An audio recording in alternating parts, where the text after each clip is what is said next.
until you reach the supreme state. The system was slow to arrive. And tell you there's an adorable and charming daughter. And at this very moment, she was in grave danger. At first you didn't believe it. After all, I never actually had any relationship with a woman. Where did this talk of a daughter come from? Yet, when you traversed the void to discern truth from falsehood, that unprecedented sense of familiarity yet sprang from the depths of the heart. In an instant, the world turned upside down. A humanoid bolt of lightning pierced through the layers of dimensional barriers and descended to the lower realm. On the other hand, within the righteous mystic immortal sect, a girl was kneeling on the ground like a beggar. All the high-ranking elders and sect leaders gathered in the grand hall. Guziyi, you have fallen into the path of darkness, killing your fellow disciples. What more is there to explain? The cold voice of sect leader Lu Yinhao rang out. Upon hearing this, Guziyi laboriously raised her head. Her supreme demon bone was gouged out, along with the newly awakened phantom pupils, taken by these self-proclaimed righteous sect members. You disgrace to the sect, you don't deserve to live.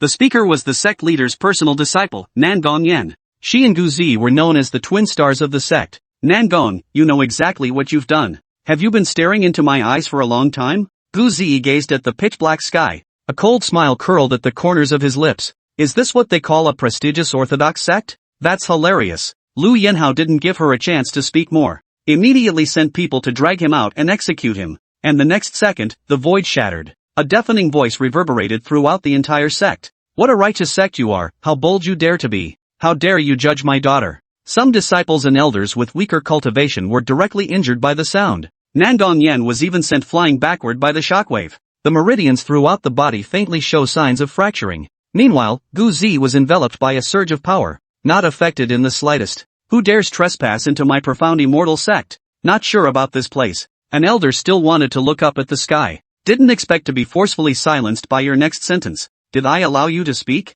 You came from the void, and with every step you took, the space beneath your feet shattered. The elder from earlier was even forced to kneel on the ground. Liu Yinhao tried to resist this terrifying pressure, but your immense power directly shattered his meridians. Just a mere deity transformation stage cultivator. You're not even qualified to glance at me. Perish. Just a single sentence. The elder kneeling on the side suddenly suffered a cardiac arrest. In the next instant, the entire person turned to dust. Everyone present was stunned by your strength. Your fierce gaze swept across the entire venue. Only when looking after Guziyi, her gaze softened. When we meet up close after landing, you can be sure. The other person is one's own flesh and blood. Little girl, what's your name? As he spoke, you slowly channeled a force into her body. It allowed her, who was on the verge of death, to recover. My name is Guziyi. Her eyes still held a trace of disbelief, because she never knew she had such an amazing father. Okay, you rest. Dad will help you reason with them. You said gently. And in the next second, he turned around and teleported in front of Lu Yinhao,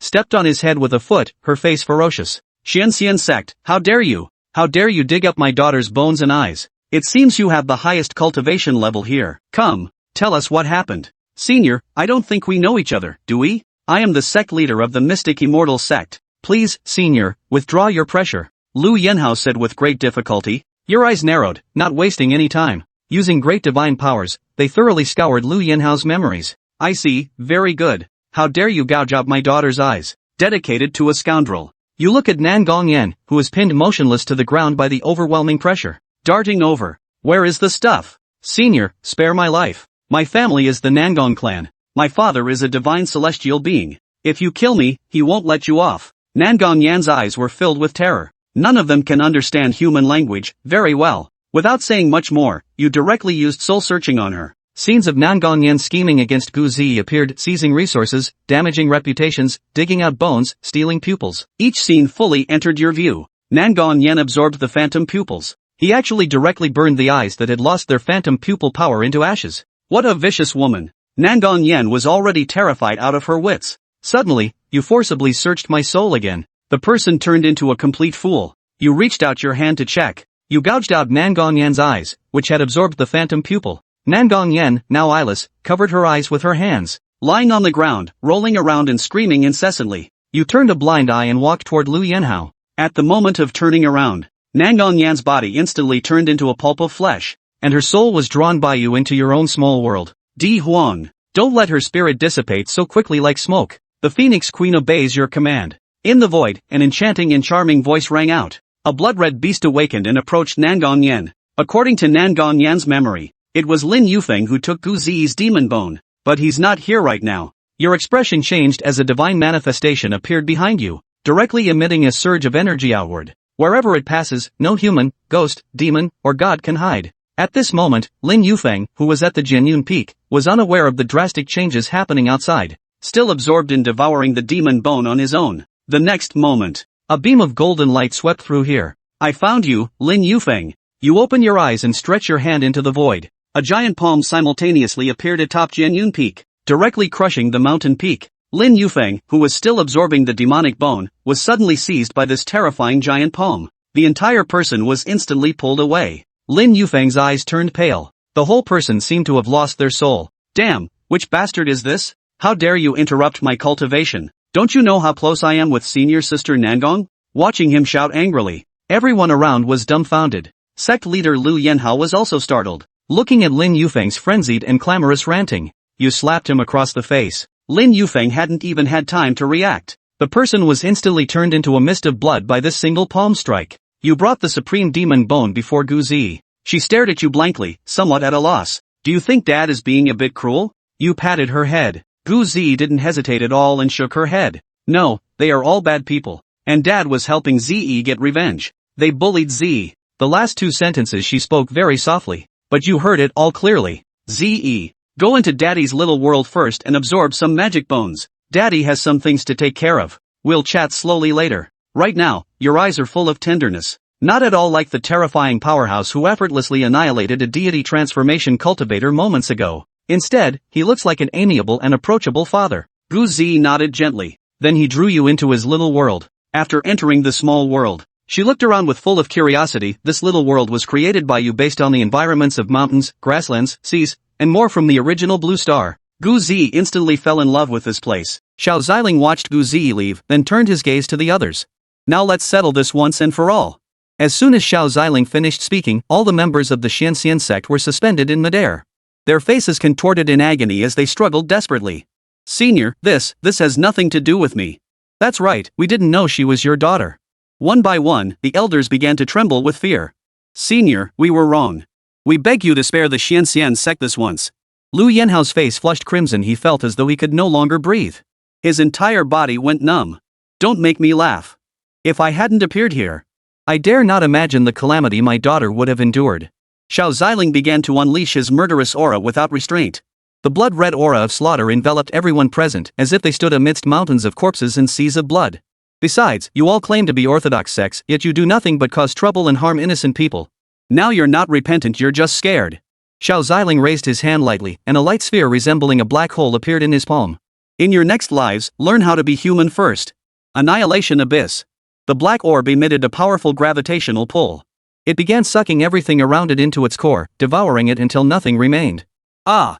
What is this thing? Who the hell are you? Liu Yanhao began to feel fear. The man before him transcended all his understanding. Could he be the legendary sage? No! He had witnessed the might of a sage before, nothing compared to the man before him. It's over. Everything is over. I've provoked an existence beyond even a sage. This time, the Xianxian sect is truly finished. Liu Yanhao's face drained of color, his entire body feeling hollowed out. Facing the black hole's gravitational pull, he offered no resistance whatsoever. The entire main hall of the Xianxian sect began to shatter under the black hole's crushing force. One after another, cultivators at the transformation spirit realm were utterly powerless to resist, sucked into the black hole without exception. Wails of agony echoed through the air. Xiao Ziling felt no stirrings within his heart, allowing the elders and disciples of the Xianxian sect to perish beneath the black hole. Destroy! Once the black hole had expanded to a certain size, Xiao Ziling uttered a single word softly. The entire black hole crashed directly onto the Xianxian sect before exploding outward, unleashing a world-ending force. Xiao Ziling waved his hand lightly, attempting to prevent the power of the void of oblivion from destroying the very foundation of this small world. Yet the sheer terror of that force still sent the little celestial realm reeling. Oh no, boss. You've overused your power. This little world is about to be obliterated. Quick, pull back a bit. Xiao Tian leapt up and down, his wide, adorable eyes fixed on the black hole large enough to swallow the entire Xianxian sect. The black hole's power originates from its central source point. Master that source point, and you'll comprehend the true essence of the void of oblivion. Xiao Ziling said indifferently, then waved his hand, dissipating the force. But the entire Xianxian sect lay utterly barren. A vast sect had vanished in an instant.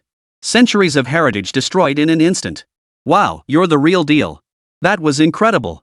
Xiao Tian danced with delight. Following such a powerful figure would make her life much easier from now on. Xiao Ziling retrieved the illusionary eye he had just extracted from Nangang Yen. Using it as a medium, he began to reverse time and space. His spiritual essence drifted through the river of time, guided by the illusionary eye, until it located Gu Ziyi's original left eye. He then swapped the illusion eye attached to Nangang Yan's eye with Gu Ziyi's eye. Thus, what Nangang Yan had burned was her own eye, while Gu Ziyi's eye had been safely retrieved by him. The heavenly Tao of the Xianhuang realm cast a glance in Xiao Ziling's direction. It had just sensed someone employing a special technique.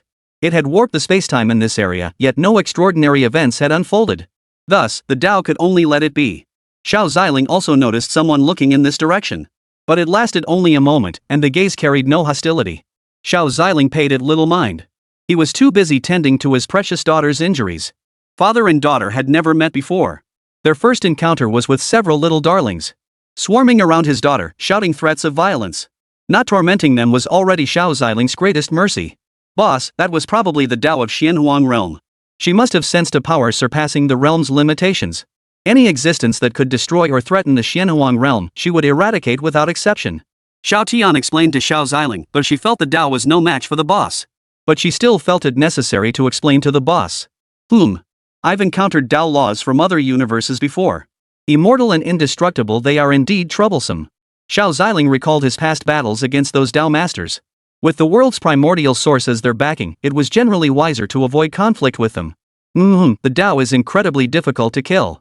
We should still. Xiao Tian had intended to urge Xiao Ziling to observe the Tao's rules. But unexpectedly, Xiao Ziling smiled and said, "It's fine. It's just the Tao. I've killed them before." Xiao Tian's face twitched. Hadn't the system's predecessors said hosts were either useless trash or villains with tragic fates? Why was her host ridiculously overpowered? It made Xiao Tian feel a bit inadequate. It seemed like whether she existed or not made no difference to this big shot. It didn't affect his life in the slightest. "Hey, Xiao Tian." Xiao Ziling turned to her. "Ha? What is it, boss?" Xiao Tian tapped her fingers as she approached Xiao Ziling step by step, feeling like she was about to get fired. She wasn't being useful at all right now. Would the boss kill her in a fit of rage? Her journey with the system hadn't even begun yet. "Right, Xiao Tian. My name is Xiao Ziling. Everyone calls me Dao Yu. Thank you for helping me find my daughter. I owe you this favor." Xiao Tian had already braced herself for Xiao Ziling's punishment. But the boss merely ruffled her little head and ended up owing her a favor. She was back in the game. As long as the boss doesn't mind Xiao Tian. I'll still call you master from now on. Truthfully, even without Xiao Tian, you could have found your daughter on your own. Xiao Tian said with a smile. Xiao Ziling merely shook his head. No. When I ascended to immortality, I believed I was utterly alone. That's why I severed all ties to the mortal world and became a mortal world immortal. Now that I've become the supreme being, if it weren't for being near Zi, I truly wouldn't have known I had such a daughter. Xiao Ziling smiled faintly. He had never imagined having a daughter, so how could he possibly sense her presence? Chapter 7, The Ancestral Patriarch of the Mystic Immortal Sect, Annihilating the Evil Soul. Master, what is your current power level? Xiao Tian's energy hasn't recovered yet, so it can't be detected. Xiao Tian asked with a puzzled expression. She could sense her master's immense power, but she had no idea just how strong he truly was. Supreme. What? Supreme? Xiao Tian's mouth fell open wide before she quickly covered it. Holy crap, what kind of big shot did I end up following? No more struggling days from now on. Xiao Tian was so overcome with emotion that tears streamed down her face. Xiao Ziling watched the suddenly excited Xiao Tian and smiled faintly. It seemed things wouldn't be so boring from now on. That mountain range behind the Xianxian sect seems to be emitting a peculiar aura. Xiao Ziling's eyes sharpened as he instantly teleported to the mountain range behind the Xianxian sect. Seeing the mountain pass blocked by rubble, Xiao Ziling waved his hand lightly, instantly clearing a path inward.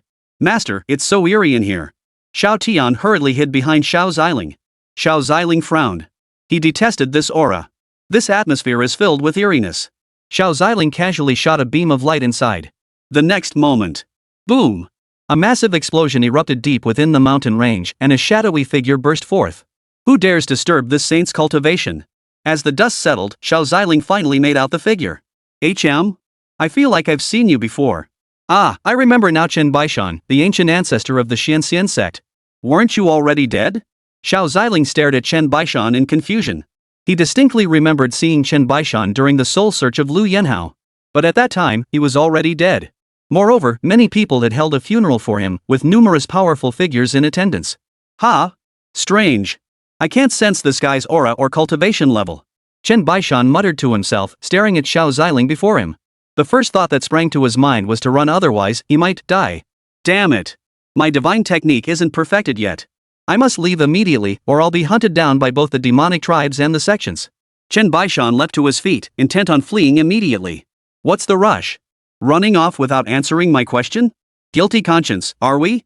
Xiao Ziling chuckled lightly as a powerful golden psychic force descended from the sky.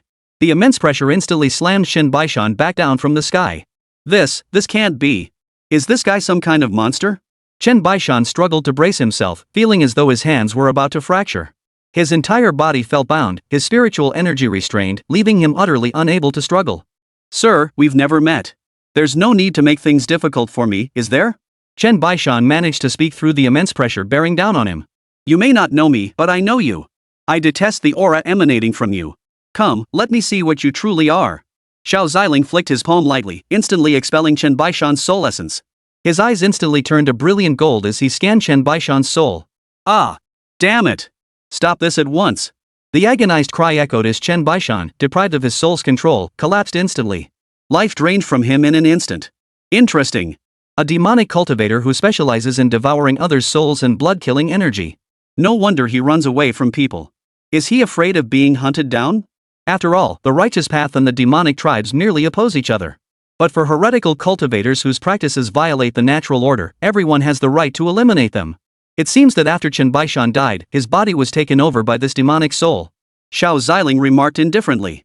He wouldn't normally meddle in such affairs, but after searching the soul just now, he discovered this creature was a depraved, unholy cultivator. Worst of all, his next target was none other than Xiao Ziling's own daughter. Consider yourself unlucky to have crossed paths with me. You deserve to die. Xiao Ziling exerted a slight force, his expression cold and grim. The soul suddenly felt the power within it begin to drain away, clutching its head in panic. The excruciating headache left him utterly miserable. Could you be a supreme being? Impossible. Why would a supreme being come to a minor sect like Xianxian sect? Xiao Ziling replied indifferently, you're correct. A supreme sovereign would never come here. Rest in peace. No. Damn. The soul attempted to lunge at Xiao Ziling, but the instant it neared him, it shattered completely. Oomph. What a little fool. To actually try attacking my master, utterly clueless about his own mortality. Xiao Tian puffed out his cheeks, glaring angrily at the vanishing soul. After eliminating the spirit, Xiao Ziling turned his gaze toward Chen Baishan. You old ancestor may have devoted yourself to the sect, but you failed to discipline your disciples properly. May your journey through the cycle of reincarnation be smooth. Master, he's actually quite pitiful. He devoted himself entirely to the sect's growth, yet his disciples were all filthy scum. In the end, even after death, his body was stolen by another.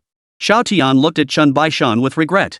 Xiao Ziling closed his eyes, reducing Chen Baishan's corpse to white bones scattered to the winds. The Xianxian sect bears guilt, but you are not to blame. Time to visit my daughter. Xiao Ziling's mind was already racing. He couldn't recall having any connections with anyone who could have given him a daughter. But Gu Zi was indeed his daughter. Her aura and appearance bore a striking resemblance to his, and her bloodline was undeniable. Xiao Ziling entered his own miniature world. He saw Gu Zi absorbing his supreme demon bone. Her delicate, jade-like face was already covered in beads of sweat. It was clear her injuries were still severe. She couldn't even absorb the bone that rightfully belonged to her. That shouldn't be possible.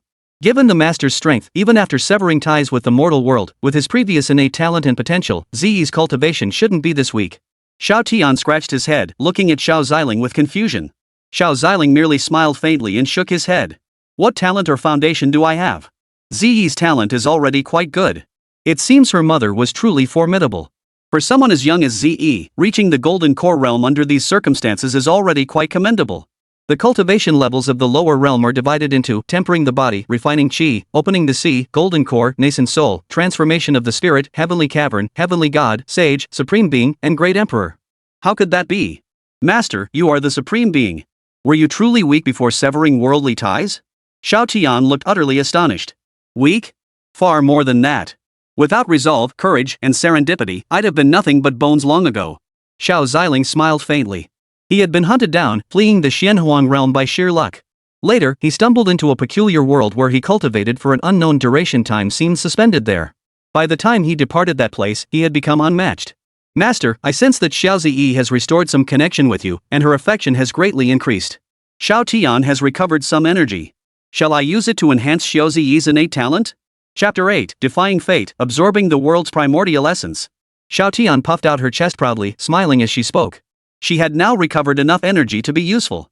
No longer a useless system, though the master could access its resources directly, nothing compared to her comprehensive analysis. Besides, she was now under the protection of a powerful figure, no need to hold back. No need. I already have a plan. Xiao Ziling murmured softly. The system had many uses, he saw no need to waste its energy here. Very well. I'll assist Xiao Ziyi with another scan later. Should it be needed, Xiao Tian will follow the master's instructions. Xiao Ziling gave a slight nod. He then produced a bone radiating an aura far surpassing this minor world, along with a dense cluster of primordial world essence. This is the bone of the 10,000 silences demon god, along with the primordial essence of the world. Master, where did you get such precious treasures? Xiao Tian's eyes lit up with astonishment as he stared at the treasures Xiao Ziling had produced. Obtained by slaying several formidable foes in the past. Xiao Ziling chuckled, then placed the bone of the 10,000 silences demon god directly before Gu Ziyi. The supreme demon bone instantly fused with the bone of the demon god of eternal silence. But master, this isn't actually Ziyi's bone. Couldn't this cause rejection? Xiao Ziyi is still quite weak, and her cultivation isn't very high. Xiao Tian looked at Gu Ziyi with concern. It won't. The 10,000 silence demon god bone possesses remarkable compatibility and can fuse perfectly with that supreme demon bone. Moreover, after Ziyi integrates these two bones, the Wanji demon god bone might even strengthen her other bones, enhancing her innate talent and potential. Xiao Ziling said earnestly. He felt guilty toward his daughter for not being by her side as she grew up. He had even subjected her to so much suffering. He didn't know if this compensation could bring his daughter even a little joy.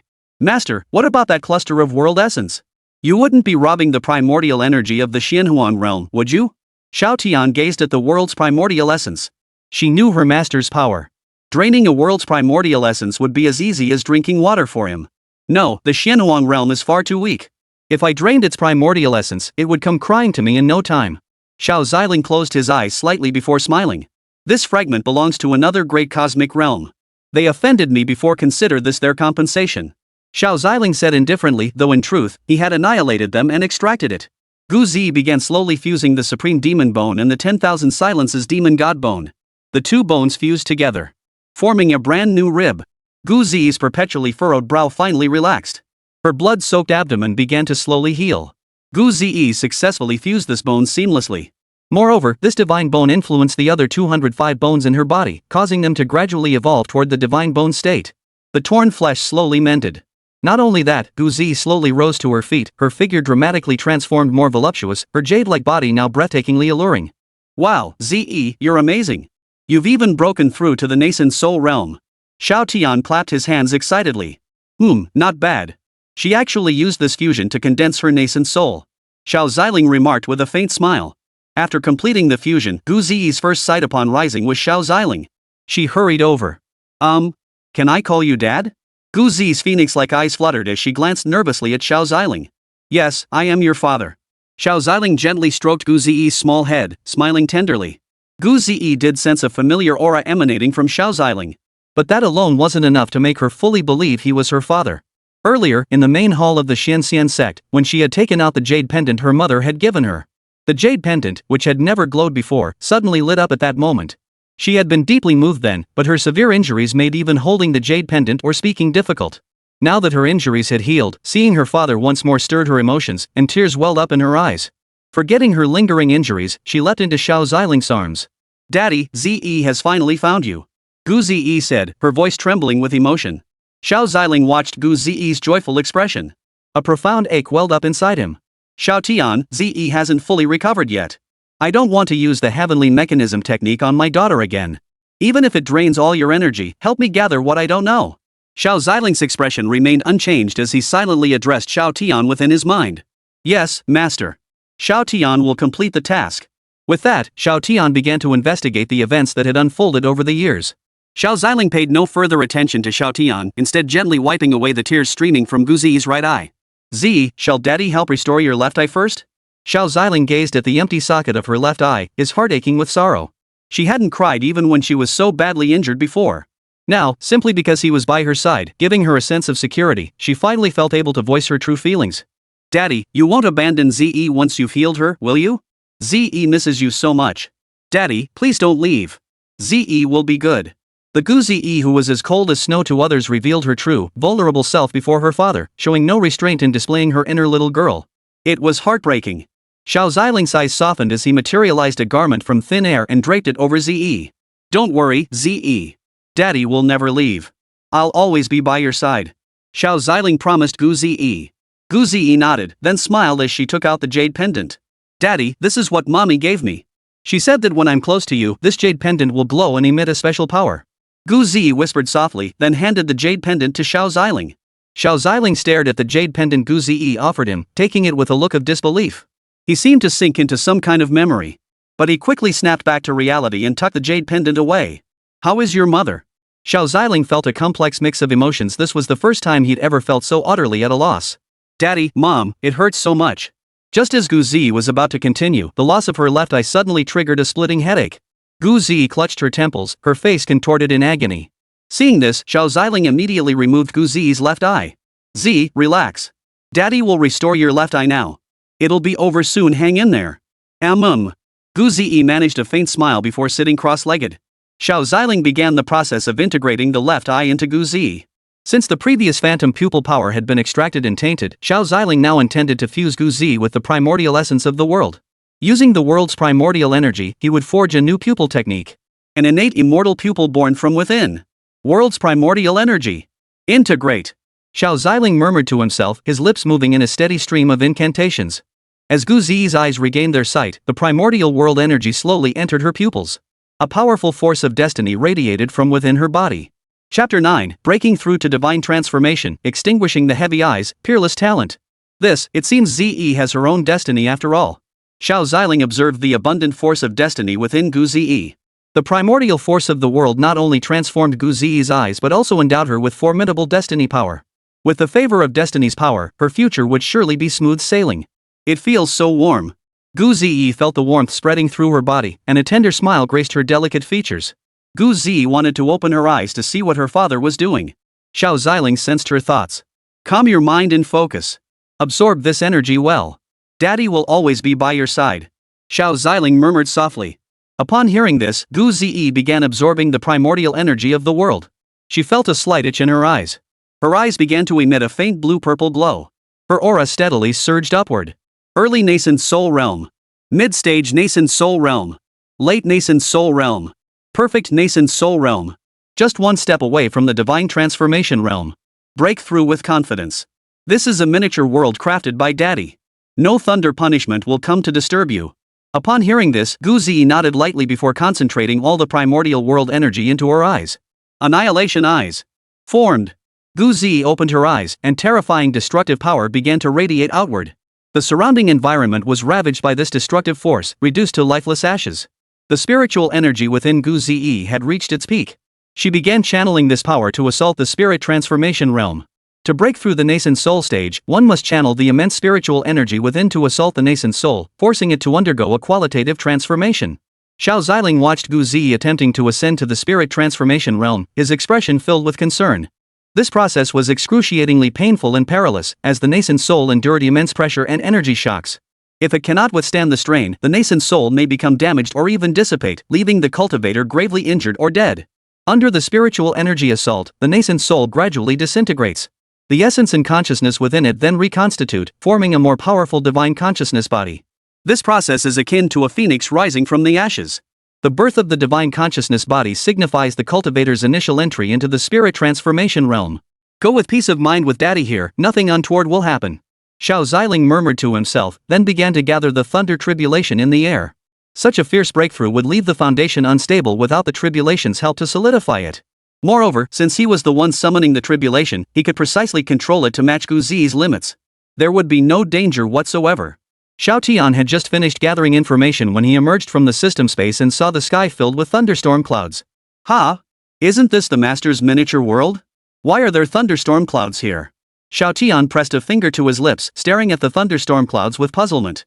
This little Ze is actually about to break through to the spirit transformation realm so soon. Truly the daughter of the Master. It seems the Master intends to help Xiaoyi solidify his cultivation level. Xiao Tian instantly understood. The two treasures the Master gave Xiaoyi were too powerful. These treasures would be coveted by great powers not only in this small Xianhuang realm, but even in other vast cosmic worlds. It seems he has fully integrated the annihilation heavy eyes and broken through to the early stage of the spirit transformation realm. It's time to withstand the thunder tribulation. Xiao Ziling manipulated the thunder tribulation, its aura spreading relentlessly. Guzi gazed at the tribulation in the sky, then glanced at her father. Instantly, she understood. Xiao Ziling wasted no further time, directing the first bolt of the tribulation to strike down. The terrifying force of the lightning tribulation struck Guzi's body as if merely tickling her, unable to inflict any harm whatsoever. Wow! After merging the 10,000 silenced demon god bone with the primordial power of the world, Zi's physical strength now rivals that of some heavenly realm experts. Xiao Tian spun excitedly in the air several times. Indeed, not only that, she's also fused with the world's primordial power. Those eyes now contain the forces of fate and destruction, evolving into the annihilation heavy eyes. Seeing his daughter achieve such gains, Xiao Ziling was overjoyed. Master, Xiao Tian has already uncovered all information regarding Xiao Zi's past years, as well as your wife. Additionally, Xiao Zi has broken through to the spirit transformation stage and reached 100% intimacy with you. Would you like to claim the corresponding reward now? Xiao Tian gazed at a blue screen, his face beaming with joy. She had recovered a significant amount of energy now. This system was no longer useless. He. Wait a moment. I want to see where Ze's limits lie. Xiao Ziling narrowed his eyes slightly before immediately increasing the intensity of the thunder tribulation. Master really cares about Ze, doesn't he? Xiao Tian also began monitoring Gu Ze's condition. He could easily discern Ze's limits, but true limits extend far beyond mere strength. Talent, insight, perseverance, all were indispensable. Even with formidable power, without sufficient insight and combat experience, one couldn't unleash even 50% of their potential. Wave after wave of thunder tribulations crashed down relentlessly. Their power gradually intensified. Gu Zi began channeling her spiritual energy and harnessing the power of the supreme demon god bone, shattering a bolt of lightning into fragments with a single strike. Not bad. Xiao Ziling's expression remained unchanged as he merely nodded. What's so good about it? That lightning tribulation already possesses the power of a late-stage cavern realm cultivator. Little Ze has done remarkably well. Xiao Tian pouted and murmured softly. Xiao Ziling shook his head with a smile as a purple thunder dragon began to coalesce within the lightning tribulation. This purple lightning. Wrathful dragon piercing the heart. Master, will Xiao Yi be okay? Xiao Tian watched the thunder dragon in the sky, his voice tinged with worry. She cannot yet wield the power of the annihilation gaze, but that bone can. Xiao Ziling's eyes sharpened. He could see that after fusing with the world's primordial essence, Ze had grasped a portion of the power of the supreme demon god bone. If she could unleash it, this minor lightning tribulation would pose no problem. Gu Zi's body began to stir restlessly, a sign that the supreme demon god bone within her had been provoked. You don't want to lose either, do you? Gu Zi felt the power surging within her. Closing her eyes, her body gently floated upward. With grace and composure, she extended her snow-white, slender fingers toward the thunder dragon. Eternal resonance. A brilliant white beam pierced the thunder dragon, reducing it to ashes. Simultaneously, it scattered the dark clouds in the sky. Wow, Ze is so awesome. The eternal melody. Not bad. She can already harness a portion of that bone's power. Xiao Ziling chuckled, sensing his daughter could now barely hold her own against a peak-level heavenly realm cultivator. If she unleashed the eternal resonance, even a heavenly god realm cultivator might fall to that strike. The moment Gu Zi touched down, she ran toward Xiao Ziling with a delighted expression. Then she leapt into the air, and Xiao Ziling caught her with a smile, arms wide open. Daddy, how did Ze do? I feel so much better now, my body feels more comfortable than ever before. Haha, not bad. Go change your clothes and rest for a bit. Come find Daddy later. Xiao Ziling ruffled Gu Zi's little head. Her previous outfit was still stained with blood and had a hole in it, so she was wrapped in one of Xiao Ziling's jackets. Gu Zi glanced at her clothes, then smiled and nodded. Chapter 10, The Whole Story, Reward, Chaos Heaven-Splitting Axe. Her injuries had been too severe earlier, so Xiao Ziling could only tend to them first.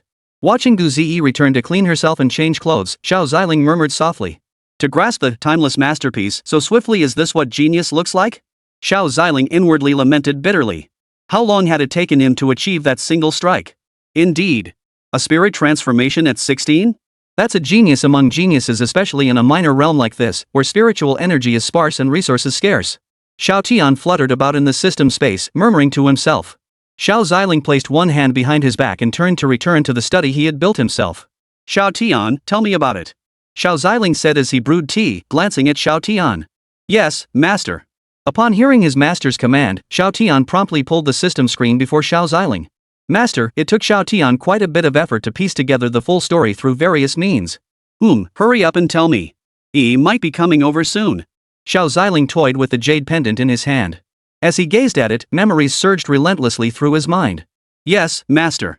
Your wife Xiao Yi's mother is none other than the current empress of the demon clan, Gu Hanni. Ah. So it was her. Did I truly hurt you back then? Xiao Ziling's eyes dimmed as he murmured softly to himself. No wonder she hunted me down to kill me back then. But when she truly had the chance to finish me off, she showed mercy and let me go. Xiao Ziling's heart was filled with complex emotions. Wait. There was another one back then, wasn't there? It seemed like the two of them had hunted me down together. And it seemed both of them possessed my jade pendant. This is bad. These two women say I stole their treasures and demand my life in return. So back in that ancient tomb, I really did take their blood. Xiao Ziling shook his head with a bitter smile, handing each of them a jade pendant. With this jade pendant, they could locate him, and he would grant them one wish without question. But after he severed his ties to the mortal world, the jade pendants lost their power. They could still glow when near him.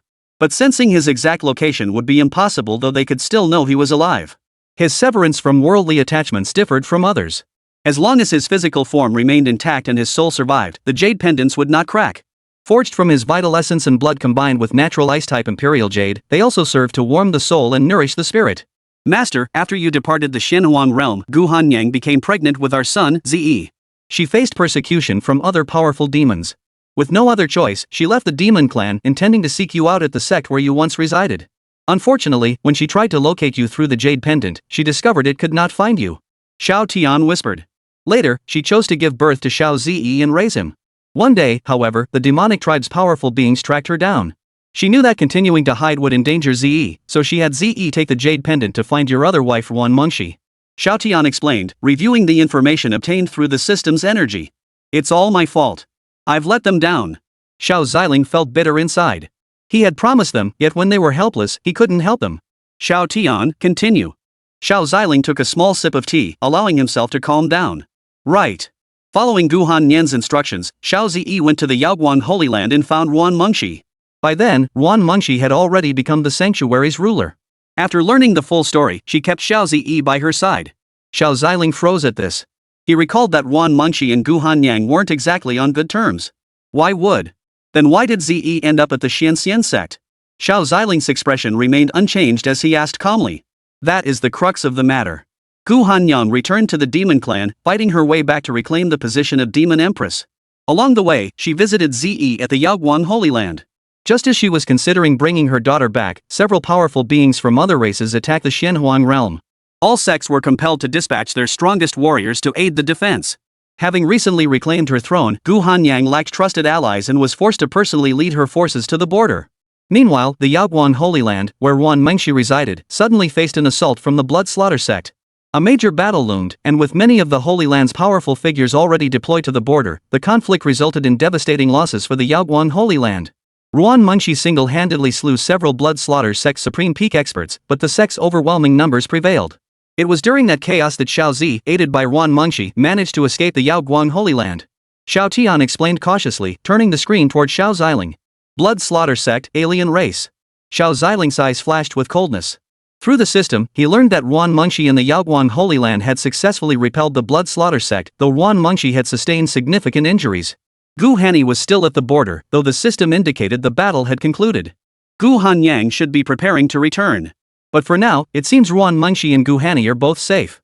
Xiao Ziling still didn't know how to treat the two of them, nor whether a lifetime would be enough. Master, I suggest you head to Wan Mengxi's Yaoguang Holy Land first. The Blood Demon sect hasn't been behaving lately. Perhaps. Xiao Tian suggested after a moment's thought. I understand. Xiao Ziling nodded, then took another sip of tea. Master, this is the reward for cultivating a 100% intimacy level with Zi. Congratulations, Master, on completing the task reaching 100% intimacy with your daughter.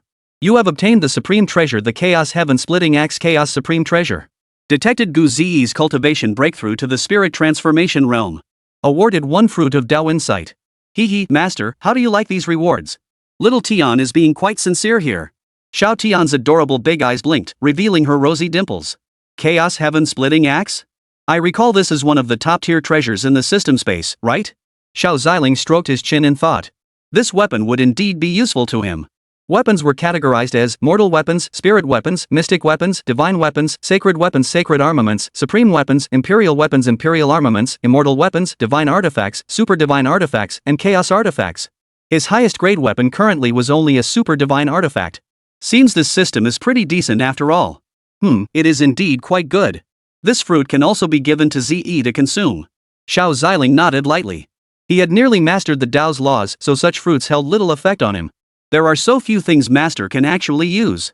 This weapon nearly drained Xiao Tian dry again. Master must hurry and complete the quest. Xiao Tian wiped the sweat from her forehead, still worried her master might dislike it. With the master's strength, he could have taken it directly without issue. Xiao Ziling nodded, then stowed away the chaos-cleaving axe. Daddy! Before long, Gu Ziyi fluttered in like a graceful butterfly, freshly dressed. Dear readers, I've now signed a contract, so I'll ensure daily updates. If you have any questions or feedback about this book, feel free to share them here. Thank you all for your support and encouragement. Chapter 11, The Shock of Surrounding Factions, the Nangong Clan's Raging Fury. You little minx. You've only just broken through to the spirit transformation realm, yet you're already so adept at flying through the air? Xiao Ziling beamed as he caught Gu Zi, who had suddenly flown into his arms. Her seemingly icy expression now softened into a warm smile before Xiao Ziling. Hee, ZE has seen Daddy. ZE missed Daddy. Gu Zi buried her head in Xiao Ziling's embrace. She had never experienced a father's affection before. Right now, all she wanted was to sleep soundly. Z, tell Daddy about your mother. Is she treating you well? Xiao Ziling had originally intended to ask if Gu Zi's mother had ever mistreated her because of Daddy. But seeing the lively, optimistic Gu Zi before him, those worries were clearly unnecessary. Mommy is very good to ZE, and so is Auntie. But Auntie doesn't seem to like Mommy very much. Gu Zi murmured softly, nestled in Xiao Ziling's embrace. Auntie? Xiao Ziling was puzzled for a moment, but quickly realized she must be referring to Ruan Mengxi. Yeah, Auntie is Auntie. She and Mommy told me to call her that. Gu Zi explained. Daddy, can you tell Auntie not to be so mean to Mommy? Last time Mommy came to see ZE, she picked on her. Gu Zi said with a hint of grievance. Huh? Why would Grandma bully your Mommy? Xiao Ziling asked. I don't know. Gu Zi shook her head. Auntie's two big balls are bigger than Mommy's. Every time they meet, she flattens Mommy's big balls into pancakes. Gu Zi thought for a moment before explaining to Xiao Ziling. Xiao Ziling was instantly speechless. These two chubby ladies weren't even trying to hide it. And they were doing this with the child right there. Over a decade ago, when Xiao Ziling first met them in the secret realm, the two had already been constantly competing.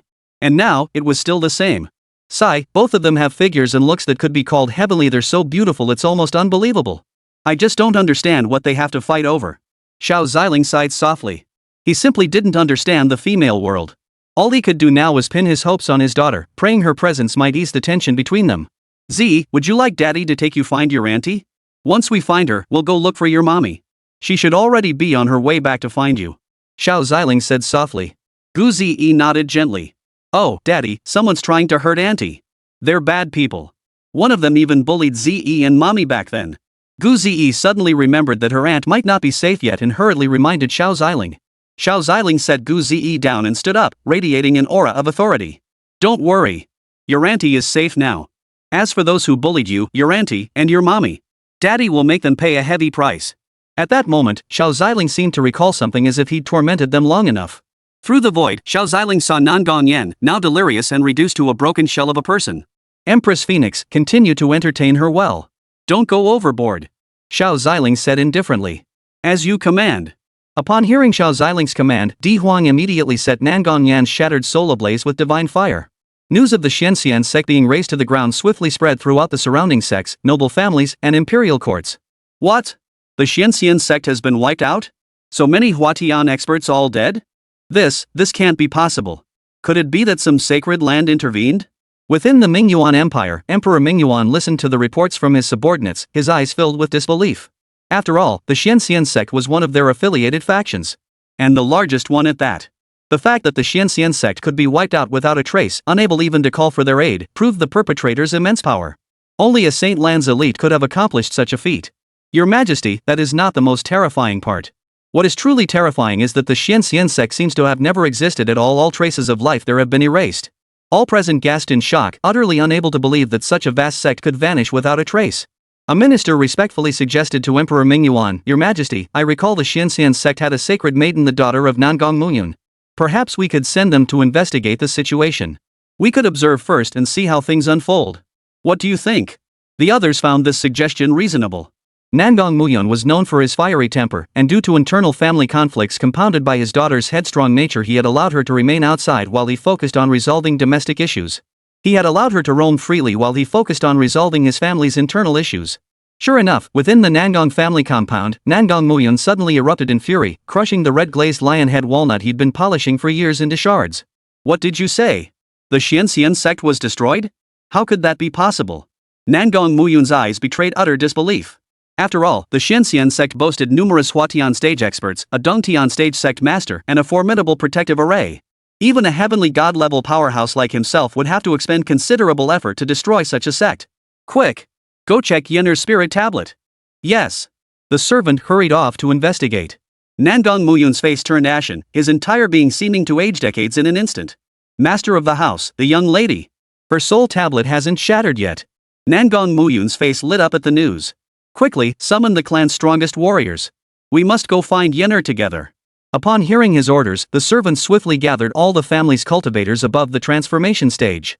They mobilized every available force to search for Nangong Yen. After years of honing his skills, Nangong Muyun had now become the foremost decision-maker of the Nangong clan. I'll see just who dares to bully my daughter. Within the 100 Flowers Sanctuary, a woman whose cultivation had reached the Huatian realm slowly opened her eyes. Her face was exquisite, as beautiful as a blooming peach blossom. She wore a pure white dress, her figure graceful as if dancing. What's happening? The mark I left on that little one back then has vanished. The woman rose swiftly and departed the 100 Flowers Sanctuary, hastening toward the direction of the Xianxian sect. Xiao Ziling remained unaware that someone was already on their way to cause him trouble. Instead, he had departed his miniature world with Gu Zi. Daddy, when Grandma sees you, she'll be so happy. Gu Zi said with an innocent smile. Let's hope so. Xiao Ziling replied with a wry smile. Though he and Ruan Mengshi were indeed on good terms, he couldn't quite explain why both of those two plump ladies had been eager to kill him back then. Still, Ruan Mengshi seemed to harbor a different kind of feeling toward him. If anyone else claimed those two would be thrilled to see him, he'd have slapped them silly. Bull tur. Gu Zi, however, wasn't fazed. Auntie had indeed mentioned it to her before she missed Zi's daddy dearly. Master, an opportunity related to Zi has been detected ahead. Shall we investigate? Xiao Tian's adorable voice chimed in at that moment. Chapter 12. The golden finger is still the old man, even the old lady's arrival is useless. Opportunity? Xiao Ziling looked puzzled. Yes, everyone has their own unique destiny. Master, Xiao Tian senses this opportunity won't begin for some time yet. Shall Xiao Tian record it now and return when it's nearly ripe?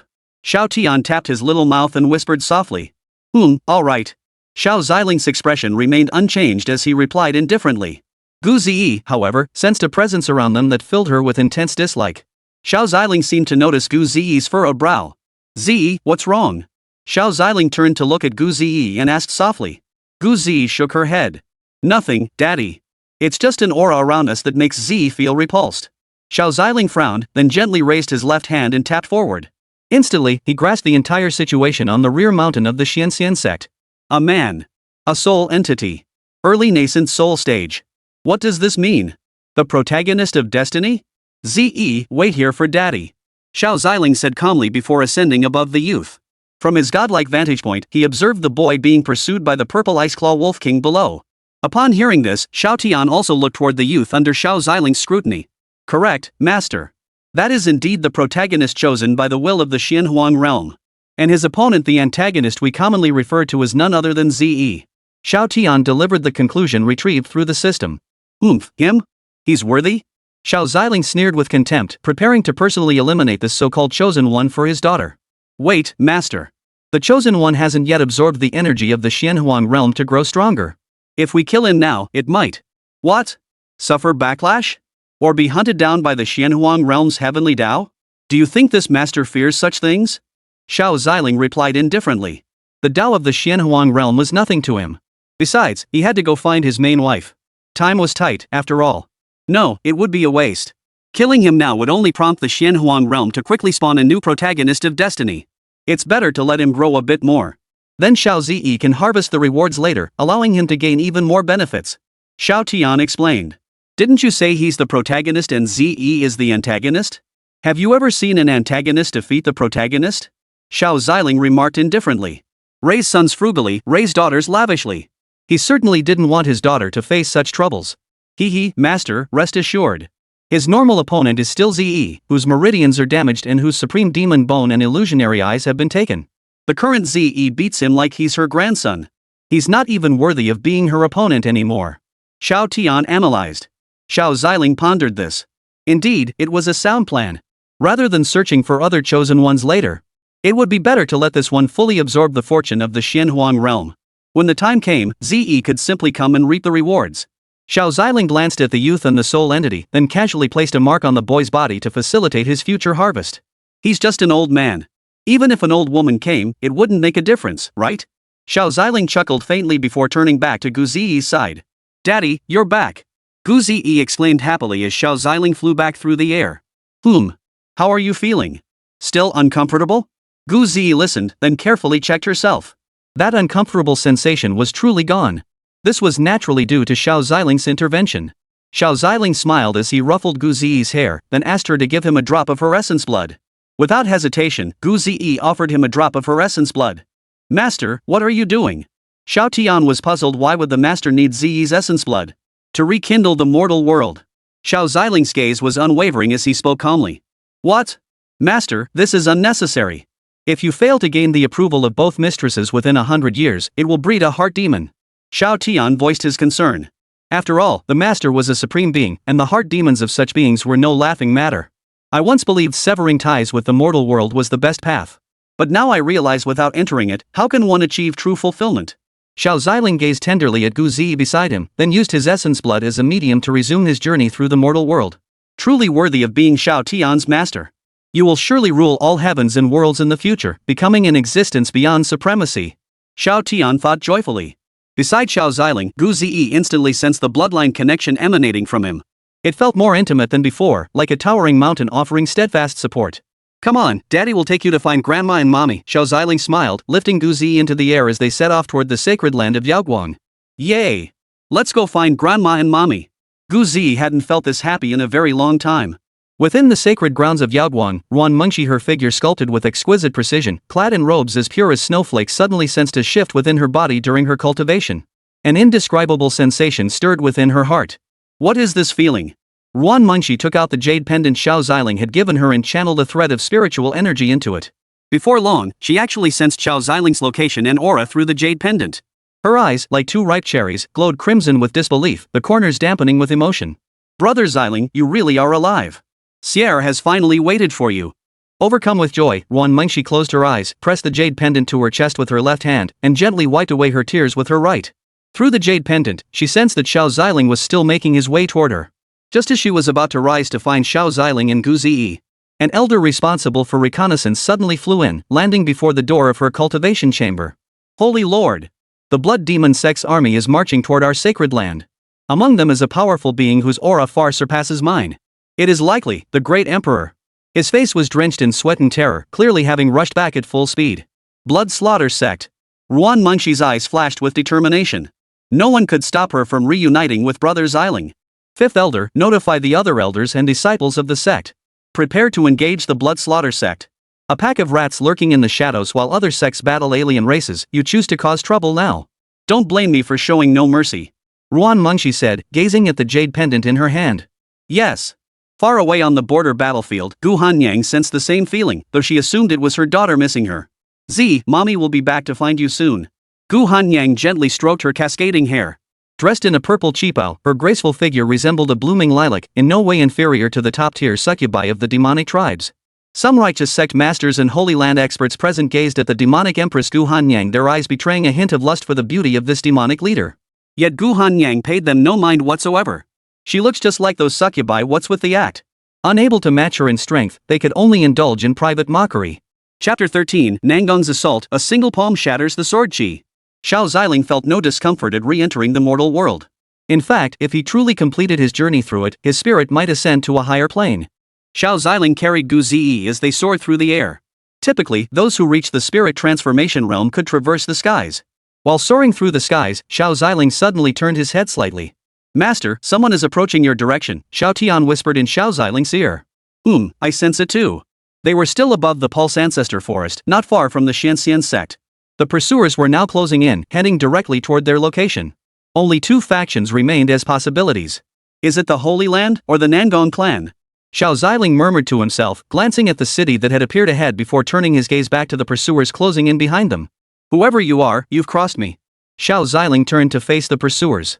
Daddy needs to deal with a few people. Let's stop for a moment. The 2 halted. Zi looked puzzled. Suddenly, several figures closed in, surrounding them. You run pretty fast. Keep running. Why did you stop? A middle-aged man who looked weathered and experienced blocked Xiao Ziling and Zi's path. Xiao Ziling's face flashed with surprise. Run? Was this guy just seeing things? But the moment the man glanced at Xiao Ziling, astonishment washed over his face. They had never seen a man so strikingly handsome, like an immortal cast down from the heavens, captivating and enchanting. The crowd began to question Xiao Ziling's identity, wondering if he might be a disciple of some top-tier power or sacred land. No, this kid doesn't have a single trace of aura on him. But the one beside him. The middle-aged man shifted his gaze to Zi standing behind Xiao Ziling. Xiao Ziling shielded Zi behind him, and her exquisite eyes sparkled as she gazed at him. Though her mommy had protected her like this before, the feeling was completely different from what Daddy gave her. Daddy makes me feel so safe. It's wonderful to have him here. A smile touched Zi's lips, her eyes filled with Xiao Ziling's image. The crowd present gazed upon Zi, whose beauty rivaled that of a celestial being, her figure as graceful and willowy as a young willow tree. Saliva involuntarily dripped from their mouths. Kid, hand over my young lady, and give us the little girl behind you. If she serves us well, maybe we'll let you die a little more painlessly. The middle-aged man licked his lips, his eyes gleaming with greed as he stared at Zi. He sensed that Zi's cultivation level was merely at the spirit transformation realm. What a stroke of luck, she was right under his nose, and he'd found her without lifting a finger. To indulge in such peerless beauty would be like attaining immortality itself. His mind clouded by lust, he failed to notice Zi's age. Such a young spirit transformation cultivator was unheard of. Ha ha ha ha. The others present, their faces equally lecherous, burst into loud laughter. Shut up. Xiao Ziling snorted coldly, then unleashed the pressure radiating from his body. In an instant, everyone surrounding him was pinned to the ground. Speak. Who sent you here? The middle-aged man was pinned to the ground by Xiao Ziling's imposing aura, unable to move an inch. We're from the Nangong clan, the clan head sent us here. They're on their way too. I'm sorry, sir. I didn't. Xiao Ziling spread his fingers wide, then clenched them with brutal force. The entire group exploded into a mist of blood. The Nangong clan. You sure got here fast. Xiao Ziling's expression remained unchanged. A mere Nangong family? Destroyed in the blink of an eye. Daddy's so awesome. Their aura was even stronger than those at the Xianxian Sect before, yet they weren't a match for you at all. Daddy really is the strongest, hee. Zi gazed at Xiao Ziling with eyes sparkling with admiration. This wave of events instantly ignited Xiao Ziling's paternal pride. He had thought he'd grown indifferent to the world, but now, hearing his daughter's praise, he felt a stir within. Is this what it feels like to step into the mortal world? Xiao Ziling murmured to himself, but he quickly regained his composure. He sensed a heavenly god realm powerhouse was already rushing toward them. Xiao Ziling made no haste to leave. Unless he dealt with the Nangong family, trouble would surely keep coming. They're here. Xiao Ziling could sense their presence drawing near. Daddy, should Zi help too? Zi approached from behind Xiao Ziling and whispered softly beside him. Xiao Ziling smiled and shook his head. Zi, you should focus on competing with the younger generation. As for those old farts, Daddy can handle them. But Daddy isn't old. You feel just as young as Zi. Zi gazed at Xiao Ziling's handsome, dashing face as she spoke. Xiao Ziling smiled. He reached out and ruffled Zi's hair. The head of the family is right ahead. Strange, how did the 9th young master's aura vanish? A Nangong clan cultivator at the heavenly realm level exclaimed in shock. Something's wrong. Everyone, full speed ahead. Nangong Muyan felt a surge of panic and immediately began directing those around him. One after another, Huatian and Dongtian realm experts streaked like shooting stars toward Xiao Ziling's location. Nangong Muyun, the fastest among them, arrived first at Xiao Ziling's location. He landed gently and began to observe Xiao Ziling and Zi. One at the Huatian realm, the other without any aura. Nangong Muyun frowned, a persistent sense of unease gnawing at him. He glanced at Nangong Yan's soul tablet.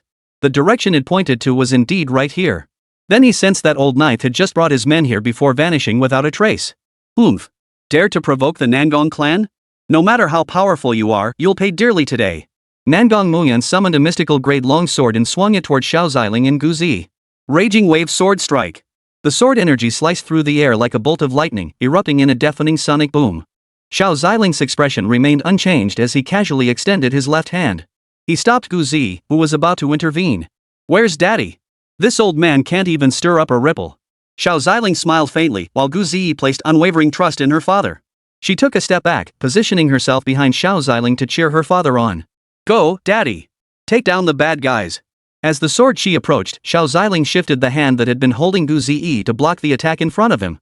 Nangong Muyun, observing Xiao Ziling attempting to grasp his sword chi with bare hands, sneered coldly. You're courting death. Trying to catch my sword energy barehanded? Even if you're a physical cultivation god, you're in for a world of hurt. Just as the sword chi was about to strike Xiao Ziling, he slammed his palm against it. The sword energy, capable of devouring all, scattered instantly like a disturbed swarm of bees under the force of that strike. How is this possible? Nangong Muyun staggered back in shock. He had never witnessed such a thing before. Chapter 14, A Pebble Kills a Bird, Please Spare Him. Master of the House.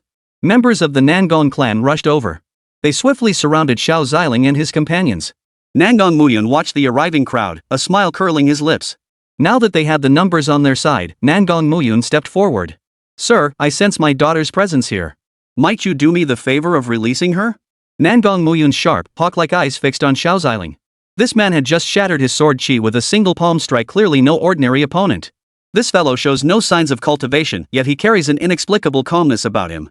Nangong Muyun fixed his gaze on Xiao Ziling, every muscle in his face taut, not daring to relax even slightly. He attacked me without provocation, and now he's babbling nonsense. Xiao Ziling's gaze shifted to Nangong Muyun. He sensed that Nangong Muyun was genuinely speaking to him calmly and rationally at this moment. But this calmness was born from ignorance. Had he been a weakling today, it would have been him who died. Master, shall I teach this brat a lesson? Within the Nangong clan, one figure shone like a brilliant pearl, and this man was the most dazzling light upon that pearl. His formidable strength commanded attention as he stepped beside Nangong Muyun. He was the son of Nangong Muyun's younger brother Nangong Chen. In his youth, he had swept through the entire younger generation of the clan with his formidable strength. Hailed by the clan's elite as the Nangong family's hope, his prowess was no less formidable than Nangong Yan's. Now, observing Xiao Ziling, who seemed even more adept at putting on airs than himself, a vague irritation stirred within him. Especially when he saw Gu Zi beside Xiao Ziling.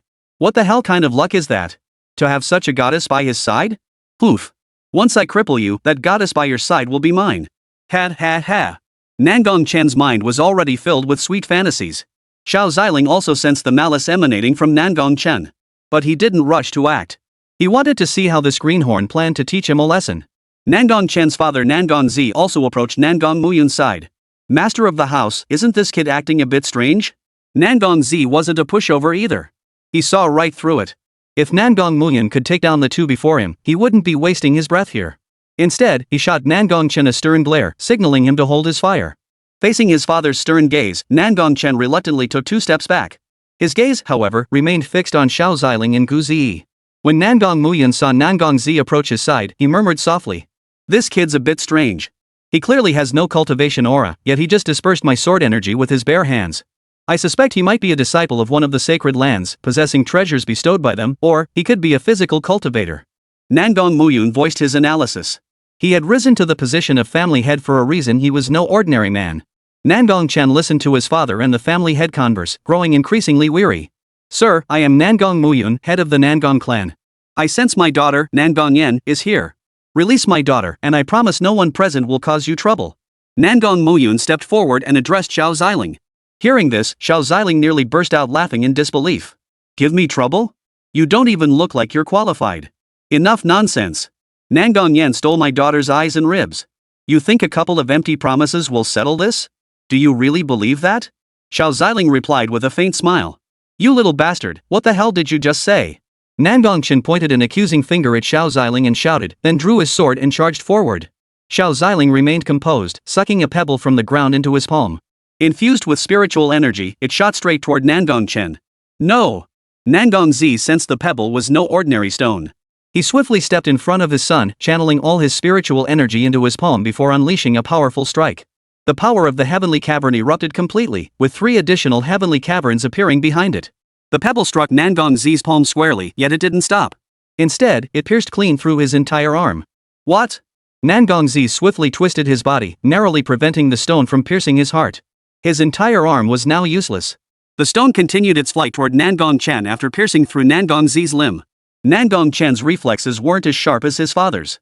After flying a short distance, the stone pierced through Nangong Chen's chest and crashed into the ground. Nangong Chen clutched his groin, collapsing onto the ground in agony. Blood mixed with yellow fluid gushed out. Damn it! My dragon root! I'll kill you. I'll tear you to pieces.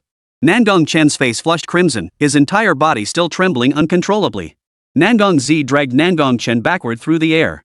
The excruciating pain in his arm and Nangong Chen's wails beside him nearly made him faint. His lineage was about to be severed. Xiao Ziling watched the retreating pair, his brow furrowing as another pebble materialized in his hand.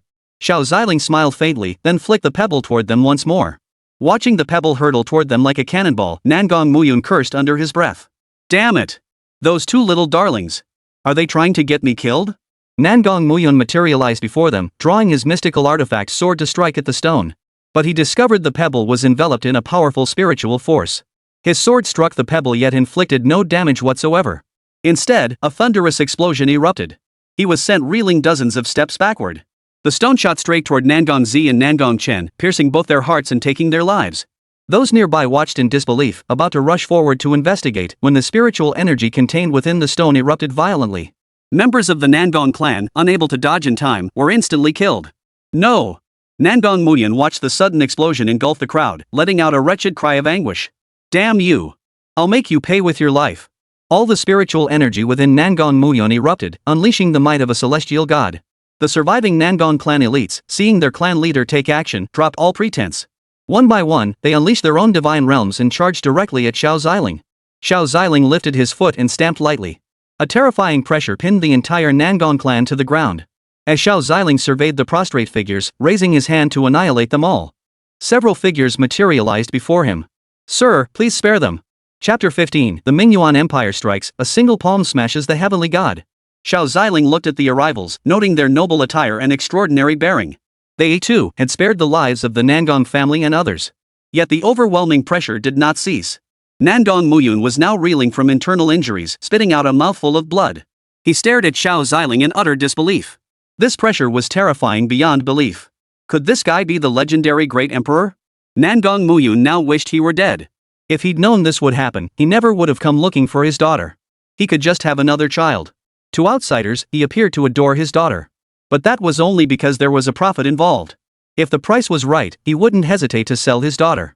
Losing his daughter was bad enough, but now the clan had also lost so many elite fighters.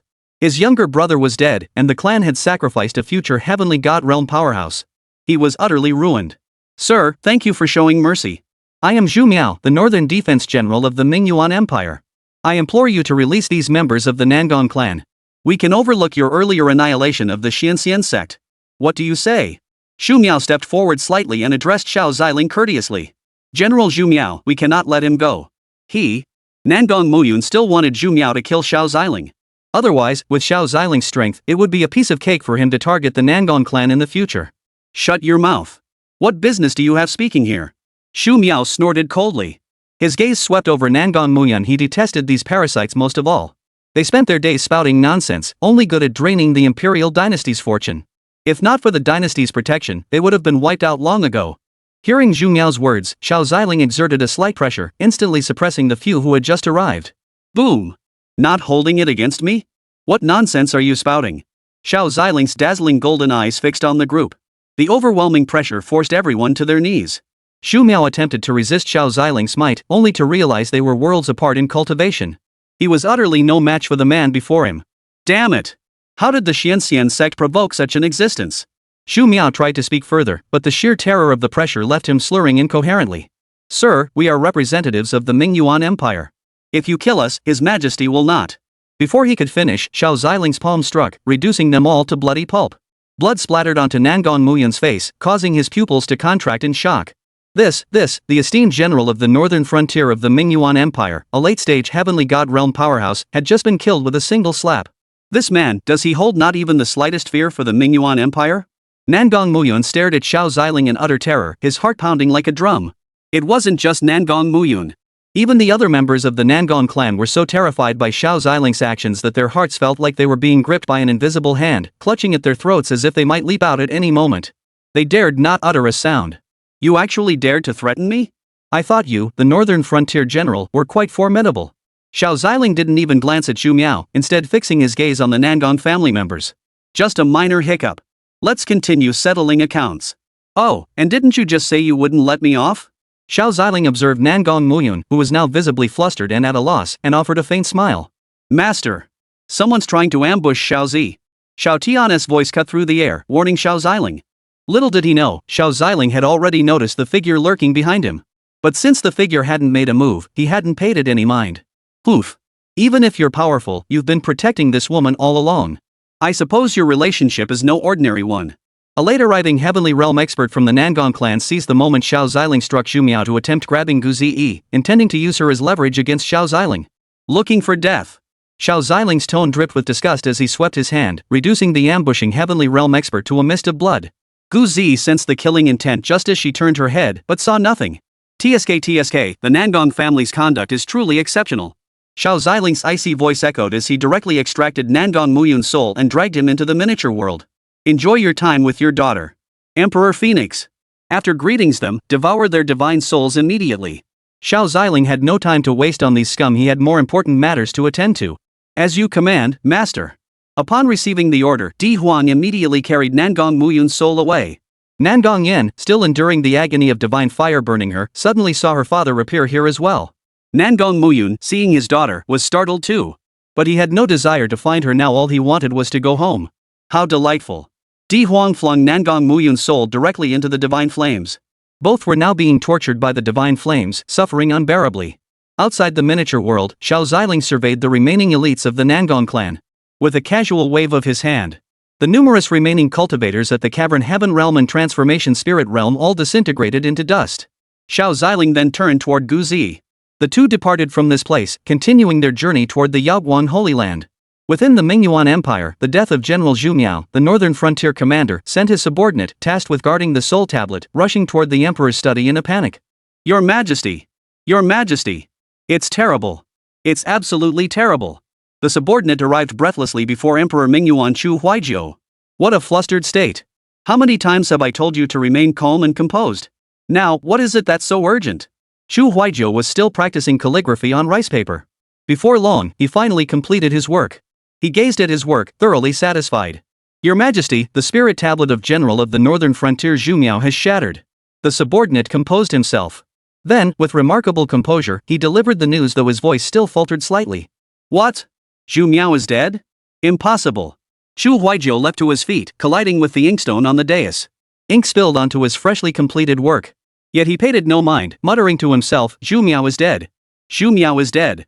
He had sent Xu Miao to pursue the Nangong clan, intending that whichever side proved stronger would ultimately aid the weaker one. This way, he could eliminate a potential threat. But now he was told Xu Miao's soul tablet had shattered. With the Nangong clan's strength, it's utterly impossible for them to have killed Xu Miao. So it must be the one who annihilated the Xianxian sect. Chu Huaijiu aged visibly in an instant. He had lost a great general and incurred the wrath of a mighty cultivator. It was a burden anyone would struggle to bear. Just then, another minister arrived outside. Your Majesty! The honored guest from the 100 Flowers Sanctuary seeks an audience. Thank you all for your encouragement, it gives me more motivation to update. Writing daily is quite demanding, so if you spot any errors, please kindly point them out. Now I'd like to ask everyone, would a dual female lead suffice, or should I add more later? Chapter 16, The Mingyuan Dynasty's Conspiracy to Provoke a Holy War. The Sacred Land of 100 Flowers? Why send envoys now? We have no ties to them, do we? Chu Huaijiu pondered. The recent affairs of the Xianxian sect had already given him a headache. If another entity like the 100 Flowers Sanctuary were to emerge, he might as well start preparing to step down. Uncertain, Your Majesty. The visitor is a young female cultivator, and she appears highly likely to be a core disciple. Should we? Well. They are, after all, from the sacred land. We can't afford to provoke them. Let's go meet her. Chu Huaijiu sighed deeply. Chu Huaijiu signaled to the subordinate who had just reported Xu Miao's information that he could return to guard the soul tablet. He then made his way to the main hall, where the honored guest from the 100 Flowers Sacred Land had been waiting for quite some time. Esteemed guest of the 100 Flowers Sacred Land, my sincere apologies. I was engrossed in calligraphy and failed to pay close attention when my attendant relayed the message. I'm a bit late. Xiao bot document anti-plagiarism, find book machine person select Xiao steady reliable, no stepping into pitfalls. As the ruler of a nation, Chu Huaijiu bore none of the bearing befitting an emperor, instead resembling a mere attendant. He bowed respectfully before the honored guest from the sacred land of 100 Flowers. It's nothing. Our sudden visit must have disturbed your majesty Ming Yuan. I am Qin Yue, disciple of Elder Wu of the Sacred Garden of Flowers. Qin Yue spoke in a gentle tone. After all, this was someone else's territory, and she knew to observe basic courtesy. So you are the esteemed disciple of Saint Wu. May I ask what brings you here today? Xu Huaijiu was startled. He had indeed heard of some of the Holy Land of 100 Flowers renowned sages. He never imagined the woman before him would be a disciple of a saint. Their Mingyuan dynasty currently possessed only one saint. And that sage was in the twilight of his life, nearing the end of his days. I have a friend at the Xianxian sect. When I went to seek him out today, I discovered the entire sect had been wiped out. Does your majesty know who could have done such a thing? Xin Yue's expression darkened as she spoke. With the Xianxian sect destroyed, her young friend was likely no longer alive. Upon hearing this, Xu Huaijiu's previously calm demeanor instantly grew tense. But he quickly devised a plan. Since they couldn't handle the one responsible for the Xianxian sect's destruction, why not let the people from the sacred lands deal with it? This way, they could not only establish connections with the sacred lands but also conveniently eliminate a major threat. Ha. Truly worthy of this king, this move kills two birds with one stone. Xu Huaijiu chuckled inwardly, a faint smile curling his lips. Qin Yue, however, frowned upon seeing Xu Huaijiu's malicious grin. There's not a single decent soul among those royals. If I ever become a sage, the first thing I'll do is eradicate you parasites who live in complacent luxury. Qin Yue muttered inwardly as both men schemed their own plans. Ah, Miss Qin, you're unaware of the situation. We're still investigating those who destroyed the Xianxian sect. We've uncovered some clues. They're currently heading north from the rear mountains of the Xianxian sect. Barring any surprises, they're likely heading for the Yaoguang sacred land. Xu Huaijiu laid out all the information they had gathered. However, they withheld certain details like Zhu Miao's death at the hands of that mysterious figure. The Yaoguang sacred ground? If it truly is the Yaoguang sacred ground, then this could prove troublesome. Qin Yue's brows furrowed slightly, sensing the situation was becoming complicated. There's no choice, Miss Qin. They still have a considerable distance to cover before reaching the Yaoguang sacred ground. If you pursue them now, you might still intercept them. I'm willing to have the Eastern Frontier General accompany you. Xu Huaijiu offered, feigning eagerness. Qin Yue didn't suspect anything, for many imperial dynasties sought to align themselves with sacred lands as protective umbrellas. Very well. I shall trouble His Majesty Mingyuan to send men to assist me in apprehending this individual. The 100 Flowers Sanctuary will remember this favor. Though Qin Yue addressed him as Your Majesty, her eyes betrayed not a shred of reverence. Xu Huaijiu noticed this, and though inwardly displeased, he could do nothing about it. Miss Qin, please rest here. I'll have someone summon the Eastern Frontier General immediately. Xu Huaijiu said with a smile. He then turned and departed. Shortly after, Xu Huaijiu met with the Eastern Frontier General Zhu Gai. General of the Eastern Frontier Zhu Gai pays his respects to Your Majesty. Zhu Gai knelt on one knee, addressing Xu Huaijiu with utmost reverence. Look. This is the kind of commander I need. Zhu Gai, I require your presence shortly to accompany Miss Qin Yue in pursuing the murderer who slew the northern commander and annihilated the Xianxian sect. Xu Huaijiu commanded. Yes, Your Majesty. After receiving his orders, Zhu Gai prepared to depart. The hothead had forgotten that he was no different from the late northern commander. If the killer could slay the northern frontier general, they could easily take him down too. Seeing this, Xu Huaijiu shook his head helplessly. Yes.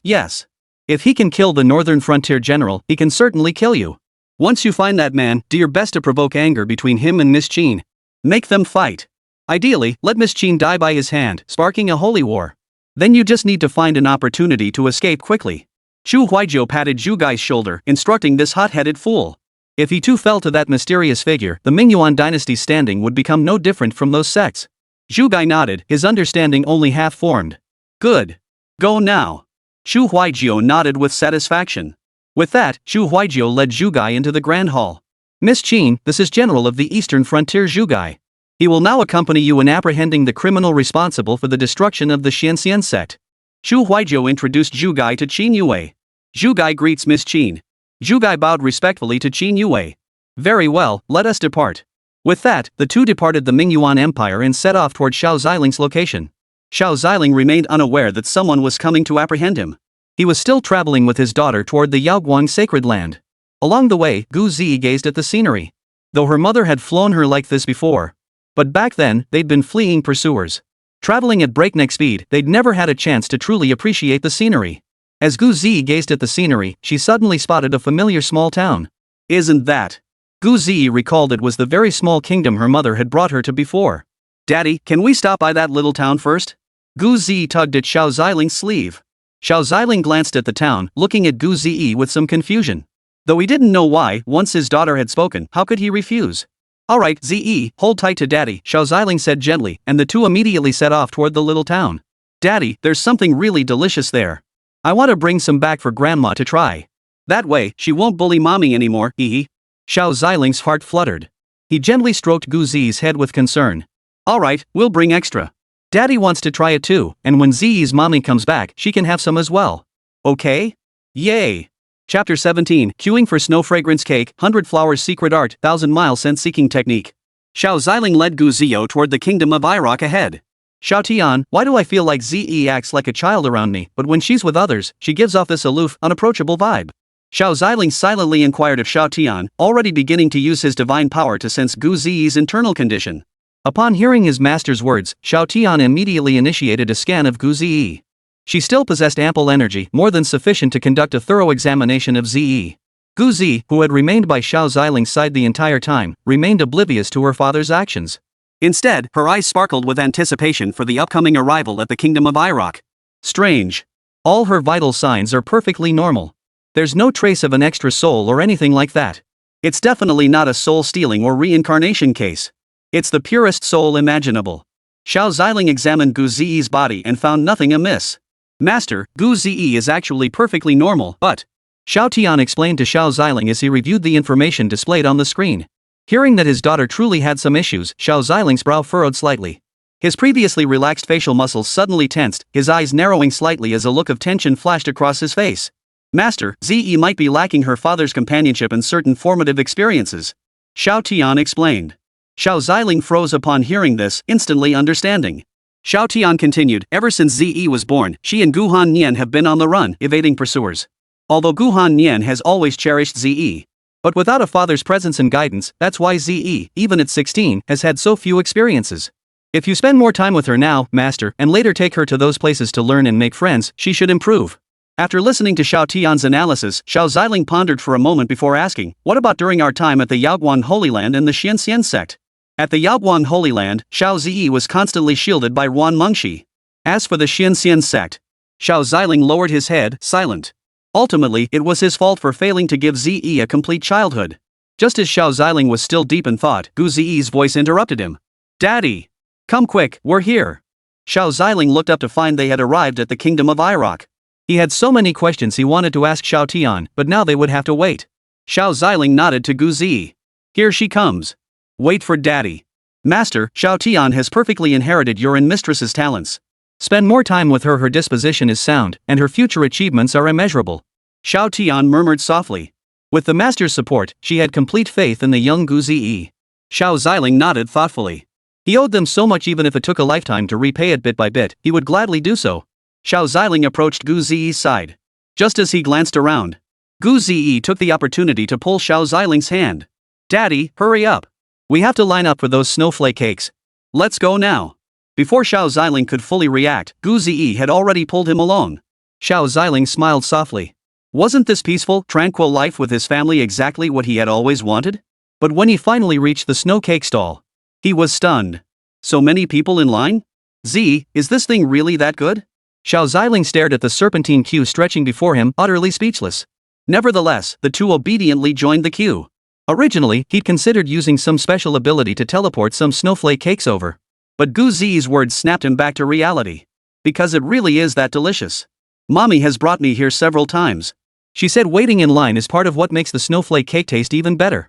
That's why so many people wait in line. Xiao Ziling smiled too. Right, since he'd entered the mortal world, he might as well experience it firsthand. The two joined the queue, and Gu Zi took the opportunity to ask Xiao Ziling where he'd been all these years. Her mommy and aunt had both told her that Daddy had gone far away on important business.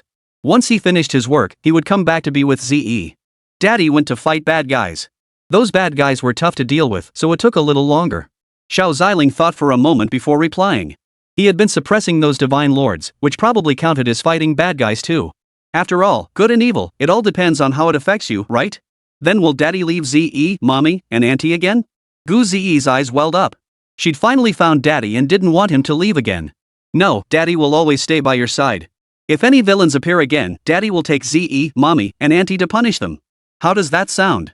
Xiao Ziling smiled softly, gently stroking Gu Ziyi's head. Hee hee, daddy's the best. Gu Ziyi immediately gave her daddy a big hug.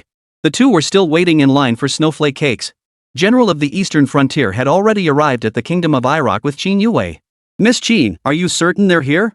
General of the Eastern Frontier Zhu Gai looked puzzled. The Emperor had said that mysterious person could kill the General of the Northern Frontier, so why would they come to this small Kingdom of Iraq? Indeed, General of the Eastern Frontier.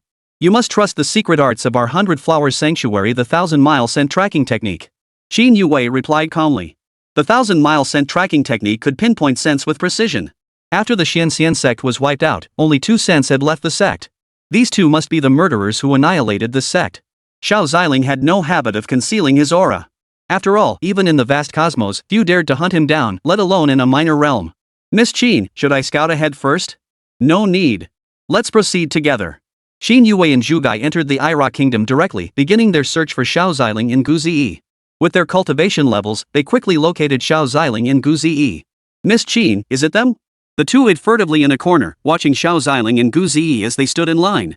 Qin Yue hadn't intended to hide, but seeing Xiao Ziling and Gu Ziyi actually waiting in line for some snowflake cake made her doubt whether her secret technique had failed. Fearing she might alert them prematurely, she opted to observe first. TSK. What era is this? Still sneaking around like thieves. An old man passing by shook his head at Zhu Gai and Qin Yue. This left the two observing from the shadows utterly bewildered. What do you mean, like thieves? Zhu Gai nearly lost his temper, ready to step out and challenge the old man to a fight. But after Qin Yue reminded him, he calmed down. Enough. We've got business to attend to. Don't stir up trouble. Right, we have business to attend to. Business to attend to. Zhu Gai nodded solemnly, though inwardly he thought, not only do we have business to attend to, but I'll find a chance to make sure you meet your end right here. Chapter 18, sorry, I just don't like cilantro. The commotion between Zhu Gai and Qin Yue had already caught Xiao Ziling's attention. Xiao Ziling smiled faintly. What is it this time? The Holy Land or the Imperial Dynasty? Xiao Ziling glanced at Zhu Gai and Qin Yue before turning away. Just a few insects. His daughter was so happy today he couldn't spoil her mood. Daddy, what's wrong? Gu Ziyi possessed keen perception, though she hadn't noticed the shift in Xiao Ziling's expression. She sensed the commotion coming from Zhu Gai and Qin Yue's direction. Nothing. Let's keep waiting for the snowflake cakes. Xiao Ziling wore an expression as if nothing had happened, his eyes softening slightly as he spoke. At the mention of the snowflake cakes, Gu Ziyi calmed down, her eyes sparkling as she focused on the cakes that were about to be served to them. Meanwhile, Qin Yue and Zhu Gai, having caught Xiao Ziling's brief glance before he turned away, breathed a sigh of relief. Thank goodness we weren't spotted. However, the two of them were certain that Xiao Ziling and Gu Ziyi were most likely the ones responsible for the destruction of the Xianxian sect. No, I must confront them about destroying the Xianxian sect. Even if they're from Yaoguang Holy Land, I won't hold back. Qin Yue declared sharply. The Holy Master of the Yaoguang Holy Land and the Holy Master of their 100 Flowers Holy Land were on excellent terms, fostering a strong relationship between the two Holy Lands. She didn't want to jeopardize that bond. Qin Yue's sudden move startled Zhu Gai. How could he possibly let her die at that person's hands now? No, I have to stop her. Zhu Gai muttered inwardly. Miss Qin, wait. Don't rush over just yet. Zhu Gai intercepted Qin Yue. What's wrong? Miss Qin, if you confront them now, they'll never admit to destroying the Xianxian sect. If they alert the guards of this small kingdom, we'll be in trouble. Zhu Gai's utterly nonsensical expression left Qin Yue thoroughly baffled. Could this tiny kingdom possibly stop them, a transformation spirit cultivator and a heavenly god cultivator? You'll be fine, but I won't. Zhu Gai muttered inwardly. Then what do you suggest we do? Qin Yue placed her hands on her hips, glaring in the direction of Xiao Ziling and Gu Ziyi. Well, I don't know either. Zhu Gai began to ponder as well. Got it. You can pretend to be bandits chasing me. I'll conceal my cultivation. That man will definitely come to my rescue. Then I can build rapport with them and use the opportunity to draw information out of them. Qin Yue's eyes lit up. Truthfully, she'd never seen a man as handsome, dashing, and composed as Xiao Ziling before. She considered herself quite attractive, with a figure that could easily be called beautiful. With just a little seduction, that man would definitely fall for it. Let's do it. Hurry up and get moving. With that, Qin Yue began making preparations. Zhu Gai, however, felt somewhat at a loss. Could he truly accomplish the task His Majesty had entrusted to him? Sighing, he followed Qin Yue's instructions and set to work. Meanwhile, Xiao Ziling and Gu Ziyi were still waiting in line. After quite some time, it was finally their turn. Wow, Daddy, it's finally our turn. Gu Ziyi exclaimed happily. Alright, boss, 10 pieces of snowflake cake, please. Xiao Ziling smiled as he addressed the snowflake cake vendor. Right away, coming up. The vendor promptly began preparing the order. Seeing Guzi, whose beauty seemed to descend from the heavens like a celestial being, and Xiao Ziling, with his graceful demeanor and noble bearing, they shone like brilliant stars, radiating an enchanting glow. He decided to prepare a few extra portions for the pair. Before long, the snowflake cakes were ready. Here you go, guests. Your 10 servings of snowflake cake are ready. Thank you, sir. Thank you, uncle. Just as the two were about to leave after receiving the snow cakes, they spotted Qin Yue now in disguise being chased by Zhu Gai, who was playing the role of a bandit. Help! Xiao Ziling frowned. He instantly recognized the two as the same individuals who had been lurking suspiciously earlier. What's going on here? Xiao Ziling asked calmly. Daddy, are they putting on a show? Gu Zi also sensed the two women's pathetic, amateurish acting. Probably. Come on, Zi. Remember to stay away from people like them in the future. Okay. Xiao Ziling ignored Qin Yue and Zhu Gai, preparing to continue onward toward the Yaoguang sacred ground. Qin Yue watched the pair about to walk away and was utterly bewildered. Wait, what? This doesn't make sense. Shouldn't you be the heroes rescuing the damsel in distress right now? Why are you just walking away? This isn't how the script goes. Damn it! My flawless, alluring body couldn't even tempt you? Just walking away like that. Qin Yue gritted her teeth in fury. At this point, she was starting to wonder if Xiao Ziling was even human anymore. But she couldn't dwell on that now. She sprinted straight toward Xiao Ziling and the others. Sir, please save me. He's trying to rob me. Qin Yue jogged forward and grabbed Xiao Ziling's sleeve. Just as she was about to cry out for help, a fragrant-smelling foot planted itself squarely on her face. You wicked woman. What did you think you were doing to my daddy? Gu Zi kicked Qin Yue flying with a single blow, leaving everyone present utterly stunned. Xiao Ziling merely waved his hand nonchalantly. Sorry, I don't like cilantro. If you have any business, take it up with my sweet daughter. What's going on? Shoo. Keep quiet. This is probably about to turn into a fight. I love watching women fight. The onlookers, witnessing the scene, instantly felt the thrill of spectating a spectacle. Damn it! How dare you kick my beautiful face? Zhu Gai, attack her. Qin Yue flung several petals toward Gu Zi. The petals sliced through the air like blades, hurtling straight at her. Oomph! Gu Zi snorted coldly, then mimicked her father's technique. She lifted her foot and stamped lightly, sending a powerful surge of spiritual energy that instantly scattered the petals. Transcendence realm. Qin Yue was stunned. This girl before her, younger than herself, was also a Transcendence realm powerhouse. So what if you're at the spirit transformation realm? You dared to destroy the Xianxian sect and kill the little one. Today, you must die here.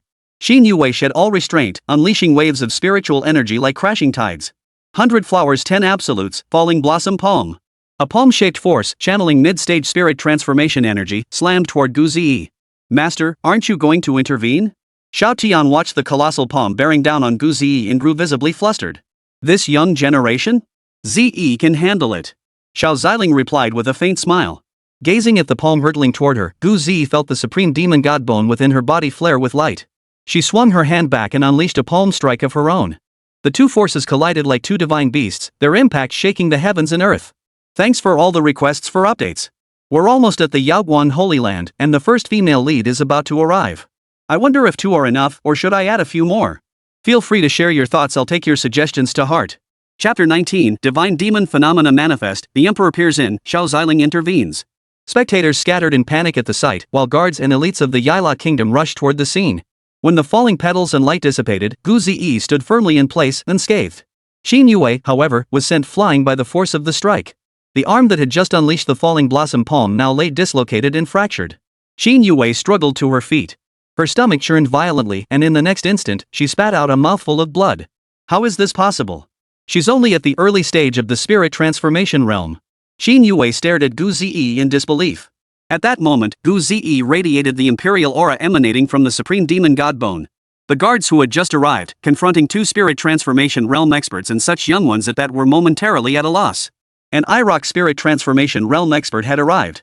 Seeing the 2 spirit transformation realm experts about to clash, along with the surrounding ruined city houses, he frowned. They can't fight here. If Yilok gets caught in the crossfire of their divine transformation realm attacks, this place will be destroyed in an instant. The spirit transformation cultivator thought to himself.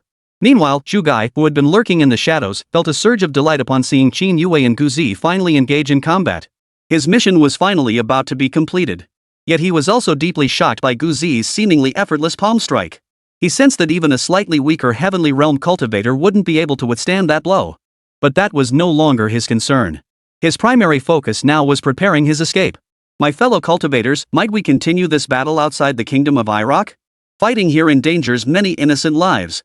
The Huatian realm expert approached Gu Zi and Qin Yue with respectful deference. Qin Yue glanced at the spirit transformation realm cultivator before her, then surveyed the surroundings. She nodded and began flying toward the exit of Iraq. Gu Zi, unwilling to endanger innocence either, glanced at Xiao Ziling. Seeing her father nod, she too began flying outward. Master, little Ze is so powerful now. She's far surpassed her original strength. Xiao Tian clapped his hands excitedly. Even he hadn't anticipated this. There are always those more skilled than you, and skies beyond skies. Still, Ze truly possesses the strength to dominate the younger generation. And her temperament is commendable, calm and steady.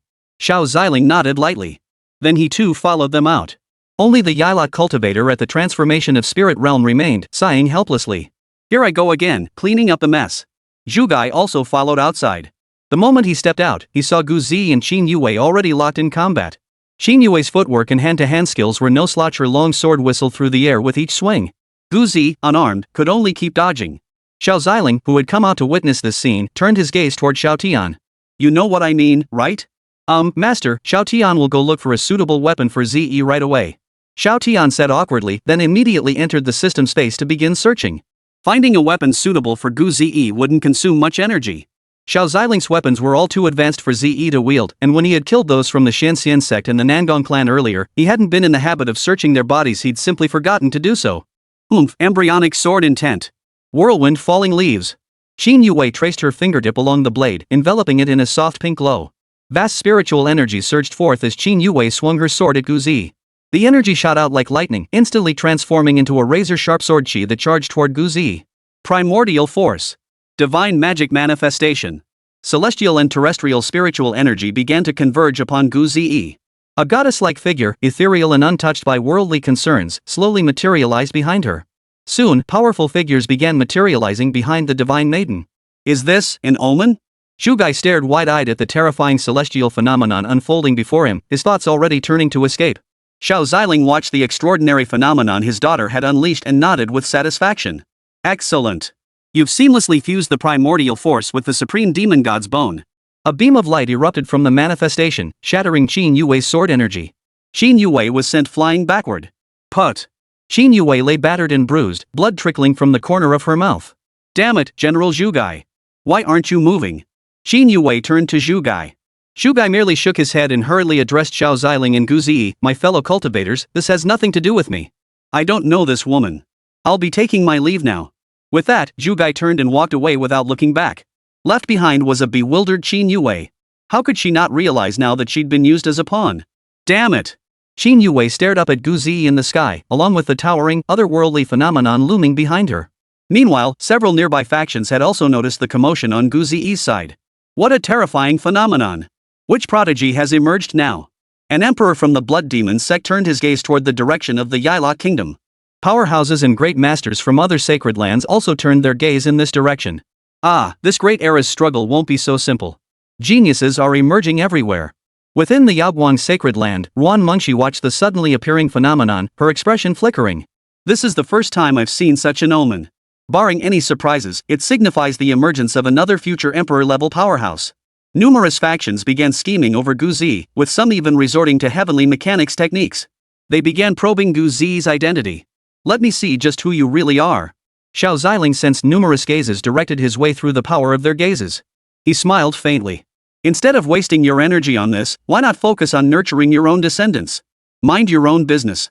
His eyes flashed with a sharp golden light. The powerful beings attempting to probe Gu Zi did not see her. Instead, they saw Xiao Ziling's divine essence form. Get lost. Xiao Ziling coldly snorted at the powerful beings attempting to approach for inspection.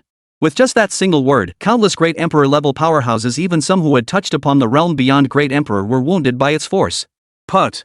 An ancient patriarch from a primordial sanctuary clutched his chest, blood trickling from the corner of his mouth. What kind of being is this? A single word has gravely wounded me. The others fared no better, each suffering some degree of backlash. A bunch of puny little pests, daring to sneak in here and peek. Xiao Tian pumped her tiny fist triumphantly, as if she were the one who had dealt the crushing blows. Xiao Ziling, however, said little, merely smiling. Gu Ziyi, meanwhile, fixed her gaze on Qin Yue. There was no deep-seated hatred between them, and she had no desire to kill Qin Yue. Mommy said showing mercy to enemies is cruelty to yourself. Until I consider you an enemy, get out of here. Gu Ziyi snapped at Qin Yue, her powerful aura instantly dampening any thought of retaliation. Chapter 20, It was all a misunderstanding. Qin Yue, deceived, kneels to apologize. Xiao Ziling nearly laughed out loud. How did his daughter manage to deliver such intimidating words with such an adorable tone, paired with her aloof demeanor? Oof. You destroyed the Xianxian sect and killed my friends. Now you expect me to leave? Qin Yue struggled to her feet. She held an absolute trump card and felt no threat from the person before her. Your friends? Hearing Qin Yue mention the Xianxian sect, Gu Ziyi instantly grew furious. Those scum of the Xianxian sect deserve to die. Upon hearing Qin Yue's connection to the Xianxian sect, Gu Ziyi raised her arm, and the divine maiden's aura behind her lifted its arm in unison. Remnant of the new moon. A pattern resembling the moon appeared before Gu Ziyi, encircled by a ring of patterns strikingly similar to divine runes. Gu Ziyi gently touched the pattern with her finger.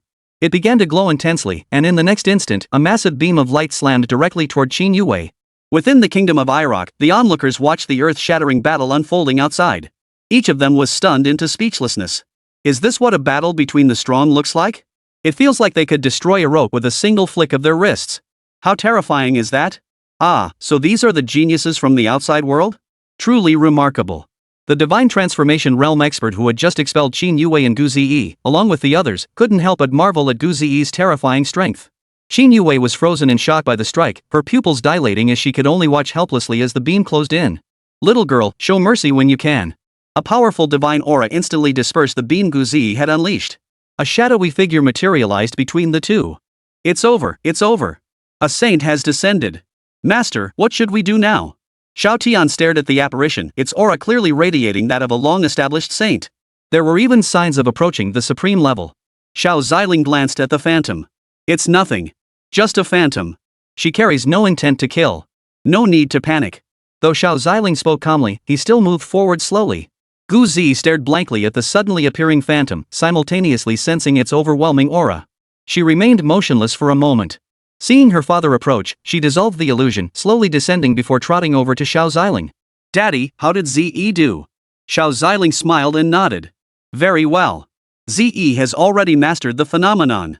What a pleasant surprise for Daddy. Strange. That man just flew through the air, yet I sense no aura emanating from him at all. This is too peculiar. The phantom thought to himself, no longer daring to underestimate Xiao Ziling. Fellow Daoist, I am Wu Yan, the seventh elder of the outer sect of the 100 Flowers Sacred Land. I don't know what my incompetent disciple did to offend you too. If my disciple is at fault, I will punish him severely. After speaking, Wu Yan glanced at Qin Yue. She knew her disciple well enough. Though somewhat naive and lacking in worldly wisdom, she wouldn't commit any major offenses. Xiao Ziling shook his head. I'm not sure either. He then turned to his daughter and silently transmitted his voice to her. Z, this is a matter for the younger generation.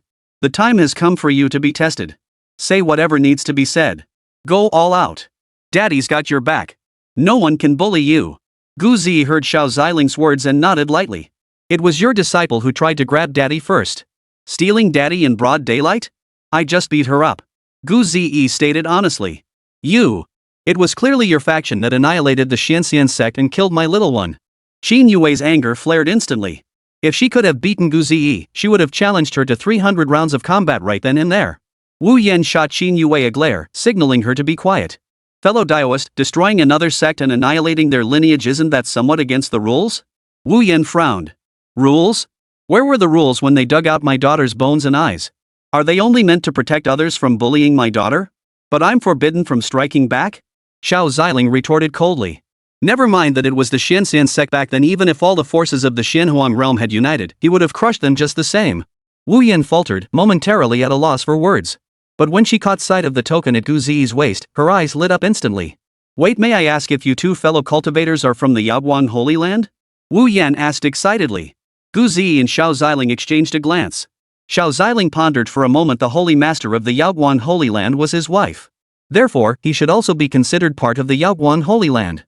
The two exchanged a glance and nodded in unison. Oh dear, it's like the flood washed away the Dragon King's temple. Our holy master of the 100 Flowers Sanctuary has a good relationship with your holy master. This matter was caused by my disciple's rashness. Yu Wei. Come apologize to these two fellow cultivators. Wu Yan scolded Qin Yue. Xiao Ziling and Gu Ziyi hadn't anticipated such an outcome either. Indeed, when traveling far from home, the most reliable things are strength and influence. Master. Qin Yue's eyes were bloodshot, clearly unwilling to accept this outcome and deeply dissatisfied with her master's actions. Don't accuse me of being heartless. Let me show you what your so-called little one and his childhood sweetheart have been up to. Xiao Ziling spoke calmly, then with a light touch, a flood of memories not her own surged into her mind. Vivid scenes surged through her mind like a torrent. Her original beliefs shattered as she witnessed Lin Yufeng spying on female disciples bathing, pursuing his childhood sweetheart, and simultaneously declaring his love to Gu Ziyi before her eyes. Combining these with her own prior memories, she knew this was real. This can't be. Why did it have to be like this? Qin Yue was heartbroken, tears streaming down her face. She felt utterly foolish, first deceived, then manipulated as a pawn. Yue, apologize to these fellow cultivators and hurry back to the sacred grounds. My apologies, fellow cultivators. My disciple has caused you trouble. Thank you for helping her overcome her inner demon. Should you ever visit the 100 Flowers sacred land, I shall personally host you both. Wu Yan cited Qin Yue before expressing her gratitude to Xiao Ziling and Gu Ziyi. Gu Ziyi also felt a pang of pity for Qin Yue. She stepped forward and gently wiped away her tears. Stop crying, you'll turn into a big wet cat. Hearing Gu Ziyi's nonsensical consolation, Qin Yue felt like both crying and laughing. I'm sorry. I was wrong today. I apologize to both of you. And you, I lost today, but just wait. Once I go back and train some more, I'll definitely beat you. After kneeling to apologize to Xiao Ziling and Gu Ziyi, Qin Yue rallied her spirits. She whispered a few words to Gu Ziyi before leaving. Actually, if you didn't compete with me for daddy, I think you weren't so bad after all. Gu Ziyi scratched her head. Though she didn't understand Qin Yue's final remark, she could now go find her aunt. Chapter 21, The Great Battle Begins. Yaoguang battles Shueisha, the Supreme Overlord presses in. Daddy, let's go. Gu Ziyi returned to Xiao Ziling's side. The two continued their journey toward the Yaoguang Holy Land. Xiao Tian, with Ziyi's personality, do you think she might get taken advantage of out in the world? Xiao Ziling sighed, somewhat exasperated. Not at all, master. Little Ziyi possesses the primordial ultimate in constitution. She can sense things that threaten her and people who mean her harm.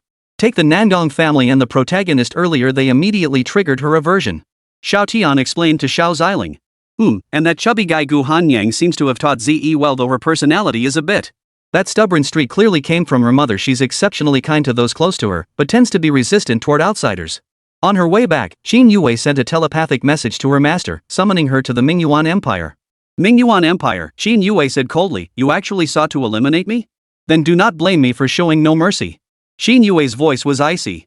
The Mingyuan Empire clearly recognized that Gu Ziyi and Xiao Ziling possessed extraordinary martial arts skills.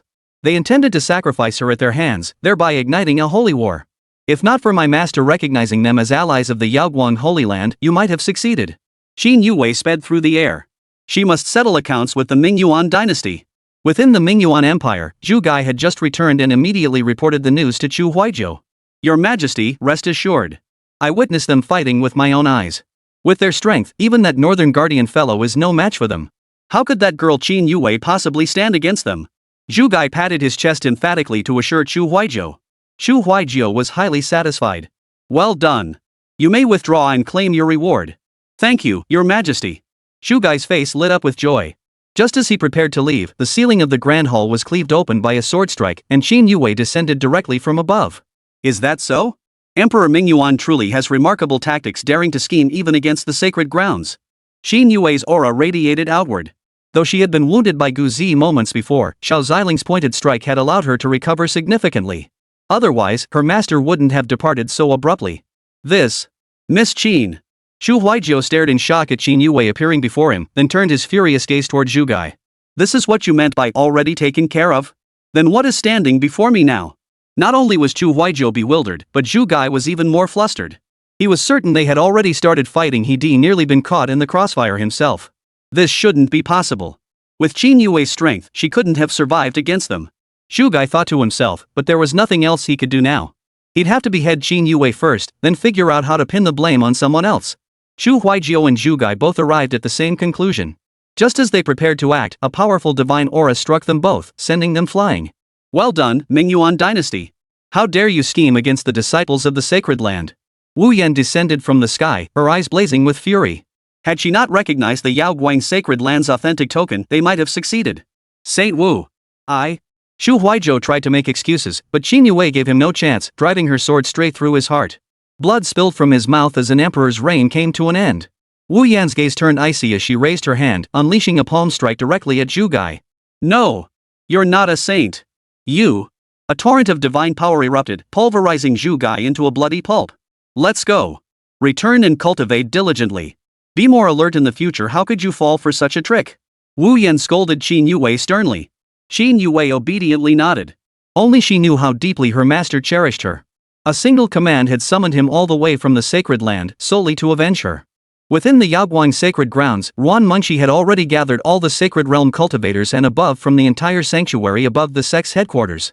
Holy Master, the Blood Slaughter Sect's army is nearly upon us, an elder reported, approaching Ruan Mengshi's side. She was the second elder of the Yaoguang Holy Land Yuning.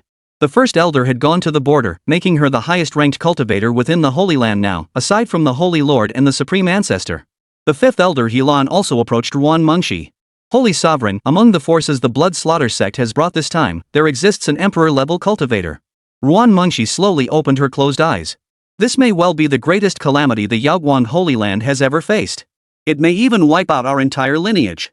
Yuning and Helan stood beside Ruan Mengshi. Holy Sovereign, we pledge to stand with you through thick and thin. We stand with you through thick and thin, Holy Sovereign. Ruan Mengshi turned to face the assembled crowd, nodding with deep satisfaction. With such loyalty throughout the entire sanctuary, how could they possibly be destroyed? Brother Xiling, Ze, once we've dealt with the Blood Demon Sect, I'll come find you. Outside the Yaoguang Holy Land, blood mist filled the sky, obscuring the entire heavens. Who would have thought the Yaoguang Holy Land would prove so stubborn? If we fail to take it this time, it won't be easy to explain to the Lord. A peak Supreme Sovereign remarked. No need to worry. This time, we will definitely take them down. Everyone, be on high alert. That woman Yao Guang is beyond belief. She's ridiculously powerful. Another Supreme added. Ha. What do you say we go meet that woman first? The speaker was Ghost Shadow Sovereign, already itching for a fight, eager to test his strength against Yao Guang's strongest. Ha, that's exactly what I had in mind. In that case, let's depart. Only one Supreme Tier cultivator remained behind to lead the army, while all other Supreme Tier cultivators began heading toward the Yaoguang Holy Land. Ruan Mengshi, who had been resting with her eyes closed at the Yaoguang sacred ground, suddenly sensed several powerful forces approaching and abruptly opened her eyes. They're here. Ruan Mengshi drew a quasi-emperor grade weapon, the glowing feather fan, and swung it forcefully forward. Instantly, a whirlwind of tornado-like winds erupted across the heavens and earth. The whirlwind surged forward, but after a moment, it seemed to collide with something and slowly dissipated. 5 Supreme Peak Experts, 10 late-stage Supreme Experts. The Blood Slaughter Sect truly holds Yao Guang in high regard. Ruan Mengshi's delicate brows furrowed. Now, every faction was sending their strongest warriors to the border. That Blood Slaughter Sect still harbored so many powerful figures. It seemed their internal affairs weren't as clean as they appeared. Ha, the Yao Guang Holy Master is still so impatient. Such a beautiful and graceful fairy should behave more ladylike. Ghost Shadow Sovereign chuckled darkly. Oomph, Ghost Shadow Sovereign, Flame Sovereign, Shadow Sovereign, Dark Slaughter Sovereign, Blood Eye Sovereign. It seems the lesson I taught you last time wasn't sufficient. Ruan Mengshi's gaze turned icy as she stared at the figures before her. We don't have much time to play with Holy Master Yao Guang. Yao Guang, it's time for your clan to be wiped out. Xiao Meng thanks everyone for the requests for updates and for reading. Xiao Meng will continue updating. Feel free to share any thoughts or suggestions here. Reading novels is all about having fun.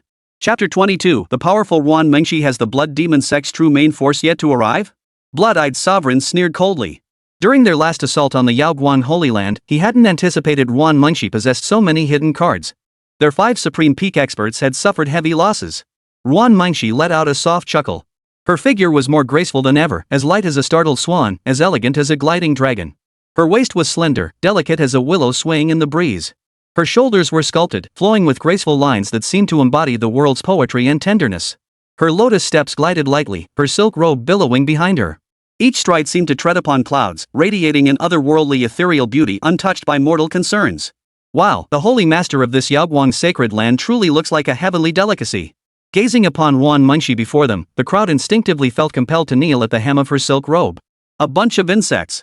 Ruan Mengshi pointed her finger toward the sky. As if torn open, a crack appeared, and a colossal hand slowly materialized before everyone's eyes. Great cold 3000 heaven and earth mystic palm. Ruan Mengshi channeled the power of heaven and earth, drawing vast spiritual energy toward her.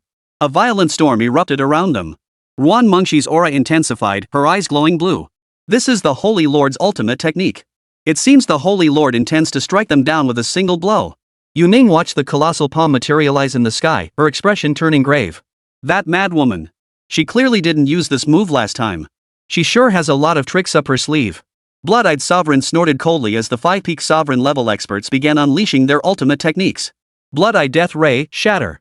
Hee, let me see what you've got, little beauty. Ghost Shadow Sovereign radiated an aura of pure malevolence. In an instant, countless ghostly shadows burst forth from his body, charging toward the colossal palm that engulfed the sky.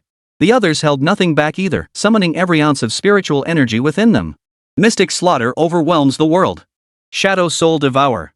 Glassfire Slash. Ruan Mengxi stared at them with an icy expression, her eyes showing not a trace of fear. Dare to offend Yao Guang. Die. A colossal palm descended from the heavens, crushing down upon them. The combined attacks of the 5-peak Supreme Sovereigns struck the palm like needles falling into the ocean, stirring not a single ripple. Whoosh. How could this be? It's over. She's ridiculously strong. Everyone. Run. Seeing their attacks utterly ineffective, the Supreme Masters began scattering in all directions. No. We can't escape. Ah. None could escape Ruan Mengxi's palm strike. They were all swallowed whole by a single blow. The void tore apart and the vast expanse surged. Dust swirled as Ruan Mengxi slowly caught her breath. That single strike had drained too much of her spiritual energy. It truly lives up to the name of a technique that took me so long to master. Her chest rose and fell slightly, clearly indicating she couldn't yet unleash the full power of this strike. Sure enough, in the next instant, the dozen or so supreme level experts who had been swallowed by the palm burst forth, covered in wounds. They're gravely wounded. Everyone, follow me to slaughter the invaders. Yuning bellowed, and in an instant, all the Supreme Realm experts poured out, launching a relentless pursuit against these Supreme Realm cultivators whose auras now appeared extremely weakened. Damn it! Quick! Get out of here! Blood-eyed Sovereign's eyes bled as his cultivation plummeted to the early Sovereign realm. And he was still among the less severely injured. When disaster strikes, everyone flees for themselves. One by one, the Supreme Realm experts began scattering in all directions. Yuning quickly caught up to one Supreme Realm cultivator. Aurora Slaughter. Yuning drew upon the essence of heaven and earth, unleashing a sword strike as swift as a startled bird. A colossal blade aura sliced through the sky, its deafening explosion reverberating across the heavens. Damn it! Why are you targeting me? I'll fight you to the death.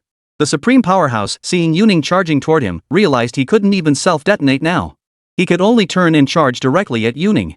But Yuning's cultivation was no weaker than his, and with him now gravely wounded, she quickly caught up and struck him down with a single sword strike. No! I cannot die here, absolutely not. As one Supreme after another fell, a rain of blood began to fall from the skies above the Yaoguang Holy Land. The blood rain nourished the earth as if nurturing new life. Before long, everyone returned to Ruan Mengxi's presence. Reporting to the Holy Sovereign, all late-stage Supreme Sovereigns have been eliminated.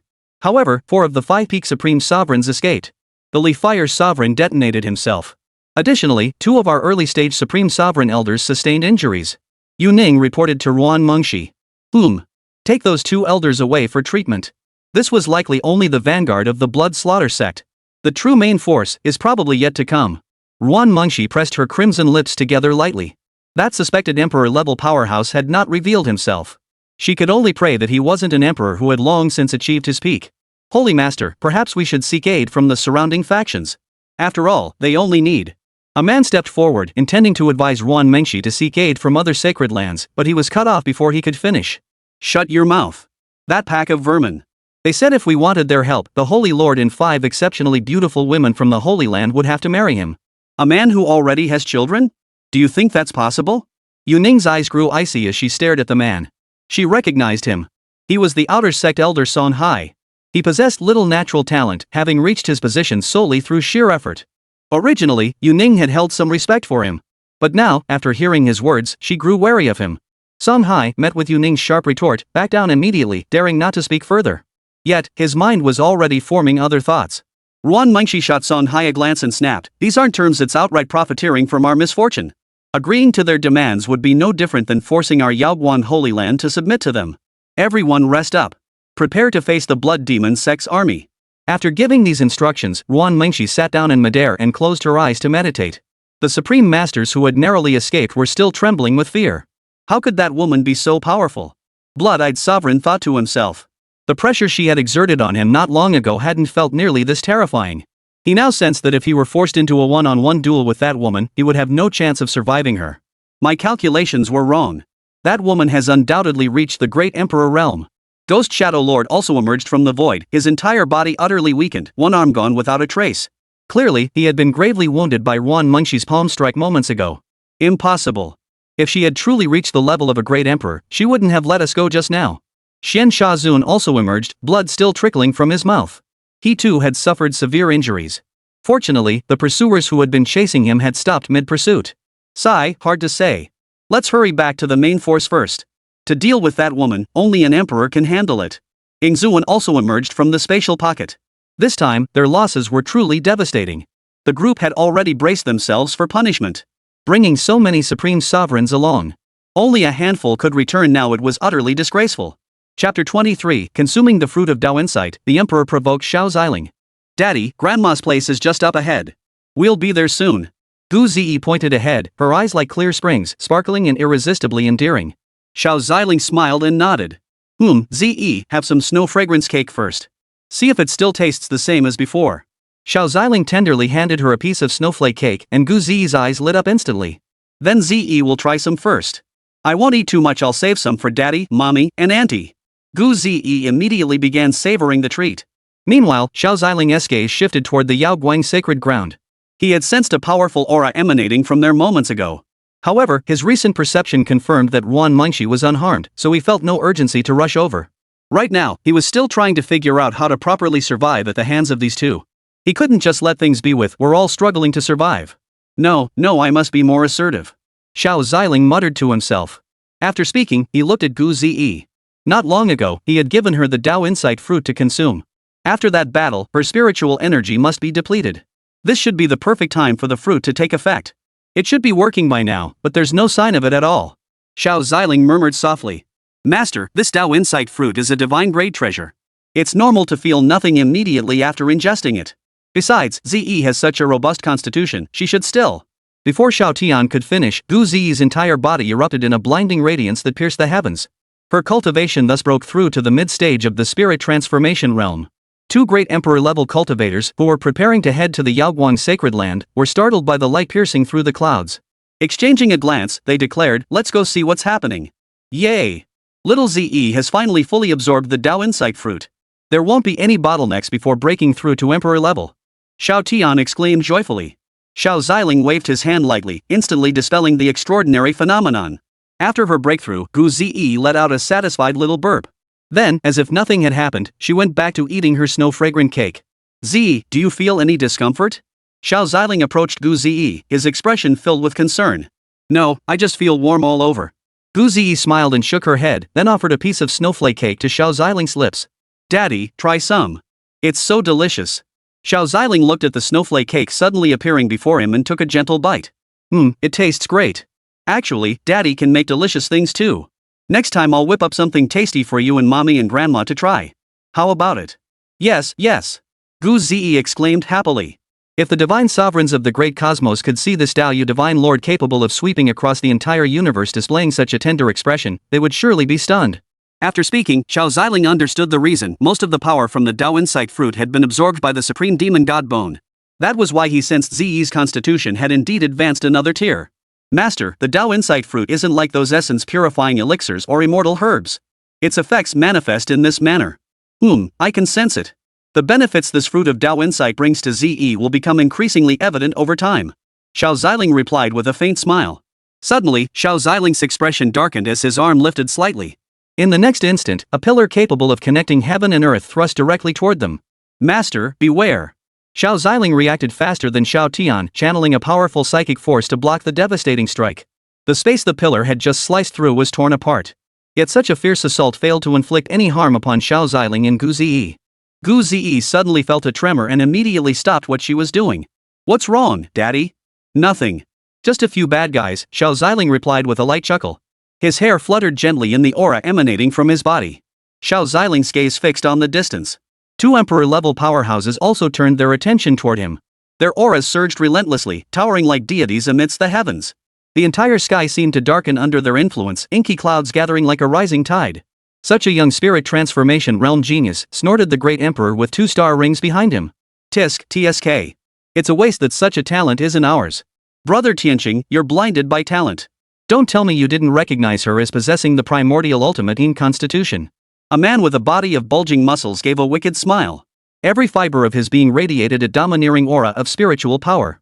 These two were none other than the great emperors hastening to aid the blood slaughter sect in their assault on the Yaoguang Holy Land. Emperor Tianqing and Emperor Badian. Originally en route to Yaoguang, they suddenly sensed a powerful anomaly here. They had assumed some treasure had emerged. I see it too. What are your thoughts, Brother Badian? Emperor Tianqing sneered. Baxian the great emperor remained silent, merely striding forward slowly. Each step sent powerful tremors rippling through the surrounding space. In mere strides, he hovered above Xiao Ziling. Pup, hand over the woman beside you, and I might spare your life. Emperor Badian sneered. He held the scrawny Xiao Ziling in utter contempt. Though Xiao had just caught his Sangyan staff, Emperor Badian sensed no trace of imperial might emanating from him. Clearly, this man was not a great power at the Emperor realm. Gu Ziyi frowned, finding the man before her utterly repulsive. I dislike looking up at people. Come down. Xiao Ziling said expressionlessly. Instantly, the heavens and earth began to tremble as a powerful pressure descended, enveloping Emperor Batian. The Emperor of Overlord felt his shoulders grow dozens of times heavier. You're asking for death. Green light blazed from the Emperor of Overlord's eyes as he raised the Sangyan staff and hurled it toward the heavens. The three supreme arts of heaven, God, demon, Buddha. A colossal spectral figure wielding that Sangyan staff appeared. The Overlord of the heavens unleashed his staff technique, sweeping it toward Xiao Ziling. Oomph. Xiao Ziling's fingers flickered lightly. A golden greatsword, blazing with dazzling light, shot toward the phantom like a bolt of lightning tearing across the heavens. The golden blade knocked the Sangyan staff aside, cleaving the phantom in two before charging toward the Overlord of the heavens. The Overlord reacted instantly, activating his Overlord divine body. His flesh instantly hardened into impenetrable bronze walls, while a golden protective barrier enveloped his entire form. The two colossal forces collided. In the blink of an eye, the Emperor of Overlord's shield shattered. How is this possible? Emperor Batian's pupils widened in utter shock. Emperor Tianqing, standing nearby, also sensed something amiss at once. He rushed to Emperor Baishan's side, and together they braced against the golden greatsword. What terrifying power! Who is this divine being? Emperor Tianqing was equally stunned by Xiao Ziling's prowess. Realizing they couldn't withstand the sword's might, both swiftly dodged out of the way. Xiao Ziling snapped his fingers lightly, pulling all four into a separate space. Chapter 24, One Sword, One Fallen Emperor, Betrayal, and Crisis for Yaoguang. Gu Zi gazed at her surroundings with sparkling eyes, filled with curiosity about this space. She resolved to train diligently and reach her father's level of power as soon as possible. The Overlord of Heaven and the Overlord of the Stars frowned at Xiao Ziling's technique. While they too could enter such a space. But creating a space like this? Even those great emperors who specialized in cultivating spatial power couldn't manage that. Attack together, this kid's up to something. The Heavenly Star Emperor whispered to the Overlord Emperor in a deep voice. Two stellar rings appeared at his sides. Sacred Radiance Star Wheel. The Celestial Star Emperor clasped his hands together, his eyes blazing golden as light streamed from their corners. The two star rings steadily expanded, then began absorbing both the Celestial Star Emperor's spiritual energy and the surrounding energy. The Overlord of Heaven knew Xiao Ziling was not as simple as he appeared, and held nothing back. Heaven-dominating body art, earth-shattering destruction. The Emperor of Overlord Heaven's physical strength surged relentlessly. Xiao Ziling and Gu Ziyi could even hear the pounding of his heart. A wave of heat radiated from his body. The surrounding space itself warped under the pressure of their combined power. The Celestial Star Emperor raised both hands high above his head, then brought them crashing down toward Xiao Ziling. Two powerful beams of light erupted from his twin star rings. Boom! The entire space began to tremble, cracks appearing in the void. Emperor Batian gripped his azure cloud staff as a colossal manifestation of the staff's energy materialized behind him. Destroy! Emperor Batian brought the staff crashing down upon Xiao Ziling, shattering space in its wake. Two colossal forces converged upon Xiao Ziling simultaneously. Gu Zi watched this world-shattering technique, beads of sweat forming on her forehead. But with Daddy right beside her, she feared nothing. Xiao Ziling met the incoming attack with a pointed finger, sending the golden greatsword hurtling forth once more. Three forces collided violently. The Overlord of Heaven and the Overlord of the Stars felt immense pressure surge through their bodies. Both spat out mouthfuls of blood and stumbled back hundreds of steps. Xiao Ziling, however, remained unmoved. With a faint, cold snort, the power of the golden greatsword surged once more. It shattered their attacks outright, leaving both men gravely wounded. Even as emperors, you still lack the qualifications to meet me. Xiao Ziling gazed down at the two figures sprawled on the ground. His lips remained motionless, yet his voice carried clearly. The Celestial Star Emperor and the Overlord Emperor struggled to their feet, their gazes locked on Xiao Ziling's profound eyes. They beheld a colossal golden figure emerging from beyond the vast expanse of the cosmos. What kind of being is he? Emperor Tianqing and Emperor Badian were mortified, their legs trembling uncontrollably. As the figure extended a finger toward them, both instantly turned to dust, their souls and bodies utterly annihilated. After restoring the space, Xiao Ziling dissolved the spatial barrier. Is it over? Gu Zi looked around in confusion, finding herself back where she started. Michum, just a few little bugs. They're taken care of. Let's continue looking for Grandma. Xiao Ziling smiled gently, lightly stroking Gu Zi's nape. At the Yaoguang Holy Land, full-scale war had now erupted between them and the Blood Demon Sect. The Blood Demon Sect's forces clashed fiercely with the disciples and elders of the Yaoguang Holy Land. Inky black clouds hung heavy across the horizon, while howling winds swept through the forests, rustling the trees like the mournful whispers of countless restless souls. Within the Yaoguang Holy Land, its disciples fought fearlessly against the Blood Demon Sect's forces. Their swords flashed coldly in the sunlight, each swing carrying a fierce sword sheath that sliced through the air with a piercing whistle. The Blood Demon Sect disciples were no match for the Yaoguang Holy Land's warriors, yet they fought with reckless abandon, trading blows and wounds in a desperate struggle. On the battlefield, the clamor of battle cries, the clash of weapons, and the thunderous roar of spells intertwined, creating a deafening cacophony. Blood spattered, staining the ground crimson, while severed limbs littered the scene, creating a spectacle of utter horror. Lingxi, a core disciple of the Yaoguang Holy Land, fought fiercely amidst the chaos. Her long sword glowed with a soft radiance, each strike executed with grace and fluidity. Everyone, gather around me immediately and activate the Wind Rain Yao Light formation. Lingxi bellowed to the crowd, and the disciples of the Yaoguang Holy Land began converging toward her. They swiftly assembled, each taking their designated position to activate the Wind Rain Yao Light formation. Raindrops began falling from the sky, sweeping toward the Blood Demon Sect's army. Wherever they struck, disciples of the Blood Demon Sect fell to the ground. Lingxi gazed skyward. Victory here would be meaningless. The outcome rested with the top-tier combatants. Holy Master! Hold on! The disciples of the Yaoguang Holy Land began praying for the elders and the Holy Master. Above, each elder had found their opponent. Ruan Mengxi and Yuning, however, faced multiple Supreme Masters. Among them were the four who had escaped. After returning to the main force of the Blood Slaughter Sect, Blood-Eyed Sovereign had expected severe punishment. To his surprise, Emperor Yuan not only healed his injuries but also distributed a large quantity of elixirs. This enabled several peak-level Saint-tier experts to break through to the Supreme Realm. He also reassured everyone. He revealed that besides himself, 2 other Emperor-level powerhouses would soon arrive. He urged them to fight without restraint. Capture every enemy they could lay hands on. No need for courtesy toward Emperor Yuan, just go all out. With such a commander as their backing, the warriors' fighting spirit ignited. They were determined to seize the Yaoguang Holy Land. Ha ha ha, little ladies, have you thought of your last words?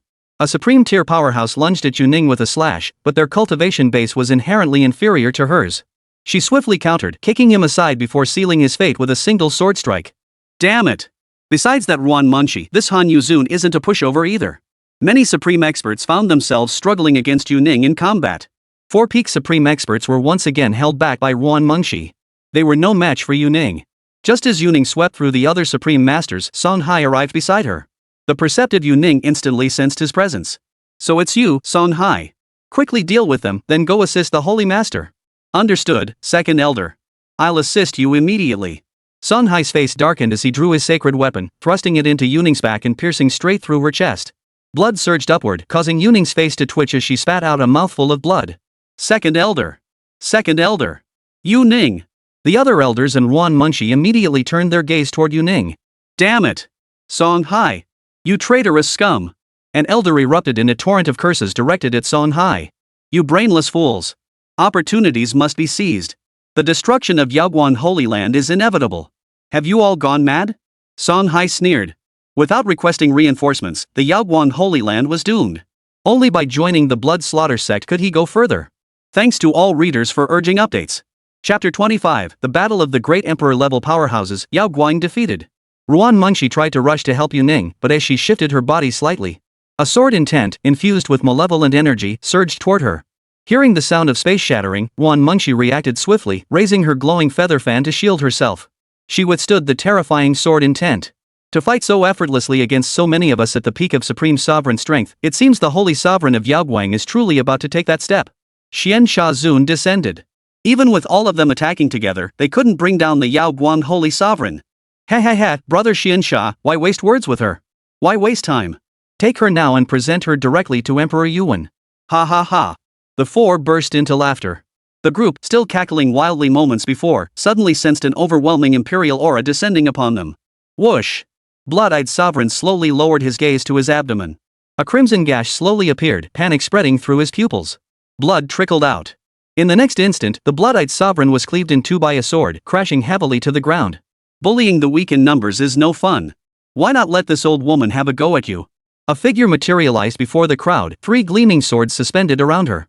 Dressed in snow-white robes, her hair as silver as frost, she radiated an air of profound mystery. Her face showed no wrinkles, appearing no different in age from Ruan Mengshi and the others. But only the truly powerful could sense it. At this moment, she was already in the twilight years of her life. This person was none other than the patriarch of the Yaoguang Holy Land, the great emperor of Yaoguang. Ancestor, why have you come out? Ruan Mengshi asked with concern. She knew the patriarch's days were numbered, and with her injuries compounded by this battle, she feared the patriarch might perish completely. It matters not. Yaoguang's future rests with you.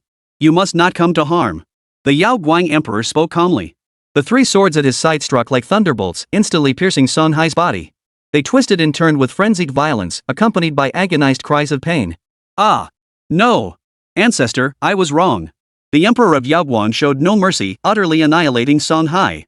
Betrayal of the Yaoguang Holy Land. You deserve death 1,000 times over. The Yaoguang emperor stared coldly at Song Hai, now reduced to a pile of flesh. Then his gaze swept over the other supreme experts present. They felt the terrifying imperial might emanating from Emperor Yaoguang. Beads of sweat began to form on their foreheads. Yaoguang! Emperor Yaoguang! Xian Shazun stared in terror at the silver-haired woman before him. The Yaoguang emperor had long been renowned as a force far beyond what peak sovereigns or ordinary emperor-level beings could hope to oppose. Mengshi, take Yuning down to tend to her injuries. Leave these to me. Emperor Yaoguang silently transmitted to Ruan Mengshi. Upon hearing this, Ruan Mengshi immediately departed to assist the other elders. Emperor Yaoguang recalled the three swords, now stained with blood. The authority bestowed upon these three blades. Three quasi-emperor grade weapons. Some discerning sovereigns instantly recognized the three flying blades. Kuyo, Tana, Shada. The supreme beings present began to tremble. Facing the great emperor, they dared not even entertain thoughts of resistance.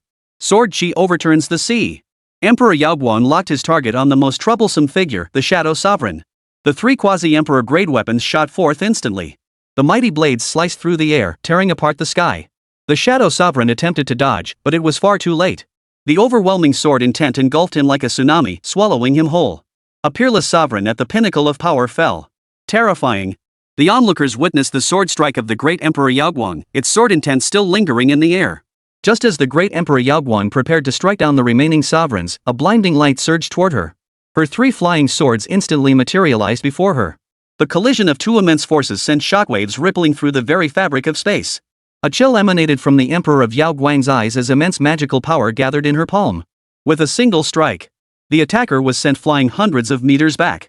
Empress Yaoguang frowned, noticing her hand still trembling slightly. Great Emperor Yaoguang, who would have thought? After all these years, you're still so well preserved. As the light faded, a figure over 10 feet tall emerged, golden-faced with a long beard, tiger-like eyes and thick brows. Clad in chainmail golden armor and wielding the imperial weapon, the phoenix-winged gilded halberd, he stood majestic and imposing, like a celestial being descended from the heavens. It's Emperor Yuan. Excellent. Ha ha ha, the Yaoguang sanctuary is finished. With Emperor Yuan intervening, I refuse to believe these scoundrels have any chance of survival. Seeing the Emperor Yuan intervene, the Blood Demon Sect members felt their hearts sink into relief. Meanwhile, the Yaoguang sanctuary witnessed an emperor emerging from the Blood Slaughter sect's ranks. The advantage Yaoguang emperor had just regained vanished in an instant. Is this the power of an emperor? A single individual can sway the course of battle. Lingxi gazed at the two emperor-level powerhouses in the sky. They would be her future targets. The Yaoguang Holy Land remained silent, instead unleashing the 9 forms of the Yaoguang sword art. 3 flying swords streaked toward Emperor Yuan like lightning bolts and shooting stars. The blades struck Emperor Yuan's body, producing a metallic clang. Boom! The flying swords failed to inflict any damage on Emperor Yuan. My golden chainmail isn't for show. Emperor Yuan sneered coldly. This chainmail armor, forged from pure gold, possessed formidable defensive properties. Emperor Yuan wore multicolored floral boots, typically paired with purple gold stirrups, their vibrant hues and intricate craftsmanship striking the eye. In his hand, he gripped the phoenix wing gilded halberd, a weapon named for its outward flaring structure resembling phoenix wings. 46th form of the phoenix winged gilded halberd. Emperor Yuan was enveloped in golden light as he charged directly at Emperor Yaoguang. Seeing Emperor Yuan charging toward her, Empress Yaoguang showed no sign of backing down. 3 flying swords circled around her as she unleashed her spiritual energy, enveloping herself in a white glow. She charged directly at Emperor Yuan. 2 beams of light clashed fiercely in the air, trading blows back and forth. The crowd below watched the spectacle with bated breath. Before long, the Emperor of Yaoguang found himself at a disadvantage. Realizing defeat was imminent unless he fought desperately, he swiftly unleashed his ultimate technique. Yaoguang Sword Art, 9 Forms. Final chapter. Forget River Sword. The great Emperor Yaoguang began burning his vital essence. The 3 quasi-imperial weapons Kuyo, Taina, and Sheda merged into one, ascending to the ranks of imperial weapons. Ancestor. Ruan Mengshi, the great Emperor Yaoguang's disciple, knew her master was preparing for a desperate gamble. 46 forms of the Phoenix-winged golden halberd. Final chapter. Halberd severing the heart of doom. Emperor Yuan channeled every ounce of his power into this strike, while Emperor Yaoguang swung his sword in response. No! Sensing the terrifying force of the two, Ruan Mengshi and the others hastily conjured protective shields. Otherwise, the mere aftershocks of 2 great emperors clashing would be enough to tear those below to shreds. The Blood Slaughter Sect disciples also scrambled to flee, lest they perish in the aftermath. 2 colossal forces shattered the heavens, unleashing a blinding radiance. When the light faded, a figure flew out, none other than the Emperor of Yaoguang. Ancestor. Ruan Mengshi rushed forward to catch the falling figure. Chapter 26. Ruan Mengshi intends mutual destruction. She is my woman. Ruan Mengshi caught the Emperor of Yaoguang, who remained utterly drained and exhausted, his vital energy steadily waning. Mengshi, I'm old now. I'm sorry for everything, Emperor Yaoguang managed, clinging to his last breath. The crisis at the Yaoguang Holy Land had not yet passed. She couldn't die now. Ancestor, don't speak. Rest now, Ruan Mengshi soothed the Emperor of Yaoguang. Gazing at her most beloved disciple before her, tears welled up in the Emperor of Yaoguang's eyes. Mengshi, you've worked so hard all these years.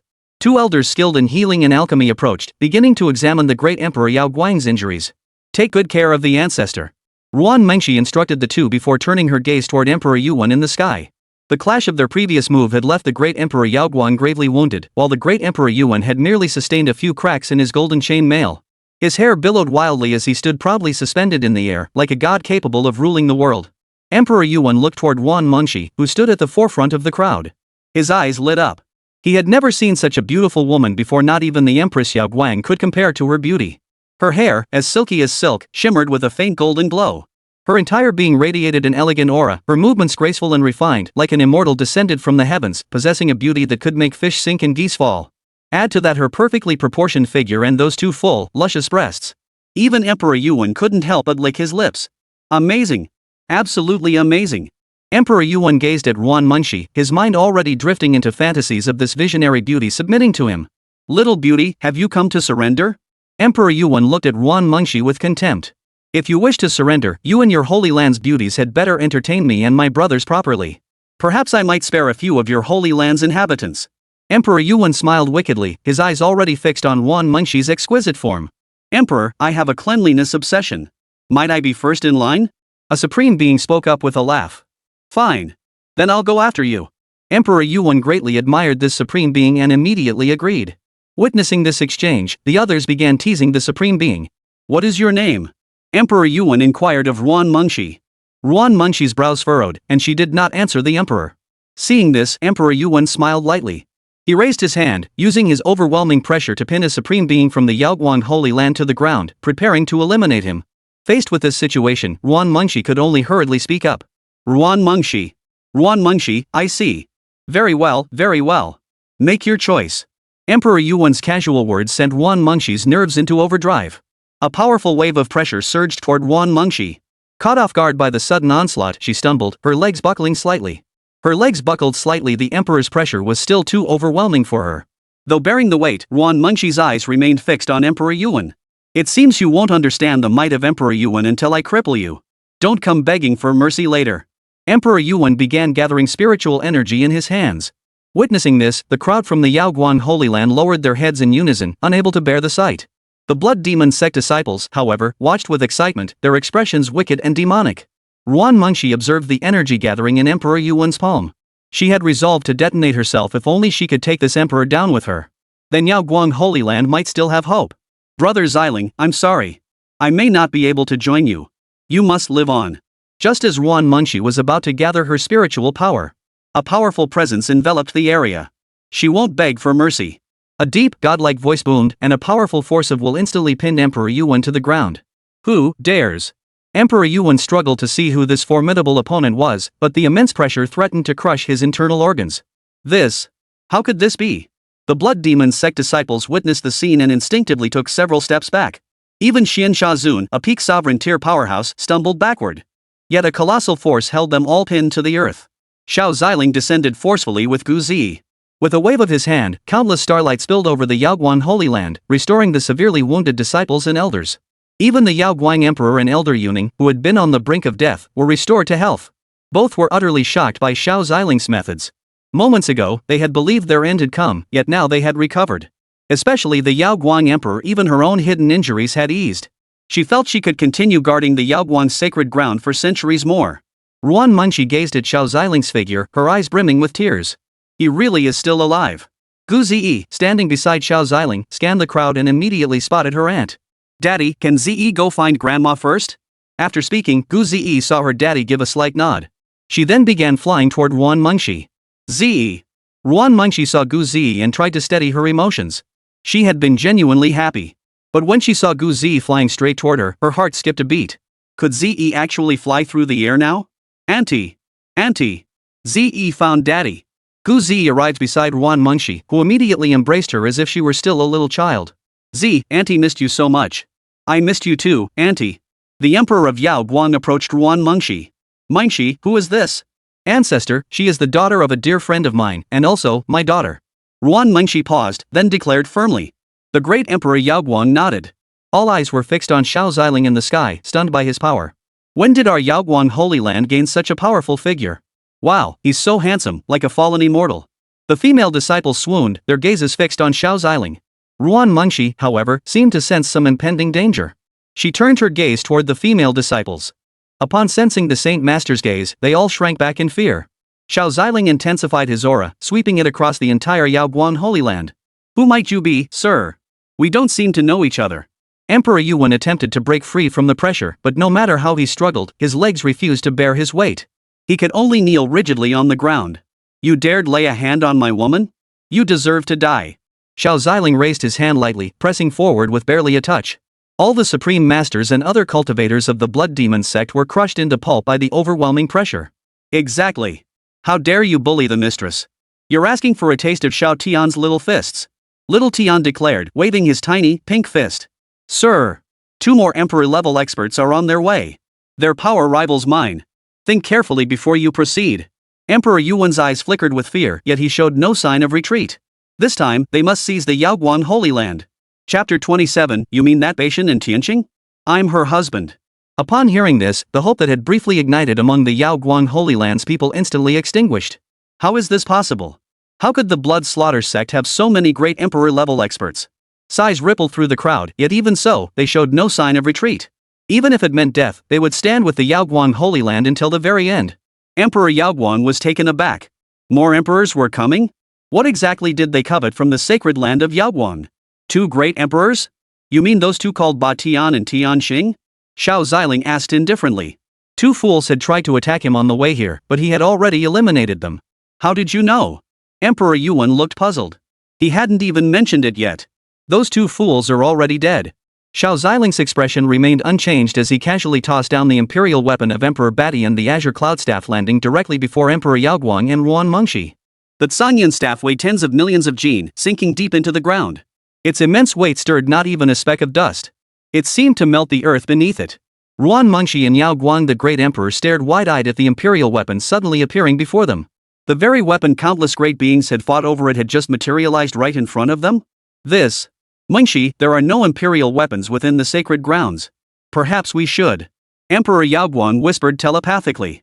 Ruan Munshi's face twitched. So this is the kind of person you are, old ancestor? She too felt at a loss. This imperial weapon wasn't hers either. She'd have to ask Brother Ziling about it later. But I never acknowledged Ziling before. I even hunted him down. Won't he hold a grudge? Ruan Munshi worried aloud. Emperor Yuan gazed at the Sanyun staff resting beside Ruan Munshi and Emperor Yaoguang. His entire body suddenly trembled. How could this be? Emperor Yuan trembled, finally feeling fear. Sir, judging by your appearance, you're not from the Yaoguang Holy Land. You probably just wanted to have some fun with that woman, Mingxi. She's just a woman. Rest assured, once we seize Yaoguang's sacred ground, she'll be yours to toy with. And our blood demon sect possesses beauties from every era and every land. Then, Emperor Yuan fawned over Xiao Ziling, but before he could finish, a searing pain erupted, causing his bones to crackle. Just one person? She's my life. Listen carefully to the sound of your own bones shattering. Xiao Ziling's expression turned icy as he lightly tapped his finger forward. The bones of Emperor Yuan began to shatter one by one. The unprecedented agony shot through his nerves. Ah! Damn it! Stop this at once! Emperor Yuan's face turned ashen. Had it not been for years of arduous cultivation, he would have fainted long ago. Are you certain you wish to oppose my blood slaughter sect? The power behind us is not something you can possibly match. Emperor Yuan gritted his teeth, his voice thick with fury as blood began trickling from the corner of his mouth. Oh! Xiao Ziling's expression remained unchanged as golden light slowly emanated from his eyes. Emperor Yuan stared into Xiao Ziling's pupils and froze in shock. Through the Emperor's soul, Xiao Ziling glimpsed the so-called powers behind us he had mentioned. After a moment, Emperor Yuan felt his stomach churn violently. Damn it! Snapping back to his senses, Emperor Yuan hastily prepared to detonate all his accumulated cultivation. Lesh! With a wave of Xiao Ziling's hand, Emperor Yuan, who moments before could have swept across the entire Yaoguan Holy Land, was utterly annihilated. He ceased to exist. The group of supreme peak experts who had accompanied Emperor Yuan on his campaign were likewise effortlessly crushed by Xiao Ziling. The crowd of the Yaoguan Holy Land watched this scene, utterly dumbfounded. This is how it ends? They still couldn't quite believe it. Could this catastrophe, capable of destroying the entire Yaoguan sacred land, truly be averted by a single mysterious powerhouse? Empress Yaoguan watched Xiao Ziling's actions with equal shock. She couldn't discern what he had done at all. Even less could she discern the aura emanating from him. After dealing with the blood slaughter sect, Xiao Ziling slowly approached Wan Mengxi and Gu Ziyi. Daddy! Daddy's so awesome! Hee. Gu Ziyi jumped up and scampered straight into Xiao Ziling's arms. Xiao Ziling smiled gently and caught Gu Ziyi softly. This scene left everyone too stunned to speak. My goodness, you're quite the little powerhouse. You should know that the person you're holding right now is a powerhouse capable of effortlessly annihilating an emperor. Emperor Yaoguang approached awkwardly. Mengxi, who might this venerable elder be? Ruan Mengxi, who had been staring at Xiao Ziling, heard her ancestor call her name but momentarily failed to register it. Ah, ancestor, you called me? You little brat, how rude. Staring at someone like that? That's not like you at all. Emperor Yaoguang whispered telepathically. The person before them was of unknown origin, and she feared that if displeased, he might casually annihilate the Yaoguan Holy Land. I am her husband, Xiao Ziling stated calmly. Empress Yaoguang froze solid upon hearing those words. Holy crap, how come she had no idea when Wan Mengxi found herself a man? The gathered Yaoguan Holy Land disciples were also startled. Though they had already heard Xiao Ziling refer to as woman moments ago. At that moment, everyone's attention had been entirely focused on Xiao Ziling's formidable power and imposing aura. Who would have thought this elder is actually our Holy Lord's husband? Holy crap, what a bombshell! If that's the case, doesn't that make him our Holy Lord? Looks like it. Yuning, standing nearby, nearly popped her eyes out of her head. She had been by her Holy Lord's side all this time. How could she not know her Holy Lord had such a man? Where have you been all these years? I couldn't find you. I missed you so much. Ruan Mengxi hadn't expected Xiao Ziling to openly acknowledge their relationship. Gu Ziyi watched the suddenly tearful auntie. Her face filled with concern, she walked over to Ruan Mengxi's side. Don't cry, auntie. Give daddy a hug. That'll make you happy. Hearing this, tears streamed freely from Ruan Mengxi's eyes. She floated over and nestled into Xiao Ziling's embrace. I'm sorry. So much has happened over the years. I'll tell you all about it later. Xiao Ziling's expression was complex indeed. He had been irresponsible. He gently patted Wan Mengxi's back. A surge of purifying spiritual energy began healing the internal injuries within Wan Mengxi's body. It soothed her emotions. Ah! Right, Han Nian. She suffered terribly these past years. Ruan Mengxi recalled the voluptuous purple-haired girl. They'd actually gotten along quite well. In fact, when Gu Han Nian was being hunted down, Wan Mengxi had often secretly aided her. But since it was an internal matter of the demon clan, if she intervened openly, it would mean full-scale war between the righteous factions and the demon clan. Her relationship with Gu Ziyi made that abundantly clear. Mengxi and Mengxi's husband, let's go inside to talk. Here. Emperor Yaoguang sighed helplessly, then glanced at the onlookers from the Yaoguan Holy Land. Witnessing this scene, Wan Mengxi blushed and buried her face deep into Xiao Ziling's embrace. Chapter 28. Chapter 28. If you don't know how to call out, your husband can teach you. Xiao Ziling paid no mind, gently caressing Wan Mengxi's flushed cheeks with a smile. This sent the already flustered Wan Mengxi into a complete meltdown. Had she not been cradled in Xiao Ziling's arms? She would have collapsed completely. All right. Hurry back to the sacred grounds. There are too many people here. Ruan Mengxi murmured sweetly in Xiao Ziling's embrace. Her clinging, bird-like demeanor made others envious. Wow, who would have thought the ice-cold Saint Master would have such a side to her? After all, the Holy Lord was once the Holy Maiden herself. This predecessor must have been the peerless prodigy of the Lord's era. Probably. And likely the peerless genius who could sweep all before them in the Lord's era. That's why our Lord is so utterly smitten. As the servants whispered among themselves, Emperor Yaoguang turned and shot them a glance. They instantly fell silent. Emperor Yaoguang hesitated slightly before turning to Xiao Ziling and murmuring, "That Mingxi, her husband, those two imperial weapons. I wonder." Xiao Ziling looked at the weapons left behind by Emperor Yuan and Emperor Badian. "Oh, those two imperial weapons. If the Yaoguang Holy Land needs them, take them. I have no use for them." Xiao Ziling's gaze softened as he spoke. "You've already called me Mingxi's husband, how could I possibly refuse to offer a token of my esteem?" Empress Yaoguang and Yuning's cheeks flushed. He was just handing them over so easily? The Holy Lord's husband is truly generous. It seems our Yaoguang Holy Land won't have to endure hardship anymore. Yuning thought joyfully. As long as the Holy Sovereign was happy, none of them had any objections. The Yaoguang Emperor quickly had several attendants secure the two imperial weapons, for such artifacts were not for just anyone to wield.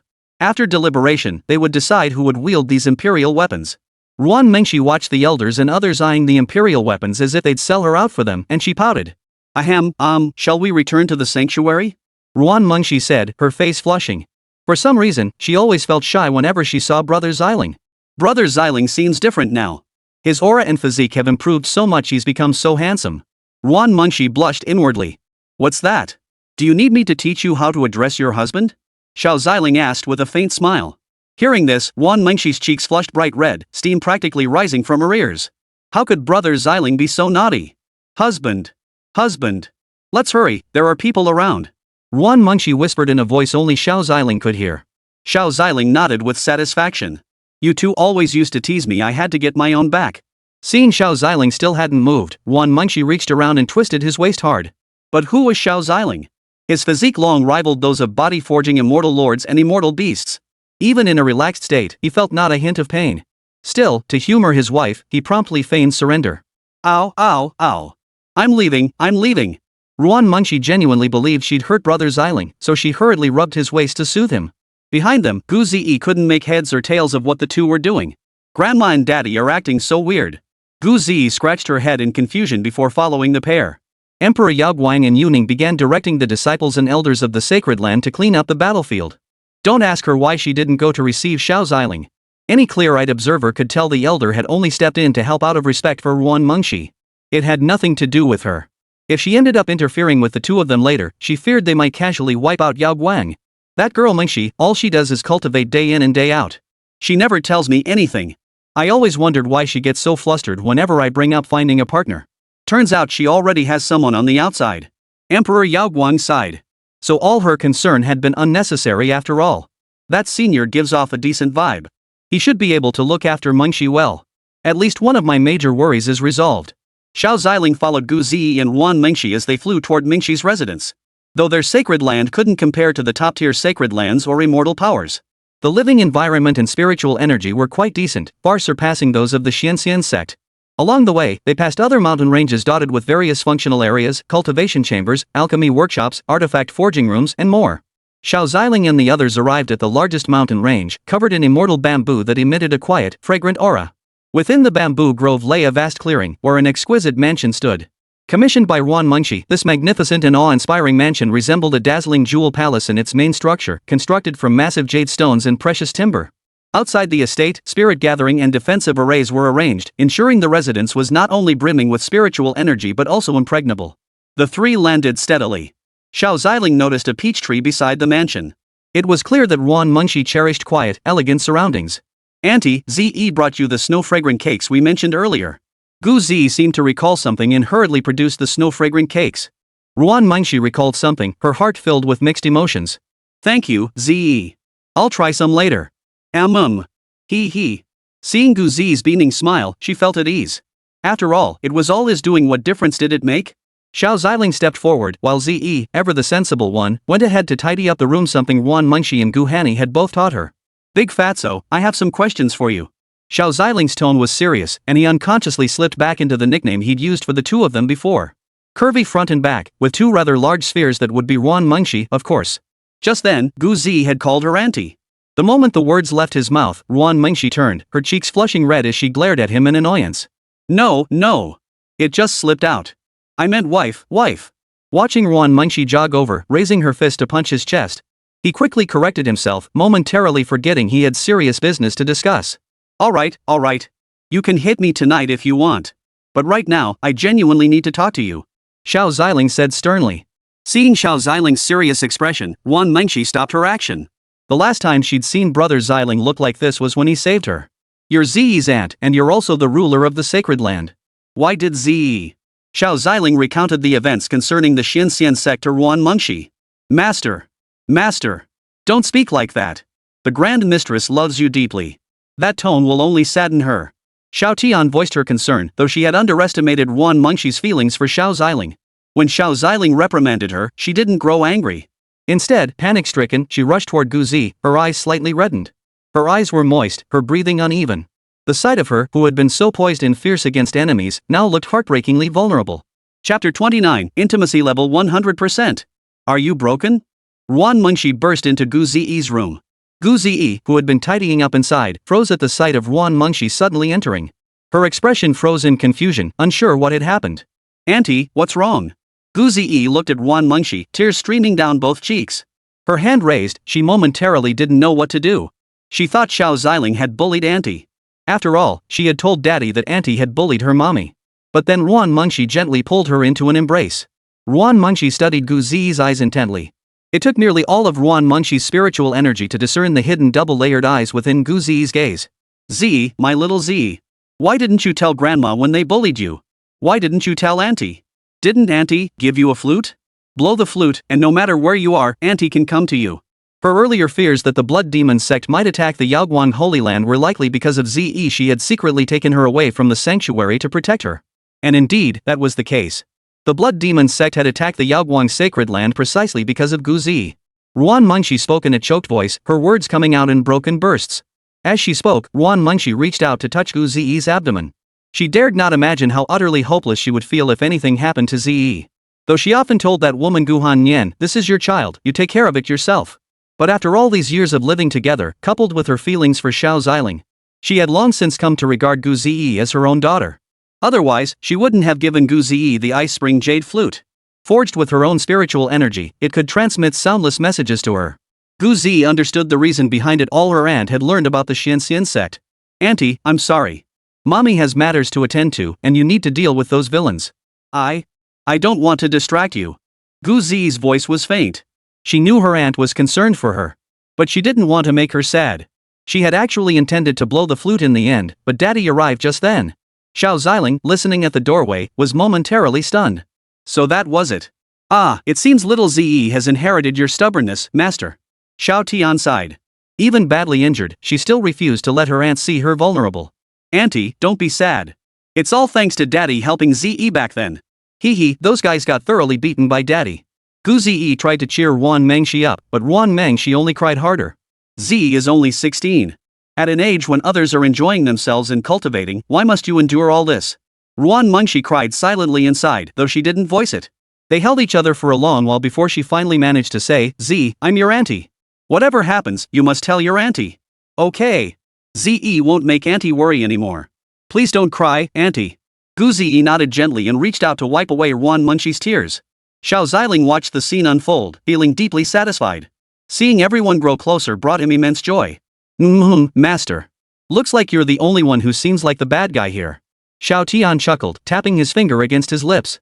Xiao Ziling slowly turned his head.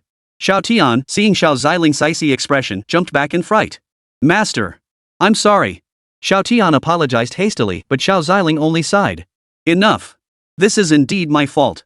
Where are the things I asked you to prepare for Ziyi? Just take a look at my intimacy level with Big Fat." Don't worry, master. I've got it already. As for your intimacy with the Grand Mistress, Xiao Tian can only say, you'd better treat her nicely from now on. Stop calling her Big Fat Lady. Xiao Tian gave a mysterious smile before fiddling with his own things. Xiao Ziling didn't understand what Xiao Tian meant and was about to ask. Xiao Tian flicked the screen to life. Affinity 100%. Congratulations, Master, on completing the mission, achieving 100% intimacy with Ruan Mengshi, a bond unbreakable until death. Reward obtained, the Hun Yuan meditation technique. Xiao Ziling's mouth gaped slightly in shock. Xiao Tian, are you malfunctioning? How could everyone be at 100%? He could understand ZE, but these two had only just met. How could they already be at 100%? Not at all, Master. But don't be too shocked when I tell you this. Actually, the Grand Matriarch is a reincarnated soul. In her previous life, you two were born in a small town near the frontier of another minor world. Both of you were orphans, enduring a life of hardship. Even getting a single satisfying meal was a struggle. Alas, fate played a cruel trick, bringing these two wretched souls together. She regarded you as her elder brother. No matter the trouble, you shielded her, treating her as family. To spare her hunger and suffering, you often stole chicken legs and delicacies back home, even when beaten to a pulp. Then, during a bandit raid on the town, you were killed protecting the matriarch, leaving behind only a flute. Witnessing you fall in a pool of blood, the matriarch vowed from that moment on to tolerate no one else. Even when cultivators later saved the small city, witnessing your death left the Grand Mistress utterly desolate. She threw herself into cultivation, driven solely by the quest to find a way to revive you. But, even after ascending to the rank of Great Emperor, she found no way to revive you. Upon learning your soul had completed reincarnation, leaving no possibility of resurrection, she resolved to take her own life and join you in death. By a stroke of fate, she discovered the technique of reincarnation. Exhausting every ounce of her strength and resources, she used the flute you left behind to rebirth herself into a new small world, arriving in your vicinity. Fate would bring you together, but it would not reveal when. She searched for you relentlessly, until finally, she found you. At this point, Xiao Tian abruptly stopped, clearly unwilling to continue.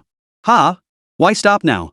Xiao Ziling, who had been feeling a mix of emotions, found the atmosphere instantly deflated by Xiao Tian's interruption. When she finally recognized you, it was already within the ancient tomb's secret realm. The Grand Mistress had intended to get to know you gradually, then find an opportunity to reveal herself later. But then, an accident happened. At this point, how could he not know what that unexpected incident was? Now I finally understand why that Sierra suddenly treated me so kindly, only to then team up with Gu Hanni to kill me. Was that great being worried her chosen heir wasn't up to the task? That kind of inheritance, it maximizes emotional bonds. But I recall she managed to hold back and then. Then what? Then I don't remember. Xiao Ziling genuinely cared for both of them. The three had even fought together against prodigies from other sacred lands. Their beauty and figures were unlike anything he'd ever seen. During that crucial battle, Xiao Ziling risked his life to shield them both, only to be gravely wounded by another genius from a sacred land. It was then that Gu Hanyang also developed feelings for Xiao Ziling. As for Ruan Mengshi, it went without saying Brother Ziling was still that same Ziling, willing to sacrifice his life to protect her. Now he understood everything. But precisely because of this, he had turned misfortune into fortune. Now I understand why Shir and Hanyan got along reasonably well back then, yet later became so at odds. For Ruan Mengshi, it was akin to watching the person she loved become intimate with someone else, only to eventually be forced into that very situation herself. Chapter 30, The Outside World? No problem. We can always have another child. I envy you, Master. To have two such wonderful mistresses and such a well-behaved, sensible daughter. Xiao Tian said with obvious envy. As she spoke, she seemed to remember something. Oh right, Master, I still don't understand why you're so powerful. It hasn't been that long since you first showed your strength, yet the first mistress who was once a great emperor-level powerhouse is only at the half-step great emperor stage now. Xiao Tian looked utterly perplexed, and her master's information remained a blank void, revealing nothing at all. Not long at all? I've been cultivating for so long, even I've lost track of the years. Xiao Ziling said indifferently. Just as he was about to continue chatting with Xiao Tian, Ruan Mengshi had already calmed her emotions. She emerged from Ziyi's room. Husband. I'm sorry. Ruan Mengshi apologized to Xiao Ziling the moment she stepped out. Ha? What's wrong? Xiao Ziling looked utterly bewildered, while Xiao Tian entered the system space to begin preparing gifts for Ziyi. She wasn't in a hurry. Her master would speak when the time was right. When that time came, she would be the master's third listener. If it weren't for me, Ziyi wouldn't have gotten into danger. Ruan Mengshi said with a hint of sadness. Xiao Ziling gently pulled her into his embrace. He soothed her emotions. It's alright, Sierra. This isn't your fault, it's all the Xianxian sect's doing. I've already dealt with them. As for the Blood Demon sect, I'll personally pay them a visit in a few days to teach them a lesson. Xiao Ziling's eyes held a deep intensity. He already knew who the powerful figure behind the Blood Demon sect was. Moreover, they weren't just targeting the Yaoguang Holy Land, they were targeting Hanyan as well. If you're so eager to die, I won't mind sending you on your way. Xiao Ziling thought to himself. Ah, right. Han Yan is still at the border. I'm aware. She's already on her way back. She should arrive shortly. Xiao Ziling smiled faintly. Ruan Mengshi nodded. Where have you been all these years? Why can't the jade pendant sense your location? Didn't you say it could find you in case of emergencies? Ruan Mengshi remembered the matter at hand and hurriedly asked Xiao Ziling. They approached the peach tree where several chairs stood nearby. Sitting down, Xiao Ziling made no attempt to conceal the truth. He recounted to Ruan Mengshi how he had left the Xianhuang realm and ventured into the outside world. He concealed certain details, however, choosing not to share them with Ruan Mengshi. Don't let those who love you know you're suffering. They can't help, and it will only keep them up at night worrying. Wow, so the outside world is that vast? Are there realms even higher than the Great Emperor? Ruan Mengshi's eyes sparkled with wonder. Having once been an emperor-level powerhouse herself, she sensed that higher realms existed beyond the emperor stage. But her innate talent had been insufficient, compounded by certain inherent flaws, preventing her from ascending to greater realms or leaving the Xianhuang realm. Though the reincarnation technique offered her a chance to reach those higher realms and journey to better places. But now, with her most beloved by her side, living carefree and content, she felt perfectly satisfied. The world outside is vast. In time, I'll take you both to see it. Xiao Ziling smiled. Let's find Han Yan first. Just prepare yourself for her scolding, she's far luckier than I am and loves you even more. Ruan Mengshi said softly. She wasn't a selfish woman. She glanced in Gu Zi's direction. Truthfully, if she didn't care for you at all, Zi wouldn't have been born. Seeing Xiao Ziling with his head bowed, Ruan Mengshi spoke up. The two of them would be sisters sooner or later. They had to be on the same page. Besides, why did she get pregnant and not me? Did you give her more than me? Ruan Mengshi stared at Xiao Ziling with a questioning look. Xiao Ziling, who had been feeling somewhat guilty, instantly flared up under her gaze. This is clearly a matter of probability, okay? Xiao Ziling explained.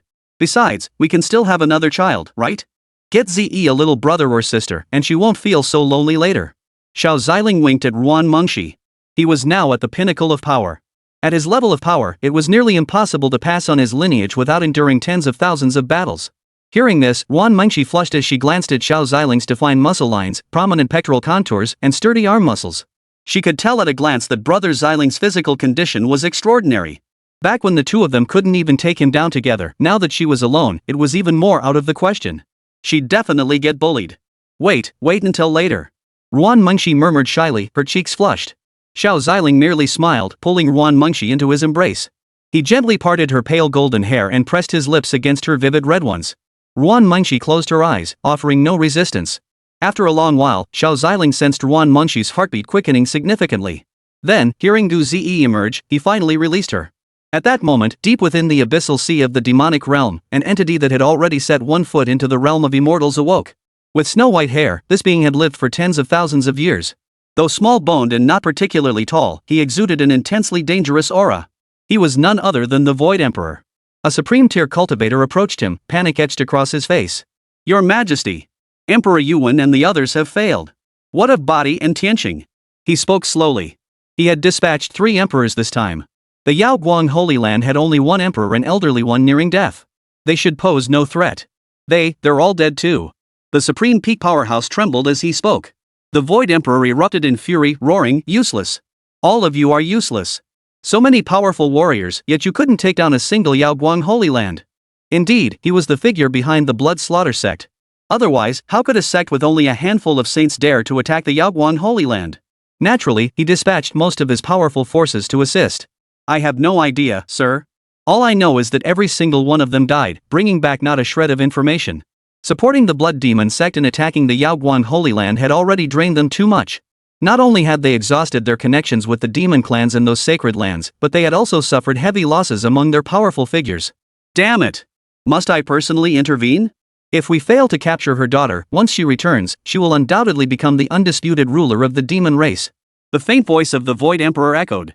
I wonder if that old fossil Changxing has taken that final step. Well. We'll just have to wait for her return and see if we can eliminate her discreetly. The future of the demon race cannot be entrusted to a weak woman. The Void Emperor murmured softly before retreating back into seclusion. As for the fate of the Blood Demon sect? That was none of his damn business. Other sects, empires, and sacred lands had also received news. The Yaoguang Sacred Land had repelled the Blood Slaughter sect's assault and even slain Emperor Yuan. Who had actually carried out the killing remained unknown to them, though they instinctively assumed it was the work of the Yaoguang Emperor. After all, only an emperor could slay another emperor. Thank you all for your eager anticipation of the next chapter. Xiao Meng extends heartfelt gratitude to everyone here. Chapter 31, The Schemes of the Great Powers, the Heavenly Sword Sacred Land Plots for the Supreme Secret Realm. Within a secret realm of the Xianhuang realm, several mysterious powerhouses gathered atop a mountain peak. The most formidable elder among them was engrossed in a chess match with a middle-aged man seated before him, a man with sword-like brows, starry eyes, a jade-like complexion, and an otherworldly demeanor. The other masters watched from the sidelines.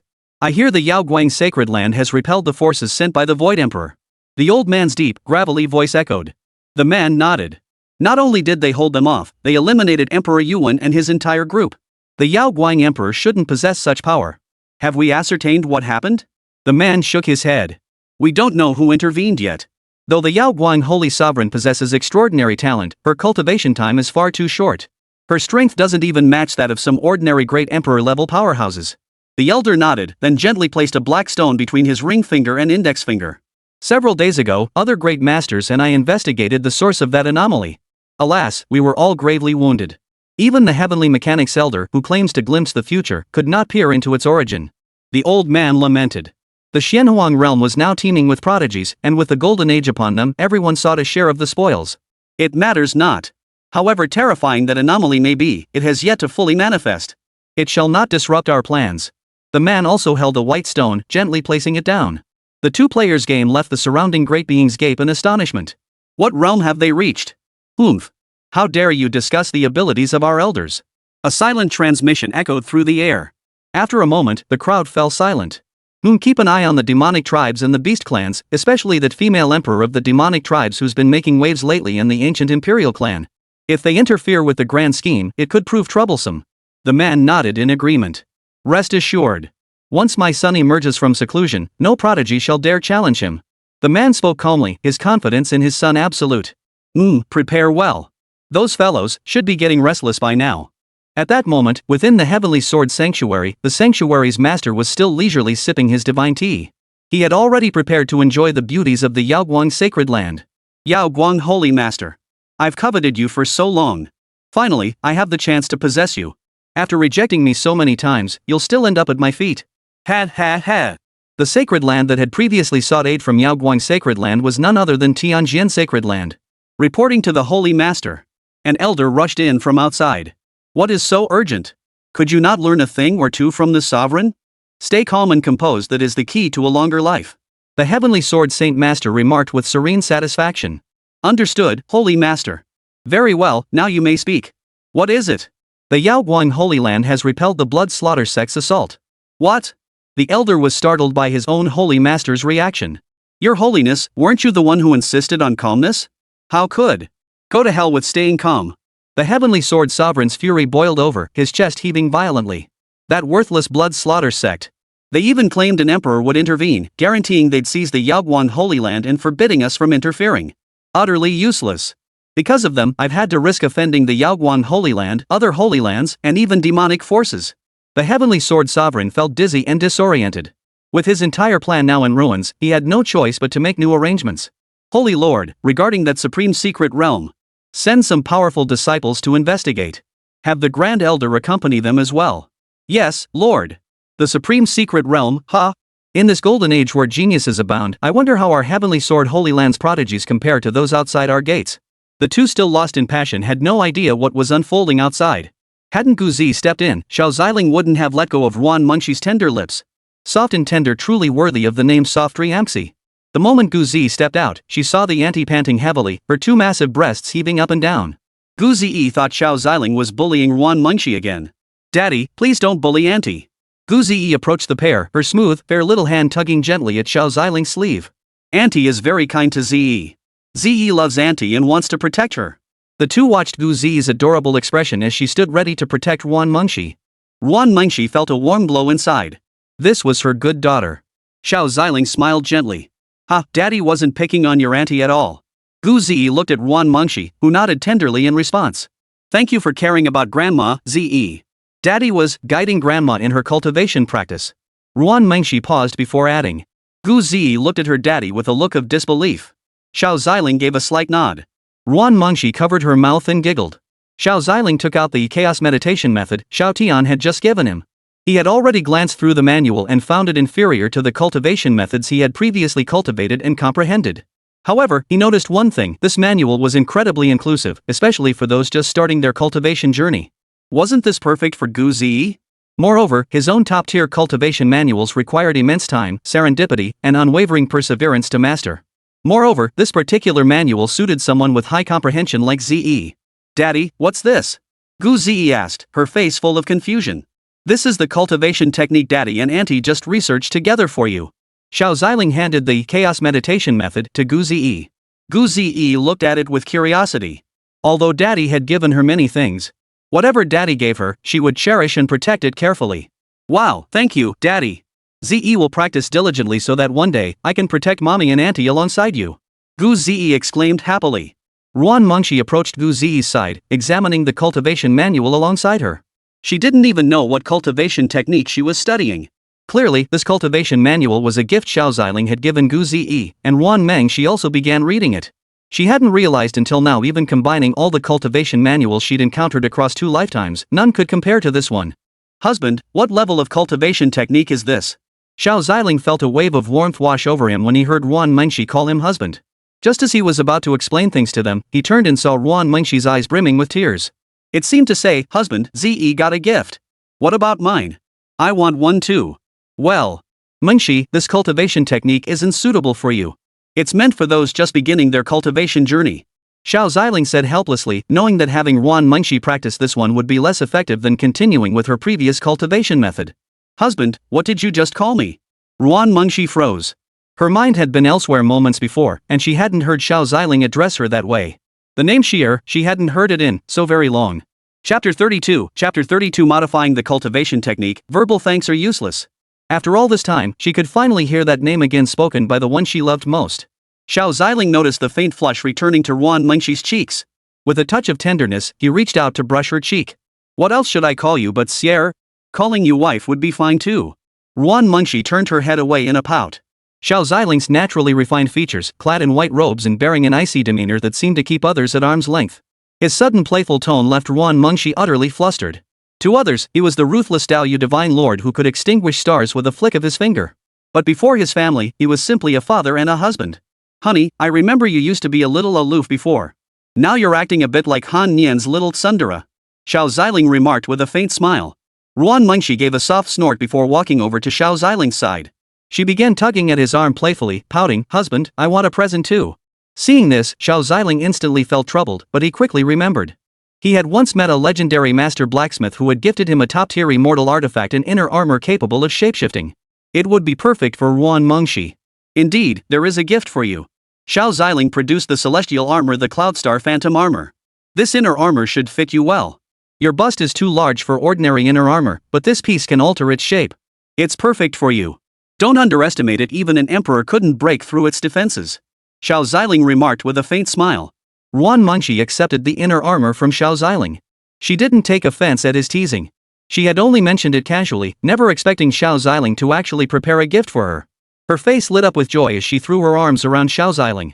Xiao Ziling smiled back, then whispered softly in her ear. "Tonight, I'll come to your room and show you how to wear this inner armor." Ruan Mengshi blushed and lowered her head, softly murmuring, Though her voice was faint, who was Xiao Ziling? Xiao Ziling felt quite pleased. He noticed Gu Zi had begun practicing her cultivation techniques. Z is very talented. She'll surely surpass both me and Han Nian in the future, Ruan Mengshi murmured softly. I'll guide her well. As for how far she'll go, it doesn't matter to me as long as she's happy and content. Xiao Ziling nodded in agreement. Oh, and Ze has a special gift: she can sense danger in people who mean her harm. Ruan Mengshi suddenly remembered something. How did you know? Xiao Ziling was naturally aware of it too, but he hadn't expected Ruan Mengshi to have noticed as well. It could only mean that Ze's gift was remarkably pronounced. Earlier, Ze told me she felt unwell. That was precisely when the Blood Demon Sect launched their attack. Yet I hadn't mentioned anything to her at the time. Plus, she'd previously confided that Elder Songhai gave off a deeply repulsive aura to her.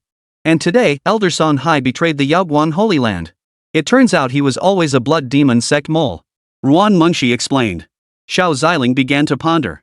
Sheer, you know Z possesses the primordial ultimate constitution, right? Ruan Mengshi nodded. Cultivators everywhere view this physique as a rare treasure for cultivation. Now that Ze possesses such a unique talent, it's not a bad thing at all. Xiao Ziling murmured softly. Yes. For now, I only hope she can be happy. Both nodded. Xiao Ziling would never use the heavenly mechanism on his own family. But if anyone truly threatened his family, even if his power were to destroy the Xianhuang realm, nothing could stop him. The two did not disturb Gu Zi's cultivation and returned to their room first. Xiao Ziling had no room of his own, so he could only reluctantly share a room with Wan Mengxi for rest.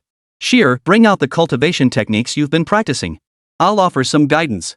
Wan Mengxi, though puzzled, complied.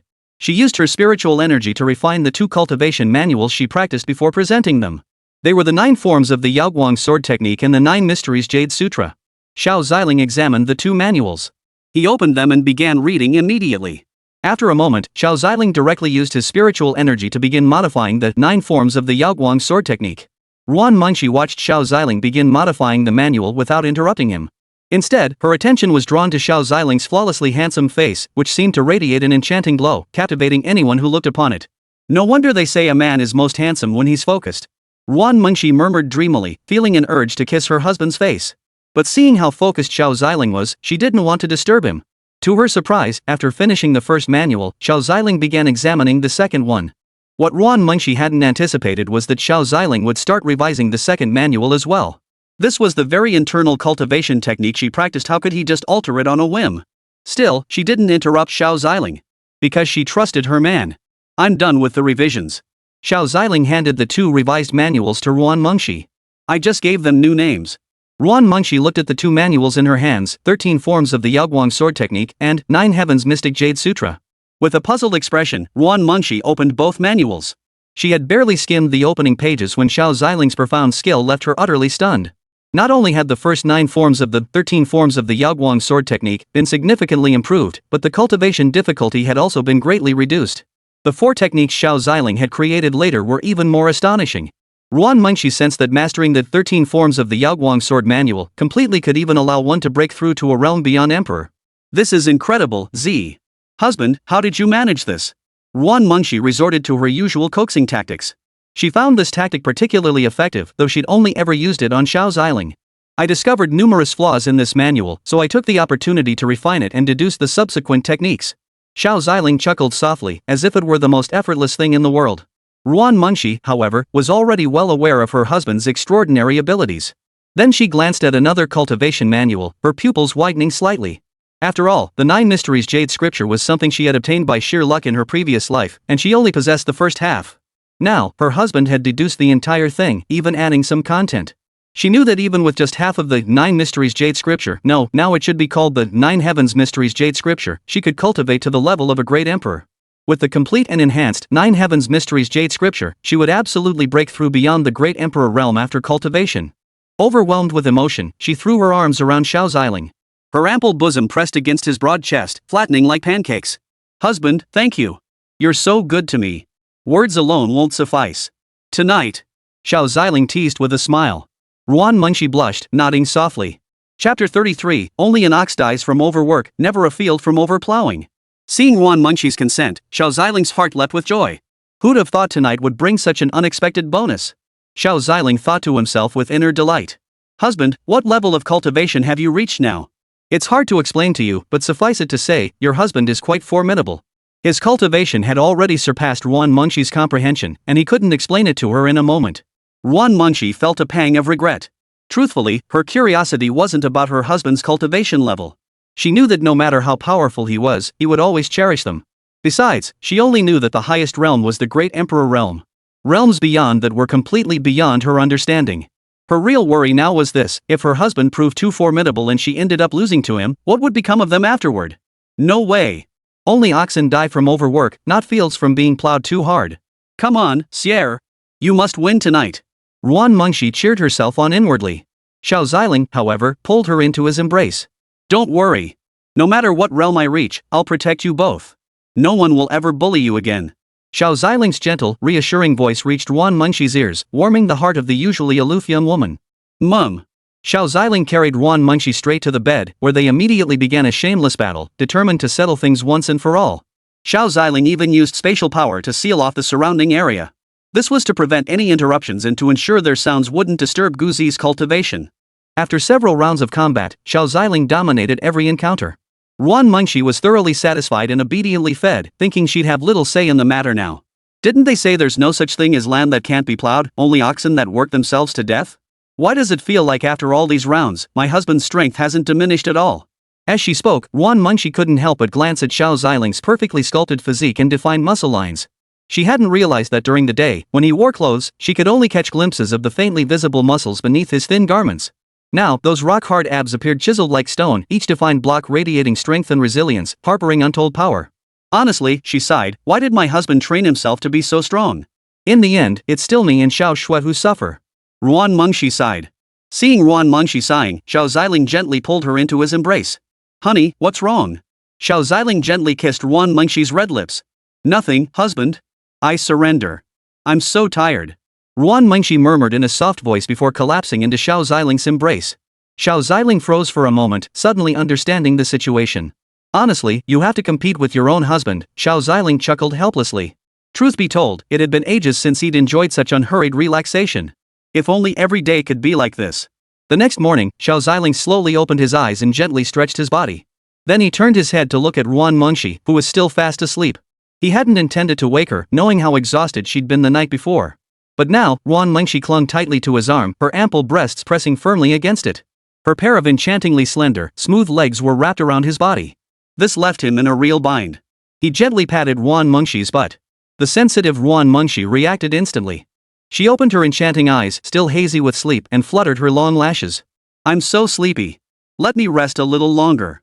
Ruan Mengshi buried her head in Xiao Ziling's chest and murmured softly. All right, rest a little longer. Xiao Ziling gently stroked her back, letting her continue sleeping peacefully. He closed his eyes to rest. After a long while, Ruan Mengshi finally began to stir. She released Xiao Ziling, who dressed and walked out. She remained behind to tidy up the aftermath. Surveying the scattered garments strewn across the floor, it took her a moment to realize just how intense their encounter had been the night before. As soon as Xiao Ziling stepped outside, he saw Gu Ziyi still practicing her cultivation. Gu Ziyi sensed her daddy's approach and paused. Daddy! Gu Ziyi immediately threw herself into Xiao Ziling's arms. How's your cultivation going? I've already grasped the first level of the chaos meditation method. Gu Ziyi said with a smile. Suddenly, she seemed to catch a scent and began sniffing at Xiao Ziling. Daddy, you smell so nice. But there's a hint of Auntie's scent on you. Gu Ziyi looked puzzled. Xiao Ziling sniffed himself too. My wife's natural scent must have rubbed off on me a bit. But Ziyi's nose is surprisingly sensitive. What hidden ability of women has been triggered now? It must have rubbed off on my clothes when I hugged your aunt yesterday. Xiao Ziling gave a casual reply, quickly changing the subject. Come on, Daddy wants to see how your training is going. If you've been practicing well, Daddy has a gift for you. Really? Gu Ziyi's eyes lit up instantly, all her earlier doubts instantly forgotten. Xiao Ziling waved his hand lightly, and the two instantly entered the same space as before. As if this was where he lived with his wife. What if they messed it up? As for the small world, that wasn't meant for combat. Come on, give Daddy your best shot. Xiao Ziling beckoned to Gu Ziyi. Gu Ziyi's eyes sparkled with excitement. To her, this was her very first playtime with Daddy. Chaos True Chi. A fusion of divine and demonic power surged from Gu Ziyi's body. Her aura intensified, radiating a dark golden energy. Divine demon power. Eternal. Finale. A colossal phantom appeared behind Gu Ziyi. The apparition gently tapped Xiao Ziling. Not bad. You've grasped the essence. Xiao Ziling spoke with effortless ease. He had witnessed Gu Ziyi employ this technique against the heavenly tribulation before, a feat already comparable to the pinnacle of the heavenly realm. But how powerful would it be now? As the strike erupted, an intense white light radiated outward. Gu Ziyi wasn't worried her daddy would be harmed. She knew her own limitations well. Sure enough, when the light faded, an invisible barrier formed around Xiao Ziling, directly absorbing the blow. However, the space behind Xiao Ziling was completely shattered. So this is the chaos meditation technique? It's actually boosted Ziyi's strength by several tiers. Xiao Ziling thought to himself. If Gu Ziyi had unleashed this attack against Qin Yue earlier, Qin Yue might not even have had time to cry for help before perishing under that strike. Impressive, very impressive. Xiao Ziling praised Gu Ziyi with a broad smile. Daddy, I've got one more move. Get ready. Gu Ziyi began channeling the primordial force within her body. The shadowy figure behind her began to fade, replaced by a massive sword half purple and half gold. A terrifying divine demonic pressure radiated outward. Chapter 34, Ji Ju Duanyu, Dark Radiance Sword in Extreme Moon Inner Armor. Ji Ju Duanyu. Break. Gu Ziyi now stood suspended in midair, her eyes one golden, one purple. She resembled a celestial maiden from beyond the heavens, her robes billowing as if untouched by the mundane world. She radiated an aura of profound mystery. Gu channeled her power throughout her body. The colossal sword behind her followed the speed of her arm, slashing fiercely toward Xiao Ziling. The blade crashed violently against the protective barrier, releasing a powerful aura. Moments later, the massive sword shattered completely. Just as Gu was about to be sent flying by the shockwave, Xiao Ziling dissipated the aura and residual force. He then teleported behind Gu, catching her gently in his arms. Not bad, Ze. When did you grasp the essence of the sword? Xiao Ziling smiled faintly. He hadn't expected Ze to have grasped sword energy, something ordinary nascent soul cultivators simply couldn't achieve. I figured it out when I watched Daddy use his sword against those people earlier. Ze beamed with delight. Receiving praise from her father would make anyone happy. Holy cow, is the Dao Insight fruit really this powerful? Xiao Ziling exclaimed in astonishment. It took effect this quickly? And she grasped it from his sword techniques? It's just a tiny glimpse of the surface, but in this small world, it's more than enough to handle those so-called sword men, sword saints, sword brothers, and the like. Xiao Ziling thought to himself with satisfaction. Master, anything produced by Xiao Tian is bound to be top-notch. You can rest assured. Xiao Tian lay beside Xiao Ziling, flitting about lazily with his legs crossed. Xiao Ziling looked at Xiao Tian. Xiao Tian, where's the item? Hearing Xiao Ziling call her, Xiao Tian promptly entered the system space. She retrieved the weapon she had custom-made for Gu Zi earlier. Master, what do you think of these two? Supreme Weapon Dark Radiance Sword, Supreme Weapon Extreme Moon Inner Armor. Xiao Ziling took the weapons and began to examine them. Not bad. This weapon suits Gu Zi well. It appears light and nimble, yet possesses substantial weight. Moreover, the light and dark attributes imbued within it are remarkably potent. As for the inner armor, it goes without saying it was practically tailor-made for Gu Zi. It was clear that Xiao Tian had put considerable thought into this. Excellent, excellent. Though the quality is a bit low, these are the most suitable for Gu Zi at her current stage. Xiao Ziling murmured softly. Master, little Zi's cultivation is still too low. She couldn't wield a weapon of higher grade. This is sufficient for now. Once her cultivation advances, Xiao Tian will craft an even better weapon tailored specifically for her. And given her luck, she might even acquire something even better on her own. Xiao Ziling nodded in agreement upon hearing this, then remarked to Xiao Tian, well done. I've earned my master's praise. Xiao Tian was overjoyed inside. She could already envision herself accompanying her master to sweep across the vast world in the future. Xiao Ziling, however, paid no heed to Xiao Tian's inner excitement. He took out the two weapons and handed them to Gu Zi. These are Daddy's reward for your cultivation. Gu Zi stared at the Dark Radiant Sword and Extreme Moon Inner Armor in her hands, her eyes sparkling with excitement. Her joy was written all over her face. Wow, thank you, Daddy. Can Zi put them on now? Gu Zi asked excitedly. Xiao Ziling hesitated. You can change back home. There's no rush. Come, Daddy will give you some more guidance on your sword technique. Xiao Ziling felt a pang of embarrassment. Though they were father and daughter, his daughter had blossomed into a young woman now, and it was best to be mindful. Xiao Ziling taught Gu Zi sword techniques, but she still struggled. One reason was that even though his methods were simplified, they remained challenging to master. The other reason was, this Dark Radiance sword felt a bit too heavy for her. The foundational essence of swordsmanship lies in your true heart. The strength of your inner resolve determines how far you can advance on the path of the sword. Xiao Ziling instructed. My inner self. Gu Zi wasn't sure what her inner self was like. Gu Zi closed her eyes for a moment. Seeing no response, Xiao Ziling gently called out to her. Zi? Xiao Ziling stepped forward and gently touched Gu Zi's forehead. His heart instantly ached. Looks like you haven't rested properly these past few days. You started cultivating the moment you returned. You really should get some proper rest. Exactly. Gu Zi had fallen asleep. Xiao Ziling gently lifted her into his arms and stepped out of the space. Outside, Ruan Mengxi emerged just as the two stepped out of the space. But the moment she stepped out, she saw Gu Zi collapsed in Xiao Ziling's arms. Zi? Ruan Mengxi asked, her expression filled with concern. She's fine. She just hasn't had much rest these past few days. Let her rest well now. Xiao Zi replied softly. Ruan Mengxi looked at Gu Zi with heartfelt concern and nodded gently. Let me take her back to rest. She then took Gu Zi from Xiao Ziling's arms. Ruan Mengxi led Gu Zi back to her room. At that moment, Xiao Tian flew out from the system space. Master! Master! The leeks are ripe, it's time to harvest them. Xiao Tian exclaimed happily. After Xiao Tian mentioned it, he recalled the man and the soul entity from before. I understand. Xiao Ziling's eyes grew deep and profound, his pupils slowly transforming into brilliant gold. It seemed as though he could pierce through all illusions, standing like a deity beyond the starry sky, gazing upon the location where that man now resided. Impressive. He's already reached the peak of the spirit transformation realm. Yet, there's something hollow about it.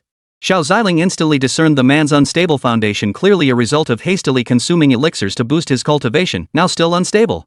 Hu Wen, who had been under Xiao Ziling's unwavering gaze, suddenly felt a chill run down his spine. What's wrong? The soul entity sensed Hu Wen's unease and spoke slowly. Nothing. I just have a feeling this supreme secret realm is going to get a bit lively. Far from feeling afraid, Hu Wen was actually somewhat excited. His repeated defiance of heaven had made him fear nothing. No worries. With me here, you can go all out. Oh, and that battle between you and your fiancé. Is it about to begin? Yeah. That actually dared to break off our engagement.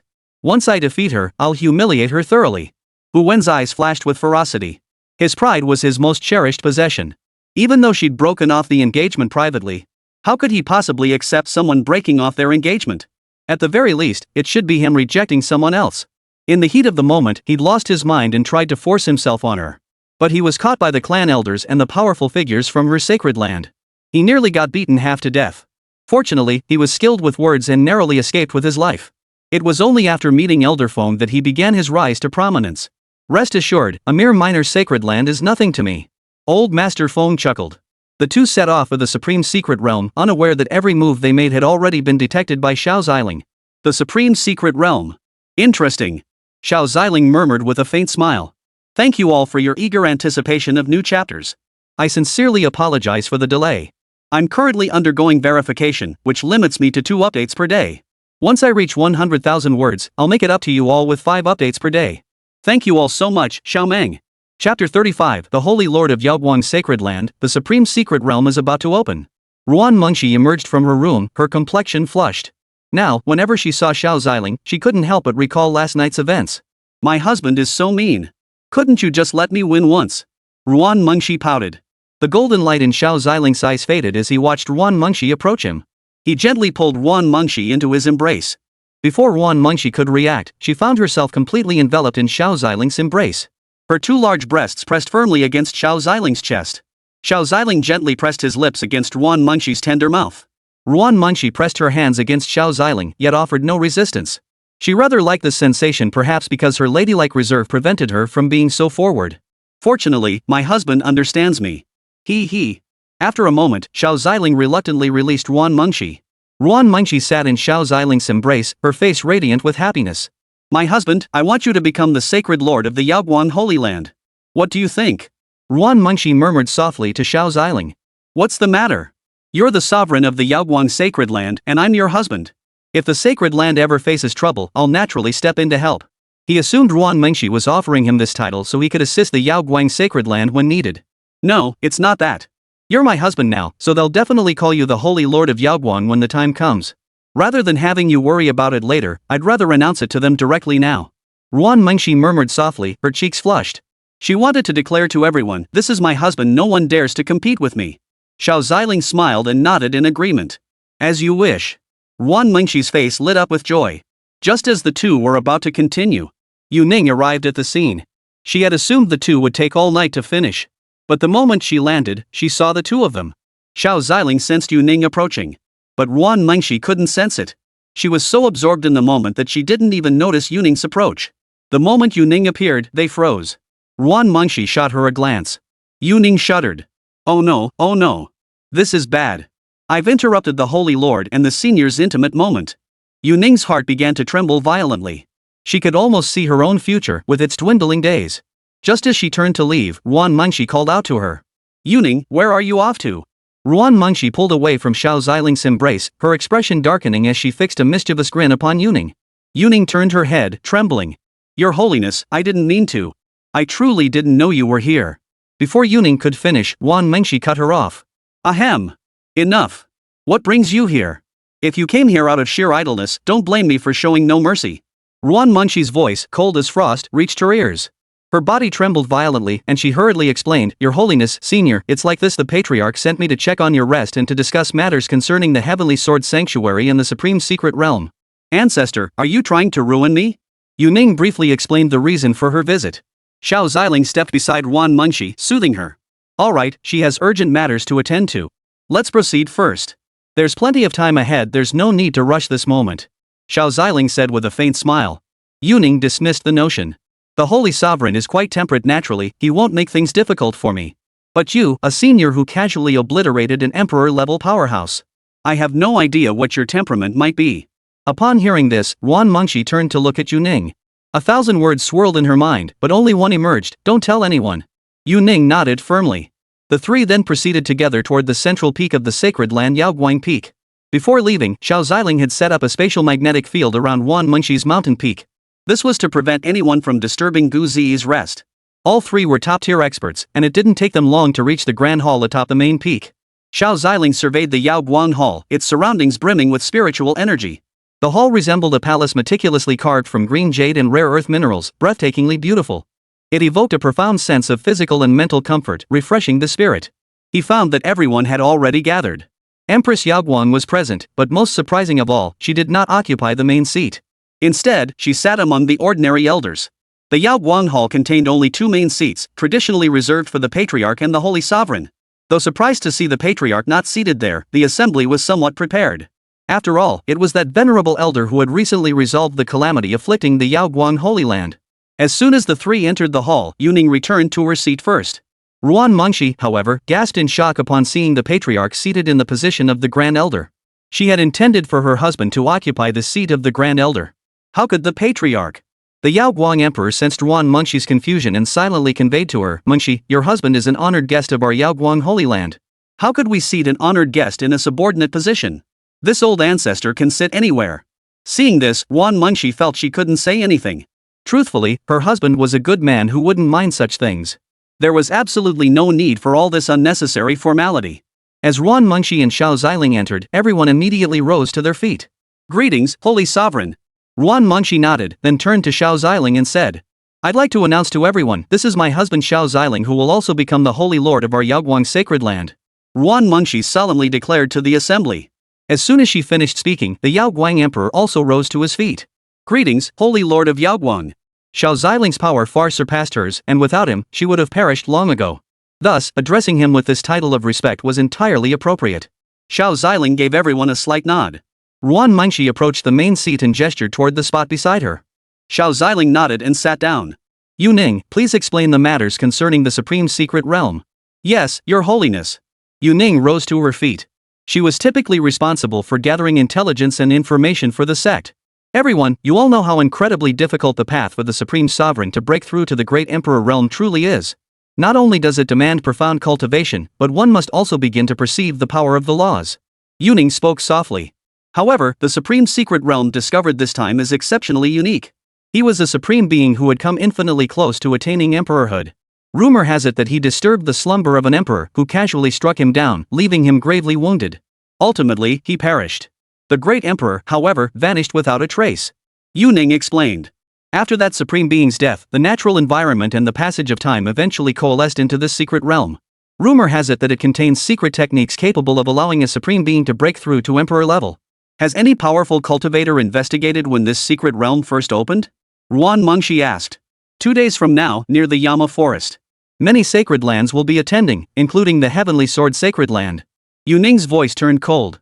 At the mention of the Heavenly Sword Sacred Land, everyone's expressions darkened. Chapter 36, Approaching the Supreme Secret Realm, Xiao Ziling joins the expedition. Xiao Ziling and Emperor Yaoguang, who had witnessed the darkening expressions upon mention of the Heavenly Sword Sacred Land. Both were puzzled. What's wrong with the Heavenly Sword Sacred Land? Could it be that they harbor some grudge or enmity against our Yaoguang Sacred Land? Emperor Yaoguang spoke with a look of confusion. Xiao Ziling also turned to look at Ruan Mengshi. Ruan Mengshi sighed helplessly, we never had any issues with the Heavenly Sword Sanctuary. But when the Blood Demon Sect attacked recently, we asked the Heavenly Sword Sanctuary for help only for them to take advantage of the situation. Ruan Mengshi hesitated to speak further, knowing that if she did, her husband would certainly seek retribution from the Heavenly Sword Sanctuary. They were already engaged in a delicate struggle with the Blood Demon Sect, adding another complication was unnecessary. But what? Emperor Yaoguang asked calmly. They just think this emperor is finished and want to pick a fight with us Yaoguang. Xiao Ziling frowned, muttering to himself. The Heavenly Sword Holy Land, ha! Though the supreme experts of the Heavenly Sword Sanctuary aren't as strong as us, they have 2 emperor-level powerhouses. Once the Blood Slaughter Sect matter is settled, we must settle accounts with them properly. Ruan Mengshi murmured softly. All present nodded in agreement, while Xiao Ziling remained lost in thought. Oh, and your holiness, that supreme secret realm can only be entered by cultivators below the level of a heavenly cavern. Who do you plan to send? Ruan Mengshi inquired. This time, Lingxi will lead a group of core disciples. We'll also be joined by friends from the 100 Flowers Sacred Land. It shouldn't pose too many problems. Yu Ning murmured softly. Indeed. They've just endured a major battle. This supreme secret realm is a suitable place for them to go. Constantly secluding themselves for cultivation without sufficient real combat experience isn't ideal either. Ruan Mengshi nodded in agreement. Then who should lead the team? With the Heavenly Sword Sanctuary also participating, complications are inevitable. Ruan Mengshi pondered. This journey to the supreme secret realm absolutely required powerful individuals. Not only would they have to deal with the Heavenly Sword Sanctuary, but the Yama Forest was fraught with danger. Powerful demonic beasts might lurk within this secret realm. I'll go. The group turned toward the source of the voice. It was the first time they'd heard such a steady, confident tone. Sure enough, when they looked over, they saw it was Xiao Ziling who had spoken. Husband, is it really necessary for you to go personally? You've only just arrived here. I still wanted to show you the Yaoguang Sacred Land. Ruan Mengshi asked with concern. It's fine. With me going, you can rest assured. Besides, I've been wanting to bring Ze along this time. Her strength is more than sufficient to handle the prodigies from other sacred lands now, Xiao Ziling replied softly. Yao Guang the Great Emperor, Yu Ning, and the others looked delighted. With this senior present, this journey into the secret realm should go smoothly. Ruan Mengshi considered his words and found them reasonable. After all, Ze didn't seem to have any friends yet. All right then. I'll leave it to you, my husband. When you return, Sheer will reward you handsomely. Ruan Mengshi flashed a suggestive smile. Xiao Ziling said nothing, merely returning a faint smile before nodding. With His Majesty the Holy Emperor leading the way, we can rest assured. An elder remarked cheerfully. Indeed. Seems these little ones are quite fortunate. It's all thanks to His Majesty the Holy Emperor for taking the trouble to look after these youngsters. Seeing no objections, Ruan Mengshi instructed Yu Ning to arrange the disciples for this expedition to the Supreme Secret Realm.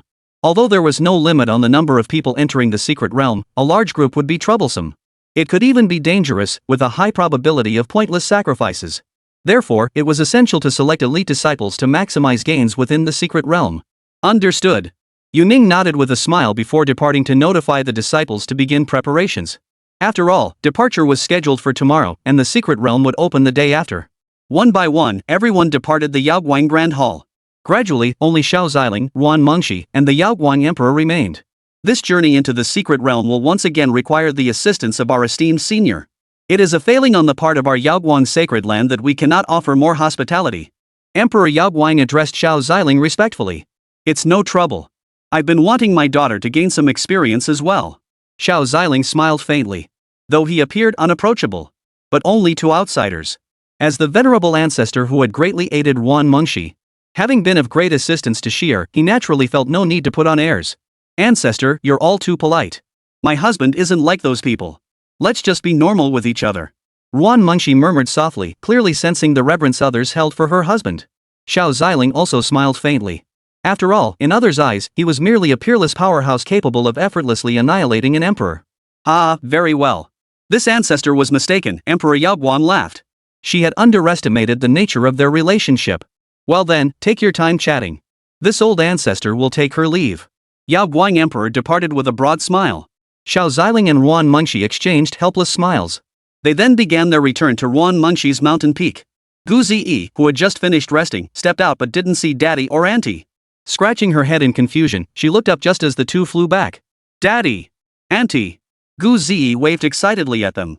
They landed steadily. Ziyi, you're awake? Do you feel a little better? The moment she touched down, Ruan Mengshi jogged over to Gu Zi, gently lifting her into her arms with eyes full of concern. Auntie, Ziyi is fine now.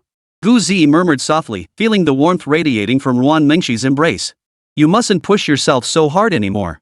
If your mommy saw this, she wouldn't be happy either. Ruan Mengshi used Guhan's name to intimidate Gu Ziyi. The tactic proved effective as Gu Ziyi nodded firmly in agreement. Auntie, where did you two go just now? We were discussing something about the Supreme Secret Realm. Would you like to go, Ziyi? Ruan Mengshi asked softly. Machem, Auntie, Daddy, Ziyi wants to go. Gu Ziyi exclaimed happily. She wanted to grow stronger too, so she could protect Daddy, Mommy, and Auntie.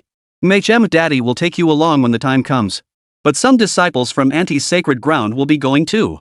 If you want, Ziyi, you can make friends with them. Make friends? Gu Ziyi murmured softly with her head bowed, then nodded. Ruan Mengshi and Xiao Zi both felt Gu Zi resembled Gu Hani so much. Don't worry, Zi. Daddy will accompany you. By the time you emerge from the secret realm, your mommy will be returning too. Then daddy will take you to meet mommy, okay? Xiao Ziling gently ruffled Gu Zi's hair as he spoke tenderly. Hearing that her mommy was coming back, Gu Zi beamed and replied, okay, daddy. Alright, go get ready. Pack the things daddy gave you. Once you're prepared, we'll set off together tomorrow. Sorry for the delay today, it got caught in moderation and I couldn't update on time. I'll post an extra chapter later to make it up to you all. Xiao Meng thanks everyone for the reminders. Thank you. Chapter 37, Departure, Barefoot Golden Crow, Greetings to the Master. Gu Zi nodded. She knew exactly what was meant, and she did indeed need to prepare. Rest well. We won't depart until tomorrow. Xiao Ziling said softly. Gu Zi nodded and returned to her room to begin preparations. Ruan Mengshi felt uneasy and followed Gu Zi into the house. Xiao Ziling smiled and shook his head. It was obvious Ruan Mengshi feared Zi might face danger again and had gone in to give her some protective items. But with Zi's strength, virtually no one among the younger generation could match her. As for the older generation? With him around, who dared bully the young? He'd crush them all. Master, Xiao Tian has a magical artifact here, the Emperor's Seal. Using it grants temporary access to the power of an emperor. Should we give it to Gu Zi as a backup? Xiao Tian was also monitoring every movement outside. Learning that Gu Zi was preparing to enter the Supreme Secret Realm, she naturally wanted to offer some assistance. Xiao Ziling stared at the Emperor's Seal that suddenly appeared before him. Without a moment's hesitation, he tucked it away. Useless. With him around, such items were utterly unnecessary. But since it was Xiao Tian's gift to Zi, he had to ensure it reached its intended recipient. Xiao Ziling returned to Ruan Mengshi's room. The moment he entered, the milky scent wafted over him. He waited on the bed for Ruan Mengshi to return. A moment later, Ruan Mengshi pushed open the door and walked in. Husband, Zi has already gone to rest. Perhaps we could. Before Ruan Mengshi could finish her sentence, Xiao Ziling swept her onto the bed. Another sleepless night lay ahead, with a fierce battle poised to erupt at any moment. The next day arrived swiftly. Xiao Ziling pushed open the door and stepped out feeling refreshed and alert. As for Ruan Mengshi, she remained deep in slumber after all, she had been quite exhausted the night before. Xiao Ziling had left a mark on Ruan Mengshi last night. Should any danger arise, he could instantly appear by her side. Gu Zi rubbed her eyes as she emerged. At that moment, she resembled a lazy little kitten, still carrying traces of sleepiness. But the moment she spotted Xiao Ziling, she instantly perked up. Daddy, can we leave now? Gu Zi asked cheerfully. Mei Chem, let's go. It's about time we headed out. Where's Grandma? I'll tell her. She's still resting. Let's head out first. We'll be back in a few days. We'll bring back a little surprise for both her and Mommy. Okay. Father and daughter chatted cheerfully as they made their way to a vast plaza at the heart of the Yaoguang sacred grounds. All disciples assigned to the mission had gathered there.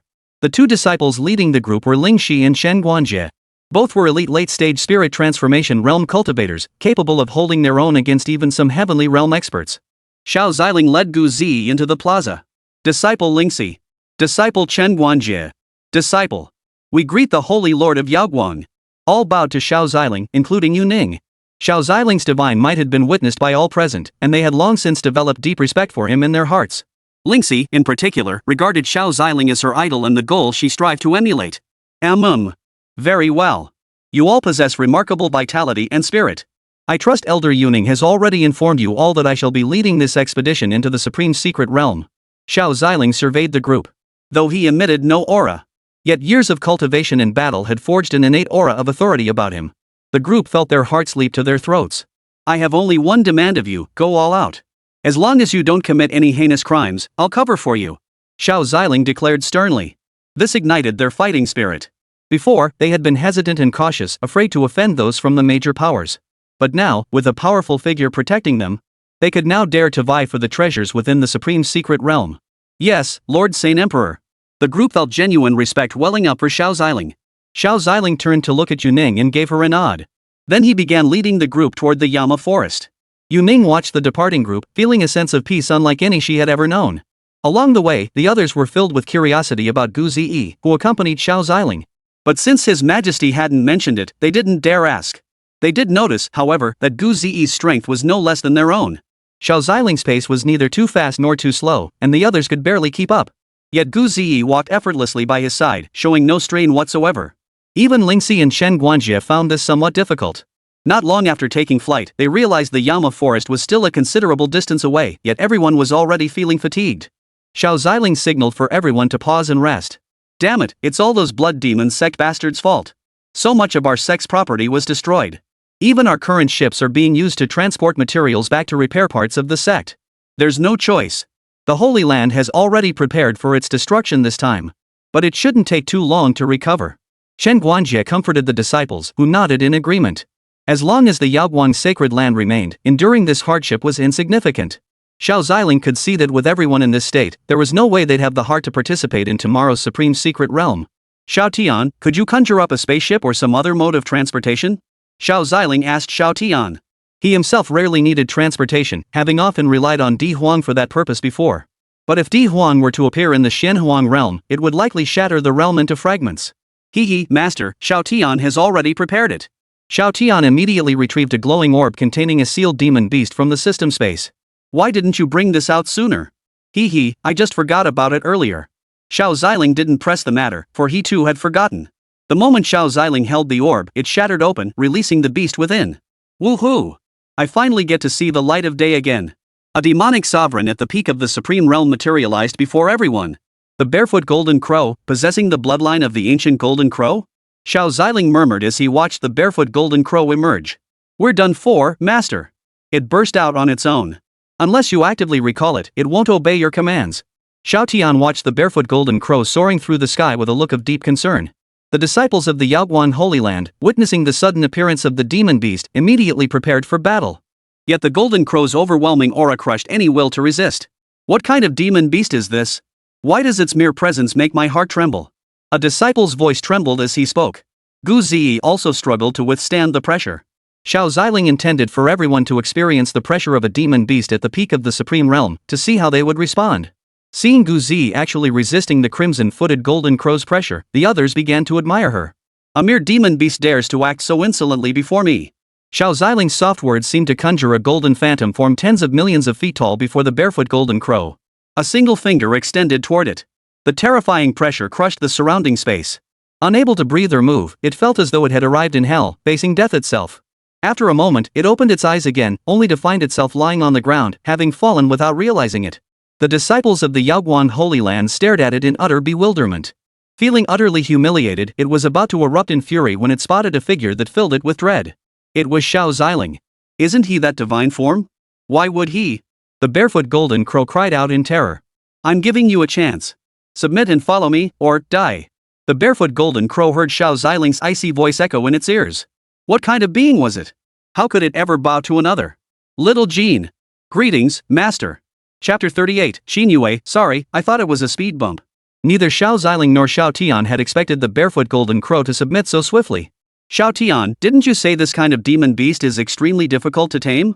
Xiao Ziling looked at Xiao Tian. Xiao Tian felt a bit awkward too. She hadn't expected the barefoot golden crow in the system space to be so spineless. If Xiao Jin could hear their conversation, he'd be cursing up a storm. First, it had been captured by some unknown powerhouse and locked away in the spatial realm. Now it had emerged only to encounter an even more terrifying presence, one stronger than even its own fingernail. Master, Master. Little Gold obeys your every command. Come on, Master, please place your soul imprint on Xiao Jin first. Xiao Jin bowed its head, having lost all dignity. It was genuinely terrified that the shadowy figure would appear again. The crowd stared in stunned silence as the barefoot golden crow submitted to Xiao Ziling. Is this really the same defiant demon beast from earlier? You truly live up to your reputation, senior. To subdue such a terrifying beast so effortlessly. Phew, thank goodness you were here. The consequences would have been unimaginable otherwise. The others nodded in agreement, while Ling Shi gazed at Xiao Ziling with starry-eyed admiration.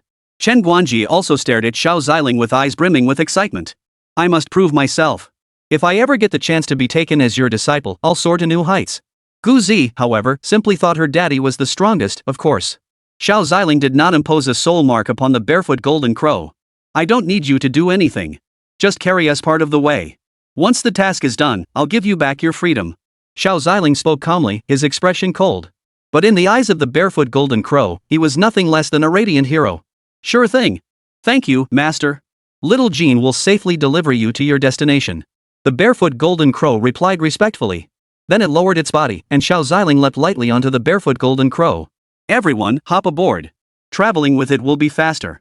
Xiao Ziling said with a faint smile. The others' eyes lit up with excitement. They never imagined they'd get to ride a demon beast of this caliber in their lifetime. The barefoot golden crow, noticing the group, promptly expanded its form further. It was now dozens of times larger than those airships. Seeing the golden crow towering dozens of zhang before them, the group excitedly scrambled aboard. Gu Zi approached Xiao Ziling's side. Daddy, you're so amazing. You tamed the giant bird. Gu Zi exclaimed happily. Xiao Tian watched the golden crow obediently serving Xiao Ziling and breathed a sigh of relief. If it truly refused to obey Xiao Ziling, then even she wouldn't be able to save the barefoot golden crow. To the Yama forest, Xiao Ziling said softly, pointing his finger toward the distance. The barefoot golden crow glanced toward the direction of the Yama forest. Such a distance was nothing for a being of its caliber. Hee, master, hold on tight. A protective glow enveloped the group. The barefoot golden crow then began carrying them toward the Yama forest. Along the way, Lingxi began interacting with Gu Zi. Gu Zi sensed no ill will from Lingxi whatsoever. Thus, the two found themselves chatting quite comfortably. Those who had already been somewhat shocked by Gu Zi's power now saw that she wasn't as difficult to get along with as they'd feared. It seemed certain they would claim the supreme secret realm this time. The golden crow's barefoot speed was exceptionally swift, and even with the group in tow, it didn't consume much time. Soon, they arrived at the outskirts of the Yama forest. Members of the Heavenly Sword Sanctuary, along with powerful figures from the major empires and other sacred lands, had already gathered here. They stared in terror at the barefoot golden crow that suddenly appeared in the sky. Oh no! A demon beast! A cry rang out from the crowd, and all eyes immediately turned skyward. That's a barefoot golden crow bearing the bloodline of the ancient golden crows. It doesn't seem to have come from the Yama forest, does it? No, wait, there seems to be someone on its back. Judging by the attire and features, that one appears to be Lingxi, a true disciple of the Yaoguan Holy Land. It really is. Could they be from the Yaoguan Holy Land? The crowd stared in shock at the approaching barefoot golden crow. The barefoot golden crow spread its wings, revealing golden feathers with a wingspan stretching hundreds of meters. Flaming patterns danced across its surface. Overwhelmed by the bird's imposing presence, they all stumbled backward in fear. Oh? So they're not from the Yaoguan Holy Land after all? How did you recover so quickly from the blood demon sect's attack? An elder from the Heavenly Sword Sanctuary approached. Xiao Ziling glanced at the man, but he couldn't recognize him. He paid him little mind. The barefoot golden crow couldn't stand seeing someone putting on airs like this in front of him. Damn it, anyone watching would think you're my master. The barefoot golden crow blew a soft breath. The elder of the Heavenly Sword Sanctuary was swept away by the whirlwind of fury, blown several meters back. Beasts must endure thunder tribulations to break through realms, making those of the same rank generally formidable. This was especially true for those of noble bloodlines, possessing ancient heritage. They were the true ones capable of standing toe-to-toe with emperor-level cultivators while still at the sovereign realm. The crowd watched the elder of the Heavenly Sword Holy Land being blown away, and couldn't help but stifle giggles at his embarrassing predicament. Gu Zi, Lingxi, and the others also laughed. Xiao Ziling remained utterly unfazed. To him, such a man was nothing more than a flea. Just scare him, break his spirit's legs, and he won't be able to jump anymore. Damn it! The elder from the Heavenly Sword Sanctuary stood up, while the other two elders who had accompanied him turned away. As if this had nothing to do with them. As soon as he stood up, he saw the barefoot golden crow still staring at him. He reluctantly calmed himself, about to turn and leave. A massive airship descended from the sky, crushing him heavily to the ground. Elder Fei. The other two elders couldn't just stand by. They hurried forward to help him up. Elder Fei, are you alright? Damn it!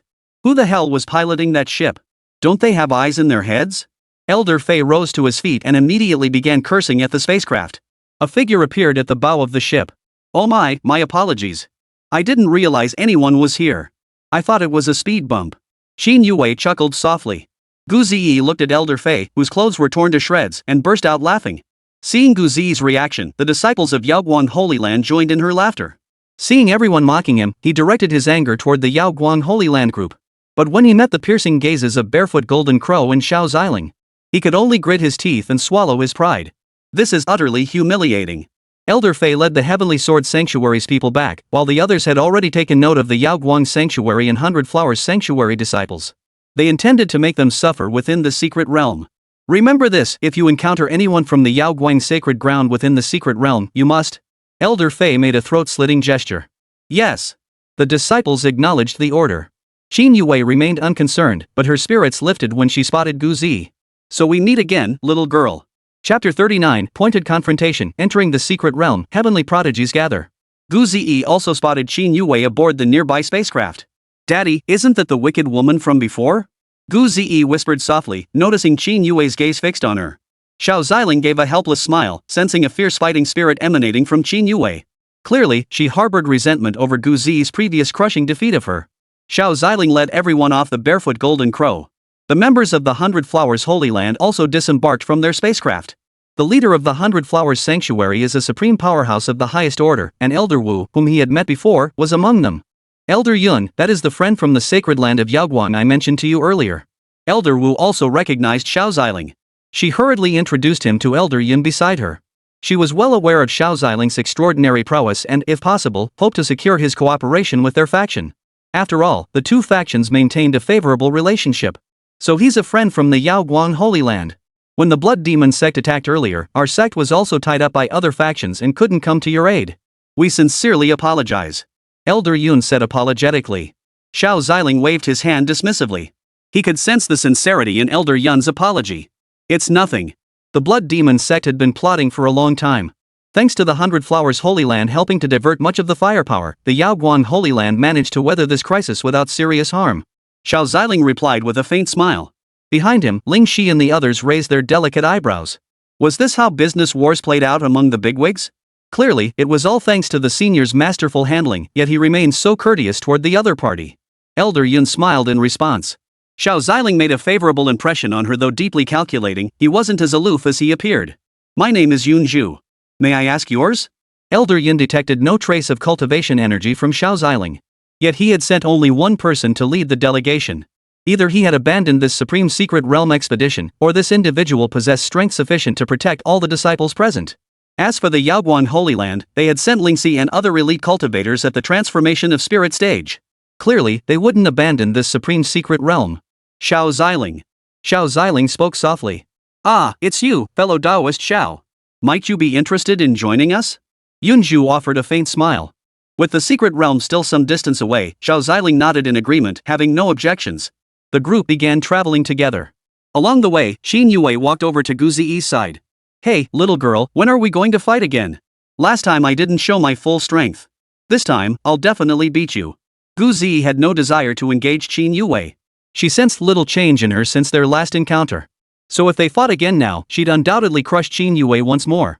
No time. Maybe another time. Lingxi, it's been ages. A woman in a yellow sundress, carrying a floral scent, approached. She was none other than the top prodigy of the Hundred Flowers Sanctuary, Huang Xinmei, smiling faintly. Well, Huang Xinmei, it's been ages. How come you haven't improved at all? Ling Shi replied with a smile. As the top talents of their respective factions, they were constantly locked in fierce competition. Whether I've improved or not, you'll find out once we enter the secret realm. Oomph, keep your junior sister in line. Don't provoke my friends. Huang Xinmei froze in surprise, then glanced toward Qin Yue, only to find her entangled with Gu Ziyi. Huang Xinmei shook her head softly, walking over with an exasperated look. She pulled Qin Yue back. Hey! Senior sister, what are you doing? Let go of me. I want to duel her. Qin Yue was dragged back, looking utterly bewildered. Huang Xinmei sensed the profound aura emanating from Gu Ziyi, clearly not an ordinary nascent soul cultivator. With Qin Yue's cultivation and strength, she was bound to get utterly crushed. Along the way, the disciples of the Heavenly Sword Sacred Land observed the members of the Yaoguang Sacred Land and the Hundred Flowers Sacred Land staying together the entire time. Damn it, they're always together. We haven't had a chance to make our move. If they enter the secret realm like this, they'll probably team up. Elder Fei remarked to Xiao Ziling and the others. Elder Fei, no need to worry. That motley crew is no match for us, replied a handsome youth standing behind him. He carried a massive sword on his back, radiating sword energy from his brow, his eyes as bright as stars, and his posture tall and upright. He had already reached the threshold of the heavenly realm. He was confident that within this supreme secret realm, no one would stand a chance against him. I naturally trust your strength. Remember, seize any opportunity to eliminate them, give them no chance. Elder Fei roared furiously. Yaoguang Holy Land. The humiliation you've inflicted upon me, I shall repay you 100-fold. Before long, everyone arrived at the location. Along the way, they radiated an overwhelming aura of power, causing weaker demonic beasts to dare not approach. The group arrived safely near the entrance to the supreme secret realm. The Heavenly Sword Sanctuary, the Xingxia Empire, the Ghost King Sect, the Thunder Sanctuary, quite the turnout. Even the Buddhist sects have come? Lingxi surveyed the prodigies from the surrounding factions, realizing this journey into the secret realm would be anything but simple. There were also numerous factions she didn't recognize and several lone cultivators. Huan also arrived near the secret realm. Surveying the surrounding powerful figures and prodigies from major sects, he murmured. There are so many powerful cultivators. Master, if we bring treasures out from inside, will we truly be able to leave safely? Huan voiced his concern. Old Master Phone, however, wore an expression of confidence. They're merely a bunch of supreme-level cultivators. As long as you find some medicinal herbs inside that can aid my recovery. These are nothing to worry about. Huan nodded. He surveyed the prodigies around him and found them rather ordinary. Only 3 individuals truly caught his attention. After a moment, he spotted a familiar figure. Instantly, rage surged within him. Lang Ruqiu! You dare bring the holy land of Xianbing here? It seems this battle will be brought forward. Huan sneered coldly, his gaze fixed on Lang Ruqiu. The damage inflicted that day was etched clearly in his memory. This grudge, he would repay. The group waited in place. After a while, the supreme secret realm finally opened. The group of prodigies began entering the secret realm. Huan also seized an opportunity to sneak inside. Be cautious when you enter. This supreme secret realm isn't as simple as it seems. Those powerful demonic beasts from the Yama forest have likely entered this realm as well. Xiao Ziling whispered. Normally, secret realms formed over eons as the spiritual energy, laws, and other elements of the world intertwined and gathered. After countless years of sedimentation and transformation, they naturally crystallized into supreme secret realms. They often contained relics left behind by great beings. Yes, Ze understands. Everyone nodded in agreement. They would certainly heed the elder's words.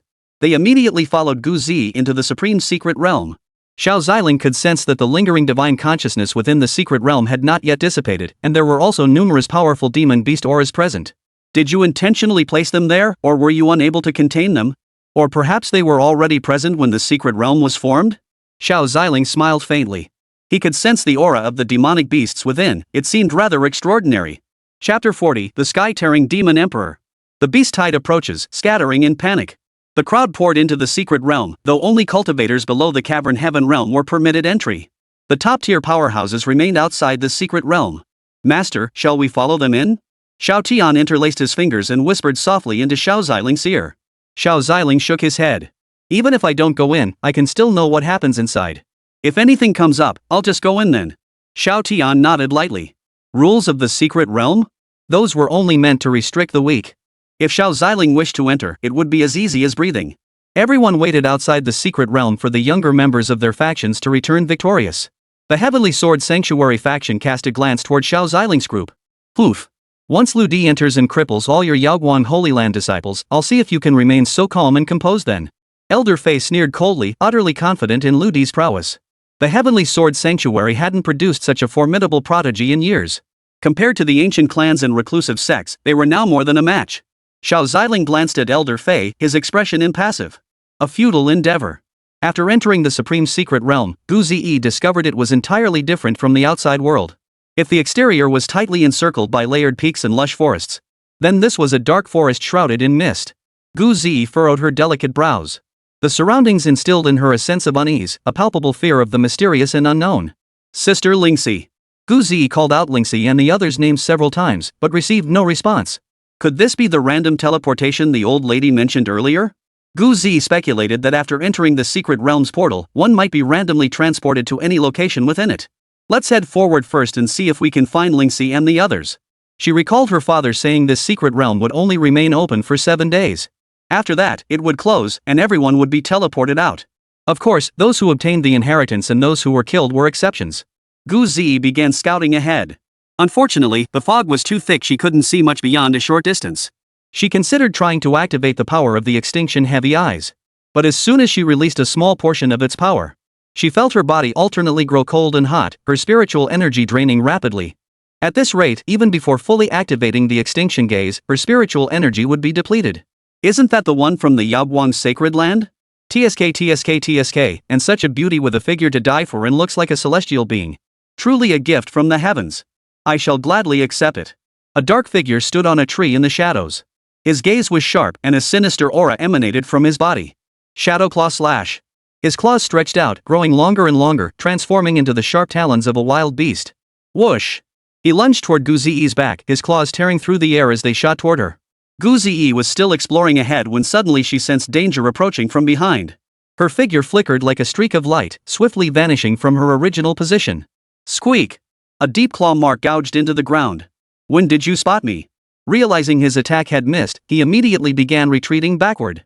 Darkness, mist, forest. This was a home turf tailor-made for him. His movements were ghostly, darting relentlessly through the gloomy woods. The little reacts pretty fast. Just you wait. Just as he thought he'd shaken off Gouged, his pupils contracted. A massive fist glowing with golden light appeared before him out of nowhere. He had no time to dodge, sent flying straight by the blow. Immediately after, a long sword fell from above, cleaving him cleanly in two at the waist. The lifeless body collapsed to the ground, utterly devoid of vitality. The sword slowly came to rest beside Gouged, its blade radiating two powerful energies, light and darkness. This was none other than the dark radiance sword Xiao Ziling had gifted her not long ago. Daring to ambush me? You're asking for death. Gouged's full lips twitched slightly. She lingered no longer, continuing onward without pause. Though she didn't know who her opponent was, within the secret realm, life and death were irrelevant. Gouged pressed onward. She sensed this place was no place to linger, feeling powerful waves of pressure surging around her. This aura is incredibly strong, it's already on par with the old woman's. I need to get out of here fast. Just as Gouged departed. Within the gloomy forest, a pair of golden eyes slowly opened. White pupils pierced through the void, precisely locking onto Gouged's figure. How? How could it be the master's aura? Could the master still be alive? A colossal beast roared in disbelief. Several ancient blooded demon beasts approached the colossal creature. We greet the sky-shattering demon emperor. The sky-rending demon emperor surveyed his followers. Years ago, he had defeated the supreme being. After the supreme being's demise, he had led a group of powerful demonic beasts to settle here. Over time, this place gradually became known as the sovereign's secret realm. Protected by its power, as long as none broke through to the great emperor realm, the thunder tribulation posed no threat to their lives. The sky-rending demon emperor revealed Gouged's aura and form before the assembly. Use every ounce of your power to bring this girl before me unharmed and without a single scratch. The sky-rending demon emperor surveyed his subordinates, his white pupils slowly shifting to a blood-gold hue. They trembled slightly. Yes. We shall deliver her safely. Outside, they were demon lords ruling entire mountain ranges, beings capable of effortlessly annihilating entire factions. Yet now, they were merely subordinates to the sky-rending demon emperor before them. One by one, the demonic beasts departed, setting out to find the girl the sky-rending demon emperor had spoken of. Many demon lords relayed this information to their own subordinates, and one by one, top-tier demonic beasts began to stir into action. Gouged, still moving through the dark forest, suddenly felt the earth shake violently. Even the other prodigies who had descended upon the dark forest sensed something amiss. Something's wrong. This is a beast tide. The prodigies scattered in all directions. A few sought out safe hiding spots. Most chose to flee the dark forest swiftly. For they sensed this beast tide was more terrifying than any saint-grade beast tide they had ever witnessed. There might be supreme-level beasts. Gouged also sensed something was amiss and began running toward the exit. Huwen, who was nearby, also began running toward the edge of the dark forest, as Elder Foam had ordered him to leave immediately. Several mighty demon beasts were charging toward their direction. Both noticed each other during their flight, as the thick fog had been dispersed by the intense commotion. Neither acknowledged the other, each focused solely on their own escape. Just as they were racing at full speed, a supreme-level demon beast descended from the sky. Its gaze locked onto Gouged, halting her in her tracks. Xiao Wen, run! Before it spots you! Old Foam shouted urgently. Chapter 41. Chapter 41. The sky-tearing demon emperor looks so much like my big yellow. Huwen saw that the supreme-level demon beast was targeting Gouged. He couldn't help but sigh inwardly, what a pity for such a beautiful woman. But he couldn't afford to dwell on such thoughts. Only by staying alive could he enjoy life. Death meant losing everything. Seizing the moment as the supreme-tier crimson flame griffin soared toward Gouged, he immediately executed a burst step, soaring into the air and escaping the dark forest. Other cultivators, also caught in the beast tide, fought desperately against the demonic beasts while making their way out of the dark forest. The dark forest teemed with too many beasts. Moreover, the environment was unsuitable for combat and exploration. Even if treasures existed, searching for them would be a waste of time. Meanwhile, Gouged found her path blocked by the supreme demon beast. The crimson flame griffin landed steadily before her. Feeling the terrifying aura emanating from the red flame griffin, Gouged instinctively took a few steps back. Something's off. Xiao Ziling's gaze grew deep, a flash of golden light darting through his eyes. He vanished instantly, completely unnoticed by the surrounding supreme experts. Xiao Ziling forcibly tore open a rift and entered the supreme secret realm. The will of the Xianhuang realm seemed to sense something. Xiao Ziling merely gave her a fleeting glance, and the will of the Xianhuang realm immediately vanished. That bloke again? Why's he still hanging around here? Got nowhere else to go? Xiao Ziling paid no heed to the will of the Xianhuang realm. Why should his actions require anyone else's approval? Master, what's happening? Xiao Tian whispered in Xiao Ziling's ear. She had just sensed the fleeting presence of the will of the primordial wasteland realm. Then she watched her master force his way into the supreme secret realm. Whoosh! Xiao Ziling instantly materialized in the void above Guzi. Golden light blazed in his eyes. If that crimson flame griffin dared lay a finger on Guzi, he would blast this entire dark forest to smithereens. Guzi stared at the red flame griffin before her, about to step back. A colossal bear materialized behind her, followed by a succession of supreme-tier demon beasts gathering at Guzi's side.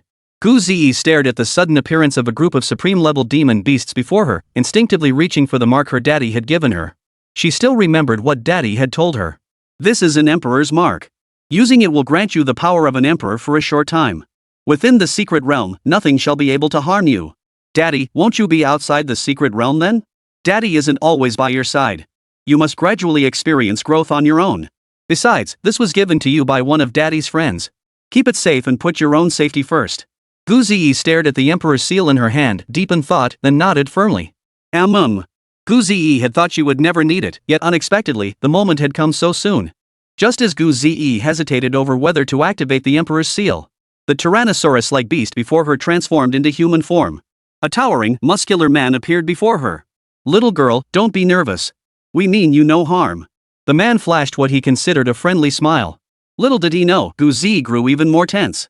A snake demon chuckled softly before also shifting into human form. A graceful woman dressed in a dark green cheephao appeared before Guzi. Little one, that's just how he talks. We truly mean you no harm. Our leader wishes to meet you. Would you be willing to come with us? The snake demon's words were laced with seductive charm. After speaking, the red flame griffin bowed low, lowering its noble head. It gestured for Guzi to mount. Guzi surveyed the powerful demon beasts surrounding her and realized they truly held no ill will. She promptly climbed onto the red flame griffin's back. Seeing the task completed, they ordered all the beasts outside to return to the core area of the dark forest.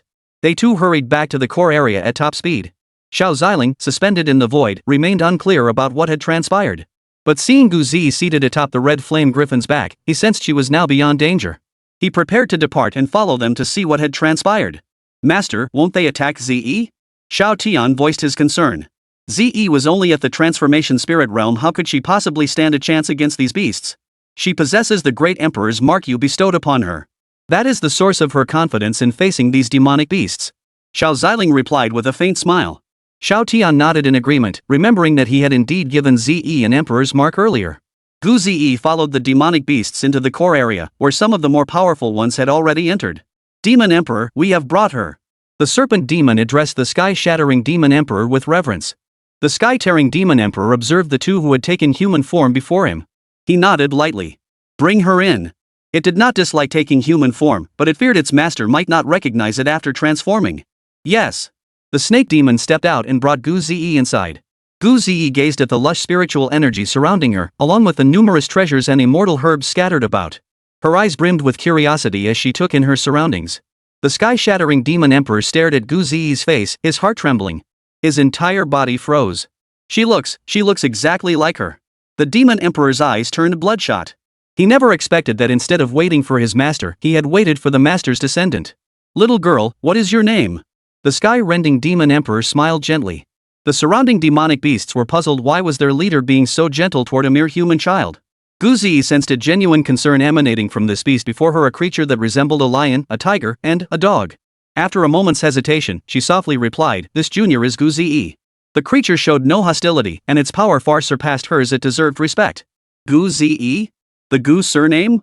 The sky-tearing demon emperor could scarcely believe it. His senses wouldn't deceive him. But why the surname Gu? Yes. Guzi nodded. Who is your father? Why are you asking so many questions? Nothing. I just feel like you resemble the daughter of an old acquaintance of mine. I won't tell you unless you offer something in exchange. The snake demon and the others never imagined that this little girl at the transformation spirit realm would dare speak to the demon emperor like that. Was she out of her mind? Xiao Tian, floating in the void, scratched her head in surprise. She hadn't expected Xiao Zier to start demanding something in exchange. Xiao Ziling, meanwhile, stared at the Tier Sky Demon Emperor before him. Why did this figure feel so familiar? Strange, this sky-tearing Demon Emperor, why does he look so much like my big yellow? Xiao Ziling pondered. Xiao Tian heard Xiao Ziling's words and looked surprised. Master, would you like me to help you? No need. Some things are better left unexamined. Xiao Ziling waved his hand dismissively. If he truly wanted to know, he could simply ask their divine souls. He found himself growing curious. What exactly did it intend to do by having someone bring Gu Zi here? Chapter 42, the little yellow dog of yesteryear, now the sky-shattering demon emperor. How dare you speak to the demon emperor like that? Mo Lu, would you dare? The burly man watched Gu Zi haggling, then turned to the snake demon with a faint smile. This humble maiden hasn't lived long enough yet. I'd rather not meet my end so soon. Mo Lu flashed a seductive smile. Both men fixed their gazes on Gu Zi and the sky-tearing demon emperor. Gu Zi overheard their exchange. Oh no, this guy seems to have a pretty bad temper. Gu Zi watched the sky-tearing demon emperor with a hint of nervousness. The sky-tearing demon emperor merely smiled faintly. It really does seem that way. Take whatever you like here. The sky-tearing demon emperor gestured toward the surrounding treasures, immortal herbs, and elixirs. Such a wealth of rare treasures, if displayed outside, they could even spark an immortal war. This. Holy crap, did I hear that right? Mo Lu, punch me to make sure I'm not dreaming. Mo Luo punched the burly man, sending him flying. Doesn't hurt. Looks like I really was dreaming. Well, no big deal then. Mo Lu relaxed, examining his fist. Mo Lu, you hit way too hard, you bastard. The burly man struggled to his feet in agony. Alright, a bow. You're a primeval tyrannosaurus with thick, tough hide. What's one punch? Mo Lu shot him a glance, signaling him to quiet down. Don't interfere with His Majesty the Demon Emperor's business. Ha? Really? Gu Zi blinked her eyes, speaking with disbelief. These items all belong to cultivators.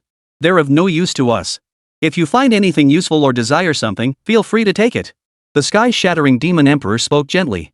Mo Lu and Abao stood frozen in place. Was this really their powerful leader? Why was he being so gentle with a child now? That doesn't seem right. Why don't you ask me a question first?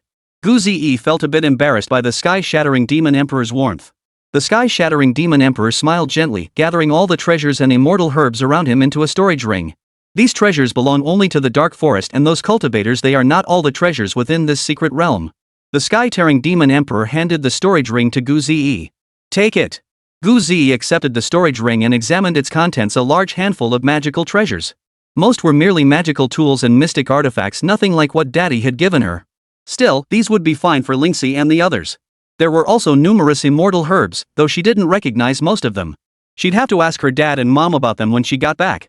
Thank you. Xiao Tian and Xiao Ziling watched the scene unfold in the void. Both were puzzled. Was the demon emperor really this good-natured? Master, do you know this demon emperor? Why is he being so kind to Xiaozi? Xiao Tian. Now you can tell me who your father is, right? The sky-shattering demon emperor already knew the answer, yet it still gazed at Gu Zi with hopeful anticipation. My daddy is Xiao Ziling. Gu Zi said softly. Xiao Ziling. Xiao Ziling. She truly is the master's daughter. As the sky-tearing demon emperor heard Gu Zi's answer, countless memories of his time with the master flooded his mind. When it was still a young demon beast, hunted by others of its kind, the master had saved it, cared for it, and tended its wounds. Master, back then, I left without a word. I never imagined I'd wait so long only to find not you, but your daughter instead. The sky-rending demon emperor's eyes turned bloodshot, tears streaming down his aged face. Big yellow. How could it be big yellow? Xiao Ziling could scarcely believe it either. The tear-sky demon emperor before him, a being capable of dominating an entire realm. The very same little yellow dog that had always stayed by his side. Xiao Ziling instinctively reached out to tear open the void and embrace Big Yellow. But Xiao Tian promptly warned him.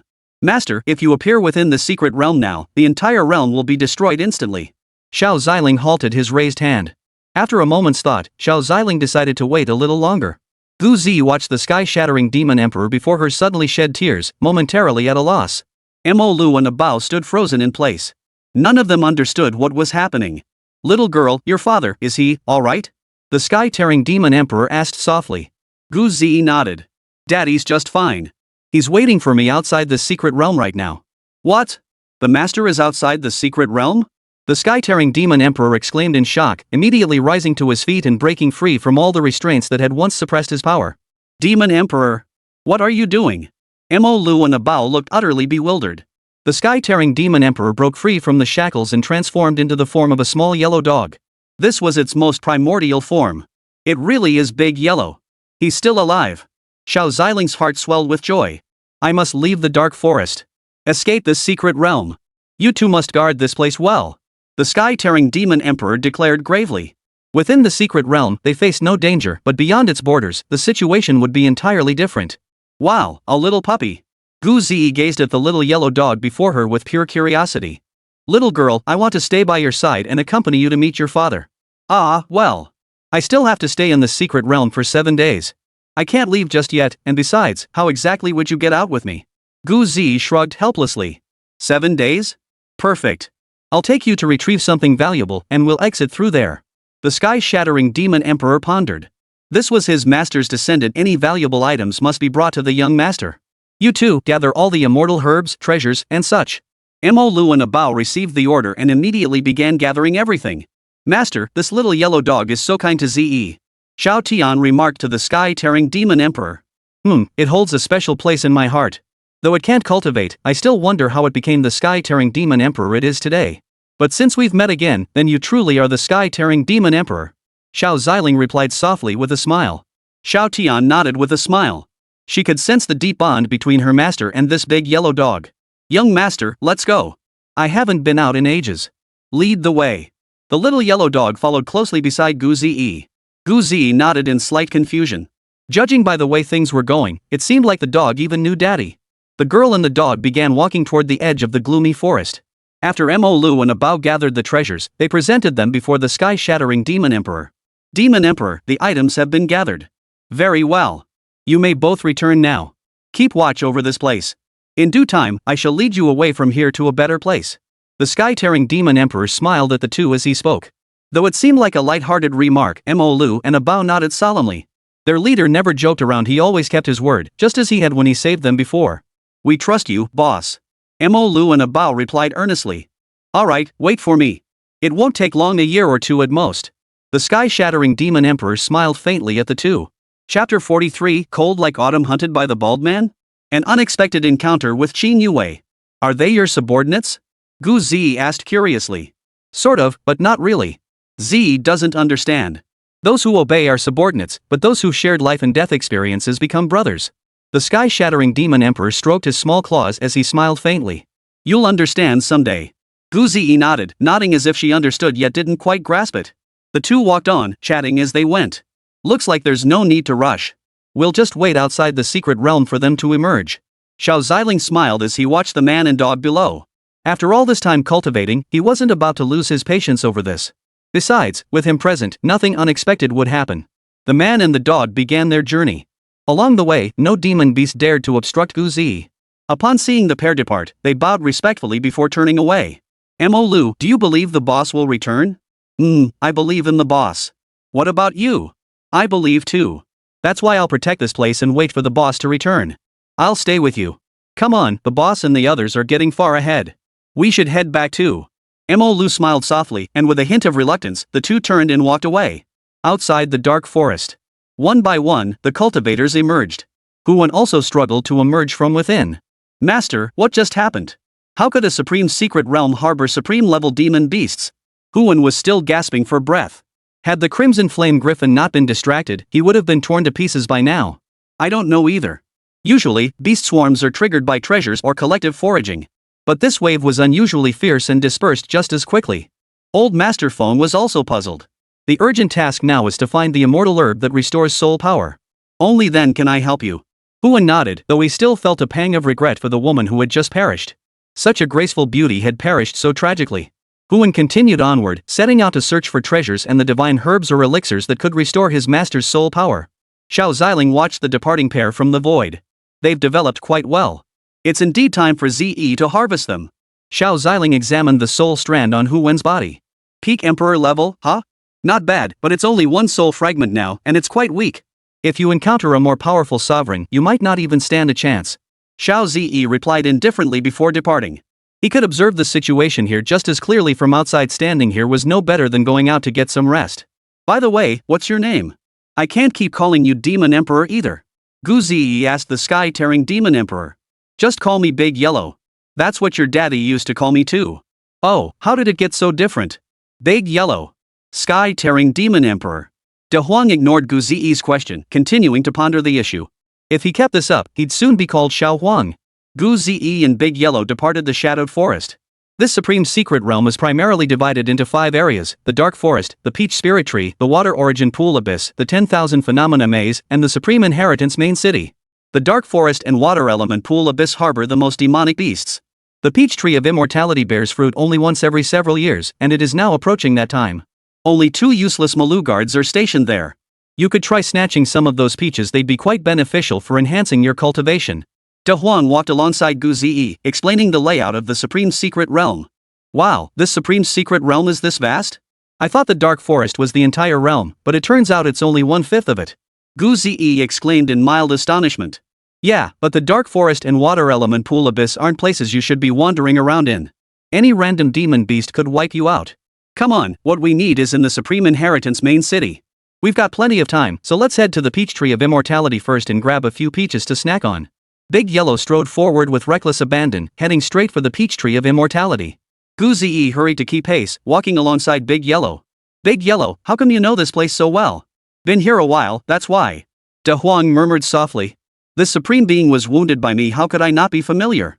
As he walked on, De Huang suddenly halted, his eyes sharp as an eagle's as he scanned behind them. Is she your friend? Ha? Gu Ziyi froze, then she too sensed someone approaching. She turned her head to look behind them. A graceful, slender figure appeared before them. Ling Ruqiu wore a pale yellow dress, adorned with a silver-white necklace around her neck. Her entire demeanor radiated an air of elegant nobility. Are you from the Yaoguang sacred land? Ling Ruqiu asked calmly. Who are you? Why are you following us? Gu Ziyi asked warily. De Huang remained silent, observing the two women impassively. It would not interfere in anything beyond protecting its young master's safety. Cut the nonsense. A beast tide just erupted in the dark forest. I encountered a bald man, I'm no match for him. He's hunting me down. If he catches up, you'll be dragged into this. You should run now. Ling Ruqiu left these words behind before immediately departing. Both possess the ability to fly, but doing so would not only drain their stamina but also draw unwanted attention. It wasn't worth the cost. This was the secret realm, every move could mean life or death. Gu Ziyi didn't want to get involved and continued on her way. Shortly after the group departed, the bald man Ling Ruqiu had mentioned caught up. He was none other than Pros, the Buddhist disciple whom Huan had deemed one of the 3 formidable opponents. There are other auras here too. This one seems stronger. Layperson, allow this monk to convert you. Observing the 2 auras heading in different directions, Pros chose to follow the stronger one. That was precisely the direction Gu Ziyi had taken. And thus, Ling Ruqiu narrowly escaped disaster. Gu Ziyi followed Big Yellow while continuing to extend her senses, hoping to locate her companions from the Holy Land of the Great Ant. Especially Lingxi and the others. Gu Ziyi continued her search not far outside the gloomy forest. Looks like I've found someone I know. Da Huan, wait. There's a friend here. I want to go check on her. Da Huan looked at Gu Ziyi with a puzzled expression, then nodded. Alright, let's go. Xin Yue, who had been vigilantly scanning her surroundings, suddenly sensed a presence behind her. She whipped her head around, only to find herself staring wide-eyed at Gu Ziyi. Their chests collided, the 2 large spheres bumping together. But clearly, Xin Yue was slightly outmatched and bounced backward. You, when did you get behind me? Xin Yue exclaimed in utter shock, completely unaware of the other's approach. Worse still, the other person had snuck up on her accompanied by a dog. Chapter 44, Nearly Suffocated, The Dark Side of Buddhism, A Helping Hand. Aren't you being a bit too focused? I just walked right up to you like that. Gu Ziyi said with a somewhat airhead expression. Xin Yue looked utterly incredulous, adjusting her undergarments as she spoke. She actually lost to this little girl? How could someone so young develop so quickly? Was it good nutrition, or her mother's genes? Xin Yue glanced at the 2 full spheres on Gu Ziyi's chest. Then she looked at her own. She wasn't bad herself, but compared to Gu Ziyi, she couldn't help but feel inferior. What are you doing here? Nothing much. I just couldn't find my friends, so I came to see you first. Gu Ziyi said with an innocent expression. Xin Yue suspected Gu Ziyi, but she didn't say anything. What's with this big yellow dog? Did you bring it in? What a yellow mess, just as dumb as you. Huge Yellow, hearing Xin Yue dare to speak to it like that, leaped to its feet in a flash, ready to take her on one-on-one. Hey, Big Yellow, calm down. We've all got our struggles. She probably got upset after I gave her a good scolding earlier. Let's not stoop to its level. Gu Ziyi reached out and hugged Big Yellow, laughing softly. Damn it! You yellow thing, how dare you talk to this emperor like that? Let go of me. I'm going to eat her. Big Yellow's face was flushed with rage. Neither its master nor its young mistress dared speak to it like that. How dare this woman? Xin Yue suddenly grew curious. This big yellow dog, seemingly without any cultivation, could actually speak? Most demonic beasts could speak human language after reaching the transformation spirit realm. Those at the sage level could even begin to take human form. Of course, some demon beasts of noble bloodline were exceptions. You can actually talk? Hey, little brother? Who's your brother? Xin Yue covered her mouth and giggled softly, then reached out to poke the big yellow dog's forehead. You know what? For a big yellow dog, aside from that poop-colored coat, you kinda look kinda cute. Xin Yue scooped Big Yellow into her arms, pressing her two large breasts directly against his face. There, little doggy, settle down now. Xin Yue buried Da Huang's head between her ample bosom. I didn't notice before, but your fur is actually a light golden color. You look pretty handsome like that. Xin Yue chuckled softly before setting Big Yellow down. Damn it, I almost suffocated. After nearly suffocating, Big Yellow shook his head vigorously the moment he was set down. Wait, get out of the way. Da Huang sensed danger and urgently warned the two. Both were prodigies of the sacred land. The moment they received the warning, they instantly became alert. Gu Ziyi scooped up Big Yellow and scrambled out of the way. Xin Yue, meanwhile, channeled the spiritual energy within her body. A mighty surge of magical power gathered in her palm. 100 flowers 10 absolutes, falling blossom palm. As Xin Yue struck out, a golden palm print simultaneously flew down from the sky. The two forces collided. Boom! After the explosive blast, Xin Yue was sent reeling hundreds of meters back, her arm still dripping blood from the very hand that had just unleashed the falling blossom palm. Such overwhelming power. Xin Yue thought inwardly, secretly channeling her spiritual energy to heal herself. Layperson, your strength is quite impressive. However, you seem to be no match for that woman before you. A bald man descended from the sky, his hands pressed together in front of his chest, a rosary necklace draped around his neck. His entire demeanor seemed detached from worldly strife, yet radiated an aura of danger. A Buddhist monk? Xin Yue snapped, instead of searching for the treasure, you choose to kill cultivators first? That doesn't sound like your Buddhist style at all. Xin Yue's gaze sharpened. Buddhist practitioners were notoriously eccentric and possessed strange powers. She didn't want to cross them. You jest, laywoman. This monk has merely come to convert you. Proser flashed an enigmatic smile. Might you be interested in accompanying this monk back to the Buddhist sect for further cultivation? That would save this monk the trouble of guiding you. Gu Zi blinked, utterly baffled by the bald monk's words. Xiao Hu document anti-piracy protection. Find the book Robot and choose Xiao Hu reliable and stable, no pitfalls. I've heard it from my master and the others long ago. The Buddhist sect often captures female disciples practicing outside and drags them back to the monastery for inhumane torture. It seems, it's true after all. Xin Yue's eyes grew icy as a long sword materialized in her hand. Pros glanced at the weapon in Xin Yue's hand and instantly understood her intent. This monk does not understand what you mean, laywoman. But it seems I must now change your perception of the Buddhist sect. A radiant aura of Buddha emanated from Pros, revealing his cultivation level without concealment. Peak transformation spirit realm. Xin Yue's expression shifted in shock. Golden light surrounds the body. In the blink of an eye, Pros materialized before Xin Yue, delivering a punch straight toward her forehead. No! By the time Xin Yue reacted, it was already too late. Facing the overwhelming surge of spiritual energy before her, she could only shut her eyes tightly. When she opened them again, Pros had been sent flying backward, crashing heavily into a boulder before coming to a halt. You wicked woman, are you alright? Gu Ziyi asked with concern. Xin Yue hadn't expected Gu Ziyi to actually step in and save her. Feeling somewhat embarrassed, she replied, I'm fine. Be careful of that guy. He's from the Buddhist sect, and he entered by pushing the limits of the Supreme Secret Realm's requirements. His strength is likely already on par with a heavenly realm expert. Hearing this, Gu Ziyi turned to look at Pros and nodded firmly. How interesting. Let me see what the young master is made of. Big Yellow stayed behind them, crouching down to watch the spectacle. Pros extricated himself from the boulder, his head still pounding. He hadn't even seen clearly before being sent flying by a single strike. Gu Zi sheathed the staff and drew the dark radiance sword instead. In the heat of the moment, she'd grabbed whatever weapon felt comfortable from the storage ring De Huang had given her. Xin Yue stared at the long sword in Gu Zi's hand. Where did you get all these weapons?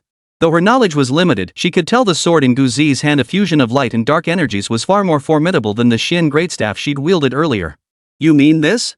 Gu Zi glanced at the sword in her hand. My daddy gave it to me. Xin Yue rolled her eyes at Gu Zi, feeling utterly speechless. So what if you have a daddy? It's not like I don't have anything special, I'm just not as powerful as you. This aura feels right. Pros took a deep breath, instantly feeling a wave of relief wash over him. He glanced at Gu Zi. He sensed her constitution. Wasn't this the primordial ultimate in constitution the Buddha had instructed them to seek? How effortlessly it came to me. Honored guests, this monk wishes to avoid violence. If you submit to my Buddha seal and return with me to the Buddhist realm, I promise. Before Pros could finish, Gu Zi activated the supreme demon god bone throughout her body. In an instant, a powerful sword she slashed toward Prose. How rude. This monk hadn't even finished speaking. Prose pressed his palms together, his expression serene, clearly holding no regard for the pair. Chapter 45, The Divine Might of the Heaven-Splitting Sword Technique, The Fall of the Celestial Prodigy. Prose couldn't be bothered with defense, merely effortlessly channeling his spiritual energy. A dazzling golden talisman appeared before him like a shooting star, seemingly intent on blocking the sword energy that streaked across the sky like a rainbow piercing the sun with its blinding radiance. As the sword energy drew nearer, Prose finally sensed the sword intent within it. Retract the blade's edge, bide your time. Gouged murmured calmly. The fierce sword energy pierced through the golden talisman like a sharp arrow. Prose swiftly gathered his spiritual energy at lightning speed, conjuring a golden shield before him that appeared as unbreakable as steel. The sword energy showed no sign of stopping. It cleaved through Prose's shield, leaving a bloody gash on his chest from the intense blade's glare. Impossible. You've grasped the essence of the sword. Prose exclaimed in shock. This was the first injury he had sustained since leaving the Buddhist order. The excruciating pain left him writhing in agony. Interesting. I must bring you back to the Buddhist order. Prose's pupils slowly turned golden, radiating a Buddha-like light. His muscles began to swell, veins bulging prominently. Behind him, a dazzling golden ring, as bright as the sun, appeared. 10,000 Buddha's golden body. Qin Yue's pupils dilated. The last time she'd felt this way was when she faced Gu Zi's supernatural phenomenon. Gu Zi arched her delicate eyebrow, observing the significantly enlarged Prose before her. Just as she prepared to act, Prose had already appeared behind her. Watch your back. Qin Yue shouted urgently. Da Huang watched the scene unfold, his brow furrowing. Vajra fist. Prose unleashed a punch, its immense force tearing through the air with a deafening sonic boom. Gu Zi turned her head, her eyes slowly widening. Boom! Qin Yue appeared behind Gu Zi, blocking the punch with her long sword. Prose's current strength far surpassed hers. Gu Zi spun around to catch Qin Yue, and both were sent flying hundreds of meters by the impact. The long sword in Qin Yue's hand shattered, its spiritual essence completely extinguished. Qin Yue felt her stomach churning violently. She nearly spat out a mouthful of blood. Are you okay? Gu Zi asked anxiously, watching Qin Yue press her red lips together. I told you my name is Qin Yue, not some wicked woman. Can you be more careful and not expose your back to the enemy? Qin Yue scolded Gu Zi. This girl really had no combat experience at all. Oh, Zi understands now. Gu Zi nodded earnestly. Hurry up. That bald guy's strength ranks among the strongest in this group of prodigies. We need to team up. Qin Yue had just stood up when she spat out a mouthful of blood. That punch had been far too powerful. Prosko gave them no time to rest, charging toward them once more. Gu Zi tossed a recovery pill to Qin Yue. Rest for a moment. I'll handle him. A cold gleam flashed in Gu Zi's eyes. The moment Prose closed in on them again, Gu Zi caught his aura. Infusing her sword intent into the dark radiance blade, she swung it out. Prose's pupils widened slightly as he sidestepped the sword's energy. The fierce sword energy roared like a colossal dragon, tearing through the boulder behind him with devastating force. The stone split cleanly in two, as easily as cutting through tofu. To have mastered sword intent to this degree. Prose sucked in a sharp breath. Immediately, the sound of space warping reached his ears. The dark radiance sword whizzed past his cheek before returning to Gu Zi's grasp. A bloody gash appeared on his cheek. Sweat poured down Prose's face. Had he not reacted in time, his head would likely have been severed? Fury blazed in Prose's eyes as he transformed into a golden streak, hurtling toward Gu Zi. The supreme demon godbone within Gu Zi activated, channeling surging spiritual energy like a raging sea onto the sword's blade. She drew the dark radiance sword from her waist and swung at the instant Prose closed in. Whirlwind slash. This was merely the most basic technique among sword cultivators, but when Gu Zi activated the supreme demon godbone, terrifying power shattered the very fabric of space. Prose felt the surrounding light dim. A whirlwind erupted, shattering his golden protective aura. Prose was sent flying backward, tumbling dozens of times before finally coming to a halt. That little brat. With such power, why didn't she deal with this bald-headed fool sooner? Qin Yue recovered slightly, and just as she rose, she saw Prose lying on the ground, beaten to a pulp. Prose wiped the blood from his lips, beginning to feel a genuine apprehension toward Gu Zi's power. Her strength in direct combat is far too peculiar. I must find another chance to ambush her. Suddenly, Prose clasped his hands together, eyes tightly shut. His aura intensified as his right hand slowly descended to his waist. Vajra demon shattering fist.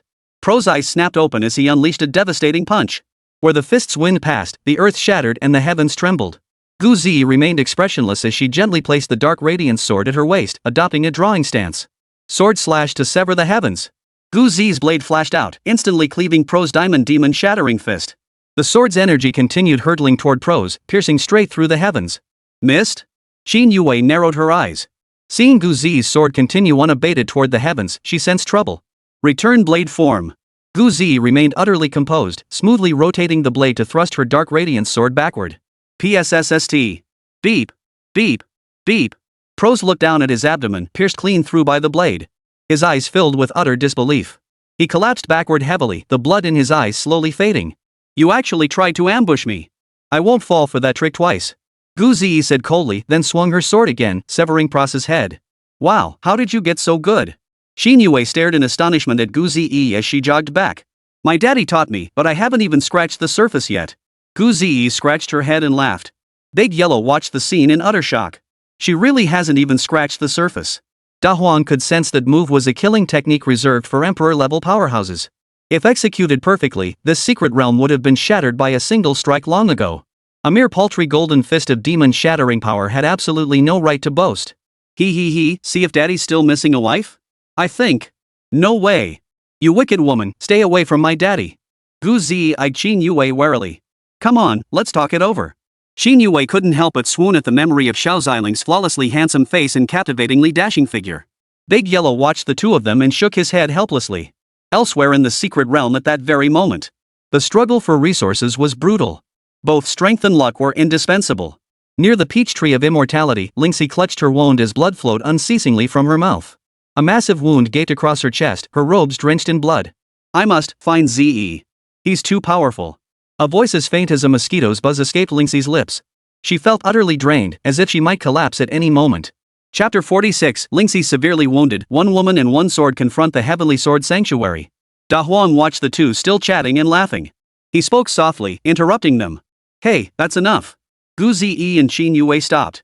Both turned their gaze toward Da Huang. The peach spirit tree is about to bear fruit. We need to hurry over. Da Huang pointed in the direction of the peach tree of immortality. The peach tree of immortality? Xin Yue looked puzzled, then followed the direction of Da Huang's little paw. What? There? No way, no way. I'm not going anywhere near there. It's swarming with the top prodigies from all the major factions. I'd get beaten to a pulp. Xin Yue waved her hands and shook her head in refusal. Gu Zi watched Xin Yue's tense expression and retrieved a Xin Great artifact, the Spirit Wind Sword, along with some restorative pills from the storage ring Big Yellow had given her. She handed them to Xin Yue. That wicked woman, you watch out for my safety. I have to go find my friends. Gu Zi said with a serious expression. Then Gu Zi and Big Yellow set off together toward the peach of immortality tree. Xin Yue gazed at Gu Zi's weapon and pills. A strange feeling stirred within her heart. Go ahead, go ahead.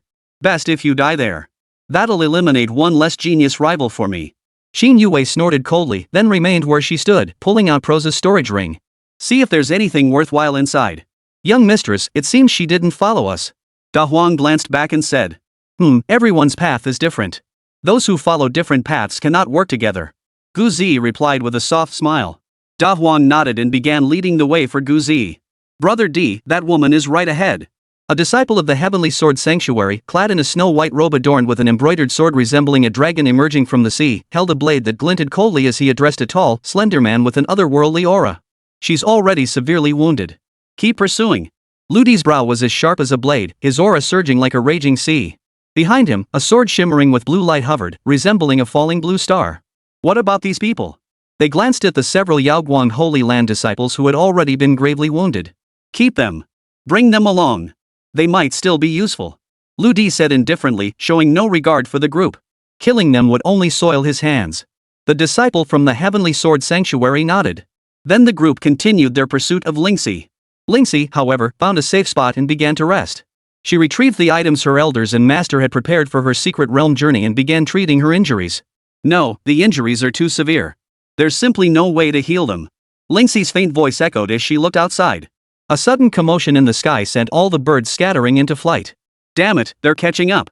Lingxi glanced at the bloodstains on the ground. She couldn't conceal her trail at all. Trembling, she picked up a pill, brought it to her lips, and gently crushed it between her teeth. A disciple of the Yaoguang Holy Land will never bow to anyone. Lingxi gripped her weapon and struggled to her feet. Ludi descended from the sky with a group of disciples from the Heavenly Sword Sanctuary. Ludi, you really aren't afraid of drawing attention, are you? Seeing Ludi and his group making no effort to conceal their movements as they traversed the sky with abandon. Lingxi's red lips curved into a smile. Lu Di frowned slightly at Lingxi's calm expression, feeling distinctly displeased. I'm curious, where do you get the confidence to remain so calm? Including these few. Lu Di clapped his hands, and the disciples behind him flung the Yaoguang Holy Land disciples out. They're the same. I nearly beat them to death, yet they still wouldn't utter a single word. Lu Di declared arrogantly, lifting his foot to crush a disciple's head beneath it. Senior sister, run. Lu Di. Lingxi bit her red lips, glaring at Lu Di with fury. I'll give you a choice, submit to me, or... Lu Di sneered, pressing his foot down harder.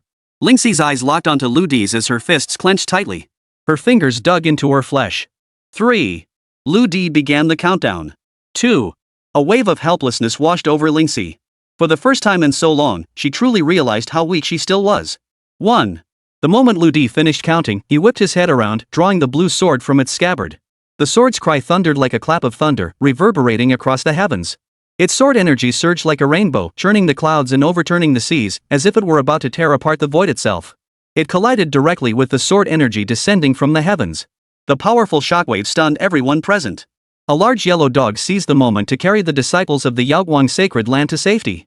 Gu Zi also reached Lingxi's side, lifting her into her arms. Together, they fled the scene. By the time Lu Di and the others reacted, Lingxi and the recently captured Yaoguang Holy Land disciple had vanished from the scene in an instant. Brother Di, it seems they've escaped. A trembling disciple of the Heavenly Sword Sanctuary approached Lu Di and reported. Do you think I'm blind? Hurry up and chase them. Lu Di kicked the disciple beside him. He was furious. He had been so close to success, yet the prize had slipped through his fingers. I'll see who dares snatch food right from my mouth. Meanwhile, several figures entered a cave. Gu Zi laid the gravely injured Lingxi down. Sister Lingxi, how are you? Gu Zi looked at Lingxi with deep concern. She was no stranger to major incidents. But now, seeing the massive gash across Lingxi's chest, she couldn't help but feel uneasy. She took out some pills and spiritual herbs and began administering them to Lingxi. It's just a minor injury, Zi. You must be wary of that fellow, he's from the Heavenly Sword Sanctuary, and his strength is no less than mine. Lingxi's faint voice drifted over. She had been leading disciples from the Yaoguang sacred ground to vie for the Peach of Immortality when they were ambushed by the Heavenly Sword sacred ground. Severely wounded, she was no match for Lu Di, let alone the other disciples. Not even a single move against Lu Di. Hm, Lingxi, rest well. I'll deal with them shortly. Gu Zi murmured softly, then carefully wrapped a bandage around Lingxi's chest to staunch the bleeding. She then produced medicinal pills to treat the injuries of the other 3 brought back by Big Yellow. The 3 looked at Gu Zi. Thank you, junior sister Gu. Junior sister, be careful. Not only is he powerful, but he's utterly unscrupulous. He's already resorted to every dirty trick in the book. The trio cautioned Gu Zi. Unlike Lingxi, their injuries were not as severe. Gu Zi nodded firmly. She stepped out of the cave, the dark radiance sword in hand, her eyes gleaming with cold resolve. Before entering the sacred ground, both her mother and father had urged her to take care of herself and, within her capabilities, assist the disciples of the sacred ground. They were all carefully selected by the sacred ground, young disciples of sound character. Heavenly Sword Sacred Ground, you've provoked me. A fierce sword chi descended from the sky. Gu Zi's expression remained unflinching as a colossal divine form suddenly materialized behind her, towering like a mountain. Her palm strike erupted with earth-shattering force, instantly shattering the piercing sword energy into dust. Chapter 47, A single sword slays the Heavenly Sword Sanctuary's prodigy, stunning all. Holy crap, no way. Who is this woman? All the disciples of the Heavenly Sword Sanctuary stared at the divine form behind Gu Zi, their eyes filled with utter shock. Lu Di, in particular, had been utterly arrogant throughout their journey. He even intended to establish his path to invincibility within this supreme secret realm. Yet now, the Dharma image behind Gu Zi exerted an unprecedented pressure upon him. It felt as though he ought to bow down before this divine form. Resistance was forbidden. Gu Zi's icy gaze swept over the group as she slowly raised the dark radiance sword in her hand. The Dharma image behind her mirrored her motion, summoning a colossal sword. Gu Zi swung her sword, a golden lightning bolt tearing through the sky, carrying boundless might and awe as it crashed down upon the group with devastating force. Light shatters clouds. The disciples of the Heavenly Sword Sanctuary instinctively scattered in flight. Only Lu Di showed no sign of evasion. His gaze fixed intently on the massive sword swinging down toward him. The swordsman embodies the sword spirit. I am invincible. Lu Di's blue blade shot forth like a dragon emerging from the sea, and the sword energies of both men collided like 2 shooting stars. Lu Di was somewhat astonished. It had taken him years of cultivation to grasp this sword intent. Yet the seemingly young girl before him had also grasped it. Is this what they call there's always someone better out there? Lu Di gritted his teeth, struggling against Gu Zi's sword intent. Gu Ziyi looked utterly relaxed, while Lu Di was drenched in sweat. Shatter! A powerful force sent Lu Di flying backward. Seeing the danger, he instantly retreated hundreds of meters. The other disciples of the Heavenly Sword Sanctuary, who had witnessed Lu Di absorb the blow and were about to come to his aid, all fell victim to that single strike. Brother Di, save us! Lu Di stared at the sword intent that could cleave even the void. How could he dare to rush in now? He could only watch helplessly as the disciples of the Heavenly Sword Sanctuary perished before his eyes. Abandoning your comrades so swiftly. Truly treacherous. Gu Ziyi's icy voice pierced Lu Di's ears. Pfft, just a bunch of useless trash. Good for nothing but sucking up to me. Lu Di brushed the dust off his clothes. He smiled at Gu Ziyi, then glanced at the illusory form behind her. Such immense power you couldn't sustain it for long, could you? Only if I buy enough time will you still fall at my hands. Lu Di chuckled inwardly. He sensed that Gu Ziyi's cultivation was inferior to his own, and the Dharma image behind her was already beginning to fade. He knew his chance was fast approaching. Gu Ziyi, too, saw through Lu Di's scheming. She swiftly unleashed a flurry of sword strikes, her surging spiritual energy and sword intent merging like a violent storm, threatening to tear the very fabric of space apart. Wave after wave of sword energy shattered the space, surging toward Lu Di. Lu Di focused his mind, dodging Gu Ziyi's sword energies. The space around him shattered continuously. Facing such relentless attacks, even he struggled to hold his ground. Something's wrong. Does this guy have endless attacks? Lu Di gasped for breath, observing Gu Ziyi unleash her assault while the illusory form behind her remained unbroken. After a moment, the illusory form behind Gu Ziyi finally dissipated. Lu Di seized the moment. The chance has finally come. Lu Di began gathering the surrounding spiritual energy. His stamina was severely depleted. He had to finish Gu Ziyi with a single strike. Heaven and earth sword art, one sword cleaves the heavens. Lu Di gripped his long sword tightly with both hands, raising it high above his head.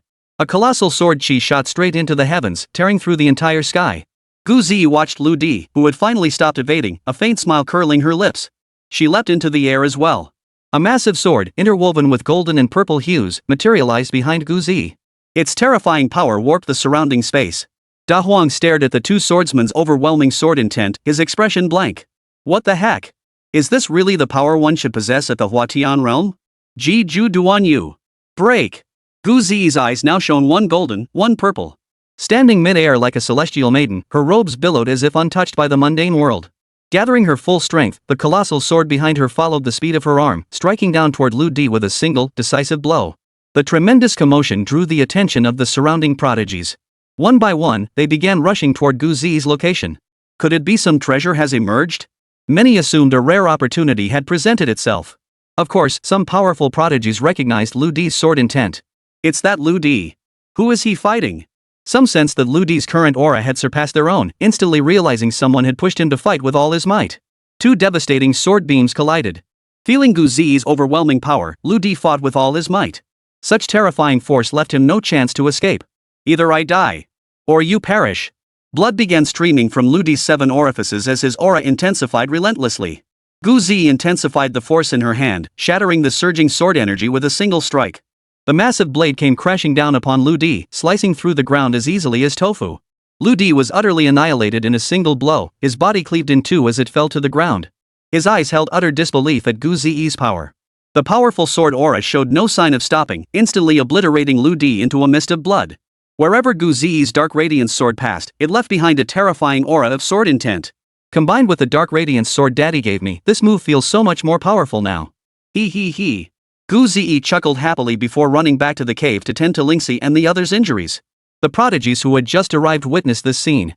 Their eyes brimmed with disbelief. Lu Di, who had ranked among the top contenders in this journey to the supreme secret realm. Had he really died like this? And killed by some unknown little girl? What terrifying power! Lang Ruqiu observed the sword intent exchanged between the two moments ago. She knew she wouldn't stand a chance against either of them. Yet she could sense that if she had faced Gu Ziyi's strike, her fate would have been as grim as Lu Di's. Looks like that bald guy was taken care of by her, Lang Ruqiu remarked with a faint smile. She had also noticed the bald man who had been chasing him suddenly vanish, and now witnessed Gu Ziyi's astonishingly formidable strength. The reason behind it all became clear. What astonishing sword intent! I'd assumed Lu Di would be my greatest opponent this time, but it seems, her power is even more terrifying. A man clad in blue, his wrists bound by braces and knuckles encased in brass knuckles, his muscles bulging beneath his exposed skin, chuckled. He tousled his black hair, his face alight with excitement as he watched Gu Ziyi. He was Shinlanshin, the most promising prodigy of this Thunder Sanctuary to inherit the Secret Realm's legacy. Hu Wen and Elder Feng, observing the lingering force of this attack, were also startled. They had arrived a moment too late, missing the battle entirely. That girl might prove to be a formidable rival for you. Old Master Feng stroked his beard with a faint smile. I only feel she's quite appealing. Hu Wen licked his lips. He intended to pursue Gu Zi. Conquering such a woman would be fitting for the future emperor's stature. Chapter 48, The Struggle for the Peach Tree of Immortality, the first genius of the Xingxia dynasty. Gu Zi also noticed the crowd around her, her icy gaze sweeping over them. Most were so intimidated by this display that they immediately fled the scene. Of course, several formidable prodigies locked gazes with Gu Zi for a moment. They offered a faint smile before departing. To claim the supreme legacy, a clash between them was inevitable. Who would have thought that before the true contest for the supreme inheritance even began, so many geniuses would already have fallen? Shinlanshin shook his head regretfully, then didn't linger here any longer. Let's go. We should retreat too. The peach spirit tree is about to ripen. We need to hurry back. Feng Lao said to Hu Wen, who nodded in agreement. Now was not the time to pursue Gu Zi, they must proceed step by step. Gu Zi watched the departing crowd, her expression unchanged, and continued back into the cave. Sister Lingxi, how are you all holding up? Gu Zi channeled spiritual energy into the bodies of the others. Lingxi had recovered significantly, and the other two were beginning to regulate their qi. Don't worry, Zi. We're fine now. Thank you for everything this time. Lingxi and her 3 disciples expressed their gratitude to Gu Zi. Without Gu Zi's intervention, the outcome would have been predictable. Gu Zi smiled and shook her head. We're all from the Yaoguang Holy Land. Helping each other out is only natural. Sis Gu speaks wisely. Should you ever need anything within the sect, don't hesitate to ask us. Lingxi glanced at the 3. She knew they would likely become even more devoted to the Yaoguang Holy Land from now on. Z, thank you. Sister Lingxi, don't say so much for now. Focus on recovering from your injuries first. Gu Zi draped a coat over Lingxi's shoulders. She was still injured, the sword wound on her chest not yet fully healed. Gu Zi retrieved a quasi-holy weapon and some medicinal pills from her storage ring, handing them to Lingxi. Senior sister, I have some matters to attend to. You two rest well. I'll be heading out for a while. Lingxi smiled and nodded gently. Gu Zi approached Big Yellow and whispered softly, Big Yellow, it's time to go. Da Huang stretched lazily before walking out of the cave. Sister Lingxi, take care of yourself. Gu Zi left these words behind before setting off toward the peach tree of immortality. The peach tree's fruits have ripened. Everyone, hurry up. Only 2 giant wood apes at the cave heaven realm level were guarding the peach spirit tree. Upon seeing the peaches ripen, they immediately rushed to snatch them. Roar! A thunderous roar that shook the heavens and earth halted everyone in their tracks. The 2 giant apes glared at the crowd with ferocious expressions. Those present were all prodigies from their respective sacred lands, imperial dynasties, or sects. How could they possibly fear 2 giant apes? Looking for death. As Lang Ruiqiu swung his sword, a torrent of powerful spells descended upon the 2 giant wood apes. These attacks felt like mere tickles against the giant apes.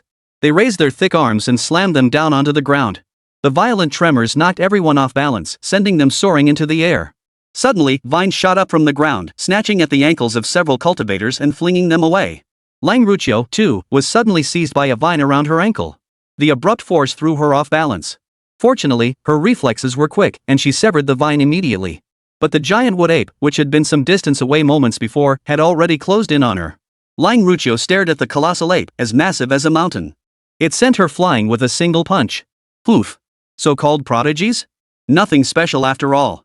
Shinlanshin watched the arrogant prodigies locked in bitter combat. Couldn't help but sneer coldly. Brother Shin, are you going to join the fray too?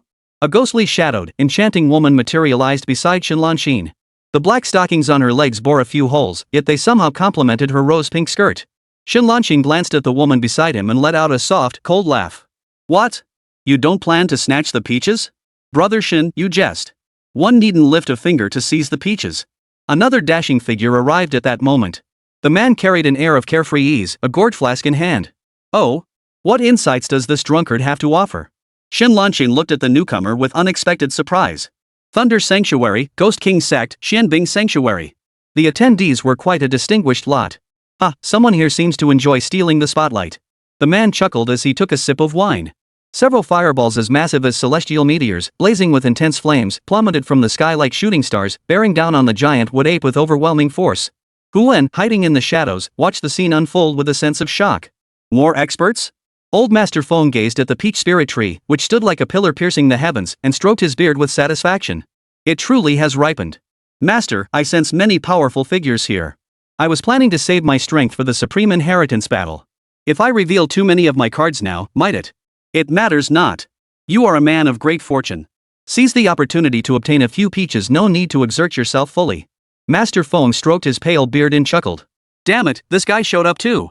Many prodigies recognized the newcomer. Clad in robes of white and crimson, like the clouds at the horizon's edge, a golden dragon patterned upon his garments seemed poised to soar into the heavens and roam the nine skies. He descended slowly from the sky. This man was none other than the foremost prodigy of the Xingxia dynasty, Qin Jia. A bunch of ants.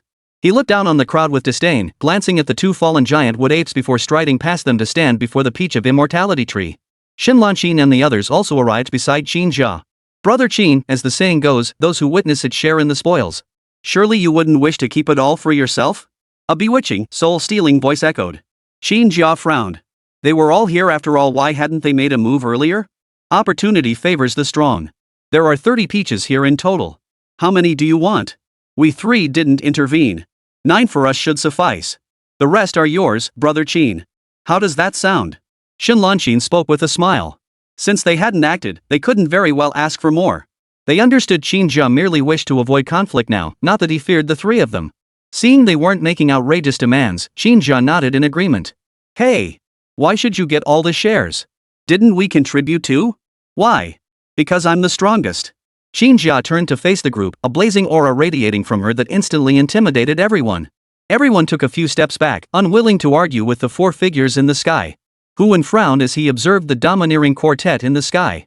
Let them have it. All 4 have reached the heavenly realm. They've been suppressing their cultivation all along, only breaking through after entering the supreme secret realm. Old Feng stated calmly.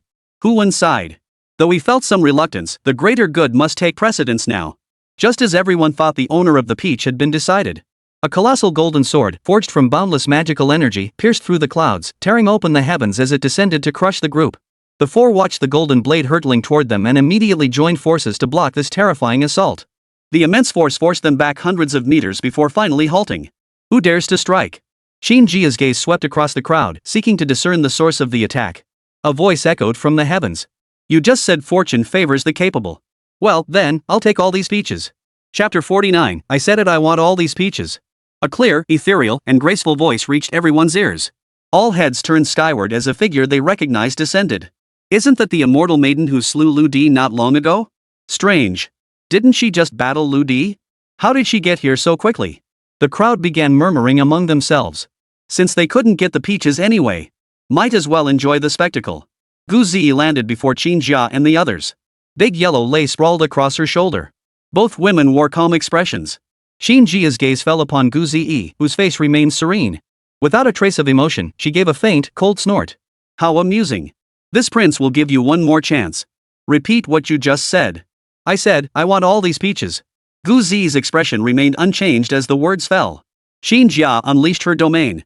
A colossal dragon, engulfed in ferocious flames like a volcanic eruption, shot out from within the domain like a burning meteor. It opened its gaping maw, lunging toward Gu Zi. Xin Lanqin and the others watched the two erupt into battle over a single disagreement, their brows furrowing in concern. They had originally planned to leave immediately after obtaining the peaches. But now, it seemed they wouldn't be leaving so easily. Gu Zi flickered 2 fingers, and the dark radiance sword shot out from the fire dragon's side, instantly extinguishing it. In all my years, I've never seen anyone so arrogant. Qin Jia radiated intense heat, and Shen Laixin and the others watched her face twisted with fury. They all took a few steps back, not wanting to be caught in Qin Jia's fiery wrath. Just as Qin Jia raised her hand to unleash her domain's flames, a powerful aura surged forth. Thud! Thud! Thud! Gu Zi unleashed the power of the supreme demon god bone. The terrifying pressure made everyone's hair stand on end, their legs trembling uncontrollably. Gu Zi placed the dark radiance sword behind her back, then flicked 2 fingers. Her spiritual energy coalesced into several golden miniature swords. They all charged toward Qin Jia. Qin Jia's pupils instantly dilated. Igniting his flames, he retreated while deflecting the golden blades. My young mistress is quite skilled. To refine spiritual energy to this level, wielding so many flying swords with such effortless precision. Da Huang watched as Gu Zi overwhelmed Qin Jia, leaving her utterly defenseless, and offered a faint smile. It had long realized that from the very beginning, its young mistress had never unleashed her full power, instead treating her opponents as mere sharpening stones. Damn it, these flying swords are so stubborn. Qin Jia's eyes flashed with vicious intent as he strained his focus to its absolute limit. He dared not let a single blade escape his grasp, repelling each golden sword with every strike. A stinging pain shot through his arms. How could these swords, formed from her spiritual energy, possess such formidable power? Guzi saw the moment was ripe. Her slender jade-like fingers traced intricate gestures in the air. The space above Qin Jia was torn apart by a powerful force, and a massive golden sword descended. Qin Jia's pupils dilated as she unleashed her flame spiritual energy with all her might. Flaming Dragon's Fawn. A magical formation appeared beneath Qin Jia's feet. A massive crimson dragon blade shot out from within, a fiery dragon clutching the blade. Together, dragon and blade collided with the golden greatsword. The collision of golden and crimson energies erupted in a blinding, dazzling light. The immense aura and shockwaves caused the surrounding space to rattle and groan. Aren't you going to stop them? Those two freaks, aren't they going to destroy this place? I can't stop them. Shenlanqin watched their battle with detached calm. Qin Jia raised her right hand, braced firmly against the massive sword. Break! Gu Zi uttered coldly. The golden greatsword instantly shattered the dragon blade, its razor-sharp blade energy surging toward the fire dragon and Qin Jia. Boom! When the golden light faded, Qin Jia clutched her arm, blood trickling from the corner of her mouth. You three, she didn't give us a single peach. Are you just going to stand there and watch? Qin Jia gritted his teeth, enduring the searing pain radiating through his body as he addressed the three nearby figures. If not for his numerous life-saving techniques, he truly would have met his end this time. This girl didn't look like much, yet her strength was unexpectedly formidable. Upon hearing this, Shenlanqin turned his gaze toward the other two. Seeing them both nod, he stepped forward first. Fellow Taoist, you've already fought Lu Di once and now engaged Brother Qin. Surely your remaining spiritual energy is running low. Shenlanqin spoke with great confidence. I am Shenlanqin of the Thunder Sanctuary. Everyone, let's stop bickering over this. How about we five split these peaches equally? Qin Jia felt anger welling up at the thought of sharing, but he didn't utter a sound. After all, he was no match for Guzi. I don't think so. Exactly. Sharing equally is the fairest way. Like this. What? Shenlanqin had assumed Guzi had agreed after all, he couldn't think of a reason to refuse. Just as he was about to clap his hands in celebration, reality hit him. Guzi had actually turned him down. Didn't that mean she intended to face all four of them? You're talking too much. Guzi's eyes were icy cold as a colossal divine magic form suddenly materialized behind her. Earlier, from a distance, Shenlanqin and the others hadn't sensed anything unusual. Now, confronted with this terrifying spectacle, fear instinctively gripped their hearts. Either fight or get the hell out of my way. Shenlanqin shook his head helplessly. What an unwise choice. Liu Mo, Su Yan, attacked together. Deep Blue Xayan's body was enveloped in blue thunder, charging toward Guzi like a bolt of lightning. Just as he neared Guzi, the divine form behind her struck him with a single palm, sending him flying backward. Stunned by the sudden blow, Shenlanqin felt every muscle ache. Damn it, am I really that far behind? Liu Mo and Su Yan were startled. This little girl was way too strong. Quick to read the situation, they chuckled. We were just joking earlier. It's all yours, take it. They made way for Guzi. Jokes aside, this girl might look young, but her strength was clearly a whole level above theirs. And seeing that even the Ghost King sect and the Xingxia dynasty couldn't handle her, what could they possibly say? Weird. Shouldn't these guys be fighting you to the death? Waiting to get beaten up? Why did they back down so fast? Big Yellow muttered, watching the two who had parted for Guzi. Even Qin Jia dared not continue blocking her path. Outside the secret realm, Xiao Ziling watched the scene unfold and couldn't help but smile. Master, it seems little Ze is becoming more and more like you. Xiao Tian chuckled softly. That chosen one of heaven must be losing his patience too. Xiao Ziling murmured. Meanwhile, Elder Fei of the Heavenly Sword Sanctuary, noticing Xiao Ziling lost in thought, slowly approached his side. Are you worried about your sanctuary's people, fellow cultivator? Rest assured, our Lu Di is quite gentle. Perhaps he might. Before he could finish, a powerful psychic force slammed Xiao Ziling to the ground. He felt his internal organs shatter, his cultivation completely destroyed. Shut up. He was then flung away. Chapter 50, Who stirs the pot, all join forces as gods and demons subdue the 8 desolations. The surrounding Supreme Realm experts watched as Xiao Ziling suddenly struck down Elder Fei. Yun Zhu and Elder Wu exchanged a glance. Both frowned deeply as the tension in the air thickened. Elder Fei. The two elders glanced at Xiao Ziling, sensing the sharp, icy aura emanating from him. Their bodies trembled, and they immediately ignored Xiao Ziling, flying together toward Elder Fei's direction. The others instantly sensed Xiao Ziling's formidable strength. He was not someone to be trifled with. Elder Wu, it seems this friend from the Yaoguan Holy Land is indeed formidable. Yun Shu said with a gentle smile. Elder Wu could only nod awkwardly. She had never witnessed Xiao Ziling in action, but his composed, unassuming demeanor and bearing alone hinted at his extraordinary nature. Yet she never imagined Xiao Ziling's strength would far exceed her expectations. Elder Faye was slightly stronger than her, and she now felt fortunate to have recognized both men's identities earlier. Otherwise, she would have risked offending them. Xiao Ziling closed his eyes, ignoring the curious stares of those around him as he continued to focus on the secret realm. He was likely the only one here who could discern what transpired within the secret realm. Within the secret realm, Gu observed the others obediently stepping aside. The dark radiance sword appeared behind her, both floating in the air as they slowly approached the peach tree of immortality. Gu extended her hand, enveloping a peach with her spiritual energy. Instantly, a translucent green fruit appeared in her grasp. She examined the peach in her hand. So this is the peach of immortality fruit that enhances spiritual energy purity? It looks quite impressive. De Huang spoke up then. Peaches are quite beneficial to you all, especially someone like you who hasn't been cultivating for very long. She nodded, and in the next instant, all the peaches were drawn toward her. Gu waved her hand, stowing all the peaches into her storage ring. De Huang observed Gu Her mental power and control were impressive. She hadn't displayed this before. What's going on? Why did she suddenly become so serious? After stowing away all the peaches, Gu prepared to leave. A voice suddenly rang out. Aren't you being a bit greedy? Consuming more than 3 peaches will negate their effects. Taking them all at once seems rather unfair, don't you think? A resonant voice rang out from the crowd, his words seeming to stir a spirit of resistance within everyone present. Exactly. They may take more, but at least they leave some behind. What gives you the right to take them all? As one person spoke up, one by one, the prodigies stepped forward. Huan, seeing his words had taken effect, smiled faintly. Haha, you lot better start fighting. Once you've beaten that fairy girl to a pulp, I'll swoop in as the hero. She'll be head over heels for me, ha ha ha. Huan chuckled inwardly, his gaze fixed on Gu in the sky as he fantasized about his heroic rescue. Did you all go deaf just now? Gu gaze turned icy as she fixed it on the crowd. The dark radiance sword appeared before her. With her psychic power, she swung it in a single strike. Seeing Gu resort to violence at the slightest provocation, the excitement in their eyes turned to terror. Boom! Their abilities were no match for Gu leaving them no time to react. Many prodigies were instantly gravely wounded by that single strike. Ah! Damn it! This woman's even more ruthless than Qin Jia. Everyone, attack her together. We can't let her get away so easily. Huan shouted from within the crowd before slipping away stealthily. They were just waiting to take down Gu Exactly. Let's all attack together. Just as Lang Ruqiu regained her senses, she witnessed streaks of sword energy and spells as swift as startled swans piercing the sky, as long as rainbows tearing through the heavens plummeting like meteors into the air. Powerful explosions roared like raging dragons, their aftershocks surging like turbulent waves, churning up swirling dust clouds like rolling dark clouds. A wave of shock hit, and Lang Ruqiu raised her hand to shield her face. What's happening? Endless spells and sword energies charged fiercely toward the heart of the smoke, only to be brutally repelled upon contact with an invisible barrier as if colliding with an impenetrable wall of bronze and iron. Frequent bolts of lightning, like raging dragons, struck down from the sky, attempting to pierce the barrier. But every strike was parried by Gu Their attacks couldn't scratch her.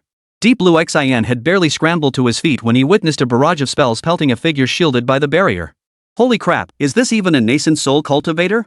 We're only at the nascent soul stage, how can we possibly match this? This is terrifying. Can we really handle someone like this? Su Yan waved her hand helplessly. Damn it, how can she be this powerful? A prodigy had already unleashed every technique at their disposal. Yet still couldn't inflict any damage on Gu Gu placed her hands behind her back, and the spiritual energy radiating around her began to converge toward her. Her eyes turned a golden-purple hue, and her hair began to flutter lightly. Divine demon suppression of the 8 desolations. A terrifying surge of energy erupted from Gu obliterating every spell and the ultimate techniques of all the prodigies in an instant. Boom! Deep Blue Xian stared in utter disbelief at the apocalyptic force bearing down upon them. It took Shenlanqin a long moment to recover from the shock before she could make out a trembling voice from Su Yan.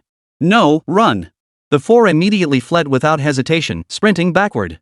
Not even Huan, who had been stirring the pot, nor Lang Ruqiu, who had been watching the spectacle unfold, could have imagined Gu would suddenly strike like this. Get out of here fast! Old Feng called out to Huan, who was still mesmerized by Gu captivating figure. Huan snapped out of his trance and hurried away. A powerful surge of spiritual energy swept through the area, engulfing every prodigy who had just attacked Gu Da Huang stared at Gu face in astonishment. So this is how low-key my young mistress has been all along? Has that unpleasant aura vanished? Gu lingered no longer, soaring into the sky and vanishing from sight. Yet that figure, seemingly graceful and radiant in the prime of life, left an indelible impression on everyone present. That was terrifying. Shenlanqin and the others returned, clutching their chests. Despite their hasty retreat, they had still been caught in the aftermath. This was a wide area killing move. Anyone within its reach would suffer damage. Even the peach tree of immortality, reaching skyward, swayed violently. The air thickened with the stench of blood and the lingering power of their spells. In a single instant, so many prodigies had been gravely wounded. Huan, seeing his plans go awry and himself caught in the blast, slammed his fist into a tree in fury. He unleashed his fury and pressure onto the tree. The trunk shattered clean through, and the entire straight trunk crashed to the ground. Ha ha, don't worry. If you want to take down that little girl, I happen to have a plan. Ha ha ha. Old Feng stroked his beard, revealing a mischievous grin. Oh? Hu Wen's interest was instantly piqued. Chapter 51, Rising to Fame, Preparing for the Supreme Inheritance Capital. As Gu Zi departed, the remaining crowd helped each other to their feet. Gu Zi's icy, mountain-like divine countenance, like a plum blossom defying the snow, was deeply etched into their hearts. That cold-hearted demoness is just too damn terrifying. Sigh, I used up all my life-saving treasures just to barely avoid serious injury. As prodigies from the major sacred lands, they all possessed some means of self-preservation. Those without such safeguards, however, were left gravely wounded by that single strike. Ugh, if she's also after that supreme inheritance, won't we be in big trouble? Su Yan shrugged helplessly, her face etched with resignation. Gu Zi's strength clearly surpassed theirs by several tiers. Even if they joined forces, they would struggle to overcome her. Nonsense. The most precious thing in this supreme secret realm is the supreme inheritance that has been preserved all this time. Didn't everyone come here for the inheritance?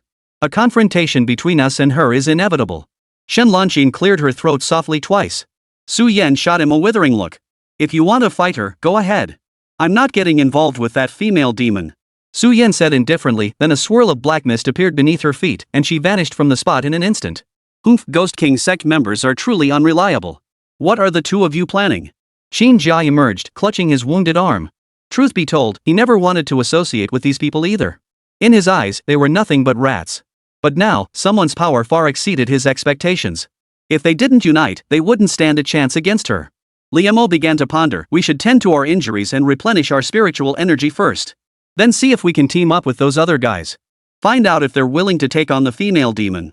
That way, we might still have a chance. Liemo voiced his plan aloud. Many powerful individuals had come to the supreme secret realm this time.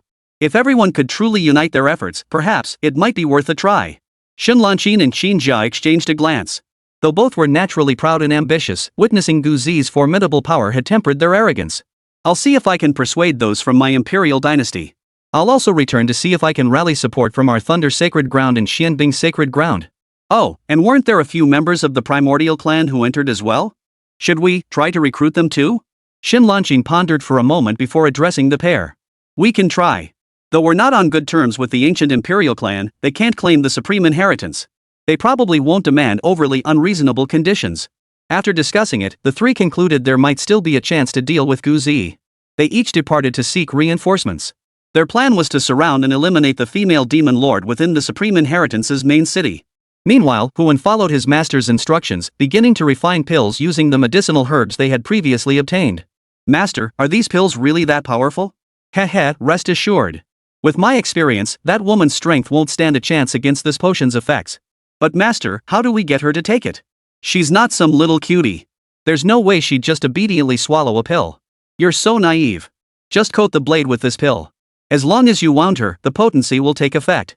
Then, ha. Master Feng's lips curled into a faint, wicked smile, as if he'd done this countless times before a mere trifle. But master, doesn't that make it even harder? Injuring her? Isn't that even harder than winning her over? Huan sighed. He had been quite confident before, but after witnessing Gu Zi's formidable strength, that confidence had vanished like smoke. Foolish. If I can't defeat her, how could I not defeat you? Once you find something to restore your soul power, and I recover a bit, dealing with weaker Great Emperor realm opponents won't be a problem. Old Master Feng chuckled softly, stroking his beard with confidence. After all, he had once stood with one foot in that realm. Could he really not handle a mere woman?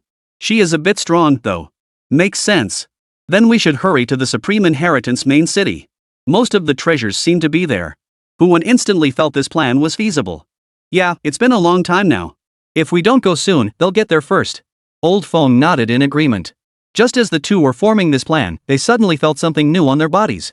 On Gu Zi's side, she had just returned to the cave she had been in before. She found only Lingxi sitting cross-legged there, restoring her spiritual energy. The other three had departed. Sister Lingxi, I'm back.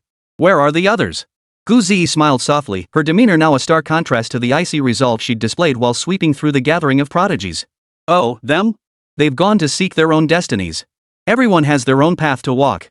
Lingxi's bright phoenix-like eyes turned to Gu Zi as she spoke. They no longer had a chance to compete for the supreme inheritance. It was better to fully utilize their unique abilities and seek more opportunities within the secret realm. Big Yellow leaped down from Gu Zi's shoulder, stretched lazily, and flexed its limbs. Sister Lingxi, here are 3 peach spirit fruits. Please take them. Gu Zi smiled as she placed the 3 peach spirit fruits into Lingxi's hands. Lingxi stared at the fruits in her hands, shock evident in her eyes. She had originally intended to compete for these peaches herself, but had been thwarted by Lu Di. Moreover, the gathering was packed with prodigies. Even she couldn't be certain of obtaining so many peach spirit fruits. Z, you can't accept these from your senior sisters. Quickly put them away and consume them. Your chances of obtaining the supreme inheritance will greatly increase. Lingxi's voice carried a hint of urgency, her eyes devoid of greed, filled instead with concern for Gu Zi and her future. She immediately tried to return the peaches. Sister Lingxi, you should take these. Ze has plenty more. Gu Zi felt Lingxi's genuine concern and was touched. Seeing Lingxi's disbelief, she promptly produced 3 more peach spirit fruits. Witnessing this, a sudden premonition gripped her heart. Could Ze have uprooted the entire peach tree? Sister Lingxi, please take these. Only then can you help Ze later, right? Sister Lingxi stared at the peach spirit fruit in her hand as if making up her mind. Then she nodded firmly. Sister Lingxi, take it quickly. We'll head to the Supreme Inheritance main city together shortly. Just as the two were still chatting, Big Yellow's nose twitched. He sensed a familiar scent approaching. It silently transmitted to Gu Zi, someone's approaching. Gu Zi sensed it too. Just as she prepared to intimidate the intruder first. A figure emerged from the darkness, slim, graceful, and exuding an alluring charm. Your affection truly makes this maiden envious. Chapter 52, News of Su Yan. Lingxi, are you a lesbian? Gu Zi and Lingxi both grew wary at the hauntingly alluring voice. Gu Zi's gaze fixed on the figure slowly materializing. Her expression shifted from tension and unease to mild surprise. It's you? What? You didn't make a move when there were so many people earlier, but now you plan to come alone and fight the two of us? Gu Zi looked at the enchantingly alluring beauty before her. Her already slender, alluring figure was accentuated by the eye-catching black fishnet stockings. Made her appear as gentle as water yet fiery with passion. Fighting and killing is so unpleasant, and besides, this humble servant is no match for you two. Both recognized the enchanting beauty before them. She was none other than the Ghost King Sect's holy maiden Su Yan, whom Gu Zi had met before. Then why did you come here? Gu Zi asked calmly. She had spotted Su Yan standing with those men, and her first impression of them had been unfavorable. Lingxi approached Gu Zi's side. Her eyes fixed calmly on Su Yan. Su Yan, don't come here playing with your soul brush. If I recall correctly, no one from your Ghost King sect ever does anything that doesn't benefit themselves. Su Yan's delicate brows twitched slightly. She hadn't expected the senior disciple of the Yaoguang Holy Land to be so difficult to deal with. Heh, you jest. It's not just us Ghost King sect, doesn't everyone in this world act for their own gain? Su Yan gave a bitter laugh. Lingxi and Gu Zi remained silent. They merely observed Su Yan with impassive gazes. Ladies, I truly come here with no ill intent. Su Yan gave a helpless smile.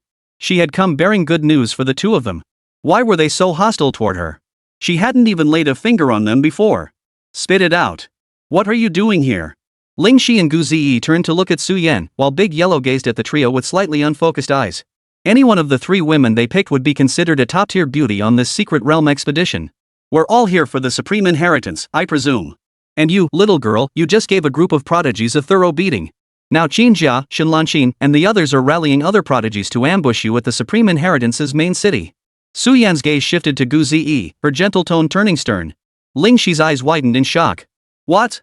Zi had taken down those prodigies? She knew her little junior sister was formidable, but could it be that even Qinjia and the others were no match for Gu Zi? Qinjia's strength had already ranked among the top few during this supreme secret realm expedition. It was no exaggeration to say that if the Saint Dragon Empire's forces and the few prodigies from the primordial plan didn't intervene, few could stand against Qinjia. Now Qinjia and the others, even working together, couldn't defeat Zi? And now they were actually going to seek reinforcements? Was this really necessary? Zi, is what she said true? Lingxi found it hard to believe Su Yan's words and quietly asked Gu Zi. Gu Zi nodded. That little fire spirit. I think her name is Qinjia. Lingxi's face twitched. Little fire guy. That definitely was Qinjia. Su Yan, you're not being this kind, are you? Spill it, what do you want? Lingxi looked at Su Yan. She knew the Ghost King sect people all too well. Given enough incentive, they'd dare to do anything.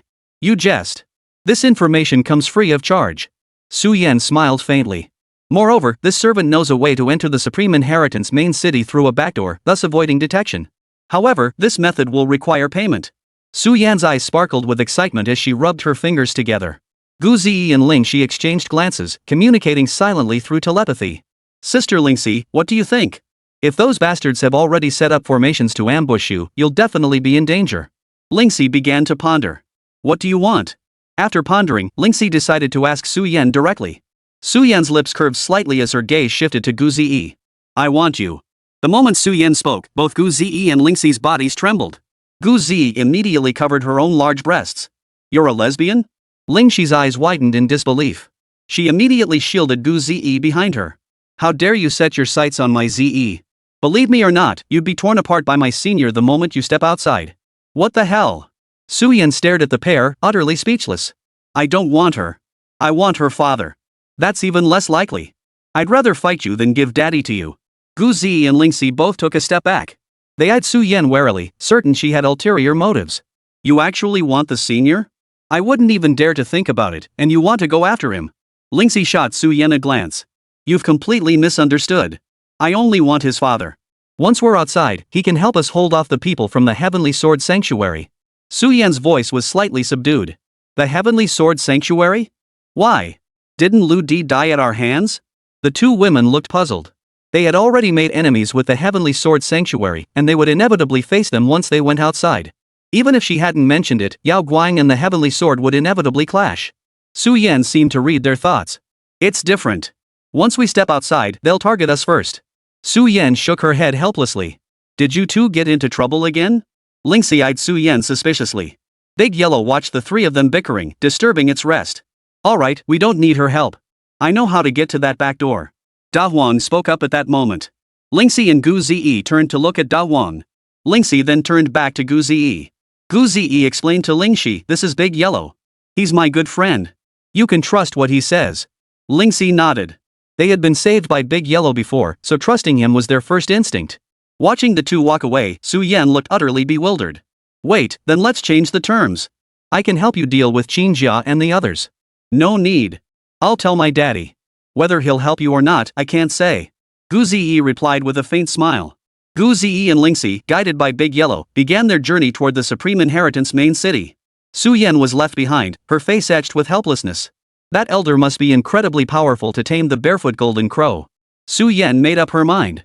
She would follow them to see if she could offer assistance. That way, if they spoke well of her before that elder, they might just have a chance to escape this crisis.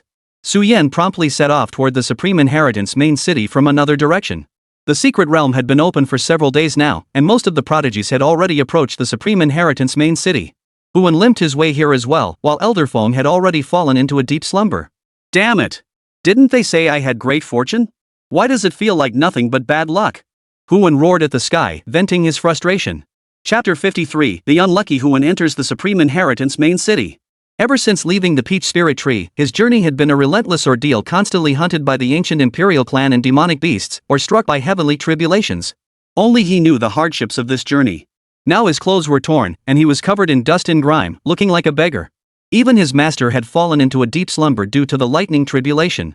His once perfect plan lay utterly shattered. This won't do. I must find a spirit-restoring herb or pill as soon as possible. Only then can my master awaken. Master Feng was his trump card. Without him, he had no confidence in defeating powerful demonic beasts or enemies. Today's been nothing but bad luck. I wonder how far the Supreme Inheritance main city is from here. If it's too far. Huan was still grumbling when suddenly the ground erupted in violent tremors. Huan's heart instantly tightened. He dared not make a sound. Slowly, he turned his head. Roar! One by one, ferocious beasts charged toward him, each possessing the cultivation level of a transformation spirit realm expert. Such a vast horde was far beyond what he could handle. Most crucially, it seemed these beasts had targeted only him from the very beginning. He had encountered other prodigies along the way, but these demonic beasts ignored them all. They kept chasing after him. Are you all insane? I didn't touch your mates. Why are you chasing me? Huan roared furiously as he ran. His spiritual energy reserves were nearly depleted, forcing him to sprint relentlessly across the ground. A colossal beast heard Huan's furious roar and instantly mistook it for a challenge. It leapt to its feet, raising two massive arms to smash them heavily into the ground. The earth cracked open effortlessly under the immense force. Hu Wen began to lose his balance. By the time he regained his footing, hordes of demonic beasts had already closed in upon him. You all. Ah! No! A piercing cry of agony echoed throughout the entire secret realm.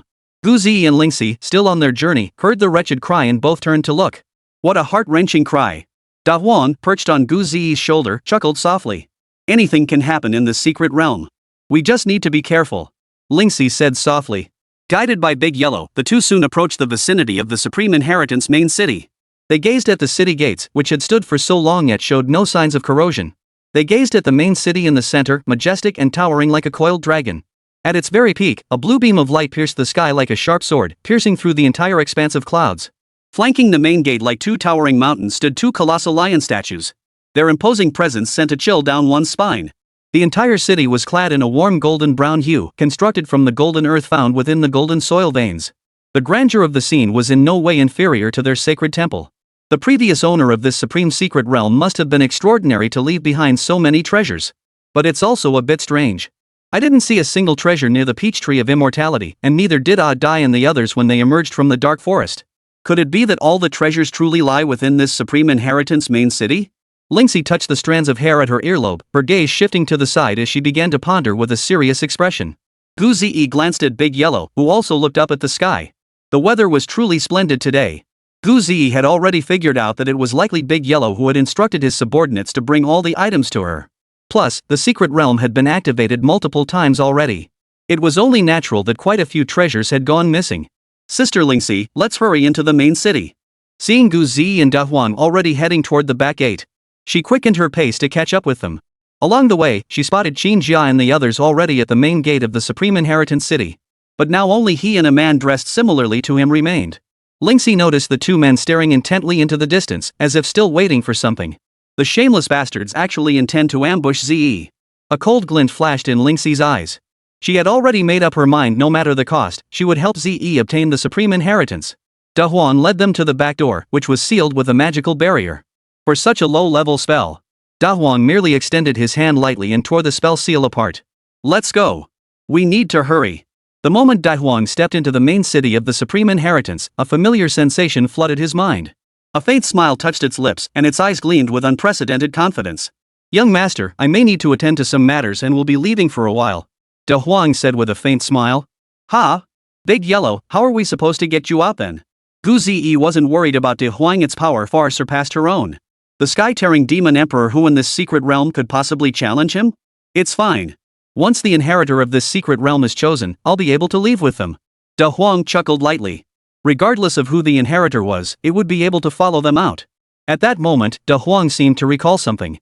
Young master, remember to go to the place where the blue beam is emitted. There's a decent treasure there, you should take it. Take care. If you encounter any real danger, just call out to me in your heart. After speaking, Big Yellow cast a lingering glance at Gu Zi with a hint of reluctance in its eyes. Then it vanished instantly from where it stood, leaving Lingxi staring at the two with a puzzled expression. But this was clearly none of her business. Da Huang, take care of yourself too. Gu Zi silently prayed for Da Huang before setting off toward the summit together.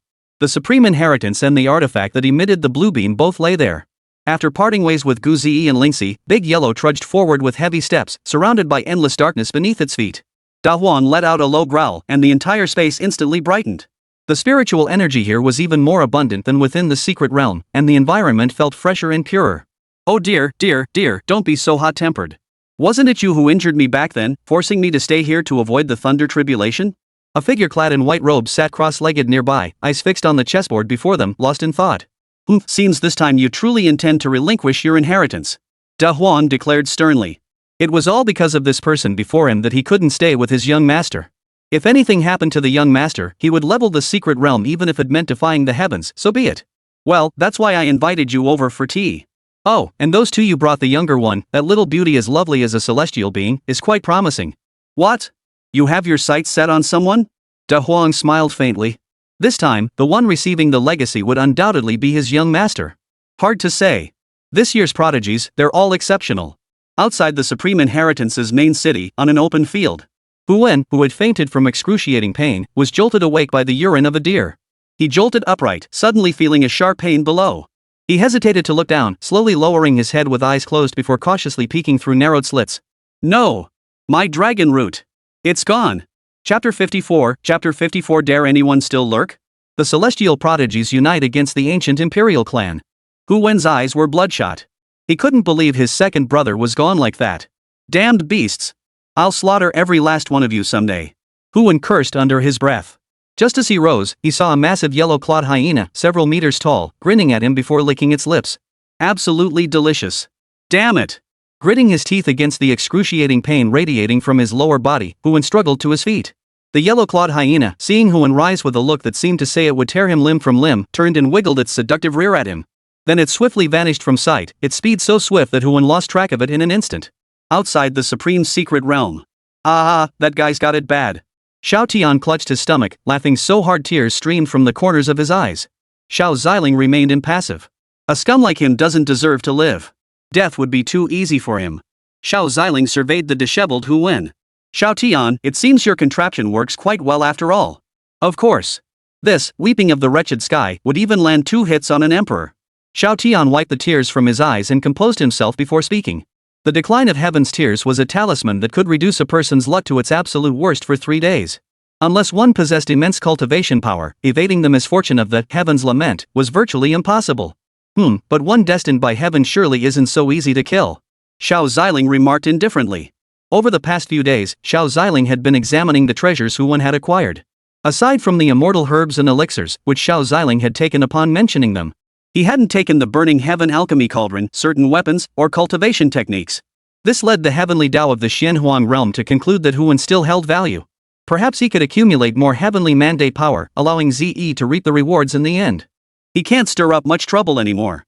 Xiao Ziling no longer observed Hu Wen, instead focusing his attention entirely on Gu Zi and Lingxi. Gu Zi and Lingxi had already entered the innermost part of the Supreme Inheritance's main city. The two began ascending toward the highest point of the main city. Lingxi glanced at the skeletal remains scattered around them. Seems quite a few have come here before us. Z, let's ascend slowly. I've heard rumors that this main city holds many treasures, but no one has ever been able to take them all away. Lingxi's light voice drifted through the air. Why? Gu Zi asked in confusion. Why wouldn't one take the treasures? Because the treasures here are guarded by countless traps and demonic beasts. Those who came before had no guarantee of surviving the traps and beasts. So many of these skeletal remains before us perished at the hands of traps and beasts. As they walked and talked, the Supreme Inheritance main city proved far larger than either had imagined. They reached a flat area above, and the moment they stepped onto it, a beam of light enveloped the space. The space around them began to shift, transporting them into a blue-hued realm. An intense pressure swept over their bodies. Something's wrong, Ze. Be careful. Lingxi urgently warned Gu Zi, and then the space they occupied split apart. Sister Lingxi. Gu Zi watched Lingxi vanish before her eyes as a surge of spiritual energy coalesced in her hand into a golden longsword. Go! Gu Zi hurled the sword, attempting to shatter the spatial barrier.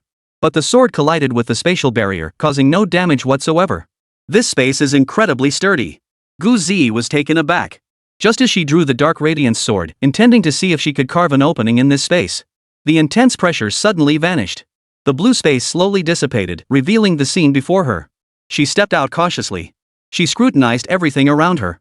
This place seems to be. Gu Zi stared at the inscriptions carved into the surrounding stone walls. Her eyes lit up instantly, for what was inscribed here was a martial art technique. Centrifugal slash. It's actually a sword technique. Gu Zi traced the characters on the stone wall. Swords and blades were not vastly different, one could say they shared the same origin. Before long, Gu Zi suddenly tightened her grip on the dark radiance sword and swung it backward in a single stroke. A powerful sword aura sliced through the air, tearing a gash in the space behind her.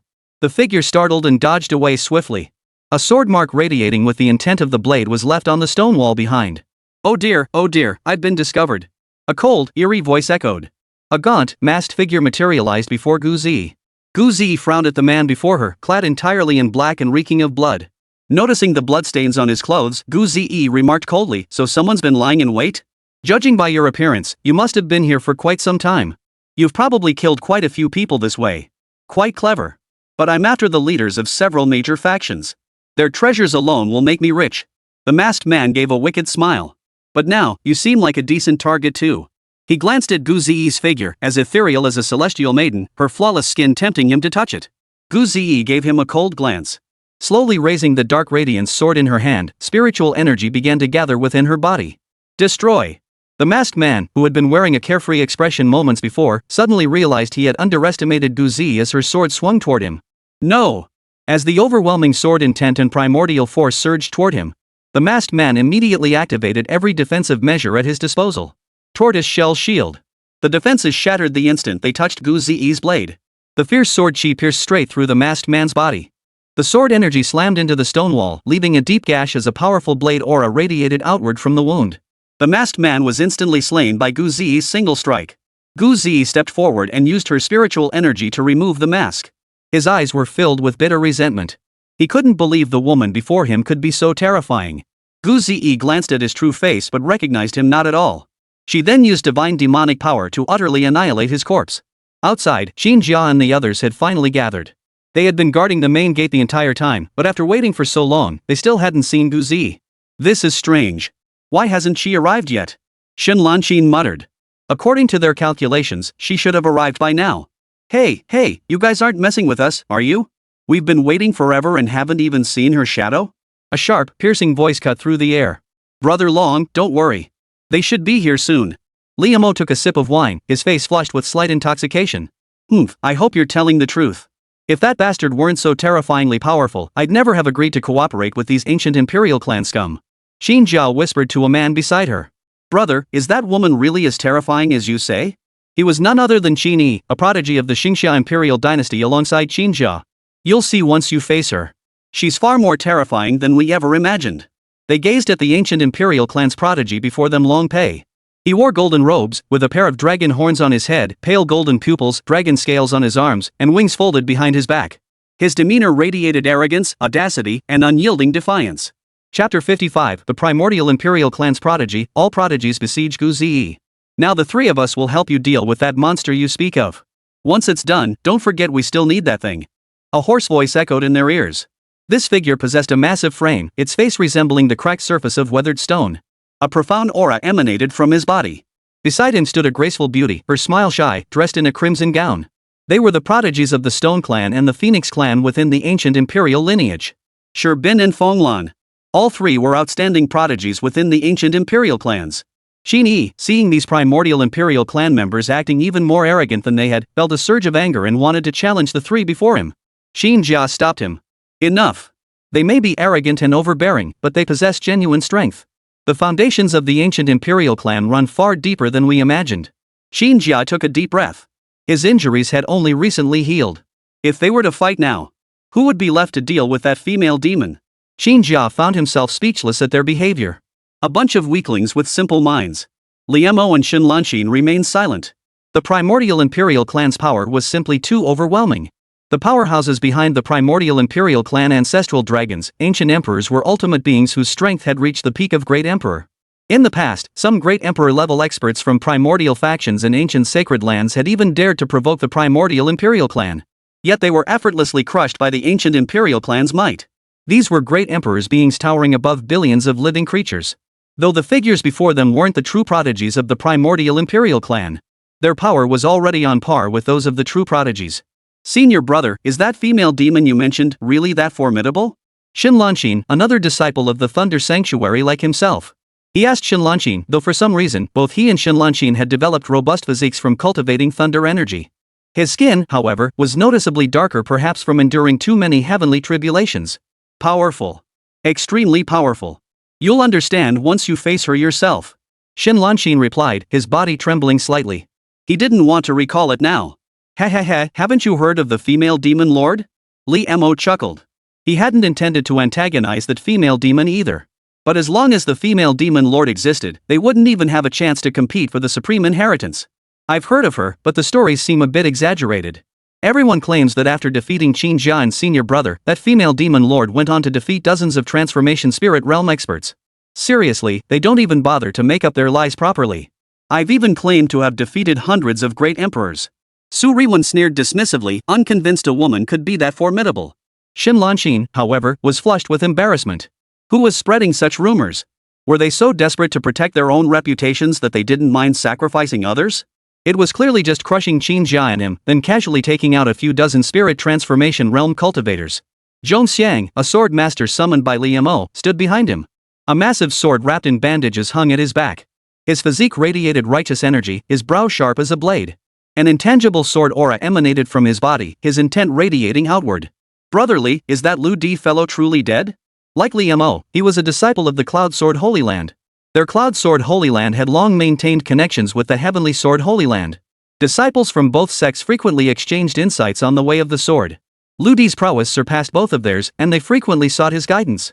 Recently, both had significantly increased their strength. He still wanted to seek further guidance from Lu Di to gauge his current abilities. They're dead. Most of the other disciples from the Heavenly Sword Sanctuary are dead too. It's a pity, but that's how it is in the secret realm. Danger and opportunity coexist. Don't fret. Once you face that female demon, if she survives, you'll never lack for worthy opponents for the rest of your life. Ha ha ha. Li Mo patted Zhongxiang on the shoulder. Hearing this, Zhongxiang showed no sign of tension in his eyes. Instead, he shrugged his shoulders with a hint of excitement. Senior brother, hearing you say that, I can't even be bothered to join the others in hunting down that female demon now. Li Mo blinked, shooting Zhongxiang a look that screamed, "You little cutie." They had been observing their surroundings.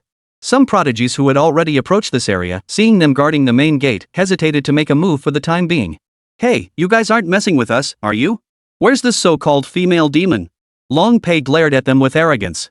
Just as he was about to press further, a powerful fluctuation erupted from within the supreme capital. All eyes instantly turned toward the supreme main city. Oh no! Someone actually got in. Long Pei's eyes narrowed in sudden anger. He suddenly suspected these people might be deceiving him, planning to send someone else to claim the supreme legacy. Sure bin. Feng Lun.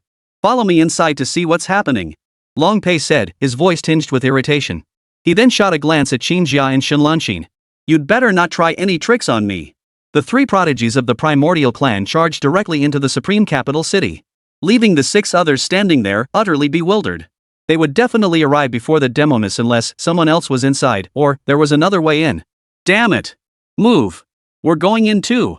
Qin Jia glanced at the 3 who had charged in, then whispered to the others beside him. The others nodded and followed into the supreme main city. Long Pei scanned the surroundings. Along the way, he noticed most of the traps had already been triggered. The treasures within had vanished without a trace. He closed his eyes, focusing on sensing the source of that powerful spiritual energy fluctuation. Finally, he pinpointed it to a room. He slowly raised his head to look upward. Found you. Long Pei's hands transformed into dragon claws as he thrust his legs off the ground and leapt upward. The massive dragon wings unfurled behind him. Several traps were triggered by his presence, yet they posed no real threat to him. This was the physical strength the ancient imperial clan prided themselves on. Those swords and spells striking Long Pei felt like mere tickles. Bin and Feng Lan remained close behind Long Pei. Gu Zi, who had only recently grasped the essence of the centrifugal slash, momentarily lost control of her aura, causing her sword intent and spiritual energy to spill out. She quickly reined it in, however, and ordinary people wouldn't have noticed a thing. Another one. Before Gu Zi could savor her triumph, her eyes turned icy.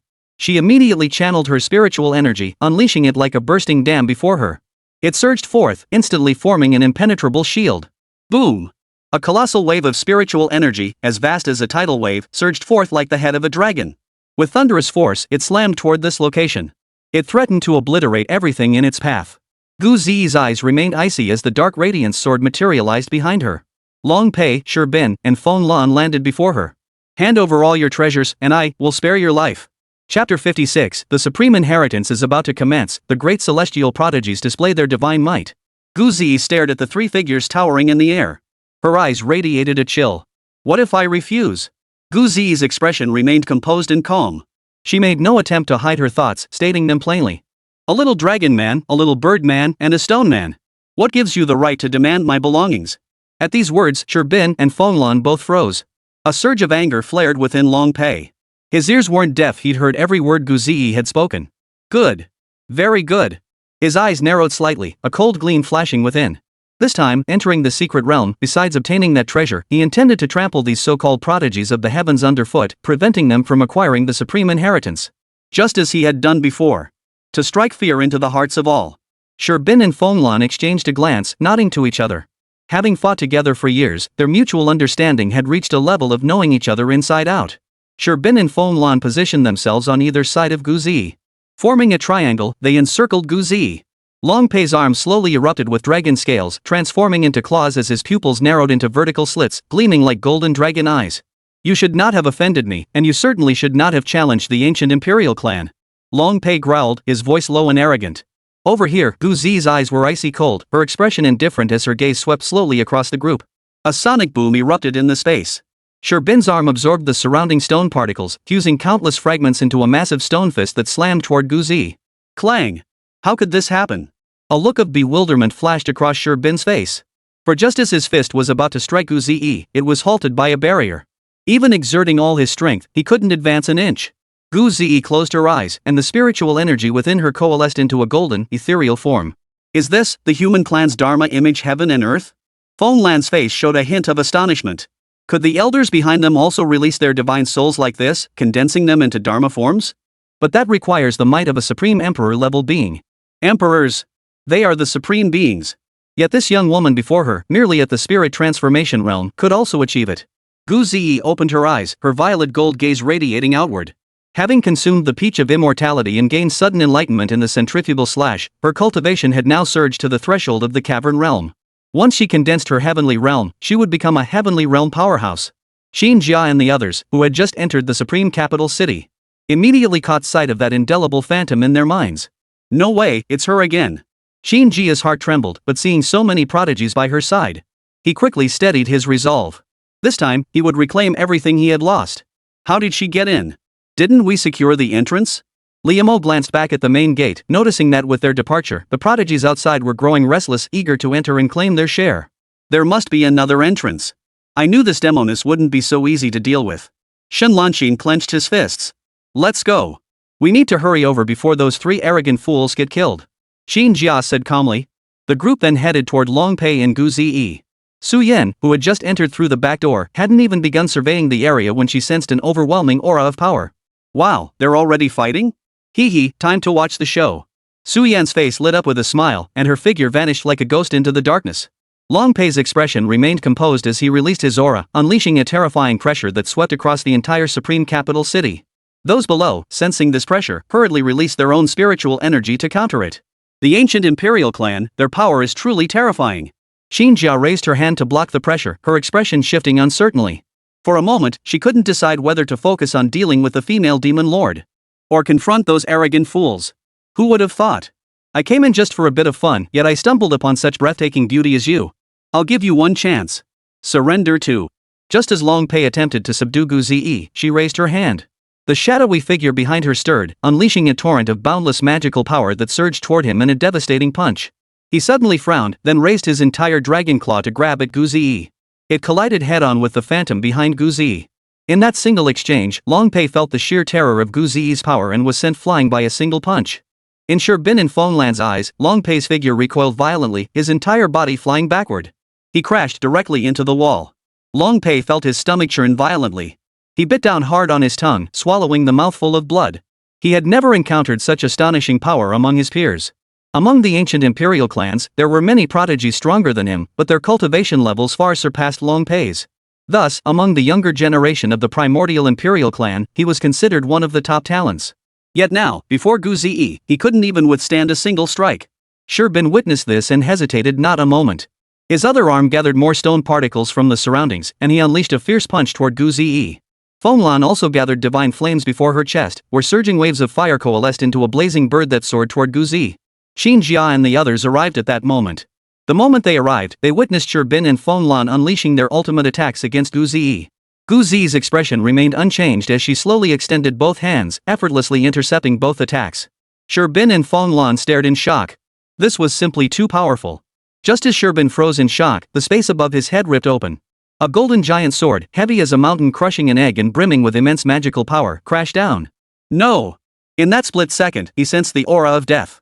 He raised his hand, summoning his treasure, the rock shield. The collision of the two forces sent ripples of spiritual energy surging outward, prompting everyone to shield their eyes. Whoosh! In the next instant, the golden sword pierced Sherbin's treasure like a bolt of lightning, shattering the rock-solid shield in an instant and unleashing a massive energy shockwave. As the light and dust settled, everyone looked toward Sherbin's position, but he was nowhere to be seen. They then looked toward Fenglan's side, where Sherbin had somehow escaped to Fenglan's side.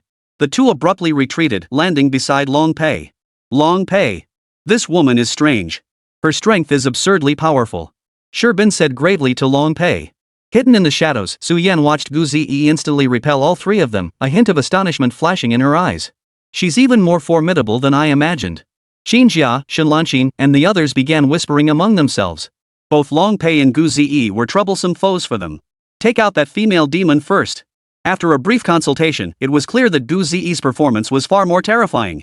Chapter 57, United against the 9 celestial prodigies. Long Pei, Fenglan, and Sherbin gazed at Gu Ziyi, who seemed like an invincible deity.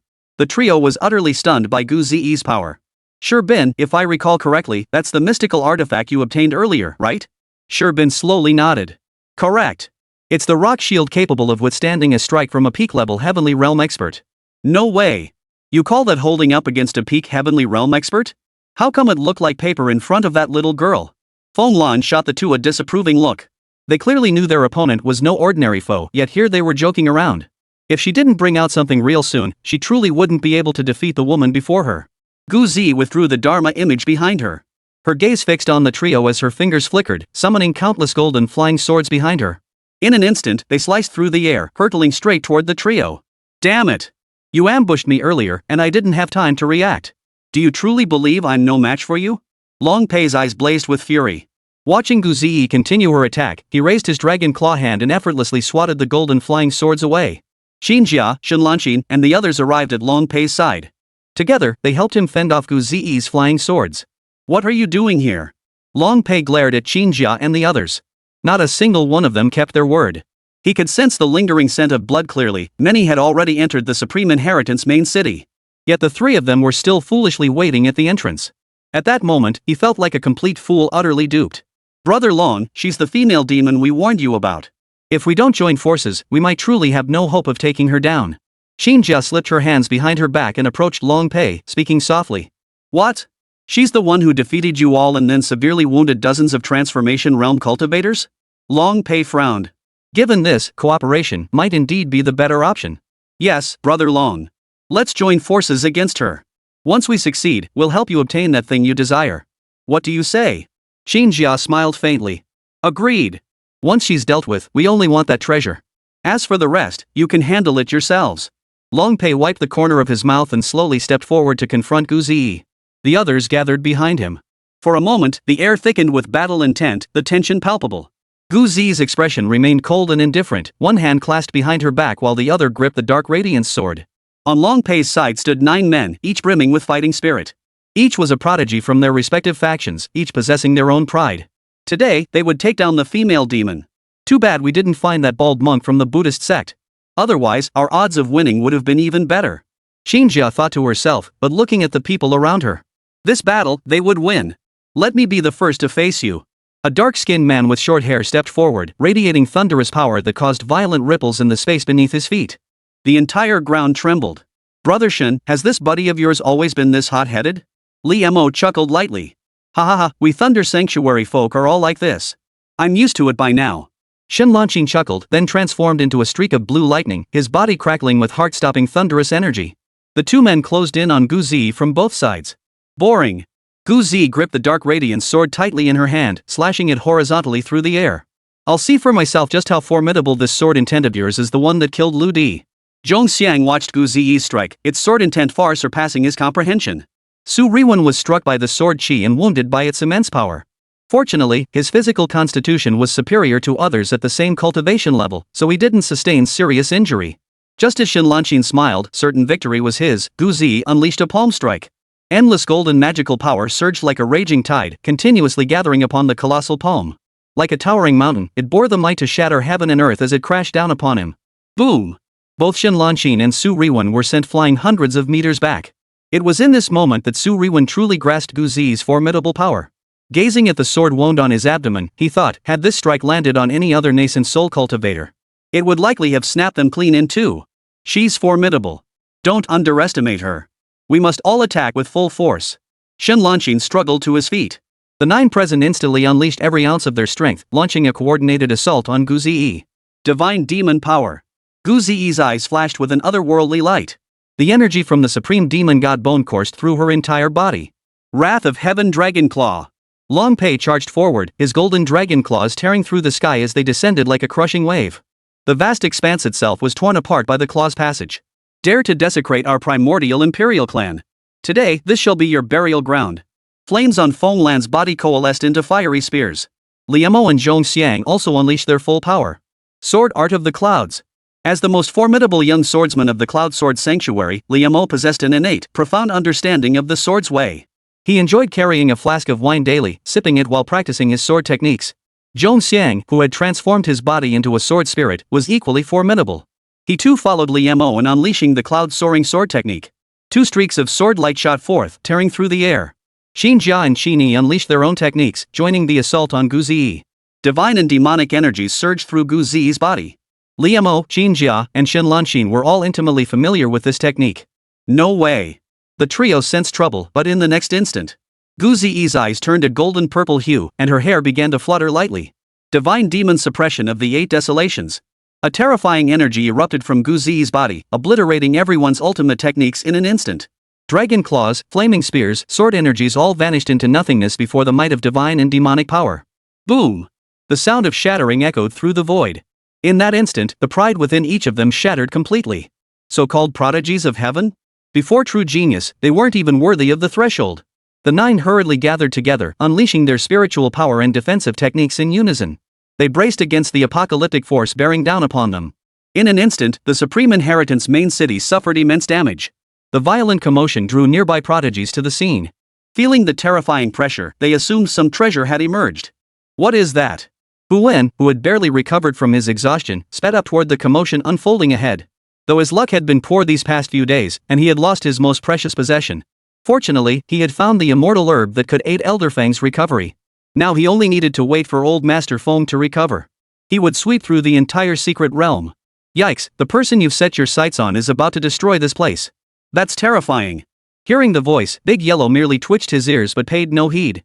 Chapter 58 The Inheritance begins, the Battle of the Heavenly Prodigies, the 9-colored Rainbow Bridge. A figure clad in white robes noticed De Huang's indifference. He merely smiled indifferently and shook his head. I'm about to activate the inheritance. After that, I won't be coming back here. With your strength, coming and going shouldn't be too difficult. De Huang's eyes lit up. Oh? So you're finally ready to hand over the inheritance? I thought you'd guard it for the rest of your life. If you're really this stingy, I might as well call my men to take some inheritance for themselves. Big Yellow glanced at the figure before him. Here he was, practically 6 feet under, still clinging to this worthless legacy, refusing to pass it on. Every year, people came to disturb its quiet cultivation. Fortunately, its power was formidable. Those incompetents posed no real threat to it. The main reason is that I haven't found a suitable candidate yet. Besides, with your keen eye, why not help me pick one? The figure rose slowly, smiling. He had once fallen to the hands of the sky-shattering demon sovereign before him, witnessing firsthand its ascent to emperorhood. What a pity I was born in the wrong era. I've no time for this. I told you this emperor must depart now. Whether you choose to pass on the legacy is your business. But no one can stop this emperor from leaving this place. Behind Big Yellow, the phantom of its true form materialized the sky-tearing demon emperor. The figure, already beginning to fade into transparency, smiled faintly. Rest assured, my legacy isn't about strength, but fate. Once I initiate the inheritance, whoever the recipient may be, I shall pass it on to her. Big Yellow glanced at the person before him. Though they both disliked each other intensely. But at the moment of eternal parting, that indescribable feeling was truly unbearable. Within the Supreme Inheritance main city at that moment, Gu Ziyi exhaled softly, drawing back the spiritual energy swirling around her. It transformed into her own spiritual energy. Su Yan, lurking in the shadows, surveyed the apocalyptic scene of utter devastation around her. All 9 who had marched in force to confront Gu Ziyi had fallen to her single strike. Truly the demoness. With power like that, why bother with the Supreme Secret Realm? She should just go straight to the ancient Imperial clan and plunder their dragon bones, dragon flesh, and dragon blood. Wouldn't that be far more profitable than coming to the Supreme Secret Realm? Su Yan's delicate brows twitched as she remained concealed. She breathed a sigh of relief at her earlier decisive choice. Her womanly intuition also made her reluctant to antagonize Gu Ziyi. Otherwise, she would have been one of those figures lying on the ground right now. The prodigies from other sacred lands and major factions had also arrived at the Supreme Inheritance main city. Seeing the main city, now 1/3 destroyed, and the 9 bodies lying on the ground, their hearts trembled as if struck by lightning. Are those the prodigies of the ancient Imperial clan? Not only that. They're Shen Lanxin from the Thunder Sacred Land, Xin Jia from the Xingxia dynasty. Liamo from the Cloud Sword's sacred land. Who possesses such power to gravely wound them all? The newly arrived prodigies were still unaware of what had transpired. But some possessed keen eyes and broad knowledge. They instantly recognized the 9 figures lying on the ground. This shouldn't be possible. With their combined strength, as long as they avoid the ancient beasts lurking within the secret realm and its forbidden mechanisms, sweeping through the entire domain should be no problem.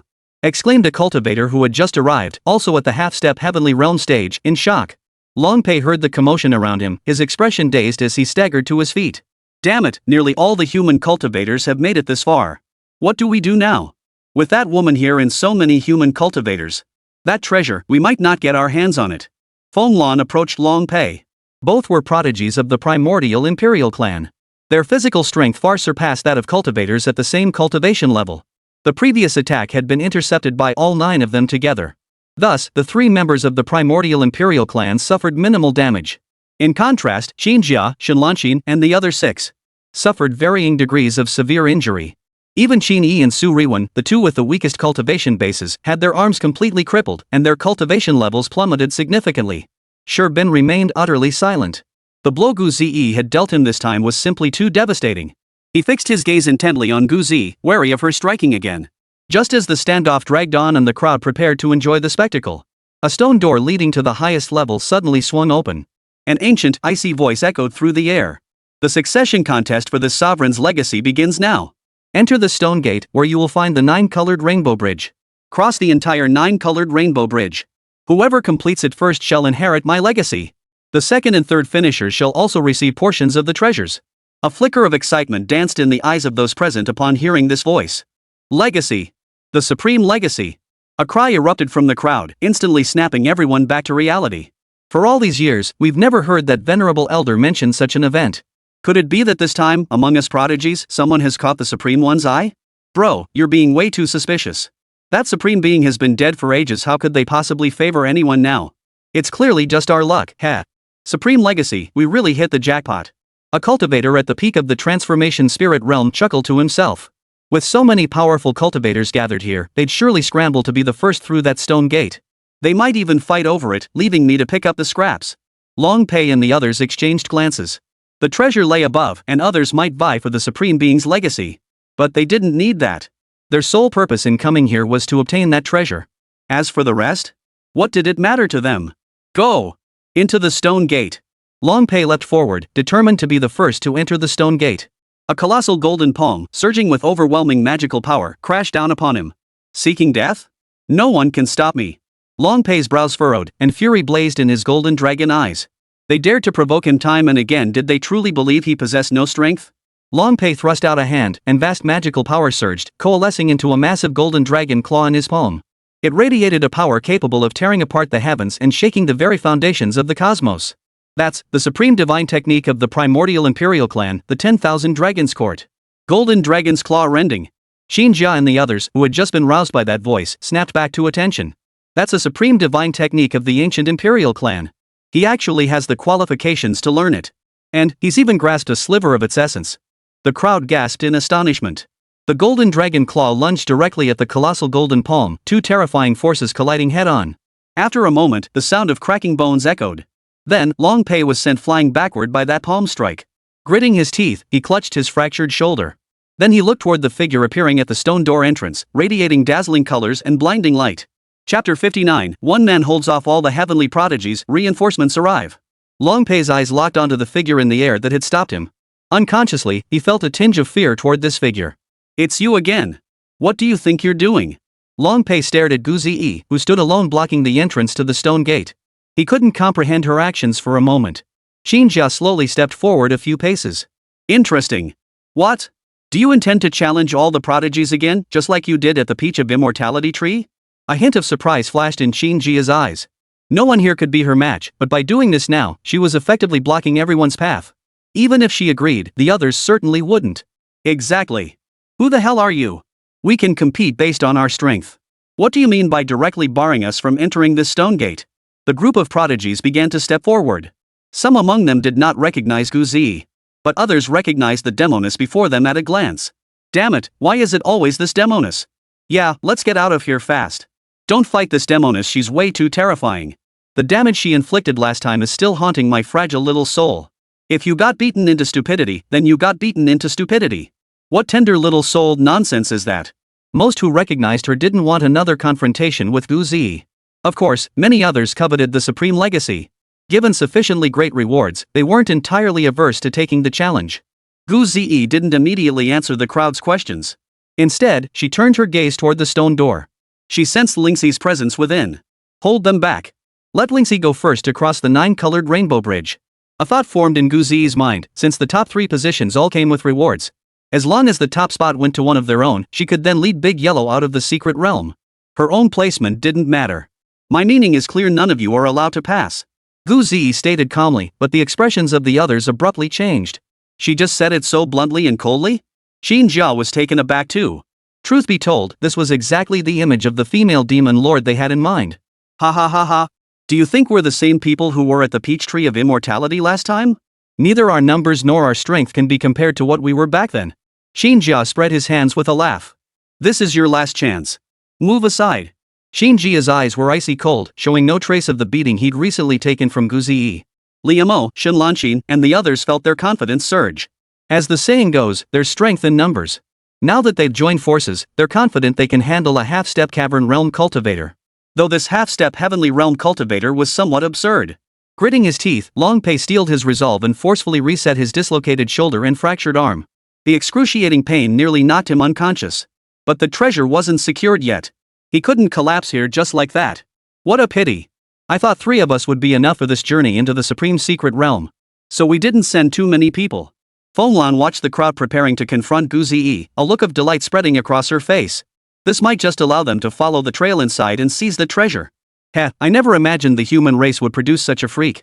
I'll tell my elder brother and the others when I return. I'm sure they'll be quite interested in such a prodigy. Sure, Bin remarked indifferently. That woman is truly foolish, staying here to block us all instead of going inside herself. Doesn't she want the Supreme's inheritance anymore? A flicker of doubt crossed Long Pei's eyes. Heh, regardless, it's best if you turn on each other. That way, we can get our hands on that thing. Xinjia and the others had assumed Gouged would step aside due to concerns about the overwhelming number of prodigies present. Even Hu Wen, who had just arrived, shared that assumption. Step aside quickly. I still need to enter and claim the inheritance to see if that great being can restore my second brother. Hu Wen was ready to charge through the stone gate the moment Gouged moved aside. But then Gouged's icy voice cut through the air. To be honest, in my eyes, you're no different from them. Her expression remained impassive, her tone icy, showing no intention of yielding. Fully prepared, Hu Wen hadn't anticipated Gouged's response. He planted his bent legs firmly and thrust forward, charging straight at Gouged. Golden-purple light flared in Gouged's eyes. A massive golden phantom form materialized behind her. She swung a fist toward Hu Wen as he leaped toward her. Hu Wen had no time to react and immediately sought help from his master old Master Feng. But Master Feng was still immersed in restoring his spiritual energy. And failed to hear Hu Wen's plea. Yet, possessing numerous treasures, he swiftly summoned a defensive artifact. The artifact instantly positioned itself before Hu Wen, forming a protective shield. The illusory form's fist, as massive as a mountain, carried earth-shattering might. It slammed Hu Wen and the treasure's barrier violently into the ground. The violent impact drove Hu Wen deep into the earth. At that moment, everyone held their breath, their expressions frozen. Countless eyes converged on that breathtakingly beautiful figure, radiant as a celestial being. Charge! Let's all drive her back and enter the stone gate. As Hu Wen fired the opening salvo once more, the surrounding prodigies charged toward Gouged in unison. One after another, prodigies at the transformation spirit realm level charged at Gouged, only to be sent flying by a single slap from her. An overwhelming barrage of spells descended upon Gouged. Yet every spell and sword beam was blocked, as if striking an impenetrable mountain range. Not a single one could budge her. Only now did the crowd grasp the sheer terror of Gouged. No wonder she dared to confidently block us outside. This power, it's simply terrifying. Fenglan watched as the endless barrage of spells struck Gouged, yet failed to inflict any damage. If these attacks had struck them, even with the formidable physical resilience of the primordial imperial clan, they would have struggled to withstand them. Zhongxiang and the others now watched Gouged, who seemed like a goddess, repelling enemy after enemy who dared to approach her. They stared in disbelief. This is the true demoness. Xinjia and the others wasted no words, immediately joining the fray. Just as Xinjia prepared to unleash her domain, a plum blossom formation mark appeared beneath her feet. No! Xinjia's expression darkened as she tried to escape, but the plum blossom formation began to glow intensely. A vivid red blossom instantly engulfed Xinjia. Then it exploded violently. Those beside Qin Jia were startled by the sight. In the next instant, plum blossom markings appeared beneath their feet. In an instant, the entire arena was filled with vibrant rose-red blossoms. Chapter 60, 100 Flowers 10 Absolutes Mystic Flower Shadow, Senior Sister's Magnanimity. You bunch of grown men, you're being so ungentlemanly. How dare you gang up on a defenseless woman? How can you even show your faces? Qin Yue and Huang Xinmei arrived with the people of the 100 Flowers Sanctuary. Huang Xinmei's hands were still forming seals, weaving arrays that flickered beneath the feet of the other prodigies. Then they exploded, plunging the scene into utter chaos. Even Long Pei and his two companions, who had been watching from the sidelines, were caught in the chaos. They scrambled to evade the onslaught using their own evasive techniques. Damn it, what the hell are they? Long Pei glared at the sudden appearance of a group clad in robes adorned with floral patterns. Qin Jia spat out a mouthful of blood, her eyes blazing with fury as she glared at the prodigies from the 100 Flowers Sanctuary who had materialized out of nowhere. Sacred land of 100 flowers. What do you think you're doing? Can't you see this woman is trying to block all of us out? Do you even want the inheritance anymore? Of course we want it, but we want to prevent you from getting it even more. Huang Xinmei's tone was cold and indifferent. She and Qin Yue approached Gu Ziyi's side. Then, raising her jade-like hand, powerful spiritual energy radiated around her. It slowly transformed into a falling flower and flew toward the crowd.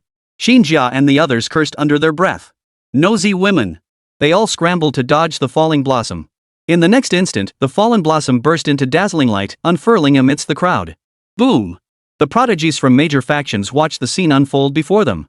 They instantly sensed something was amiss. They had already expended so much energy before even entering the stone gate. Would they truly be able to outpace these top-tier geniuses when crossing the 9-colored rainbow bridge? Qin Jia and Shen Lanxin exchanged a glance.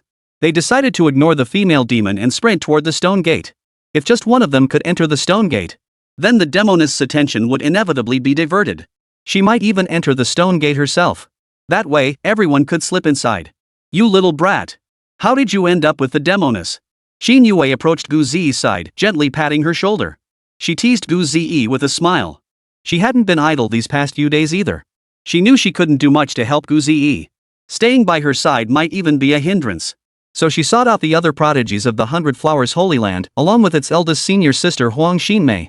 Thanks to the relationship between the Sacred Lord of the 100 Flowers Sacred Land and the Sacred Lord of the Yaoguang Sacred Land, the two sacred lands maintained frequent friendly exchanges. Persuading them to assist wasn't difficult. During her journey to find Huang Xinmei and the others, she naturally heard of Gu Ziyi's formidable prowess. She knew Gu Ziyi could be formidable when she focused, but never imagined that even all the prodigies combined couldn't stand against her. She was even dubbed the female demon lord by the crowd. They provoked me themselves. I merely dealt with them. Gu Ziyi smiled faintly, as if it were nothing more than a casual task. You really are something. Qin Yue murmured softly. Huang Xinmei approached Gu Ziyi. We've met before, haven't we? My name is Huang Xinmei. She extended her hand toward Gu Ziyi. Gu Ziyi looked at the stunning beauty in front of her, dressed in a yellow dress and radiating extraordinary charm. She nodded lightly and shook Huang Xinmei's hand. Since others had come to help, she couldn't very well act aloof. Gu Ziyi. What's the plan now? We're not really going to be stuck here forever, are we? Qin Yue also remembered the matter at hand. Yeah, kid, what are you doing blocking the way? You're not seriously giving up on the supreme inheritance, are you? I want it. Someone's already crossing the 9-colored rainbow bridge inside. All we need to do now is block them, or rather, delay them as much as possible. Gu Ziyi said calmly, her gaze shifting toward the stone door. Huang Xinmei looked surprised. She asked Gu Ziyi why she would do this. So this was all about buying time for someone else. Then, senior sister, what should we? Qin Yue looked troubled. She was already barely qualified for the supreme inheritance. But senior sister was different. As the foremost prodigy of the 100 Flowers Sacred Land, she was fully qualified to vie for the supreme inheritance. Huang Xinmei's gaze remained calm as she quietly asked Gu Ziyi. Who's inside? Gu Ziyi hesitated for a moment before replying, Sister Lingxi. Huang Xinmei's expression froze for a moment before she relaxed and smiled. Oh, it's her. She's quite fortunate to have a friend like you. Huang Xinmei glanced at the prominent prodigies gathered nearby. Then she addressed the people of the 100 Flowers Sanctuary sternly. Everyone, block anyone attempting to enter the stone gate. Qin Yue's face lit up with delight. She knew her senior sister intended to help the little girl. She glanced at Huang Xinmei's ample bosom. Senior sister, your magnanimity is truly admirable. You? Gu Ziyi was momentarily speechless. She couldn't fathom why Huang Xinmei had so quickly decided to abandon the supreme inheritance. But before she could react, a voice reached her ears. Even if she got it, she still couldn't beat me. Gu Zi rubbed her forehead. No wonder these two had been competing all along, this dynamic, this prideful stubbornness. Qin Jia watched as the 100 Flowers Sanctuary disciples actually moved to help her block the attackers. Qin Jia muttered angrily under her breath, "Are the people from the 100 Flowers Sanctuary out of their minds?" Xin Lanqin knew the 100 Flowers Sanctuary and the Yaoguang Sanctuary had a good relationship.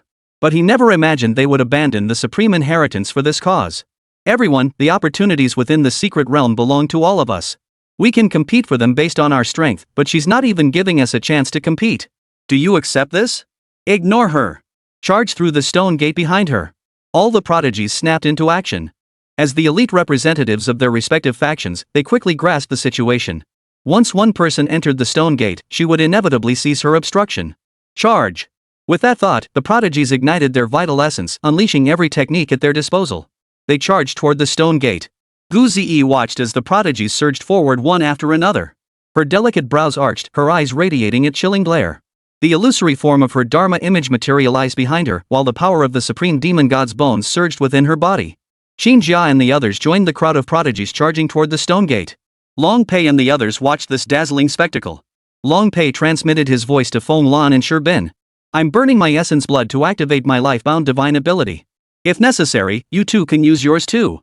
Feng Lan and Sherbin nodded in agreement. Now, whoever entered the stone gate would aid them in obtaining that treasure. The 100 Flowers Sanctuary began intercepting those attempting to enter the stone gate. But facing the unrestrained prodigies from various factions, they found themselves struggling. Huang Xinmei, relying on her formidable strength, unleashed the 100 Flowers 10 Absolutes, Mystic Flower Shadow, repelling numerous prodigies.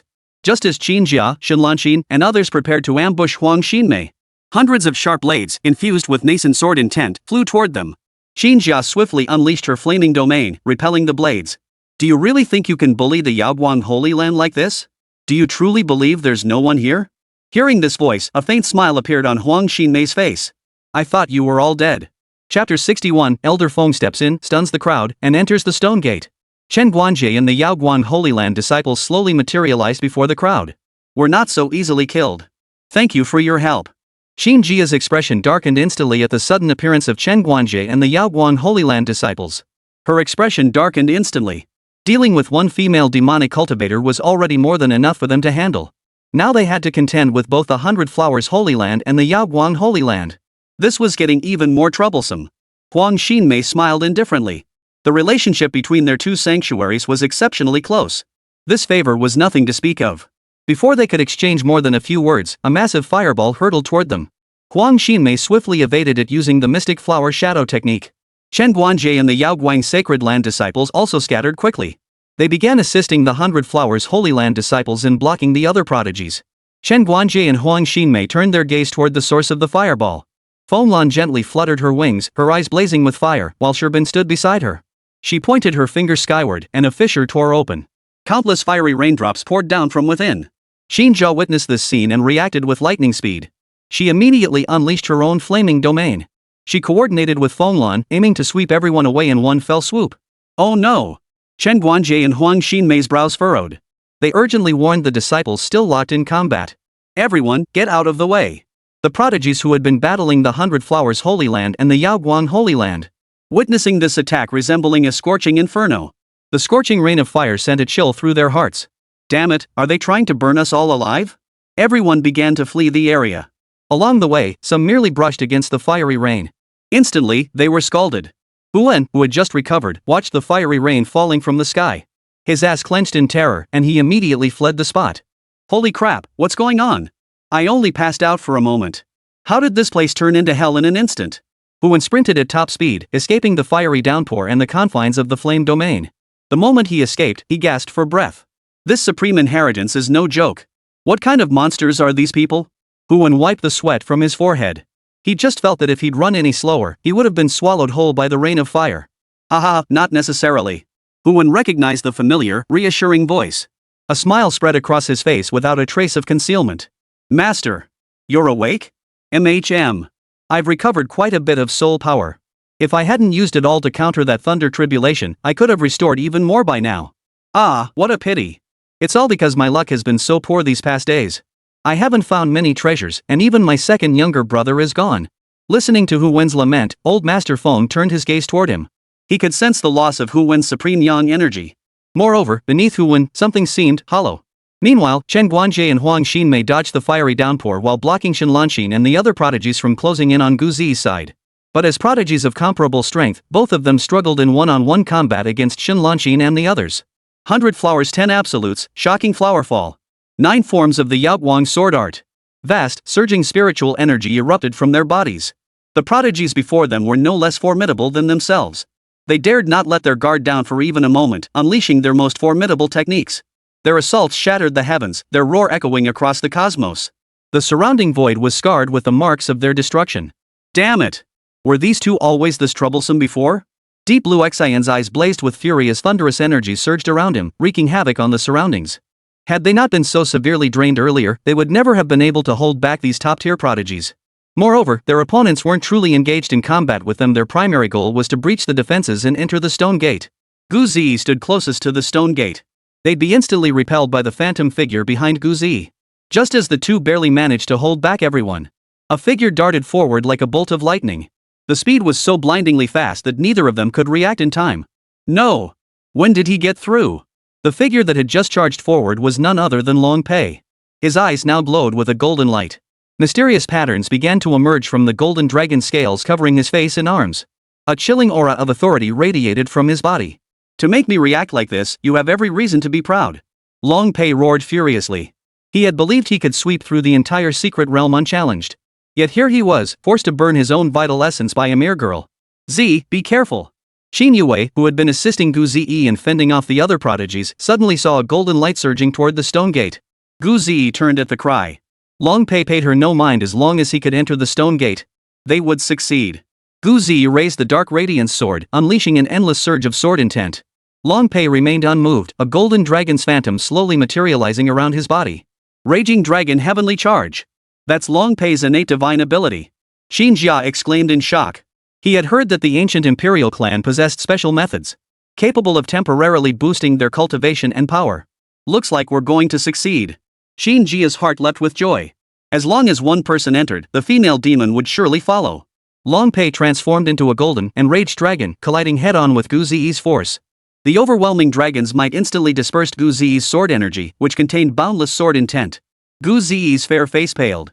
She darted forward, positioning herself ahead of Long Pei. A formidable aura surged forth as her icy gaze locked onto Long Pei. Long Pei's heart trembled.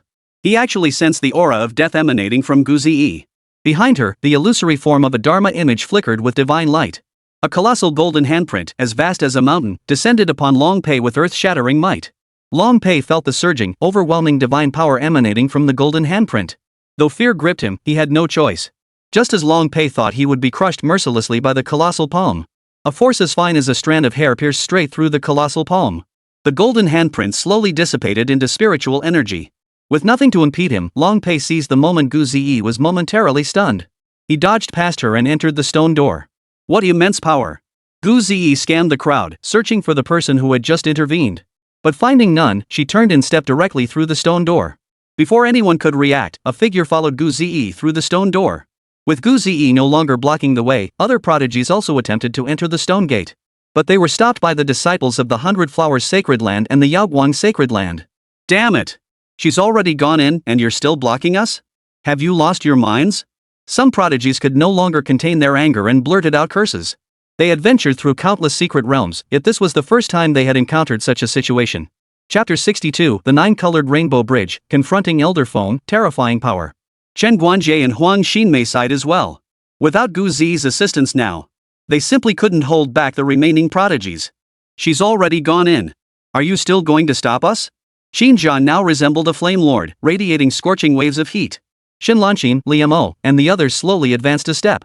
But Chen Guanjie and Huang Xinmei stopped them. What happened inside was beyond their control now. But now, all they could do was stop one person at a time one by one. Seeing Chen Guanjie and Huang Xinmei still refusing to move aside, Xin Jia snorted coldly.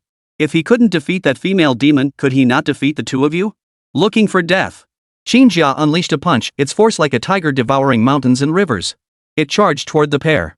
Su Yan, watching from the shadows, could only shake her head softly. It was now impossible to continue blocking the prodigies of the major factions from entering. It was only a matter of time before the defenses of the Yaoguang Sacred Ground and the 100 Flowers Sacred Ground were breached.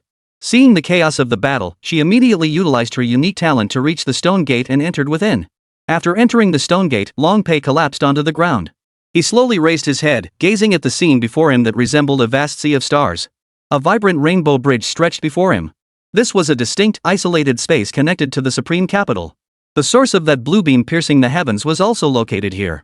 Just as Long Pei prepared to search for the treasure they needed, when suddenly, he saw a woman of striking beauty dressed in white robes standing before the nine-colored rainbow bridge.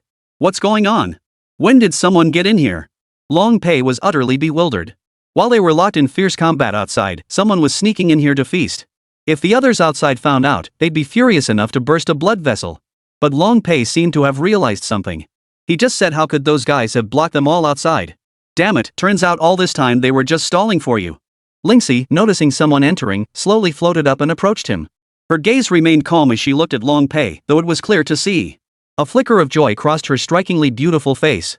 You're from the ancient imperial clan? How did you get in? Where are the others? Lingxi recognized Long Pei's identity at a glance. After all, the dragon horns and scales on Long Pei's body is dragon wings. And those pale golden eyes. Long Pei blinked his eyes. How dare this woman ask him how he got in? By risking his life. Fighting until his head was split open. Only narrowly avoiding the female demon's attack in the end. Then he flew in. Seeing Long Pei covered in wounds, his aura still faint and weak. Lingxi's brow furrowed. The next moment, Gu Ziyi also passed through the stone door and arrived here. Watching Lingxi and Long Pei converse, Gu Ziyi's brow furrowed slightly. She thought Long Pei was threatening Lingxi. She immediately lunged forward with a burst of speed. One strike sent Long Pei flying. You worthless worm! How dare you let him in? Gu Ziyi's gaze was icy, her tone cold as she spoke. Ziyi! You made it in too. A smile spread across Lingxi's face as the two embraced each other. Yeah, Lingxi, you heard that supreme being's voice earlier, right? Gu Ziyi's icy eyes softened. If anyone outside saw that the female demonic tyrant actually possessed such a face, they would surely doubt that the demoness they had faced before was the same person standing before them now. Not long after the two entered, the figure that had just attacked Gu Ziyi also entered the room. Its arrival abruptly interrupted the two. Gu Ziyi looked at the figure before her, feeling a vague sense of familiarity. Yet it felt vague. What she could be certain of was that he carried an aura that filled her with profound revulsion. Gu Ziyi's gaze fixed on the newcomer. The figure slowly raised his head to look at Gu Ziyi and Lingxi. It was Hu and no. It should be Elder Feng. Earlier outside, Old Master Feng had just regained consciousness. He had been listening to Hu Wen's complaints when suddenly he sensed another presence within the stone chamber. Thus, he immediately seized control of Hu Wen's body. As Long Pei charged full force toward Gu Ziyi, he intervened to break through her obstruction. Although he now occupied Hu Wen's body, the hollow sensation emanating from beneath Hu Wen's body still left him profoundly uneasy. Old Master Feng sighed softly, shaking his head slightly. From now on, she's just a little girl. Old Master Feng could do nothing about this situation, for Hu Wen had fainted at the time. He hadn't taken the proper measures when the damage occurred. Now, the lower region was completely necrotic. Now, looking at the two heavenly beauties before him, with their slender, graceful figures, he felt no arousal whatsoever. Their plans had thus come to naught. It's alright, disciple. At worst, your master will forge two new physical bodies later, and we'll all transfer into them together. Master Feng remarked indifferently. Master Feng unleashed his formidable aura. Lingxi felt the sudden surge of pressure emanating from Master Feng. Startled, she immediately stepped in front of Gu Ziyi, releasing her own spiritual energy to counter Master Feng's pressure. Not bad, you two little ones. Hu Wen sneered contemptuously, then slowly amplified his own aura. He didn't take the two of them seriously at all. What female demon? Don't think that sweeping aside a few little kids out there makes you worthy of challenging him. Lingxi felt the relentless pressure intensify, beads of sweat slowly forming on her forehead. Gu Ziyi shot Lingxi a worried glance before fixing Hu Wen with an icy stare. Centrifugal slash. Gu Ziyi's dark radiance sword materialized in her hand. Divine and demonic energies surged within it. With a single swing of her sword, a colossal sword intent merged with the divine demonic power, surging toward Hu Wen in an instant. Hu Wen remained unconcerned, merely extending a single finger. But when that terrifying sword energy reached his face, he finally sensed the immense power contained within. How could such power exist? Feng Lao exclaimed in shock. Gu Ziyi's current strength had surpassed his wildest expectations. The sword energy pierced through Old Master Feng. He glanced indifferently at his palm as blood dripped down. Truly formidable. Old Master Feng's expression turned icy. Had he not switched to using his palm just now? That sword strike would have severed Hu Wen's fingers clean off. Gu Ziyi's eyes locked onto Old Master Feng. She sensed the formidable power of the enemy before her, far surpassing any prodigy she had encountered before. Old Master Feng gave a faint smile, yet his gaze was as cold as a river. He was truly enraged. If my soul power weren't so depleted, I'd have enjoyed toying with you all a bit longer. Controlling Hu Wen's body, Old Master Feng's eyes turned a blue-white hue. A terrifying force filled the surrounding air. Beside him, Long Peilong's eyes widened in shock. He sensed an authority from Old Master Feng that only the elders of their clan possessed. Gu Zi's eyes shifted to one gold and one purple as a massive golden sword materialized behind her. Chapter 63, Sealing the Sky, Divine Might Descends, One Sword Slays. Lingxi watched the two sweep through their opponents with devastating force, her eyes filled with shock. Sister Lingxi, you retreat first. Watch out for that earthworm. Lingxi heard Gu Zi's voice and glanced back at Long Pei. She nodded firmly. Only now did Long Pei realize how insignificant he was in front of Gu Zi. So you never used your full strength the entire time? Long Pei shook his head with a bitter smile, his spirit deeply shaken. Never in his life had he felt so utterly defeated. Lingxi approached Long Pei, observing his dull, lifeless eyes.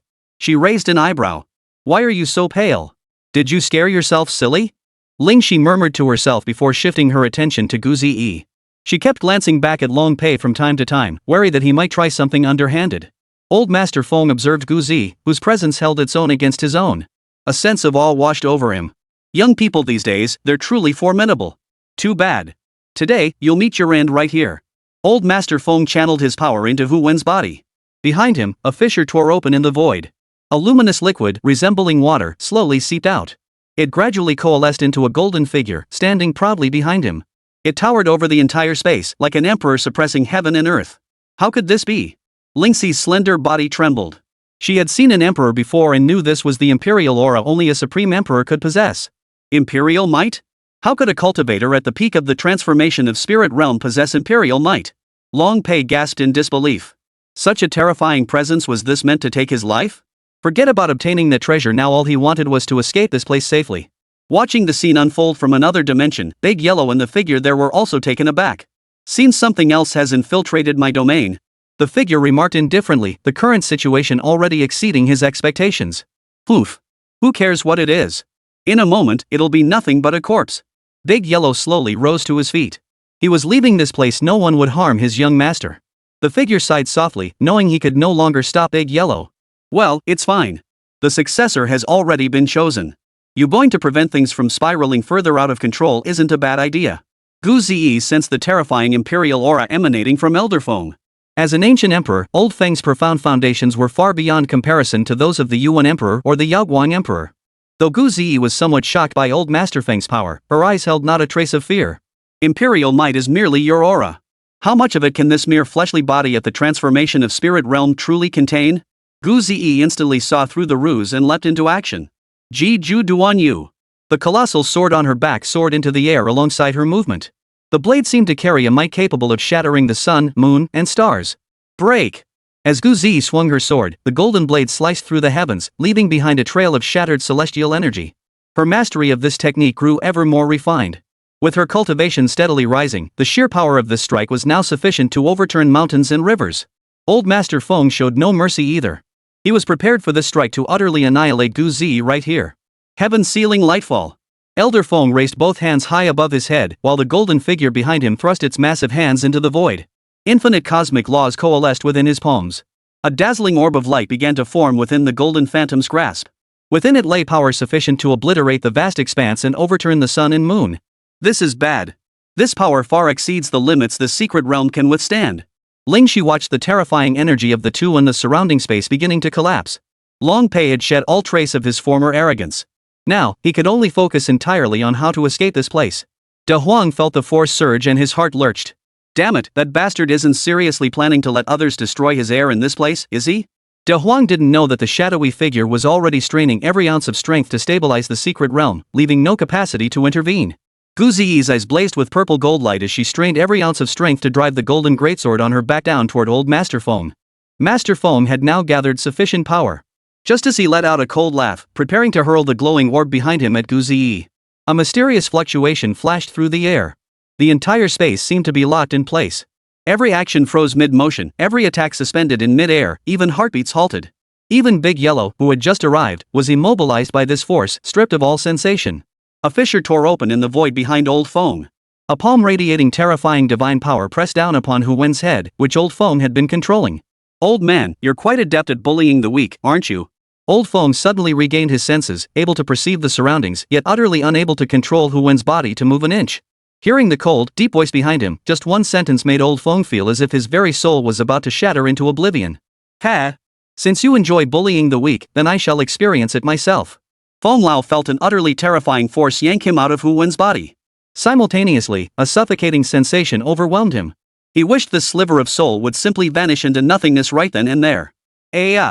After a moment, he finally regained his composure. Discovering he could move again, he turned his head. A colossal, 10,000-foot-tall apparition, resembling a deity, gazed down upon him. You, what kind of being are you? Old Master Feng stammered, his voice trembling. Xiao Ziling paid him no mind, slowly clenching his fist instead, and directly obliterated that sliver of soul.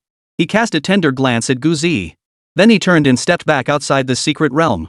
The entire secret realm, which had been frozen in time, instantly resumed its normal state. But having lost Old Master Feng, Hu now controlled his own body. He was still utterly bewildered how had Old Master Feng vanished so suddenly. With Master Feng gone, his heaven-sealing light meteor had completely dissipated into spiritual energy.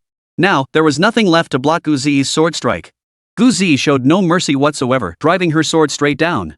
Hu snapped back to his senses just as the golden sword descended before his eyes. Boom!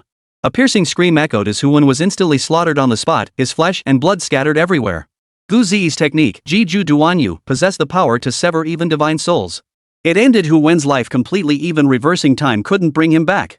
After Hu Wen's demise, the fortune energy that had belonged to him flowed into Gu Zi's body. She felt a sudden wave of comfort wash over her body. This fortune energy was immediately devoured by Gu Zi's annihilation gaze, transforming into nourishment for her. It transformed into an even more terrifying force of destiny, nourishing Gu Zi in return. Chapter 64 The Supreme Inheritance concludes. Who takes first place? After Gu Zi completely annihilated Hu Wen with a single sword strike, her eyes still held a hint of innocent bewilderment. Not even a hint of pressure? Gone just like that? Long Pei and Lingxi, who had been watching nearby, blinked in astonishment, their eyes wide. That man possessed an imperial aura and terrifying strength. And yet he was so ruthlessly cut down by Zi? Why wasn't there any commotion? But seeing Zi unharmed, Lingxi's eyes brimmed with unhidden joy. Just as Lingxi was about to jog over to Gu Zi, she suddenly remembered the little earthworm beside her. She turned to look at Long Pei, startling him out of his awe at Gu Zi's formidable strength. Warning, you behave yourself, or I'll have you hung up for a beating later. Lingxi's eyes flashed with a strange light as she spoke coldly to Long Pei. Terrified, Long Pei nodded immediately. You guys are the boss. Seeing Long Pei fall into line, Lingxi paid him no further mind and instead trotted over to Zi. Gu Zi, however, was completely absorbed in the lingering sensation of comfort that had just washed over her body. She then took the storage ring Hu Wen had left behind into her own hand and tucked it away. She couldn't shake the feeling that this storage ring was no ordinary item. Suddenly, she sensed someone approaching. Turning her head, she saw Lingxi had already jogged up to her. Zi, how are you? Is everything okay? Lingxi began examining Gu Zi's injuries. As the senior apprentice sister, if anything happened to the disciples under her care, she would bear the greatest responsibility. Senior sister Lingxi, don't worry. I'm fine. Gu Zi replied softly with a smile. Seeing that Gu Zi was unharmed, Lingxi breathed a sigh of relief. Meanwhile, De Huang also arrived at the scene. As soon as he got there, he noticed that the battle had already ended? That shouldn't be possible. Given their strength, it should have been effortless for Xiao Ziling to intervene without anyone noticing. As soon as De Huang arrived, he began surveying the surroundings. He saw that the person who had just unleashed the imperial might was now nothing more than a bloody mess. De Huang breathed a sigh of relief. As long as you're okay, that's what matters. De Huang. You're back. Gu Zi looked at De Huang with a hint of joy. De Huang leapt lightly onto Gu Zi's shoulder. Young mistress, let's hurry. Once we cross the 9-colored rainbow bridge, we can head straight out. De Huang smiled faintly, already eager to reunite with his master. Gu Zi nodded, and the three hurried toward the 9-colored rainbow bridge. Zi, there's a mysterious aura ahead. Every so often, it weakens for a few seconds. That's the moment I slipped through. Lingxi smiled. Indeed, she had already crossed the 9-colored rainbow bridge and obtained this supreme inheritance. Now, she just had to wait for the second and third individuals to complete the 9-colored rainbow bridge. Gu Zi nodded lightly, then approached the 9-colored rainbow bridge. But she approached it as if nothing were amiss. She walked straight up to the 9-colored rainbow bridge. She felt not a trace of the oppressive aura Lingxi had mentioned. How come Zi crossed so easily? Da Huang, perched on Gu Zi's shoulder, let out a faint smile. Such a minor aura could never affect our young mistress. Da Huang smiled faintly. Besides, he was right there. Gu Zi crossed over to the opposite side of the 9-colored rainbow bridge with remarkable ease. The moment she finished crossing, the entire space began to tremble. The space slowly began to shatter. The voice that had appeared directly then echoed throughout the area. The top 3 have been determined. The succession has concluded. All participants will now be gradually transported out of the secret realm. As the voice echoed, everyone present froze in shock. Even those still desperately holding their ground outside were utterly bewildered. Chen Guanjie, however, stood there awkwardly, staring at Xin Lanqin and Qin Jia before him. Seeing the murderous looks on their faces, he could only offer an awkward smile and wave at them. See you next time. Bye. The assembled prodigies blamed the entire incident on the female demon, the Yaoguang Sacred Land, and the 100 Flowers Sacred Land. If not for their meddling, they could have at least gone inside to see what the 9-colored rainbow bridge looked like. Chen Guanjie. Huang Xinmei. You two better make sure you leave here alive. Xin Jia's eyes were cold, her expression tinged with anger. This was the first time he had been so thoroughly defeated, unable to fight back within the secret realm. He hadn't even caught a glimpse of the final location for the inheritance battle. As the voice echoed out, the crowd present was gradually enveloped in a blue light before departing the area. One by one, the prodigies emerged from within. The saints and supreme masters who had been waiting outside all wore expressions of joy. For anyone who emerged alive from the secret realm was bound to have gained something significant. Wonderful. We from the Cloud Sword Holy Land are the first to emerge. The first to emerge was none other than Liamo. Upon seeing him, the elders of the Cloud Sword Sanctuary rushed forward to greet him. Liamo, how is your haul within the secret realm? Liamo saw his elder approaching him. He merely shook his head with a bitter smile. Though he usually loved drinking, he couldn't bring himself to take a single sip now. Gradually, more prodigies began emerging from the secret realm. The present powerhouses began attending to their disciples. The disciples from the 100 Flowers Sanctuary also began to emerge. Elders Yun and Wu stepped forward to check on them. Huang Xinmei, Qin Yue. You both look refreshed and energetic, seems you gained quite a lot in the secret realm. Huang Xinmei and Qin Yue both shook their heads with faint smiles. There were indeed benefits, but they had offended even more people. An ominous foreboding settled over them. Would a holy war erupt here at any moment? Xiao Ziling watched the group emerge, his expression impassive. None of this concerned him. As for whether they'd cause trouble later, together they couldn't even withstand a single breath from him. And they dared to challenge him? When Shen Guanjie emerged, Xiao Ziling stepped forward to greet the group. A rare smile flickered across his icy face. He gave Chen Guanjie a light pat on the shoulder. Good work, kid. Everyone will get a reward once we get back. A smile spread across Chen Guanjie's dust-covered face. Though they had obtained treasures, they paled in comparison to the inheritance. Now, the elder had even mentioned rewards upon their return. Awesome. Rewards too? You're the best, senior. Disciple Chen Guanjie, thanks you, senior. Disciple. The group bowed respectfully to Xiao Ziling. Xiao Ziling gently raised his hand to help them rise. He motioned for them all to gather behind him and rest while they waited. After Qin Jia, Xin Lanqin, and the others emerged, they scanned the crowd, searching for the female demon's figure, but to no avail. Filled with rage, they glanced toward the direction of the Yaoguang Holy Land and the 100 Flowers Holy Land. They then dispersed back to their respective factions, intending to settle accounts with them later. Chapter 65, Obtaining the Supreme Inheritance, the Mysterious Treasure, the Origin Ring. Within the secret realm, Gu Zi, Lingxi, and the others were enveloped by a blue light and teleported away one by one. Immediately after, Long Pei was also enveloped by a blue light. He glanced around the space. He realized only the 3 of them remained, as Huan, who had entered earlier, had been slain by Gu Zi's sword. Perfect. What a stroke of luck. Though I don't recall crossing the 9-colored rainbow bridge? As Long Pei pondered this, he realized he had already materialized outside the secret realm. Fenglan, Sherbin, and the ancient imperial clan's powerful figures stared at him. Both sides blinked in confusion. Especially in Sherbin and Fenglan's eyes, it seemed to say, wait, how did you get out so fast? Did you get the item? An elder from the ancient imperial clan stepped forward, his voice heavy with gravity. Long Pei sighed. I'm sorry, elder. I didn't succeed. Oh? Among the human race, there actually exists someone who can give you trouble? The ancient royal clan's elder did not blame Long Pei. Failure was a common occurrence. Without experiencing setbacks, how could one grow? Long Pei nodded and recounted the events within the secret realm to the ancient imperial clan's great power. Yet the more the ancient imperial clan's great power listened to Long Pei's account, the more he felt it was merely an excuse for his failure. Enough! Long Pei, I did not blame you for failing to succeed. Now you tell me there was some little girl inside who could beat you all senseless, and single-handedly intercepted every prodigy. Then an emperor's might appeared inside. Worst of all, you're telling me that half-step heavenly realm girl actually slew someone possessing an emperor's might? You have disappointed me beyond measure. A hint of disappointment flashed across the face of the ancient imperial clan's powerful figure, who then turned his gaze toward Fonlan and Sherbin. To their surprise, both of them echoed the same sentiment though without the subsequent remarks. At this point, the ancient imperial clan's great power suddenly felt he might have misjudged Long Pei. But, could such a terrifying genius truly exist? The ancient imperial clan's great power pondered. Even the few prodigies within the ancient imperial clan couldn't match that. Unless, it was one of those still slumbering. Hold your horses. Let's see who took that treasure and try to strike a deal with them. If not, then don't blame us, the ancient imperial clan, for showing no mercy. Ling Shi and Gu Ziyi remained unaware of the commotion outside. They had each been transported by blue light to a mysterious space. Ling Shi arrived first. After the blue light faded, she cautiously took a step forward. What followed was a scene she would never forget for the rest of her life. Gu Ziyi and the disciples of the Hundred Flowers Sacred Land and the Yaoguang Sacred Land were holding off the prodigies outside for her.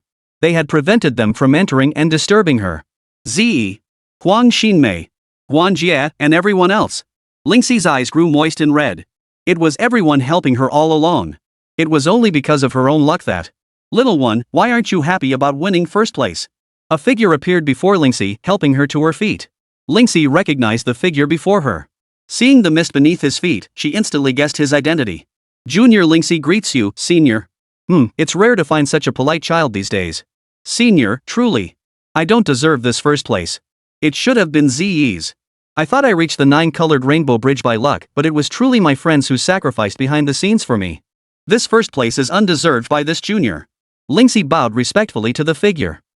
In that case, you should cherish it all the more. Cherish this top spot, cherish this legacy, cherish your friends. To have such good friends, that is your luck. The figure was thoroughly pleased with Ling Xi. To receive his legacy required not only strength, but also destiny and character. With a light tap on Ling Xi's head, he imparted his legacy. Contemplate my legacy well and complete what I left unfinished.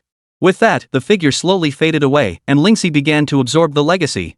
Over on Gu Zi's side, she and the big yellow dog perched on her shoulder stared blankly around them. Weird, where'd that guy go? Big Yellow scratched his head. My apologies for keeping you waiting. What took you so long? Alright, slow is slow. Just hurry up and bring out all your treasures. I don't have any treasures left. I've already given them all away. Pfft, if you're broke, just admit it. Don't make excuses. Da Huang chatted openly with the figure who had appeared before him. Gu Ziyi sensed the two might have known each other for a long time. Young mistress, this is my friend, also the master of this secret realm. You needn't pay him any mind. Big Yellow whispered directly into Gu Ziyi's ear. Gu Ziyi smiled and ruffled Da Huang's little head. Young mistress, it seems your relationship is rather special. Mind your own business.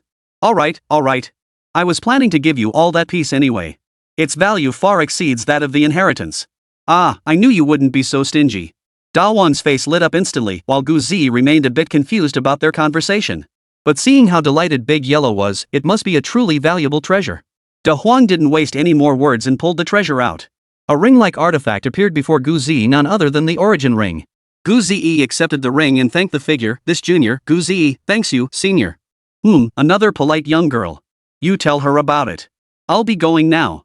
Alright, go ahead. Da Huang, seeing the treasure secured, promptly waved its little paw at the figure. Da Huang, what is this? You seem quite pleased to have found this treasure. Gu Ziyi smiled faintly.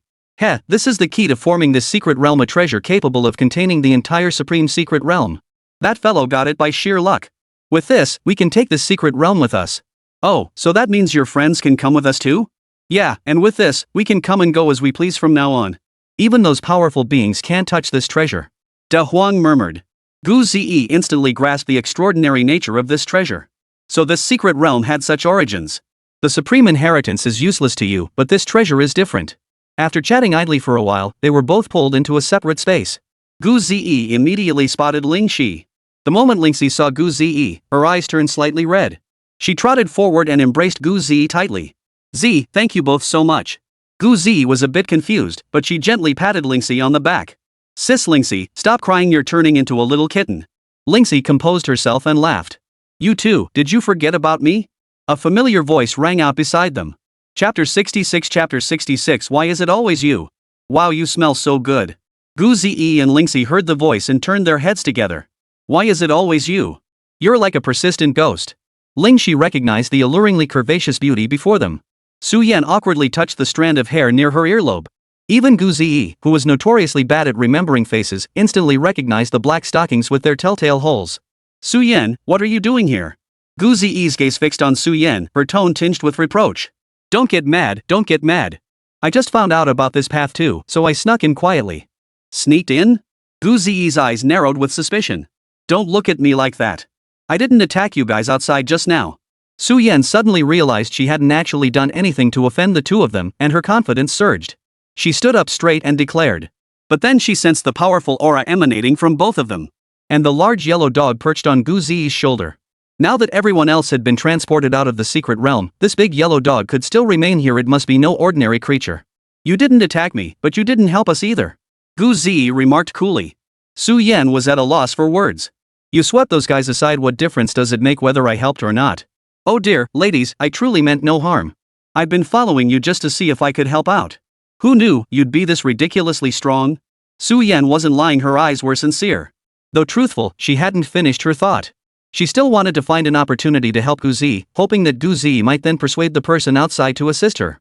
Seeing that the two had let down their guard, she quickly produced the items she had obtained this time. 2 cultivation techniques, some immortal herbs, and a supreme puppet that could consume pills. Hee, these are for you.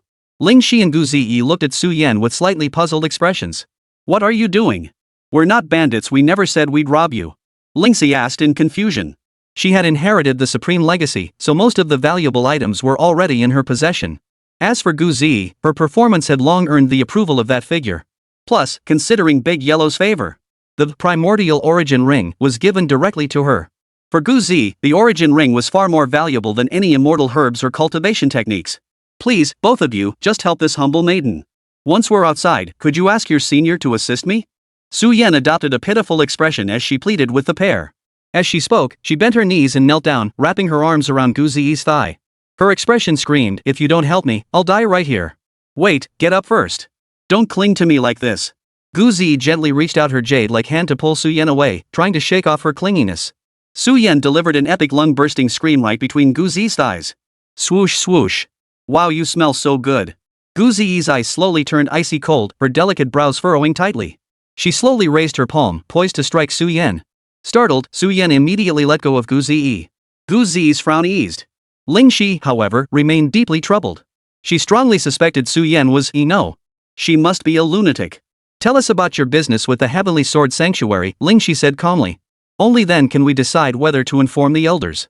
Ling Shi spoke calmly. Gu Ziyi nodded in agreement. The fact that Su Yan had surrendered everything, even the supreme puppet. This trouble must be no small matter. Su Yan nodded happily and began recounting their encounter with the Heavenly Sword Sanctuary. Not long ago, before arriving at this supreme secret realm, I stopped at an inn to rest. There, I encountered an extremely arrogant and domineering man. He set his sights on me and asked if I'd be willing to become his concubine. You agreed? Ling Shi asked, a hint of doubt in her voice.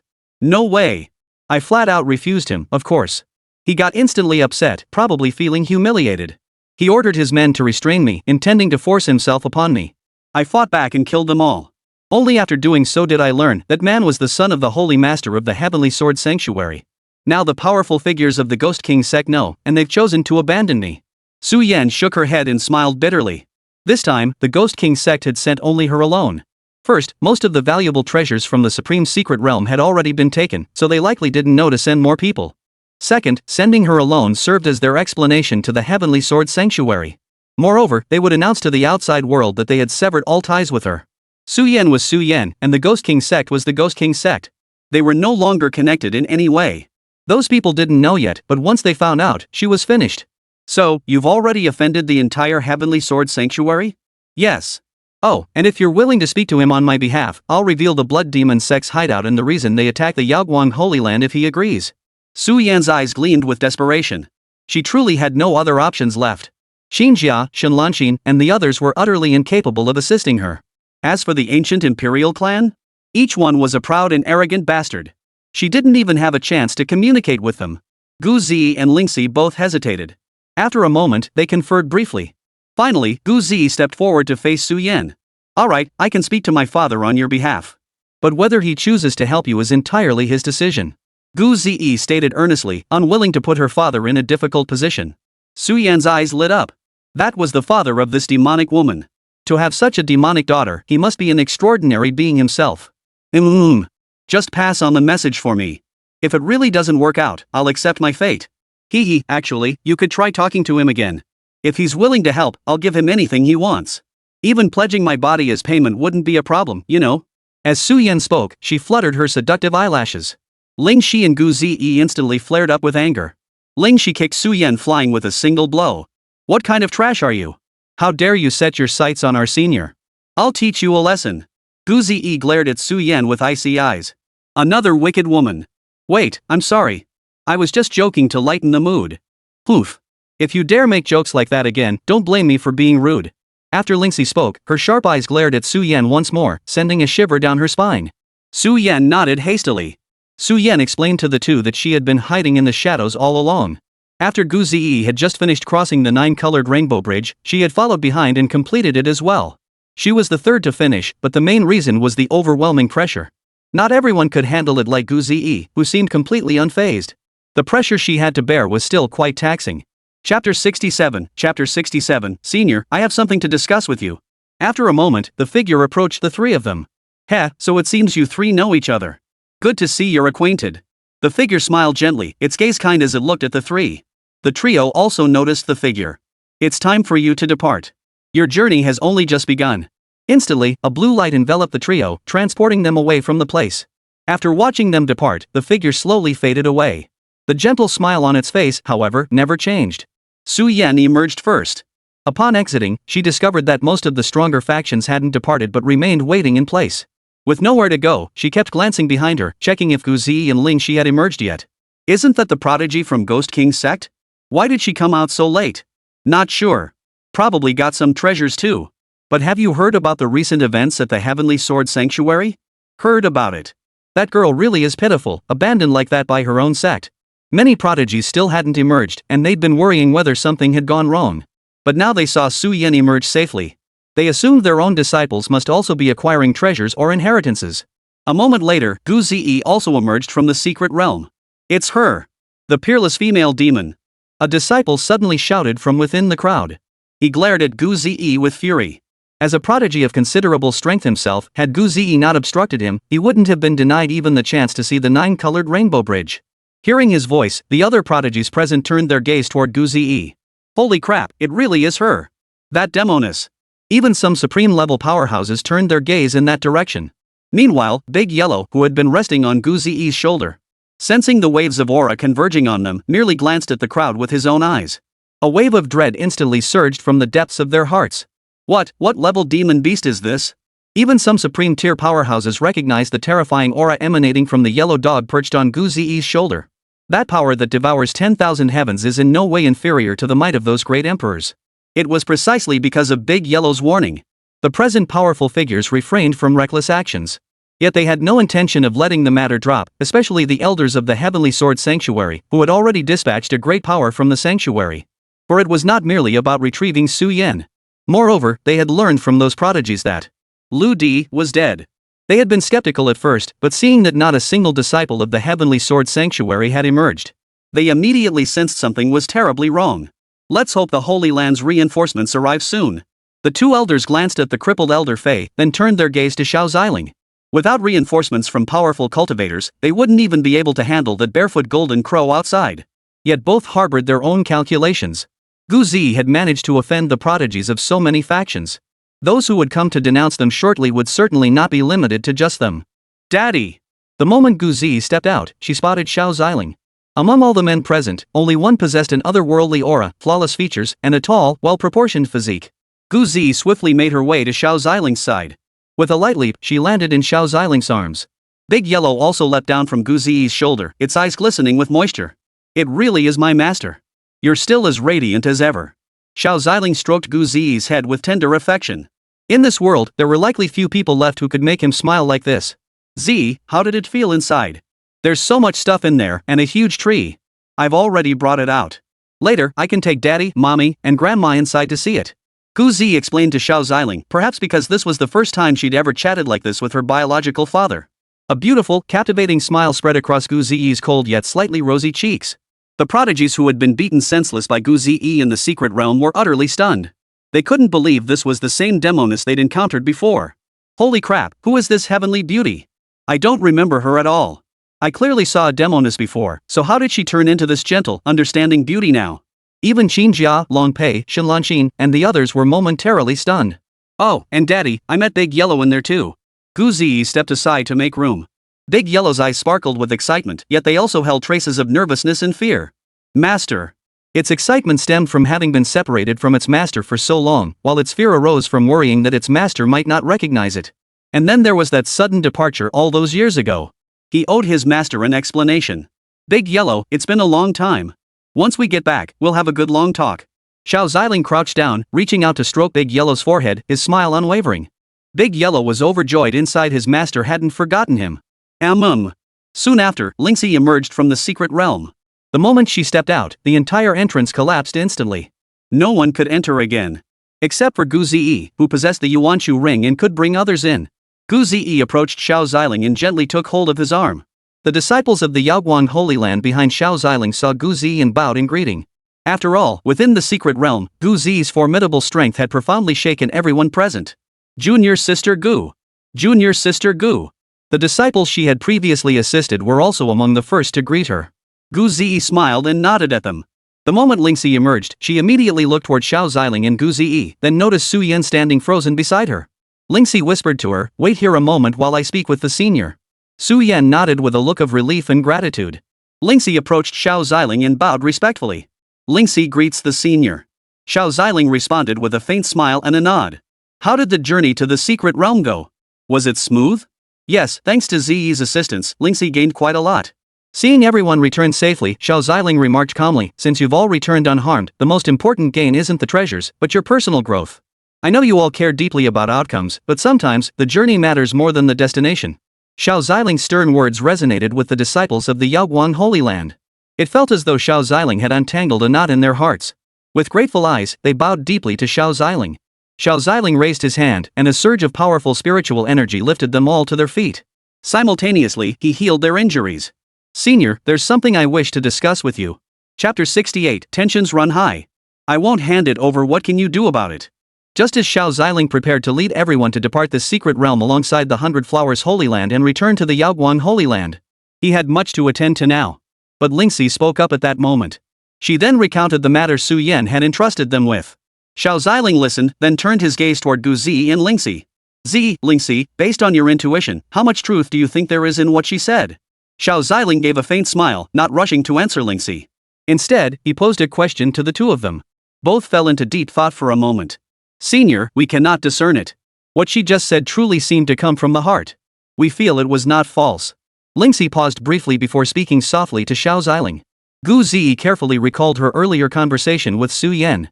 She felt every word Su Yan had spoken then was utterly sincere. She shouldn't be deceiving them. Xiao Ziling observed the two without comment. He merely smiled faintly, then instructed Lingxi to bring Su Yan over. Lingxi approached Su Yan and exchanged a few words with her. "The senior wants you to go talk with her in detail. Remember, answer whatever the senior asks. If you dare to withhold anything, don't blame me for being ruthless," Lingxi said coolly. Su Yan nodded. A moment later, Su Yan approached Xiao Ziling. Junior disciple Su Yan greets the senior. Some prodigies from surrounding factions noticed Su Yan heading toward the direction of the Yaoguang Holy Land. Those unaware of the reason looked perplexed. However, those who had already heard the rumors showed little surprise. So the rumors are true. Su Yan, the Ghost King Sect's holy maiden, has been expelled from the sect. And, it seems the Heavenly Sword Holy Land won't let her off the hook. She actually sought help from the Yaoguang Holy Land. But then again, that fairy, that demoness. She killed Lu Di of the Heavenly Sword Holy Land. A clash between the Heavenly Sword Holy Land and the Yaoguang Holy Land is inevitable. True. One must admit Su Yan is quite resourceful. Some of the prodigies began whispering among themselves. No wonder he didn't help us before, turns out he already had his own plans. Shenlanqin sighed. They were the ones who suffered the most losses on this secret realm expedition. They'd fought the female demoness several times, putting in a lot of effort for little reward. They were no match for the demoness they couldn't win in combat and barely got any treasures. Xiao Ziling looked at Su Yan's face, figure, and those torn stockings. He remained expressionless, for if one could truly judge a person by their appearance, then lies would cease to exist in this world. You say you killed the son of the Holy Master of the Celestial Sword Sanctuary? Su Yan hesitated before nodding lightly. Xiao Ziling regarded Su Yan with a calm expression, then said nothing more. Senior, I can explain right now why the Blood Demon Sect is attacking the Yaoguang Holy Land. Afterward, you may weigh whether this information merits your assistance in aiding this humble maiden. Xiao Ziling did not respond. After a moment of contemplation, he nodded. The Blood Demon Sect's assault on the Yaoguang Holy Land aims to capture the daughter of the Demon Empress. They intend to use her as leverage against the Demon Empress. Additionally, the Demon Empress possesses a unique constitution, one naturally suited for dual cultivation. They intend to use this to coerce the Empress into. Su Yan's voice trailed off as she sensed an oppressive aura emanating from Xiao Ziling. An unprecedented, terrifying pressure slowly emanated from Xiao Ziling. In truth, this was already under Xiao Ziling's utmost restraint. Had even a trace of his true pressure been unleashed, everyone present would have been reduced to ashes. Yet years of cultivation and slaughter had made this killing intent and pressure constant companions, ever present around him. With a wave of his hand, Xiao Ziling swept away all traces of that pressure. Only Su Yan had sensed that pressure, the others felt nothing. Even the mighty Tear Sky Emperor, De Huang, had failed to detect it. They only sensed Xiao Ziling's gaze turn icy cold, a chill emanating from his body. Your information is valuable. I'll protect you this time. Once we return to the Yaoguang Holy Land, take me to the Demon Clan and lead me to the Blood Slaughter Sect's lair. Xiao Ziling spoke calmly, his expression unchanged. Su Yan felt a divine power, as pure as fresh air, enter her body. It eased the oppressive pressure, healed the wounds sustained in the secret realm, and dispelled the lingering intent to kill. If Xiao Ziling's killing intent wasn't purged promptly, even an immortal who had been tainted by it for a short time would have their vitality erased by it. Seeing Xiao Ziling agree, Su Yan's heart finally settled. Xiao Ziling's aura was overwhelmingly powerful, even meeting his gaze felt like staring into unfathomable depths. Su Yan composed herself, staying obediently behind Gu Zi and Lingxi. The other disciples of Yaoguang Holy Land were puzzled, but since neither the senior nor the senior sister, nor even Gu Zi, had objected, they accepted it. Besides, she was a beauty, they naturally had no objections. Master, is Mistress in danger? Should I? Da Huang silently transmitted to Xiao Ziling, hinting that if things got too dire, he could head to the Demon Clan ahead of time. It's fine. She's perfectly safe now. It's just that some fleas need my attention. Daddy, is mommy going to be okay? Gu Zi's eyes brimmed with worry. Z, your mommy is fine now. Once we return to the Yaoguang Holy Land, Daddy will take you to find her, okay? Xiao Ziling replied softly with a smile. Gu Zi nodded happily at his words, ready to go find her mommy. Xiao Ziling led the Yaoguang Holy Land disciples to the 100 Flowers Holy Landspeople, preparing to depart together. Fellow cultivator of the Yaoguang Sacred Land, are you aware of the wicked deeds your disciples committed within the secret realm? Shouldn't you give us an explanation? A supreme powerhouse from the Xingxia dynasty stepped before Xiao Ziling and Yunzhu. Blocking their path, he saw others stepping forward. Representatives from the Thunder Sanctuary, Heavenly Sword Sanctuary, Cloud Sword Sanctuary, Ancient Dynasty, Buddhist sects, and even some minor factions stepped forward. As for the Xianbing Holy Land, due to Lang Ruchou's warning, none of their disciples had engaged Gu Zi in battle. Thus, they merely watched from the sidelines, waiting to see how events unfolded. Evil deeds? Confession? Are you mocking me? Xiao Ziling remained composed, hands clasped behind his back. His snow-white robes and transcendent aura made him appear like a fallen immortal, leaving the crowd mesmerized. How can someone be this handsome? The sovereign of the Xingxia dynasty snorted coldly. Hand over that female demon. We'll put the rest aside for now. Hearing the sovereign's words, disciples from both the Yaoguang Holy Land and the 100 Flowers Holy Land prepared for sudden combat at any moment. I won't hand her over. What are you going to do about it? The moment Xiao Ziling spoke, a tremor rippled through the heavens and earth. The terrifying pressure instantly forced everyone present to their knees. Only those from the Yaoguang Holy Land and the 100 Flowers Holy Land remained unscathed. Terror filled the eyes of the crowd as they stared at Xiao Ziling in disbelief. Just as despair began to take hold, an imperial aura erupted from the heavens. They can't do anything? What about me? Chapter 69, even an emperor must kneel, more overbearing than the female demon lord. Yunzhu, standing beside Xiao Ziling, instantly sensed trouble. An emperor had actually come here. Yunzhu turned her gaze to Xiao Ziling. Even she struggled to withstand this imperial aura that enveloped the entire area. Yet he still appeared so utterly at ease. Those present already found Xiao Ziling's imposing presence overwhelming. Now another emperor had arrived. What were they, mere Huatian realm cultivators, to do? Xiao Ziling turned his gaze toward the figure slowly descending from the sky. And who are you? With all those swords around you, are you the little sword man? Xiao Ziling's expression remained calm as he raised his arm slightly, his gaze fixed on the figure descending from the sky. That is, sword energy radiating out, clad in white with a blue sash, 9 divine swords encircling his body, the 9 Swords Emperor. The two elders of the Heavenly Sword Sanctuary saw their own great emperor finally arrive. Their hearts, which had been hanging in suspense, finally relaxed. The Nine Swords Emperor's flowing hair and pure white robe gave off an aura of tense mystery and overwhelming pressure. It's actually the Nine Swords Emperor, one of the three great supreme masters of the Heavenly Sword Holy Land. He actually came here in person. Some of the supreme experts present had been traversing the martial world for years. They naturally recognized an unparalleled powerhouse like the Nine Swords Emperor. Within the Heavenly Sword Sanctuary, aside from its founding patriarch, few could stand against this Nine Swords Emperor. Su Yan took a deep breath, her gaze shifting to Xiao Ziling. She never imagined the Heavenly Sword Sanctuary would send an emperor-level powerhouse. Even if Xiao Ziling handed her over now, she would have no complaints. After all, an emperor was an unparalleled existence. A single such being possessed the power to overturn heaven and earth, to turn mountains and seas upside down. Even a sacred land dared not provoke such a being lightly. Upon hearing Xiao Ziling's words, the Nine Swords Emperor's aura surged violently. His brow sharpened like a blade, his gaze piercing as a sword, striking fear into the soul. It has been a long time since anyone dared speak to me in such a manner. Your audacity commands my respect. Hand over the three women behind you. For daring to challenge this emperor, for killing Lu Di, and for crippling Xiao Fei. I can pretend I never saw it. The Nine Swords Emperor folded his arms, his gaze sweeping over Xiao Ziling and the three women behind him, Lingxi, Gu Ziyi, and Su Yan. He stood like an emperor, towering above all, looking down on the masses with disdain.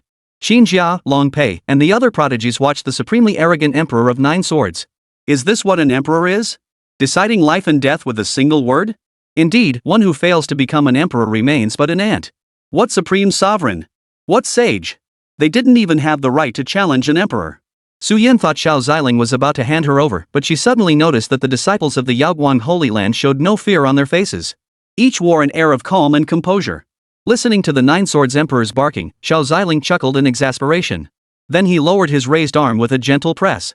The Nine Swords Emperor, who had always stood proudly in the heavens, suddenly felt an overwhelming pressure descend upon him, as if the entire sky itself had come crashing down. The 9 sharp swords that had always circled around him were crushed into the ground alongside him. A mouthful of blood spurted from his lips. I thought you were something special. The Nine Swords Emperor's kneecaps shattered as his entire body collapsed to his knees before Xiao Ziling. His face contorted in fury as he realized he had gravely underestimated Xiao Ziling's power. This power transcended any realm of cultivation. He tried to regain control of his 9 swords, but the moment he attempted to connect with them, they instantly disintegrated into dust. The crowd's expressions turned grim. Who exactly was this formidable figure from the Yaoguang Holy Land? He had suppressed the 9 Swords Emperor with such effortless ease. Even Yun Zhu and Elder Wu were now utterly stunned. The man who had just been chatting with them was actually such a formidable being. Su Yan, who had thought her doom was sealed, now stared wide-eyed, her bright phoenix-like eyes as round as copper bells. Even those supreme experts who had cultivated for years couldn't help but lose their composure. How could he be so terrifying? Even an emperor-level powerhouse couldn't withstand his pressure? What's the point of our cultivation then? They had trained relentlessly, striving to reach the level of the 9 Swords Emperor. Even that required considerable fortune. Yet now, a powerhouse from the Yaoguang Holy Land had crushed the 9 Swords Emperor with mere pressure alone. This sent chills down everyone's spines, leaving them unable to believe their eyes. Lingxi, however, pouted as she gazed at the 9 Swords Emperor in the sky. What 9 Swords Emperor? At best, he's on par with the Emperor of Yuan, the Emperor of Yaoguang, and the likes. And he dares to challenge our elders? Xiao Ziling glanced at the 9 Swords Emperor. In the next instant, the 9 Swords Emperor shattered like the 9 swords themselves. He dissolved into dust, vanishing from the world. The 2 elders of the Heavenly Sword Sanctuary who witnessed this scene were now drenched in sweat. Their greatest reliance had been the 9 Swords Emperor. Now, the 9 Swords Emperor had turned to dust right before their eyes. No wonder you're so formidable. Now I see, your father must be even more unimaginable. Su Yan looked at Gu Ziyi, relieved she had made the right choice. Big Yellow looked at his master, his heart overflowing with joy.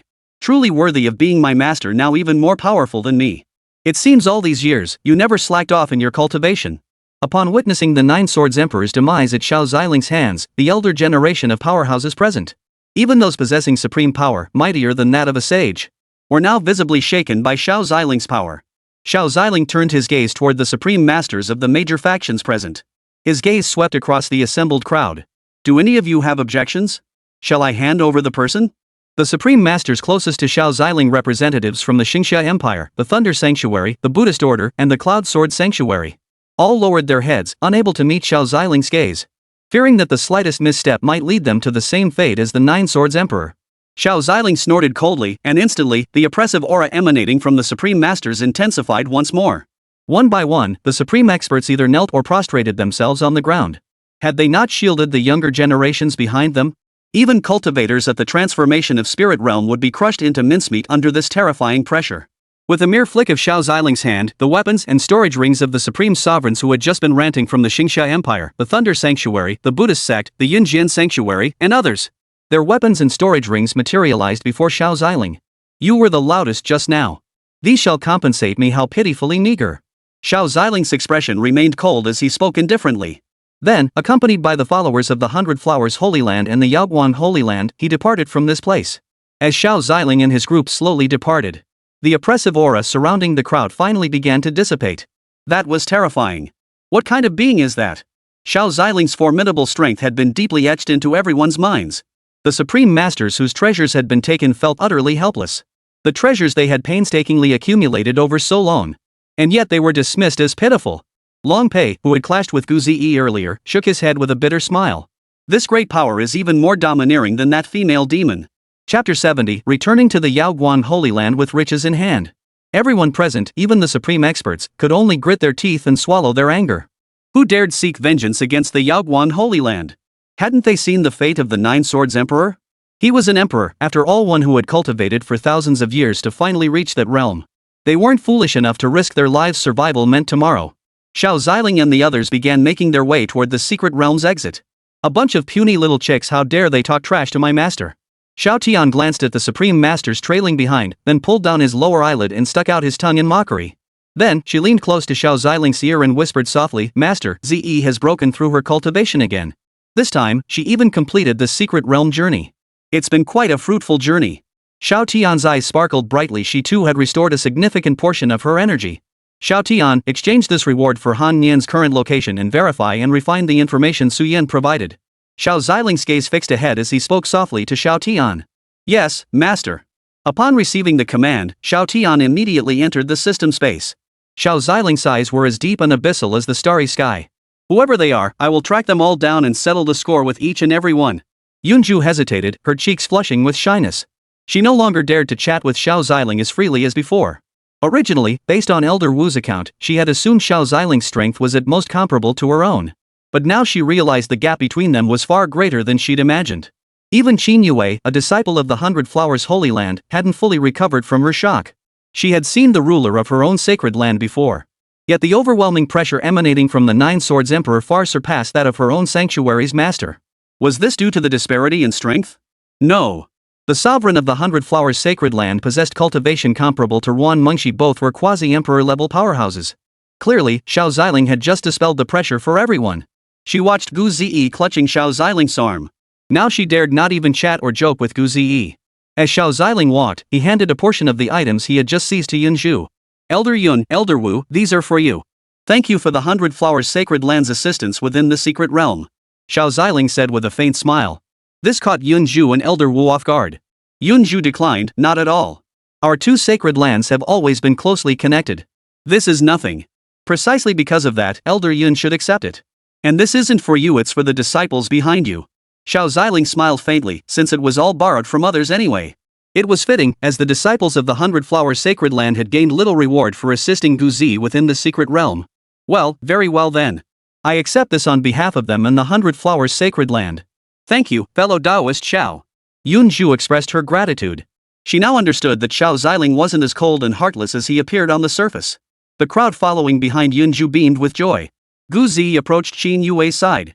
She retrieved 10 peach spirit fruits from her storage ring and handed them to Qin Yue and Huang Xinmei.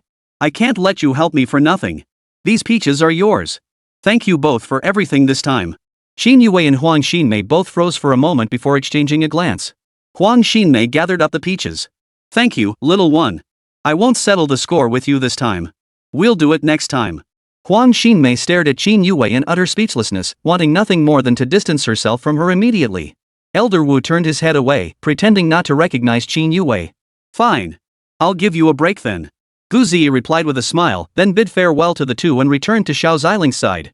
Xiao Ziling had observed Gu Zi's actions just now. Possessing such an ability to discern others' good and evil was quite commendable. A faint smile touched his lips. Just as Qin Yue was about to retort, "I don't need you to let me go," Huang Xinmei grabbed her arm. "Enough, enough. Even if she spared you, you couldn't beat her anyway. Senior sister. Don't hold me back. I'll take her down right now." Elder Wu's face darkened as she approached Qin Yue. Seeing her master walking over, Qin Yue reluctantly backed down. "You neglect your cultivation day after day, and now when you need your strength, you realize you lack it?" Elder Wu glared at Qin Yue, startling her. She had never seen her master so furious before. "Master, Yue knows she was wrong. I'll cultivate diligently once I return and stop fooling around." This was Qin Yue's sincere confession. Had it not been for sheer luck during this secret realm expedition, she likely wouldn't have made it this far. At least you show some remorse. Return and cultivate until you reach the level of a saint before you may leave again. What? Master, you've only just reached the supreme level yourself, yet you want me to cultivate to the level of a saint? But seeing her master's displeasure, she could only nod rapidly like a chick pecking at grain. After a while, the group arrived at the entrance to the Yama forest. The barefoot golden crow that had brought them here was still waiting. "Xiao Daoyu, we shall return first. When you have time, come visit the 100 Flowers sacred land. We shall personally host you." Yunju bid farewell to Xiao Ziling and the others before departing. Xiao Ziling nodded, then cleared his throat softly. Hearing the sound, the barefoot golden crow approached Xiao Ziling. "Oh dear, master. A great emperor just entered inside. I couldn't get in either. Are you all right? How is that great emperor?" The barefoot golden crow sighed. Even with its ancient golden crow bloodline, that man had long since ascended to emperorhood. It was no match for him at all. "We're fine. It's been taken care of. Your task was merely to escort us. That person has nothing to do with you," Xiao Ziling replied indifferently. The great emperor was already reduced to ashes. What else could be done? "Got it. Little Jean will escort you both back now." The barefoot golden crow fawned obsequiously. Suddenly, it noticed Big Yellow standing beside Xiao Ziling and Gu Ziyi. Behind Big Yellow, a shadowy figure materialized, none other than the sky-rending demon emperor. His imperial aura was no less formidable than that of the great emperor it had witnessed earlier. Demon Emperor. The barefoot golden crow drew in a sharp breath, thinking to itself. De Huang, too, noticed the golden crow's gaze and offered it a faint smile. "My master truly lives up to his name. Even the dog by his side is an emperor-level being." The barefoot golden crow felt a twinge of shame, grateful for its own contentment and resourcefulness in avoiding provoking its master. "Master, please board. We shall return now." One by one, the group climbed onto the barefoot golden crow's back and began their return journey to the Yaoguang sacred land. "Wonderful. We've truly returned with a bountiful harvest this time." Lingxi finally relaxed completely. Having the senior present was truly reassuring. Chapter 71, What's the matter? Can't even let dogs eat dog food? The barefoot golden crow carried Xiao Ziling and the others as it began its flight back toward the Yaoguang sacred land. Along the way, Xiao Ziling struck up a conversation with Big Yellow. Lingxi, meanwhile, took out some immortal herbs and elixirs, distributing them to Chen Guanjie and the other junior disciples. Though they initially hesitated to accept, they couldn't resist the senior sister's warm generosity. After accepting the herbs and pills, they all expressed their gratitude to Lingxi. After all, these herbs were far more precious than any treasures they had gathered within the secret realm. Lingxi also offered some gifts to Gu Zi, but Gu Zi declined to accept them. She had already gathered quite a bit during her time in the secret realm. Lingxi smiled and engaged Gu Zi in conversation. In the eyes of the disciples of Yaoguang Holy Land, Gu Zi had become the second in command among their disciples, second only to the eldest senior sister. Xiao Ziling glanced at the group of young girls behind him, merely smiling without paying them much mind. "Master, young mistress truly resembles you." Big Yellow gazed at Gu Zi's smiling face. For a moment, he recalled the first time he had met his master. No matter how much hardship they endured later, no matter how many obstacles they faced, his master never once showed any intention of abandoning him. The greatest fortune of its life was having Xiao Ziling as its master. That's not necessarily true. You'll see when you meet Ziyi's mother. Xiao Ziling smiled softly, leaving De Huang to ponder. Da Wang's face clouded with confusion. "Yes, master. Who is Ziyi's mother? Have I met her?" Xiao Ziling nodded, a faint smile playing on his lips. "Not only have you met her, but didn't you also tell me to find someone as beautiful as both of them in the future?" Da Wang's dormant memories suddenly began assaulting his mind. "Two? Master. You wouldn't be referring to that holy maiden and that one from the demon clan?" Da Huang trembled as he turned his gaze toward Xiao Ziling. Then, to its utter disbelief, it saw Xiao Ziling nod. "Master, you're so powerful you actually managed to win them both. But how come I don't remember? I think I left around the same time, right?" Da Huang's eyes held a trace of confusion. A hint of bitterness flickered in Xiao Ziling's eyes. "Don't tell me you don't know. I don't even know myself." My, how time flies. It's been so long already. Having followed Xiao Ziling for so long, Big Yellow could sense his mood. Anyway, he'd see him again later, so there was no rush.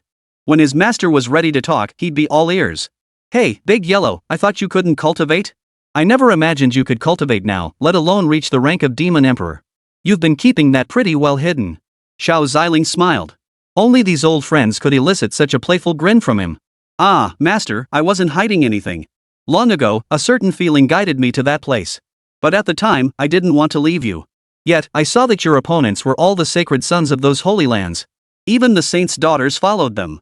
So I didn't want to be a burden to you anymore. I wanted to help you too. So I followed that feeling's guidance, went to the ancient imperial clan, obtained the bloodline inheritance, and made my way to this point.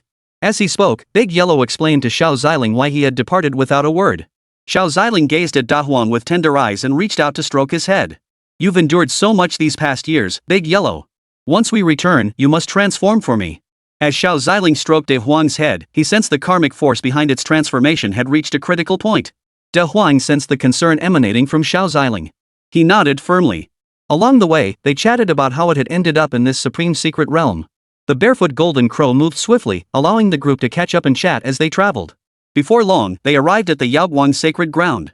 The disciples and elders of the Yaoguang sacred ground gazed upon the barefoot golden crow that had appeared. Shock flashed in their eyes as they hurriedly sounded the sanctuary alarm. Helan and Elder Yuning followed Wan Mengshi to this place. They immediately spotted Xiao Ziling and the others atop the barefoot golden crow. Wan Mengshi signaled to everyone that there was no danger, it was merely the returning disciples and the sacred lord.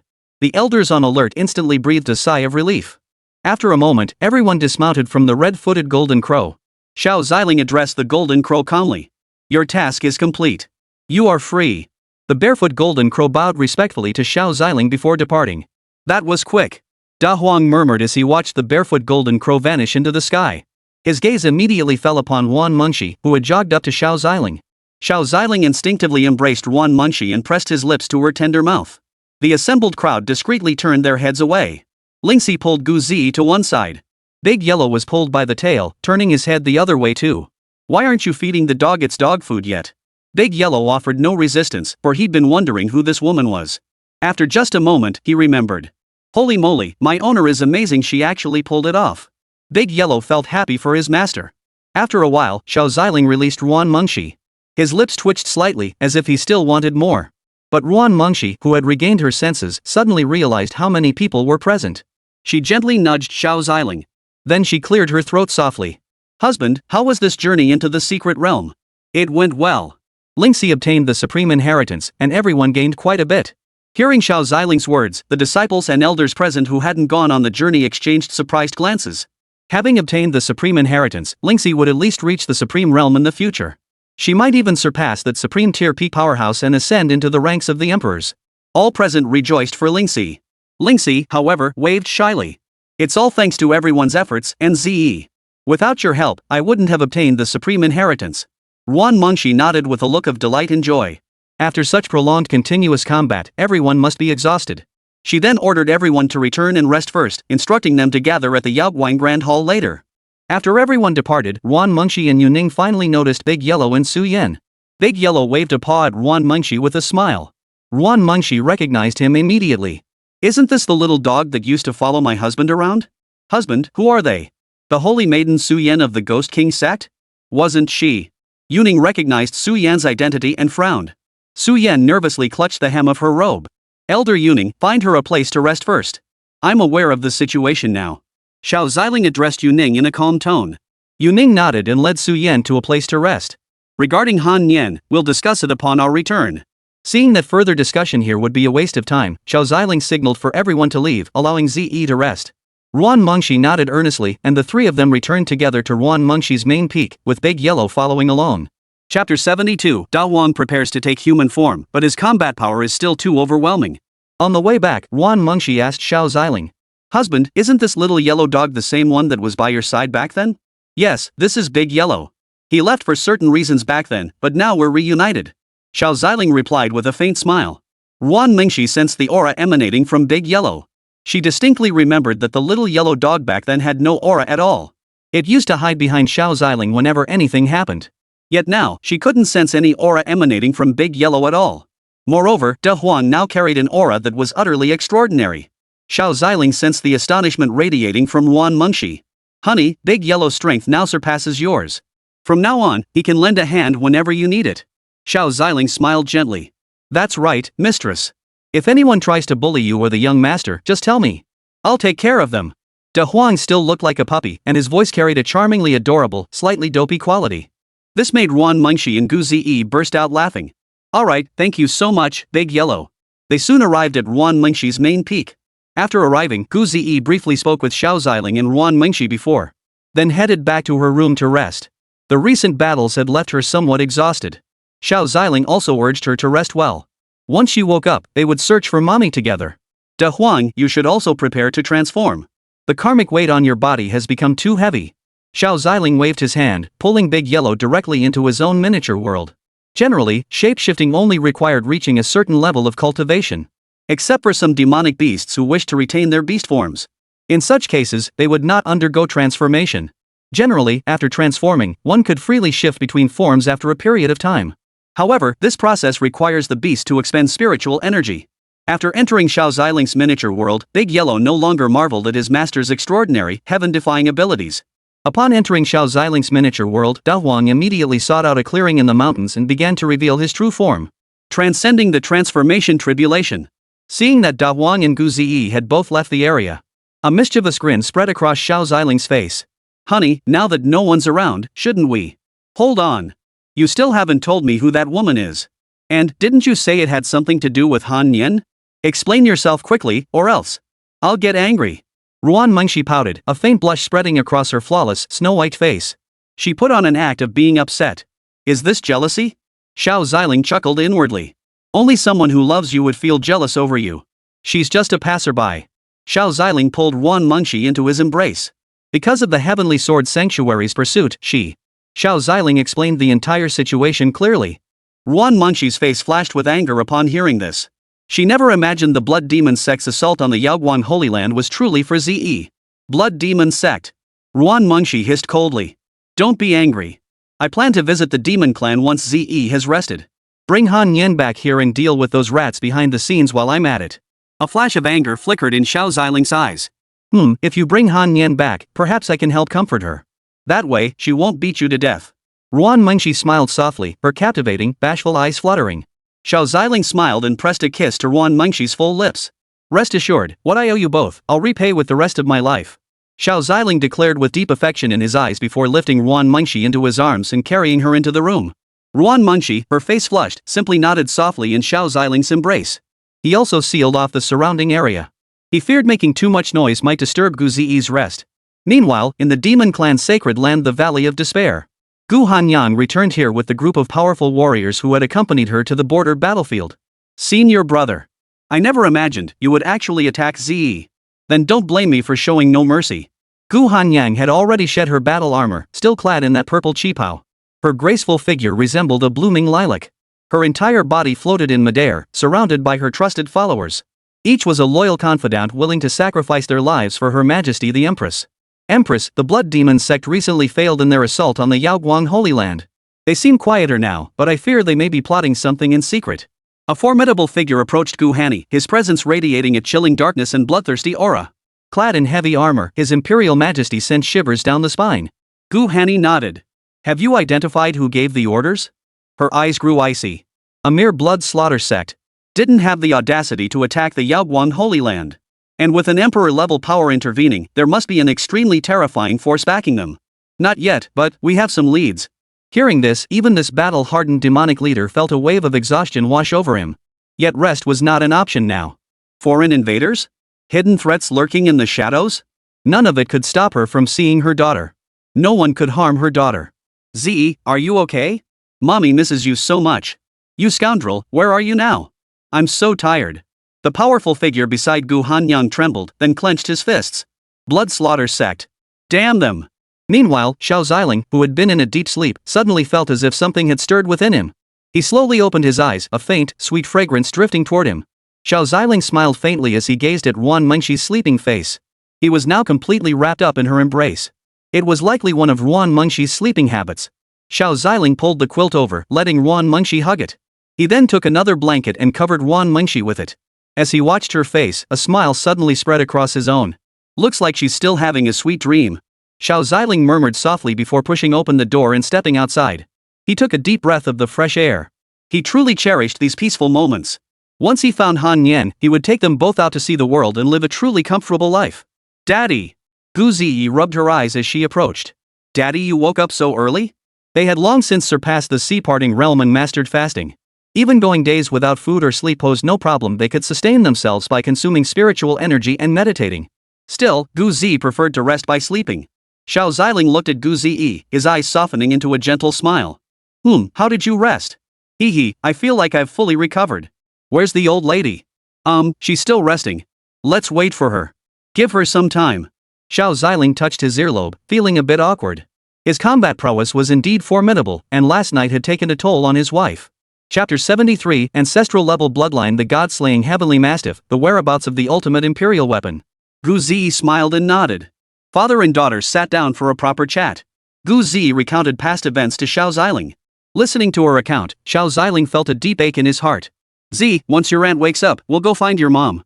We'll bring your mommy back together, and no one will be able to bully you two anymore. Xiao Ziling said with unwavering resolve. Gu Zi nodded happily. As they continued chatting, Xiao Ziling suddenly sensed a disturbance emanating from his small world. Looks like Big Yellow was ready to complete his transformation too. Xiao Ziling thought to himself. Z, come on. Daddy will take you to see Big Yellow. It seems like it's about to complete its transformation. Xiao Ziling gently extended a finger and the two instantly materialized within his miniature world. The moment they entered, they witnessed the final bolt of the Thunder Tribulation striking De Huang. The Thunder Tribulation, brimming with destructive power, tore the earth apart. A series of earth-shaking tremors rippled through the air. Wow, this heavenly tribulation is way stronger than Ziyi's lightning tribulation before. Xiao Tian kept darting around Xiao Ziling. The Thunder Tribulation simulated within my microcosm is no different from the real thing outside. Xiao Ziling remarked calmly. A peculiar gleam flickered in his eyes. Gu Ziyi also watched intently as the Thunder Tribulation descended. Once the karmic force of the tribulation dissipated, Xiao Ziling and Gu Ziyi both turned their gaze toward Big Yellow. They discovered that Big Yellow had not transformed into human form. He remained exactly as he had been before. De Huang, why haven't you transformed into human form? Xiao Ziling looked at De Huang with some confusion. Master, I have completed the transformation ordeal and dispelled the karma binding me. But I don't know why I can't take human form. De Huang was equally perplexed. Seeing this, Xiao Ziling's brow furrowed slightly. He then extended his arm, releasing a faint beam of light that entered De Huang's body. This is peculiar. There doesn't seem to be anything wrong. In fact, his cultivation appears to have advanced slightly. And this barrier. He already had an answer in mind, but he still needed Xiao Tian to come out and confirm it. Just in case. Xiao Tian, time to get to work. Xiao Ziling transmitted his voice to Xiao Tian. Coming. Xiao Tian had been right beside Xiao Ziling all along. Upon hearing his master's call, he immediately materialized. He then scanned De Huang thoroughly. Wow, such pure bloodline power. Xiao Tian's eyes lit up. This was the second primordial level bloodline beast she'd encountered since following her master. The first one seemed to be that one called De Huang. Master, Da Huang's bloodline is showing signs of atavism. It hasn't transformed for far too long. To transform now, it must first enhance its cultivation. For primordial level beasts, no, for what should be called sacred beasts and divine beasts. Big Yellow has only just passed its juvenile stage and is still in its growth phase. Xiao Ziling nodded slightly upon hearing this. So that was it. No worries. He'll be able to transform once his cultivation advances later. Master, no need to worry. The karmic burden of shapeshifting has already dissipated. Big Yellow faces no danger now. Xiao Tian, do you know what bloodline De Huang possesses? If I'm not mistaken, it should be the legendary god-slaying heavenly mastiff bloodline. How does it compare to the Imperial Phoenix? The Imperial Phoenix is more powerful. But one thing is certain, De Huang's bloodline purity is also of the progenitor level. In the future, he won't be much weaker than the Imperial Phoenix. Xiao Ziling nodded slightly. If Big Yellow weren't still so weak, he'd almost be tempted to let the Imperial Phoenix come out and play with him. De Huang watched his pensive master, feeling the power within him surge. Master, perhaps I should stop transforming. This form is actually quite good. De Huang chuckled, not wanting to trouble his master. Xiao Ziling smiled faintly, then looked at Big Yellow and said, Big Yellow, this is your bloodline reverting to its ancestral state. Combined with the long period without taking human form, you now need to elevate your cultivation to transform. De Huang's eyes grew much clearer. Truthfully, none of this mattered to him. As long as it could stay by its master's side, that was all that mattered. Daddy, what does reverting to ancestral traits mean? Gu Zi stroked Big Yellow, a hint of confusion appearing on her face.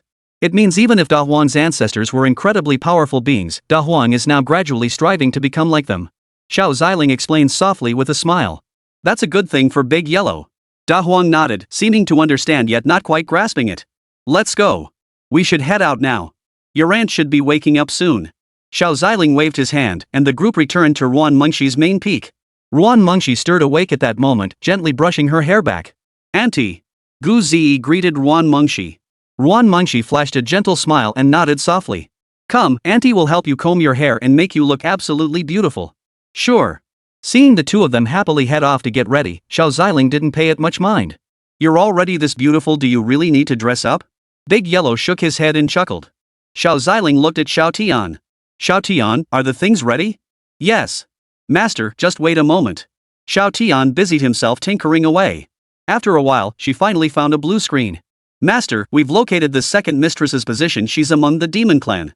But Su Yan wasn't lying, she just didn't tell the whole story. Xiao Tian said, staring at the information on the blue screen.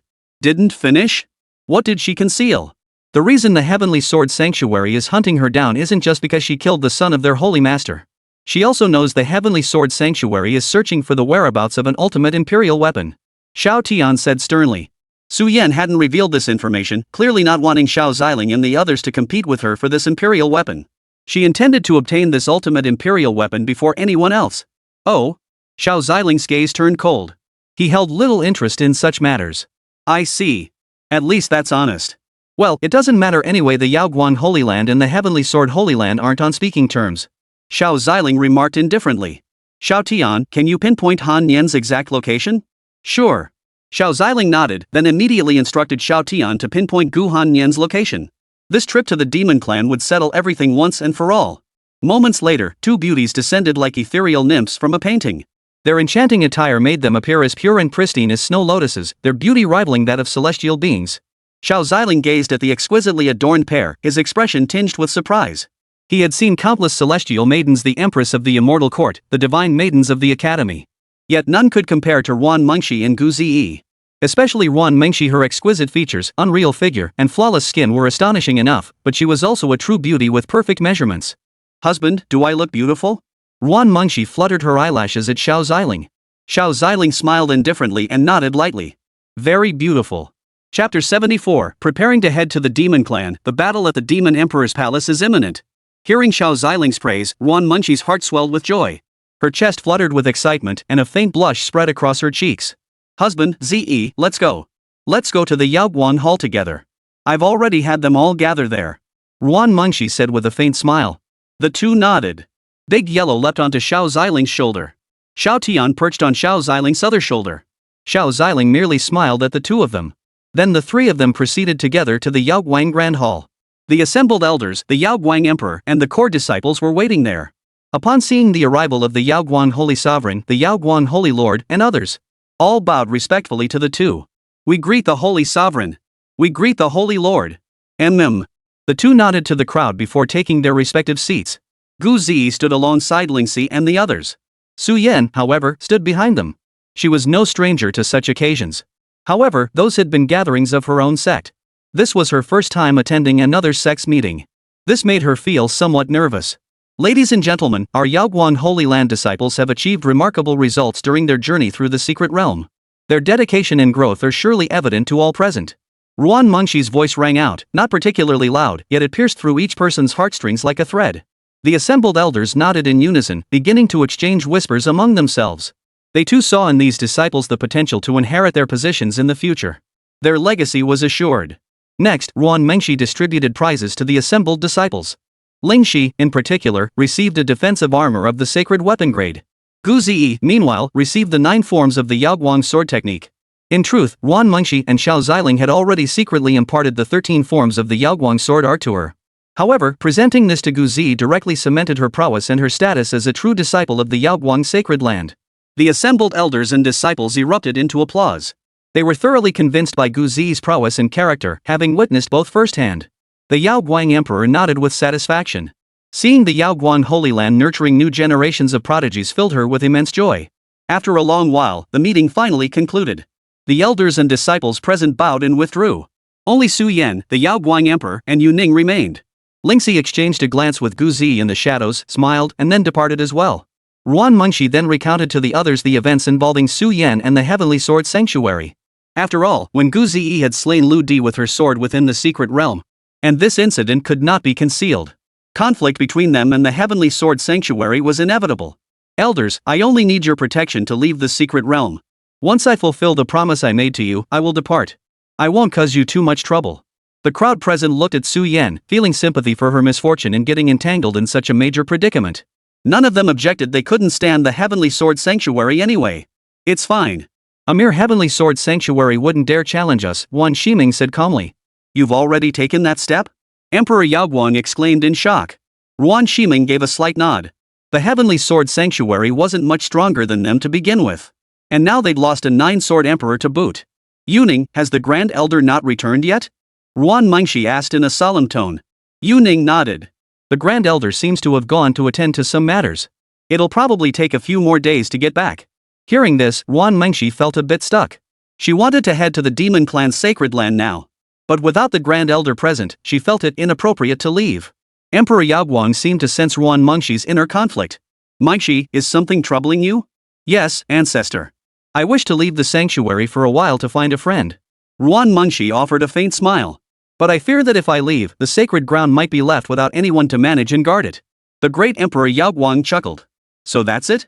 I thought something serious had happened. Go ahead without worry. I've recovered significantly now, so keeping watch over things shouldn't be a problem.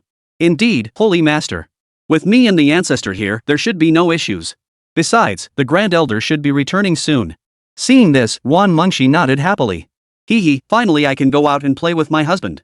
After discussing it among themselves, Emperor Yaoguang and Yu Ning departed. Only they remained, along with Big Yellow and Su Yan. Honey, don't worry. With me here, if anything really happens, we can return quickly. Xiao Ziling offered a faint smile. Ruan Mengxi responded with a gentle smile and a nod. Soon, the group arrived outside the Yaoguang sacred grounds, preparing to head toward the Demon Clan's sacred domain. At that moment, within the Demon Clan's sacred grounds, Gu Hanni led the powerful warriors who had accompanied her to the border to confront the alien races. Together, they departed the Valley of Despair and returned to the Demon Emperor's palace. Her senior disciple, Gao Miasheng, stood at the palace gates with a group of powerful demonic cultivators. Their eyes gleamed with greed, and each emanated an aura no longer belonging to the Demon Clan. Instead, it resembled something more akin to evil energy. Junior sister, you've returned. Gao Miasheng, you've been waiting here for quite some time, haven't you? Ha! What's this? You've stopped calling me senior brother now? Gao Miasheng's gaze was wickedly seductive as he looked at Gu Hanyang. When Master brought you here all those years ago, it was precisely to unite us to harness the full potential of your pure Yin constitution. But look at you now. You went out once and came back with a child. This time you went out, and now you won't even acknowledge me as your senior brother. What will happen next time? A cold glint flashed in Gu Hanyang's eyes. Our master passed away years ago. If you continue to slander him, I shall take it upon myself to purge the sect in his stead. Oof, little sister, little sister. Your talent surpasses mine, but you're far too impatient. Gao Miasheng's face darkened with cold fury as the powerful auras of the elite warriors surrounding him erupted. On Gu Hanyang's side, her allies showed no sign of weakness either, as the powerful figures behind her likewise unleashed their auras. The overwhelming pressure, as heavy as Mount Tai, caused the surrounding space to shatter like a mirror. Dark clouds instantly gathered overhead as faint glows began to emerge from each combatant's body. Junior sister, I'm giving you a chance. Submit to me, serve me well, forget that wild man outside, and abandon the Empress's throne. Then I'll still be your senior brother. Otherwise. Gao Miasheng's eyes grew icy cold, a crimson stream of light emanating from his pupils. Oof. You ceased to be my senior brother long ago. As for the wild man you speak of, do you even deserve to mention him? Gu Hanni showed no sign of yielding, releasing her imperial aura that instantly thickened the tension in the air. Chapter 75, The Power of the Demon Clan's Leader. The Scythe of Judgment, Demon God Armor activated. Gao Miasheng sneered coldly. Very well. Let your senior brother see just how much you've improved over the years. A shadowy black manifestation appeared around Gao Miasheng, wielding two massive axes. A terrifying, sky-filling blood aura surged forth, its overwhelming killing intent sending a chill through everyone present. Just how many people has this Gao Miasheng killed? Even those powerful outsiders don't carry such heavy killing intent, do they? The mighty warriors who had accompanied Gu Hanyang to guard the frontier and battle alongside him now sensed the bloodthirsty aura emanating from Gao Miexing. They all took several steps back. Gao Miexing has been a great emperor-level powerhouse for years now. I wonder if Her Majesty the Empress has any confidence in facing him. A warrior clad in heavy armor, his own aura equally shrouded in cold darkness and bloodthirst, observed Gao Miexing and Gu Hanyang. Gu Hanyang's gaze remained utterly detached as she studied Gao Miexing. A scythe over 2 meters long materialized in her hand, her imperial weapon, the Scythe of Judgment. Gu Hanyang channeled the demon clan's supreme technique, devouring demon heavenly art. A phantom nearly as massive as the one behind Gao Miexing materialized behind her. However, the phantom behind Gu Hanyang was more substantial and dense, wielding a weapon similar to the Scythe of Judgment. A look of shock flashed in Gao Miexing's eyes. He now sensed that Gu Hanyang's aura was even more terrifying than his own. After all, when she had journeyed to the border, their strengths had been evenly matched. My dear junior sister, let me see how much you've improved. Gao Miexing gave a wicked smile. In an instant, Gu Hanny and the phantom behind her materialized behind him. Boom! The scythe sliced through the void, its razor-sharp blade mercilessly striking toward Gao Miexing. Gao Miexing reacted, just as he prepared to dodge and counterattack. His pupils suddenly dilated, his eyes betraying utter disbelief. Unbelievably fast. Seeing Gao Miexing unable to evade at this moment, a vicious glint flashed in his eyes. He then channeled all his spiritual energy into the illusory form. No! Gao Miexing is about to detonate the illusory form behind him. The group of powerful individuals following Gu Hanny tried to rush over to help, but they were all stopped. Where do you think you're going? Damn it! Are you defying the Emperor's command by aiding Gao Miexing? Imperial command? Any demon can become emperor except the sweat behind the ears brat. You're asking for death. The armored warrior who had always followed Gu Hanny, radiating imperial authority. Now, his eyes blazed with intense killing intent.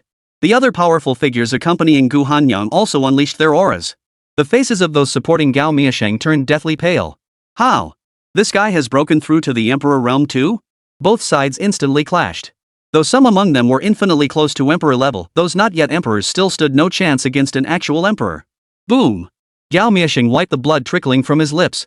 Though detonating the illusory form behind him inflicted significant damage upon himself. But Gu Hanny was closer to his phantom, meaning she would suffer even greater damage. Gao Miexing scanned the area where smoke billowed. As the dust slowly dispersed, his face suddenly drained of color and an intensely dangerous gaze fixed upon this spot. Impossible! Impossible! How could you have mastered that technique? Gao Miexing began frantically retreating backward, his face contorted with terror. As the smoke finally cleared, a suit of armor began to manifest on Gu Hanyang's body. Demon God Armor Transformation. Gao Miexing. The moment you laid a finger on my family, you should have known your death was coming. Purple red light flared in Gu Hanyang's eyes as an icy aura emanated from her back. Gu Hanyang. I am your senior disciple. How dare you? What is there that this empress dares not? Gu Hanyang's gaze was icy as she swung the scythe in her hand. The massive shadow of the scythe sliced across the sky, tearing open a gash in the heavens. Boundless demonic energy gathered upon the scythe's blade. The blade struck Gao Miexing directly, instantly shattering him along with the earth beneath him. The heavens and earth echoed with the impact. No! Gao Miexing is in trouble. Damn it! The leader of the demon clan truly possesses formidable power. The powerful figures on Gao Miexing's side were somewhat shocked by Gu Hanyang's strength. You dare to fight us while distracted. With an emperor-level powerhouse on Gu Hanyang's side, the group found it remarkably easy to deal with Gao Miexing's forces. Seeing Gao Miexing unable to match Gu Hanyang, the powerful figures on his side began to harbor their own thoughts. Preparing to flee this place. With emperor-level powerhouses present, casualties began mounting among Gao Miexing's forces. A rain of blood began falling from the sky, as if weeping for the fall of the supreme being. Gu Hanyang breathed lightly, yet she remained vigilant. As she withdrew her scythe, a cold, arrogant voice echoed from the distant azure sky. Truly worthy of being the leader of the demonic race. Yet it's a pity you still fall short. A single sentence caused the entire cosmos to tremble, the heavens and earth shaking in awe. Xiao Ziling and the others had just departed from the Yao Guang sacred ground. Just as Su Yan was about to offer to guide them, Xiao Ziling calmly stated, "No need for such trouble. I'll lead you to the demon clan first." As soon as Xiao Ziling finished speaking, a beam of light enveloped the entire group. Amidst the curious gazes of the others, the light quickly dissipated. This left Su Yan utterly stunned. What kind of power was this? After all, the distance from the Yaoguang Holy Land to the demon clan was more than double that to the Yama forest. Yet this being before them had effortlessly transported them tens of thousands of miles to the demon clan sacred land. De Huang, Wan Mengxi, Gu Ziyi, and the others had already witnessed glimpses of Xiao Ziling's power. Though surprised, they accepted it quickly. This power doesn't belong here. The heavenly Tao of the Xianhuang realm turned its gaze this way. Xiao Ziling shot her a glance. The Tao of Xianhuang realm saw that familiar figure. Him again. Xiao Tian, take care of it. Yes. As Xiao Tian fiddled with the screen, the Tao of the primordial wasteland soon dissipated and departed. Husband, is this the sacred land of the demon race? Ruan Mengshi held Xiao Ziling's hand, her face brimming with curiosity as she surveyed the surroundings. Da Wang and Gu Ziyi also gazed around with equal curiosity. Gu Ziyi had been taken away from the demon clan before she could understand the world. This was essentially the first time any of them had ever set foot in the demon clan. Yes, show us around. Xiao Ziling nodded, then turned to Su Yan and said softly. Su Yandan nodded and led the group toward the blood demon Sect's lair. After walking only a few steps, Xiao Ziling frowned, his gaze turning deep as he fixed it on the core area of the demonic tribe's sacred land. Hold on. We need to change locations first. A cold aura emanated from Xiao Ziling's eyes. Su Yan shuddered. That aura and oppressive force were returning. It was nearly identical to what she had felt during their previous encounter in the secret realm.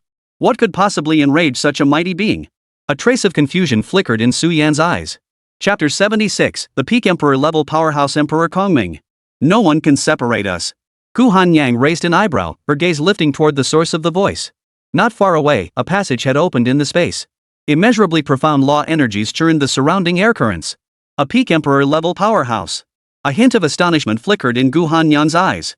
Such powerful spatial fluctuations. That figure is the Emperor of the Void. The assembled powerhouses gasped in horror.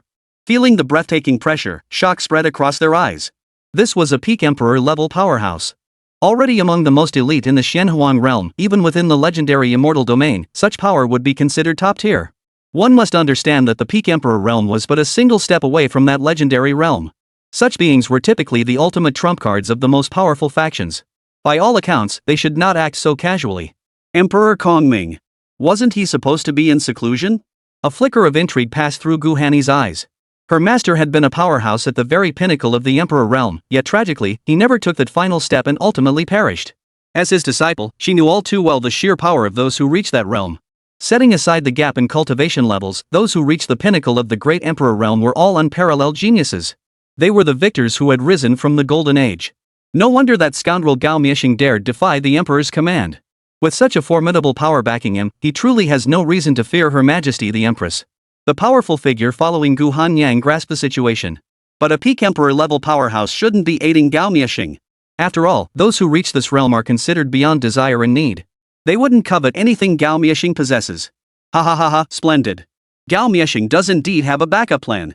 We'd best retreat for now, this emperor is no pushover. The powerful figures on Gao Miexing's side seized the opportunity to retreat. Gu Hanyan's side possessed a genuine emperor level powerhouse, not someone these pseudo-emperors could afford to provoke. Emperor Kongming's eyes were as dark as an abyss, and the sheer pressure radiating from his entire being sent shivers down the spines of everyone present. A spatial passage materialized beside him, and Gao Miexing tumbled through it. The retreating warriors caught him just in time. Gu Hanyan looked toward where her scythe had struck, finding only a massive crater and traces of blood. It seemed that strike had only wounded Gao Miexing. Before she could finish him off, the great Emperor Kongming had rescued him. Damn you, Gu Hanyan. You actually went for the kill. Gao Miexing clutched his shoulder, torn open by the scythe, then glanced at the deep gash across his chest. Dark crimson blood flowed incessantly from the wound. Gao Miexing gasped for breath, then used elixirs to restore his injuries and spiritual energy. He never imagined his master would actually teach her that technique. He had come first. The position of Demon Emperor, the leadership of the Demon Clan, both should have been his. Why should it fall into the hands of a shameless woman? A purine physique wasn't that meant to be his plaything? Emperor Kongming shot Gao Miexing a look filled with disgust and contempt. That old demon has managed to teach two rather peculiar disciples after all. Emperor Kongming thought to himself.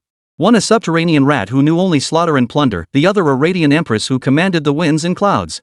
Elder Emperor Kongming, today's matter concerns our demon clan. You have no right to interfere, do you? Heh, Empress, you jest. Someone paid this emperor handsomely to intervene, and they were very generous indeed. Besides, the previous demon emperor has fallen. This emperor wishes to see for himself whether this new generation of demon emperors meets my standards. Emperor Kongming's tone was cold and detached as he stood proudly in the void, towering above all. He paid the crowd no mind whatsoever. Gu Hanyan's eyes flashed with icy coldness as she tightened her grip on the scythe of judgment. The emperor of empty darkness hadn't fought in ages. No one knew the true extent of his current power. Ah, Gio. Let everyone away from here shortly. I'll do my best to hold him off. Empress. They may leave, but I will never go. The armored emperor-level warrior fixed his gaze upon Gu Hanni, his eyes burning with unwavering resolve. Gu Hanyan's eyes flickered with a mix of helplessness and deep emotion. She lifted her gaze toward the sky, where her daughter's figure seemed to materialize in the air. My dear daughter, I'm so sorry. I promised I'd come see you the moment I returned, but it seems I won't be able to keep that promise. Emperor Kongming seemed to have discerned everyone's intentions. Ha! This entire space has been sealed off by me. Today, this place shall be your final resting ground. The Emperor of Empty Darkness spoke with an expression of calm detachment. Gu Hanyang paid no heed to the Emperor of Empty Darkness, her gaze fixed upon the sky. My daughter, I long to hear you call me mom just once more, but it seems there won't be another chance. Gu Hanni closed her eyes, a single tear glistening at the corner. The scythe of judgment in her hand swung upward as her eyes snapped open. The crowd behind her readied themselves for battle, determined to test their mettle today. This was the might that stood atop the Emperor's peak, Emperor Kongming. You don't know when to quit. The Emperor of the Void roared like thunder, his voice shaking the heavens. Boom! The Emperor of Empty Darkness extended a hand, unleashing a tornado that tore through the heavens and shook the earth. The earth began to crack as countless divine seals coalesced within the void, radiating golden light. My dear junior sister, farewell. It's a pity your senior brother hasn't had the chance to truly savor you yet. Gao Miasheng's heart twisted with a cold, sinister smile. Mommy! Just as a terrifying pressure was about to crush everyone, this cry rang out. With a thunderous crash, the barrier sealing this place by the great Emperor Kongming was instantly shattered. Then, Emperor Kongming, Gao Miasheng, and the others vanished entirely, along with that terrifying pressure and world-shattering magical power. Gu Hanyang heard that familiar voice and thought she was hallucinating. Is this the peak of an emperor? Did I not even have time to react? Gu Hanni murmured to herself. Empress! Someone's coming from behind. Gu Hanyang snapped back to reality at the sound of a Jew's voice and turned to look. There stood a girl identical to the figure she had been constantly longing for in her mind. My daughter! It's my daughter! Gu Hanyang murmured, tears welling in her eyes as she ran toward Gu Zi and Wan Mengshi. Mommy! Zi brought Auntie and the others to find you. Gu Zi's face lit up with a joyful smile. As they drew near, she lightly leapt into Gu Hanyang's arms. Tears welled up in Gu Hanyang's eyes. Time and again, she had battled formidable foes. Countless times, she had thought she would never see her daughter again. After a moment, Gu Hanyan released Gu Zi. Gu Zi gazed at the tears on her mother's cheeks. Gently, she wiped them away. Don't cry, mommy. Zi found daddy. From now on, we can all be happy together. No one can ever separate us again. Gu Zi smiled, revealing dimples, and whispered softly into Gu Hanyan's ear. Chapter 77, Chapter 77. The rogue has returned? Overwhelming pressure shatters the supreme. Gu Hanyan snapped back to reality. Found daddy? The playboy is back? How could that be? Even that jade pendant couldn't locate him. How did Zi find him? A look of confusion flashed in Gu Hanyan's eyes as she turned to look at Ruan Mengshi. Ruan Mengshi smiled and nodded at her. Gu Hanyang could no longer hold back her emotions. She threw her arms around Gu Zi and burst into loud sobs in her embrace. These past days had truly exhausted her. The weight lifted now finally allowed her to catch her breath. Han Yen. Ruan Mengshi didn't know how to comfort Gu Hanyan. Over the years, she had endured far too much. The hardships she'd endured were beyond words. Behind the three of them, Da Huang and Su Yan stood oblivious. Especially Da Huang, it was completely dumbfounded. What was going on? Wasn't the mistress that sacred maiden? Why did the young master just call this woman mommy? Wait, and this beautiful young lady, why does she look so much like that demonic being from before? Da Huang was now completely baffled. He shook his head. Forget it, his brain wasn't exactly the sharpest tool in the shed anyway. Overthinking it wouldn't help. Ah Jiao and the others had arrived. They too stared at their empress in utter bewilderment. Her Majesty the Empress has finally found her family. A Jew stated calmly. All these empresses had fought relentlessly against alien races, driven by the single-minded goal of returning home to find their daughters. The others shared a bitter look. Soon, Big Yellow sniffed the air. It detected a thick scent of blood among the group. Roar! Behind Big Yellow, the shadowy form of the sky-shattering demon emperor materialized. But it lingered only briefly, letting out a furious roar before dissipating. Its eyes glowed with icy coldness as it fixed its gaze on a Jew. A powerful aura of oppression descended upon the crowd. The aura of a demon beast emperor instantly forced everyone to their knees. Only Ah Jiao remained steadfast. I bow only to the Empress. To no one else. Jiao bit his lip and an imperial aura surged from within his armor. But it was no match for Big Yellow. Ah Jiao now sensed that Big Yellow was no ordinary little yellow dog, but a colossal beast of unimaginable power. The pressure radiating from Big Yellow now rivaled that of the empty Void Emperor, whose cultivation had reached the peak of Emperor level. With the surrounding barriers shattered, Big Yellow's aura now spread outward. The great powers and ancient sages of every faction within the demon clan's sacred land had sensed the earth-shattering pressure emanating from Big Yellow. What a tumultuous time. If memory serves, Her Majesty the Empress seems to have arrived as well. What terrifying pressure. Which peak emperor is this? One by one, the ancient powerhouses turned their gaze toward the direction of the Demon Emperor's palace. The demon clan's situation was already turbulent. The newly enthroned empress lacked both the authority and power to command full allegiance. Yet many coveted the Empress's divine beauty, her alluring figure, and her unique constitution, scheming to claim her for themselves. Even the Void Emperor, who had been in seclusion, opened his piercing eyes. That's not the aura of the Void Emperor. There's another powerful being among the demon clan. Gu Hanyang, Ruan Mengshi, and the others were suddenly startled. They hadn't expected this little yellow dog to be so formidable. Big Yellow, what's wrong with you? Gu Zi slipped from Gu Hanyan's embrace and approached Big Yellow, speaking softly. Young mistress, this creature carries a heavy blood aura. I fear. A strange gleam flashed in Big Yellow's eyes as it watched Ajio warily. Gu Hanyang noticed too this little yellow dog was also a friend of Ruan Mengshi and her daughter.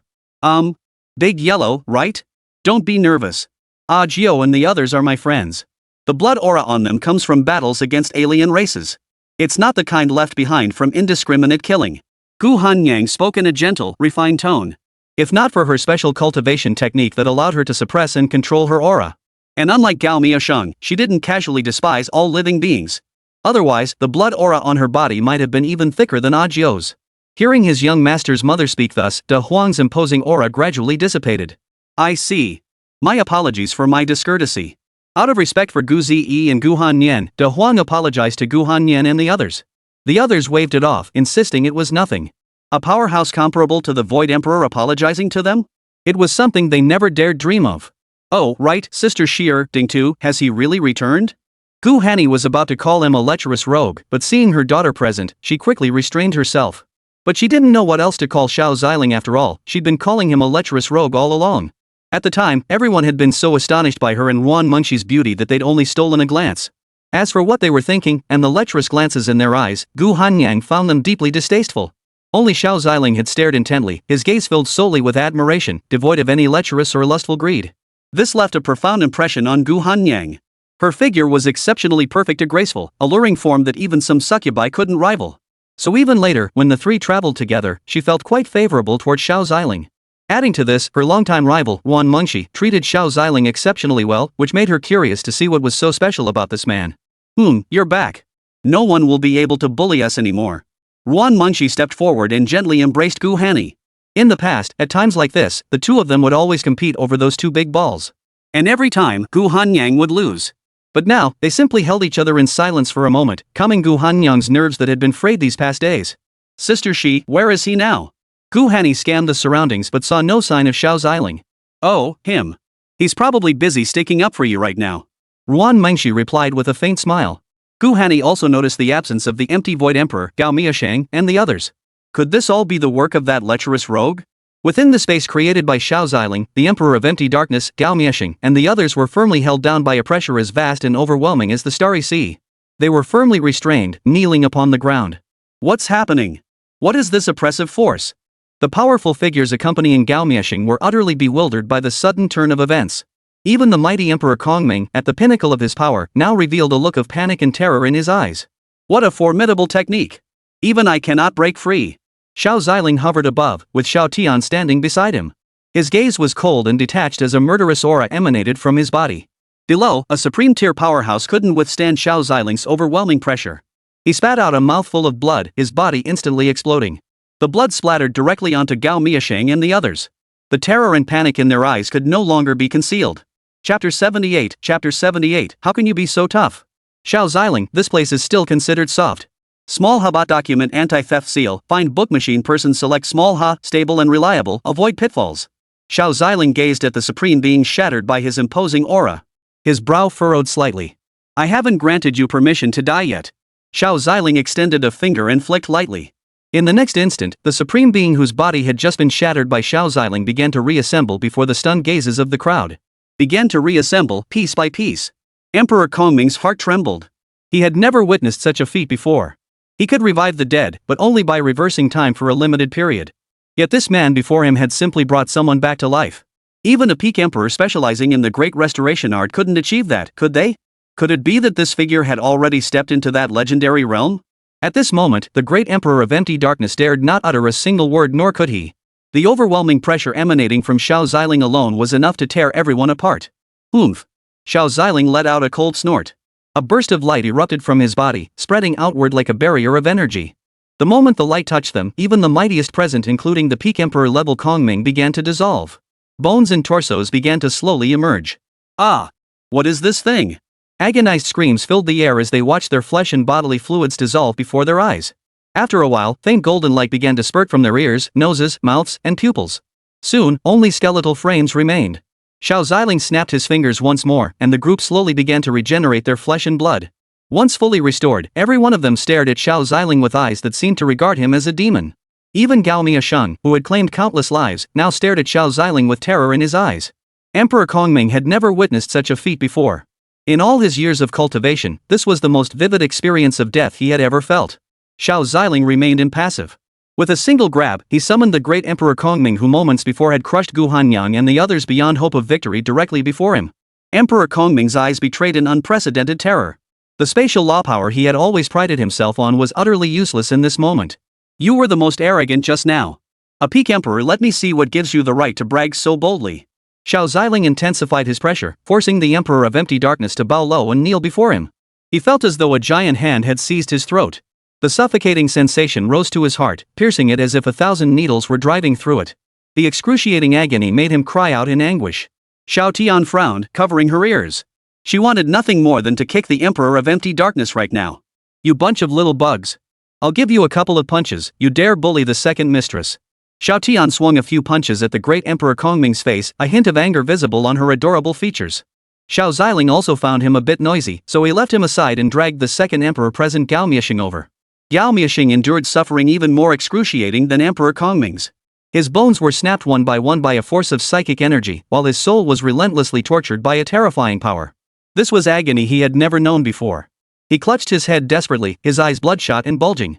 Xiao Ziling snorted coldly, his expression impassive. Gao Miasheng's soul was torn apart, his pupils slowly rolling back as his memories were completely extracted by Xiao Ziling. Xiao Ziling's expression turned icy. He repaired Gao Miasheng's soul only to subject it to further torment. For the deeds Gao Miasheng had committed in his lifetime were utterly abhorrent to heaven's way, deserving of annihilation by truth itself. He betrayed his master, exterminated his ancestors, slaughtered women, and abused others. His mind was filled with filth, harboring no shortage of depraved thoughts toward his own junior sister. The assembled powerful figures watched Gao Miasheng, tortured beyond recognition, their eyes glazed over with disgust. A demon! He is nothing but a demon! Xiao Ziling paid no heed to the collective wails. A golden light swept over the crowd, instantly extracting their memories. Once he determined they were of no further use. Xiao Ziling clenched his fist. A beam of light dissipated, and the bodies of those present instantly swelled. Boom! Blood spattered everywhere. When it reached Gao Miasheng and the Emperor of Emptiness, their bodies exploded. A thick, pungent stench of blood filled the entire space. Xiao Ziling felt nothing at this. Back when he was a divine sovereign, he had faced the encirclement of powerful beings across an entire star domain. After all, when a divine sovereign perishes, all things are reborn. Only by slaying him, the Tao Universe divine sovereign, and seizing his treasures could that star domain rise to prominence. But the power of a divine sovereign was beyond their comprehension. He single-handedly annihilated an entire star domain. Countless mighty beings fell, and it was then that the title of Dao Divine Sovereign was forged. Who would have thought there were so many behind the scenes? Xiao Ziling murmured to himself. Within the memories of Gao Miasheng and the Emperor of Emptiness, he had glimpsed the same figure he had previously seen in the memories of Emperor Yuan. Emperor of Emptiness, just you wait when I get to you, you'll be the Emperor of Kidney Deficiency. Xiao Ziling spoke calmly, his eyes betraying no emotion, yet the aura emanating from him instantly shattered the very fabric of space. The moment Xiao Ziling emerged from the void, Ruan Mengshi, Gu Hani, and the others below instantly noticed him. The moment those supreme powerhouses and a Jew laid eyes on Xiao Ziling, he struck them as profoundly unfathomable. Xiao Ziling descended, his gaze softening as he looked at Gu Hanyang and Ruan Mengshi. Little fatty, it's been ages. Tears welled up in Gu Hanyang's eyes once more, a faint blush spreading across her cheeks. She lifted her feet lightly and ran toward Xiao Ziling. Ah Jiao and the others froze in place. Who could this person be? What kind of person could make Her Majesty the Empress react this way? And, if they hadn't misheard, had that man just called Her Majesty the Empress chubby? Seeing Gu Hanyang running toward him, Xiao Ziling gently opened his arms. A smile spread across his face as Gu Hanyang stepped directly into his embrace. She buried her face in his firm, strong, and warm chest. Xiao Ziling's face softened with tenderness. He had braced himself for a good thrashing from Gu Hani. Indeed, Xiao Ziling thought to himself with inner delight. Happy men always have sensible, well-behaved wives by their side. Xiao Ziling thought happily to himself. Just as his guard dropped, Gu Hani suddenly opened her mouth and bit down on Xiao Ziling's neck. Don't! Xiao Ziling tried to warn Gu Hani that even if he was relaxed, his body wasn't something just anyone could take advantage of. Sure enough, the next moment, Gu Hani released her luscious lips. Not a single mark remained on Xiao Ziling's neck. Gu Hanyang gazed at Xiao Ziling with teary eyes. Why are you so hard? It hurts so much. Xiao Ziling sighed, rubbing Gu Hani's cheek. This is actually the soft part. Gu Hani closed her eyes, burying her head in Xiao Ziling's embrace as she rested quietly for a moment. Where have you been all these years? Didn't you say the jade pendant could find you? Gu Hanyang was a little tsundere. Only Xiao Ziling could make her show this side of herself. I'm sorry. I ran into some trouble. From now on, I won't go anywhere. I'll stay by your side forever, okay? When you weren't here, they all picked on me. At these words, a chill emanated from Xiao Ziling's body. Chapter 79. Chapter 79. No need to go to the Blood Demon Sect. I'm already here. Those present sensed the terrifying aura emanating from Xiao Ziling. It must be noted that before arriving in the Xianhuang realm, Xiao Ziling had already suppressed his strength and cultivation. Now, he deliberately suppressed his aura. Yet even so, Jiao and the other powerful figures felt that if Xiao Ziling wished, a single wave of his aura could crush them all. My dear, such terrifying power. Is this truly something we can handle? Some of the powerful figures murmured in embarrassment, overwhelmed by the sheer terror Xiao Ziling had instilled in them. Rest assured. With me here, no one will ever bully you again. Xiao Ziling's eyes were resolute as he spoke with utmost sincerity. Gu Hanyang felt the warmth and concern radiating from Xiao Ziling. She nodded gently. She gently pulled away from Xiao Ziling's embrace. Xiao Ziling glanced at the group who had been following Gu Hanyang all along, nodded to them in gratitude, and said, "Thank you all for helping Hanyang." A surge of pure spiritual energy flowed into their bodies, and they felt lingering ailments begin to heal. Some even sensed their cultivation bottlenecks loosening, as if they had already set one foot into the realm of a great emperor. Shock filled their eyes. Such power was terrifying. The Empress had such a husband. We are deeply grateful for your kindness, Your Excellency. Assisting Her Majesty the Empress is simply our duty. A Jew led the others in expressing their gratitude to Xiao Ziling. The others bowed their heads in gratitude toward Xiao Ziling. This was the first time they had ever stood so close to such an existence. Even the great emperors of old were notoriously haughty, rarely deigning to acknowledge beings of their caliber. Yet this great being possessed such an unexpectedly kind disposition. Let's go. We'll return to the Demon Emperor's palace first. Gu Hanyang said softly to the group. Xiao Ziling, however, seemed to recall something and shook his head gently. Han Yan, take them to your place to rest for a while. I need to settle some old scores with the Blood Slaughter sect first. Gu Hanyang also recalled the Blood Slaughter sect's assault on the Yaoguan Holy Land, their attempt to seize her daughter. I'm coming too. Don't be silly. You've just returned. Go rest properly first. Besides, shouldn't you take Ze and Sheer on a tour of the Demon Emperor's palace? Isn't it time to properly catch up? Xiao Ziling glanced at Gu Hanyan's pouting lips and offered a faint smile. Generally speaking, persuading Gu Hanyang to change her mind was practically impossible.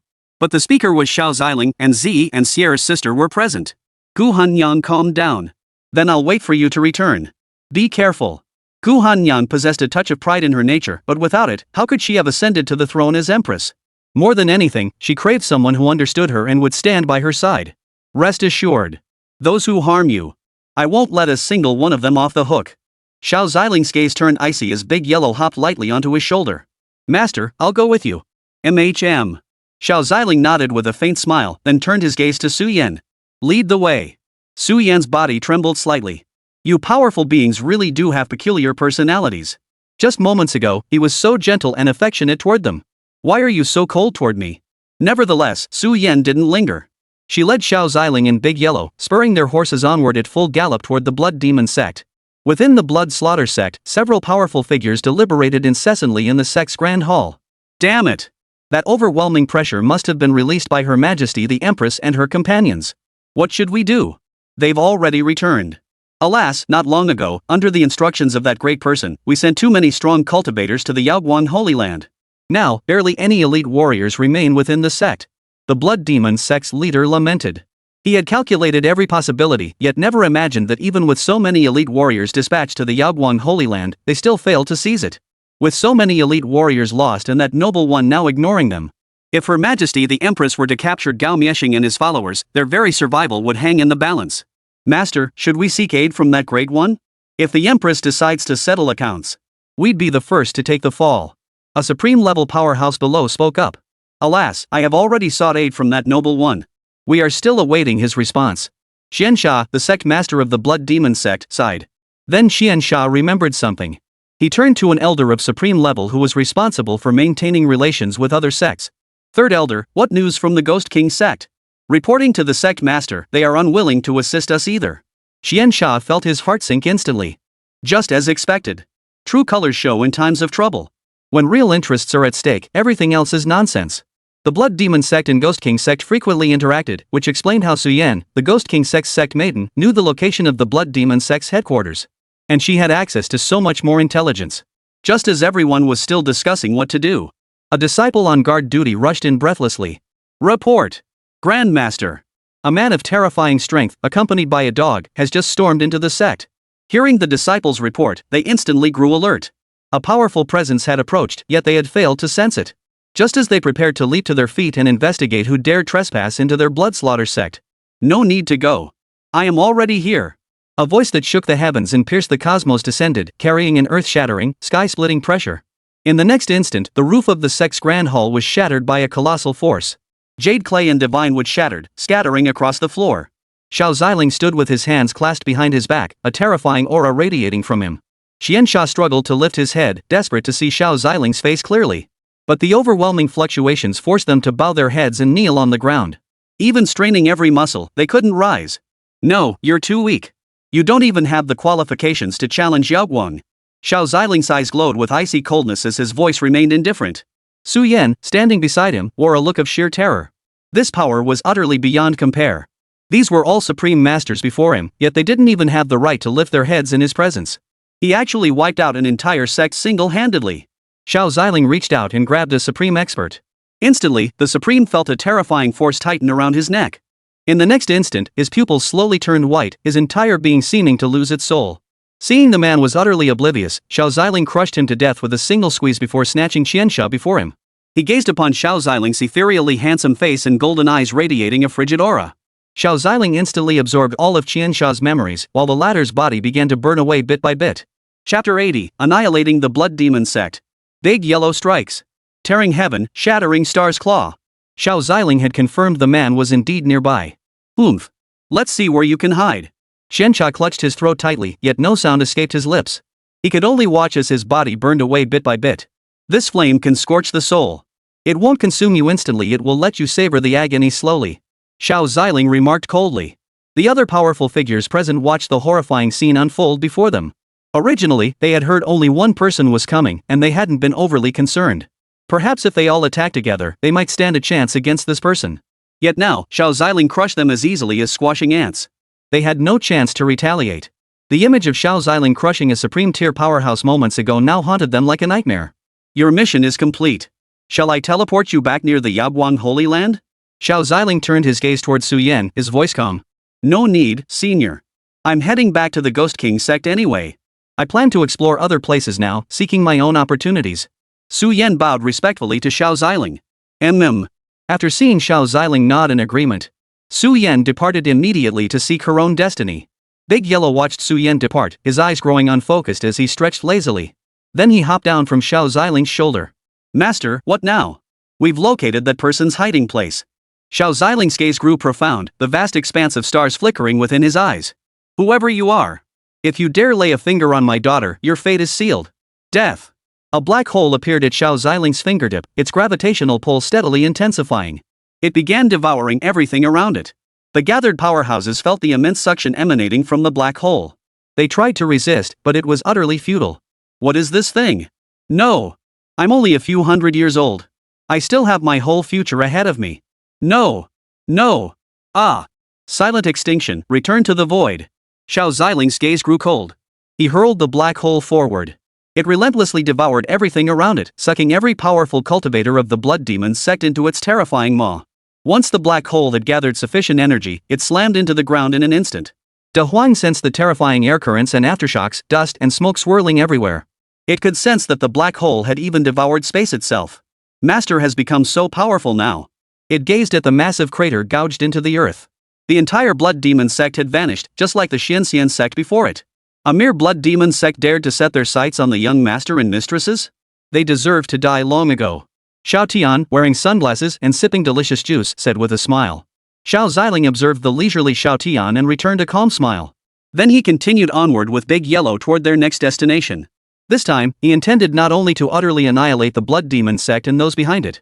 He would also annihilate those whose memories he had just extracted from Gao Miashang and the Emperor of Emptiness. The Soul Demon Sanctuary. The Evil Soul Sect. Xiao Ziling's eyes grew icy. These sanctuaries happened to lie just ahead of the figure behind the blood demon sect. You supported Gao Miashang, oppressed Han Nian, and hunted down both Han Nian and Zi. You deserve nothing less than death. A fissure appeared in the sky above the Soul Demon Sanctuary. Xiao Ziling emerged from it, accompanied by Big Yellow. One by one, powerful figures with auras reaching the peak of the Supreme Realm flew out. The leader among them possessed cultivation that had reached the Quasi-Emperor realm. He was none other than the sovereign of the Soul Demon Sacred Land. The moment he emerged, he sensed the unfathomable aura emanating from Xiao Ziling. A sense of foreboding washed over him, and he immediately dispatched someone to notify the Patriarch. Who might you be, sir? This is the Soul Demon Sanctuary. May I ask the purpose of your visit? Before the Soul Demon Sanctuary's master could finish, Xiao Ziling seized him and several other powerful figures present, dragging them before him. He then tossed all four directly into a spatial pocket he had conjured. I leave your fate to Han Yin. As for you. Xiao Ziling waved his hand lightly. A terrifying light, accompanied by a scorching heat wave, instantly engulfing the entire Soul Demon Sanctuary.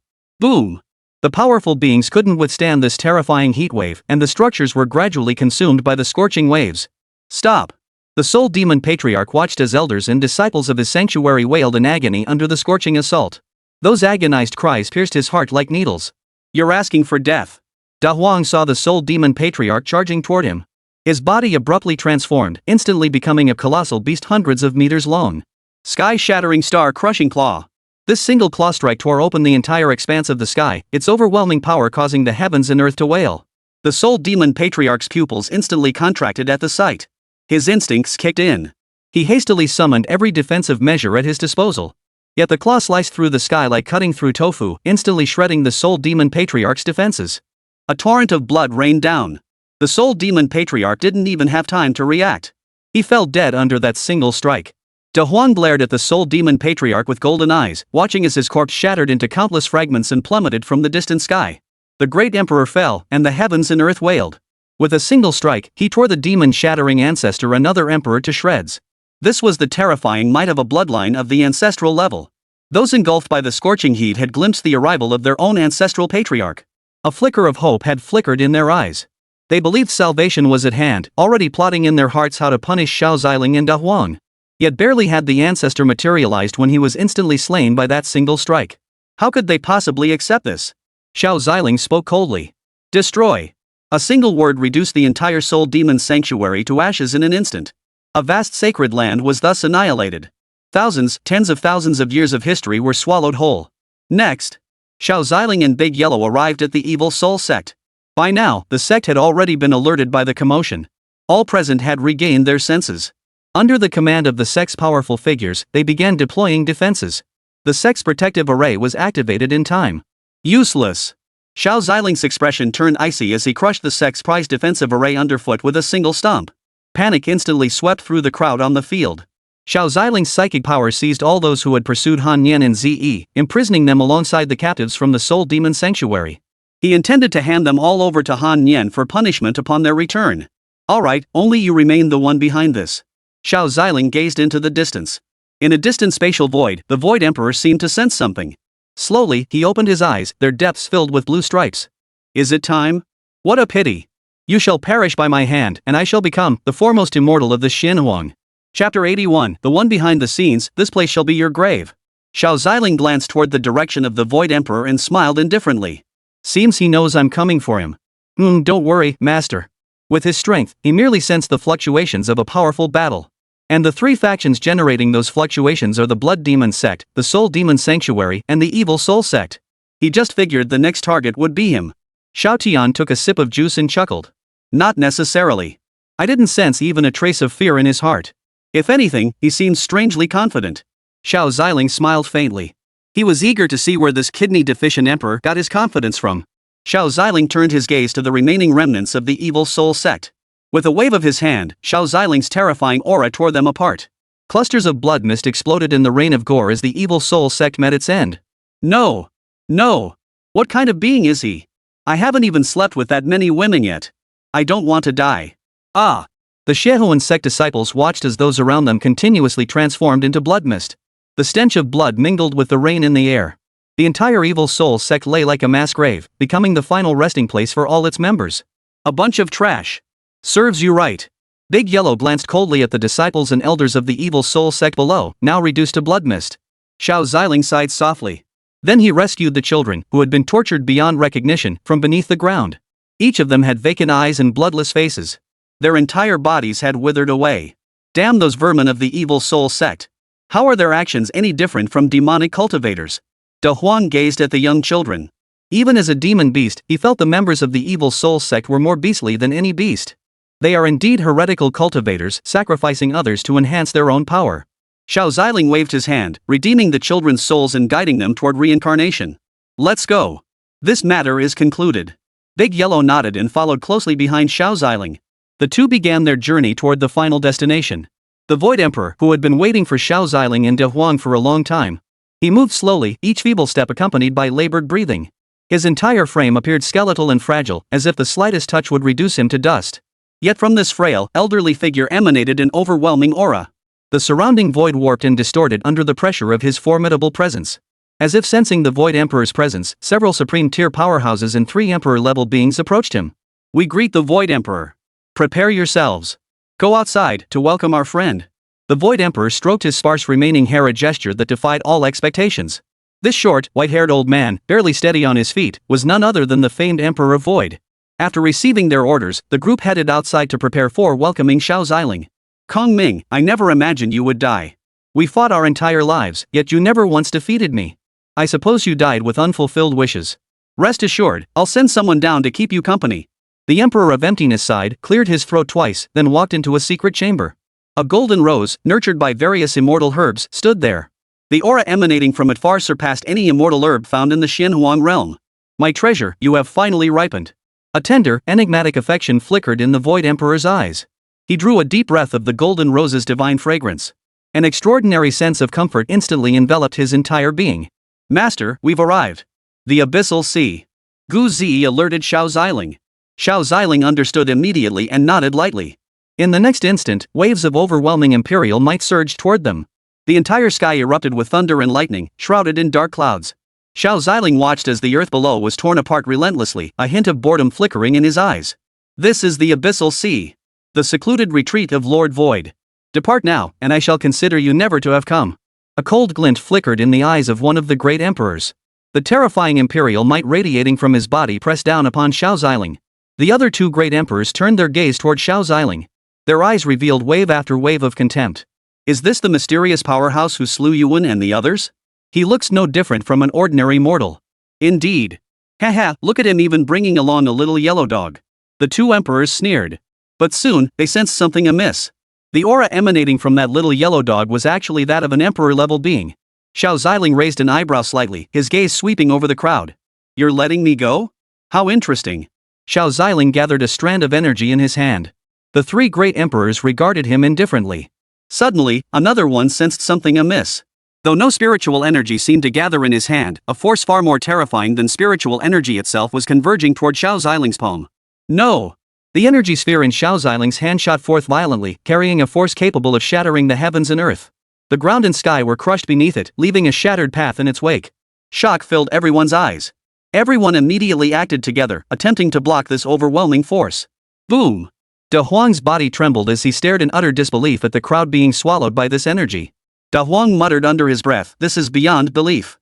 As the energy slowly dissipated, every supreme peak and emperor-level powerhouse lay motionless on the ground. Many had burst veins, their cultivation paths forever halted. Even the 3 emperor-level cultivators were gravely wounded by this strike, their cultivation levels plummeting to the quasi-emperor stage. Xiao Ziling paid no further attention to the crowd, walking slowly past them. De Huang watched Xiao Ziling with puzzlement. The next moment, after Xiao Ziling had passed, all those supreme peak and great emperor-level experts turned to ashes, their divine souls completely scattered. These were emperor-level powerhouses, beings of supreme status even within the sacred lands. Now, Xiao Ziling had annihilated them with a single thought. This scene left Big Yellow utterly stunned.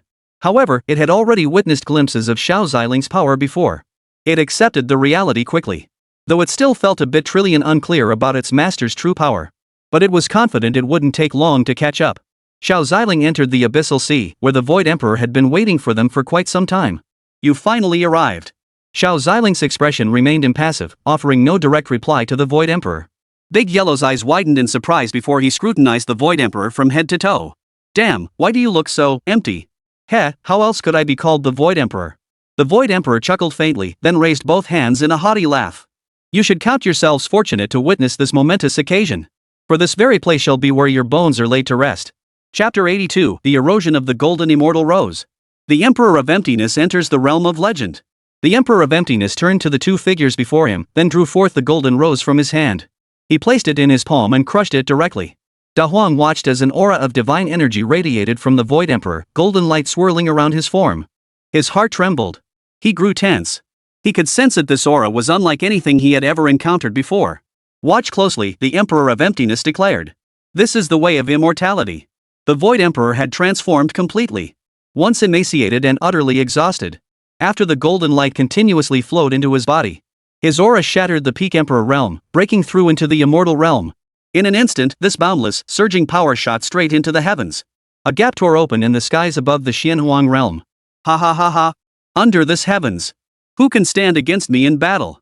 The Void Emperor roared with maniacal laughter, feeling hundreds of times stronger than before. If he were to fight the Void Emperor again, he felt he could crush him with a single finger. This disturbance, affecting the entire Xianhuang realm, had already caught the attention of other factions, as well as those great beings and ancient powerhouses. What's happening? The entire sky has been torn open. Emperor-level powerhouses witnessed the scene, shock evident in their eyes. That Void Emperor actually took that step? He truly has some tricks up his sleeve. Far away in the eternal secret realm within the Xianhuang realm, the Eternal Emperor. Feeling the terrifying aura emanating from outside, it only strengthened his resolve to break through to the legendary realm. Sigh. What level of existence is this? It likely far surpasses even an emperor, doesn't it? The man who had once played chess with the Emperor of Eternal Life sighed. He could only hope these events wouldn't jeopardize his son's boundless future. Powerhouses from other sacred lands also turned their attention here. Even some ancient imperial clans' mighty figures had awakened because of this. The Golden Age is upon us. Let the younger generation prepare themselves. Deep within the primordial imperial clan, a pair of dragon eyes shone faintly in the pitch-black, bottomless darkness, fixing their gaze upon the demonic Sect's sacred land. Within the Abyssal Sea, the Void Emperor looked down with contempt upon the entire Xianhuang realm. Indeed, when one ascends to another realm, their former self seems utterly insignificant. He slowly sensed the majestic divine power surrounding him, as boundless spiritual energy surged into his body. He gazed at the countless stars filling the sky. Is this the world beyond the Xianhuang realm? It seems rather unimpressive, doesn't it? The Void Emperor chuckled faintly, his gaze shifting to Xiao Ziling and Big Yellow on the ground. Have you seen it? This is the unbridgeable chasm between mortals and immortals. Killing you now would be as easy as crushing an ant. Feel it well. This power far surpasses that of an emperor. The Void Emperor unleashed his aura without restraint. In an instant, every powerful being across the entire Xianhuang realm felt the oppressive weight of this immortal energy. Oh? This is the Erosion Gold Immortal Rose? Xiao Ziling murmured to himself. His discernment was keen, he had seen countless treasures. Among them was this very Erosion Gold Immortal Rose. This treasure could indeed allow even an emperor-level powerhouse to grasp a thread of divine soul, absorbing divine energy to reach the realm of immortality. However, from that point onward, they could only remain at the immortal realm, never able to ascend to new heights. At that moment, Xiao Tian also removed his sunglasses, his eyes revealing a look of astonishment. Whoa, where did he get such a treasure? Xiao Tian murmured in silent shock. Erosion Gold Immortal Rose. This was a supreme treasure imbued with the power of immortal souls. It could enable even an emperor-level powerhouse to instantly comprehend the immortal soul, grasp the essence of immortality, and then break through to join the ranks of the immortals. It shouldn't be possible. The Xianhuang realm shouldn't possess enough divine energy to nurture such a treasure anymore. The Xianhuang realm was a minor world, its spiritual energy utterly incomparable to other realms. For the mighty within the Xianhuang realm, reaching the level of a great emperor is already the pinnacle. Without leaving the Xianhuang realm to journey to other worlds, it would be exceedingly difficult to ascend to immortalhood. Consider the nearby immortal realm, whose abundance of spiritual energy far surpasses that of Xianhuang. And the foreign realms, deemed alien by the Xianhuang realm's mighty ones. While the immortal realm currently boasts few immortal-level powerhouses, they do indeed exist. He must have obtained the seed of the erosion gold immortal rose by sheer coincidence, using countless immortal herbs to nurture it. Only then did it mature, imbued with immortal energy. Xiao Ziling remained impassive, having expected some trickery from this so-called emperor of kidney deficiency. Ruan Mengshi, Guhanyan, Guzi, and Aju were not far from the abyssal sea. Other powerful beings could sense this colossal, immortal force, and naturally, they could feel it too. What terrifying aura! This power far surpasses that of an emperor. What kind of being could this be? Has it actually transcended the realm of emperors? A flash of astonishment flickered in Guhanyan's eyes. This aura wasn't far from here. Clearly, a mighty being from the demonic race had broken through to this legendary realm. Husband, please be careful. Ruan Mengshi had great confidence in Xiao Ziling's strength, yet a lingering worry still tugged at her heart. Gu Hanyang and Gu Ziyi suspected something might have happened to Xiao Ziling in Big Yellow. They had just been about to go check, but Ruan Mengshi stopped them both. Gu Hanyang and Ruan Mengshi had known each other for a long time, and they could usually sense what the other was thinking. The Void Emperor had now fully absorbed the divine power contained within the erosion gold immortal rose. He now appeared as a strikingly handsome man enveloped in ethereal mist, his eyes glowing with a faint blue light. Rest in peace, Heaven's awakening demon seal. The Emperor of Emptiness raised his fingertip, pointing toward the boundless sea of stars. Instantly, boundless divine energy and spiritual power gathered behind him, forming a divine seal that already spanned 1/10 the size of the Xianhuang realm. Blue patterns began to weave within the seal. A terrifying aura of pressure spread around him. Had he not been outside the Xianhuang realm, this force would have sent the entire realm into utter chaos. Now, even the mighty beings of other worlds had taken notice. An immortal from the divine realm also turned his gaze toward the primordial wilderness. Oh my, people these days just love to fight and brawl. Can't they sit down and enjoy a cup of tea in peace? The Void Emperor grinned, and the divine seals behind him instantly turned blood red. Huge meteorites began to emerge from within. Each meteorite measured thousands of meters in diameter, descending with world-destroying immortal flames. He intended to bury Xiao Ziling and the entire demon clan alive, burying his minions alongside them. Big Yellow looked at his master. Not a trace of retreat flickered in his eyes. So what if they were immortals? So what if he slew this immortal today? Xiao Ziling smiled faintly, then waved his hand. Boom! Boom! Boom! The meteors instantly exploded, shattering into countless smaller fragments that streaked across the skies of the Xianhuang realm. They formed a dazzling, magnificent meteor shower. Chapter 83 Divine Universe supports the heavens. Crushing the Void Emperor, shaking the universe. Though the Xianhuang realm couldn't see the terrifying giant meteorite, countless smaller ones now streaked across the horizon. Transforming into a dazzling meteor shower, it was a sight to behold. Meanwhile, Big Yellow, who had been beneath the massive meteorite moments ago, now had his jaw hanging open in shock. Master, your power is terrifying. Da Huang blurted out a curse. This was beyond even what any immortal could achieve. A meteorite that massive, shattered into fragments with just a casual wave of your hand? Xiao Ziling merely smiled faintly. Xiao Tian crossed his legs, floating effortlessly beside Xiao Ziling.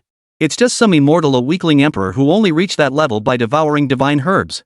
How could he possibly be a match for our master? Xiao Tian showed no mercy, openly mocking the Void Emperor. For such an arrogant and insolent being, such people deserve to be thoroughly punished by the master. You're asking for death. How dare you resist me, an immortal?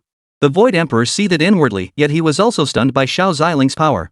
After all, that single meteorite had been powerful enough to annihilate an entire emperor. This fellow, his background seems far from ordinary. Exactly. What's so special about being an immortal? Why stand so high above everyone else? I hate having to look up at people. Xiao Ziling remained impassive. Big Yellow was also somewhat baffled. His master said that, yet kept his hands behind his back the entire time. What was he up to? What is this guy talking about? The Void Emperor's eyes widened in surprise. Suddenly, he sensed a terrifying aura of pressure.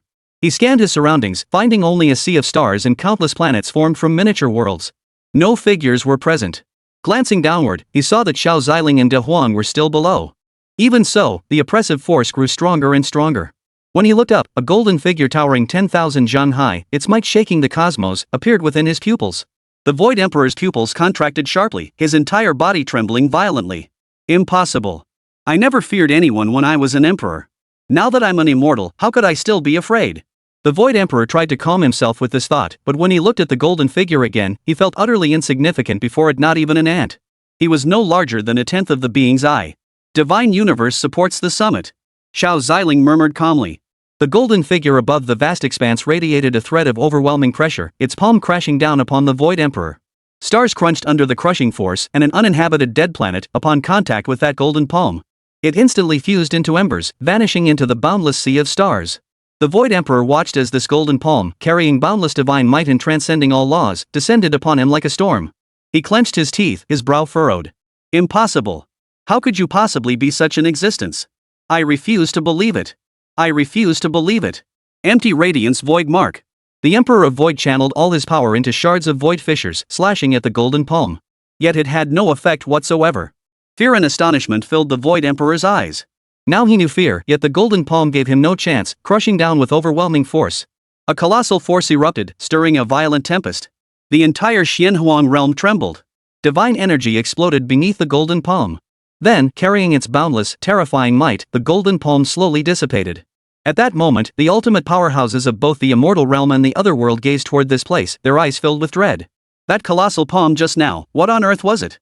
Too terrifying. A single strike could obliterate the entire immortal realm. Exclaimed a powerhouse from the immortal realm in shock. Though fear and shock flickered in the eyes of the powerful beings from the other world. But deep within their eyes burned a madness. Too powerful, ha ha ha. Only such an existence is worthy of ruling us. Only such an existence can lead us toward a brand new future. After witnessing but a fraction of Xiao Ziling's power, the foreign realm's mighty ones grew even more resolute in their determination to awaken that great being of the end. Big Yellow was now speechless, gazing at his master with nothing but adoration in his eyes. Only they were present. The one who had just struck down the Void Emperor without mercy could only be their master. The mere thought of the Void Emperor crushed beneath that golden palm without even a chance to resist. Even escape was impossible. Its entire body trembled. Wow! Master is mighty. Master is the strongest. One palm crushed the Void Emperor. Xiao Tian chattered like a chatterbox, giggling incessantly in Xiao Ziling's ear. The powerful beings of the Xianhuang realm had just sensed two terrifying forces descend upon their world. Then both vanished without a trace. How peculiar. Why are such strange things happening now? The powerful figures from these major factions each began to harbor their own thoughts. After all, the Golden Age had arrived, and they too began their preparations. Even within the Zhurong court, the mightiest faction among the ancient imperial clans, those twin dragon eyes flashed once more. The ruler then commanded his subordinates, "Go. It is time to awaken them." Yes. Xiao Ziling remained impassive after witnessing the Void Emperor's soul and spirit scattered by that single strike. He spoke calmly to Xiao Tian, find out how the Void Emperor obtained the erosion gold immortal rose. Yes, master. Xiao Tian nodded and immediately entered the system space to begin searching. Xiao Ziling had forgotten to separate the Void Emperor's soul before striking him down, accidentally ending his life with a single blow. He couldn't be bothered to retrace his steps. Handing it over to Xiao Tian was sufficient. Xiao Ziling glanced at Big Yellow, noticing its mouth was still wide open. Big Yellow, what's wrong? Da Huang finally snapped out of its awe at its master's terrifying power. He snapped his jaw shut and swallowed hard. His mouth had gone dry from gaping so long. Nothing, master. I just nearly got lost in the sheer magnitude of your power. Ha ha ha, your talent isn't bad. It won't be long before you reach this level too. Xiao Ziling smiled faintly. He wasn't joking. This was a primordial bloodline god-slaying mastiff. Truthfully, given a bit more time, Big Yellow could have handled that Void Emperor on its own. Let's go, Big Yellow. It's time to head back. Xiao Ziling realized they'd been out for quite some time. If they didn't return soon, his wives and daughter would start worrying. Xiao Ziling and Big Yellow now moved at Emperor-level speeds, reaching the Demon Emperor's palace in no time. The moment he returned, he saw the armored Emperor, radiating a bloodthirsty aura, shaking Gu Hanyan's hand frantically. Gu Hanyang spotted Xiao Ziling's return and patted Ajiao's head. Ajiao, noticing Xiao Ziling and Big Yellow's return, released Gu Hanny's hand. Chapter 84, The Empress's Concern. Fear not, I'm back. You scoundrel, you're back? Are you hurt? Gu Hanny's face showed concern. She jogged forward, then began circling Xiao Ziling repeatedly, checking him for injuries. I'm fine. They can't hurt me. Xiao Ziling smiled faintly. Across the heavens and earth, the vast cosmos of 3,000 worlds, few could truly harm him.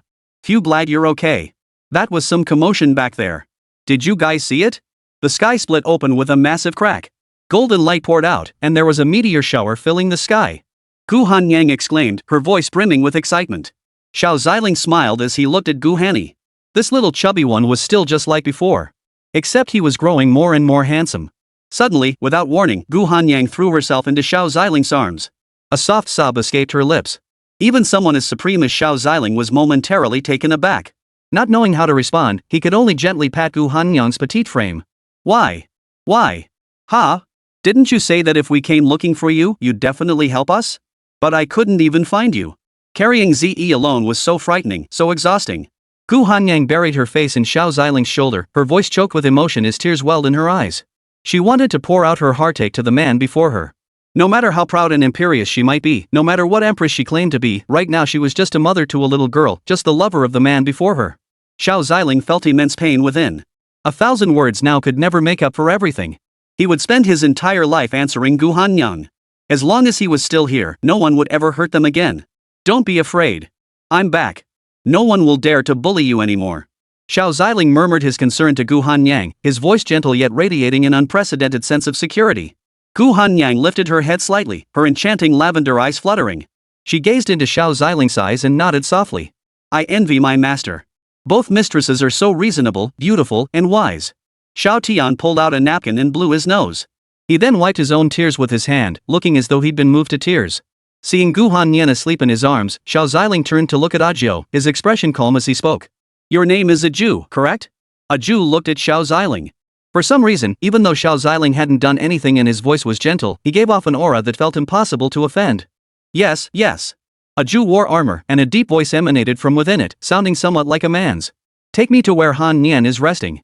Xiao Ziling spoke calmly, his tone neutral yet carrying an air of command that brooked no refusal. Understood. I'll take you there immediately. The Empress's friends are also there. Xiao Ziling nodded.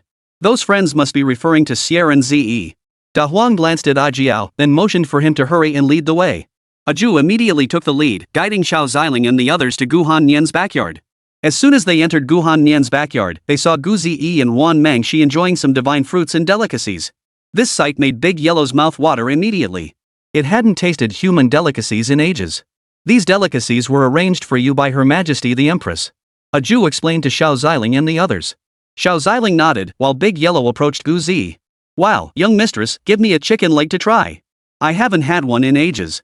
Big Yellow's eyes sparkled as he tugged gently at the hem of Gu Ze's skirt.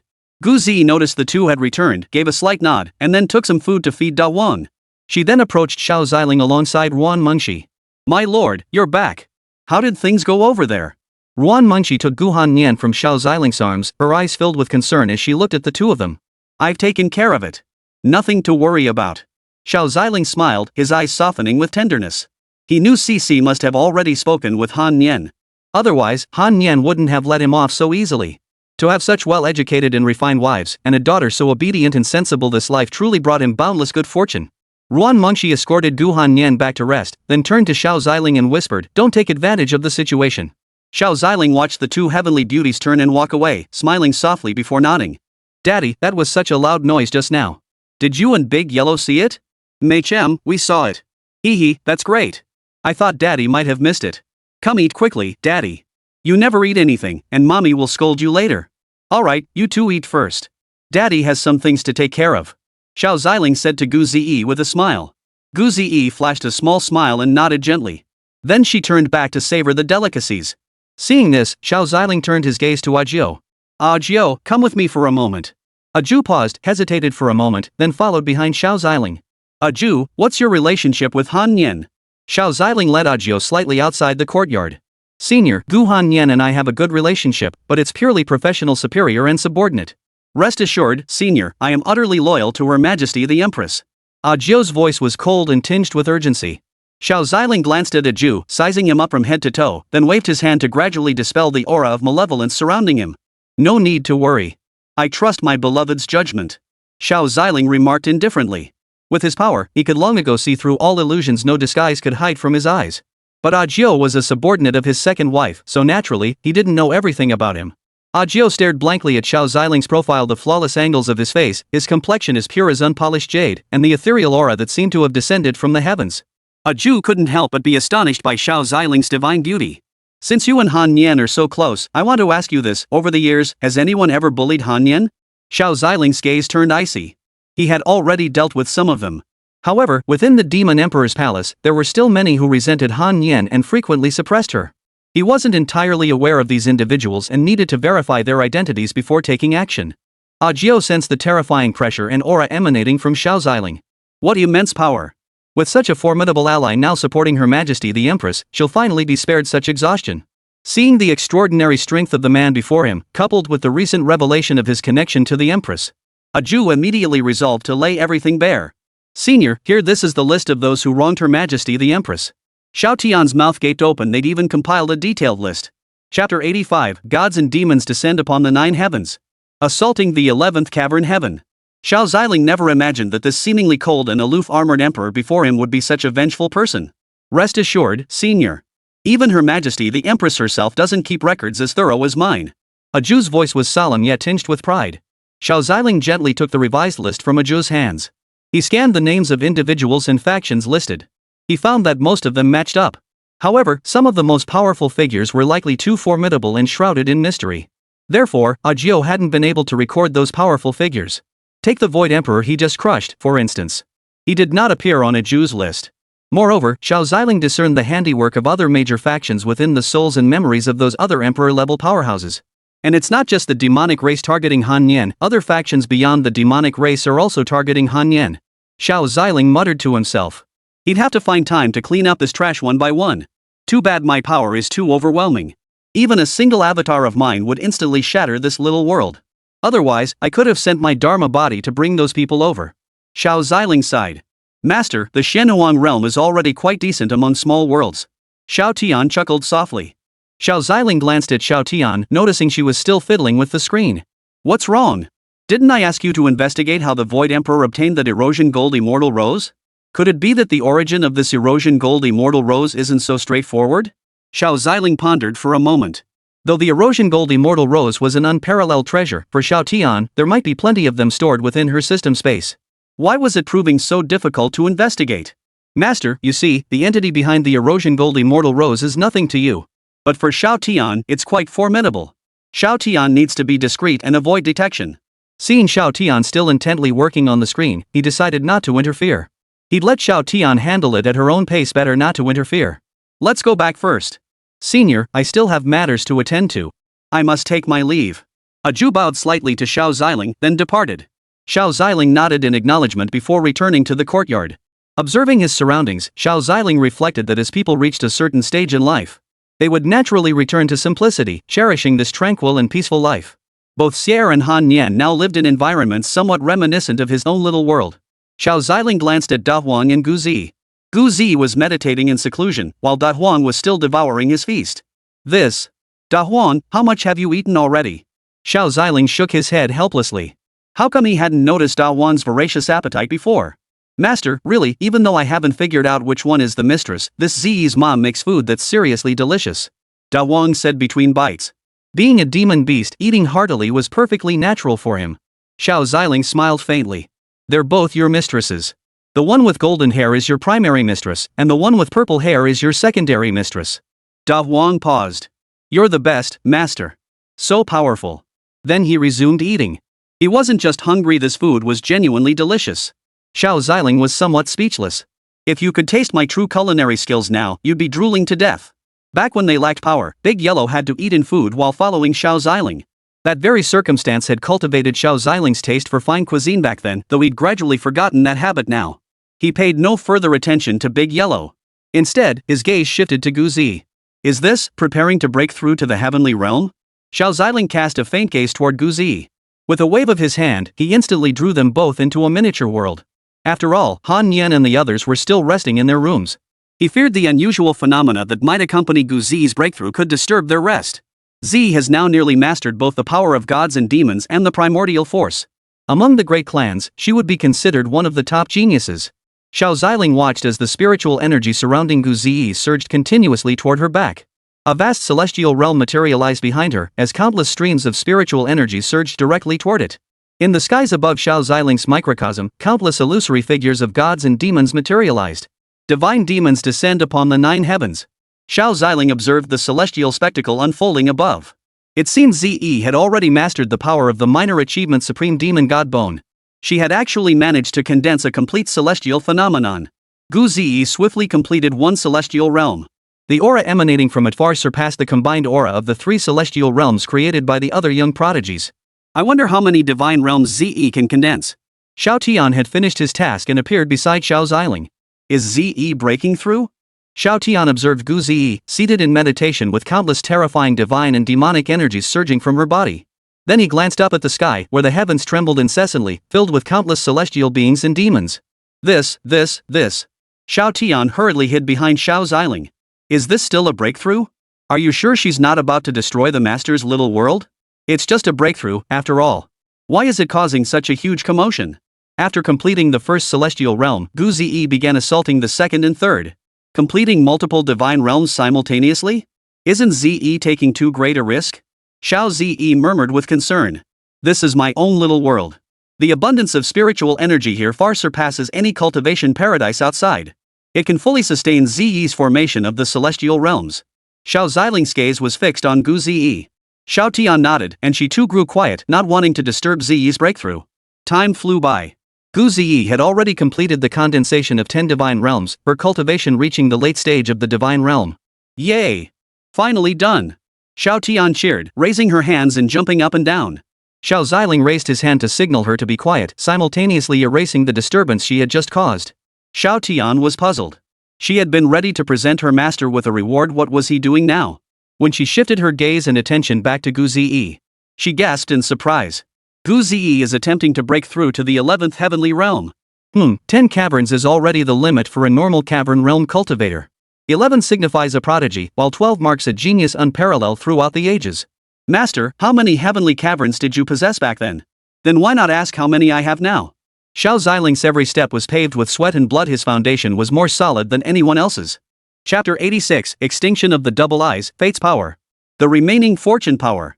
Xiao Tian and Xiao Ziling communicated telepathically in the shadows, while the 10 divine realms behind Gu Ziyi flashed with intense light. Each contained terrifying power. The surrounding space warped under the intense fluctuations emanating from Gu Ziyi, strands of light emerging from the distortions. Master, do you think ZE might fuse these 10 heavenly realms together to form one super powerful heavenly realm? In his mind, Xiao Tian already envisioned the scene, ZE revealing this single heavenly realm during battle against other heavenly realm powerhouses, then utterly crushing them. You're overthinking it. The energy within each of ZE's caverns has reached its peak. The energy contained within far exceeds what could be fused together. Xiao Ziling smiled faintly. But Gu Ziyi didn't stop there. Immediately after, the 12th and 13th heavenly realms appeared together. Whoa! Master! Is ZE going to be okay? Xiao Ziling remained silent, instead extending his hand to replenish Gu Ziyi's spiritual energy. To complete 13 caverns within the cavern realm. Is there anyone at this level who could still be ZE's opponent? Though shocked, Xiao Ziling still had unwavering faith in ZE. For the annihilation double eyes remained untapped. With their power, completing the 13 caverns would pose no difficulty for ZE. With Xiao Ziling's assistance, Gu Ziyi successfully condensed the 12th and 13th caverns. Xiao Ziling and Xiao Tian's gazes now fixed upon the extraordinary 13 caverns behind Gu Ziyi, the very pinnacle of the cavern realm as Xiao Tian understood it. It couldn't go on like this. Just as Xiao Tian breathed a sigh of relief, 2 colossal celestial realms suddenly appeared behind Gu Ziyi. Extreme light energy and extreme darkness energy radiated from within. The 14th and 15th caverns. Xiao Tian's eyes widened in astonishment. What was ZE attempting to do? Yet Xiao Ziling's ethereal, handsome face remained serene and calm, his eyes utterly still. Perhaps the 15th cavern heaven can truly be completed. Soon, the 14th heaven coalesced and hovered behind Gu Ziyi. The radiant aura emanating from within altered the surrounding energy field. Xiao Ziling waved his hand, stabilizing the surrounding area. Master, should we stop ZE? I've never heard of anyone completing 15 caverns while still in the cavern realm. It's fine. I'm here. I've heard of it more than once or twice. The spiritual energy of the 15th celestial realm had reached an extreme peak. The sheer magnitude of power it contained made fusion an incredibly difficult feat. But ZE possessed extraordinary talent and the extinction-heavy eyes. Perhaps she could truly create a miracle. Xiao Ziling pondered silently, his gaze fixed intently on Gu Ziyi. At that moment, a brilliant radiance erupted from Gu Ziyi's body as the 15th cave heaven struggled to take shape. Every convergence of energy was accompanied by tremors rippling through space. Suddenly, the spiritual energy within the miniature world began surging wildly, as if pulled by an invisible force, all rushing toward Gu Ziyi. Oh no, spiritual energy is erupting! Xiao Tian exclaimed. Xiao Ziling remained composed, his aura radiating out to stabilize the spiritual energy within the microcosm. Yet Gu Ziyi's breakthrough seemed to stir some mysterious force, causing the spiritual energy upheaval to grow increasingly violent. At that moment, Gu Ziyi's tightly closed eyes suddenly snapped open, a beam of light shooting forth. That mysterious aura of destiny swirled around her. Amidst the chaos, she forcibly stabilized the formation of her 15th celestial realm. The surging spiritual energy around her was slowly absorbed, used to solidify the newly formed final celestial realm, the 15th celestial realm. Xiao Ziling's face softened into a relieved smile. It seemed Ziyi's extinction gaze had truly taken effect. With the power of destiny protecting her, Ziyi's future achievements won't be too far behind those few. Xiao Ziling murmured with a faint smile. Among those he knew who had also completed 15 celestial realms, the least accomplished among them had already attained the rank of Immortal Emperor. The realms above Great Emperor were divided into Immortal Realm, Immortal King Realm, and Immortal Emperor Realm. An Immortal Emperor was already an unrivaled being capable of sweeping across 3,000 minor worlds. Wow, I never thought Ziyi would actually pull it off. Truly the daughter of the master, she's incredible. Xiao Tian gazed at Gu Ziyi with eyes sparkling with admiration. At this moment, Gu Ziyi had completed the condensation of 15 cavern heavens, reaching the pinnacle of the cavern heaven realm. Combined with her direct consumption of 3 peach of immortality fruits, her cultivation foundation was now exceptionally solid. Seeing Gu Ziyi seamlessly integrate the final celestial realm into her body, a step that posed no difficulty, Xiao Tian suddenly remembered something. He hurriedly addressed Xiao Ziling. "Oh right, master. Other chosen ones of destiny have emerged in the Xinhuang realm." "Ha? Didn't Hu Wen die?" Xiao Ziling frowned. Hu Wen was dead, and his fortune power had been converted into destiny power by Gu Ziyi. He had witnessed this personally, there was no way he could be mistaken. Hu Wen died too soon. He hadn't fully developed yet, and the fortune power accumulated within him was too little. Now, the remaining fortune power has scattered across the Xinhuang realm. They've already been absorbed by prodigies from major factions across the realms. Any idea who they might be? The power of destiny proved immensely beneficial to Ziyi. Just moments ago, when she condensed the 15th cavernous heaven, she had harnessed this very power. If she could gather the remaining fortune energy, it would be quite profitable to reap the rewards. We only know the approximate locations. 2 were absorbed by the primordial imperial clan, 1 by the immortal realm of longevity, and the last one is in a small sect deep in the wilderness, the blazing sun sect. Xiao Ziling listened to Xiao Tian's account and nodded indifferently. His expression remained relaxed and composed. Ziyi was now more than capable of handling them. He'd simply send her to reap the rewards later. Oh, by the way, the reward for Xiao Ziyi breaking through to the peak of the cavern heaven realm, would you like to claim it now? Give it to me. Xiao Ziling nodded indifferently, and 2 blue orbs of light appeared in his hands. A vial of ancient demon beast blood and a tattered book? Xiao Ziling's expression darkened. What use were these to him? Xiao Tian felt embarrassed, scratching his head lightly. His master was simply too powerful, these items probably weren't even worth his notice. Never mind. Better than nothing. I'll keep them for now. Xiao Ziling stowed away the 2 treasures. Neither De Huang nor Ziyi could make use of the demon beast blood. Their bloodlines far surpassed that of any ancient demon beast. As for this alchemy manual, why did he feel like he needed to revise it? He could refine pills too, but his cultivation and power were so immense that he rarely displayed his alchemical skills. Master, the powerful being who scattered the seeds of the erosion gold immortal rose into the Xinhuang realm has been located. Xiao Tian noticed she's been monitoring this side of the realm constantly. She's likely already on her way here. Xiao Tian relayed the task Xiao Ziling had previously assigned him. Seeking us out? Poof. Let her come. I'll see what she intends to do. Xiao Ziling stood poised in the void, his snow-white robes flowing like silk, his jet-black hair shimmering with emerald light as it billowed in the wind. Seeing that Gu Ziyi had completed her cultivation, he raised a hand, and together they departed this small world. Chapter 87, High-ranking demonic clan figures, Xiao Ziling takes action. After consolidating her cultivation by forming 15 divine realms, Gu Ziyi opened her dazzling, luminous eyes. Xiao Ziling led her and Xiao Tian out of his miniature world. Daddy, I broke through to the heavenly realm. Daddy saw. Very good, very good. Our Ziyi truly possesses extraordinary talent. But remember, true strength isn't just about talent. You must take each step firmly and steadily. Don't become overly arrogant. Xiao Ziling smiled faintly. Gu Ziyi realized her father had been by her side all along. And that he had brought her into the miniature world. So Daddy was helping Ziyi all along. Daddy's the best. Gu Ziyi hugged Xiao Ziling and smiled softly. What about Mommy? Outside in the courtyard, Gu Hanyang and Ruan Mengshi had been waiting for quite some time. Spotting them emerge, Gu Hanyang and Ruan Mengshi immediately rushed over. Seeing her mom and aunt approaching, Gu Ziyi let go of Xiao Ziling and ran straight into Gu Hanyang's arms. Mommy's number 1. What about Grandma? Well, Auntie comes second. Seeing Gu Ziyi's response, Ruan Mengshi and Gu Hani nodded approvingly. Only Xiao Ziling shook his head helplessly. Was this the best she could do? Ruan Mengshi and Gu Hani paid no mind to Xiao Ziling's hurt feelings. Gu Hanni, her face beaming with delight, took Gu Zi's hand and said, "Z, it seems your breakthrough this time has brought you significant gains. You feel completely different now." Ruan Munshi smiled and nodded in agreement beside her. Xiao Ziling smiled faintly and remarked, "Zi has now reached the peak of the cavern heaven realm, having condensed 15 cavern heavens. Her cultivation path will surely be much smoother from here on. 15 heavenly caverns. Ruan Munshi and Gu Hanni both gasped in astonishment. How could it possibly be 15?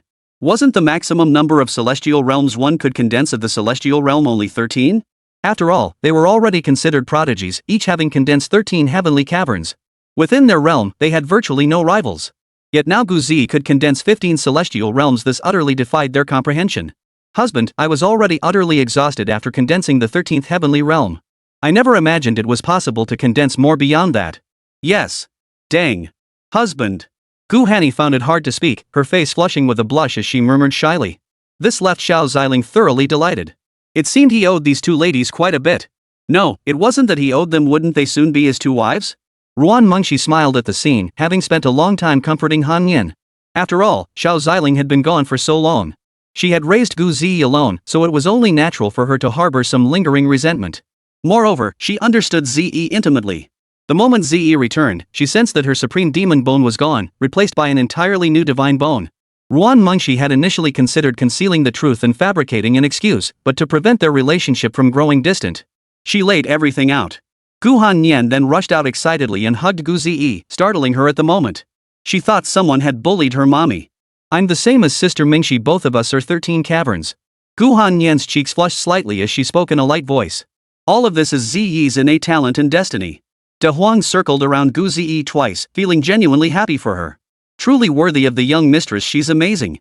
While Xiao Ziling and the others were still laughing and chatting, a Jew descended from the sky and landed in the courtyard. Everyone stopped upon seeing Agio's arrival. "Agio, what's the matter?" "Your Majesty, they've all arrived outside the Demon Emperor's palace," a Jew respectfully reported to Gu Hannian. "Oof. So they've finally arrived?" A cold, dangerous glint flashed in Gu Hannian's eyes. "When the alien race attacked, not a single one of you lifted a finger. And while I was away, you dared to scheme against my daughter. If not for my husband, I fear I would have lost my own flesh and blood. If you still harbor the same intentions as when we journeyed to the border, I shall ensure you slumber eternally within the Demon Emperor's palace." "A Jew, take them into the Demon Emperor's palace first. I'll be right there." "Yes." "Han Yen, what's wrong?" Ruan Mengshi, Xiao Ziling, and the others turned their gaze toward Gu Hannian. "A few old fools are coming. They're likely like Gao Miasheng, except while Gao wanted me, these ones, they want the throne and the entire demon clan." A cold glint flashed in Gu Hannian's eyes. Ruan Mengshi stepped beside her, gently helping to steady her aura. "We'll all go with you." Xiao Ziling and Gu Ziyi both nodded, and even Big Yellow stood up. Gu Hanyang turned to face them, her eyes suddenly brimming with warmth. Yes, she was no longer alone. The group promptly decided to proceed together to the main hall of the Demon Emperor's palace. As they stepped into the hall, they saw several white-haired elders standing within, their presence commanding despite their age. Who are these people? Xiao Ziling scanned the powerful figures surrounding them. High-ranking powerhouses of the demon clan, all of them are above emperor-level experts. Gu Hanyang secretly transmitted to Xiao Ziling.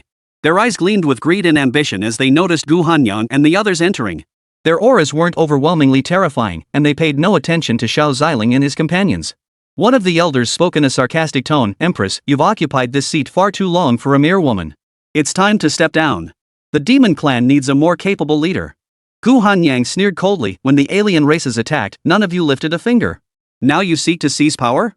The old man snorted. "You know full well what your daughter is.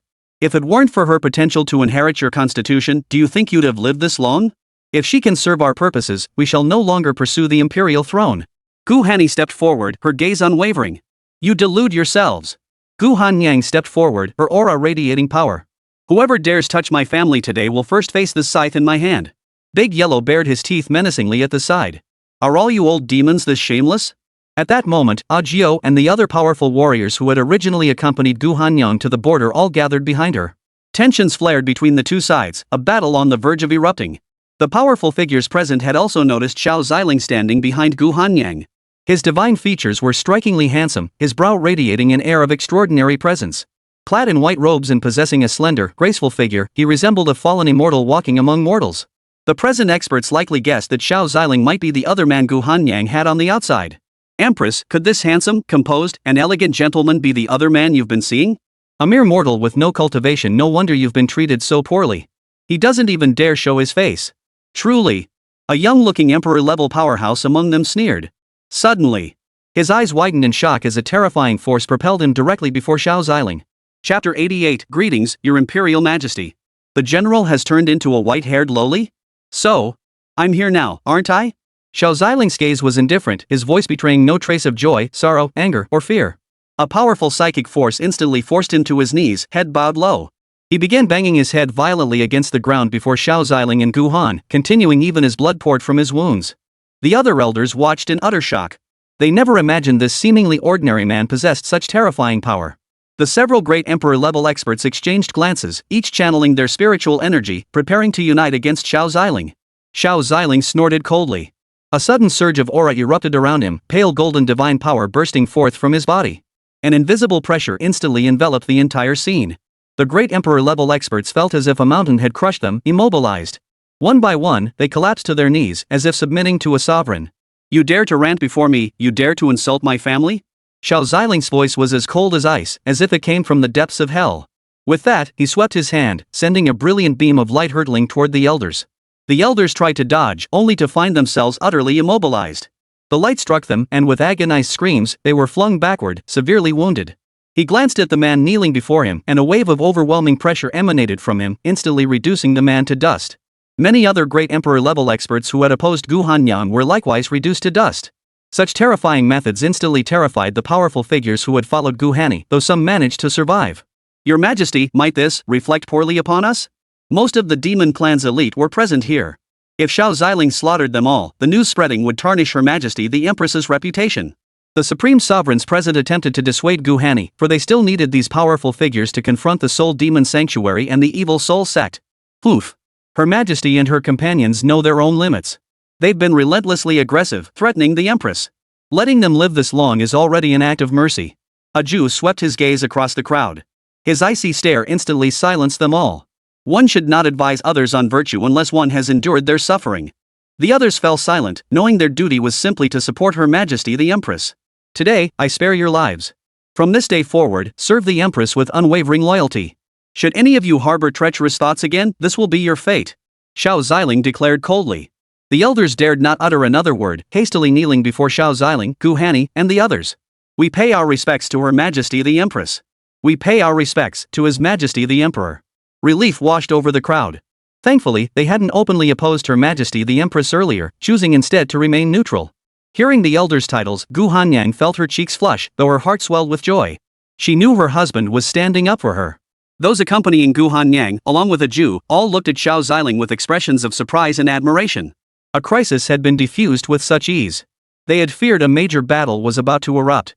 Daddy's so awesome. He took care of the bad guys so easily. Gu Zi beamed with delight, her eyes sparkling as she looked at Xiao Ziling. Gu Hanyan smiled faintly and nodded gently. But Gu Hanyan's gaze quickly shifted to Ajiao. Did you say something to your husband?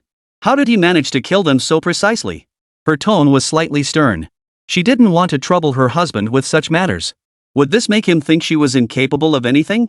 Well, I did discuss certain matters with the former. His Imperial Majesty. But His Majesty asked me himself. When the Emperor speaks, how could I possibly withhold anything? A Jew didn't make excuses for her actions, she simply shifted all attention onto Xiao Ziling. Xiao Ziling approached Gu Hanyan's side and gently massaged her shoulders. Alright, it was indeed me who asked Ajio to tell me, Xiao Ziling said with a faint smile. Gu Hanyang patted the iron plates on a Jew's armor. Alright. Why do you always wear that armor? There's no threat here now. Take it off already. That grating sound is making me forget what your real voice even sounds like. De Huan, Gu Zi, Xiao Ziling, and Wan Mengxi all looked puzzled. What did that mean? Could wearing armor and not wearing armor really make him two different people? Big Yellow curled his lip. He didn't have a high opinion of this Iron Man. His voice was grating, and he radiated a heavy aura of malevolence. And he's been sticking to the young master's mother day in and day out. Upon hearing Gu Hanyan's words, a Jew nodded lightly before beginning to stow away his armor. Da Huan watched Ajio shed her armor and dropped his jaw in utter astonishment. Even Gu Zi and Wan Mengxi covered their mouths, looking utterly astonished. Only Xiao Ziling raised an eyebrow slightly, though he too was somewhat surprised. For when Ajio shed his armor, revealed before the crowd was a figure with snow-white hair cascading past his pert hips. His physique bore a hint of youthful tenderness yet possessed a satisfying fullness. The first impression was, she seemed a bit short. Though perhaps not exactly short, since everyone present was quite tall, especially Xiao Ziling, who towered over a Jew by a full head and a half. Her fair skin glowed with a delicate pink hue, her eyes deep and mesmerizing like dark pools, and beneath her petite nose sat lips as rosy as peach blossoms. Ah Jiao kept her head bowed, her hands clutching the hem of her skirt. With all eyes on her, she felt a bit shy. So Ah Jiao is a girl. Gu Ziyi's eyes sparkled as she ran over and grabbed Ah Jiao's hand. Big Yellow shook his head and muttered, "Who'd have thought beneath that cold, hard armor lies such a delicate little girl? This little white-haired girl actually carries such a menacing aura. What kind of war is raging at the border?" A Jew glanced at Big Yellow, curious about his strength. She thought she might find an opportunity to spar with him. Gu Hanni smiled as she explained, "Ah Jiao is indeed female. After accompanying me to the border, she donned this armor and charged into battle alongside me. Her strength is formidable, though she's always kept a low profile." Ruan Mengshi nodded in admiration. "You'd never guess it, this dashing general is actually a little girl." Xiao Ziling gave a slight nod. No wonder their bond was so strong. He found Ah Jiao's performance quite commendable. A Jew flushed, murmuring softly, "It is my honor to serve Her Majesty the Empress. Husband, sister she, please don't be surprised. Ah Jiao is just like this. It's only when she puts on that armor that her voice changes a bit." Gu Hanni pressed her hand to her forehead and chuckled softly. The others smiled in understanding. The group of powerful individuals standing nearby remained silent, merely smiling. After all, it had been ages since they'd seen Her Majesty the Empress so joyful. "Alright, now it's time to settle accounts with you lot."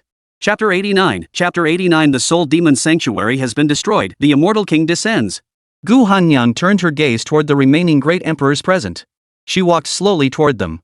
Though they feared Xiao Ziling, their eyes betrayed a hint of apprehension as they looked upon this empress of the present age.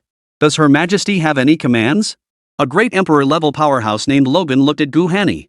Originally, he hadn't been particularly afraid of her. But now, the disparity in power between them was stark. With Xiao Ziling standing right behind her, he couldn't help but tremble. Why haven't the powerful figures from the Soul Demon Sanctuary and the Evil Soul Sect arrived? Didn't they demand I hand over Ah Jiao earlier? Where are they now? A flash of anger flickered in Gu Hanyang's eyes as she fixed her gaze on Logan. Logan swallowed hard, then stammered nervously, "Empress, I truly don't know. They did say they'd come today. Perhaps the commotion earlier was too much. They won't be coming today, will they?" Hearing Logan's reply, Gu Hanyang's eyes betrayed her disbelief, yet she could tell he wasn't lying. "Go. Gather intelligence on the shifts within the demonic factions during my years of absence."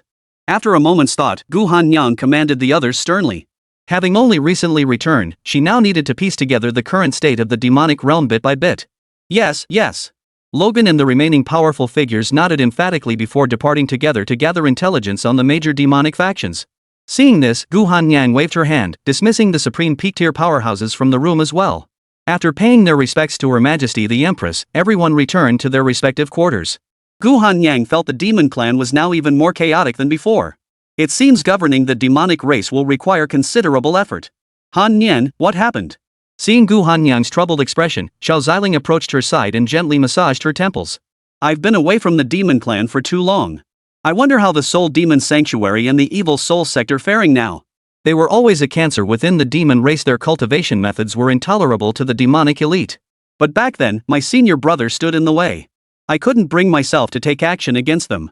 Gu Hanyan sighed. Ah Jiao wanted to ease the Empress's burden. Those two major factions would cease all interference as long as the Empress handed her over. "Empress, if it comes to it, just sacrifice me." "Impossible.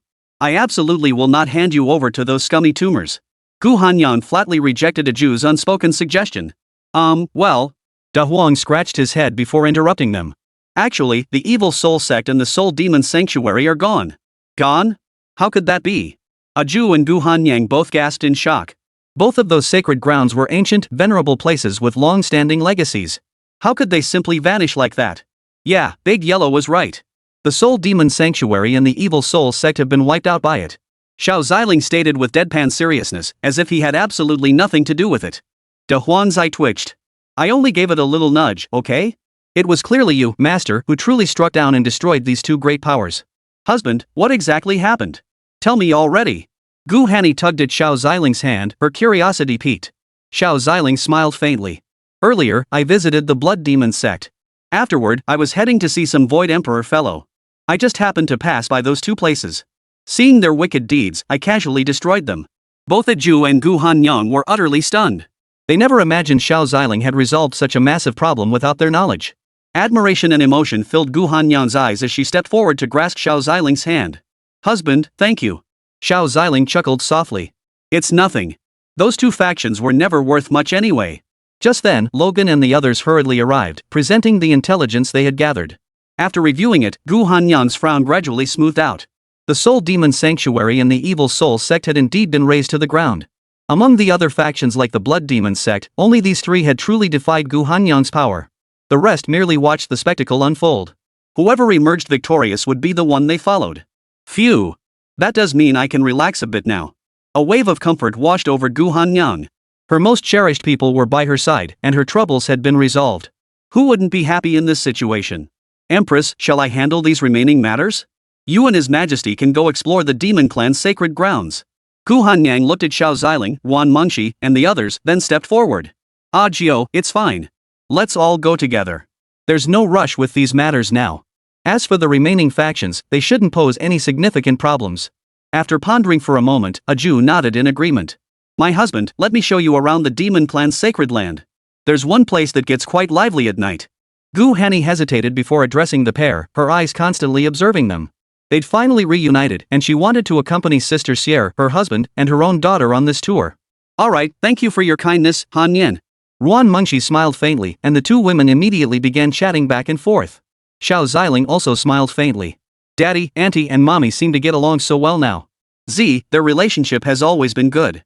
Just as Xiao Ziling recalled some past events, Xiao Tian's voice rang out beside him. Master.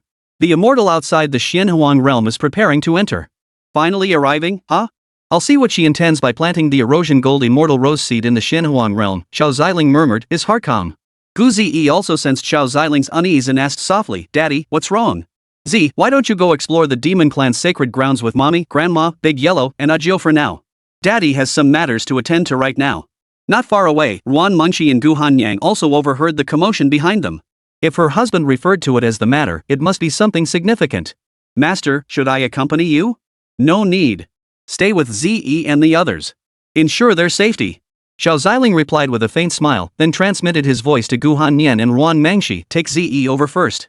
I'll be back soon. Gu Hanyang and Ruan Mengxi both glanced at Xiao Ziling with concern, but they still smiled and nodded to him.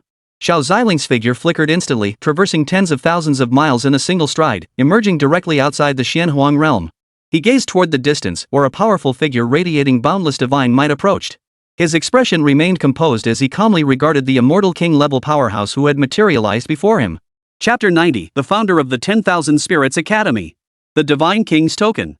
Vast waves of immortal energy surged from all corners of the starry sky, their terrifying might felt even in the immortal realms and foreign domains far beyond the Xianhuang realm. In one corner of the immortal realm, where misty clouds obscured the sun, a vast and sprawling academy stood, emanating powerful auras from within. Whoa, what kind of powerhouse has appeared? How peculiar. Why has the cosmos been so chaotic lately? A cultivator at the immortal realm within the 10,000 Spirits Academy looked perplexed. The immortal realm was still relatively peaceful for now. But that was merely a surface illusion. Though calm now, a single pebble could send ripples across the entire sea. Well, though the academy cannot remain uninvolved, they dare not lay a finger on it. At that moment, a figure shot skyward from the depths of the academy, none other than its headmaster. His gaze pierced through layer upon layer of mist, fixed upon the direction of the Xianhuang realm, his brow furrowed. So even the master has taken an interest in that place, the headmaster murmured to himself. Meanwhile, in the foreign realm, a group of demonic shadows stirred restlessly. Those fools in the immortal realm can't even hold their excitement better than us? Once we've conquered the Xianhuang realm, it'll be your turn, immortal realm, a powerful being from the foreign realm chuckled sinisterly. That purple-haired beauty is no pushover. We sent so many supreme and emperor-level powerhouses, yet none could take her down. If the emperors can't handle her, then send the peak emperor levels and the quasi-immortals. They must think we've retreated. Once they leave and let their guard down, that's when we'll seize the primordial wasteland. Xiao Ziling watched as a figure enveloped in blinding light slowly materialized before her. Even through the blinding radiance, he could faintly discern the breathtakingly beautiful figure concealed within. The light gradually receded, revealing a woman with flowing black hair, dressed in magnificent robes. She was as beautiful as a celestial being, radiating boundless divine energy. Master! It's her! She planted the seeds of the erosion gold immortal rose in the Xianhuang realm. But her aura seems to be that of an immortal king, her power is rather formidable. Xiao Tian sensed the aura emanating from the breathtakingly beautiful woman before him. Xiao Ziling's gaze remained calm, his heart unruffled. The exquisite woman seemed to sense the unfathomable aura emanating from Xiao Ziling. She raised one delicate eyebrow slightly. What a strikingly handsome man. I can't discern a single trace of his aura. The stunning woman murmured to herself. I am the founder of the 10,000 Spirits Academy, the 12th deputy head of the Temple of Celestial Cold. Mo Muyu. May I inquire about your honorable name? Mo Muyan placed his hands on his hips and bowed respectfully to Xiao Ziling. Seeing that Mo Muyu showed no hostility, Xiao Ziling replied indifferently. Dao Yu. Ah, Lord Dao Yu. I have come here today to investigate the matter of the erosion gold immortal rose that was previously placed here. I wonder if you might know anything about it. I am aware. Why did you place the erosion gold immortal rose in the Xianhuang realm? Xiao Ziling asked indifferently. I intended to deploy some erosion gold immortal roses to see if they could help certain destined individuals from the lower realms break through to the immortal realm. This would bolster the strength of our immortal domain. Upon hearing this, Xiao Ziling understood the reason. Without the erosion gold immortal rose, it would be exceedingly difficult for the great emperor-level powerhouses of the Xianhuang realm to break through to the immortal realm. Great emperor-level beings could leave the Xianhuang realm. Yet those who had nearly achieved invincibility within the Xianhuang realm were seldom willing to risk venturing into the unknown. So that's how it is. Xiao Ziling murmured to himself. Master, Xiao Tian has already identified the identity of the woman before us. Xiao Tian announced cheerfully at Xiao Ziling's ear. He then placed the screen before Xiao Ziling. Xiao Ziling studied the information on the screen. A peak immortal king realm powerhouse? Xiao Ziling murmured to himself. He had once visited the immortal realm, though by that time he was already quite powerful. He held little interest in matters concerning the immortal realm. However, he had heard of the reputation of the 10,000 Spirits Academy. Countless disciples of excellent character, upright virtue, and extraordinary talent would join the 10,000 Spirits Academy. The Academy's 3 renowned trials cemented its standing within the immortal realm. Friend Mo, the erosion gold immortal rose you placed in the Xianhuang realm has been destroyed by me. Mo Muyun's brows furrowed. Why did you destroy my erosion gold immortal rose, Lord Dao Yu? It fell into the hands of a treacherous individual who sought to harm my wife and daughter. I intervened to eliminate him. Xiao Ziling's tone was utterly flat, offering no clue to his current state of mind. Mo Muyun's delicate brows relaxed. She too knew the erosion gold immortal rose might fall into the hands of a shameless villain. Yet there was little that could be done. Over the years, the power and ambitions of the foreign realms had steadily grown. At this rate, the immortal realm would soon fall behind the foreign lands. She had originally hoped to use the erosion gold immortal rose to cultivate more great emperor level, or even immortal realm level, powerhouses. But now it seemed this plan was unfeasible. Not only did maturing the erosion gold immortal rose consume vast amounts of spiritual energy, making it difficult to cultivate. Moreover, the individuals acquiring the erosion gold immortal rose are a motley crew. If it falls into the hands of those with ulterior motives, it could even cultivate forces detrimental to the immortal realm. It was indeed my fault. My sincere apologies for causing you trouble, Your Excellency. Mo Muyun apologized to Xiao Ziling. Xiao Tian, standing nearby, was both shocked and filled with admiration. Master is truly formidable. That immortal king clearly fears your unknown power. It's nothing. Lord Dao Yu, to express my sincerest apologies, I offer you this token of goodwill. Mo Muyun took out the bracelet she always carried and handed it to Xiao Ziling. With your strength, reaching the immortal realm shouldn't be difficult. Besides, you mentioned having a wife and daughter. Once you arrive in the immortal realm, should you wish to study at the 10,000 Spirits Academy, this bracelet will smooth out any complications for you. Mo Muyun smiled as she spoke, confident she could guarantee this much. The 10,000 Spirits Academy? That sounds intriguing. Perhaps ZE could go there to explore. Xiao Ziling accepted the bracelet while simultaneously extending his hand to heal some latent ailments within Mo Muyun's body. Mo Muyun felt the latent ailments left behind from her breakthrough long ago vanish completely in that instant. She was astonished by Xiao Ziling's skill. With this, she now had a chance to challenge the immortal emperor realm. No reward without merit. Since I took your gift, I figured I'd help you out while I was at it. Hearing this, Mo Muyun silently marveled inwardly. How fortunate she hadn't provoked this mysterious powerhouse. Such terrifying prowess was beyond anything she had witnessed in any other powerful being. Not at all, Lord Dao Yu. Once you reach the immortal realm and arrive at the 10,000 Spirits Academy, feel free to seek me out for anything. I still hold authority within the academy. A smile graced Mo Muyun's face. After exchanging a few simple words with Xiao Ziling, she prepared to depart. She couldn't linger outside for too long after all, a peak immortal king wandering freely would not sit well with those mysterious great beings. She still needed to retrieve those erosion gold immortal roses. Chapter 91, Guhan Nian, she wants to share a room with her husband? Master, we could actually take Xiao Ziling, the first consort, and the second consort to the immortal realm for a visit sometime. Xiao Tian whispered in Xiao Ziling's ear. After all, Wanling Academy was already considered quite excellent compared to other places. We can certainly check it out then. I've heard of the Academy of 10,000 Spirits too. Let's see if ZE is willing to go. If ZE wants to, she can go study there. Xiao Ziling said indifferently. Then, seeing the matter resolved, he was just about to leave when he sensed an intense aura. Such a familiar aura. This is... I hope you know better. There aren't many divine sovereigns left in this vast cosmos. I don't wish to personally reduce you to ashes. Xiao Ziling's sighs grew deep as his gaze swept across the boundless starry sky. The powerful figure above the vast expanse of stars seemed to have noticed Xiao Ziling's stare. Woe truly worthy of the Dao universe. He noticed us so quickly. Every powerful being present radiated a divine might capable of obliterating entire cosmoses. The surrounding sea of star rivers could only serve as a backdrop, forming a brilliant trail in their wake. After all, this is Dao Yu. He dared to be the first to break through to that realm. His power is long beyond what we can handle. I always thought this man was cold and detached, without desires or needs. Who would have guessed someone like him would have such a beautiful wife and daughter? The powerful figures present exchanged these remarks with casual indifference, yet the Milky Way swirling around them stirred waves of immense power. Is there anyone here confident they could withstand a single strike from him now? Her eyes were as dark as abysses, golden energy rippling through her form. 4 pairs of snow-white wings fluttered behind her. Her gaze swept across the assembled crowd. Silence fell instantly. Even when Dao Yu was still a divine sovereign, they had never been his match. Much less now. Xiao Ziling seemed well aware of their limitations. Master, they... Rest assured. At our level, we only seek what remains mysterious and unknown. Xiao Ziling turned his gaze toward Xiao Tian and smiled. Yet their greatest unknown now was Xiao Ziling's true power. In truth, reaching the immortal realm meant flesh and blood became imperishable, granting eternal life, the ability to regenerate from a single drop of blood, and an immortal soul that could never be destroyed. However, having ascended to even higher realms, it was not difficult for powerhouses of their caliber to utterly annihilate a person.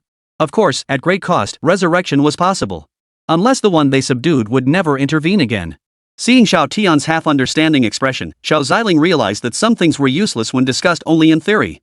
Without witnessing it firsthand or experiencing it personally, how could one truly comprehend? Xiao Ziling flew back toward the demonic tribe's sacred land with Xiao Tian. Meanwhile, among the demon clan, Gu Hanyang and Wan Mengxi, accompanied by Gu Zi, a Jew, and Da Huang, were just about to enter the largest night market within the demon clan's sacred land, the Maoan night market. None of them had experienced such a night market before. Master seems to be back. Da Huang sniffed the air. His keen nose instantly detected Xiao Ziling's scent. Sure enough, Xiao Ziling soon appeared before them. Daddy! Xiao Ziling gently embraced Gu Zi. Sorry I'm late, sweetheart. It's okay. We were just about to go inside. Husband, how did it go? Did you resolve matters over there? Wan Mengxi and Gu Hanyang also quickly joined Xiao Ziling. Xiao Ziling gave them a slight nod and smiled. It's taken care of. Let's go. The group entered together. Xiao Ziling surveyed the demonic tribe residents around him. He noticed that aside from some with horns on their heads, pointed ears, or dark red pupils, the rest looked remarkably ordinary, not nearly as bizarre as he'd imagined. They began their night market adventure. As they wandered through the Demon One night market, the dazzling array of stalls left them overwhelmed.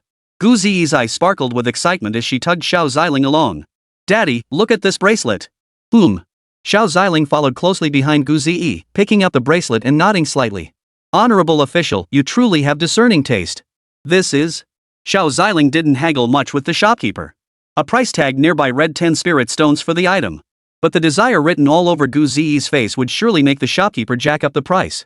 He simply pulled out 100 top-grade spirit stones and bought the 3 most exquisite bracelets. The shopkeeper's eyes widened in astonishment. What a big customer! The shopkeeper exclaimed inwardly, then hurriedly thanked Xiao Ziling. All right. Thank you, boss. Xiao Ziling picked up a bracelet and fastened it onto Gu Zi's wrist, then proceeded to put one on Wan Mengxi and another on Gu Hani.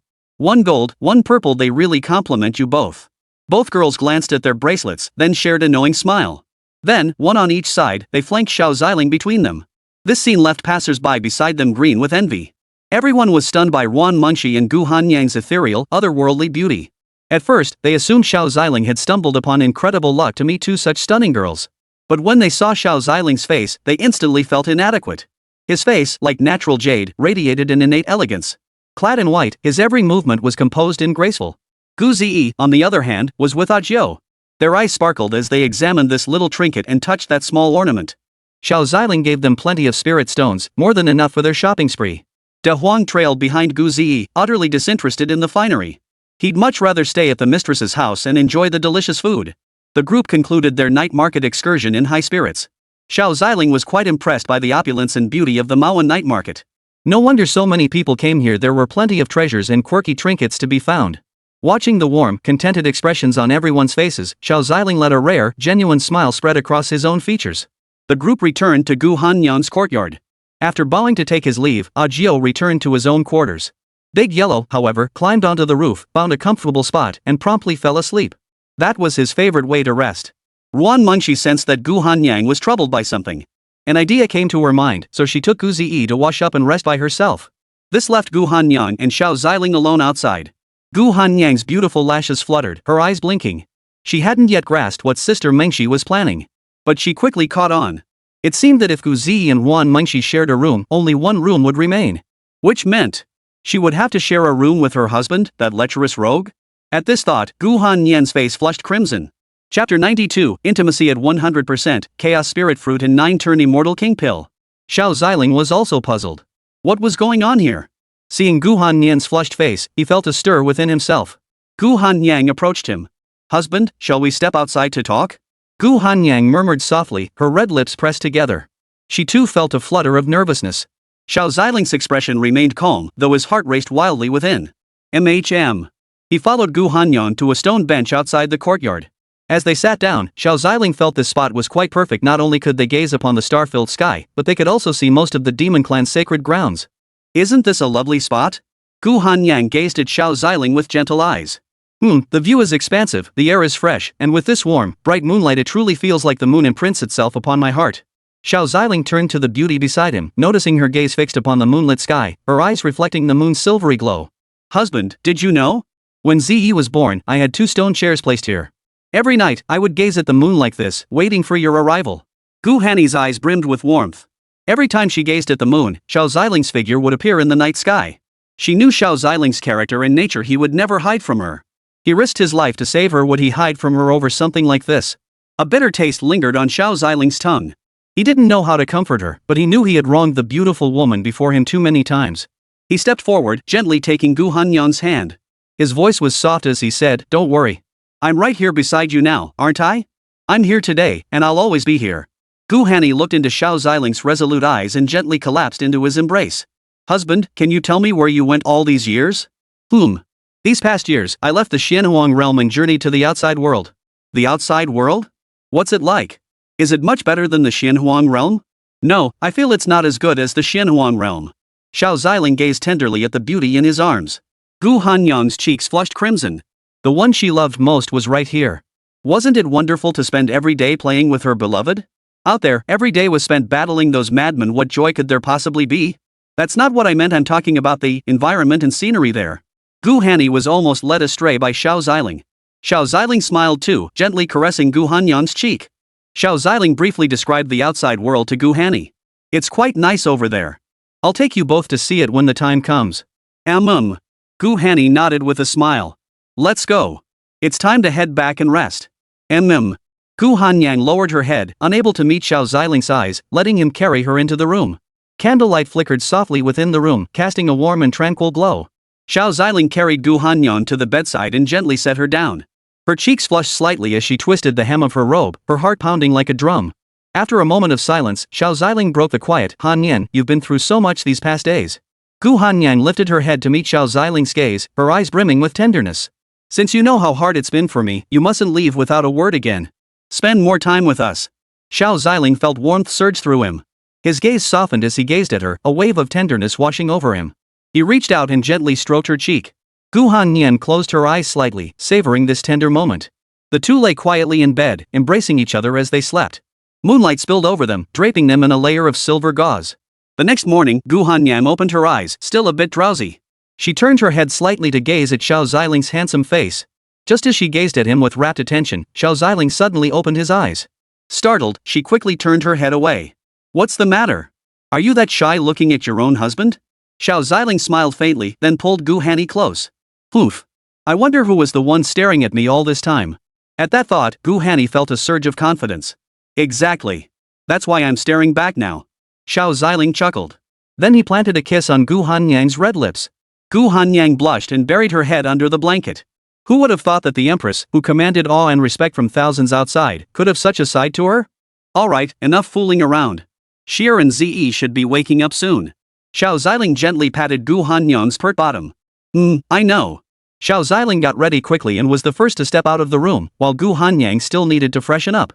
The moment Xiao Ziling stepped out of the room, he spotted Big Yellow sleeping soundly atop the ceiling beam. This Big Yellow, how come he hasn't changed a bit since before? Aren't they all great Emperor Realm powerhouses now? Xiao Ziling smiled wryly. But this was the Big Yellow he remembered, not some sky-tearing demon emperor. Master, congratulations. Your intimacy with second mistress Gu Hanyang has reached 100%. Rewards obtained, Chaos Spirit Fruit and 9 Transformation Immortal King Pill. Xiao Ziling's delicate brows relaxed. It seemed he owed Sierra even more now. If not for Sierra helping him soothe Han Yan's feelings, his intimacy with Han Yan wouldn't even be negative. Good to know, Master. To have such a beauty is truly a blessed union. Seeing Xiao Tian's flattery, Xiao Ziling couldn't help but smile faintly. Instead of wasting breath on empty words, why not give me something tangible? Look at these, what are they? Chaotic Spirit Fruit? Do I even need this? As for the 9 Transformation Immortal King Pill, are you kidding me? Xiao Ziling turned to Xiao Tian and said. The Chaos Spirit Fruit allowed the consumer to absorb Chaos Chi, enhancing their divine soul power. The 9 Transformation Immortal King Pill could enable a peak Immortal Realm expert to directly break through to the Immortal King Realm. He had no use for these items at present, but he never turned down good things. He decided to stow them away. He possessed many treasures far superior to these, yet Ze, Xier, and Han Yan simply couldn't utilize them. At the very least, one must reach the Immortal Emperor realm. Master, Xiao Tian's energy reserves are limited. Xiao Tian tapped her finger. She needed to conserve energy in case her master faced any urgent needs. Xiao Ziling said nothing. It wasn't that Xiao Tian's items were inadequate, it was simply that his cultivation was too advanced. Da Huang seemed to catch a sound, his ears twitching. Seeing his master had awakened, Big Yellow leaped down from the roof. Master! Big Yellow, you sure know how to take a break. Xiao Ziling smiled faintly. Da Huang scratched his head. When he was with Xiao Ziling before, he always slept directly on the roof, allowing him to fall asleep gazing at the beautiful sky. Master, there's something I need to discuss with you. Xiao Ziling noticed the dog's tone had grown more serious, instantly realizing De Huang must have something important to discuss. What is it? Chapter 93, Treasures of the Forbidden Realm enter the Source Origin Ring. Master, several of my friends remain trapped within the previous secret realm. Might they enter your miniature world to complete their lightning tribulation breakthrough? Da Huang looked at Xiao Ziling. It was not one to forget kindness. The last time it had undergone the tribulation within its master's secret realm, it had sensed that the thunder tribulation within that miniature world was perfectly tailored for those undergoing the ordeal. Not only did it significantly stabilize the breaker's limits, but Master had also mentioned he could control the tribulation itself. The failure rate for demonic beasts breaking through the thunder tribulation was still quite high. If they could truly enter the Master's miniature world, then the probability of his subordinates safely passing the tribulation would increase dramatically. Xiao Ziling also recalled the supreme secret realm Ze had entered before. Back then, in that so-called dark forest, there seemed to be supreme-level demonic beasts as well. I understand. That's no problem. Xiao Ziling chuckled, nodding lightly. Big Yellow also grinned happily. However, those demonic beasts were among the most powerful beings in the Xinhuang realm. Even peak supreme-level experts might not be their match. The power of those demonic beasts was no laughing matter. Their innate physical bodies were incredibly resilient, their fur as unbreakable as black iron. I wonder where they'll go if they break through the thunder tribulation. But I probably can't keep carrying them around anymore. Da Huang smiled with a sense of release. They were all demon lords capable of dominating their own realms. Having them constantly by his side to assist him must have been exhausting for them. However, only the two of them had awakened so far. Gu Zi and Ruan Munshi remained inside the room, yet to emerge. That shouldn't be possible. I stayed up pretty late with Han Yan last night too. Xiao Ziling muttered to himself, watching the two who hadn't emerged from the room yet. Master, won't you tell me how you managed to win over 2 mistresses of such peerless beauty? Da Wang's face broke into a smile. He had originally thought that securing one wife was already quite an accomplishment for his master. But to think he'd managed to win over 2? That's just too fierce. It's a long story, but I'll try to make it brief. Xiao Ziling cleared his throat twice, preparing to recount his experiences. Da Huang was just about to soak up some of Xiao Ziling's wisdom. Luck plus skill. With that, Xiao Ziling smiled and turned toward Gu Zi and Wan Mengxi's room. He had already heard the door to their room open. Sure enough, Gu Zi emerged first, rubbing her eyes with a sleepy look. Wan Mengxi followed shortly after. Upon seeing Xiao Ziling, her cheeks flushed slightly. Xiao Ziling approached with a smile and asked softly, "Did you sleep well last night?" Gu Zi stretched lazily and pouted playfully, "It was okay. Auntie's stories were so interesting that I fell asleep right after she started telling them." Ruan Mengshi nodded in agreement, yeah. Someone kept pestering me to tell her several stories before she finally fell asleep. Hearing this, Xiao Ziling and Big Yellow both chuckled. Gu Zi buried her face shyly in Ruan Mengshi's embrace. "No way. You only told me a few. Fine, next time Auntie will tell you more." By then, Gu Hanni had finished getting ready and emerged from the room. Ruan Mengshi and Gu Hanni were equally stunning in figure, one a supermodel with flawless measurements, radiating breathtaking beauty. One was exquisitely delicate with perfect proportions. "Z, has she been pestering your aunt again?" Gu Hannyang laughed, yet her tone carried an innate, blood-bound authority. Gu Ziyi scampered into Gu Hannian's arms, her adorable eyes blinking. "No, mommy. Ziyi's been very good." Gu Hanni smiled softly, ruffling Gu Ziyi's little head. "Your auntie really dressed you up beautifully. That's because Ziyi has such a natural beauty." Ruan Mengshi chuckled, glancing at Xiao Ziling before turning her gaze back to Gu Hanyang. Xiao Ziling offered a faint smile as he slowly approached Gu Zi. "Z, bring out the treasure you obtained in the secret realm last time. Take us back into that secret realm. I'll bring Big Yellow's friends into my little world," Xiao Ziling said with a faint smile. Without hesitation, Gu Zi retrieved the primordial origin ring from her storage ring, the very artifact she had obtained in the supreme secret realm. Xiao Ziling studied the aura emanating from the primordial origin ring. How peculiar. Such a treasure appearing within the Xinhuang realm? Xiao Tian approached Xiao Ziling's side, examining the ring with equal curiosity. "Whoa, isn't this the primordial origin ring, the treasure stored in the forbidden lands of the immortal realm?" Xiao Tian's face betrayed utter shock. After all, such a treasure could drive the great powers of the immortal realm to fight tooth and nail. Moreover, the forbidden realm's terrors were far beyond the reach of ordinary powerhouses. That such a treasure from the forbidden realm had appeared here could only mean that chaos had likely erupted within the forbidden realm itself. A treasure from the immortal realm? Let me see what makes it so special. Xiao Ziling waved his hand lightly, enveloping everyone in a glow before they all entered the secret realm they had encountered earlier. They materialized within the secret realm. Xiao Ziling surveyed his surroundings, noting that the spiritual energy here was significantly richer than even that of the Xinhuang realm. That restriction seems to have been lifted. We can now freely enter and exit this secret realm through this source origin ring, Xiao Ziling remarked calmly. Ruan Mengshi and Gu Hanni also began observing the secret realm with curiosity. "This secret realm is quite large," Ruan Mengshi remarked to Xiao Ziling, who nodded in agreement. This artifact is quite interesting. It can block external detection and attacks. It's actually quite a decent treasure, and the spiritual energy here is rich and dense." Xiao Ziling smiled faintly. Though this treasure couldn't compare to his own miniature world, it was more than sufficient for Ze to use as a formidable defensive artifact. "Yeah, I originally valued this artifact's properties too, which is why I kept those friends here all along. Moreover, the ancient imperial clan has always coveted this artifact, even that supreme being from before. No worries. Now that we possess it, it belongs to us." Xiao Ziling remained composed. The primordial imperial clan still lacked the qualifications to challenge him. "Let's go, Big Yellow. Lead us to your friends." Big Yellow nodded and immediately led the group toward the shadowy forest. The moment they stepped into the shadowy forest, powerful auras surged toward them. A peak sovereign-level demon beast slowly opened its eyes. Powerful beings have dared to enter this place? No, the aura of the demon emperor is among them too. This demon beast was none other than the tyrant dragon from before a bio. The deep green beast beside him was also stirred by this aura. "Quick! Follow me to the demon emperor." In an instant, the beasts of the dark forest seemed to answer a call, beginning their march toward Xiao Ziling and his companions. Xiao Ziling and his companions also sensed powerful auras converging on their location, causing them to halt in unison. "Master, they're coming." Big Yellow glanced toward the approaching creatures and smiled faintly. Chapter 94, Entering the Miniature World to Weather the Thunder Tribulation and Breakthrough. As soon as Big Yellow finished speaking, countless massive figures descended around the group. A terrifying aura radiated from their entire bodies. Their pupils dilated as their gazes locked onto Ruan Mengshi, Gu Hanni, and the others. The imperial aura radiating from the two women instilled an overwhelming sense of danger within them. They sensed that if the two wished, they could reduce them to ashes with the slightest effort. Ruan Mengshi and Gu Hanni also sensed the gazes fixed upon them. They subtly released a portion of their own aura. That mere hint of power forced all the present powerhouses to retreat several steps. A bio and Mo Lu transformed into shadows and approached Da Huang. "Demon Emperor. You've returned. Have them withdraw their auras. These are my master and mistress. Do not be impolite." De Huang commanded sternly, his form now accompanied by a faint shadow of the sky-shattering demon emperor. All the demonic beasts present heard De Huang's words. All of them were utterly dumbfounded.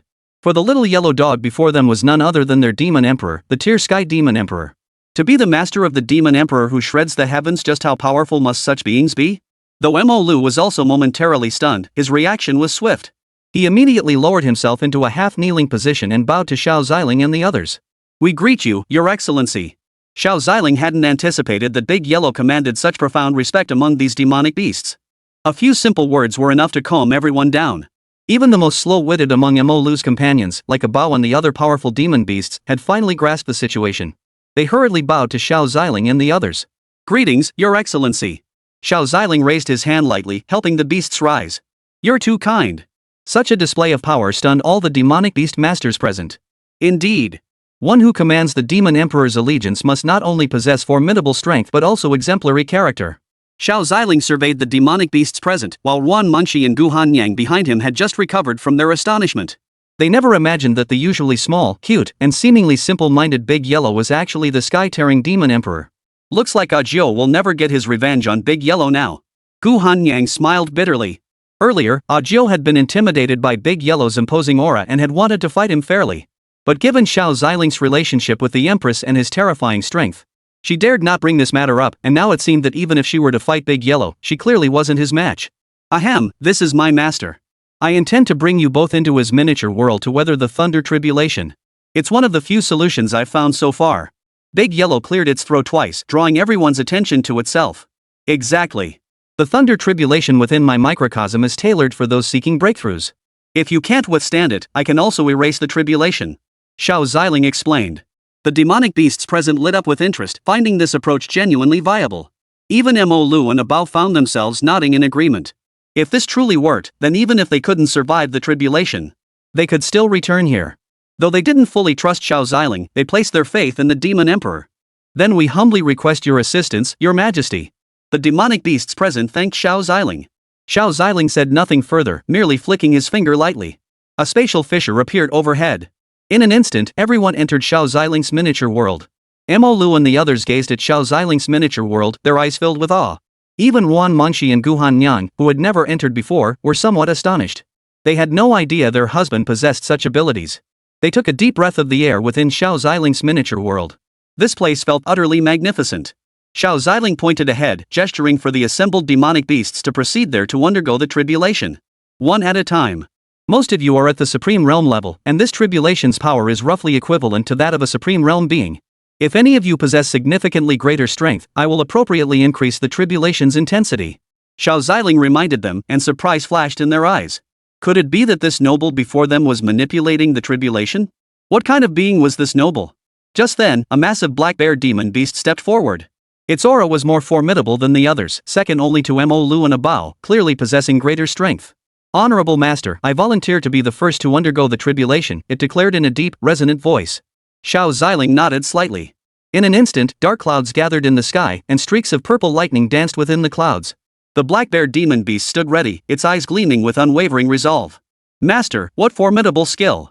I truly sense an unprecedented aura and pressure emanating from this divine tribulation." Mo Lu and the others watched as the thunder tribulation formed in the sky, thunder roaring and lightning flashing as its power steadily gathered. When the first bolt tore through the clouds, the black bear demon unleashed its formidable demonic power to resist.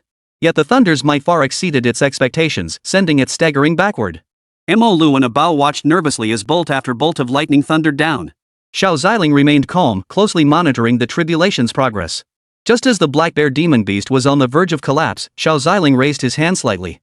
The thunder tribulation's power instantly weakened. Seizing the opportunity, the black bear demon beast steadied itself and gritted its teeth to endure. All these years, it had trained relentlessly, determined to one day stand on its own without hiding behind the elders. Golden claw tears the sky.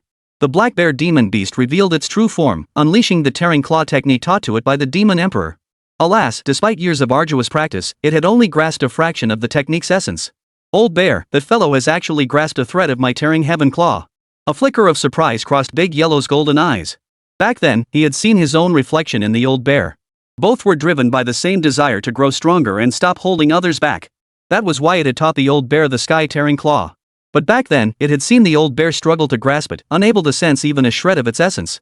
It had assumed old bear was incapable of learning it, but now it seemed he could grasp a tiny bit of the feeling after all. Xiao Ziling watched as the black bear demon beast's aura surged, its immense magical power coalescing upon its paw. Xiao Ziling slightly increased the Thunder Tribulation's power, carefully controlling it to the very limit the black bear demon beast could endure. As a more ferocious bolt of lightning struck down, the black bear demon beast let out a furious roar. Its claw tore through the thunderclouds, scattering the lightning across the sky. It had successfully weathered this tribulation. Its aura grew even more formidable, and it looked at Xiao Ziling with eyes brimming with gratitude. Demon Emperor! This old bear hasn't disgraced you. It approached Big Yellow, then transformed into human form, smiling broadly at the dog. Da Huang smiled back, giving it a gentle nod. Continue. Xiao Ziling's gaze swept over the other demon beasts. With Old Bear having successfully endured the Thunder Tribulation first, the others gained confidence and began undergoing their own lightning tribulations one after another. Chapter 95, The Unique Charm of the Beast Clan, continuing to follow the Demon Emperor. Gradually, all the mighty demon beasts present successfully endured the Thunder Tribulation. They were deeply grateful to Xiao Ziling and the Demon Emperor. Without their skillful control of the tribulation, they would have struggled to survive. Countless demon beasts had already perished beneath the Thunder Tribulation. Seeing that everyone had successfully endured the tribulation, Xiao Ziling brought them all back into the primordial origin ring. You have all passed the Thunder Tribulation. You may now leave this secret realm. Once you step out into the Xianhuang realm, you won't face another lightning tribulation unless you reach a new realm. Xiao Ziling looked at them. They had all sustained injuries and had hidden within the secret realm to avoid the lightning tribulation. Husband, can we come play in your little world often from now on? Ruan Mengshi gazed at Xiao Ziling with affection in her eyes, and even Gu Hanni turned her gaze toward him. Xiao Ziling couldn't withstand their expressions. What's mine is yours. If you wish, I'll bring you in any time. Yay! Mo Lu and Abao looked at De Huang. Their lives had been saved by the Demon Emperor. Severely injured, they had little chance of surviving the Thunder Tribulation. Now, without it, their wounds had healed considerably, and they all wanted to go out and see the world. All of you, transform into human form and come with us outside first. De Huang instructed the demonic beasts. They nodded and transformed into human forms. If they didn't take human form, the moment they stepped out of the primordial ring, so many powerful demonic beasts appearing among the demonic race would instantly. It would have thrown the entire demon clan into panic. Master, we thank you. Is there really any need for formalities between us? Both exchanged faint smiles. Xiao Ziling then instructed Gu Ziyi to activate the primordial ring, guiding everyone out of the secret realm. Upon exiting the secret realm, the group surveyed the scene outside. Some powerful demonic beasts had visited the demon clan. They recognized the place at a glance. Is this the demon clan's sacred ground? Yes, that's correct. Da Huang nodded to them. They had no objections. To them, this was simply another place where humans lived. As you've seen, I must now follow my master. Do you wish to return to your own place, go elsewhere, or continue following me? Big Yellow looked at the group. He had promised them he would lead them to survival. Now he had delivered on that promise. All that remained was to lead them to a better place. We swear to follow the Demon Emperor to the death. After exchanging glances, they all made their decision. It was the Demon Emperor's aid that had saved their lives in the first place. They were willing to remain by his side until death. Is this the most unique trait of the Demon Beast clan? Ruan Mengshi and Gu Hanni watched the group who had weathered the Thunder Tribulation with Xiao Ziling's aid. Their eyes and expressions held an indescribable feeling. They could have fled far away at this moment, yet they still chose to follow Big Yellow. If the people of Xianhuang realm possessed even half the unity of the demon beasts, they wouldn't have been beaten to a pulp by the alien races. Da Huang gazed at them with a hint of fervor in his eyes. Da Huang, why not let them stay within the secret realm for now? It'll give them time to solidify their cultivation. After a while, I'll help you modify the Yuanshu ring. After all, you can freely enter it now. Anyone wishing to venture outside can simply step out whenever they please. Xiao Ziling said indifferently. Hearing this, the others' eyes lit up. After all, the outside world wasn't as favorable as the source primordial ring. Moreover, if anyone wished to leave, they could simply step out. It truly was a solution that satisfied everyone. Well, Demon Emperor, let's leave it at that. Very well, I agree, that's a good arrangement. All right. This is my young mistress. From now on, she'll be your leader too. If you want to go out, just tell the boss. De Huang saw that this arrangement was indeed satisfactory and stepped over to stand beside Gu Ziyi, introducing her to the others. Upon hearing this, everyone bowed to Gu Ziyi. Greetings, boss. This? Big Yellow, that's not quite right. There's no need to address me like that. Young mistress, it's fine. If you ever encounter trouble in the future, you can summon them back through the Yuanshu ring. They'll be able to assist you. Da Huang looked at the others, who all nodded in agreement. The boss's matters are my matters. Exactly. Boss, just let us know if you need anything. Everyone present had received help from Xiao Ziling and Big Yellow, and Gu Ziyi shared a particularly close bond with the pair. If Gu Ziyi needed them, they'd step in without hesitation. Seeing this, Gu Ziyi's gaze shifted nervously to her mom, her aunt, and Xiao Ziling. Xiao Ziling turned his head away. He said nothing, but perhaps that was for the best. It offered his daughter a little more protection. He could already picture the scene later on, when Ziyi fought others, a group of peak supreme tier demon beasts would appear to protect her. Gu Ziyi really is incredibly lucky. She'll practically be able to walk all over the Xianhuang realm from now on. Xiao Tian chuckled happily. Ruan Mengxi and Gu Hanni both smiled at her and nodded gently. Seeing this, Gu Ziyi responded in kind. Then she led everyone back into the Yuanshu ring. Gu Hanyang had never felt so at ease. She no longer needed to worry about her daughter's safety. She looked at Xiao Ziling's handsome, captivating face. Well, she didn't need to worry now either. After a while, Gu Ziyi emerged from the Yuanshu ring. Seeing the matter resolved, Ruan Mengxi turned her gaze toward Gu Hanyang and Xiao Ziling, hesitating for a moment. Husband, Han Yan, I may need to return to the Yaoguan Holy Land first. Ruan Mengxi addressed the pair. What's wrong? Xiao Ziling asked in confusion. The recruitment of new disciples at the Yaoguan Holy Land is about to begin. Yuning informed me that the Tianjian Holy Land intends to send representatives to the Yaoguan Holy Land this time to engage in sparring matches with our disciples. I fear they may not come with good intentions. The Heavenly Sword Sanctuary again. Gu Ziyi and Big Yellow's expressions darkened. Xiao Ziling also frowned. Do you all know the Heavenly Sword Sanctuary? Gu Hanyang looked at the three of them, still not having a clear impression of the place herself. Gu Ziyi recounted the incident that had occurred in the secret realm to Ruan Mengxi and Gu Hanni. They immediately realized just how shameless the Heavenly Sword Sanctuary truly was. Sister Shi, I'm sorry. There are still matters within our demon clan that prevent me from accompanying you back to the Yaoguang Sacred Land right now. Gu Hanyang also looked troubled. She had only recently returned to the demon clan and still had many matters to attend to. It's fine. The Heavenly Sword Sanctuary is nothing to worry about. They're not a threat yet. Ruan Mengxi smiled and patted Gu Hanyang's hand. Da Huang pondered for a moment. Master, perhaps I should return to the Yaoguan Holy Land with the Grand Mistress first, while you and the young mistress stay here to assist the second mistress. Xiao Ziling considered this for a moment before nodding in agreement. If things truly went south, he could always tear open a rift in space and return to the Yaoguan Holy Land. All right then. Be careful on your journey. We'll meet again at the Yaoguan Sacred Ground. Ruan Mengxi bid farewell to the others. With Xiao Ziling's assistance, she set off for the Yaoguan Holy Land, De Huang in tow. Chapter 96. Since when did you start telling me what to do? Not long after the others departed, a Jew arrived at the scene. Spotting Xiao Ziling and Gu Hanni, she quickened her pace and approached them. Jiu greets Her Majesty the Empress. Greets His Majesty the Emperor. Jiu bowed respectfully. Xiao Ziling, recognizing Jiu, gave her a slight nod. Empress, Emperor, where might we find that young lady and the little yellow dog? Jiu glanced at the few people present. She realized only Xiao Ziling, Gu Ziyi, and Her Majesty the Empress were present now. They had matters to attend to and had to leave the demon clan's sacred grounds for a while. Gu Hanyang replied with a faint smile. She had noticed Jiu's hurried glance around the room upon entering. His expression had seemed somewhat anxious. Jiu, what's the urgency? Did something happen? Oh, I remember now. The other factions have already received word of Her Majesty the Empress's return and are sending their powerful warriors and younger generations here. But just now, I sensed several powerful auras suddenly appear here, so I rushed over in haste, almost forgetting my main purpose. Jiu's face broke into a smile, though his worry was unnecessary. With the Emperor here?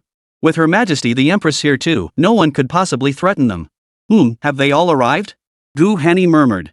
Her gaze fell upon Gu Zi, a fleeting thought crossing her mind before vanishing. Han Yan, let us accompany you. Xiao Ziling approached Gu Hanyang and spoke softly. Gu Zi also smiled at Gu Hanyan. Gu Hanni nodded lightly. Zi, from now on, you'll be called Xiao Zi. Both Gu Zi and Xiao Ziling looked startled. Xiao Ziling felt a pang in his heart, his face softening into a gentle smile. He reached out and gently tucked Gu Hanyan's hair behind her ear. Actually, Gu Hanyan seemed to know what Xiao Ziling was about to say. She gently raised her hand to press against his lips.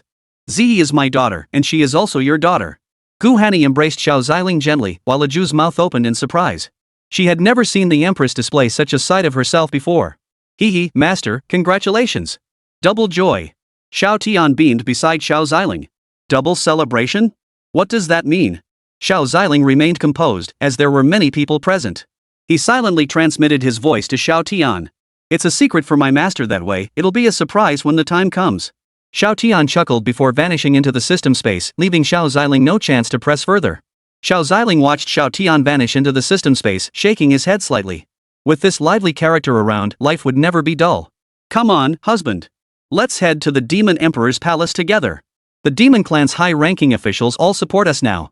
Even if the powerful figures from the major factions harbor resentment toward me, it won't matter anymore. Gu Hanyang's smile held a hint of icy coldness in her eyes. For she knew exactly what these people had come here to do. Xiao Ziling and Gu Zi also sensed the aura emanating from Gu Hanyang. It seemed this time wouldn't be so straightforward either. Otherwise, Gu Hanyang wouldn't insist on staying behind personally. The four flew toward the direction of the Demon Emperor's palace. Numerous powerful figures from major factions had already arrived with their disciples. The demonic clan's high-ranking officials, who had previously been reprimanded by Xiao Ziling, also sensed the arrival of Gu Hanyan and the others. Under normal circumstances, they might have ignored them. They all chose to stand with Her Majesty the Empress. Maintaining neutrality only hastens our demise. We must make the right choice at the right moment. The demonic clan's high-ranking officials gathered outside the Demon Emperor's palace to welcome the four. Her Majesty the Empress has arrived. Upon seeing Gu Hani and the others arrive at the Demon Emperor's palace, Logan led the remaining high-ranking demonic elites in paying their respects to Gu Hani. We pay our respects to Her Majesty the Empress. The powerful figures from major factions and the younger generation present gazed upon the Empress's peerless, otherworldly beauty and graceful form. One by one, they were utterly captivated by her stunning beauty. Many also noticed Xiao Zi and Ajio following behind the Empress. Each of these three women, taken individually, possessed a beauty that could make anyone's heart skip a beat. Now gathered together, they offered the assembled crowd a truly feast for the eyes. However, some also spotted Xiao Ziling, who had been walking alongside them the entire time, even striding side by side with Her Majesty the Empress. That's strange. Who is that man? No idea. Didn't they say the Empress doesn't like men? You know those are just rumors. Rumors also say the Empress is mine. Do you believe that? The crowd grew increasingly curious about Xiao Ziling and Xiao Zi's identities. Many female disciples were starstruck. Though they'd seen countless handsome men with striking features, they hadn't been particularly interested. But now, seeing Xiao Ziling's ethereal, otherworldly aura, his features as dazzling as stars, his physique and appearance as flawless as unpolished jade, they were utterly captivated. Add to that his pure white robes and his beautifully styled black hair, slightly swept upward, instantly set their hearts aflutter. Who are these people? Why are they with Her Majesty the Empress? Look at the beauty beside Her Majesty the Empress. She bears a striking resemblance to Her Majesty. Whispers and murmurs rippled through the crowd. At that moment, an elder from a major faction stepped forward. His eyes held a scrutinizing gaze as he addressed Gu Hani. Empress, you still lack such awareness. I recall the Demon Emperor's palace isn't open to just anyone. Might I inquire about the identities of this young gentleman and lady? Gu Hanyang smiled faintly, a chill emanating from her body as her voice grew icy. And who are you? Since when do you have the right to lecture me here? The words sent shockwaves through the crowd. Even the Grand Elder who had spoken earlier paled visibly. It seemed the Empress's years of border travels had transformed her profoundly. Her very aura felt different now. The Elder's expression shifted slightly, but he bowed respectfully nonetheless. My deepest apologies, Empress. I overstepped my bounds. May I ask the purpose of this gathering? Gu Hanyang's gaze swept over the assembly as she replied calmly, naturally, it concerns the future of the Demon Clan. I trust you will all unite in this endeavor. With that, she led the group into the Demon Emperor's palace. As Xiao Ziling passed by the Elder, his gaze lingered on him for a moment. The Elder's pupils darkened, beads of sweat slowly forming on his forehead. In that moment, he felt as though he were being scrutinized by a divine being from beyond the heavens. His back instantly dampened with sweat. He swallowed hard before following the others into the Demon Emperor's palace. Her Imperial Majesty's cultivation has advanced even further. I fear we are no match for her now. Who could have imagined that the little girl from back then would grow to such heights? The powerful figures from the major factions looked at the Elder, who still stood rooted to the spot. They instantly sensed the Empress's overwhelming power. Chapter 97, The Imperial Throne. Shockwaves spread as high-level figures backed the Empress. The demonic faction leaders who had already been disciplined by Xiao Ziling merely gave a faint, cold laugh at this scene. Dare to disobey Her Majesty the Empress's commands now, and your lineage will come to an end. Logan's gaze turned icy as he fixed it upon those powerful figures. The powerful figures quickly sensed something amiss. The remaining demonic clan leaders were either supporting Gu Hanyang or maintaining neutrality.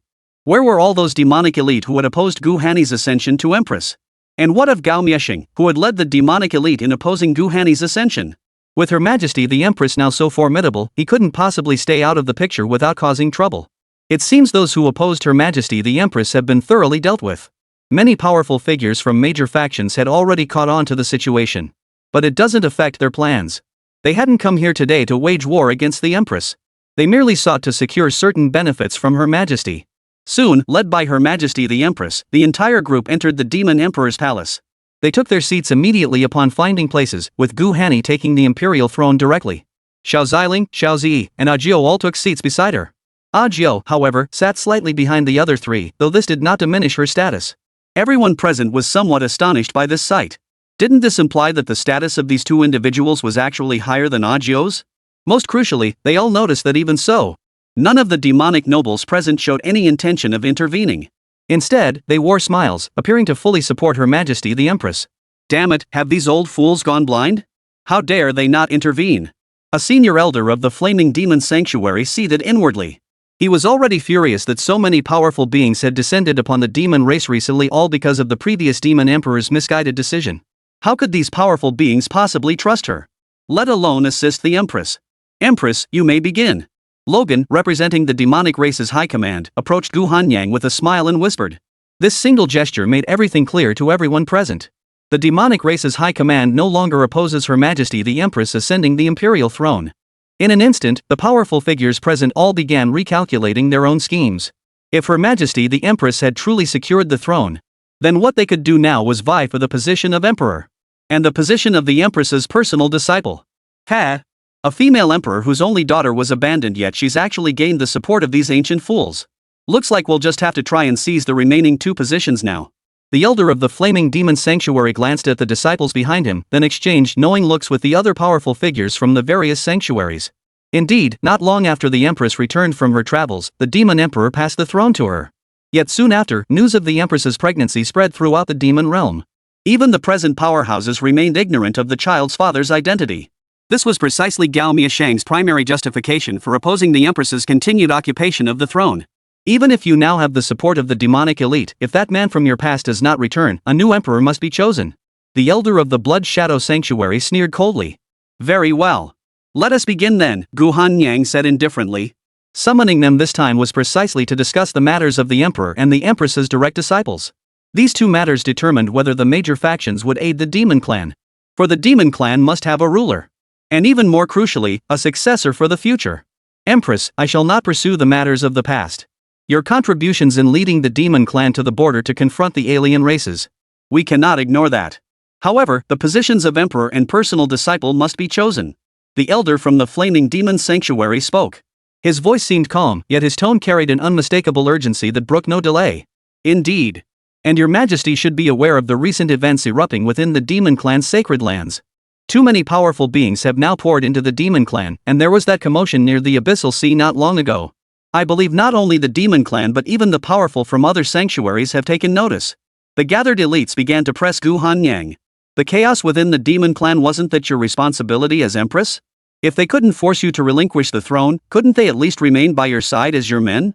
Cold laughter flickered in their eyes. How dare you? The empress has yet to speak. How dare you all spout nonsense here? Logan and the other high-ranking demonic clan leaders roared in anger. A powerful imperial aura erupted from his body. It instantly pinned the powerful figures from all factions present, rendering them unable to move. Terror spread across their faces. They knew the demonic clan's high-ranking members were formidable, but they never imagined such terrifying power could be unleashed. With Logan's warning, the crowd instantly fell silent. They waited for Her Majesty the Empress to speak. Gentlemen, I understand your concerns. However, when I first sent you to the border, you weren't nearly this eager. Gu Hanyang's gaze turned icy as she swept it across the crowd. Sweat drenched their backs as none dared meet her gaze. Moreover, the imposing aura emanating from Gu Hanyang was even more terrifying than that of Logan and the other high-ranking demons. I summoned you here not for discussion, but to announce the positions of emperor and direct disciple. Gu Hanyang turned to look at Xiao Ziling and Xiao Zi behind her. This gentleman is my husband, and also the demon clan's emperor. Her tone softened slightly as she delivered this announcement to the assembled crowd. The news exploded among them like a thunderclap. The emperor's throne had already been chosen? Their expressions turned troubled. They had always assumed Her Majesty the Empress held no interest in men. The position of emperor had always been their best leverage to pressure Her Majesty. We greet His Imperial Majesty. A Jew, the demonic elite, and the mighty warriors who had accompanied Her Majesty to the frontier. All rose to pay their respects to Xiao Ziling. Witnessing this scene, the others exchanged glances. After a few seconds of hesitation, they too bowed to Xiao Ziling. We greet your Imperial Majesty. Though bewildered, they dared not defy the Empress's decree. As Logan had said, as long as Her Majesty the Empress did not violate the established rules, they had no right to speak out. Xiao Ziling rose and nodded to the assembly. Those present noticed that not a trace of cultivation aura emanated from him. They couldn't help but wonder if this was an act staged by the Empress, only to be locked away in the dungeons once they returned. The younger generation might not have noticed, but the elders and other powerful figures from the Flaming Demon Sanctuary certainly did. The high-ranking demons and the powerful figures accompanying Her Majesty the Empress all wore expressions of respect toward Xiao Ziling. There are only two possibilities: either this fellow truly possesses the potential to become an emperor, or his abilities have already convinced those ancient fools. Chapter 98, the successor to the direct lineage Gouged battles Cayenne. Logan and the other high-ranking demonic experts naturally noticed the gazes of those individuals. They were emperor-level powerhouses, while those others were merely at the peak of supreme sovereign, with a few at the threshold of emperor. Under normal circumstances, they wouldn't even have the privilege to see them. If you truly wish to test your strength against them, you'd at least need to summon your own sovereign. Unfortunately, the Blood Demon Sect had been annihilated not long ago, and major powers like the Soul Demon Sanctuary and the Evil Soul Sect had been razed to the ground. This forced the Holy Lords and Great Masters to remain guarding their territories, lest their own domains face the same peril. Otherwise, when Her Majesty the Empress summons them today, how could they dare refuse? Empress, now that the imperial throne has been chosen, we rejoice for your majesty. The elder of the Yanma Holy Land offered a feigned smile to Her Majesty the Empress. Ha! Is it joy for me, or regret that your own schemes have failed? Gu Hanyang cast a mental glance at the elder of the Flaming Demon Sanctuary. She detested such insincere, two-faced individuals the most. Empress, regarding the position of personal disciple, do you have any candidates in mind? If not, I might be able to recommend someone. The elder of the Flaming Demon Sanctuary offered a faint smile. According to the regulations, every demon emperor must take one person as a personal disciple, teaching them how to become the next leader of the demonic race. Seeing the elder of the Flaming Demon Sanctuary speak, the crowd turned their attention to the Empress's response. With the position of Demon Emperor now vacant, all eyes now turned to the position of personal disciple. There's no need for the elder of the Flaming Demon Sanctuary or the rest of you to trouble yourselves. As I mentioned earlier, the reason I summoned you here today was to announce the candidates for these two positions. Gu Hanyang stated calmly. The crowd stiffened. What did that mean? Had the selections already been finalized? Hadn't Her Majesty the Empress just returned from the border? Where would she have found the time to select her direct disciples? After all, a direct disciple of the demon clan was the future heir. If their strength was insufficient, what qualifications would they have to inherit the demon emperor's throne? Xiao Ziling glanced indifferently at the crowd, thinking the demon clan's rules were more numerous than those of any major power. Then again, the demon race possessed a more warlike nature. Without proper governance, they could easily become a realm of chaos. The Evil Soul Sect was the prime example of this. I wonder whom Her Majesty the Empress intends to choose as her direct disciple. The elder from the Flaming Demon Sanctuary wiped sweat from his brow, seemingly displeased with Her Majesty's decision. Yet with such a formidable presence gazing at him, he dared not challenge the Empress directly. Ji Chen. Her Majesty has made her choice.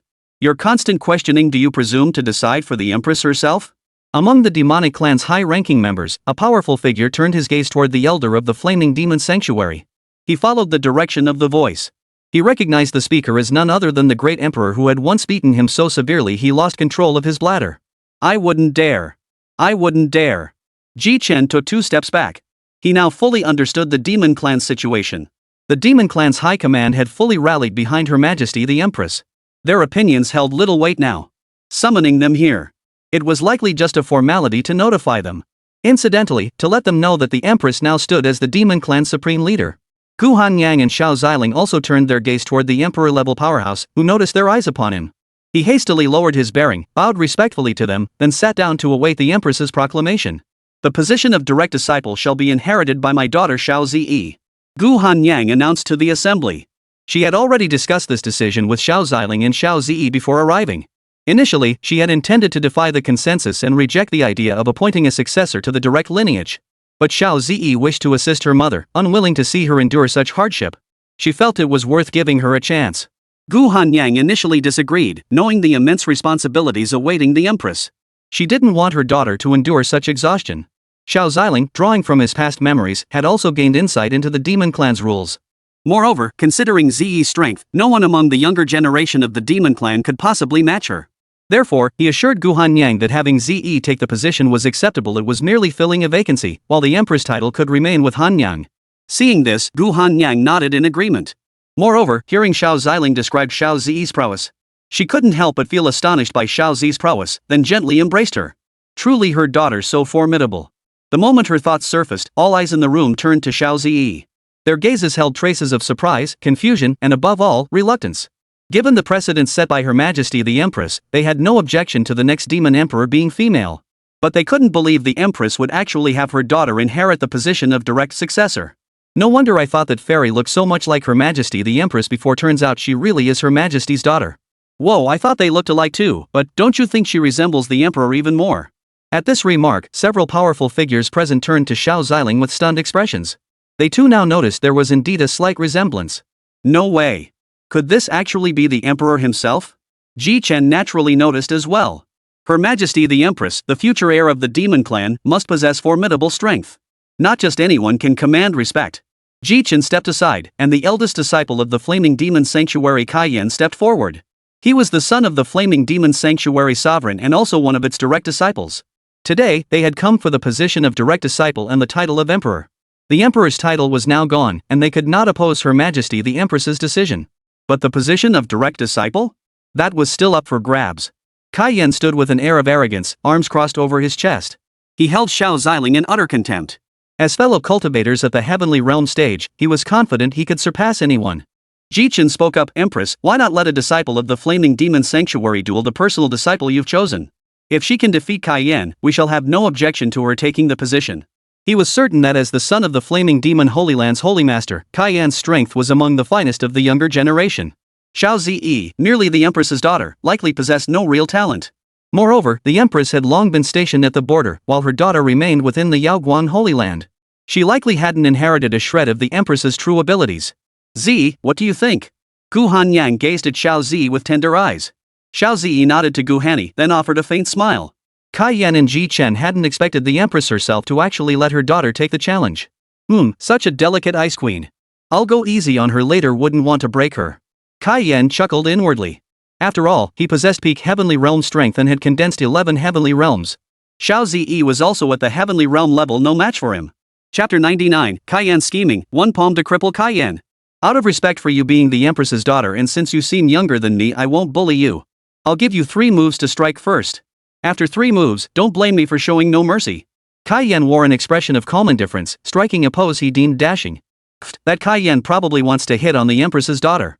The prodigies from major factions instantly saw through Kai Yan's ulterior motives.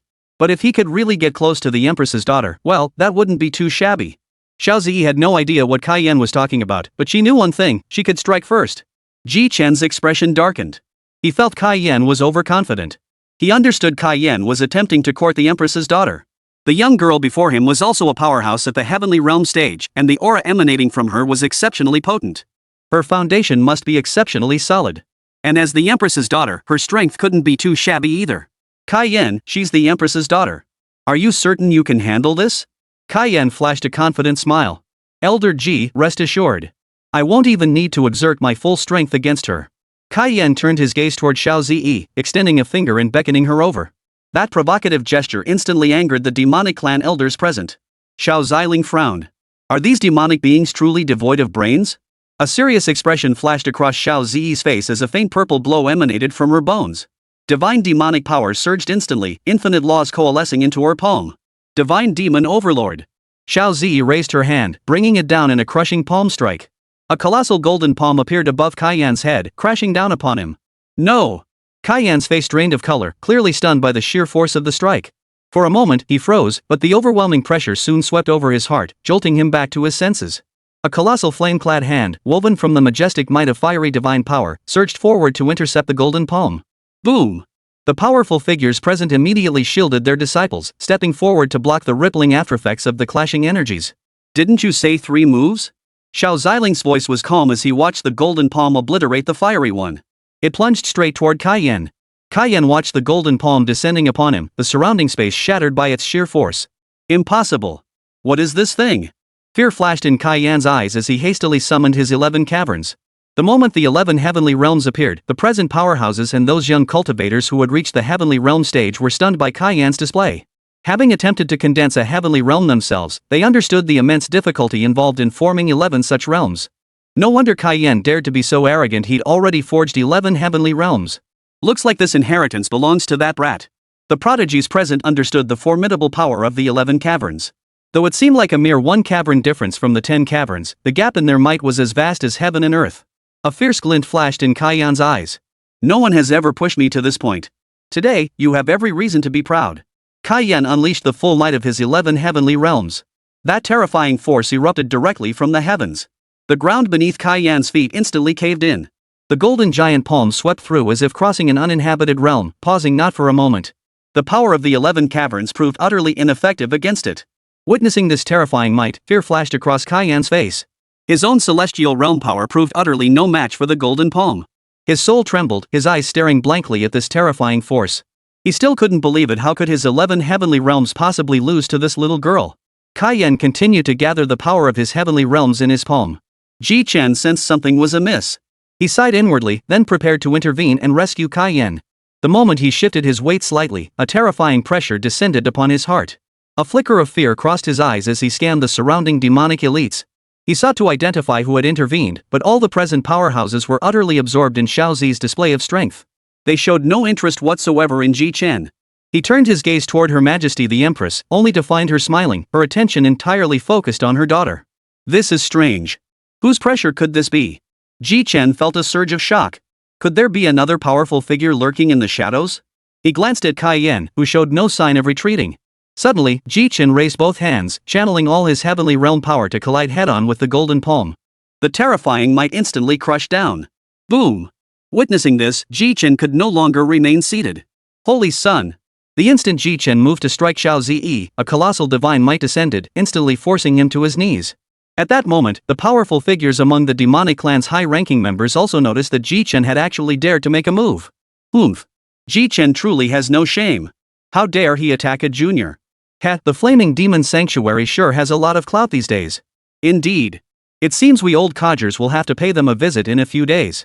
The demonic clan's great powers murmured among themselves. Since they had already decided to stand by Her Majesty the Empress, they needed to make their stance clear. It was time to deal with these blindly defiant factions. Ah! No, my arm!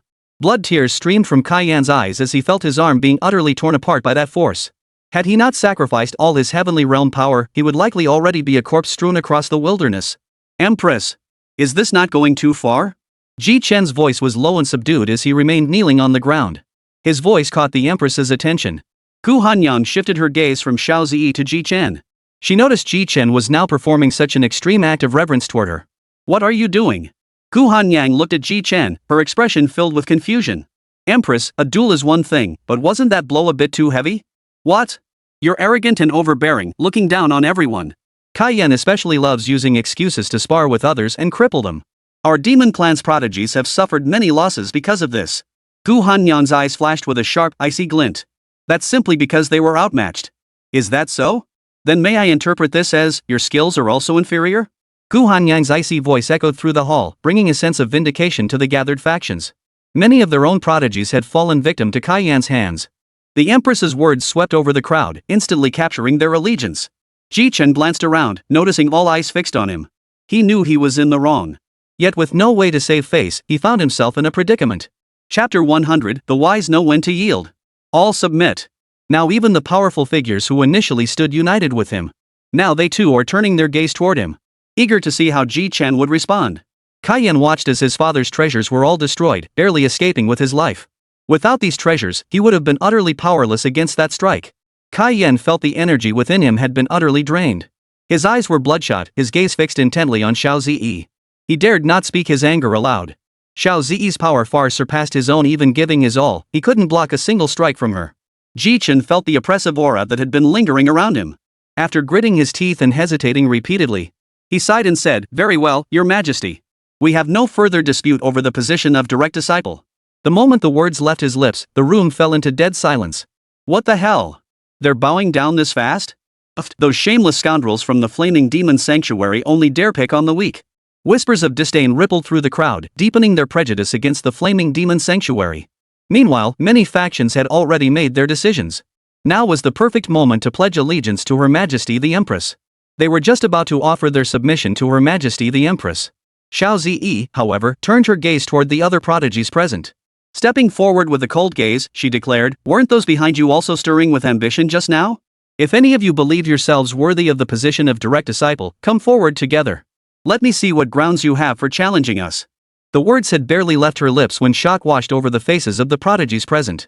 "Hold on, sis, that was then, this is now. You've already beaten Cayenne into a complete mess. What grounds do they have left to challenge us? This little brat is even more formidable than Her Majesty the Empress was in her youth." The demonic overlords watched Xiao Ziyi's formidable presence with satisfaction, nodding approvingly. This was the image befitting a demon emperor. The other powerful figures present felt a bit awkward. Now it was their turn to find themselves in a difficult position. If any of them backed down, wouldn't that imply they were inferior to the Empress's own disciple?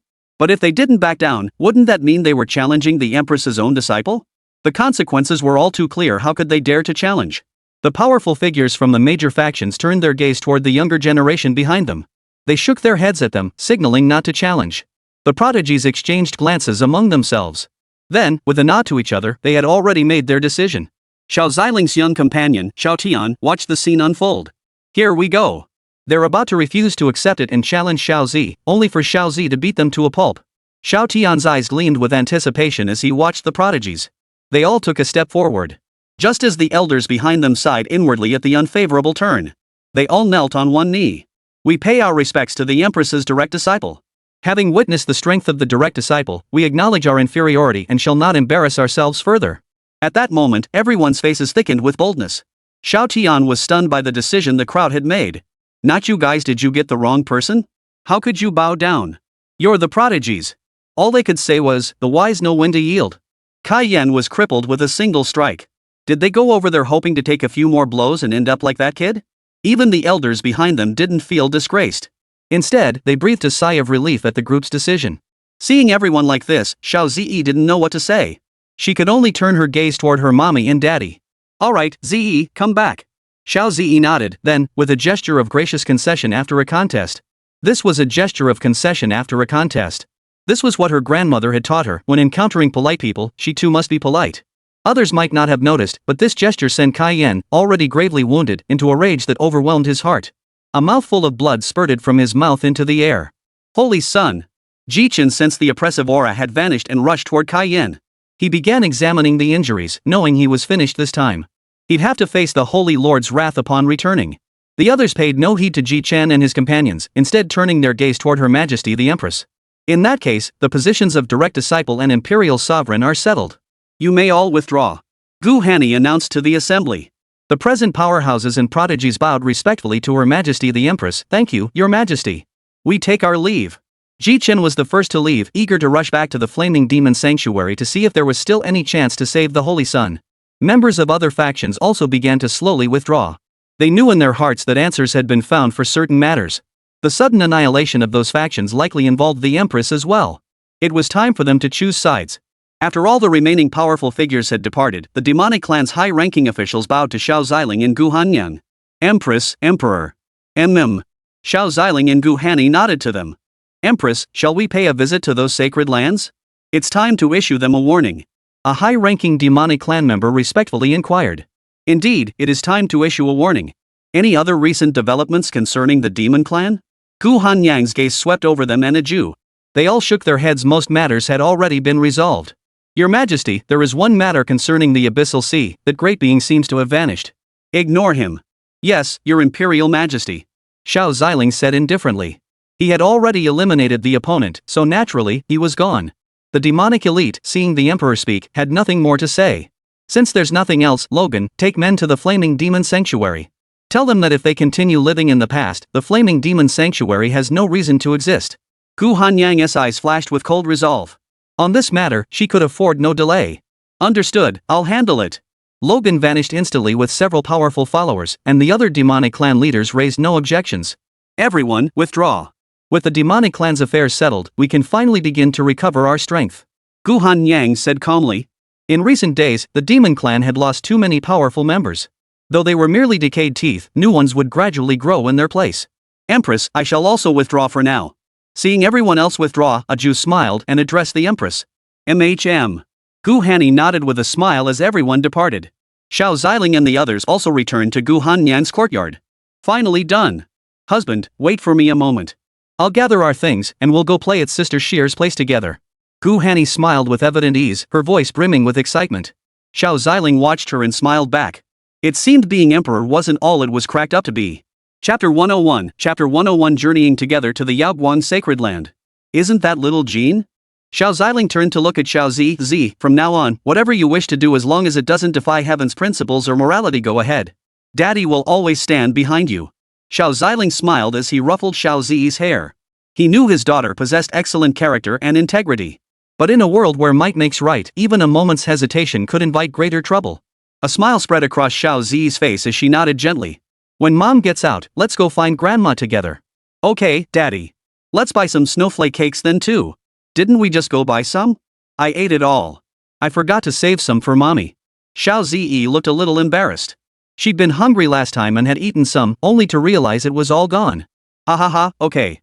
As long as you remember your mommy. We won't tell Mommy. Daddy will take you there later and give her a surprise. Xiao Ziling smiled. Xiao Zi nodded happily in agreement. A moment later, Gu Hanyang emerged from the room. As soon as she appeared, she saw the two of them chatting and laughing together. She couldn't help but smile warmly inside. Earlier, she had worried that their relationship might sour after meeting again. Now it seemed her worries had been unnecessary. What are you two talking about? You seem so happy? Hee, Daddy told me not to tell Mommy.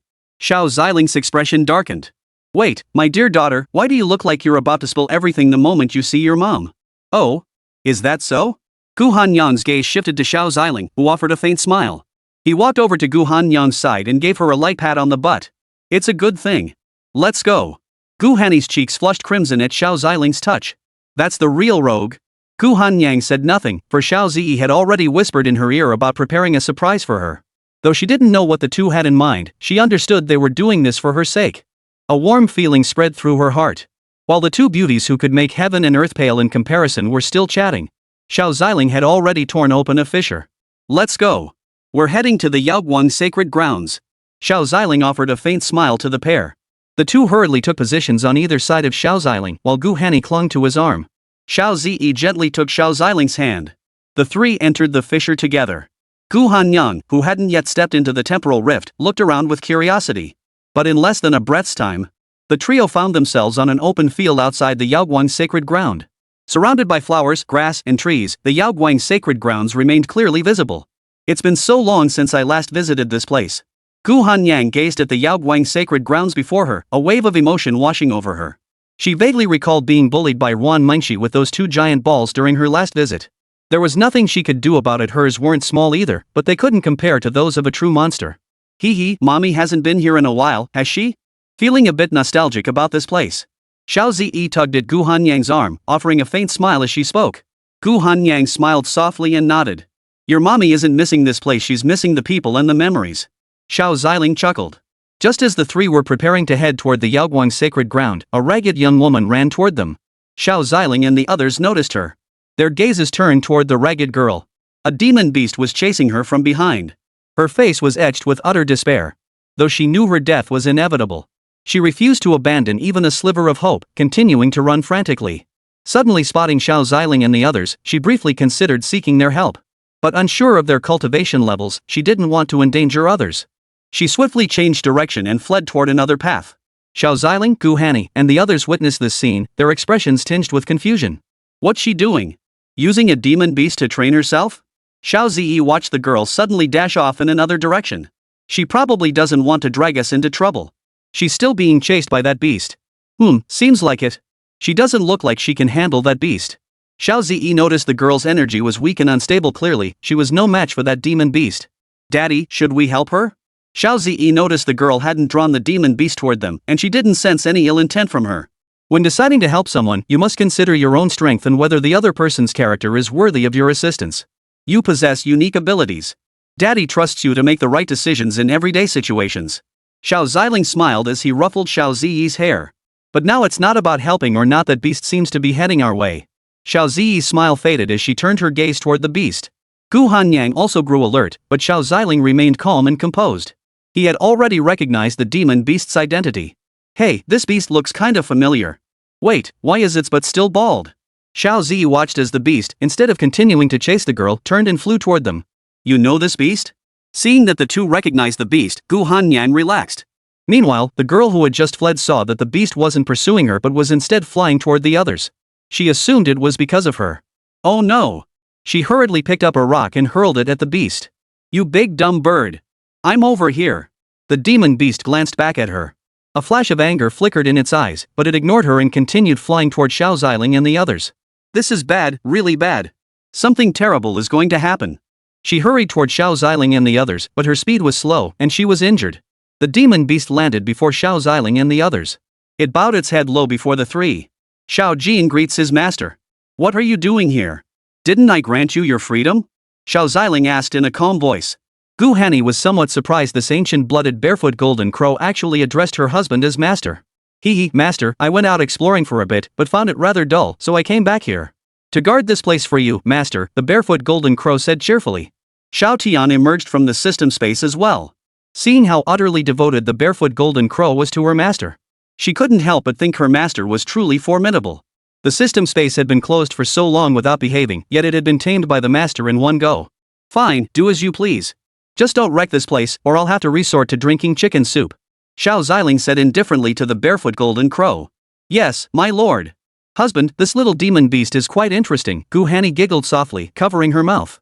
When the barefoot golden crow sensed the terrifying imperial aura emanating from Gu Hanyang, its entire body trembled. Another emperor? Chapter 102, Crossing thousands of mountains and 10,000 miles, all for the Yaoguang Holy Land?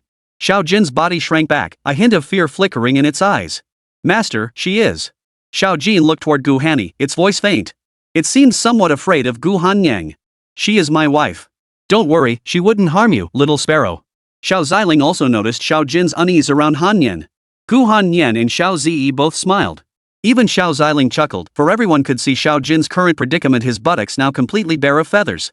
Now its entire rear end was completely bare. This comical sight made everyone burst into laughter. Xiao Jin noticed everyone staring at his rear end and then laughing. Little Jin, what happened to you? Could someone have plucked your feathers? Xiao Ziling asked with a faint smile. The girl who had just rushed back saw the barefoot golden crow already standing before the others. She didn't hesitate, hurling all the pebbles in her hand at the barefoot golden crow. It's all because. Before Xiao Jin could finish speaking, several pebbles struck it. You big dumb bird, I'm right here. A clear, elegant voice drifted over. Hearing that familiar voice, a flash of anger flickered in Xiao Jin's eyes as it slowly turned its head. It's all this brat's fault. He actually plucked my feathers while I was sleeping. The barefoot golden crow's eyes flashed angrily. It spread its wings, ready to fly off and continue chasing the little girl. The girl swallowed hard, knowing she was done for this time. You two, get out of here fast. After shouting this warning to Xiao Ziling and the others, she continued fleeing in another direction. It's over. It's over. These little cuties have ruined me. Am I really going to meet my end here? Xiao Ziling watched the fleeing girl before him and said calmly to Xiao Jin, bring her over. Don't hurt her. Though puzzled by Xiao Ziling's words, Xiao Jin obediently suppressed his anger and swiftly charged toward the girl. In the blink of an eye, his claws gently seized her collar, lifting her back. Husband, something's off about this girl. Her cultivation is so weak. How did she evade pursuit by a supreme realm demon beast? Gu Hanyang sensed that the girl Xiao Jin had brought back possessed little strength. In fact, it was almost ridiculously weak. A girl with a destroyed golden core, a chaotic dantian, and severed meridians. Not only is she alive, but she's managed to evade Xiao Jin for this long. Xiao Ziling remarked indifferently. However, he had just learned something. Xiao Jin likely wanted to see if this girl was from the Yaoguang sacred land. Otherwise, Xiao Jin would have struck immediately, and the girl wouldn't have lasted a moment. Just like now, it hadn't been long before Xiao Jin caught her. Her legs kicked wildly in the air as she shrieked in terror, "Let me go! You big dumb bird!" Enough of this, Xiao Ziling sighed, shaking his head. Who are you? And why did you pull Xiao Jin's feathers? A flicker of surprise crossed the girl's eyes. Xiao Jin? These people actually knew this demon beast? She gazed at the breathtakingly beautiful attire of the three before her, her eyes drawn to the dazzling divine beauty of Gu Hanyan and Xiao Zi. Women were beautiful, but she now truly felt utterly outshone by these two goddesses before her. Not even after being meticulously dressed up could she hope to match them. Hello, my name is Chun Rong. A faint smile touched Chun Rong's lips before she turned her gaze toward the barefoot golden crow. Let go of me right now. You plucked my feathers and still dare to be so arrogant? The barefoot golden crow glared at the little girl bouncing before him, his eyes flashing with anger. Chun Rong pouted. Who told you to sleep in such a way that you're blocking my path to the immortal herbs? Chun Rong murmured softly to herself. She hadn't meant to do it, but she'd waited so long and this big, clumsy bird showed no signs of waking up. She had no choice but to pluck a feather from the little golden bird's rear herself. Gu Hanyang and Xiao Ziyi couldn't help but laugh upon hearing Chunrong's account. Xiao Jin also remembered that there was indeed a divine herb growing right where he'd been sleeping. Why didn't you just wake me up? Xiao Jin looked at Chunrong, their body proportions completely mismatched. This made Chunrong tremble with fear. This was the first time she'd ever faced such a terrifying presence. Xiao Ziling also found the girl's innocence charming. Alright, little one, pulling Xiao Jin's fur was indeed wrong. Apologize to him. I promise he won't hurt you again. Chunrong thought about it. She knew she was in the wrong. She turned to Xiao Jin and apologized. I'm sorry. Xiao Jin glared at her indignantly, yet dared not defy Xiao Ziling's command. Xiao Ziling, of course, sensed Xiao Jin's lingering anger. With a wave of his hand, a surge of energy instantly flowed into Xiao Jin's body. The feathers on its tail began to regrow at a visible pace. Simultaneously, it sensed its cultivation bottleneck loosening slightly. There, Xiao Jin. She didn't mean it. Xiao Ziling said with a faint smile. Xiao Jin happily bowed low to Xiao Ziling in Guhani. Thank you, master. Xiao Jin will return now. I'll remain nearby. Should you need anything, simply call upon me. Xiao Ziling nodded with a smile. With a flap of its wings, Xiao Jin departed. Only Chunrong remained, her face frozen in shock. She had only just realized the true power of this barefoot golden crow. If it chose to, she would have no chance of escape. And such a formidable demon beast actually called the man before her master. We must depart as well. Take care of yourself. Xiao Ziyi smiled at her before following her father and mother away. Chunrong watched their retreating figures. She had wanted to thank them. But the thought of her own weakness of being unable to help in any way stopped her. Even her own family. At this thought, her eyes stung with tears. Her gaze turned toward the Yaoguang sacred land. Her resolve to join the Yaoguang Holy Land only grew stronger. I must join the Yaoguang Holy Land. Only then can I avenge grandfather and the others. Her destination was roughly the same as Xiao Ziling and the others. She headed for the main gate of the Yaoguang Holy Land. Xiao Ziling and the others headed straight for Wan Munchi's small courtyard within the Yaoguang Holy Land. Master, the woman detected earlier is infected with the power of destiny. Xiao Tian appeared beside Xiao Ziling at that moment. A mere golden core cultivator could be tainted by the power of destiny? No. Like that Xiao Ziyi before, she's an opponent of the chosen one, meaning she's an antagonist. So, I can use her to track down those who absorbed the fortune energy. Xiao Ziling smiled faintly. Indeed. Her destination seems to be the Yaoguang Holy Land as well. You two might even cross paths soon. Traveling thousands of miles just to reach the Yaoguang Holy Land? Xiao Ziling listened to Xiao Tian's account while continuing their journey. Before long, the trio arrived at the Yaoguang Holy Land. Chapter 103, Yaoguang Sacred Ground Disciple Recruitment, First Trial begins. Xiao Ziling possessed the keenest eyesight, able to detect every breath and movement around him. The young girl from earlier had slightly swollen legs, a clear sign of constant travel and running. Moreover, she sustained numerous severe injuries, some of which were life-threatening. Yet this young girl had somehow managed to survive. If she truly deserves it, I wouldn't mind lending a hand. He wasn't a saint, not one to aid everyone indiscriminately. But if Chunrong proved worthy, he could spare a little effort. The trio arrived at the mountain range where Wan Mengshi was believed to be, yet Xiao Ziling detected no trace of her presence, only the aura of Big Yellow. Closing his eyes, he focused his perception toward the distance. Is Sheer in the main hall? Is she preparing for the disciple recruitment ceremony? Xiao Ziling opened his eyes. Those depths, vast as the starry sky, emitted a faint glow. The moment the trio landed, Big Yellow rose and approached them. Master. Second mistress. Young master. You finished so quickly? Da Huang ran toward them, his face beaming with joy. He had assumed it would take them much longer to handle things. We gave those demonic high-ranking officials a taste of deterrence earlier. They're quite obedient now. Some matters are best handled directly by them. Xiao Ziling chuckled indifferently. The Grand Matriarch and the others are currently in the main hall. The disciple recruitment assessment is about to begin. A large crowd has already gathered at the gates of Yaoguang Holy Land, though I haven't spotted anyone from Tianjin Holy Land yet. Da Huang briefed Xiao Ziling on the events of the past few days. Xiao Ziling also noticed the large crowd gathered at the entrance of the Yaoguang Holy Land. Let's go. We should head over to Sierra's place too. Xiao Ziling smiled, then led everyone toward the Yaoguang Grand Hall. The Yaoguang Grand Hall was now filled with numerous powerful figures, including prodigies like Ling Shi and Shen Guanjie, who had previously accompanied Xiao Ziyi into the Supreme Secret Realm. They might be needed to assist with this recruitment of disciples. Holy Lord, there are quite a few applicants seeking to join our Yaoguang Holy Land this time. Perhaps among them truly lies someone capable of standing against the Heavenly Sword Holy Land. With so many candidates, we must be even more discerning. We cannot allow those with poor character or unscrupulous conduct to join our Yaoguang sacred land. Ruan Mengshi sat upon the main seat, her gaze sweeping across the assembled crowd. The Yaoguang Emperor nodded in agreement. The first criterion for admission to the Yaoguang sacred grounds was character and virtue. Those failing this initial test would never be permitted to join the Yaoguang sacred ground. The second test assessed innate talent, while the third evaluated combat prowess. Lingxi, Chen Guanjie, should anyone have questions about the first test or show dissatisfaction, it will be up to you to handle them. Ruan Mengshi's gaze fell upon the two as she spoke in a calm tone. The first trial at the Yaoguang Holy Land was always the most prone to incidents. Some possessed formidable strength and exceptional talent, yet still failed to pass the initial test. They naturally feel humiliated and resentful, which is when others must help them cool off. Rest assured, Holy Master. Leave it to us. Very well. Yuning, take Lingxi and the others to the first gate. The assessment may now begin. Ruan Mengshi instructed softly. After receiving the order, Yuning bowed respectfully to Ruan Mengshi before leading Lingxi and the others toward the main gate of the Yaoguang sacred ground, preparing to commence the assessment. Ancestor, will you be joining us? Ruan Mengshi's gaze softened as she looked at the Yaoguang Emperor beside her. The Yaoguang Emperor smiled faintly and shook his head. I shall not accompany you. I have already witnessed the brilliance within the younger generation. You are all splendid. The elders present also wore smiles. Had it not been for the Heavenly Sword Sanctuary's obstruction, they might have been even happier. Then, Holy Master, we shall proceed to await Yuning and the others bringing the group over. Very well, you may proceed. I shall join you shortly. Ruan Mengshi replied with a faint smile. The elders present quickly departed one by one.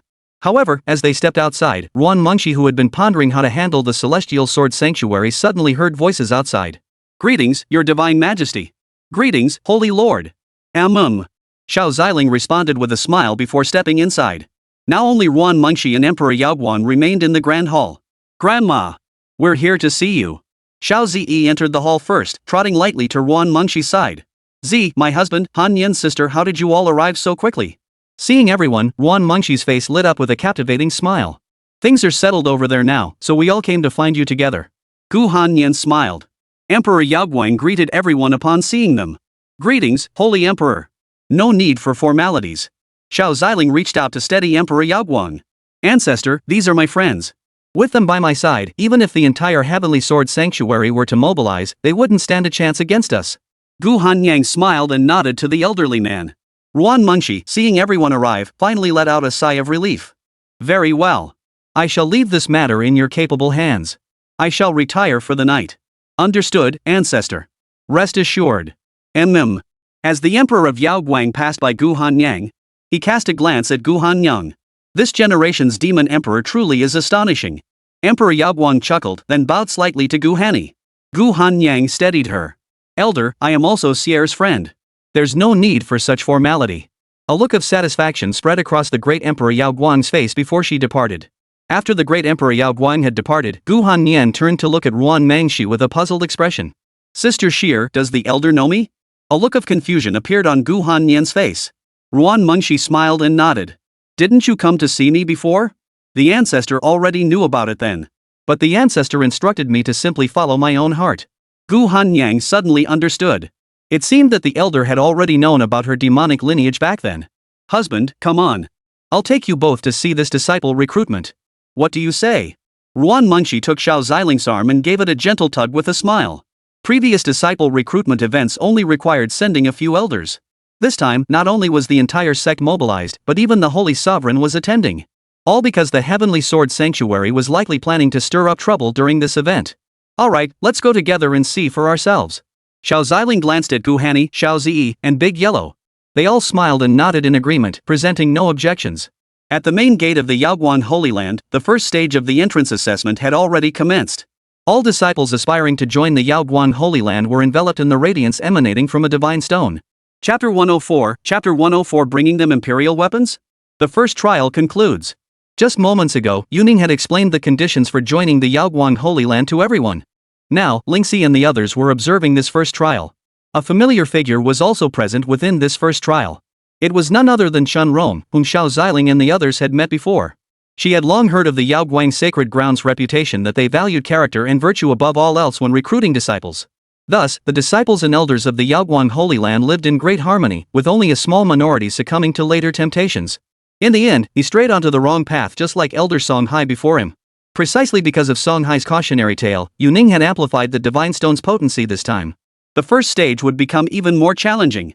The moment Chun Rong entered this place, she was already met with disdain from some of the prodigies around her. Damn it, since when can a stinking beggar come here to take the assessment? A man of extraordinary bearing, profound cultivation, and slender build frowned and said. Exactly. And he's only at the golden core stage?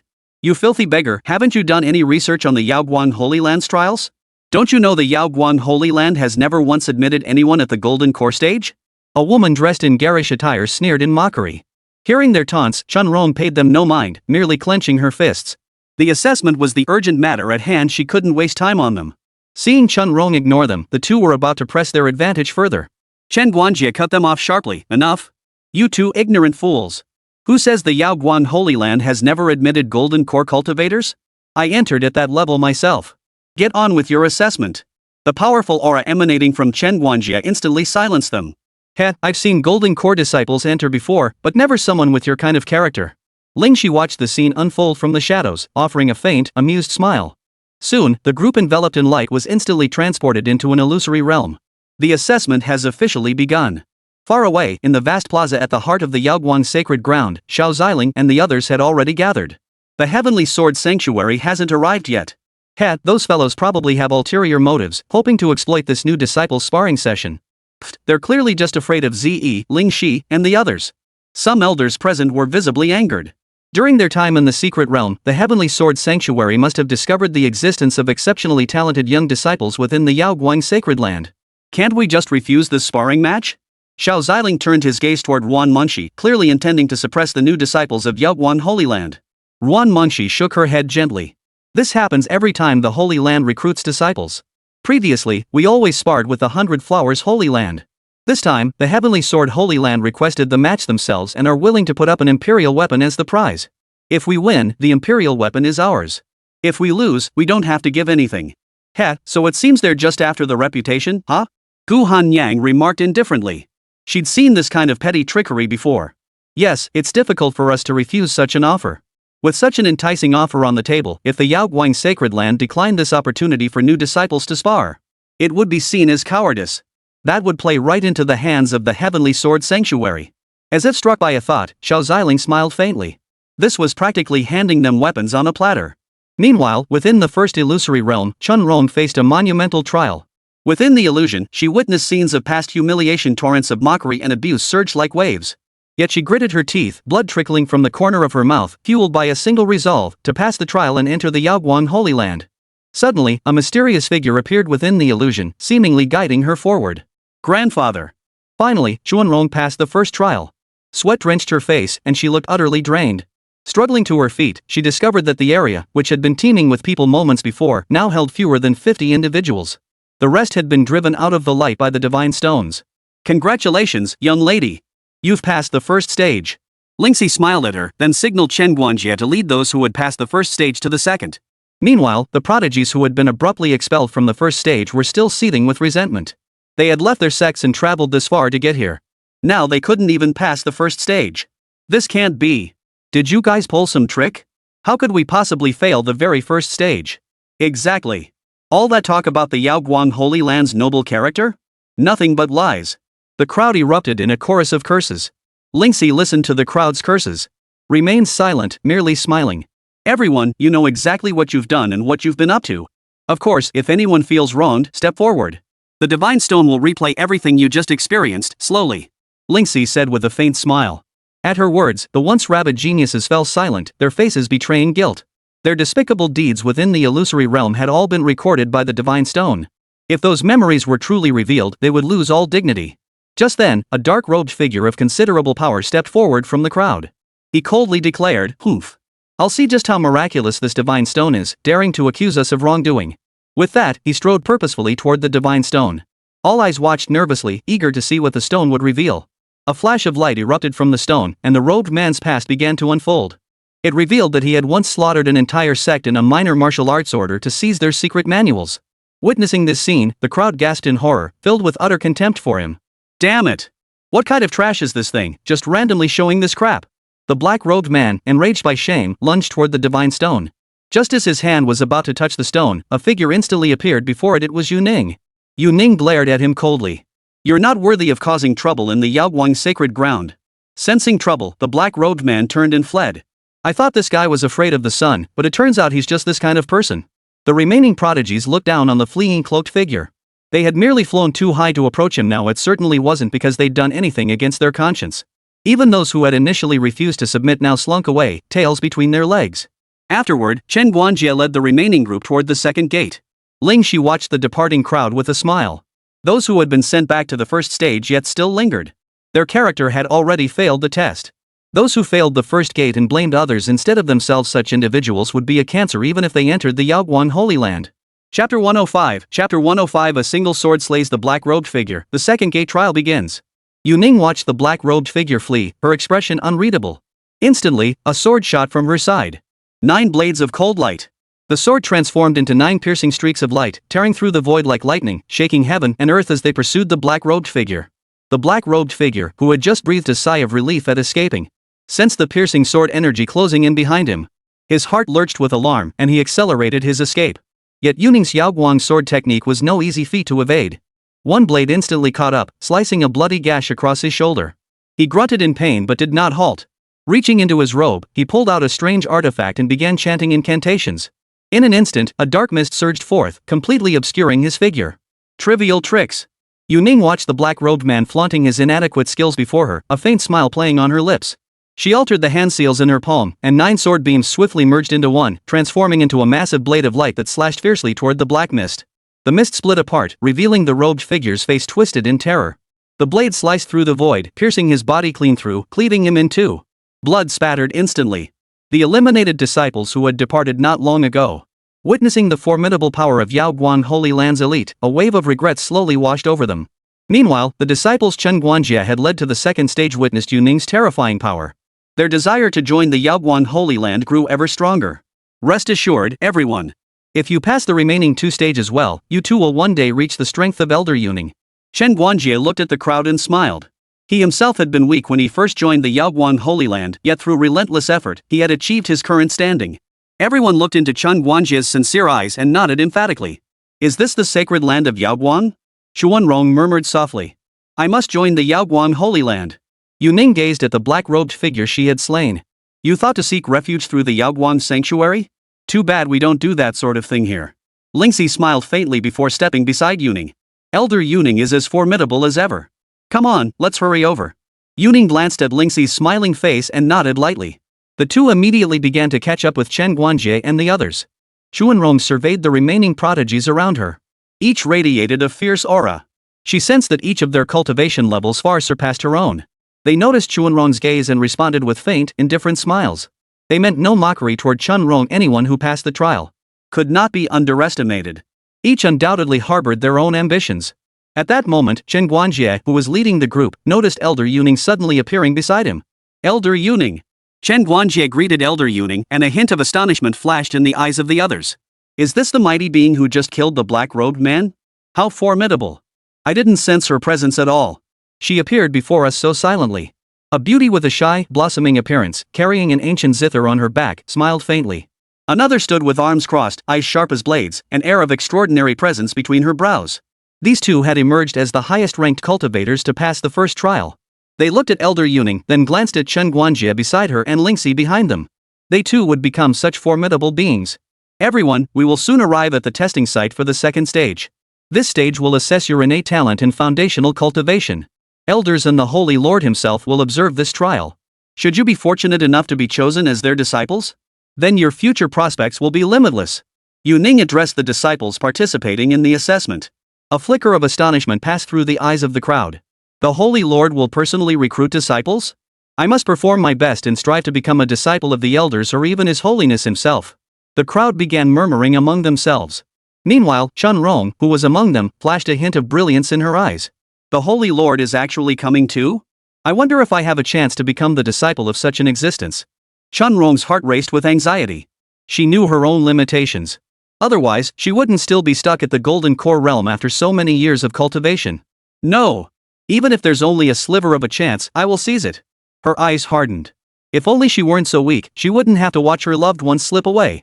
You all seem quite determined. Good. Relax, this stage is considerably easier than the last. Chen Guanjie observed the excitement in everyone's eyes and remarked with a faint smile. Soon, the group arrived at the second trial site. At that moment, Yuan Mengxi and Xiao Ziling were already watching the incoming disciples from a pavilion not far from the square. Wow, wow, wow. This batch of disciples seems much better than the previous ones. Indeed, though the numbers seem much smaller this time. The elders present discussed among themselves, their minds well aware of the implications. If their character wasn't up to par, it would only be like raising a tiger to become a future threat. Your Holiness, what do you think of these disciples? An elder approached Yuan Mengxi and whispered softly by her side. Yuan Mengxi looked down at the crowd below, smiling faintly as she shook her head. She had no desire to take on disciples. After all, she only needed someone to inherit her position later. When the time came, Lingxi or Ze could take over. The elder smiled in return before turning back to his seat. As expected, the Holy Master remained as disinterested in these matters as ever. A massive stone pillar stood at the center of the arena, its surface etched with faint golden patterns that now appeared dull and lifeless. A terrifying aura emanated from its surroundings. An elder stood at the front of the arena, announcing the assessment rules. You will approach one by one. Pass through the pillar's pressure and touch the stone. If resonance occurs, your corresponding talent will manifest. The first to step forward was the beauty carrying the ancient zither. The moment she took a step, the pillar's overwhelming pressure instantly halted her in her tracks. This pressure, truly befitting the sacred land of Yaoguang. She no longer concealed her cultivation, revealing her late nascent soul stage strength. Step by step, she advanced slowly before touching the pillar. The moment her touch made contact, the intricate patterns on the pillar flickered with a faint glow, a clear sign of resonance. Feng Qingyu. Cultivation, late nascent soul realm. Talent, superior. The elders present witnessed this scene, and thoughts of taking Feng Qingyu as a disciple began to stir within them. They knew the Holy Master would not intervene, so they could observe her perseverance and unique physique shortly. Disciples with unique physiques present could not escape the collective gaze. Chapter 106, Ze might destroy the stone pillars directly, the last one. Feng Qingyu stared at the information displayed on the stone pillar, initially stunned by its capabilities. But she soon breathed a sigh of relief. Given her solid cultivation base and innate talent, she had likely already gained the recognition of the great masters of Yaoguang Holy Land. Her hunch proved correct, she had indeed gained the approval of most elders at the Yaoguang sacred ground. Yet Xiao Ziling, Yuan Mengxi, and the others weren't paying her any attention. Yuan Mengxi, however, teased Xiao Ziling. Husband, this disciple is quite promising. Are you interested in taking her as your apprentice? Xiao Ziling's face twitched. Forget it. I have no intention of taking on disciples at this time. What about you? Are you planning to leave your position without a successor? Then I'll take you far away? Seeing the smile on Xiao Ziling's face, a faint blush spread across Yuan Mengxi's cheeks. I don't plan to take disciples either. When the time comes, I'll just have Ze take my place. Her strength is more than sufficient to command respect. Yuan Mengxi's gaze softened as she looked at Xiao Ze. Xiao Ze froze in surprise. She never wanted to be a holy sovereign or empress anyway. Xiao Ziling whispered softly into Yuan Mengxi's ear. Ze is already a direct disciple of Gu Hanyan from the demon clan. She cannot inherit your position. Who says? My direct discipleship doesn't conflict with Sister Shier's chosen successor. Gu Hanyang also approached Yuan Mengxi, and the two stood united. Xiao Ziling watched the united pair, a smile spreading across his face. Yuan Mengxi and Gu Hanyan also smiled back at him. The crowd settled back down to watch the remaining candidates complete their trials. Sister Shi, what is this stone pillar? It actually displays people's names, along with their innate talents and cultivation levels. Gu Hanyang observed the stone pillar, her voice calm. Yuan Mengxi smiled faintly and explained the pillar's origin to Gu Hani. This pillar was left behind by the founder of the Yaoguang sacred land, and the energy it contained had surpassed that of an imperial weapon. As for the talent, it's determined by combining cultivation level, physical constitution, special abilities, and spiritual realm. Yuan Mengxi smiled, noting that this pillar had been passed down for many years. It had always been the most important treasure of the Yaoguang Holy Land. So that's how it is. Is the superior level the highest? Yuan Mengxi shook her head. The pillar's revelation follows the Yaoguang sacred land's fundamental principles. The tiers, from highest to lowest, are supreme, superior, and mediocre. Ah, so Feng Qingyu is only ranked second? Then why are these people so excited? Han Nian, you've misunderstood. The fact that you could make this stone pillar manifest and radiate light already places you beyond ordinary people. Yuan Mengxi smiled bitterly. After all, she had only barely reached the peak level herself. She imagined that a genius at the absolute peak level must be an emperor-level talent or even beyond that. Husband, Sister Sheer, what do you think? If we let Ze try, what level do you think she'd reach? Hearing Gu Hanyan's words, Yuan Mengxi paused in surprise. She hadn't actually had Ze try it. In her eyes, Zi's talent was undoubtedly top tier. She simply didn't need such tests. This stone pillar can test cultivators below the level of a sage. But for Ze, I'm not sure. Probably peak tier. I haven't seen a peak tier talent in ages, let alone one as exceptional as Ze. Ruan Mengshi paused before answering. Xiao Zi was also curious. Auntie, can I try this stone pillar later? Xiao Zi blinked her adorable eyes, and without hesitation, Ruan Mengshi smiled and nodded in agreement. Xiao Ziling, too, had discerned the pillar's capabilities.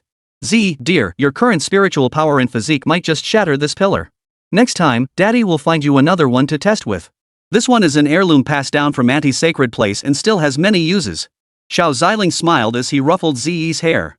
Xiao Zi listened to her father's words and nodded with a bright smile, showing her understanding. Husband, surely it's not that bad. I'm only at the peak level. Z shouldn't. But soon, Ruan Mengshi and the others recalled Xiao Zi's 15 caverns. Perhaps it really could. It's fine. I have other methods. There's no need to use this one. It might genuinely cause it to burst. Ruan Mengshi nodded in agreement. After all, there were differences between these three tiers. Even among the top tier, the radiance they emitted differed, indicating subtle distinctions between them. Everyone's gaze shifted downward. After Feng Qingyu, most of the geniuses were mediocre. Forget about top tier or supreme, more than 10 had failed to even qualify for the stone pillars to emit light. The pillars simply couldn't display any information for them, it was obvious. These individuals held virtually no hope for cultivation. Soon, only two remained unassessed. One was the man whose cultivation level had been comparable to Feng Qingyu's earlier. The other was Chun Rong. Seeing her turn had come, she drew a deep breath. She then slowly approached the stone pillar. The crowd watched her aura faint and her clothes tattered. Their faces bore no trace of mockery, they simply waited in silence.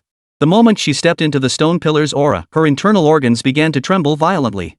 A wave of dizziness washed over her, but she bit down hard on her tongue to snap herself back to clarity. Step by step, she advanced toward the stone pillar. Witnessing this, the crowd couldn't help but feel a surge of astonishment for this young girl. Many elders even glimpsed a faint shadow of Chen Guanjie in her. Only, she was considerably weaker than Chen Guanjie had been back then. With great effort, she reached the stone pillar and touched it. She began to pray silently within her heart, wishing even for mediocrity. After a long while, the stone pillar emitted no glow whatsoever. Chen Guanjie sighed, assuming she had failed. Chun Rong's heart clenched, cold sweat beating on her forehead. Just as everyone thought she had failed, the stone pillar suddenly emitted a faint glow that grew brighter and brighter. Chun Rong. Cultivation level, early golden core realm. Talent, mediocre. The elders' faces showed surprise, and Yuning raised an eyebrow slightly, as if sensing something different about Chunrong. Whoa, this little girl isn't so simple after all. I distinctly sensed only crippling flaws in her, yet I detected not a trace of innate talent. Both her golden core and meridians are damaged. Looks like this little girl isn't as simple as she seems. The elders watched Chun Rong pass the assessment, each feeling a hint of astonishment. Seeing the stone pillar light up, Chun Rong's tense heart finally relaxed. Excellent. The last one. Chen Guanjie smiled and nodded at her before signaling for the final candidate to begin their test. Chapter 107. Chapter 107. The Heavenly Sword Sanctuary strikes, Luimo battles Pei Zhe. Chun Rong stepped aside.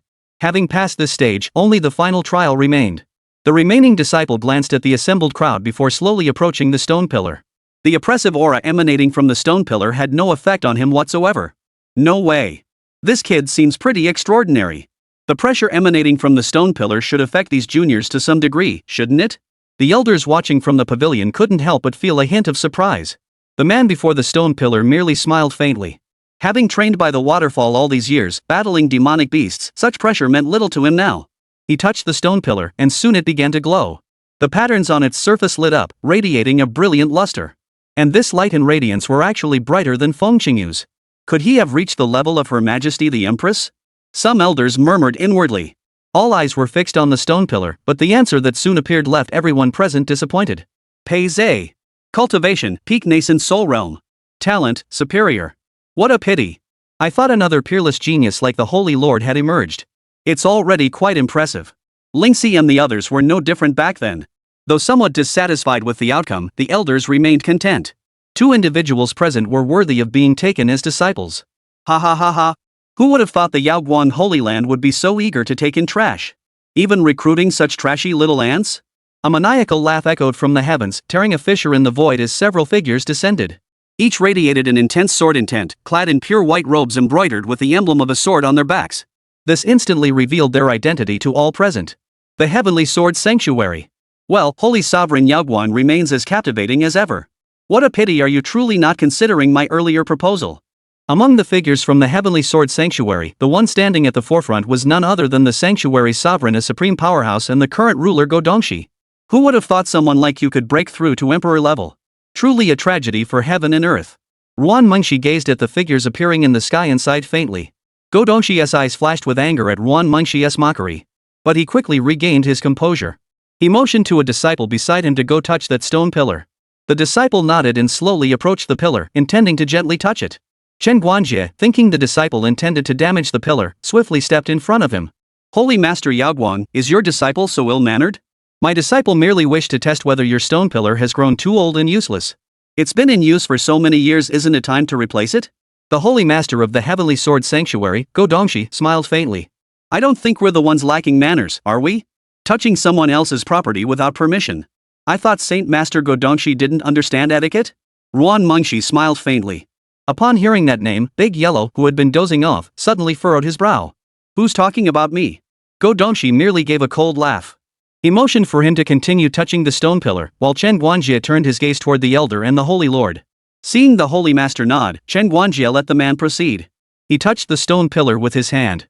Soon, an intense glow emanated from the pillar, its radiance surpassing even that emitted by Pei Zhe's markings. Lu Mo. Cultivation, perfect nascent soul realm. Talent, superior. Lu Mo. Lu Di's younger brother. Gouged chuckled, while Ruan Mengshi and the elders frowned slightly. Lu Mo's strength was formidable. Among the newly recruited disciples this time, none should be his match. If someone from the Yaoguan Holy Land could defeat my elder brother, then now let me see what remarkable abilities you possess. Lu Mo spoke indifferently, then turned his gaze toward the disciples who had already passed the second stage of the assessment. Gouged also placed an imperial weapon into his storage space. Holy Sovereign Yaoguan, the imperial weapon is here. Let's get this trial started quickly. We're in a hurry. Gouged chuckled, his eyes brimming with disdain. De Huang, who had witnessed this arrogance from the start, flashed a cold glint in his eyes. Xiao Ziling, observing Gouged's defiant expression, raised his hand lightly and pressed down. A colossal surge of divine power instantly robbed him of consciousness, the terrifying pressure forcing him to his knees. Even now, a trace of panic lingered in his eyes. Damn it! So those two elders were telling the truth. Only now did Gouged believe the words of the two elders. It seemed the Nine Swords Emperor had truly been slain by a great power from the Yaoguan Holy Land. Such an existence actually resides in Yaoguan. The crowd present was utterly bewildered.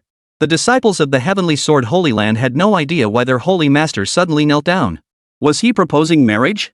But judging by the other party's expression, it seemed highly unlikely they'd agree. After a moment, he sensed the oppressive aura and terrifying power vanish. Only then did he slowly rise, still trembling slightly. Ahem, the floor's a bit slippery. When does the trial begin? Ruan Mengshi glanced at Xiao Ziling beside her, gave him a smile, then turned to look at Gouged. Since you're all so eager, let's begin. Whoever among you can defeat Lu Mo will become a true disciple of the Yaoguan Holy Land. Ruan Mengshi addressed the disciples who had passed the assessment. Even Ling Shi and Chen Guanjie felt a twinge of envy. They had trained for years to become true disciples. It was a pity they weren't among the newly recruited disciples. Feng Qingyu and Pei Zhe exchanged a glance before stepping forward together. We volunteer to represent the Yaoguan Holy Land in battle. Lu Mo sneered contemptuously. Just the two of you? Fine. You may both come at once. Feng Qingyu and Pei Zhe froze, but a flash of anger flickered in their eyes. Gouged noticed their glances. Since my disciples have spoken, then both of you may come forward together.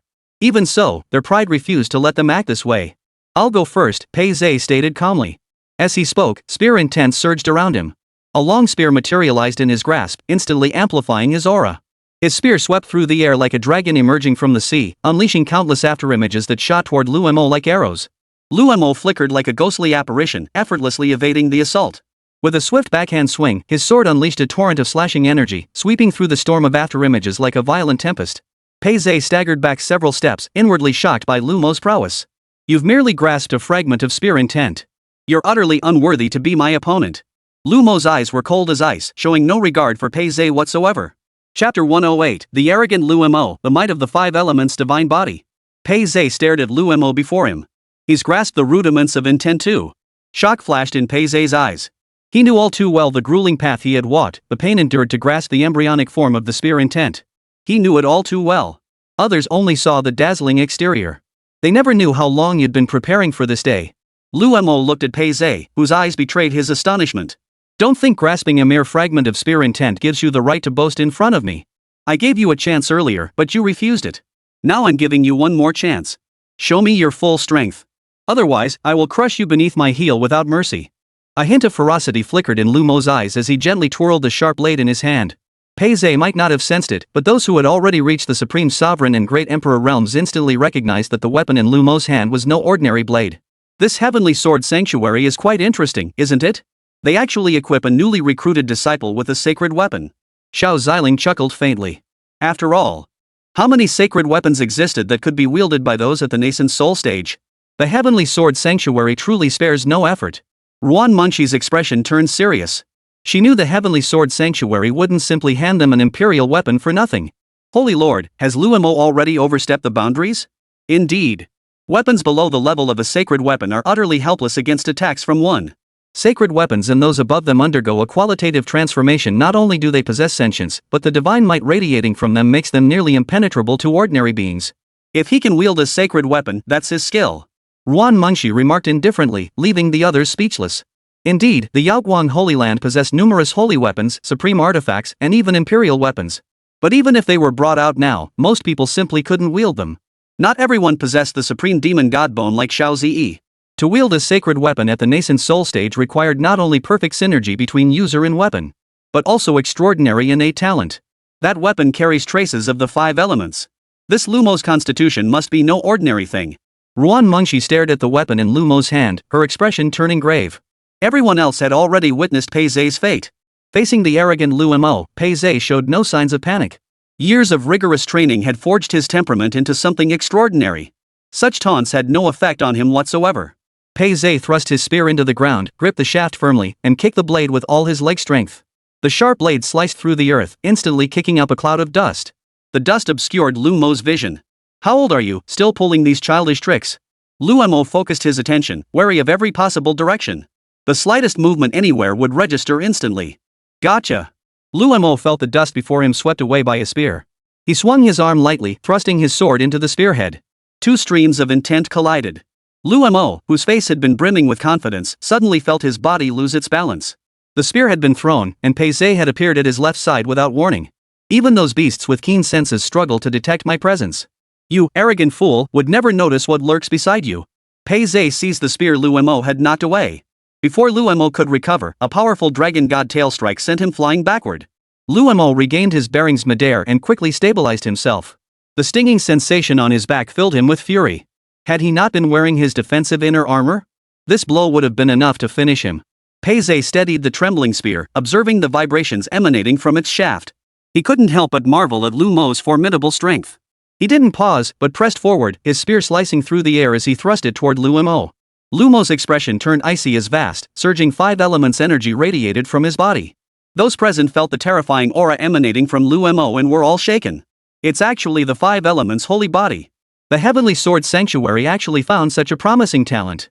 Some of the powerful figures from the Yaoguang Holy Land were startled. Go Dongxi and the elders behind him merely smiled faintly.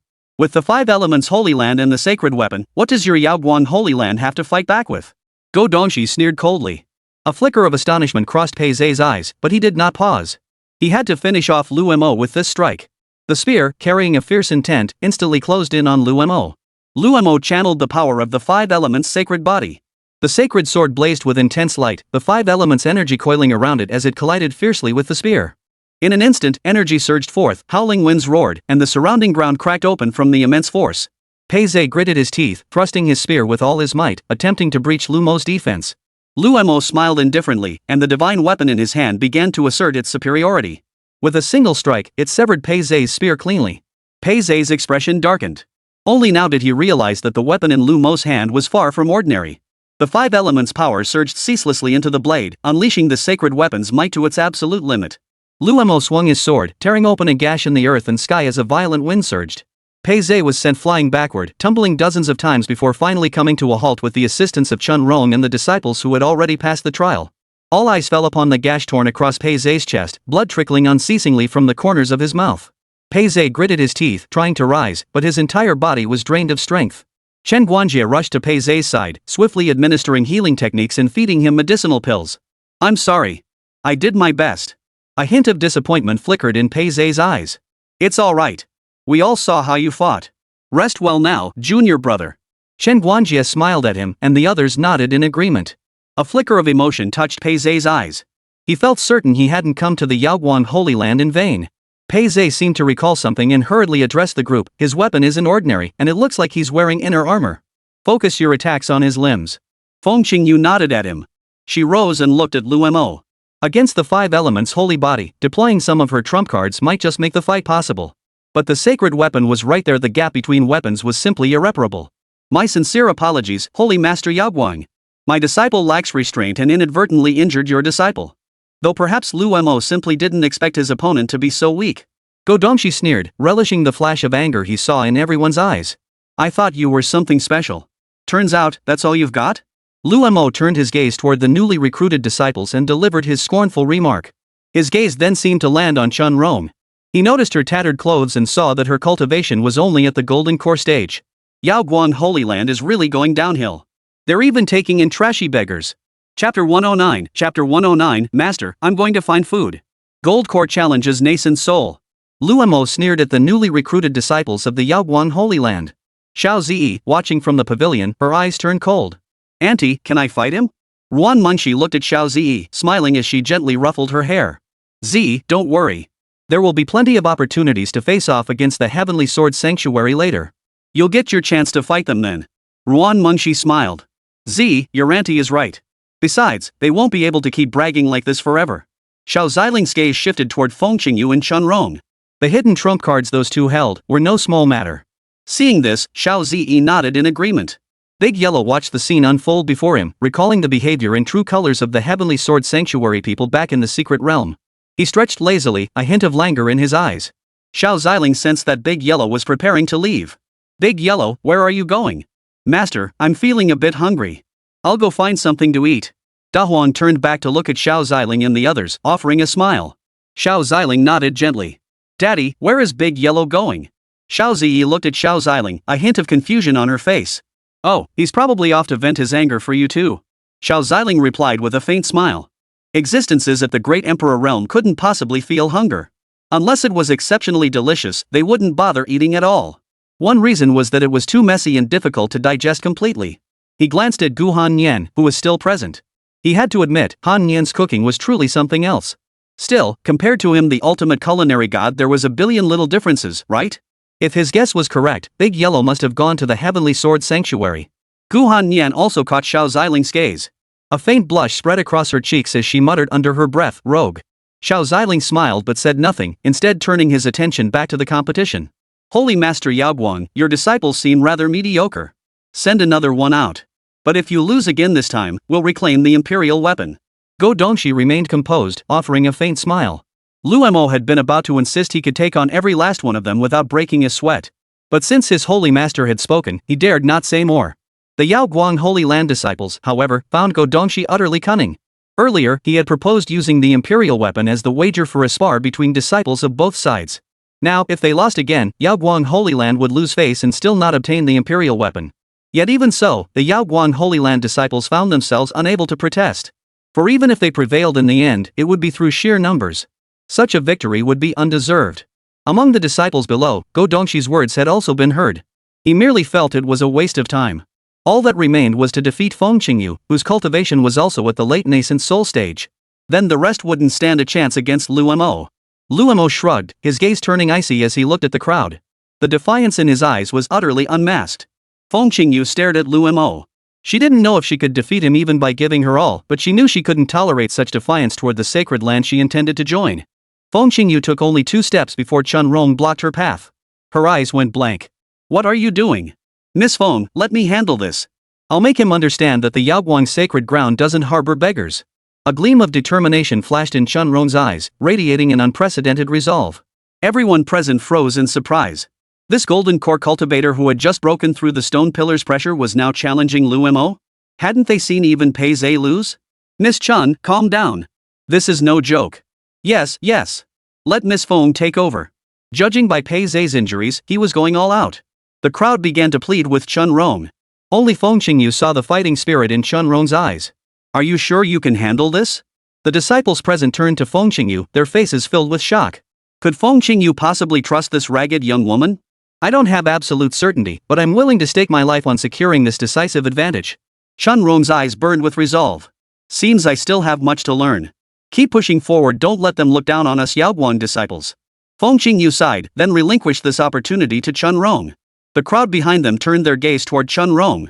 Countless scenarios played out in their minds, yet none could envision the possibility that Chunrong could defeat Lu Mo.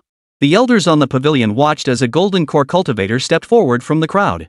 Their expressions darkened instantly. What is Chen Guanjie doing? How could he send a mere golden core realm girl to challenge Lu Mo? An elder slammed his hand on the chair. Sai, the five elements' divine body combined with the divine weapon. Frankly, it wouldn't matter who went up against it, the outcome would be the same. The others fell silent, their gazes settling on Chunrong. Ha! Is there no one left at your Yaoguang Holy Land?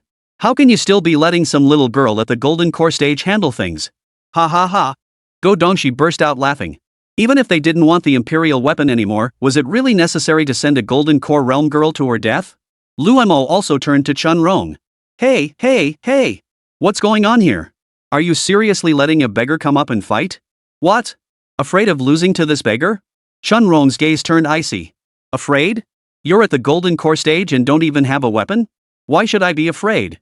Chunrong's expression remained composed, but she said nothing more. She truly had no weapon. Xiao Ziling recognized Chunrong's predicament and retrieved a sacred weapon from her storage ring. Hey! Little girl, I'm lending you this and you'd better return it. Xiao Ziling tossed the sacred weapon beside Chunrong. Xiao Ziling and Ruan Mengxi witnessed this exchange, merely smiling without comment. Chunrong turned to look at Xiao Ziling, spotting Xiao Ziling and Gu Hanyan among the others. It's actually them. A flicker of surprise crossed Chunrong's eyes before she smiled and nodded. Lu Mo and Godongshi frowned upon seeing the sacred weapon Xiao Ziling tossed to Chunrong. However, since they too wielded holy weapons, they said nothing. She walked over to pick up the sacred weapon, only to discover she couldn't lift it at all. Seeing this, Lu Mo sneered contemptuously. Trash is trash. Even if you're given something good, you can't use it. Chunrong's face twisted in distress, unsure how to proceed. A voice echoed within her mind. Child, strength originates from the earth, and the source of energy lies within the heart. Though a hint of shock flickered in her eyes at the voice, Chunrong closed her eyes. She focused on sensing the energy within her heart. Witnessing this, Lu Mo merely sneered coldly before striding toward Chunrong, intent on ending this tedious contest. Chapter 110, Power rises from the earth. Chaos without form. Chaos without evil. Just as Lu Mo was about to close in on Chunrong, an oppressive aura filled with chaotic energy slowly radiated out from around her. Lu Mo was instantly forced back dozens of meters by the aura emanating from Chunrong. A flicker of panic flickered in his eyes. No, wait. Why am I afraid? She's just a lowly golden core cultivator. Right. I have no reason to fear her. Lu Mo's lips twitched as he began muttering to himself. Even Go Dongshi wore a look of astonishment. He could sense that the beggar-like little girl had barely any spiritual power left. Moreover, at her golden core cultivation level, she shouldn't have any reason to dare challenge Lu Mo. Husband, this chaos energy is incredibly dense. Could she be the legendary chaos body? A hint of astonishment flickered in Gu Hanny's eyes. Chaos body? That can't be. If she truly possessed a chaos body, she wouldn't be so ordinary. At the very least, she should be exceptional. It wouldn't be surprising if she were even peerless. Chaos physique. That was a supreme divine physique surpassing most other constitutions, already among the pinnacle existences within their Xianhuang realm. No. She does possess a chaos physique, it's just that it remains unsealed. Xiao Ziling observed Chunrong with a calm expression. He had already sensed it during their first meeting. He had already sensed it. It really is a chaos body. If that's the case, then perhaps she truly could. Ruan Mengxi, hearing Xiao Ziling's words, also turned her attention to Chunrong. The prodigies who had just been questioning Chunrong, along with Feng Qingyu who had yielded the opportunity to her, now all watched the aura emanating from Chunrong. This little girl. Perhaps she really could defeat Lu Mo. Feng Qingyu murmured to herself. It seemed the Yaoguang Holy Land truly was brimming with talent. Pei Zhe slowly opened his eyes and fixed them on Chunrong. Interesting. Wait until I recover, and I'll definitely challenge you to a duel. Lu Mo watched the chaos energy steadily encroaching upon him, swallowing hard. He was a genius possessing the five elements holy body, with the bloodlines of the five elements flowing within him. How could he possibly be intimidated by some little girl? Even if I haven't fully mastered the five elements sacred body, I'm no pushover for a brat like you. Lu Mo growled lowly, gripping his long sword tightly. Chunrong's eyes turned icy as she fixed him with a cold stare. Power rises from the earth, chaos without form. Slowly, she picked up the sacred weapon grade longsword Gu Zi had tossed to her. Now both wielded sacred weapons, the five elements divine body clashing against the unsealed chaos body. A luminous glow flared in Chun Rong's eyes. She swung her sacred weapon horizontally, unleashing a burst of chaotic light as she slashed fiercely toward Lu Mo. Wherever the blade passed, space itself warped under the force of chaos. Lu Mo refused to be outdone. Gritting his teeth, he channeled the full might of his five elements sacred body. His sword flashed with multicolored light as he met Chun Rong's attack head-on. The clash of blades erupted in a deafening roar, sending powerful energy ripples radiating outward. Spectators nearby, who had been watching the spectacle, scrambled backward to evade the onslaught. Holy crap! What level of powerhouse is fighting here? I'm just here for the assessment, not to die. Even disciples who had just passed their trials couldn't help but curse under their breath. This was no ordinary Golden Core stage. Why hadn't they been this powerful back when they were at the Golden Core stage? Though Chun Rong's chaos body remained unsealed, the overwhelming might of chaos energy left Lu Mo struggling. Cold sweat beaded on his forehead as he continuously channeled the five elements' power to resist. No! No! I'll lose like this. Just as Lu Mo was struggling to hold his ground, Chun Rong spat a mouthful of blood. Everyone present froze. What was happening? This little girl is still too strained. Xiao Ziling remarked indifferently.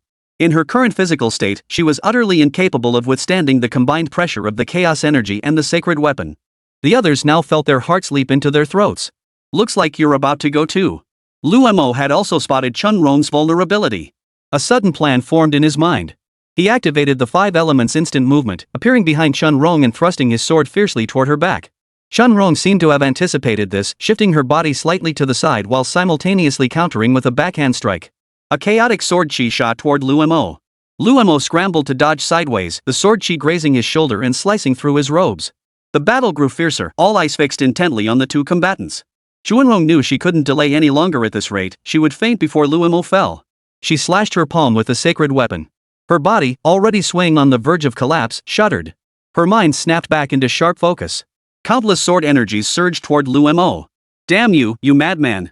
Lu Mo began dodging while deflecting every sword energy with his holy weapon. Meanwhile, the holy weapon in Chun Rong's grasp, having absorbed her blood, emitted faint, rippling blows. Chaotic energy clung to the blade's surface. Lu Mo watched in astonishment as a nascent form of sword intent began to coalesce upon Chun Rong's sacred weapon. It hadn't been there moments ago.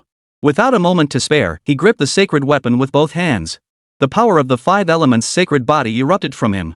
With a single strike, an endless torrent of spells and sword energy surged toward Chun Rong. Gritting her teeth, Chun Rong endured the excruciating pain in her body as she frantically channeled chaos energy into the sacred weapon. The holy weapon hummed as the embryonic sword intent instantly swelled, transforming into a colossal shadow of chaos that met Lu Mo's assault head-on. The collision darkened the heavens and earth as a violent energy storm erupted, tearing black fissures into the surrounding space. Lu Mo was sent flying backward by the force of the impact, a trickle of blood spilling from the corner of his mouth. He struggled to his feet. Ha, I won. The arena was shrouded in dust from their fierce attacks, making it impossible for onlookers to discern the victor. The outcome is decided. Xiao Ziling observed the scene with a faint smile. As the dust slowly settled, Chun Rong did not fall. Instead, she raised the sacred weapon high in her hand. A vast surge of spiritual energy and chaotic power surged toward the sacred weapon. Chaos without evil. Slash. At that moment, everyone present gasped in shock. Chun Rong hadn't fallen. Instead, she was still gathering power. Go Dongxi immediately sensed trouble. The holy weapon in Chun Rong's hand swung out, unleashing a colossal sword shadow of chaos that bore down upon Lu Mo with earth-shattering force. Lu Mo's eyes widened in terror. He tried to dodge, but his body was frozen in place. The sword shadow struck Lu Mo with brutal force. He let out a piercing scream as his entire body was sent flying. His spiritual energy dissipated, and he collapsed to the ground, unable to rise again. The entire arena fell silent in an instant, everyone too stunned to speak. After a long moment, gasps and cheers erupted. She actually won. A Golden Core cultivator defeated Lu Mo, who possesses the five elements divine body. This is utterly unbelievable. Chun Rong swayed on her feet, nearly collapsing. She forced herself to stand, her gaze unwavering. After a few more moments, she could no longer hold herself up and collapsed heavily backward. Feng Qingyu and Shan Guanjie rushed to her side just in time, catching her before she hit the ground. Go Dongxi's face darkened to a terrifying shade of gloom. He never imagined Lu Mo would lose. This meant they stood to lose an imperial weapon. An elder beside Go Dongxi whispered into his ear, "Your Holiness. Should we?" Chapter 111, Acquiring the Imperial Weapon. The Heavenly Sword Sanctuary under attack. Impossible. The Yao Guang Holy Land must have a great power here. That overwhelming pressure just now. I haven't even sensed that on the ancestor himself. Go Donshi snorted coldly. The situation had already exceeded his expectations. But if they truly handed over the Imperial weapon, wouldn't that be aiding the enemy? What rotten luck! My son died inexplicably, and the whereabouts of that ultimate Imperial weapon remain unclear. If they get their hands on it first, then our heavenly sword Holy Land truly faces imminent peril. Go Donshi had been calculating whether this situation might present an opportunity to capture the Yaoguang Holy Sovereign. He also intended to probe the Yaoguang Holy Land's true capabilities and verify whether the elder's claims held any truth. At Go Donshi's signal, the two elders beside him stepped forward to help Lu Mo to his feet. They began treating his injuries. That little girl is surprisingly powerful. Even with his inner armor, Lu Mo ended up like this. The two elders observed the inner armor on Lu Mo's chest, torn open by chaos energy, revealing a vivid crimson wound. His arm is fractured too. Seeing Lu Mo covered in wounds, they couldn't help but sigh. This time, they had truly been taught a harsh lesson by the Yaoguang Holy Land. While the Heavenly Sword Sanctuary's members were still scheming how to protect this Imperial weapon, Ruan Mengshi reached out and took the storage ring containing the Imperial weapon into her own hands. Xiao Ziling took the ring from her side. They were concerned Go Dongshi might have ulterior motives. So they asked Xiao Ziling to inspect it for them. It's a fine Imperial weapon indeed. Seems the Heavenly Sword Sanctuary truly never imagined they'd lose to actually bring out such a superb Imperial weapon. Xiao Ziling remarked with a faint smile. Since they had essentially handed the Imperial weapon over, there was no reason not to accept it. Go Dongshi watched the Sacred Ground's Imperial weapon slip from his grasp, a pang of regret stinging his heart. Holy Master Go Dongshi, we thank your sanctuary for the Imperial weapon. But please refrain from visiting the Yaoguang Holy Land so often. Such grand gifts are beyond our capacity to accept. Ruan Mengshi smiled faintly. Let's see if you dare come provoke us again. Holy Master Yaoguang, you jest. Since there's nothing further, we shall take our leave. Go Dongshi's mood was thoroughly sour now, his expression dark and sullen. He glanced at Lu Mo. There were few geniuses of this caliber left within the Holy Land. Such losses could not continue. It seems the time has come for that one to emerge. This golden age is teeming with too many prodigies. Since you all wish to seize opportunities in this golden age, let the prodigies of our Heavenly Sword Holy Land see what you're truly capable of. Go Dongshi's expression turned icy as he fixed his gaze on the two elders, instructing them to return and wait until Lu Mo had fully recovered. He must fully master the 5 elements holy body, otherwise, he wouldn't be permitted to leave the sect. The crowd from Yaoguang Holy Land cheered and rejoiced as they watched Tianjin Holy Land slink away in disgrace. Wonderful! Yaoguang Holy Land truly lives up to its name. It seems our choice was spot on. Those who had already passed the second trial rejoiced. Everyone.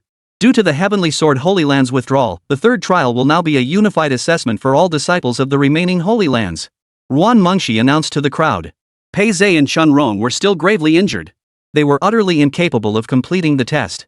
Moreover, the influence of the Heavenly Sword Holy Land. Everyone within the sanctuary was feeling rather fatigued now. It would be better for everyone to rest first. However, the crowd's faces lit up instantly.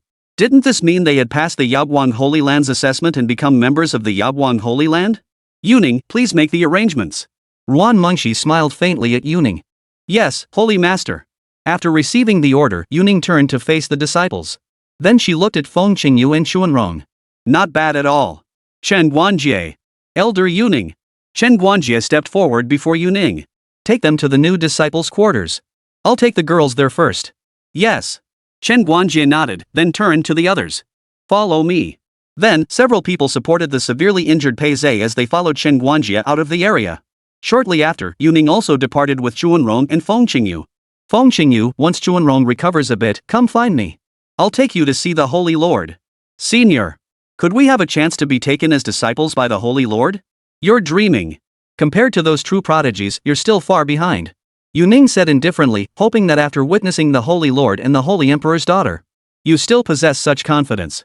Upon hearing this, Feng Qingyu's curiosity about the Yaoguang Holy Land was instantly piqued. Her background wasn't as simple as it seemed. Given a sacred weapon, she might have defeated Lu Mo just now. The elders atop the pavilion, after exchanging greetings with Ruan Mengshi and Xiao Ziling, departed one after another. After all, this batch of disciples contained many promising prospects.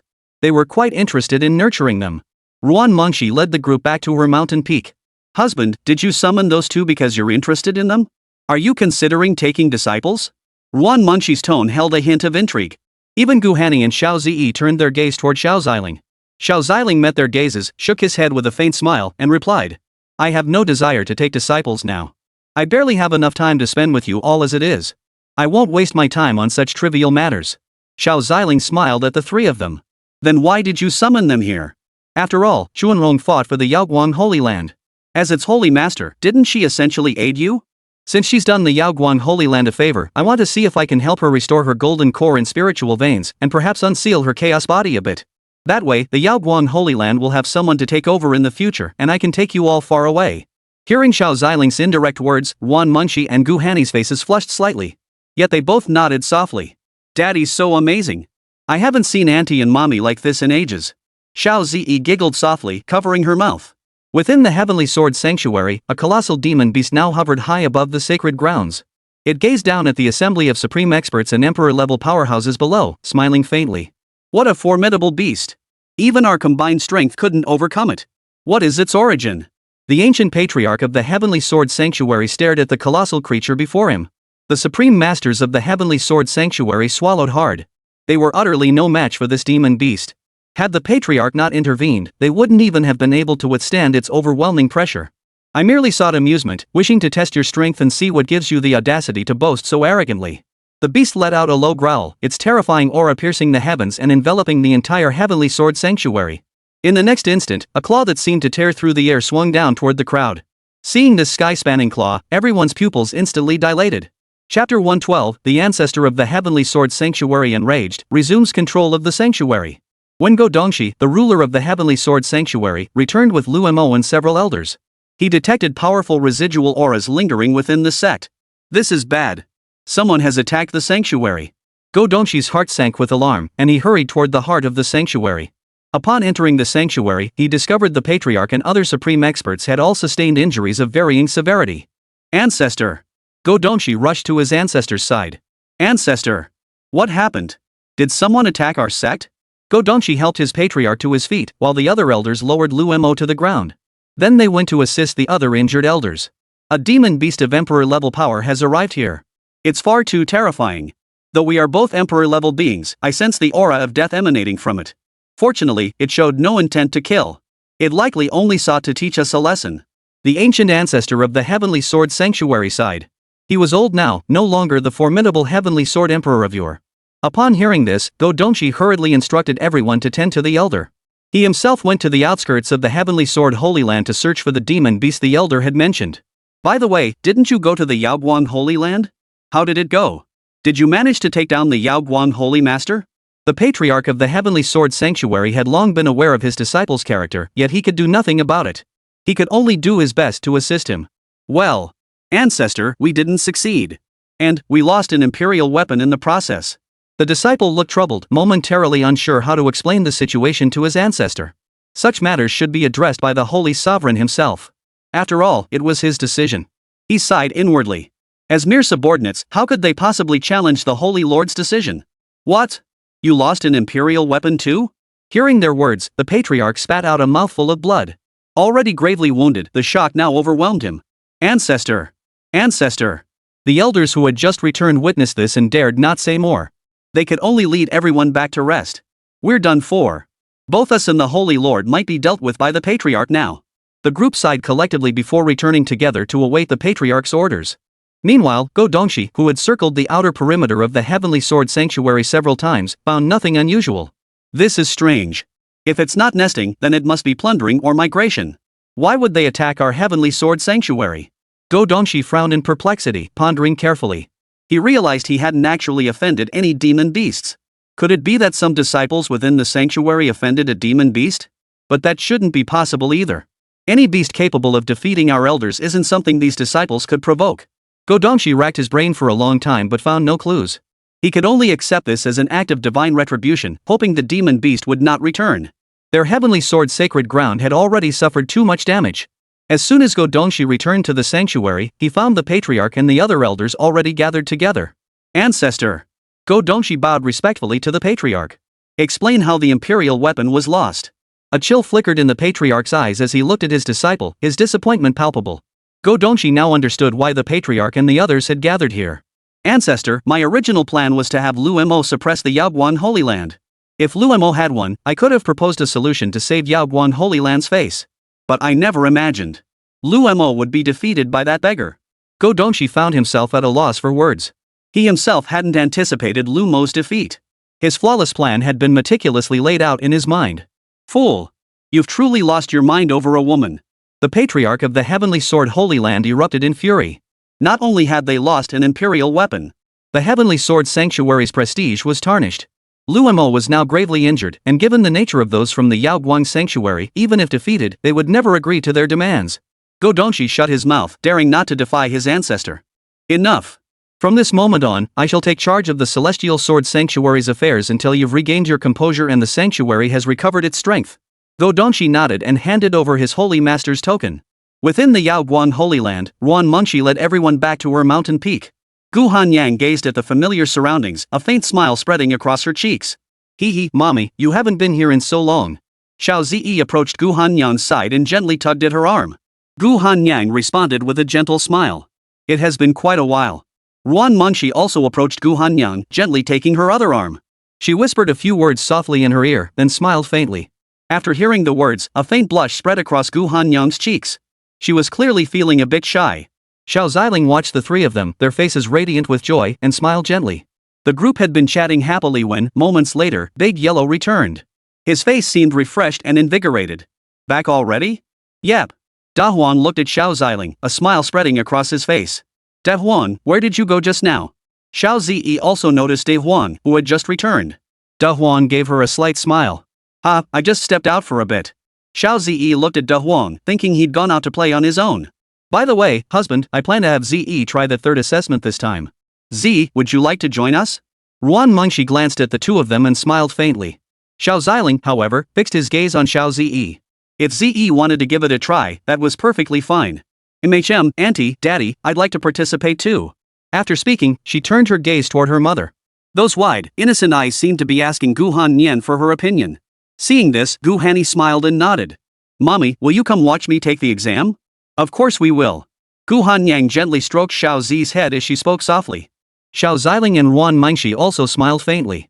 The four chatted for quite some time, during which Xiao Ziling offered some guidance on Gu Hanyang's cultivation practice. The demon clan's cultivation techniques had some flaws, and he helped refine them, giving Gu Hanyang the opportunity to advance her cultivation to a higher level. Just as the group was chatting and laughing, Yu Ning arrived with Chen Rong, who had recovered, along with Pei Zhe and Feng Qingyu. Holy Lord! I've brought them over. Yu Ning transmitted her voice to Ruan Mengxi from outside. Bring them in. Soon, led by Yu Ning, the three entered together.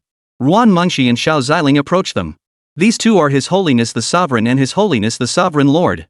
Yu Ning introduced them to the pair. The moment Chen Rong caught sight of Xiao Ziling and the others, her expression betrayed a hint of shock. It's actually them. Nevertheless, she was well versed in etiquette and bowed to them alongside Pei Zhe and Feng Qingyu. Chapter 113, The Cloud-Piercing Silver Spear. The Chaos Spirit Fruit unseals the Chaos Body. Greetings, Holy Sovereign. Greetings, Holy Lord. The three bowed to Ruan Mengxi and Xiao Ziling. Ruan Mengxi raised her hand lightly, and a warm current lifted them to their feet. There's no need for such formalities. I am deeply gratified that you two have acted on behalf of the Yaoguan Holy Land. Pei Zhe, from this day forward, you shall be an inner door disciple of the Yaoguan Holy Land. Xuanrong, since you have defeated Lu Mo, as per my earlier promise, from this day forward, you shall be a true disciple of the Yaoguan Holy Land. Ruan Mengxi smiled as she looked at the three, her gentle and refined voice calming their previously agitated emotions. Your Excellency, you flatter us. Now that we have joined the Yaoguan Holy Land, we will not tolerate anyone insulting our Holy Land. Pei Zhe's eyes flashed with unwavering resolve, mirrored by Feng Qingyu and Chen Rong. Ruan Mengxi smiled back at them, quite satisfied with their resolve. It seemed there were indeed worthy successors to take her place. This way, she could finally go off and have fun with her husband. Alright, it wasn't me who summoned you today, but my husband, your holy lord. Husband, you speak with them. I'll go find Han Yan and Ze. Xiao Ziling nodded with a smile, and Ruan Mengxi vanished from the spot.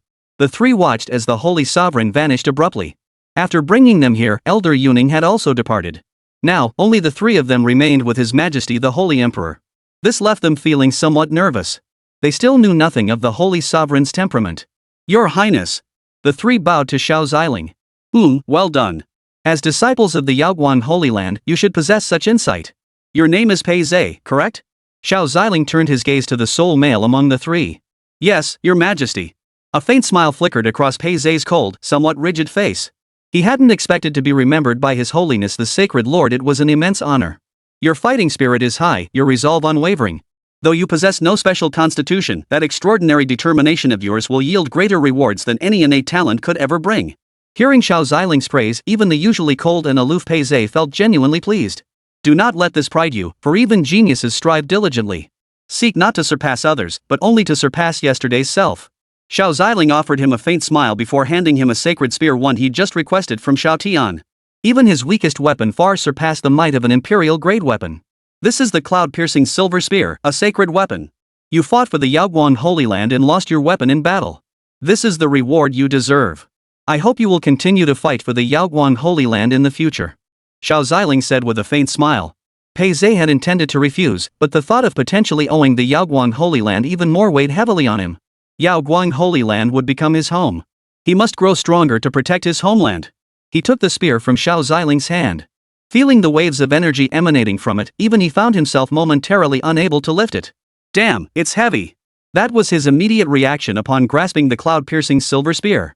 However, since it was system customized, Pei Zhe only needed to break through to the spirit transformation stage to fully harness the power of this sacred weapon. Thank you for your guidance, Holy Lord. I shall not disappoint you. You may return now. Yes, sir. After Pei Zhe departed, only Feng Qingyu and Chun Rong remained. He turned to Feng Qingyu. Do you regret giving Chun Rong that opportunity back then? Otherwise, the position of direct disciple would be yours now. Xiao Ziling watched Feng Qingyu's eyes, eager to see how she would respond. Feng Qingyu merely smiled softly and shook her head. Your Majesty, I do not feel regret. I understand how Chuanrong felt at the time. Besides, even if I had gone, I might not have defeated Lu Mo. As long as we shut them up, it didn't matter who went. Feng Qingyu's eyes were sincere, her tone earnest. Xiao Ziling nodded slightly, a faint smile touching his lips. Such magnanimity is truly rare. I know your abilities are no small feat since you've come here. Focus on your cultivation. There will be many more opportunities in the future. Feng Qingyu felt deeply gratified and promptly bowed. Thank you, Your Majesty. This junior will not disappoint your expectations. Xiao Ziling smiled with satisfaction. Very well. Now go back and prepare diligently for your cultivation. After bowing, Feng Qingyu turned and departed. Now only he and Chun Rong remained. Senior, I never imagined you were the Holy Lord of Yaoguang's sacred land. Chun Rong scratched her head, her expression slightly tense. She had suspected earlier that Xiao Ziling and the others possessed extraordinary movement techniques. But she never imagined Xiao Ziling was actually the husband of the Yaoguang Holy Sovereign. Traveling such a great distance to the Yaoguang sacred land must have been quite taxing. Xiao Ziling smiled faintly. I'd heard of the Yaoguang Holy Land before and learned of its legends. I was determined to join it, believing that only then could I avenge my grandfather. But now... Her eyes dimmed with disappointment at this point. Xiao Ziling looked at the disheartened Chun Rong. What if I could repair your golden core and meridians? What if I could even help you unlock your chaos body? Chun Rong looked up at Xiao Ziling in surprise. Seeing the faint smile on Xiao Ziling's face, she knew all too well the state of her body. Whether she could live a few more days was already uncertain. Back then, you were even willing to pluck Xiao Jin's fur to obtain that immortal herb. Surely, it was to use that herb to prolong your own life. Chuanrong's eyes widened in shock, but she quickly regained her composure. She knew exactly what kind of being the Holy Lord before her was. How could her petty schemes possibly escape the Holy Lord's notice? Elder. Holy Lord. If only you would help me restore my golden core and meridians, and unseal my chaos body. Once Chuanrong fulfills grandfather's final will, this life of mine is yours. Just as Chun Rong was about to kneel and beg Xiao Ziling for help, his psychic force stopped her. Xiao Ziling then turned his gaze to Chun Rong. I can offer you a sliver of opportunity. But whether you can reshape your golden core, restore your meridians, and unseal your chaos body, that depends entirely on your own resolve. Chuanrong straightened her back, her eyes resolute. Your Holiness, rest assured. I shall give it my all. Xiao Ziling smiled upon hearing Chuanrong's answer, then led her to a deserted mountain range.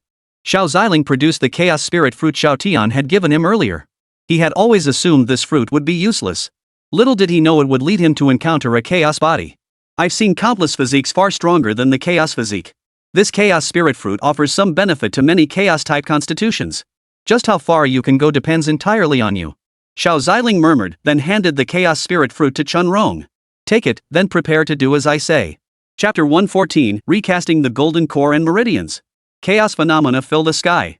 Chun Rong examined the chaos spirit fruit in her hand, showing no hesitation at Xiao Ziling's words. She swallowed the chaos spirit fruit directly. She was already a dying woman. If the elder truly intended to harm her, why go to such trouble? The moment the chaos spirit fruit entered her stomach, it seemed to trigger some forbidden force. Two terrifying forces surged violently within her body. As she felt the dual forces, excruciating pain tore through her heart. Gritting her teeth, she collapsed to her knees. Xiao Ziling watched her agonized state and gently extended his hand, enveloping her in a wave of spiritual energy. Calm down. Center your mind. The excruciating pain had already spread throughout Chunrong's entire body, leaving her numb. No. I can't collapse like this. I haven't avenged my grandfather yet. With the senior helping me like this, I can't let him down. She settled into a cross-legged position, focusing every ounce of her energy on merging these two terrifying forces. She dared not slacken for even a moment. For she could already feel the power of the chaos spirit fruit surging through her body. Not bad. You haven't disappointed me. If you can't endure even this much pain, you won't get very far. Xiao Ziling smiled faintly, then extended a finger and tapped. With the chaos spirit fruit now supporting her. Now, forging a new golden core and repairing her meridians should pose no problem. But the agony to come would likely be far more excruciating than what she was enduring now. Chunrong could feel the chaos energy surging within her, as if a barrier inside her body was being relentlessly battered. Just as Xiao Ziling prepared to recast Chunrong's golden core and meridians, he sensed the trace of chaos will that had been hidden within her all along. This chaos body is intriguing, it actually retained a fragment of its own will. Xiao Ziling murmured. He had encountered many chaos entities from other great worlds, whose forms had long since transcended their original chaotic origins. They had reached an entirely new level, though cultivating a chaos body consumed immense resources. They found it difficult to advance their realms. What a pity. After this unsealing, you'll likely dissipate completely. Xiao Ziling remarked indifferently. He did not rush to help Chunrong release her chaos body. Instead, he first assisted her in reforging her golden core and meridians. Chunrong, who had just calmed down, suddenly sensed a force within her body beginning to recover. Is this, the senior helping me reforge my golden core and meridians? Chunrong exclaimed in shock, never imagining the senior's methods could be so straightforward and forceful. As Xiao Ziling's energy flowed continuously through Chunrong's body, the shattered golden core began to gradually reassemble. Ah! Feeling the pain radiating through her body, Chunrong couldn't help but let out a soft cry. Yet this sensation felt strangely familiar. Isn't this exactly how it felt when my golden core shattered before? The pain of reforging the golden core and meridians is similar to what you felt when it shattered and was destroyed before. You must endure it. If you can't push through, everything will be for naught. Xiao Ziling murmured softly in her ear. He had other methods at his disposal, but if she couldn't endure this, any other approach would be futile for her. Chunrong heard Xiao Ziling's words and began to focus her energy once more. This opportunity had been so hard to come by, she had to cherish it. Beads of sweat began to trickle down her forehead. Gradually, she felt her body transform. A power she'd never known before surged within her. Not bad. The golden core has been reforged. Now it's the meridians. Xiao Ziling extended a finger and gently tapped. The damaged meridians within Chunrong's body began to mend, piece by piece. The spiritual energy and chaos power from the chaos spirit fruit will be more than sufficient. The rest depends solely on your perseverance. Xiao Ziling stood with his hands clasped behind his back, quietly observing the meridians within Chunrong's body slowly restoring themselves. Chunrong bit her red lips to keep from fainting. After a long while, Chunrong opened her eyes. She looked at her hands, feeling that she had undergone a complete transformation. This current golden core felt vastly more powerful than before. And these meridians, she sensed she could now even tap into the power of chaos. Xiao Ziling smiled at Chunrong, whose face was radiant with delight. This was indeed his doing. Restoring Chunrong's golden core and meridians alone could have been accomplished with a flick of his finger. But he intended for Chunrong to eventually succeed Xier, taking charge of the Yaoguang sacred land. An ordinary great emperor wouldn't be sufficient for the task. Otherwise, he could have simply chosen Lingxi, Chen Guanjie, or the two newcomers. Since he had already intervened, offering a little extra help wouldn't hurt. This way, when he eventually led Xier and the others away from this small world, she could depart with peace of mind. Senior, I feel quite different now. Chunrong exclaimed excitedly, gazing at her transformed self. If not for the Holy Emperor currently helping her control the chaotic energy within her body, she felt she could break through to the nascent soul stage right now. Enough, enough. What could possibly be different? Xiao Ziling waved his hand dismissively. I'll help you unlock your chaos body now. Once it's unlocked, you can use its power to break through to the nascent soul stage.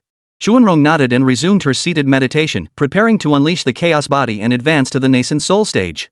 Seeing Chunrong ready, Xiao Ziling began channeling the chaos energy emitted by the chaos spirit fruit within her body. That chaos spirit fruit is quite something. Seems Xiao Tian has quite a few treasures here. As Xiao Ziling channeled the chaos energy, the force within Chunrong's body grew increasingly restless. The sensation made her feel intensely uncomfortable and nauseous. Xiao Ziling frowned slightly, surprised by how formidable the seal on this chaos body proved to be. Focus your mind. It will pass soon. Xiao Ziling watched the chaotic energy surging and undulating within Chunrong's body. Chunrong gritted her teeth, sinking her entire consciousness deep within her body. Only then did the power of the chaos spirit fruit begin to truly take effect. Even the sliver of chaotic will residing within her body now aided in unsealing the chaos body.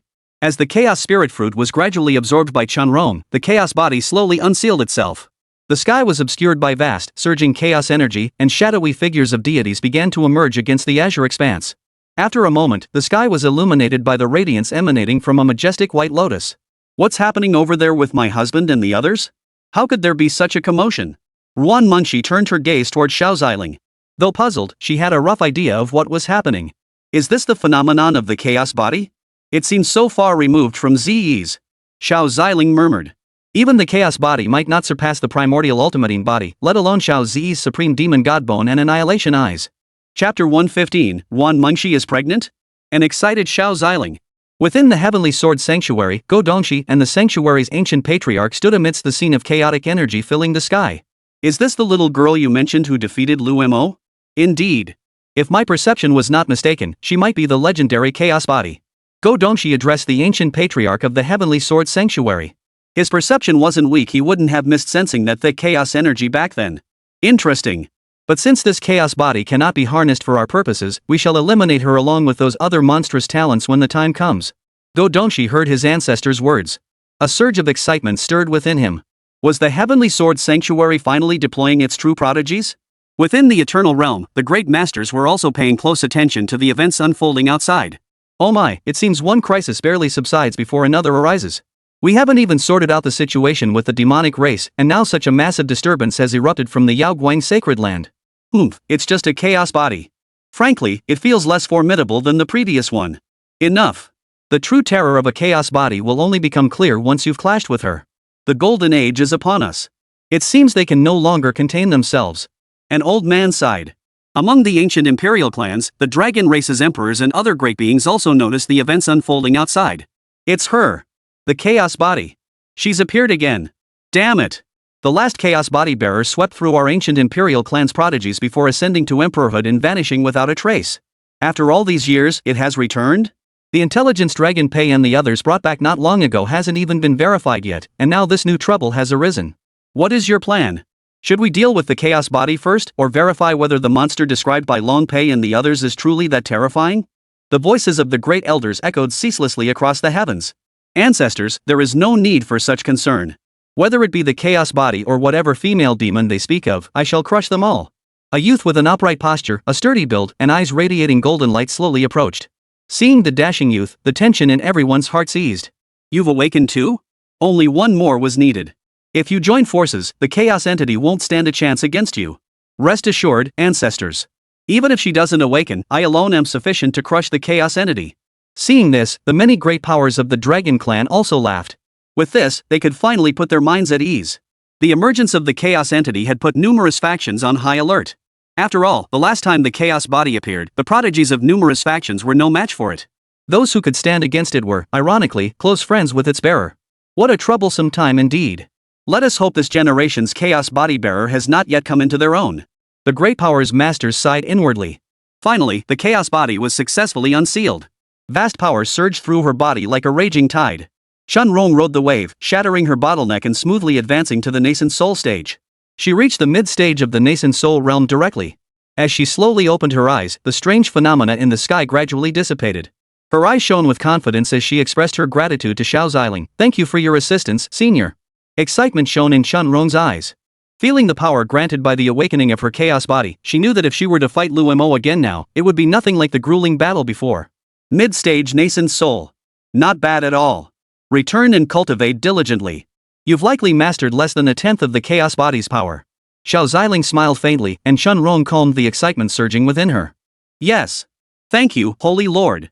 Oh, and this is that young lady's weapon. Could your holiness kindly return it to her? Chunrong remembered something and retrieved the weapon Xiao Zi had tossed her during her earlier duel with Lu Mo. After all, it was a divine weapon. Moreover, she had already received so much assistance from His Majesty the Holy Emperor and attained the position of true. After all, it was a sacred weapon. Moreover, she had already received so much assistance from His Majesty the Holy Emperor and even attained the position of true disciple. She could no longer continue accepting others' favors. Though her debts were now beyond repayment, she had come to regard the Yaoguang Holy Land as her true home. Xiao Ziling accepted the sacred weapon and gave a slight nod. Your Holiness, this junior shall take her leave. From this day forward, Chuanrong's life belongs to you. Once Chuanrong has resolved her affairs, she shall warm the Holy Lord's bed. Chuanrong said with a smile. Xiao Ziling's previously serene, divine countenance suddenly darkened. What utter nonsense! Get out! Xiao Ziling swept his hand, unleashing a gale that hurled Chuanrong flying. Really, how dare you compare yourself to my Sierra and Han Nian? I intended for you to watch over Shier's home, yet you've grown so insolent. With that, Xiao Ziling paid her no further mind and flew back toward Ruan Mingxi's main peak. Ruan Mingxi and Gu Han Nian were still chatting and sipping tea when they suddenly sensed Xiao Ziling's return. With tender expressions, they jogged over to meet him. Husband. Just as Ruan Mingxi was about to greet Xiao Ziling and give him a big hug. But suddenly, a wave of discomfort washed over her body, a wave of nausea rising in her chest. Ruan Mingxi gently pressed her hand to her red lips and froze in place. This startled both Xiao Ziling and Gu Hanni. Xier. Sister Xier. What's wrong? The two immediately rushed to Ruan Mingxi's side, but she was now feeling nauseous and dizzy. She couldn't respond right away. Han Nian, let's help Cici back to rest first. Xiao Ziling said, simultaneously channeling a surge of energy from his palm into Ruan Mingxi's body. He treated her injuries while simultaneously assessing her physical condition. Gu Han Nian supported Ruan Mingxi back to rest, while Xiao Ziling stood frozen in place. 2. Woo woo woo. Xiao Tian picked up a flute and began to play.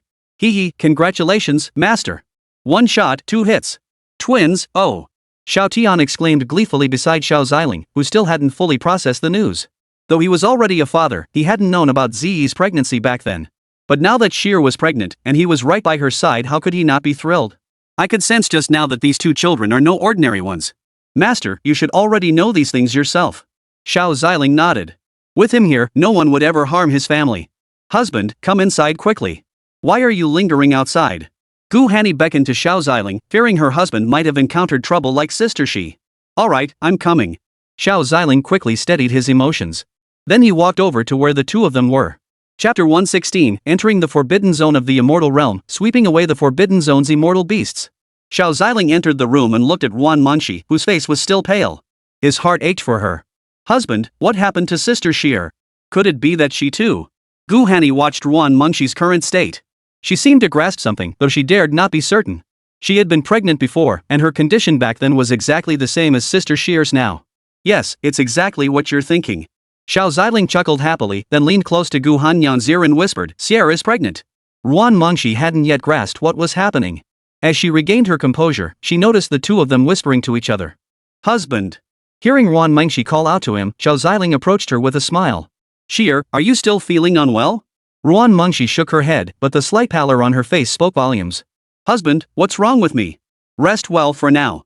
It's good news. I'll tell you about it later, okay? Xiao Ziling gently kissed Ruan Mingxi's forehead. Sitting beside the bed, he held her hand and whispered, Xier, rest well. With me here, everything will be fine. Ruan Mingxi smiled weakly and nodded gently. Then, with a look of exhaustion, she lay back down. Gu Hanni, standing nearby, offered comfort as well. Sister Cici, with your husband here and me taking care of you, just rest well. Feeling both of them by her side, Ruan Mingxi felt an overwhelming sense of peace. Suddenly, a wave of drowsiness washed over her mind. She drifted off to sleep. There's so much to manage during pregnancy. I must stay by Sister Xier's side. Gu Han Nian murmured softly. Xiao Ziling felt as though Han Nian's words were directed at him. Han Nian, these past years, you've worked so hard. The two remained quietly by Ruan Mingxi's side. Master. What is it? Xiao Ziling raised an eyebrow. How dare Xiao Tian interrupt him at this moment? If it wasn't something important, then don't blame him for clearing out the system space. The first mistress is now pregnant. Her constitution is too weak, and this condition stems from the 2 fetuses within her suddenly absorbing too much energy. Wouldn't it be enough if I continuously channeled spiritual energy to Xier? Xiao Ziling frowned. His divine power was the most potent of all. Transforming it into spiritual energy should be more than sufficient to sustain her. Master's spiritual energy is too intense, it's unsuitable for fetal development. Xiao Ziling pondered this for a moment. It was indeed true. Xiao Tian, since you brought it up, go ahead and retrieve the item. Xiao Ziling's gaze turned to Xiao Tian as he smiled. Without further ado, Xiao Tian produced several treasures. Master, I have the mystic yellow essence and the sacred water for nurturing the fetus. However, we still lack the divine marrow spirit milk. The closest source for that is in the forbidden zone of the immortal realm, and it can only be preserved for 1 day. By the second day, it loses its potency. So Xiao Tian doesn't have any either. The forbidden zone of the immortal realm? Xiao Ziling glanced at Wan Mengxi and Gu Hanni. Han Yan, please look after Mengxi. I'll be stepping out for a moment and will return shortly. Gu Hanni looked into Xiao Ziling's piercing eyes and nodded gently. We'll wait here for you. Stay safe. Seeing this, Xiao Ziling gently pressed his lips against Gu Hanyang's soft lips. Then, with a flash, he vanished from the spot. At that moment, in the nearby immortal realm, a domain shrouded in ethereal mist, teeming with powerful beings, and vast beyond measure compared to the Xianhuang realm. The powerful beings within the immortal realm suddenly felt a sense of unease wash over them. Why do I have this feeling? Some of the great beings looked up toward the outside, but detected nothing unusual. Hope it's just a false alarm. Xiao Ziling now hovered above the immortal realm, standing amidst the heavens like a deity. His eyes emitted a faint golden glow. In an instant, the entire immortal realm appeared in his hand like a small sphere. He could see every detail of the entire immortal realm. The forbidden zone of the immortal realm, even an immortal king entering there faces certain death. Xiao Ziling murmured to himself before tearing open a fissure in the void beside him and stepping through. Strange, it seems someone has entered here. Within the forbidden zone, terrifying laws of power raged, crisscrossed by beams of forbidden light. The moment Xiao Ziling stepped in, an overwhelming aura of pressure slammed into him.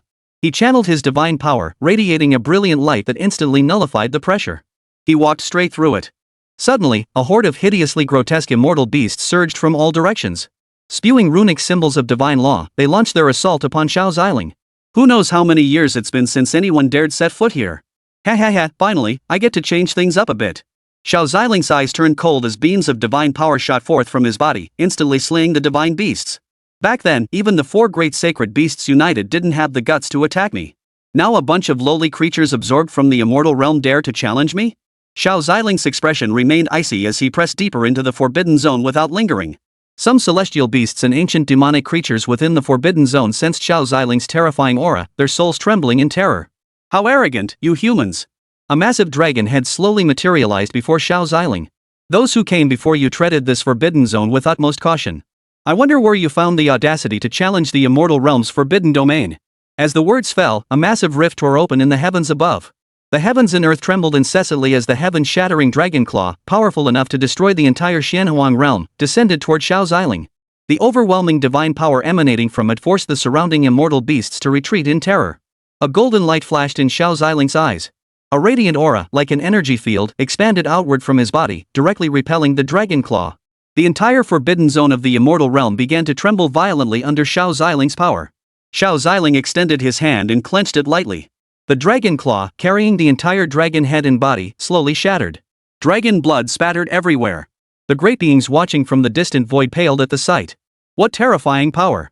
I sense no cultivation aura emanating from him, yet he gives me the feeling that he alone could rival the entire immortal realm. Surely not. Even an immortal emperor wouldn't dare claim such a thing?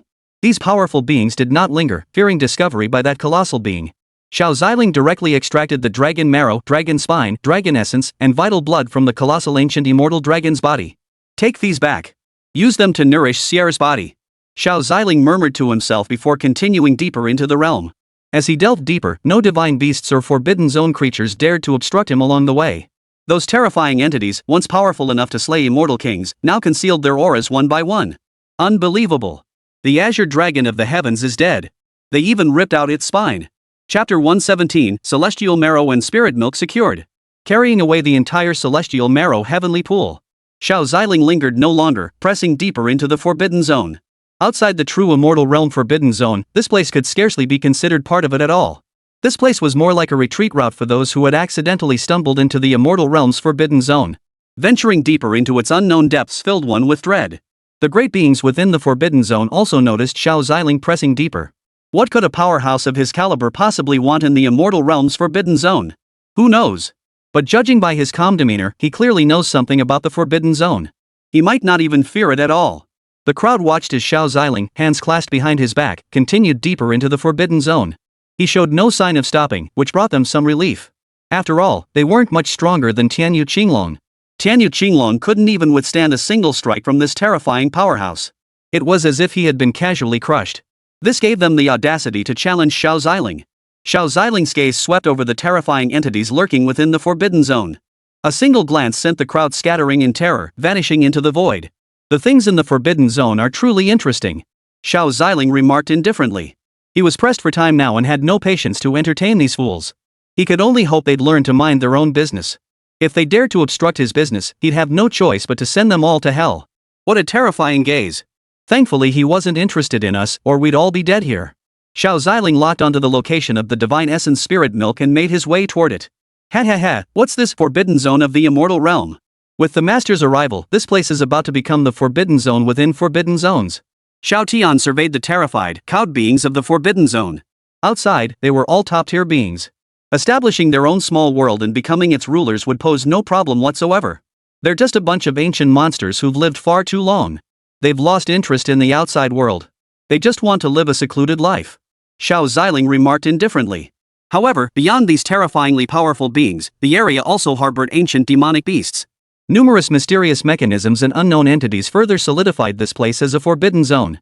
Choosing such a place where divine energy converges as their secluded retreat, they certainly know how to pick. Xiao Tian tapped his chin thoughtfully. Xiao Tian, hurry up and pinpoint the exact location of that divine essence spirit milk for me. It's right ahead. Xiao Ziling followed the direction Xiao Tian's finger pointed, revealing a barrier enveloping the area. The moment it touched Xiao Ziling, it dissolved into fragments of divine energy. Is that the immortal marrow heavenly pool? Xiao Ziling gazed into the depths of the restricted zone ahead. At the heart of the forbidden zone stood an inverted mountain, its peak pointing downward, its base reaching toward the heavens.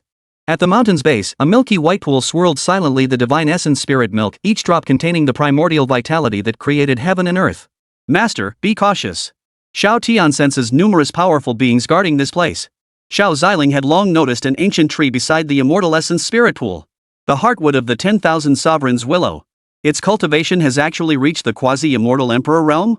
And there are 3 ancient demonic beasts. Xiao Ziling observed the terrifying auras emerging before him, his voice light and detached. Whoever stands in my way today, I shall take the divine essence spirit milk back.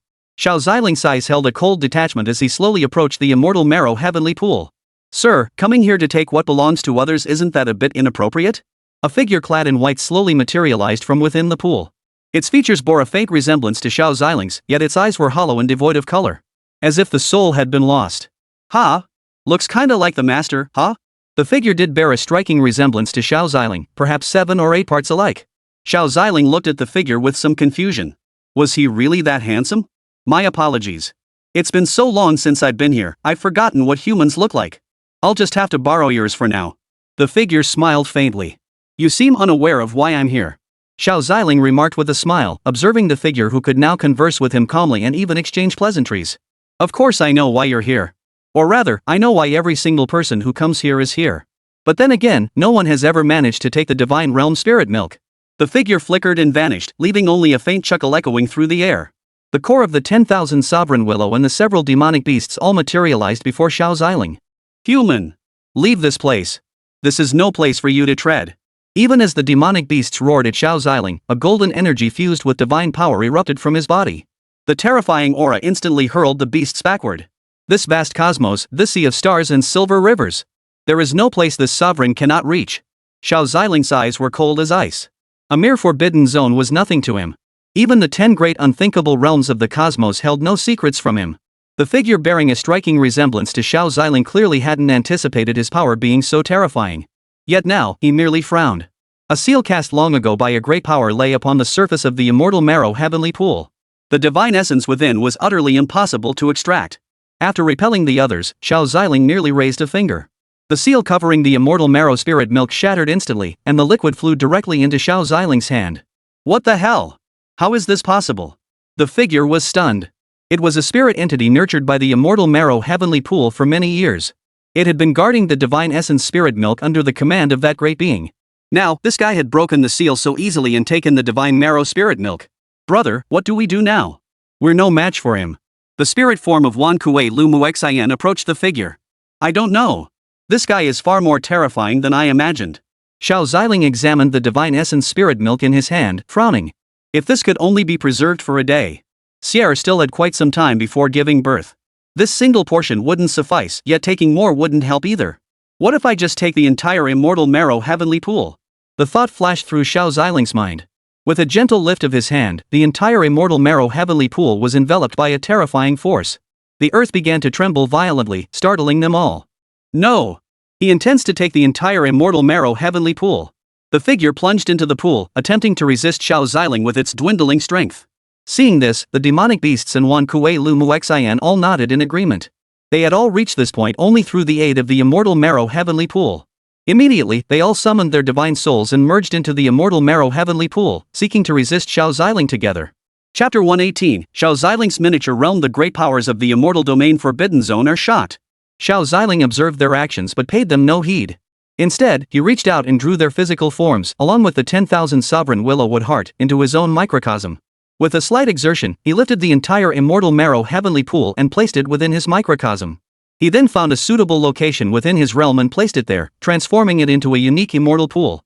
That figure and the demonic beasts never imagined that, despite their numbers, they would be utterly powerless against Xiao Ziling. Damn it, this guy has grown absurdly powerful. The figure's face darkened. Stay put here. Don't wander off. There are far more terrifying beings lurking in this place than you can imagine. Xiao Ziling addressed them coldly. Whether it was the Imperial Phoenix he had previously subdued, the World Chaos Tree he had obtained, or any of the other terrifying demonic beasts, any one of them could utterly annihilate these men. The ancient demonic beasts Xiao Ziling had brought in all retreated back into his body.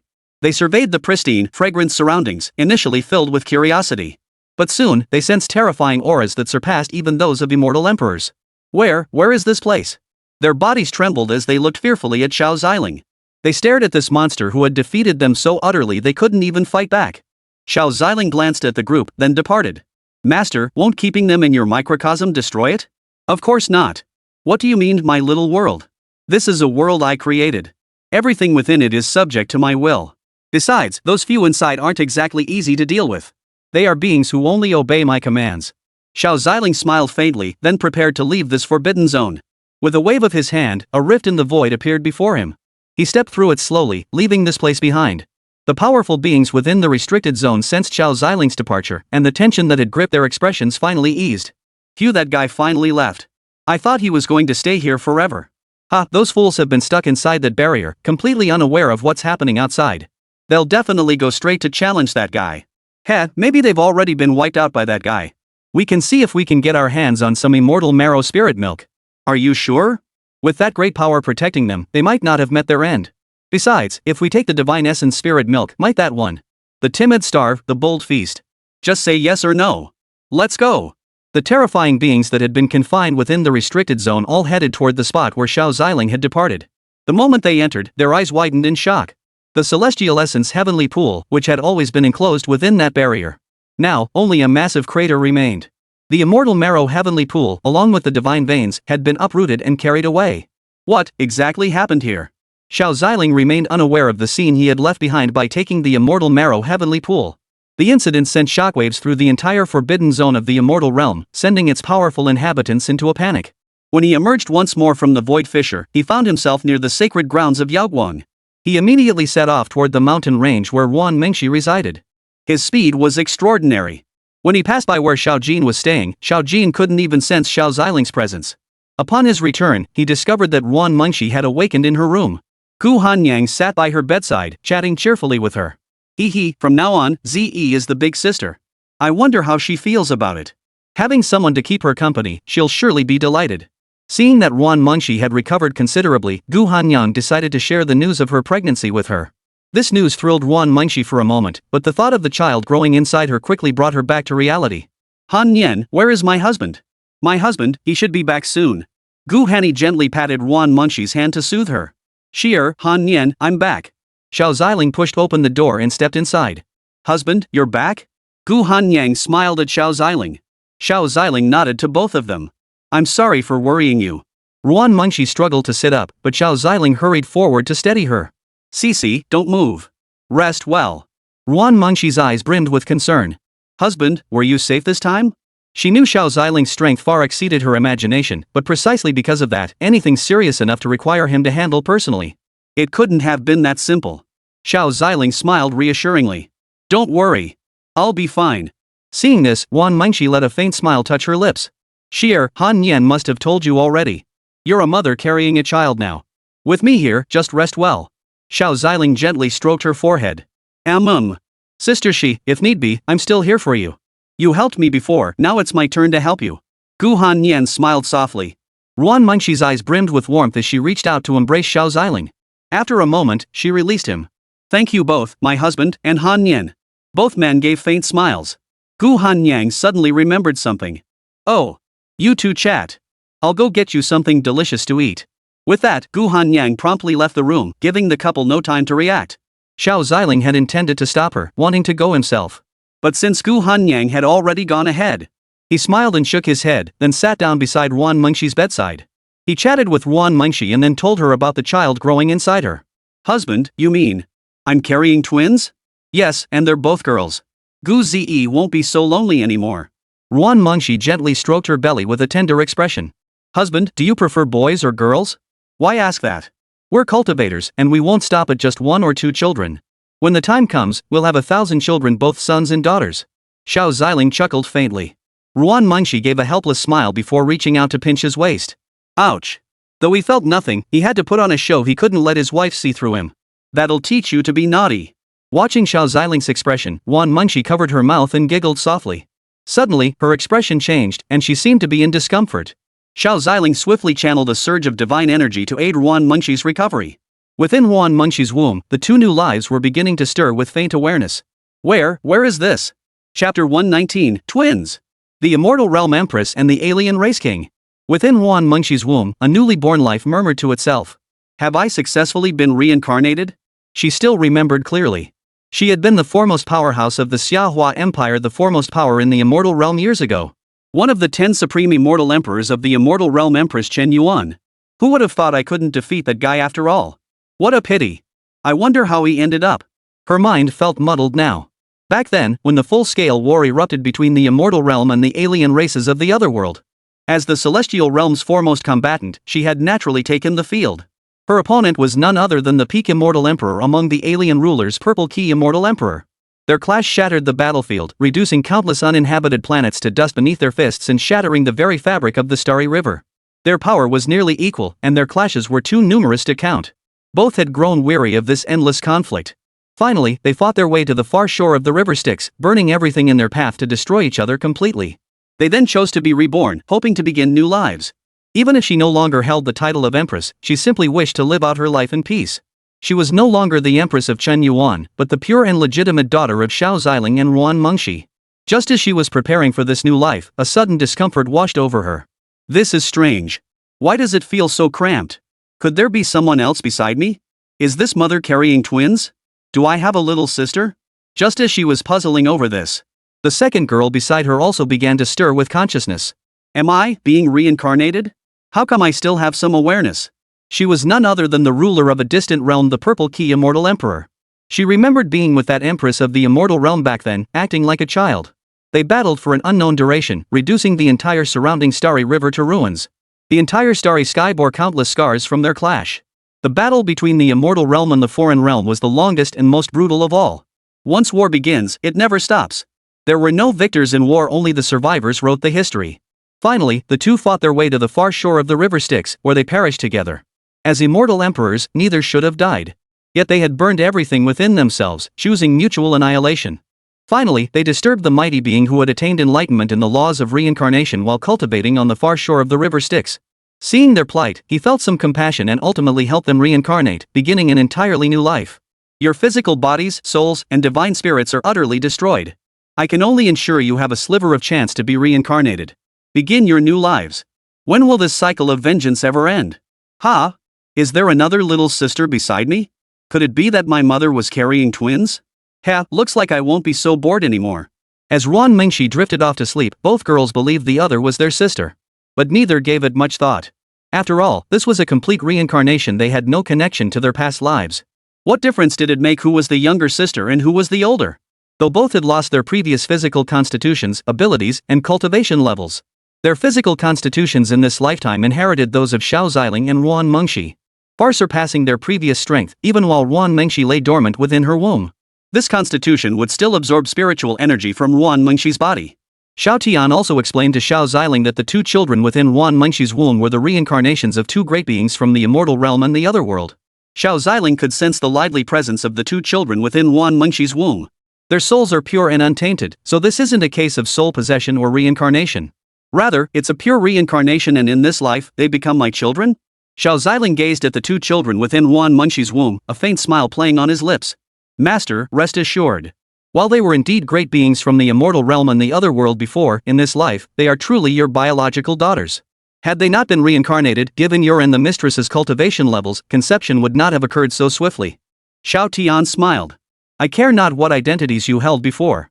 All I know is that you are my daughters now. Xiao Ziling chuckled inwardly. He then instructed Xiao Tian to bring forth the mystic yellow essence and the fertility-nurturing holy water. He also produced the immortal marrow spirit milk he had just obtained. Xiao Wu's documents are protected against theft. Find the book robot and choose Xiao Wu reliable and trustworthy, no pitfalls. Wan Mengxi stared at the three supreme immortal treasures suddenly appearing before her. Husband, what are these things? A trace of confusion flashed across Wan Mengxi's face. Xiao Ziling smiled at her and explained, these are all top-tier immortal medicines. You're carrying twins and not just ordinary twins. I plan to prepare them and use them to nourish your body. Xiao Ziling spoke as he retrieved the Dao divine cauldron he had previously used for alchemy. He placed the ingredients into the cauldron and began the alchemical process. These three are all top-tier immortal herbs. They cannot be refined with fire. I'll use my divine power to refine them directly. With that, Xiao Ziling directly channeled his power to refine the herbs. Wow, Master is truly amazing. While these herbs can be consumed directly, if Master can refine them into pills, the effects would surely be elevated to a whole new level. Xiao Tian watched Xiao Ziling's techniques with some astonishment. Wan Mengxi watched Xiao Ziling, his face utterly focused, and felt a wave of warmth wash over her heart. Children, your father is very good to your mother and to you. You will surely come to love him. Wan Mengxi gently stroked her belly, a smile spreading across her face. Soon, a rich medicinal fragrance filled the air as a furnace of multicolored pills emerged. Xiao Ziling carefully removed the pills and handed them to Wan Mengxi. Honey, take these. They'll be very beneficial for you and the baby inside. Without hesitation, Wan Mengxi swallowed the pill. Instantly, a warm current flowed through her body. The two children within her womb seemed to sense this energy as well. Within Wan Mengxi's womb, the two who had been sleeping sensed the powerful spiritual energy and began absorbing it. They were delighted to discover the spiritual energy was purer and more potent than what they had previously drawn from their mother's womb. Their constitution was unique, essentially bottomless pits, but to avoid harming their mother, they both absorbed it with great restraint and caution, ensuring their mother suffered not a single harm. What is this? It feels so good. While Empress Chen Yuan was absorbing the energy, she suddenly sensed another presence absorbing alongside her. The two of them instinctively began competing. I don't know why, but I can't help feeling my little sister is so deserving. Both murmured inwardly. Their complete rebirth had left them unrecognizable to each other. They began to slow down, constantly monitoring the changes in their mother's body. Chapter 120, The Third Trial. All disciples participate. After taking the elixir, Wan Mengxi felt significantly more comfortable, her current state surpassing even her peak condition. Her skin grew smoother and more delicate, her complexion now like ice and jade. Already possessing a beauty that rivaled the heavens, she now became breathtakingly stunning, a vision that could make fish sink and geese fall from the sky. Xiao Ziling gazed at her face, momentarily lost in its beauty. Husband, what kind of pill is this? I feel so much better now. And that unpleasant sensation is gone too. Wan Mengxi leaned gently into Xiao Ziling's embrace. Xiao Ziling gently tickled the tip of Wan Mengxi's nose. This is a special elixir crafted by your husband. I'll make it for you often from now on. Just rest well. This pill will greatly benefit both you and the child within you. Wan Mengxi nodded softly. She could indeed sense that this pill was extraordinary. But what she felt even more profoundly was Xiao Ziling's care for her. Husband, thank you. Wan Mengxi lay in Xiao Ziling's embrace, resting quietly. Meanwhile, the two little ones within her womb absorbed ample spiritual energy and nourishment. We'd hoped for an ordinary life, but judging by mother's spiritual power, she's clearly no ordinary person. Empress Chen Yuan sensed her younger sister and realized she had fallen asleep. What a pity she hadn't developed yet and didn't know what her family looked like. How curious she was. Never mind. I should rest properly too. Empress Chen Yuan murmured to herself before settling down peacefully. Wan Mengxi seemed to sense that the two children within her womb had also fallen asleep. She gently stroked her belly. Rest well for a while. Xiao Ziling gently kissed Wan Mengxi's red lips, and then the two of them also rested for a while. Much later, as daylight filled the room, Xiao Ziling and Wan Mengxi both awoke. After tidying themselves, they were about to open the door when Xiao Ziyi and Guhan Nian had been waiting there for quite some time. Hee, I was just about to call out to you, but it seems you're already awake. Guhan Yang smiled at them. Daddy, Auntie, if you don't get up soon, Mommy's cooking will get cold. Xiao Ziling said cheerfully. Exactly, Master. I'm stuffed to the gills already. Gu Hanyang and Xiao Ziling laughed at Big Yellow. She always cooked extra portions, and Big Yellow and Ziling said they ate quite a lot. So Gu Hanyang had prepared extra portions. Big Yellow alone ate enough for 4 people, so she just made another serving not long ago. Han Yan, you really didn't have to go to all this trouble. Ruan Mengshi said with a faint smile. I beg to differ. You're at a critical stage now, you can't afford to neglect your nutrition like this. With that, she led Ruan Mengshi to the table to start eating. But this was only because Ruan Mengshi's complexion had improved significantly, otherwise, she wouldn't have insisted. Auntie, Mom said you weren't feeling well. Are you feeling better now? Much better now. Thank you for your concern, Ziling. Ruan Mengshi smiled gently. She could sense that once her 2 children were born, Z would surely take good care of them. That's good to hear. Auntie, please eat more. Mommy's cooking is truly delicious. The group chatted and laughed together. Soon, the group finished their meal and rested up, preparing to head to the plaza of the Yaoguang Sacred Ground. Today marked the 3rd stage of the assessment, which also served as a comprehensive evaluation for all disciples. Every disciple within the Yaoguang Sacred Grounds must participate. Husband, let's go. Gu Hani said beside Xiao Ziling. Xiao Ziling nodded, then turned his gaze toward Ruan Mengshi. As for that 3rd stage assessment, I'll handle it with Han Yan and the elders. You should rest well for now. If anything comes up, just let me know. Ruan Mengshi smiled and nodded. This was what they had just agreed upon after all. The place was crowded and noisy, and she was carrying twins. It was best not to move around too much at this time. Auntie, we'll be heading over now. We'll bring you good news back later. Xiao Ziling waved goodbye to Ruan Mengshi. She also instructed Big Yellow, guard the house. Don't let any bad people in here and disturb Auntie's rest. Big Yellow nodded solemnly. As an emperor-level powerhouse, ordinary people couldn't possibly get close to this place. Not to mention the backup measures Xiao Ziling had left behind. He had heard the details from his master and felt genuinely happy for him. Alright, stay safe. The 3 then proceeded to the plaza of the Yaoguang Holy Land. At this very moment, the square was already packed with every disciple of the Yaoguang Holy Land. As senior disciples among the Yaoguang Holy Land's disciples, Ling Shi and Chen Guanjie, they now stood at the forefront of the crowd. The disciples of the Yaoguang Holy Land sensibly positioned themselves behind the 2, though a noticeable space remained between them. Naturally, no one gave it much thought, assuming the 2 might not be on the best of terms. As for Chun Rong, who had only recently unlocked her chaos body, she still lacked the strength to compete with these senior disciples. Instead, she stood behind Pei Zhe and Feng Qingyu, alongside the disciples who had joined the Yaoguang Holy Land long ago. After what had transpired earlier, no one underestimated Chun Rong anymore. A hint of competitive spirit even flickered in Pei Zhe's eyes, urging him to challenge her to a duel. Feng Qingyu's eyes flickered, but she merely smiled faintly at the 2. Chun Rong, however, looked at Pei Zhe with a puzzled expression. Did that beating knock some sense into him? Why is he staring at me like that? Chun Rong murmured before turning her attention away, focusing instead on waiting for the elders to arrive. Just then, Xiao Ziling, Gu Hani, and Xiao Ziling arrived at the square. The crowd bowed in unison as Ling Shi and Chen Guanjie stepped forward to greet them. Greetings, Your Majesty. Xiao Ziling gently raised everyone with a wave of his hand.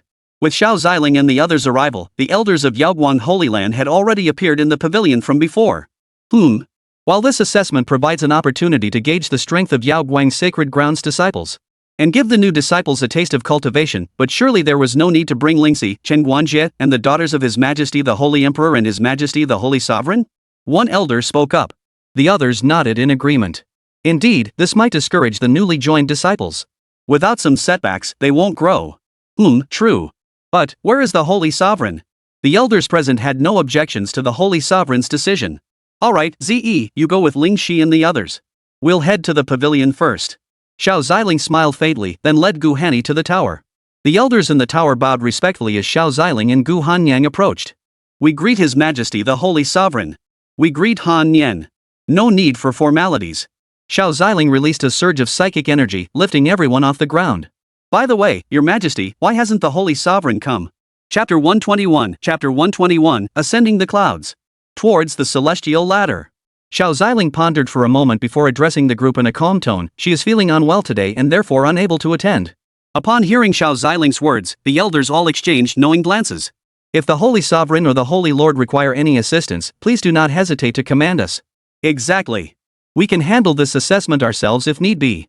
The elders smiled broadly, and Xiao Ziling returned their expressions with a faint smile. It's fine. She's feeling much better now. How exactly will this assessment be conducted? Have you all been informed? Xiao Ziling addressed the group. Yes, Your Majesty. The third stage has always tested the disciples' perseverance, cultivation, and innate talent. But wasn't the stone pillar in the second trial also testing talent? Xiao Ziling remarked indifferently. If the third stage's assessment resembled the second stage's, then what was the purpose of the second stage? Your Excellency may not be aware, but the second stage is a more comprehensive assessment. After all, not just anyone can proceed to the third stage. Quite right, Your Majesty. You'll understand once the assessment begins. The elders smiled. Though they had heard that this holy lord appeared aloof, but not to the point of being so unapproachable. It was merely the significant disparity in their respective strengths that made them somewhat nervous. Your Holiness, they haven't had much exposure to such matters. Allow me to explain to you and Miss Han Nian. Yu Ning stepped forward from the crowd, her gaze resting on Xiao Ziling and Gu Han Nian as she smiled. Yes, thank you for your help. Xiao Ziling nodded with a smile. Meanwhile, downstairs in the pavilion, Xiao Zi had approached Ling Shi. The two chatted happily. The other disciples watched as Xiao Zi conversed so cheerfully with the two senior brothers and sisters from Yaoguan Holy Land. For a moment, they too grew curious about Xiao Zi's identity. Who is that fairy? She's truly beautiful.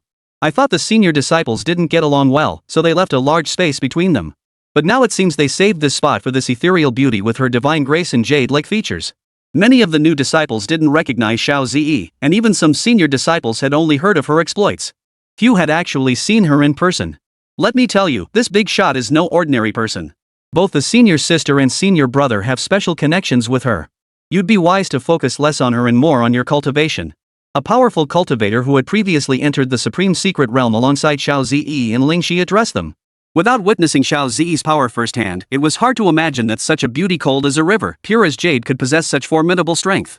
The newly joined disciples nodded in astonishment. If the senior brothers said so, it must be true. Sister Lingxi, do you know what this exam entails? Xiao Zi asked Lingxi with a smile. Lingxi smiled back gently. Yes, come. Let me tell you about this third stage of the assessment. It's less an exam and more like the daily routine for future disciples of Yaoguan Holy Land. Daily routine? Why? Because the third stage assessment is cloud treading. Lingxi explained to Xiao Zi. Xiao Zi's eyes flashed. That sounded rather interesting. This cloud treading path is actually the celestial ladder of the Yaoguan sacred land. At the very top of the ladder stand two demon beast statues, constantly radiating an oppressive aura downward. The closer you get, the more terrifying the pressure becomes. Chen Guanjie explained with a smile to Xiao Zi. So that's how it is. But aren't our cultivation levels different? Could this mean? Xiao Zi suddenly recalled something. Those newly joined disciples seem to be all at the nascent soul stage. Don't worry. This is merely an assessment of everyone's cultivation, not a competition. Each realm has its own standard for attainment. That's right. The cloud ladder has a total of 101 levels, requiring one step per level. Reaching the 20th level is already impressive for nascent soul cultivators. The highest recorded is 35 levels. Ling Shi and Chen Guanjie answered Zi's questions together. Behind them, some of the newly joined disciples listened intently to Lingxi and Chen Guanjie's explanations. Others were conversing with disciples who had been part of the Yaoguang sacred ground for much longer. As for those at the spirit transformation realm, they must reach the 40th level, with the highest recorded reaching the 60th level. The divine void realm requires reaching the 50th floor, with the highest recorded reaching the 80th floor. Only those at the heavenly god realm have a chance to attempt the summit. Once you reach the saint realm, you can essentially ignore the pressure emanating from cloud treading peak. Chen Guanjie remarked with a faint smile. The disciples behind him grasped the meaning. So, they only needed to reach the 20th layer. That didn't sound too difficult. All these records were set by the Holy Sovereign himself. Ling Shi smiled faintly. In truth, they only needed to meet the basic standard. There was no need to challenge those records. All set by the Grandma? Grandma is so amazing. Xiao Zi murmured to herself. She too must grow stronger, only then could she protect her loved ones. Meanwhile, in the tower, Xiao Ziling and Gu Hanyang listened to Yu Ning's explanation before following the direction she pointed. That is the cloud-piercing stairway. Yu Ning smiled faintly. That area was a unique mountain range within the Yaoguang sacred grounds, where disciples often went to cultivate. A stairway reaching to the heavens stood there. At the very summit of the cloud ladder, two stone lions stood guard. The faint aura emanating from them was enough to astonish any disciple. So that's how it is. To ascend to higher levels, one's hidden talents and potential are awakened. Xiao Ziling instantly grasped the meaning. This approach was indeed vastly different from the second trial. Holy Lord! I'll take them over for the assessment now. They need only remain within the pavilion. Everything here is clearly visible. Elder Yuning descended before the group. Both the senior disciples and the newly initiated disciples recognized her. They bowed in unison. Greetings, second elder. Greetings, Elder Yuning. Very well. I shall escort you there. I hope you all achieve excellent results this time. Elder Yuning smiled at the group. Hearing this, their eyes flickered with both nervousness and anticipation. The elders were now watching from the gallery as well, which clearly signaled their intent to recruit disciples. Otherwise, everyone's background had already been thoroughly assessed. Those who had no intention of recruiting disciples wouldn't have come at all. What the crowd didn't realize was that recruiting disciples was merely the least compelling reason for them to be here. The main reason was the presence of the venerable elders. They had to show respect to both the elders and the Holy Lord. Lingxi and Xiao Ziling exchanged a glance before the entire group followed Yuning to the base of the cloud ladder. Chapter 122, The Elder of Tianshan, the might of the chaos body, surpasses the crowd. Soon, Yuning led everyone to the base of the cloud ladder. Well, what brings such a large gathering this time?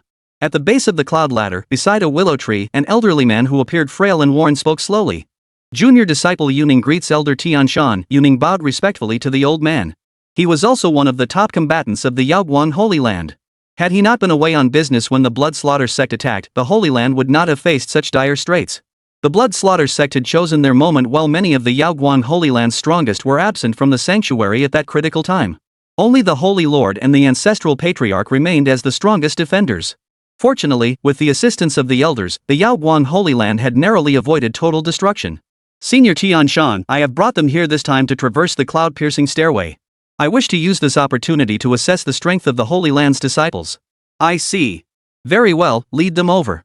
Little ones, do your best. Tianshan smiled kindly at the group. The group hastily bowed in respect. Thank you, senior. His gaze lingered for a moment, finally settling on Chunrong and Xiao Ziling. But only for an instant. Interesting, truly interesting. Is this the Golden Age? It simply cannot compare to that era. Tianshan murmured to himself. The chaos body, and a terrifying power he had never sensed before.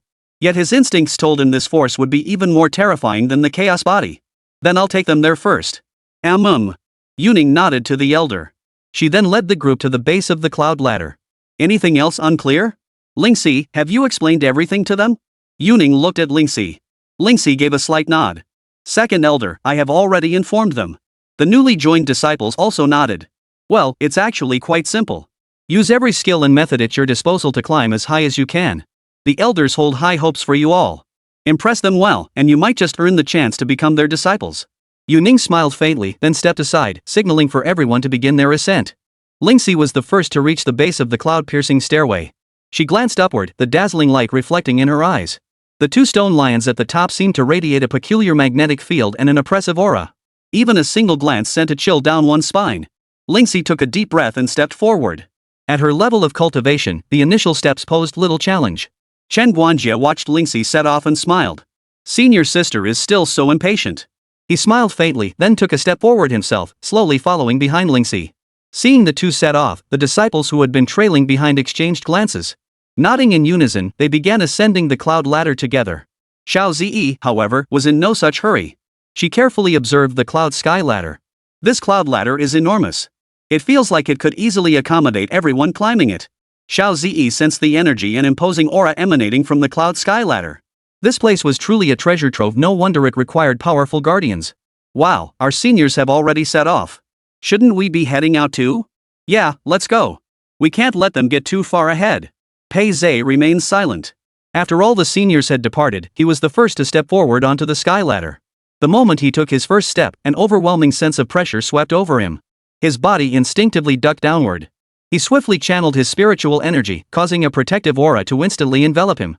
He began ascending step by step. He finally realized that without the nascent soul stage, reaching the 20th floor was sufficient. Now he felt like he could barely move an inch. Senior brothers and sisters are truly amazing, they're making it look so effortless. Pei Zhe glanced up at his senior brothers and sisters still steadily ascending. Feng Qingyu watched Pei Zhe, who seemed slightly strained, and her brows furrowed slightly. Was this cloud ladder really this difficult? Didn't senior sister say that at least the nascent soul realm should be able to reach the 20th level? How could he be so weak already? Clearly, he's lacking in vitality. Feng Qingyu gave a faint smile before taking her first step. Her smile vanished abruptly. The moment she stepped forward, she sensed the two stone lions above transforming into ferocious demonic beasts charging toward her. Her eyes went blank as she froze in place, taking a moment to recover. This Yaoguang's sacred ground is truly formidable. She looked up at the senior disciples who had already broken through the 20th layer. Then she slowly began her ascent. Now she understood Pei Zhe. It wasn't that he lacked stamina, this cloud ladder was simply far more challenging than anyone had imagined. Seeing that even the two exceptionally gifted new disciples among the newcomers were struggling so badly, this couldn't help but make them worry a little. Let's go. We can't afford to fall behind. Gradually, the new disciples of Yaoguang Holy Land also began stepping onto the cloud ladder. Yet the moment they took their first step, the overwhelming pressure made their entire bodies tremble. Holy crap, this pressure is way too intense, right? One disciple muttered under his breath. How were they supposed to reach the 20th level like this? Despite their complaints, they gritted their teeth and began climbing upward. Soon, only Xiao Ziyi and Chunrong remained below. Senior sister, aren't you going up? Chunrong approached Xiao Ziyi with a gentle smile. Thanks to Xiao Ziyi, she had gained the opportunity to join the Yaoguang Holy Land and meet the Holy Emperor. And to receive his holiness's aid. Oh, it's you. Go ahead, I'll be up shortly. Xiao Ziyi replied with a smile. She had just felt those two stone lions looked familiar, but couldn't quite place where she'd seen them before. She had merely been lost in recollection. Earlier, thank you for your help. Chunrong looked at Xiao Ziyi with eyes brimming with gratitude. It was nothing. Both Chunrong and Xiao Ziyi smiled, then Chunrong began ascending the cloud ladder. The moment Chunrong stepped onto the ladder, an even more powerful aura instantly enveloped her. Her body swayed slightly, but the power of her chaos body surged instantly, partially resisting the pressure. She slowly took her second step, then her third. Each step felt like treading upon an invisible mountain. Compared to others, however, she still found it relatively easier. Soon, she began overtaking many disciples one after another. Many had already stopped to rest, watching in astonishment as the ragged little girl at the golden core stage who had been trailing behind them now surged past. A strange feeling welled up inside them. Chapter 123, Ancient Divine Artifact. Xiao Ziyi's overwhelming power. Soon, Chunrong directly overtook Pei Zhe and Feng Qingyu. Even they hadn't expected Chunrong to catch up so quickly. After all, they had set out much earlier than her. They had only just reached the 11th floor. Indeed, they had only advanced 11 steps. Initially, their progress had been relatively smooth. But upon breaking through the 10th floor, the oppressive force intensified several-fold.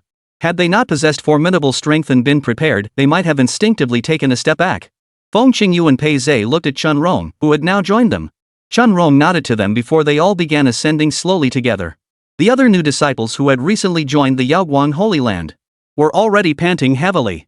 Yet seeing their senior disciples ascend so high, they gritted their teeth, fully aware that it wasn't simply a matter of spending more time at Yaoguang Holy Land to attain the strength of their seniors.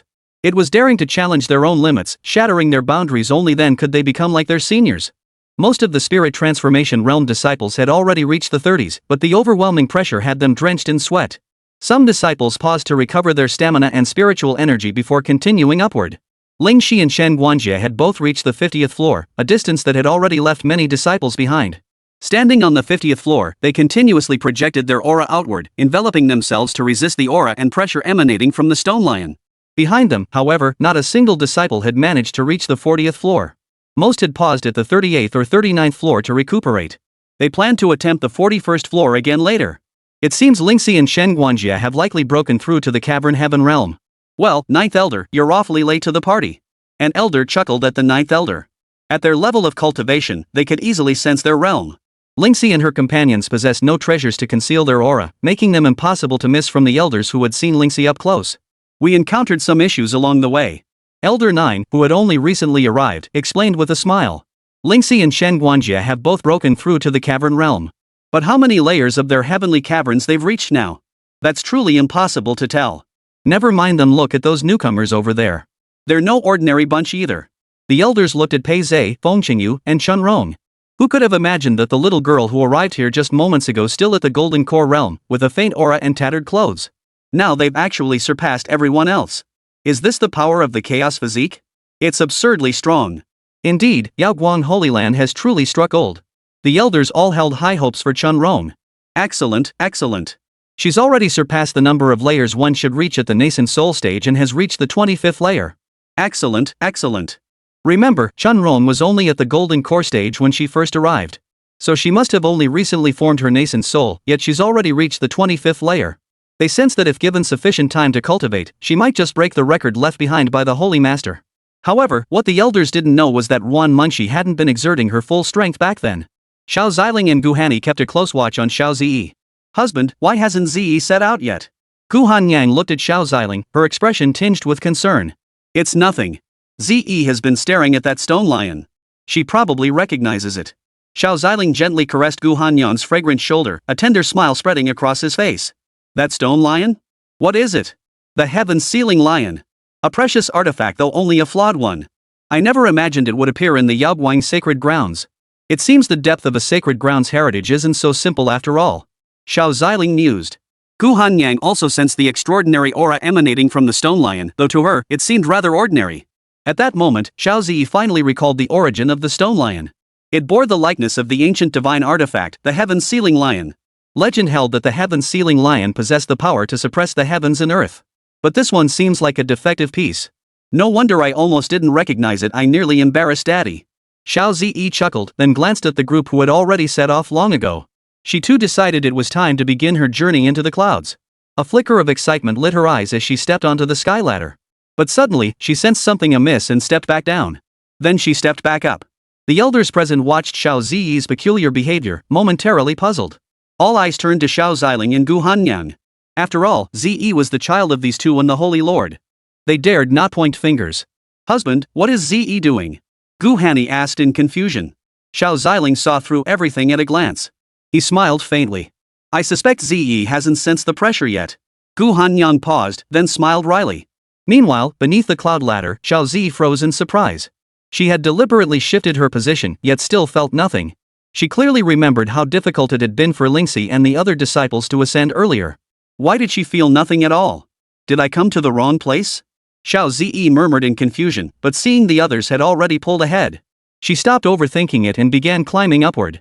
Her pace, however, was astonishingly swift. Each step was graceful and light, completely unaffected by the oppressive aura. Everyone had assumed Chun Rome overtaking them and gradually reaching the 25th floor was already astonishing enough. But now, Xiao Zi had reached the 30th floor in what felt like an instant. This speed left everyone present utterly dumbfounded. They doubted their own eyes. Even Feng Qingyu rubbed her eyes, unable to believe the scene unfolding before her. Xiao Zi now moved with each step free of any oppressive aura, steadily overtaking the inner disciples of Yaoguang Holy Land. She walked toward Lingxi and Shen Guanjie. She had now reached the 45th level, yet her face still bore a look of confusion. Wasn't this supposed to feel like nothing at all? Why had everyone stopped? Lingxi had already begun ascending toward the 51st level, a record she had never dared challenge before. In an instant, terrifying pressure surged toward her like a tidal wave. Yet the mysterious force within her activated automatically, effortlessly dissipating the overwhelming pressure. It seems Lingxi hasn't slacked off since receiving that inheritance. She's actually grasped a sliver of that supreme power. As Xiao Ziling looked at Xiao Zi, his gaze also fell upon Lingxi, who stood nearby. Just as Lingxi was about to feel pleased with herself, Xiao Zi arrived beside her. Their eyes met, and she blinked in stunned surprise. Chapter 124, Breaking Records. Ascending the Cloud Ladder. Even Chen Guanjie was taken aback. He had glanced down moments ago. Wasn't Xiao Zi still below? Had she caught up so quickly? Zi, didn't you just set out? How did you get here so fast? Lingxi's eyes brimmed with disbelief. After all, she had overcome countless layers of pressure to reach this point. And now Xiao Zi had reached this point so soon after starting? Was this some kind of joke? Chen Guanjie swallowed hard. He knew Xiao Zi was strong, but he never imagined she could be this ridiculously powerful. He thought her solo defeat of those prodigies in the secret realm, shattering their Dao hearts, was already astonishing enough. But now, in the blink of an eye, she'd pulled so far ahead of everyone else. Ah, is this the gap between a genius and a monster? Chen Guanjie sighed bitterly. I don't know either. I don't feel anything special about this cloud ladder. Xiao Zi offered a faint smile. Yet these two casually spoken sentences left Lingxi frozen in place. Nothing special. Even the disciples trailing behind the trio were utterly stunned by Xiao Zi's words. If you feel nothing, then what about us? They were barely holding back the overwhelming pressure, ready to retreat. And now you tell them you feel nothing at all? Chunron, Peizhe, Feng Qingyu, and the newly joined disciples of Yaoguang Holy Land all swallowed hard. No wonder Elder Yuning said we can't compare to true geniuses. It really is incomparable. Feng Qingyu let out a bitter laugh. They could have been shining stars in the night sky, but in front of Xiao Zi, their brilliance was like the difference between the bright moon and a firefly. They were simply incomparable. Zi, you're taking this a bit too far, aren't you? Lingxi had been seething inside for ages before finally managing to choke out those two sentences. Sis Lingxi, you guys keep at it. I'm heading up first. Xiao Ziling smiled faintly at Lingxi. Lingxi gave a slight nod. You too. Most disciples had now reached their limits. Among the new disciples, Chuanrong had pulled ahead the most, leaving the others behind. She reached the astonishing 28th level before pausing to rest in place. As for Feng Qingyu and Pei Zhe, after being struck by Xiao Zi, they too sat cross-legged, refocusing their energy. Then they would push forward to assault even higher layers. The other new disciples, like their senior peers, prioritized stability. After all, this was their first attempt at the cloud ladder. Reaching the 20th level was achievement enough. Truly the children of the Holy Sovereign and the Holy Emperor, this is simply terrifying. Within the pavilion, the elders watched Xiao Ziling, who continued climbing relentlessly, showing no sign of stopping. Their eyes widened in astonishment. They knew Xiao Ziling was formidable, otherwise, the disciples wouldn't have shown her such swift respect and recognition. Holy Lord, it seems Ziling might just break the Holy Master's record this time. An elder approached Xiao Ziling with a smile. What was Sister Shier's record? Gu Hanyang turned her gaze toward the elder, a hint of curiosity flickering in her eyes. Reporting to Miss Han Nian, during the Divine Realm stage, the Holy Sovereign could reach the 80th layer. 80 layers. Xiao Ziling murmured to himself. Husband, how many floors do you think Ziling can reach? Gu Hanyang gently lifted Xiao Ziling's arm. Xiao Ziling turned his gaze to her, a tender smile spreading across his face. I believe Ziling can reach the summit. At these words, everyone's initial reaction was utter astonishment. Yet none of them doubted Xiao Ziling's words. The senior's strength and foresight are beyond our comprehension. Exactly. And judging by Ziling's pace, it's not impossible. Don't forget, even now, Ziling still looks completely unfazed. The elders' gazes turned to Xiao Ziling, their eyes brimming with anticipation. Perhaps Ziling could truly shatter the record left behind by the Holy Master. Even Gu Hanyang fixed her gaze upon Xiao Ziling, her heart filled with both apprehension and anticipation. As the crowd buzzed with discussion, Xiao Ziling continued climbing upward, reaching the 60th floor. Xiao Ziling still felt no pressure whatsoever. She moved with remarkable ease. Many disciples paused to rest, watching to see just how high Xiao Ziling could climb. She truly lives up to her reputation as a senior sister. Even after reaching such heights, she shows no signs of strain. I'm only on the 10th floor and already exhausted. A slightly chubby little boy, sweating profusely, said. Stop comparing ourselves to the senior sisters. We lack both talent and their dedication. Why should we bask in their glory? Exactly.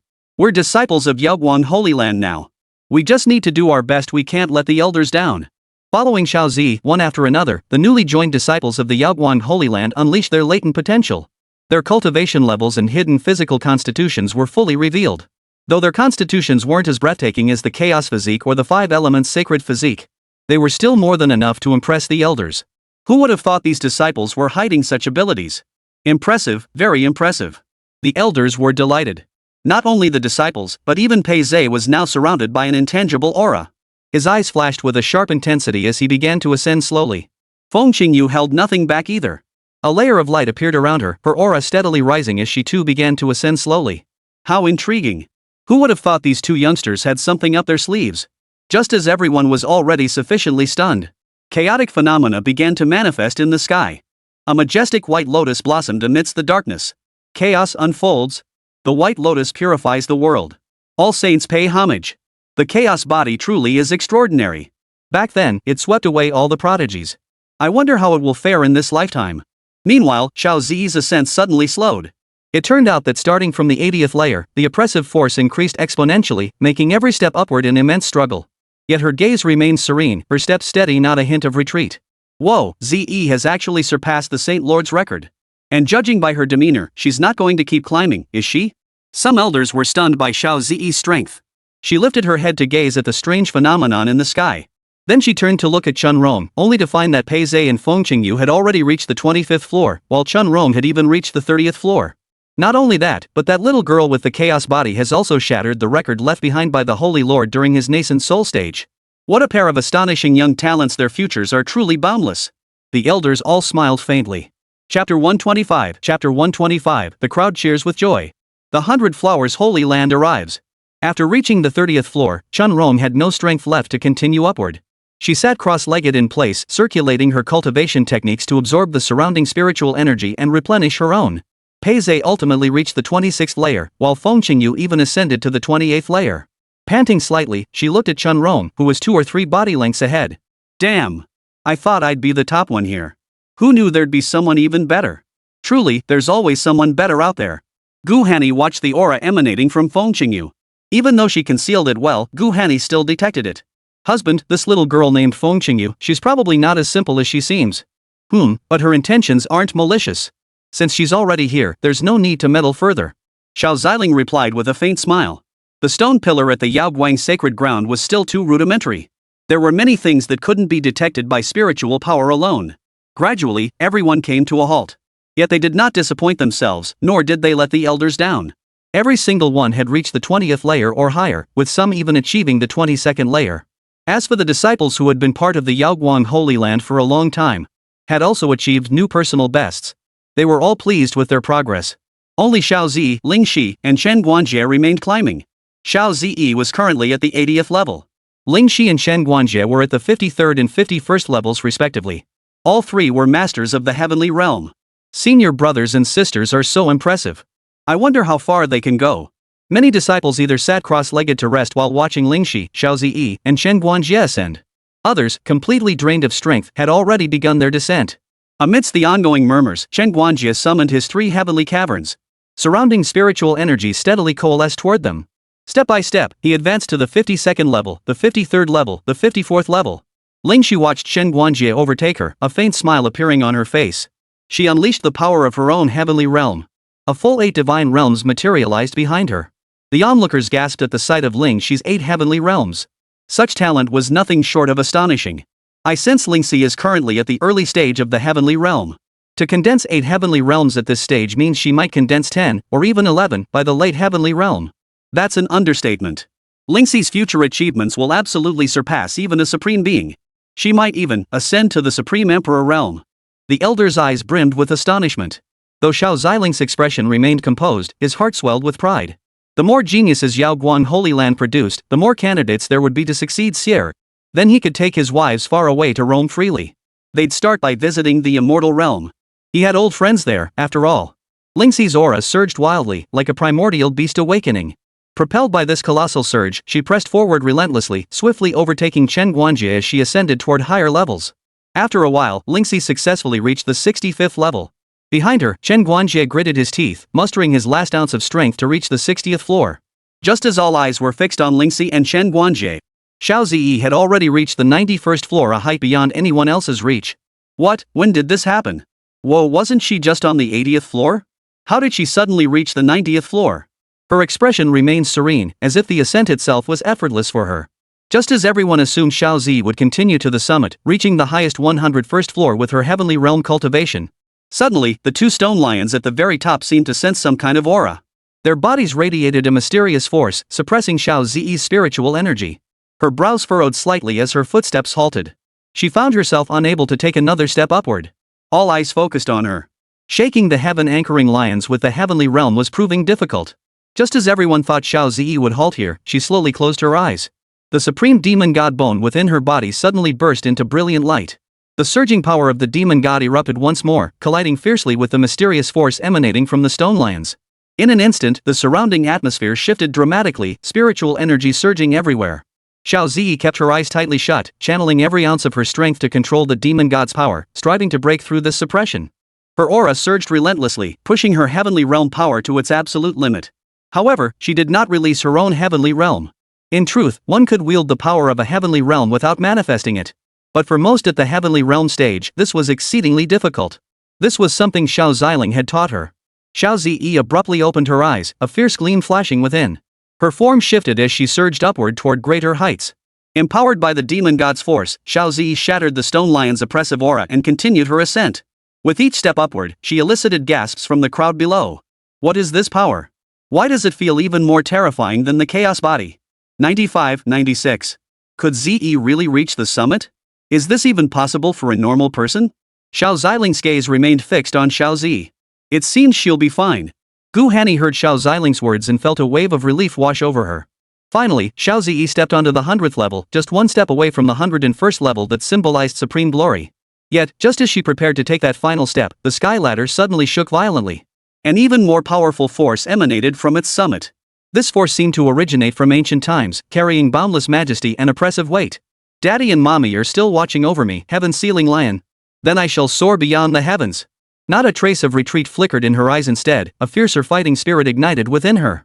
Gritting her teeth, she once again channeled the power of the supreme demon god Bone, concentrating all her spiritual energy into a single point.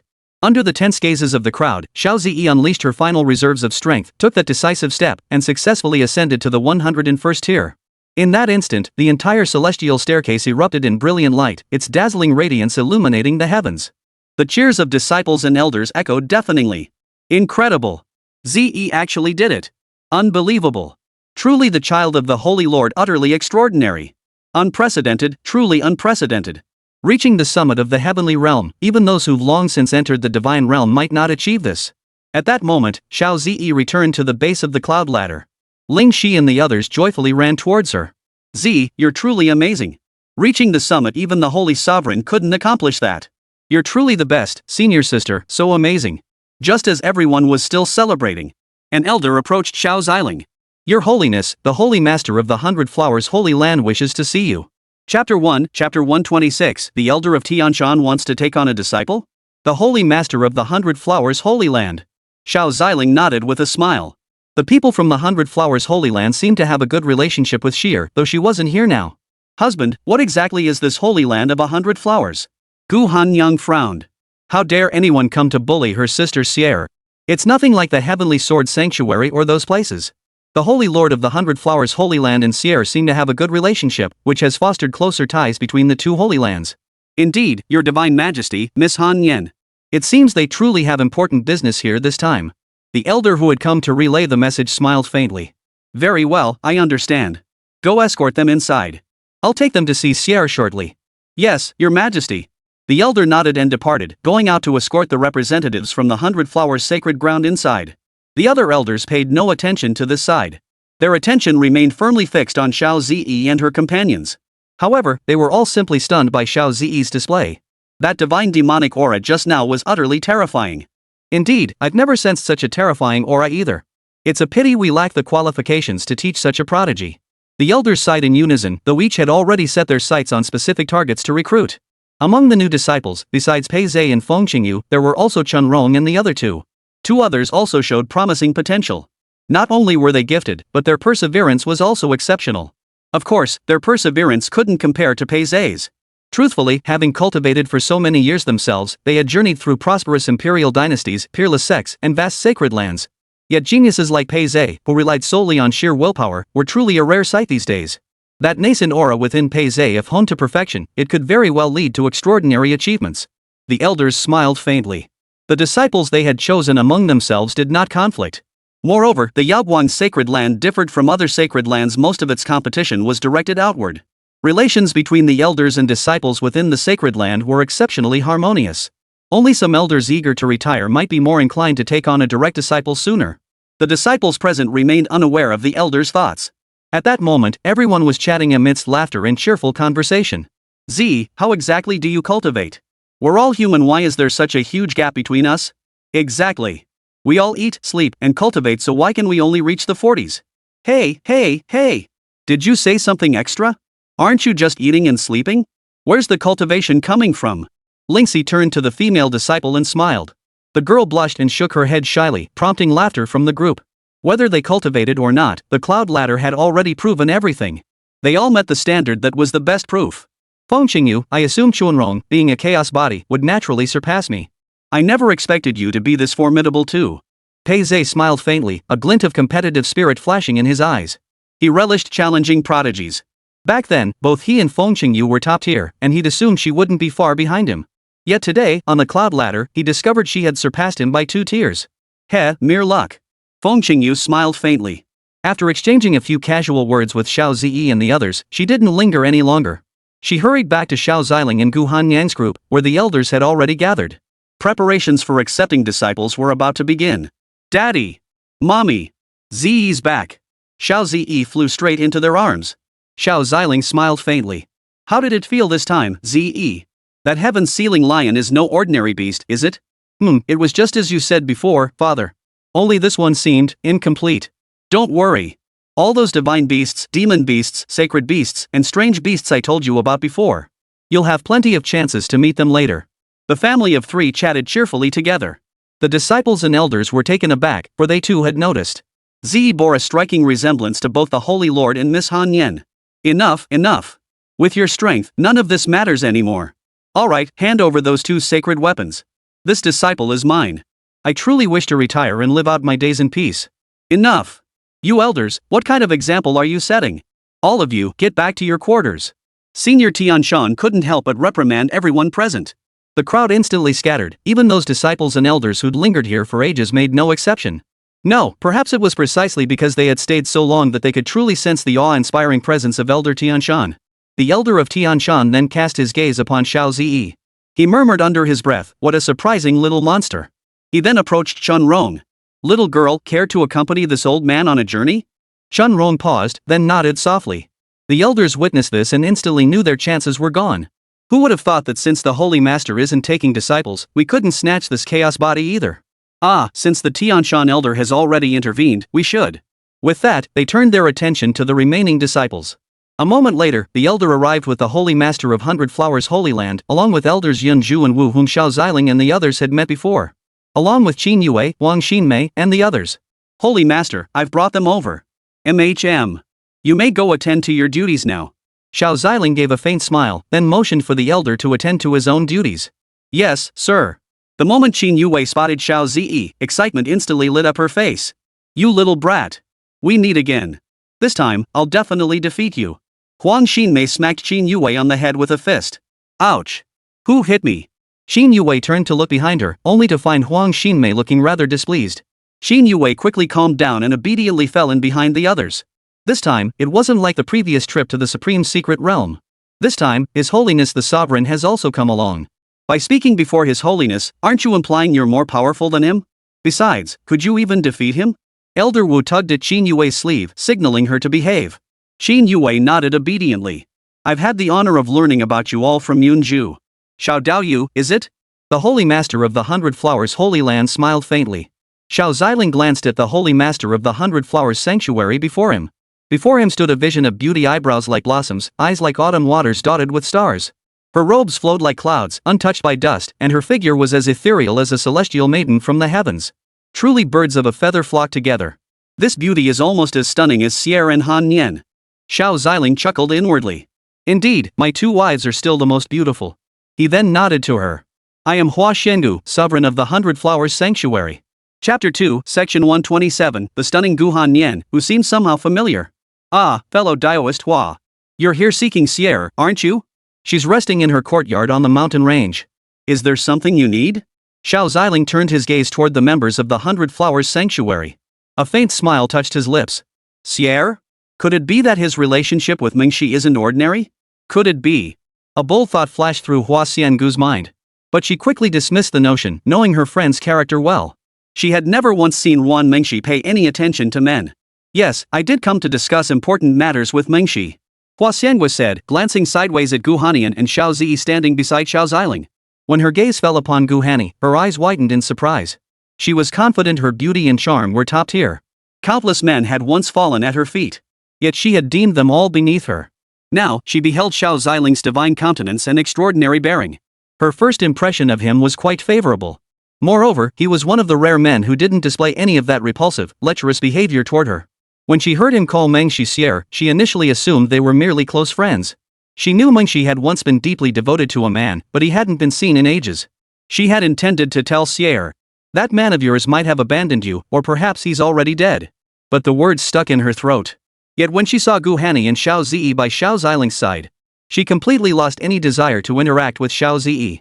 She couldn't hold a candle to the two goddess-like beauties beside Xiao Ziling. Moreover, she noticed that the purple-haired beauty's attention was constantly fixed on Xiao Ziling. Her eyes brimmed with affection, her entire being focused solely on Xiao Ziling. But soon, something felt off. She suddenly felt that the purple-haired goddess before her looked familiar. She felt like she had seen her somewhere before. But she couldn't quite place it. Never mind, never mind. The urgent matter comes first. The flower fairy regained her composure and turned to the three of them with a smile. Xiao Daoyu, please take me to see Mengxi. I'll explain everything to her then. Xiao Ziling considered it for a moment before nodding lightly. Very well. I'll take you to her. Xiao Ziling offered a faint smile before preparing to lead the group from the Hundred Flower Sacred Land to the mountain peak where Wan Mingxi resided. Along the way, Xin Yue approached Xiao Zi. Little one. Xin Yue gave Xiao Zi a light pat on the shoulder. Oh, it's you, you wicked woman. Xiao Zi's body stiffened, then she turned to look back. She recognized Xin Yue, the same woman they'd encountered several times before in the secret realm. What bad woman? My name is Xin Yue. Xin Yue. Got it, bad woman. Xiao Zi smiled faintly. This instantly made Xin Yue furious, but as she looked into Xiao Zi's pure, flawless eyes, she found herself unable to stay angry. Fine, call me whatever you like. I've no way to stop you. By the way, little girl, that purple-haired beauty is stunning. What's your connection to her? Xin Yue's curiosity piqued, and Xiao Zi followed her gaze. She saw none other than Gu Hanni, who was now walking side by side with Xiao Ziling. That's my mom. Oh, no wonder. I was wondering why you two look so much alike. Xin Yue murmured. You wicked woman, what are you two up to here this time? Xiao Zi looked at Xin Yue and said. I don't know either, but my master mentioned something about searching for this so-called Emperor's weapon. I'm not entirely sure myself. Honestly, the moment I heard the words Emperor's weapon, I knew it had nothing to do with me. Xin Yue waved her hand dismissively, and it was indeed true. Unlike Xiao Zi, who possessed a unique constitution and a custom-made supreme artifact, even wielding an ordinary supreme artifact was a struggle for her now, let alone an imperial weapon or an ultimate imperial weapon. She'd likely struggle just to get close. Huang Xinmei came to Xin Yue's side and gently pinched her ear. I told you before, you must listen carefully when master and the others speak. Yes, senior sister, I'm sorry. I'll definitely listen carefully next time. Watching the two of them like this, Xiao Zi covered her mouth and let out a soft chuckle.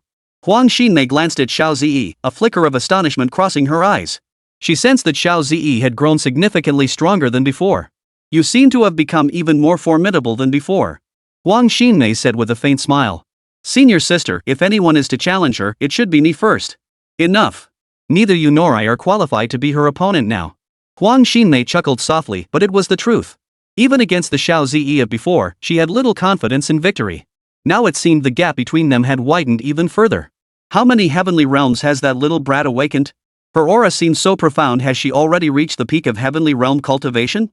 Huang Xinmei murmured inwardly. She herself was at the late stage of the heavenly realm. Yet she couldn't sense Xiao Zi's cultivation aura at all. So either Zi's cultivation surpassed hers, or she possessed a treasure that concealed her power. But based on her previous understanding of Xiao Zi, the former was far more likely. Soon, the group arrived at the mountain peak courtyard where Wan Mengshi resided. Xiao Ziling spoke softly. Flower Taoist, Mengshi is inside. I'll lead you all in. Hua Shanggu nodded, and Xiao Ziling led the group from the 100 Flowers Sanctuary into the courtyard. The moment they entered, they saw Wan Mengshi seated at a stone table, sipping tea. The moment Xiao Ziling and the others entered, Wan Mengshi sensed someone had arrived. She assumed it was Xiao Ziling and the others returning. Husband, Han Nian, you're back.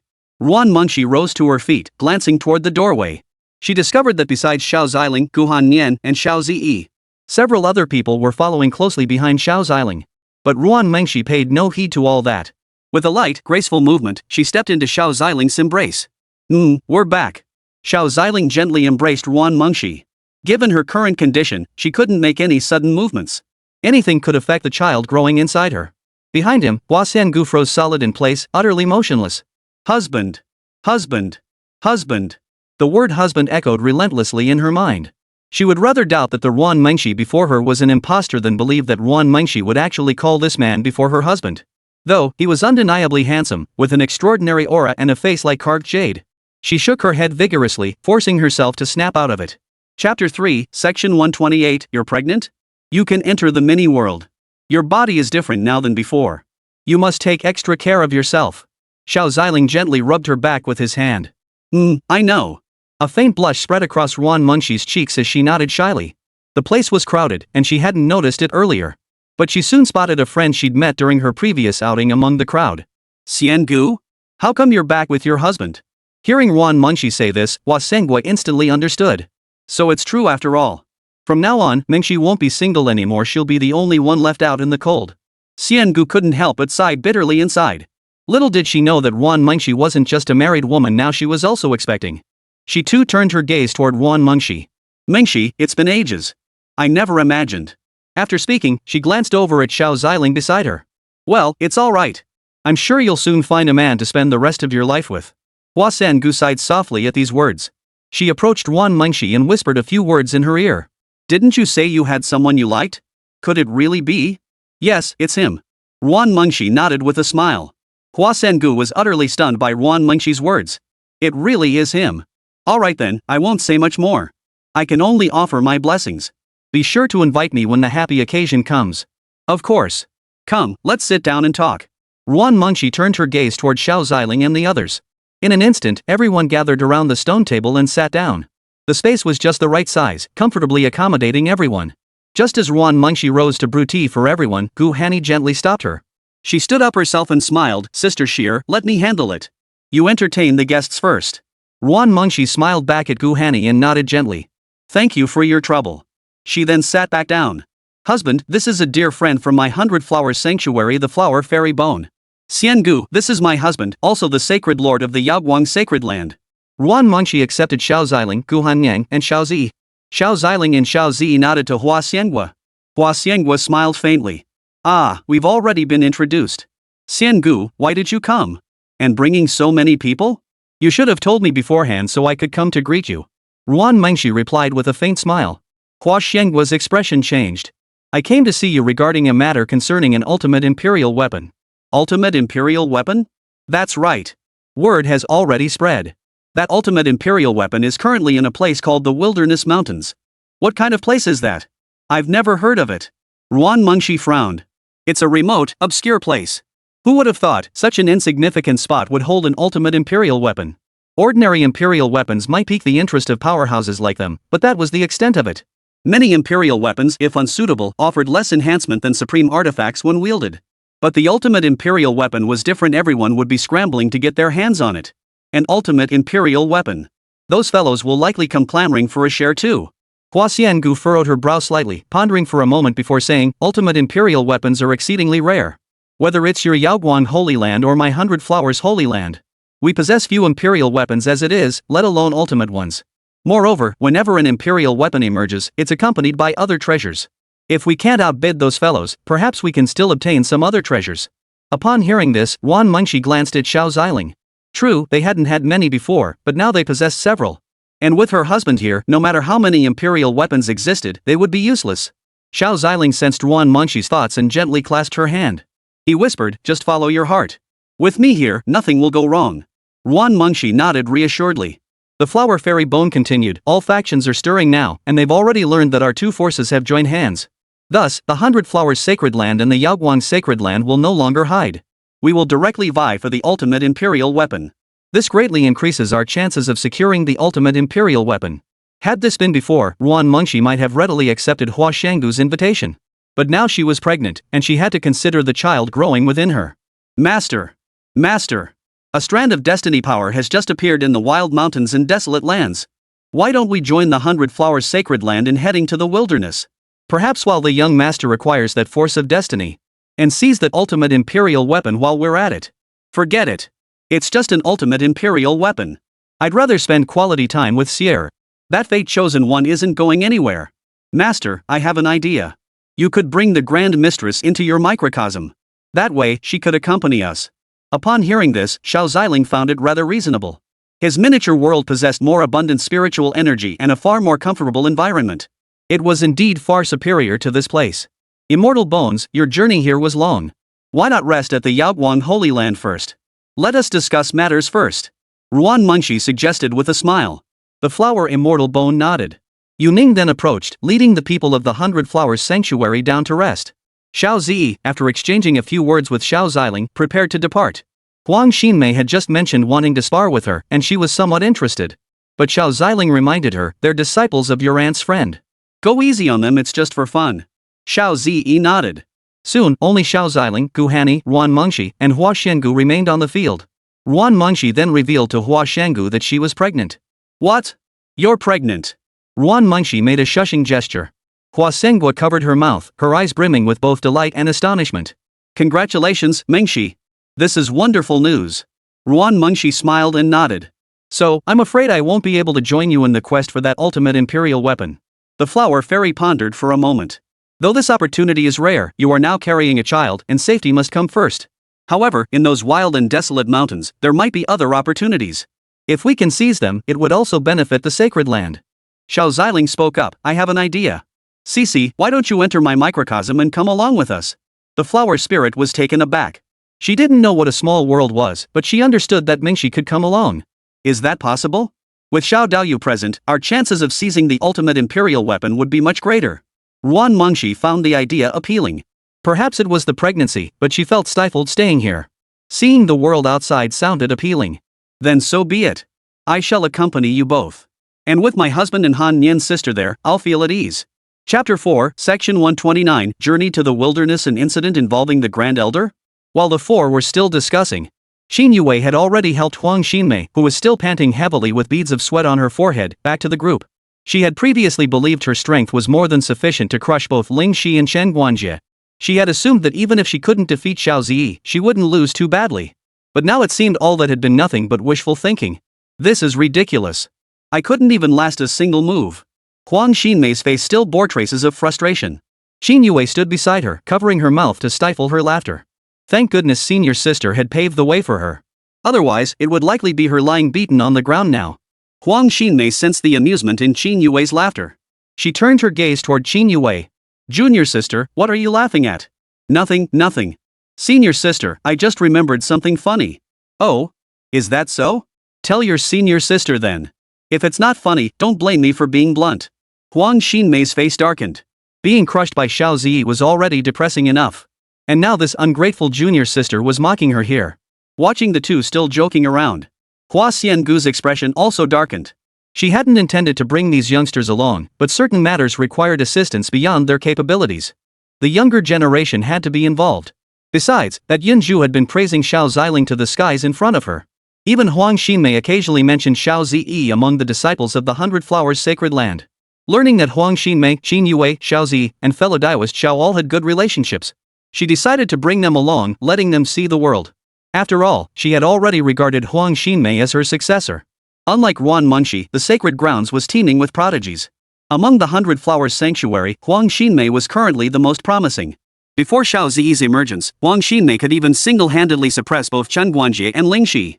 But now, with the emergence of that prodigy Xiao Ziyi, coupled with the recent commotion, if her eyesight hadn't grown dim with age, that must have been the legendary chaos phenomenon, something only a chaos body could unleash. But what about that even more terrifying divine demonic power that followed? Even she felt a chill run down her spine at the sight of those countless demonic gods filling the sky. Mengxi's sanctuary is finally starting to thrive. I wonder if the little ones in my sanctuary could. After saying this, she glanced at Xin Yue, who was being chased and beaten by Huang Xinmei. Watching the two of them, she suddenly felt she might need quite a bit more time yet. Xiangu, would you like to rest as well? We can set out again tomorrow? Ruan Mengxi asked with a faint smile. Hua Sengguo nodded with a smile.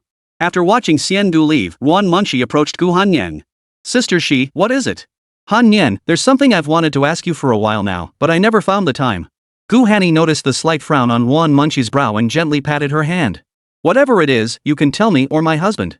It's fine. Han Nian, when you returned from the border earlier, did you see anyone from our Yaoguang Holy Land faction? We sent the Grand Elder and a group of powerful warriors to reinforce the border back then. But it's been so long now. Not only have we seen no sign of the Grand Elder and the others, we haven't even heard a single word from them. Oh, I see. They had some matters to attend to there at the time. By now, they should be preparing to return. Gu Hanyan smiled faintly. Upon learning the reason, Ruan Mengxi felt reassured. Alright, Sister Sheer, you should go rest too. You're carrying twins, now get some proper rest. Ruan Mengxi smiled, then gently stroked her belly. Over the past few days, she had already noticed her abdomen growing slightly larger. She had always been exceptionally well proportioned, but those two rather astonishingly large spheres on her chest made her figure appear slightly fuller. Husband, I'll be heading back to rest now. You two continue chatting. Ruan Mengxi smiled at the pair. Xiao Ziling returned the smile before stepping forward to gently kiss her forehead. After Ruan Mengxi had retired, Gu Hanyang turned to Xiao Ziling with a serious expression. Had she not spent years dealing with those old fossils? Her expression would have been nearly impossible to read. Otherwise, she would have given herself away earlier. Husband, that Grand Elder of Sister Shear's, something might have happened to him. Xiao Ziling's eyebrow shot up at the news. Sierra is carrying a child now. I'm worried this news might upset her.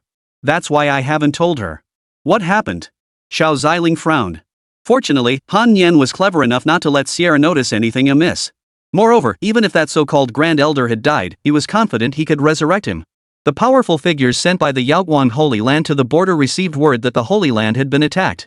So after handling matters at the border, they rushed back to the Yaoguang Holy Land immediately. In other words, before we even began our return to the Demon Clan's Holy Land, they should already have arrived at the Yaoguang Holy Land. Upon hearing this, Xiao Ziling gave a slight nod. Alright, I understand. Keep this matter from Han Nian. Leave it to me to handle. Gu Han Nian nodded. Xiao Tian, it's your turn to step in. Go check what's going on. Xiao Ziling transmitted his voice to Xiao Tian. Yes, master. With that, he gently lifted Gu Han Nian into his arms. Come on, let's go. We should head back to rest. Gu Han Nian's cheeks flushed slightly as nervousness stirred within her, nestled tenderly in Xiao Ziling's embrace. After spending the night at the Yaoguang sacred grounds, the next day arrived. When elders Wu and Yunju learned that Xiao Ziling would actually accompany them into the wild mountains and desolate wilderness, their smiles were written all over their faces. With Senior Xiao accompanying them, even if they couldn't obtain the imperial weapon, they could at least ensure their safe return.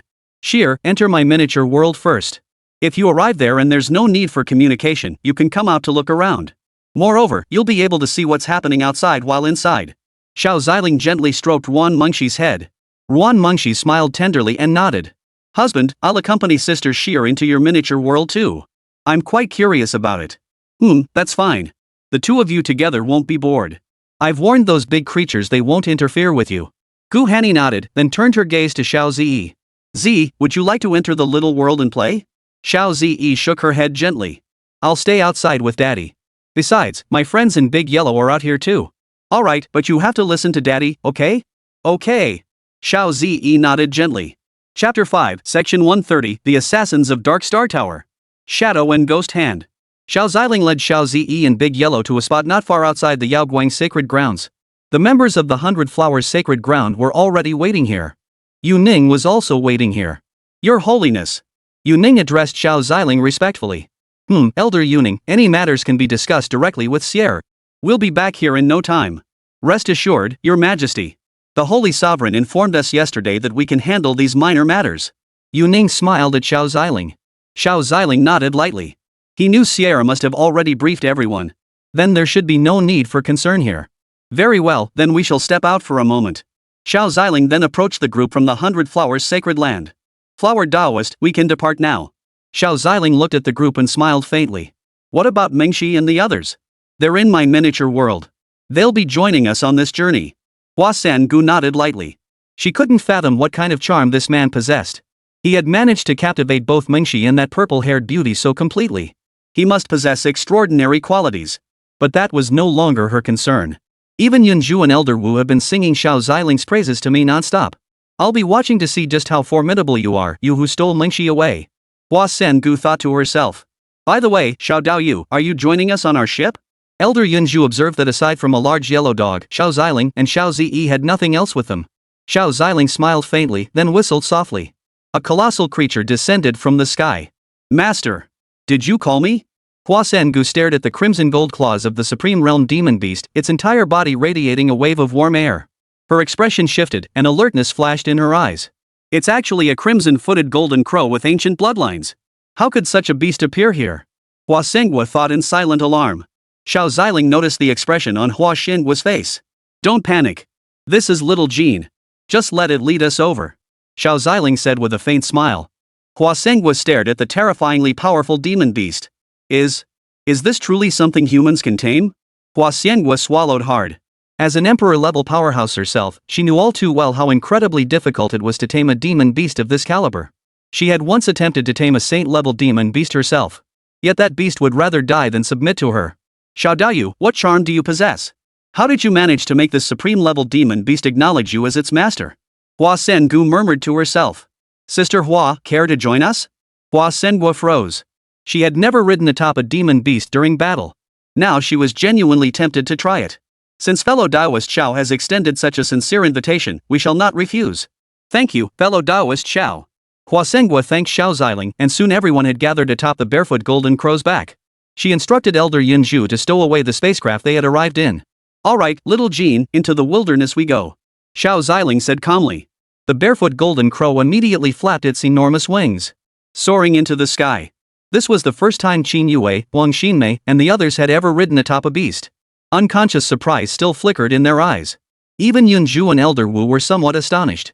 The beast's speed far outpaced their spacecraft. Hey! Isn't that the little dog from before?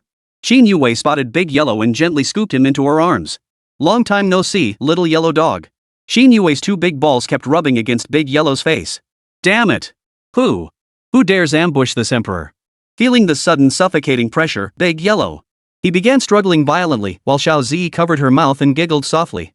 Even Huang Xinmei, usually cold and stern, couldn't help but laugh. Your Majesty? Why call yourself that?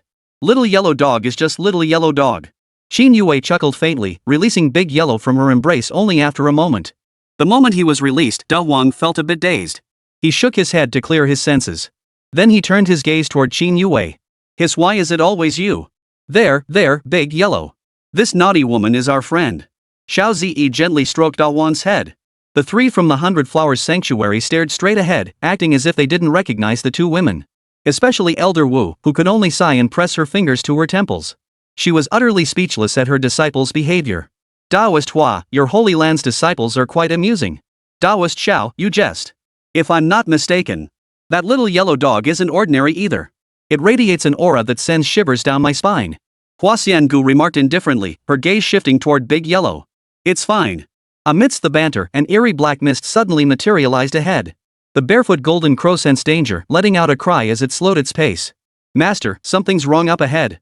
As the golden crow attempted to turn and fly in another direction. The black mist, however, seemed to possess a will of its own, surging straight toward them. This mist feels peculiar. Everyone, be cautious. Hua Xiangu's expression grew stern as she heightened her vigilance. Yunju, Elder Wu, and the others shed their relaxed expressions, preparing for battle. Big Yellow darted out of Xiao Zi's embrace, fur bristling as it let out a low growl. A flicker of excitement danced in its eyes. Holy Land of Yaoguang. I've finally waited for you to emerge. Black mist instantly enveloped the group. As the barefoot golden crow stepped into the mist, the surroundings plunged into darkness, and a bone-chilling cold swept over them. Suddenly, countless black tentacles shot out from the mist, reaching toward the group. Xiao Ziling reached back with his hands behind him, flicking them lightly to sever several tentacles with a golden stream of energy. Hua Sengu's eyes flashed with excitement as she unleashed the 100 Flowers 10 absolutes. Countless spells poured forth, beams of light shooting out to dispel the fog. The instant their terrifying power touched the black mist, it was completely dispersed. Tisk, TSK. Who would have thought the 100 Flowers Sovereign would be here too? Looks like this is going to be a bit tricky. As the mist cleared, a sinister laugh echoed from the heavens above. The moment the words fell, Xiao Ziling and Hua Sengwa both looked up. Two Emperor-level powerhouses from the Dark Star Tower Shadow and Ghost Hand. What are they doing here? Hua Xianguo frowned. Xiao Ziling's face twitched. What awful names. Their shadowy figures materialized before the group in an instant. Shadow waved his hands, thickening the black mist around them, while Ghost Hand extended claw-like hands, reaching out to grab Xiao Zi and the others. Looking for death. Xiao Ziling's eyes turned cold as divine might surged from his body, suppressing the two. Chapter 6, Section 131, Puppeteers in the Dark Star Tower? Encountering the Heavenly Sword Sanctuary again. The two who had been relieved at the seemingly easy task saw their smiles turn to terror. For they sensed a terrifying pressure bearing down upon them. Damn it! What's happening?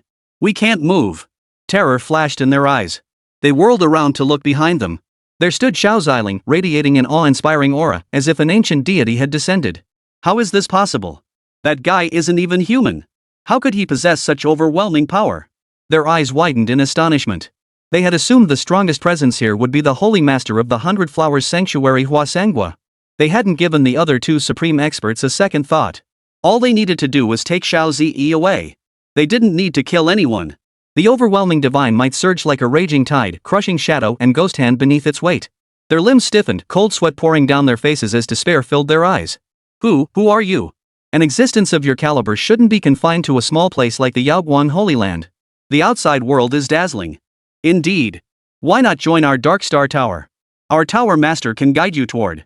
Before they could finish, the oppressive aura emanating from Xiao Ziling slowly intensified, crushing their faces until they began to tear apart. Xiao Dao's power is truly formidable. The crowd from the 100 Flowers Sanctuary gasped, their gazes toward Xiao Ziling filled with awe. Is this his true power? Terrifying. Hua Sengu's face betrayed shock as he murmured. Dark Star Tower? Never heard of it. You dare touch my people? You're not worthy. Xiao Ziling snorted coldly, forming seals with both hands. A massive golden rune shot from his palms, crashing toward the so-called Shadow and Ghostly Hand. Where the rune passed, space twisted, erupting in successive explosions. The heavens and earth trembled. The shadow and ghost hands strained desperately to evade, yet under Xiao Ziling's divine might, they were utterly immobilized. The rune struck them with brutal force. Both let out agonized screams as their bodies shattered into dust under the overwhelming power. The black mist instantly dissipated, sunlight once again bathing the crowd. Xiao Ziling withdrew his aura, and the pressure lifted from everyone. Strange, these two. Xiao Ziling sensed that these two were not completely dead. I'll see just what kind of entity stands behind you. An invisible golden thread shot from Xiao Ziling's fingertips, seeking to trace their aura back to its source. But the golden thread halted mid-air. A rare look of confusion flashed across Xiao Ziling's face. Yet it lasted only a moment, for he recalled where he had seen such a technique before. Puppetry, huh? Looks like there's a grand puppeteer behind this Dark Star Tower. Xiao Ziling smiled faintly. Xiao Tian, investigate this Dark Star Tower. I want every detail. Yes, Master. Xiao Tian nodded. She would conveniently look into the matter of the Grand Elder as well, then report back to her master. Continue onward, Xiao Ziling instructed calmly. The crimson-footed golden crow flapped its wings once more, soaring toward the desolate wilderness. This is strange. Why would the Dark Star Tower's experts attack us? Hua Xiangu furrowed her delicate brows. And they even sent 2 Emperor-level experts. The price to provoke the Dark Star Tower was no small sum. The cost for such a force was comparable to that of an Emperor-grade weapon. Who would have such extravagant means? Hua Xiangu murmured. The attack was clearly targeted at them, yet the 100-Flower Sanctuary had no enemies. That left only the Yaoguang Sacred Land. Hua Daoyu, you mentioned the Dark Star Tower earlier. Could these people be connected to them? Xiao Ziling looked at Hua Xiangu, who nodded. These are all Dark Star Tower's elite. The Dark Star Tower has 4 branches. They routinely gather intelligence from all corners of the Xianhuang realm. They then sell this intelligence to obtain what they desire. However, if someone offers the Dark Star Tower sufficient profit, they can be hired to handle matters. Rumor has it that if the price is right, they'll even kill immortals. Xiao Ziling realized someone had hired the Dark Star Tower to eliminate them. Where is this Dark Star Tower located? Ha! Hua Sangu's expression went blank. Clearly, she hadn't expected Xiao Ziling to ask that. I only know their branch locations. Their headquarters? I have no idea. Hua Sengwa didn't know what Xiao Ziling intended to do, but now that they were on the Dark Star Tower's kill list, a confrontation with the Dark Star Tower was inevitable. During the flight, Xiao Zi approached Xiao Ziling and asked softly, Daddy, is this Dark Star Tower really that formidable? Xiao Ziling ruffled her hair. Don't worry, Zi. Before Daddy, the Dark Star Tower isn't much to speak of. They merely wield puppet magic. That's what piques Daddy's interest. Hua Sangu murmured, it seems we must be extra cautious on this journey. Meanwhile, in a dark and eerie place, within a shadowy temple, a pair of blood-red eyes slowly opened. What a terrifying creature, it destroyed 2 of my puppets. He rose slowly, his gaze fixed on the distant horizon. Foreign lands, you banished me back then. Wait until I refine the primordial ultimating body and return with a host of powerful allies. I wonder if you'll regret it. A faint, wicked smile curled his lips. But this Dark Star Tower truly is a splendid place. What a pity the greed and corruption within human hearts are even more detestable than those creatures in the foreign lands. Not far away, within the Dark Star Heavenly Tower, a profoundly powerful Emperor-level cultivator remained unaware that they had already crossed Xiao Ziling. He continued gathering intelligence, oblivious to the danger. With no further obstructions, Xiao Ziling and his companions soon reached the outskirts of the desolate wilderness. I think I see that guy from the Heavenly Sword Sanctuary. Go Dongxi. Yes, that's him. Xiao Zi scanned the disciples below clad in white robes and instantly recognized Go Dongxi. Who's cursing me again? Big Yellow stood up, scanning the surroundings. There. It's not you. Xin Yue patted Da Huang and smiled. People from the Heavenly Sword Sanctuary? What are they doing here? Seems the news spread fast, already drawing so many here, Hua Xiangu murmured. Xiao Ziling commanded the barefoot golden crow to land, and the group dismounted from the beast's back. No sooner had they touched down than disciples from the Celestial Sword Sanctuary spotted them. Go Dongxi's eyes flickered with surprise upon seeing Xiao Ziling and the others, but he quickly regained his composure.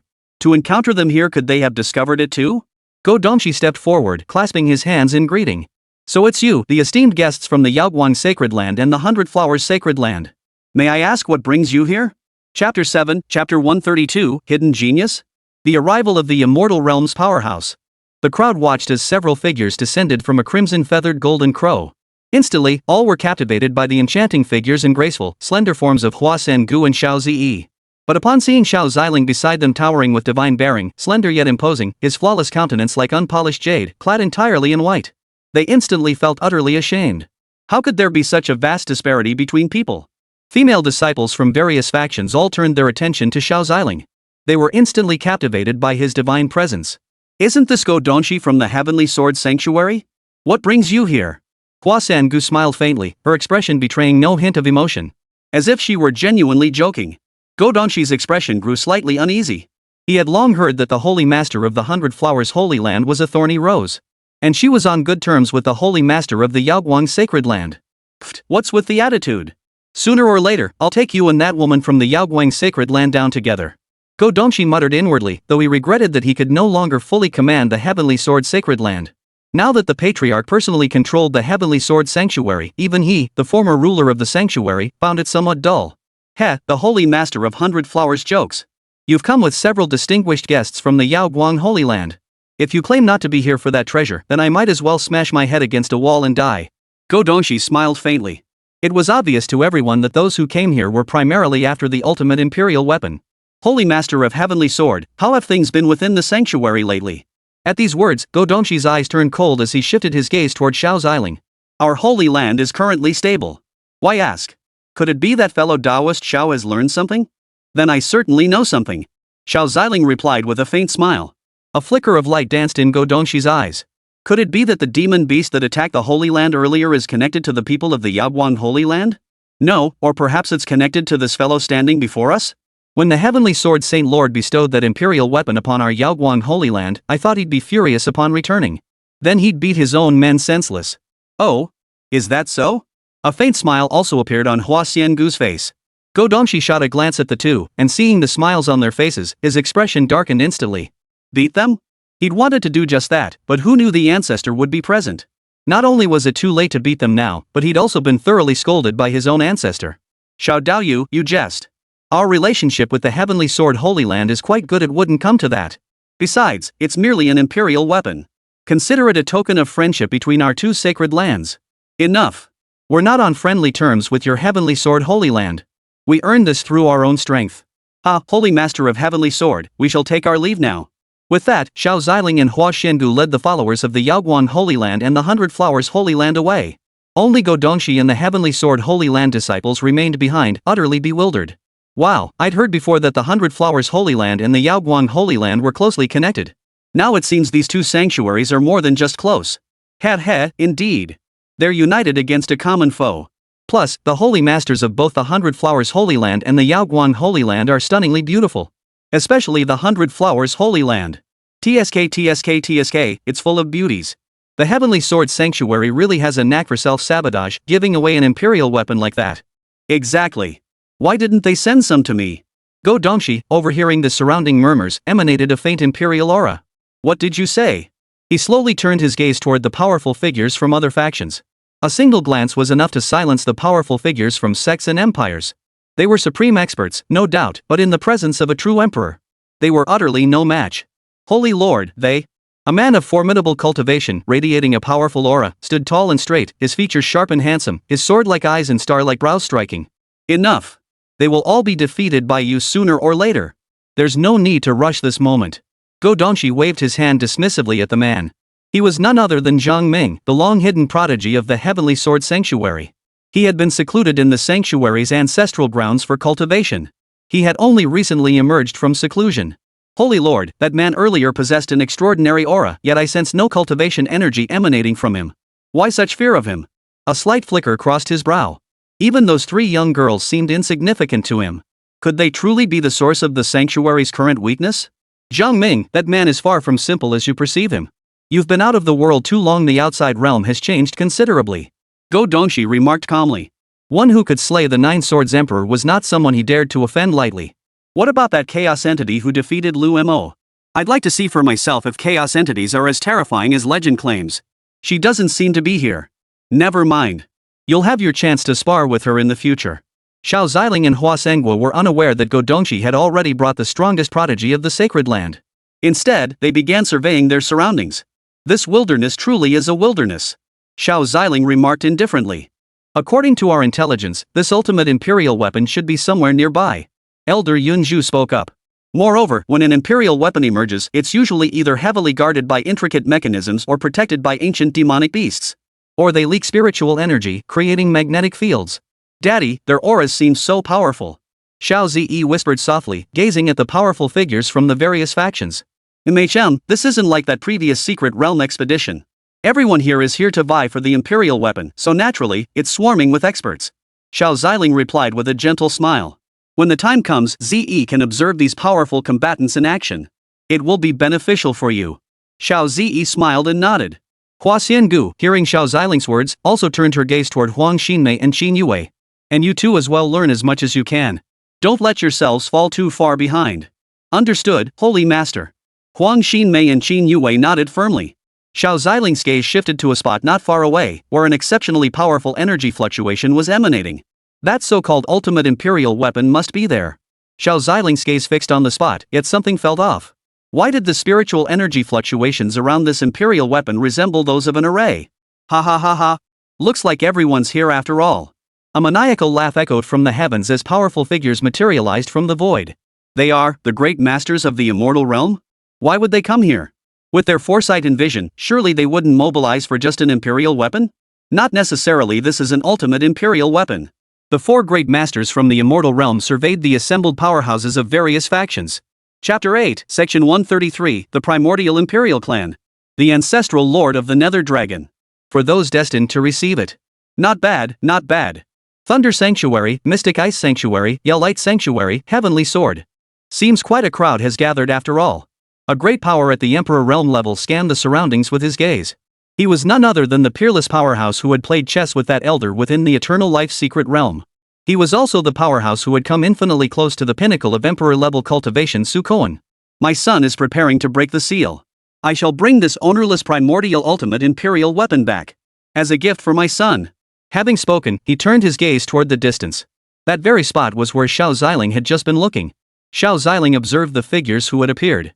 The secret realm of eternal life? I seem to recall hearing about the Emperor of Eternal Life from that Void Emperor before. I wonder if the Emperor of Eternal Life has any connection to this Eternal Life secret realm. Xiao Ziling mused to himself. These old fools couldn't hold back after all. Hua Sangu observed the arrival of the powerful figures from the Eternal Life secret realm. In an instant, the number of formidable beings present here had become countless. Over 20 of them alone were at the Emperor realm. In the wilds of the past, even saint-level powerhouses were a rare sight. Now, such a concentration of power had suddenly appeared. Every faction across the entire wilderness was stunned. Meanwhile, at a nearby sect within the wilderness, an elder rushed into the sect's main hall. Report! Report to the sect master. Numerous powerful figures have arrived outside the wilderness. Every single one I observed possesses cultivation far surpassing my own. The elder reported urgently. The patriarch of the Blazing Sun sect slowly rose to his feet. What are these fellows doing here? Our humble wilderness shouldn't hold anything worthy of disturbing so many great masters. The voice belonged to Zhao Kongmi, the current patriarch of the Lianyang sect. His sect was already under the watchful eyes of surrounding factions, and now so many powerful figures had arrived from outside. Was heaven conspiring to destroy the Sunfire sect? He was merely a minor Huatian realm expert, yet the aura casually emanating from those outside already sent shivers down his spine. He dared not imagine what would happen if he faced them directly. He would likely be reduced to ashes. Master, I've gathered some intelligence. They may have come here for a certain treasure. A treasure? Could there truly be a treasure in this desolate wilderness capable of drawing them here? Zhao Kongmi murmured, then turned his gaze toward the elder. What treasure did you uncover? Could it be the legendary divine weapon? I'm not certain, but this treasure has drawn so many powerful figures here. It must be far from simple. Zhao Kongmi frowned deeply, his heart filled with anxiety. Enough. Let's not concern ourselves with it for now. We can't afford to offend them. Let's see if they leave after taking what they came for. While the two were talking, a young disciple was lying in wait outside. He overheard every word of their conversation. Mysterious treasures and powerful figures from other factions. What kind of treasure could possibly draw such powerful figures that even our cultivation realm patriarch dares not offend? The younger-looking disciple murmured, his face and demeanor captivating. Curiosity and excitement flashed in the young disciple's eyes as he silently resolved to uncover the truth. If I could obtain this treasure, I could soar to the heavens. Meanwhile, on the outskirts of the desolate wilderness, most of the powerful figures waited here.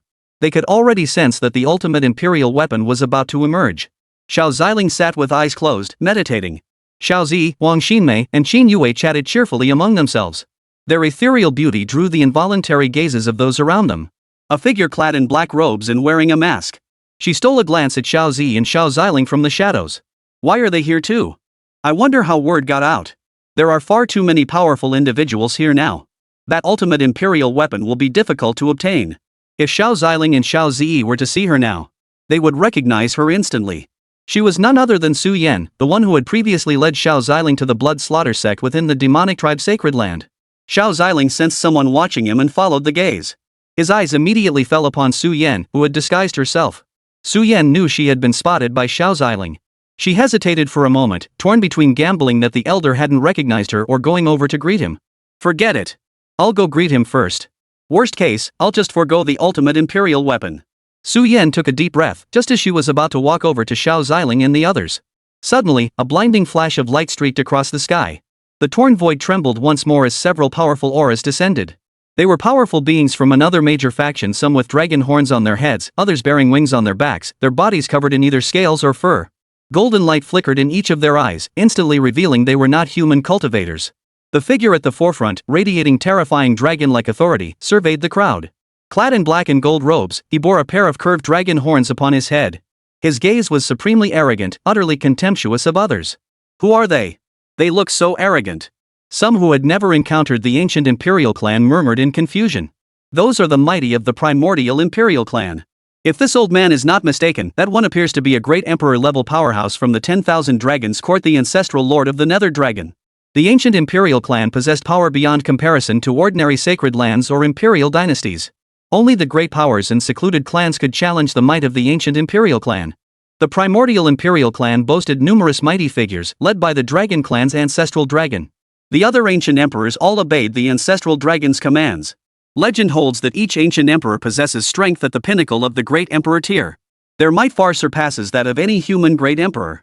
All eyes turned to the might of the primordial imperial clan, realizing the struggle for the ultimate imperial weapon would be far from straightforward. The ancient imperial clan's mighty ones had always acted with utter arrogance. Anyone with even a shred of common sense could see that the powerful figures from the ancient imperial dynasty had undoubtedly come to vie for the imperial weapon as well. Long Ming turned his gaze toward the few powerful figures from the primordial secret realm. If anyone present posed the greatest threat, it would undoubtedly be the eternal secret realm, whose strength matched theirs in every way. After all, the eternal emperor was someone who could leave even their dragon ancestor at a loss. I never expected the eternal secret realm to join the fray here. Long Ming, shouldn't I be the one saying that? Your ancient imperial clan possesses so many treasures already, yet you still covet this imperial weapon? A powerful figure from the eternal realm remarked with a faint smile. Su Koan also turned his gaze toward the ancient dragon ancestor. Enough chatter. We're all here for the treasures. Treasures naturally belong to those destined to possess them, wouldn't you agree? Su Koan sneered arrogantly. Long Ming and the other ancient imperial clan powerhouses' eyes flashed with coldness. That essentially meant only those with strength would claim them. Chapter 9, Chapter 134, that familiar little yellow dog, Long Ming battles Tier Sky. Very well. The sages of the eternal realm speak with reason.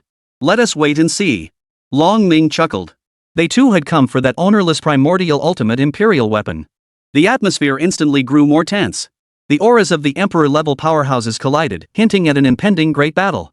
Su Yan's attention was drawn by this sudden turn of events, and she halted in her tracks. Just then, that young disciple from the Blazing Sun sect crept furtively nearby. Seeing so many powerful figures gathered, he felt both terrified and exhilarated. The rougher the seas, the pricier the fish. With so many powerful individuals gathered here, that treasure must be extraordinary. If I could obtain it, I'd never be outdone by any of them in the future. His name was Yi Chen, a menial disciple of the Blazing Sun sect. When he joined the Sunfire sect, his original goal was to cultivate diligently, ultimately reaching the supreme realm and becoming a being above all others. But things didn't go as planned. Not only did he fail to secure decent cultivation resources, he was also ostracized by the sect's prodigies. There was nothing he could do, his strength was simply too weak. Those prodigies couldn't be bothered with him. He constantly had to shamelessly trail behind others, hoping to scrape together some scraps of favor. Now, however, he dared only keep his distance from the crowd, afraid to approach and observe. His cultivation was still too weak. If he got too close to those powerful figures, he might not withstand their overwhelming pressure and explode on the spot. Long Ming slowly advanced, seeking to draw nearer to that ultimate imperial weapon. He yearned to see what manner of imperial weapon it truly was. It was astonishing that such a weapon could draw so many powerful human realm cultivators to vie for it. More of those ancient dynasty bastards. Every last one of them is so arrogant and overbearing. Xin Yue muttered, glaring at the powerful figures with dragon horns on their heads. Huang Xinmei nodded in agreement. They had encountered several prodigies from the primordial imperial clan during their time in the secret realm. They hailed from different clans within the primordial imperial dynasty. Upon hearing mention of the primordial imperial dynasty, coupled with a familiar aura lingering nearby, Big Yellow perked up. Though it had been sleeping with its eyes closed, it suddenly snapped them open. Its gaze fixed on Long Ming, an ancient imperial dynasty member, and it's you. You old devil, Long Ming. Da Huang blared at the ancient dragon ancestor approaching them, cursing inwardly. A hint of ferocity flickered in its eyes. As Long Ming drew near the imperial weapon, he spotted Xiao Ziling and the others, noticing that none had found the correct direction. Only Xiao Ziling and Hua Sangu were positioned near the two imperial weapons. His gaze swept over the pair, lingering on Xiao Ziling for a long moment. Interesting. It seems there are still masters among the human race. After speaking, he shifted his gaze to Xiao Zi, Qin Yue, and Huang Xianmei standing nearby. When Long Ming glanced at them, the three showed no sign of panic. After all, their senior was still here. These youngsters show more courage than those old fools. Long Ming observed the trio, who showed him no fear whatsoever, and nodded. A hint of admiration flashed in his eyes. Su Koan was taken aback to see such an expression on Long Ming's face. He couldn't help but feel a surge of curiosity toward Xiao Zi and the others. But when his gaze fell upon Big Yellow, he discovered the dog was staring right back at him. And there was a fierce glint in its eyes. That dog looks familiar. I swear I've seen him somewhere before. Long Ming murmured to himself. Just as he reached out to grab Big Yellow. What are you doing? Xiao Zi spoke up, her tone cool. Oomph. What this old man intends to do is none of your business, little girl. Long Ming sneered coldly. He did admire the group, but that didn't mean they could tell him what to do. As he reached out again for Big Yellow, a golden phantom appeared behind the dog. Long Ming froze, then seemed to sense a dangerous aura. He snapped his head up to see a colossal palm, as if tearing through the heavens, already descending toward him. This little yellow dog is actually a demon emperor-level powerhouse. These people are rather interesting. Su Koan surveyed the ground shattered beneath the golden palm, the surrounding space itself cracked apart as the force of the laws scattered wildly. Ha ha ha ha. It's been ages since anyone dared to strike at this old man. As the golden palm slowly dissipated, the law energies began to be absorbed by Long Ming. Big Yellow's eyes narrowed slightly. That palm strike had not inflicted any damage upon him. A flash of light pierced the smoke as a pale purple dragon soared out. The crowd felt the terrifying pressure emanating from it and instinctively retreated hundreds of meters. This cleared a space for the two combatants. To actually manifest the dragon spirit into dragon form, what is this little dog's background? The other powerful figures of the primordial dynasty murmured as they watched Big Yellow. Xiao Zi also looked at Big Yellow with concern before turning and running toward Xiao Ziling. Daddy, is Big Yellow going to be okay? Xiao Ziling opened his eyes and smiled as he ruffled Xiao Zi's hair. Don't worry, Big Yellow will be fine. He hasn't had a chance to move around in ages. He's itching to play, so let him have his fun. Da Huang blared at the colossal dragon in the sky, gathering power before unleashing a furious roar. A golden light pattern appeared before him. Da Huang stepped through it, instantly revealing his true form, the sky-rending demon emperor. With another roar, Da Huang's demonic power surged wildly, transforming him instantly into the sky-rending demon emperor. A terrifying aura radiated from his body. It's you! Sky Ripper. You're still alive. Long Ming instantly recognized Da Huang's identity, a flicker of rage igniting in his eyes. No wonder this little yellow dog looked so familiar. It was none other than the sky-rending demon sovereign who had once wreaked havoc upon the primordial imperial dynasty. He never imagined it had survived the ancient emperor's clutches and ascended to demon emperor. Your old man here has a long life ahead. I won't die before you, scum. Da Huang's voice was cold as he attacked again, unleashing streaks of demonic light that sliced toward Long Ming like razor-sharp blades. Long Ming snorted coldly. Now fully transformed into a colossal dragon, his gleaming scales shimmered as he met the demonic light with his claws. The collision erupted in violent energy fluctuations. All present were supreme beings, even emperor-level powerhouses, unaffected in the slightest. Xiao Ziling released a surge of psychic energy around himself, shielding Xiao Zi, Qin Yue, and Huang Xinmei from the overwhelming pressure. Hua Sangu watched the two battling in the sky, her expression frozen in stunned disbelief. This little dog was actually this formidable? Another wave of even more terrifying energy surged toward them. Those nearby retreated in unison, cowed by the powerful aftershock. Powerhouses from the Eternal Life Secret Realm and other factions watched the battle with tense expressions. Did they come here to fight, or to seize the imperial weapon? Long Ming and the sky-tearing demon emperor exchanged blows relentlessly, locked in a fierce stalemate. The space around the battlefield continuously collapsed, the laws of the universe thrown into chaos. Xianming Dragon Claw. Cold light flashed in Long Ming's eyes as vast spiritual energy surged toward his dragon claws. You were no match for the primordial imperial dynasty back then, and you still won't be now. Chapter 10, Chapter 135, The ultimate imperial weapon emerges, all vie for possession. You old mudskipper. I haven't settled the score with your primordial imperial dynasty yet. Golden light surged from Big Yellow's eyes as anger flashed across his face. Tear Skystar shattering claw. Terrifying law energies surged around Big Yellow. The gathered powerhouses stared in utter shock. Did these two intend to destroy the entire place? De Huang showed no trace of fear, meeting Long Ming's dragon claw head-on with his own. The strike tore open the entire expanse of the sky, its overwhelming power causing the heavens and earth to wail. De Huang showed no mercy. Two terrifying energies exploded in the sky. The intense residual force tore the earth itself apart. What terrifying power! One by one, the powerful beings channeled their spiritual energy, releasing barriers before themselves to withstand the overwhelming pressure. What a formidable demon beast! When did the Yaoguang Holy Land acquire such a powerful creature? The Holy Master of the Heavenly Sword Holy Land instantly recognized De Huang's extraordinary nature. He hadn't seen this little yellow dog during his previous visit to the Yaoguang Holy Land. Wait! Could this demon beast of Demon Emperor level be the very one that attacked the sanctuary before, wounding the Patriarch and those elders? Go Dongshi's eyes widened in shock. Damn you, Yaoguang's sacred land! You've been hiding your hand pretty well. Su Koan gazed at the light in the sky, a sharp gleam flashing in his eyes. The progress of the ancient imperial clan's powerhouses has surpassed all expectations. My lord, the bloodlines of the ancient imperial clan are inherently far superior to ours. Unless our cultivators possess special constitutions or bloodlines, it's extremely difficult for them to match demon beasts of the same level. An elder within the Eternal Life Secret Realm stated solemnly. Through the strike of the Nether Dragon ancestor, they could clearly sense it. The ancient ancestor had grown considerably stronger than before. Rather than focusing on the ancient imperial clan, we should pay closer attention to that demon emperor. It is the true powerhouse worthy of vigilance. Su Koan remarked calmly. Those present exchanged puzzled glances before collectively turning their gaze toward the sky. As the light and dust dispersed, the dragon form of the ancient dragon ancestor slowly dissipated in the sky, reverting to its original shape before crashing heavily onto the ground.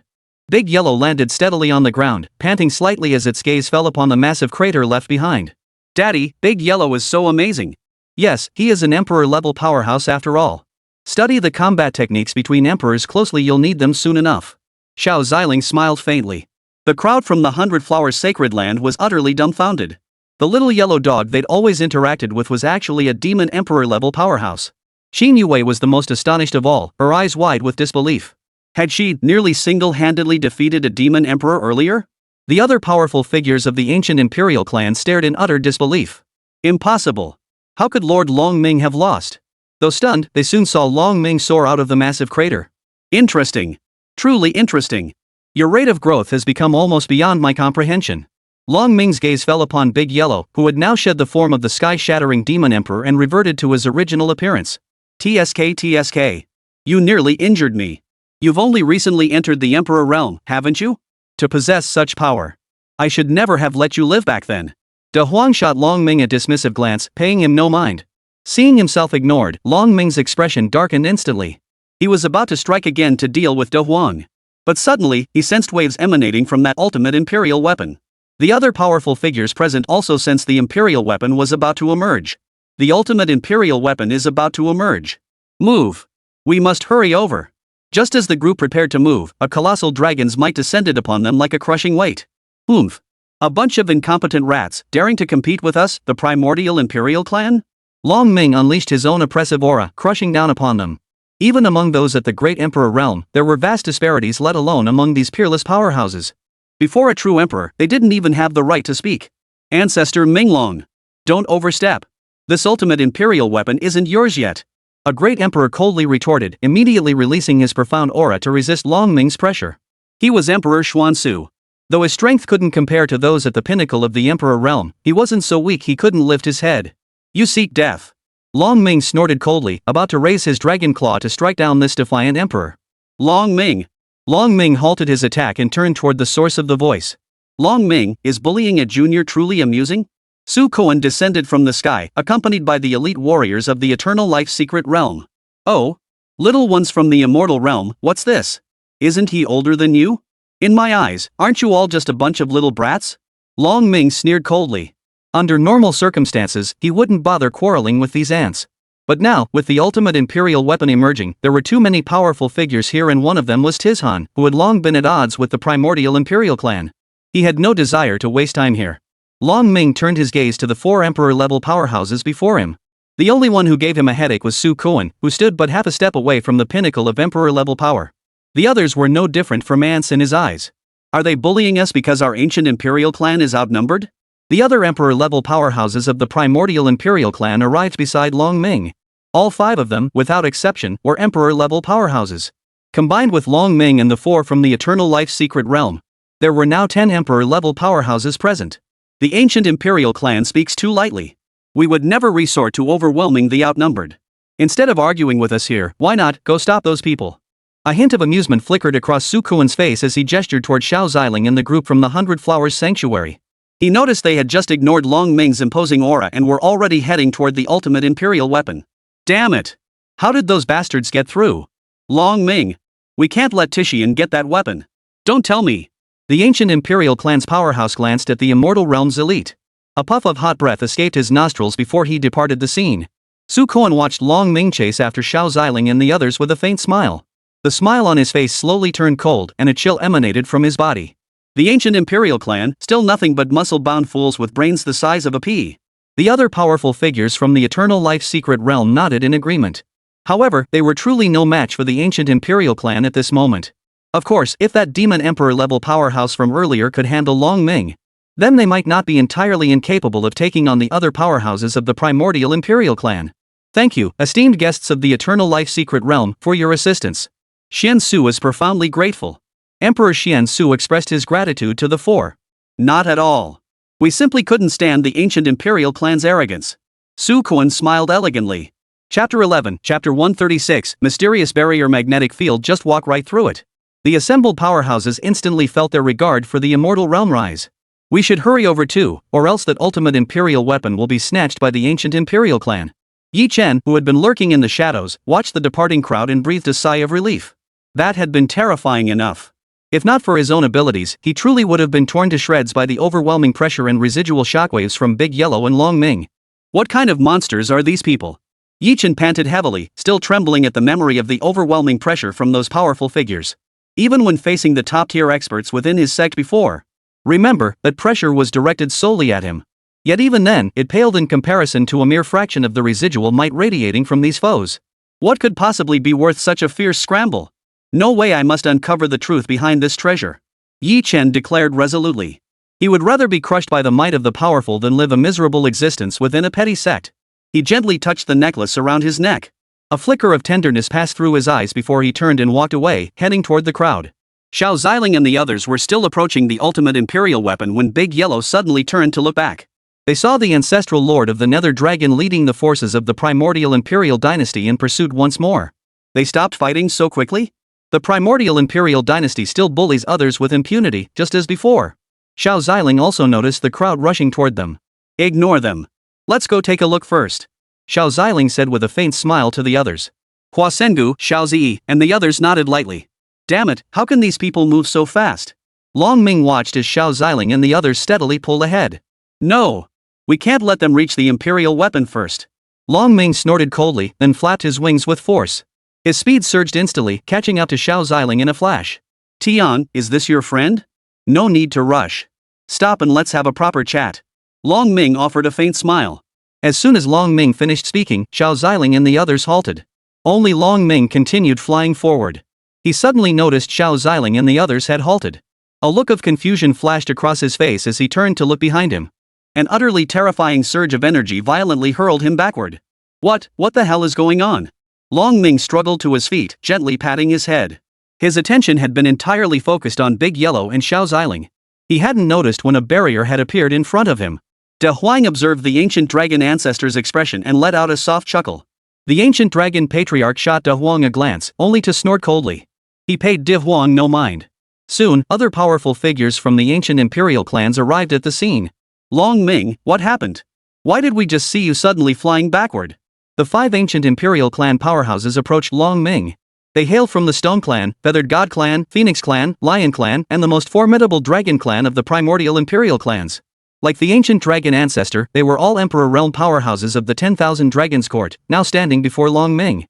Though his power fell short of the Dark Dragon ancestors, he was nonetheless a genuine Emperor Realm powerhouse. Nothing much. I was just knocked back by a sudden surge of energy. Long Ming turned his gaze toward Xiao Ziling and the others not far behind him. Damn it! I knew those bastards had stopped suddenly, turns out they'd noticed me all along. Fury filled Long Ming's eyes. Big Yellow curled his lip. How could they be blamed for that? Hua Xiangu also looked at Xiao Ziling, smiling softly. Xiao Daoyu, did you see this coming all along? It was Xiao Ziling who had halted everyone just now, and they had assumed he intended to deal with Long Ming. It turned out the senior had already perceived this concealed energy barrier. The energy emitted by this ultimate imperial weapon has disrupted the surrounding magnetic field, forming an invisible barrier. A flicker of golden light danced in Xiao Ziling's eyes as a distinct energy field suddenly materialized before them. Ha! Daddy, why can't Ze see it? This magnetic field is highly unusual, existing in an extremely rarefied state. It's invisible to the naked eye and ordinary senses. Xiao Ziling replied with a faint smile. Then, fellow Daoist Xiao, how do we cross over?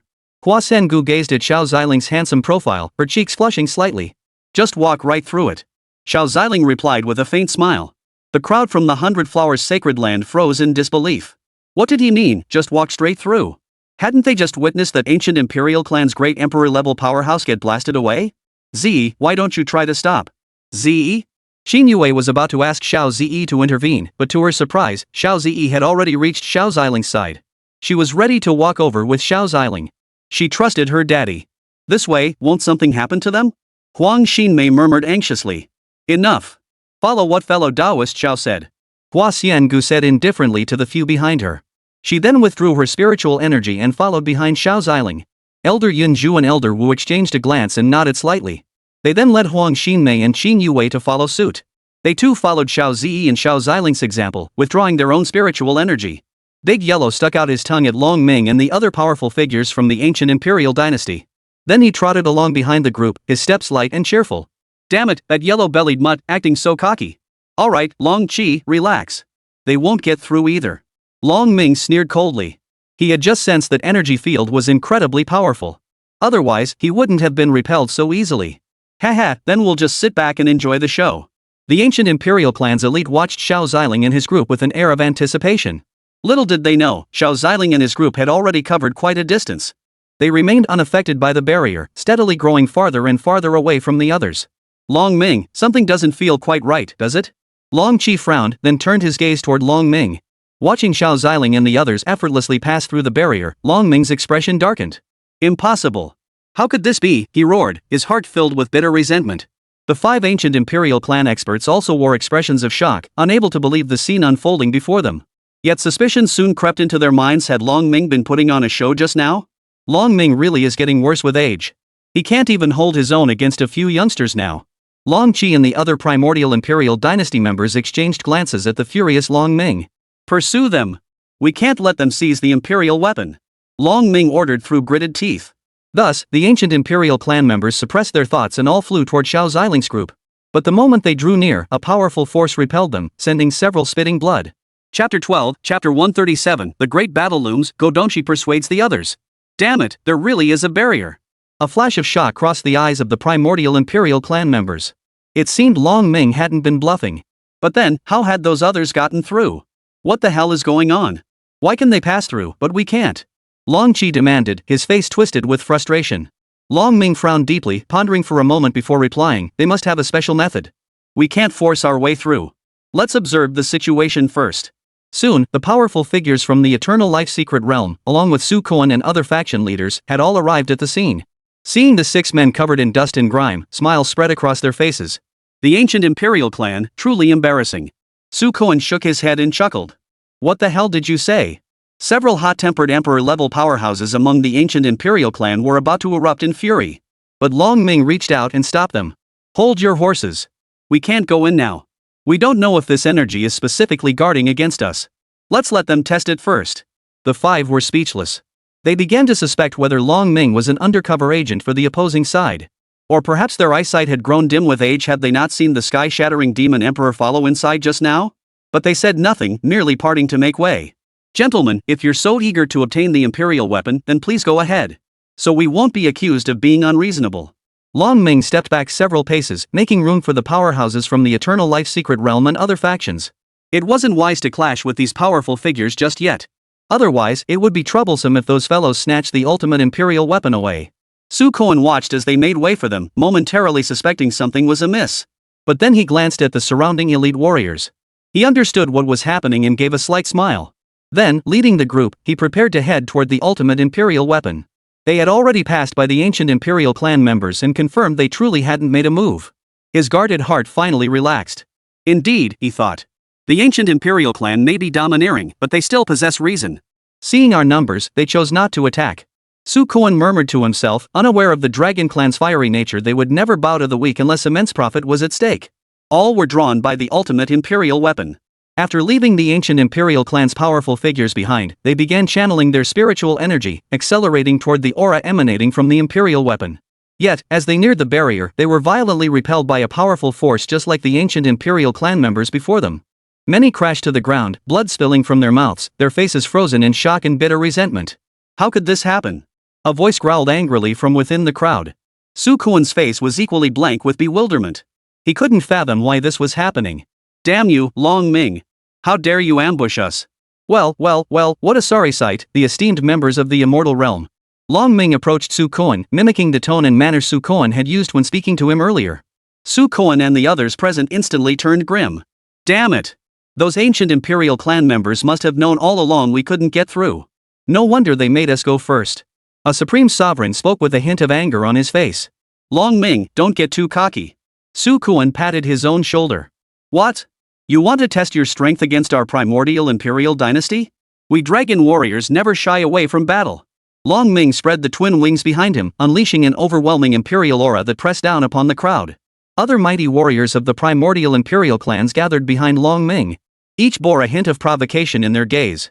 The heavenly sword saint sovereign Godongshi surveyed the group poised for battle. He scanned the vicinity but found no trace of Xiao Ziling or the figures from the 100-flower sacred land. A sense of foreboding rose within him. Damn it, have those bastards already gone over? He spoke up, interrupting the others. Everyone, we didn't come here to fight, did we? We haven't even secured the imperial weapon yet, and you're already squabbling among yourselves. Aren't you afraid it might fall into someone else's hands?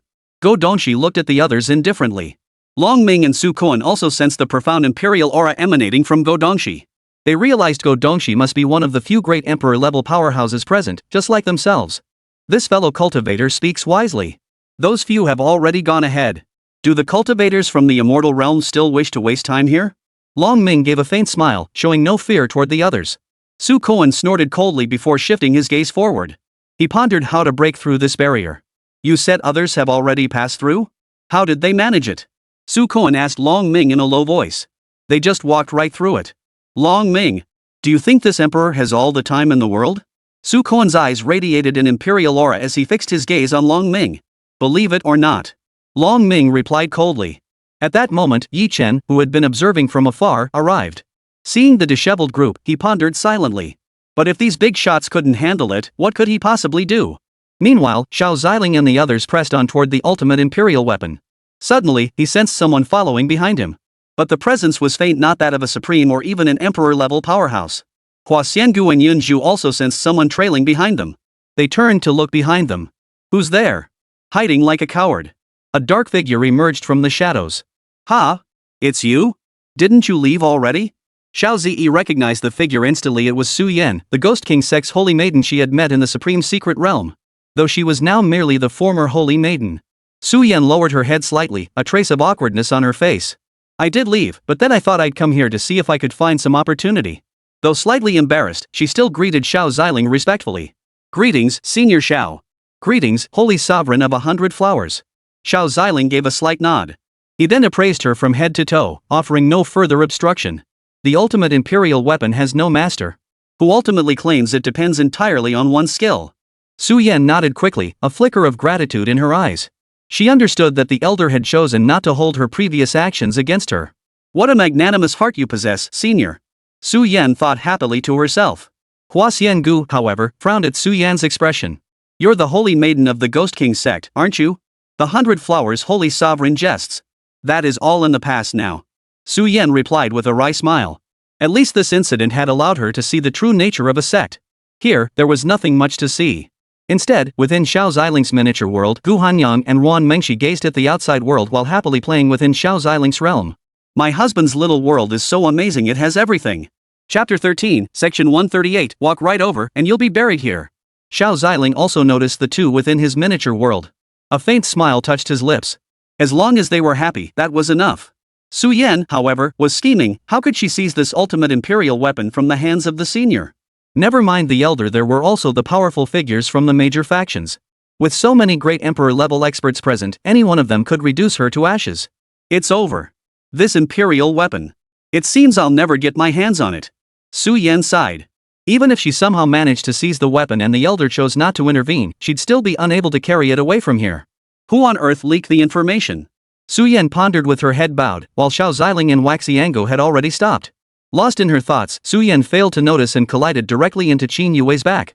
Ha! What are you doing? Qin Yue frowned, turning to look at Su Yan with a faintly reproachful tone. Su Yan quickly apologized to Qin Yue. Sorry, I was lost in thought just now and got distracted.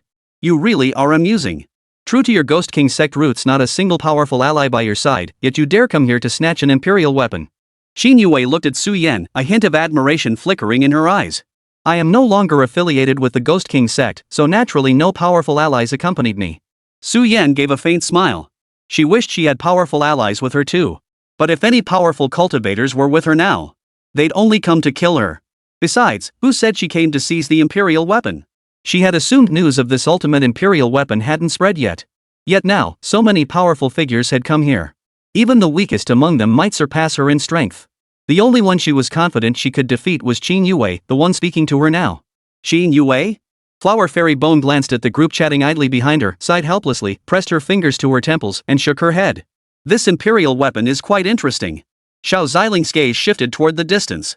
Suddenly, a strange light streaked across the sky.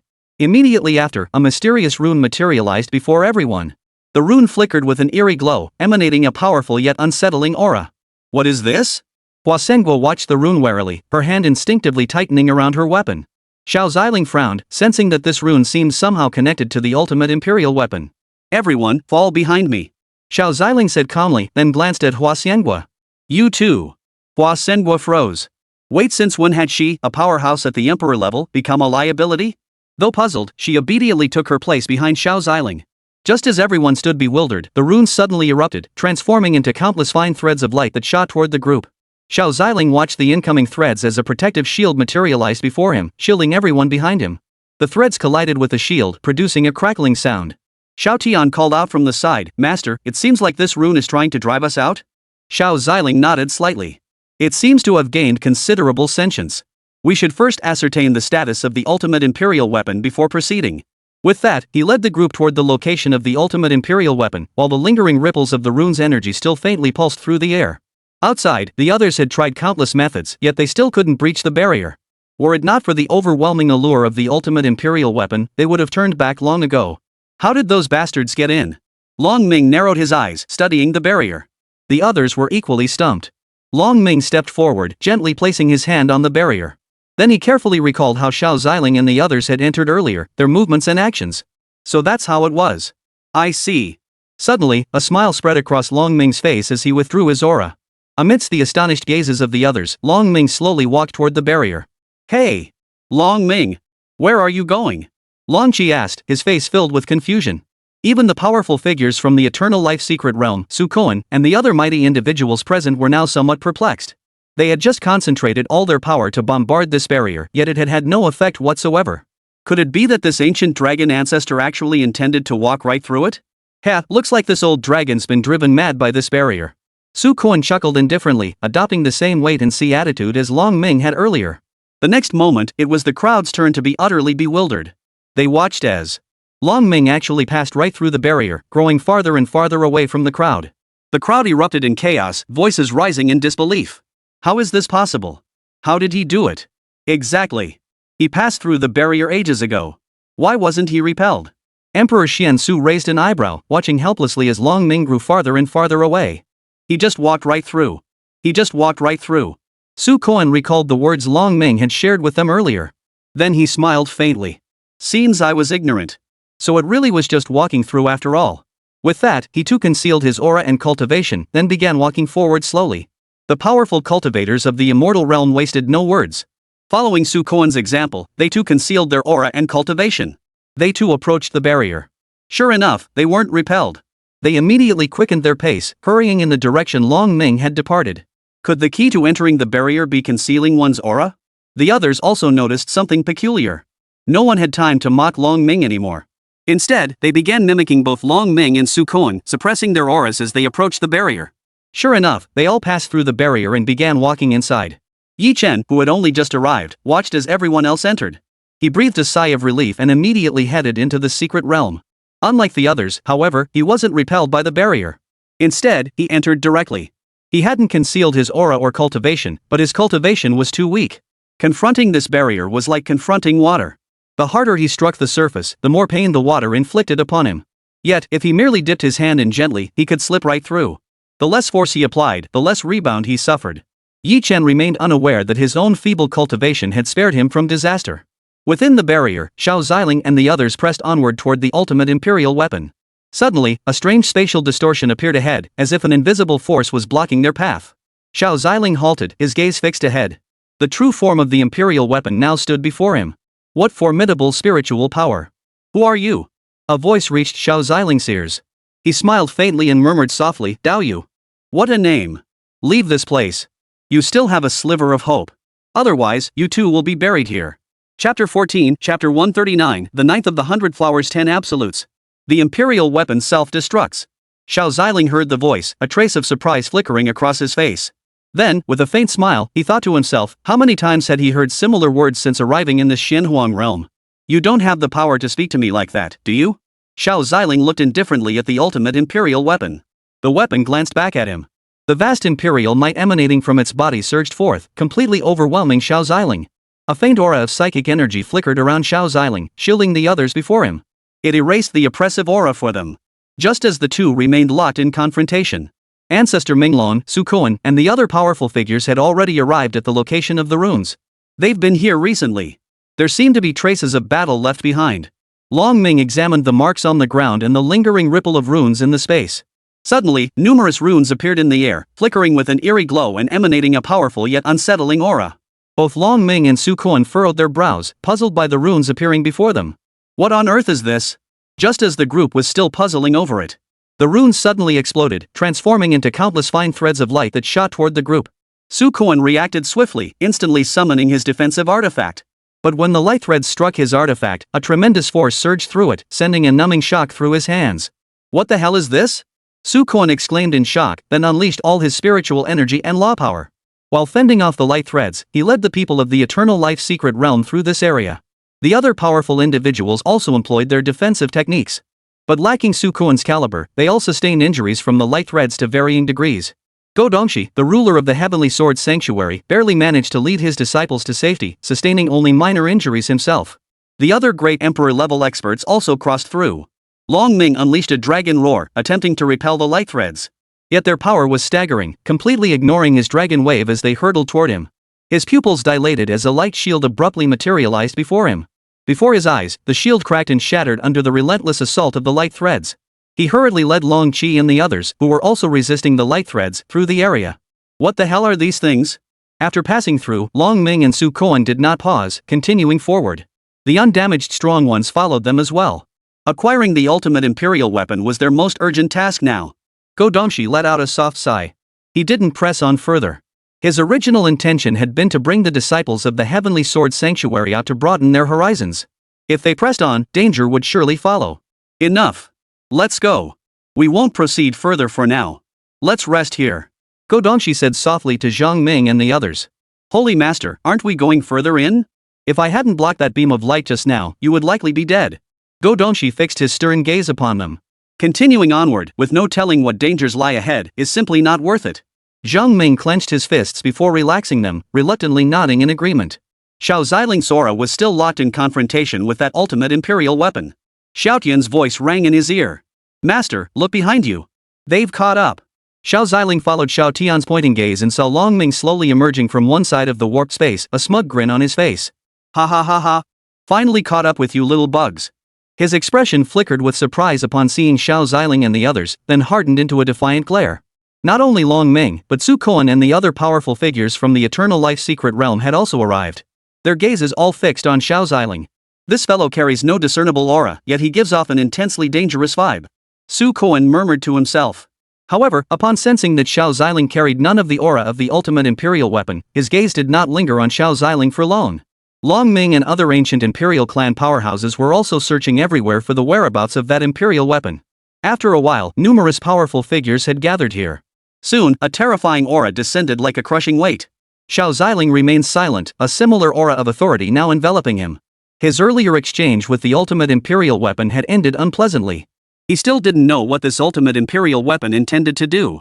In the void, the ultimate imperial weapon slowly materialized, its imperial might so vast it warped the surrounding space itself. Witnessing this, the gathered powerhouses paled and retreated in unison. Long Ming, Su Koan, and others watched with gleaming eyes, fixated on the ultimate imperial weapon, scheming how to claim it for themselves. This is exactly what I crave. Such a treasure must belong to my primordial imperial clan. This is exactly what I crave. Such a treasure must belong to my immortal realm. Just then, the ultimate imperial weapon suddenly trembled violently. Runes shot forth from its surface, hurtling toward Xiao Ziling. Xiao Ziling smiled faintly as psychic energy erupted around him, forming a transparent shield that deflected every rune. What is this? Do you intend to deal with me first? Xiao Ziling asked, looking at the ultimate imperial weapon with a smile. The ultimate imperial weapon offered no reply, instead radiating an even more overwhelming imperial might, as if intent on utterly crushing Xiao Ziling. 100 flowers 10 absolutes. 9th absolute. Evening Blossom Heavenly Slash. Hua Sen Gu's eyes flashed as the 100 flowers 10 absolutes activated. With a single sword strike, the sword energy cleaved through the void. Countless runic energies were shattered by this sword chi. Other powerful figures watching this scene secretly rejoiced, thinking they could reap the benefits of the conflict. Just as everyone believed Xiao Ziling was about to engage in a fierce clash with the ultimate imperial weapon, the weapon abruptly halted its assault, its runic glow retracting. As if sensing something, it immediately redirected its assault toward the other powerful figures present. Xiao Ziling paused, a flicker of confusion crossing his eyes.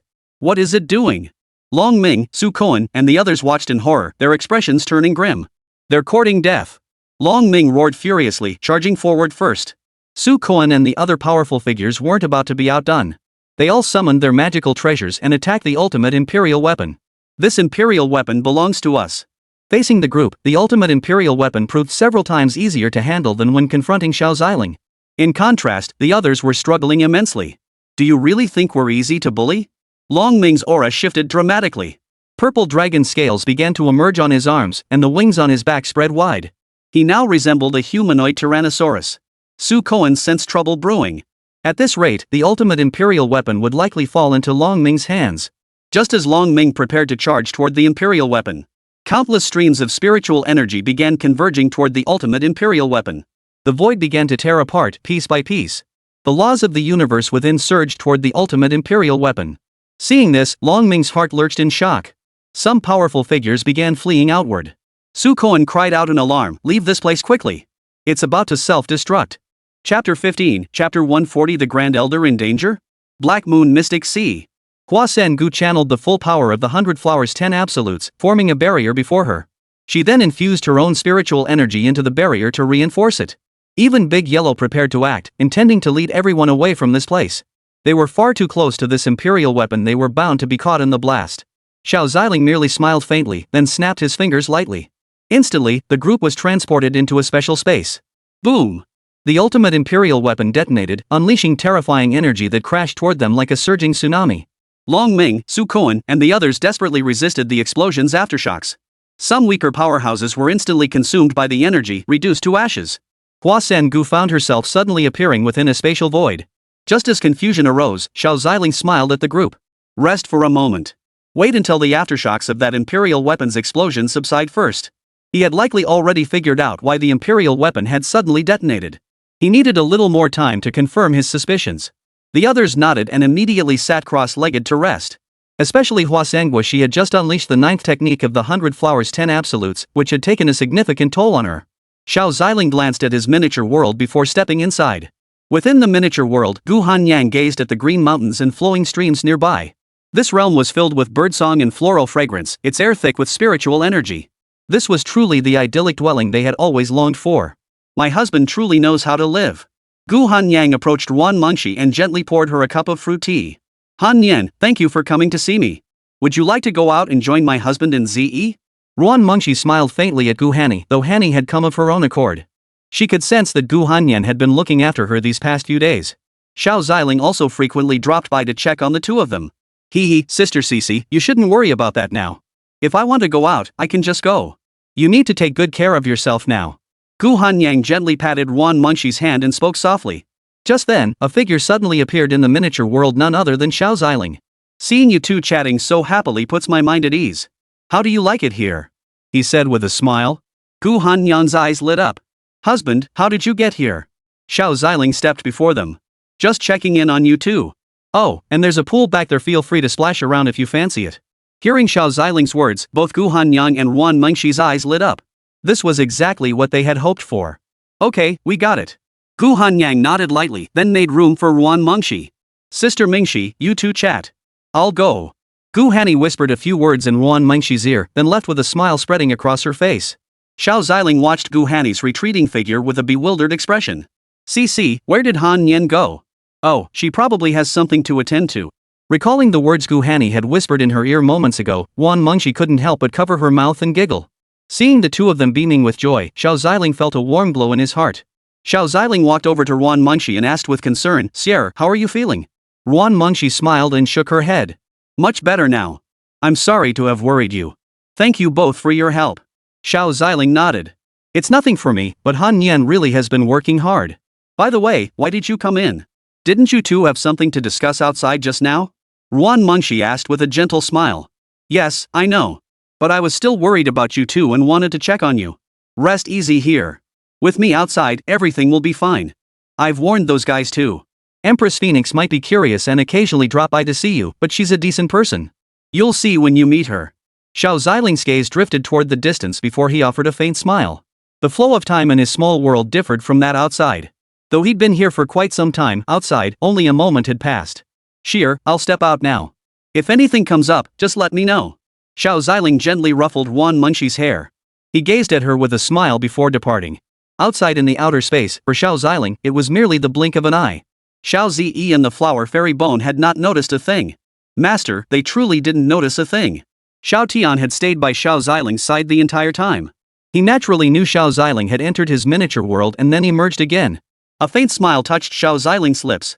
The time acceleration advantage of this miniature world makes it convenient for me to look after them. If I truly wish to, what difference would it make even if I halted time across the entire Xianhuang realm? Xiao Tian nodded in agreement. The way of time had long been thoroughly comprehended by his master. Such feats were but trifles to his master. By the way, Xiao Tian, how's the investigation I asked you to look into? Xiao Ziling glanced at Xiao Tian indifferently. He was genuinely curious about that puppeteer from the Dark Star Tower.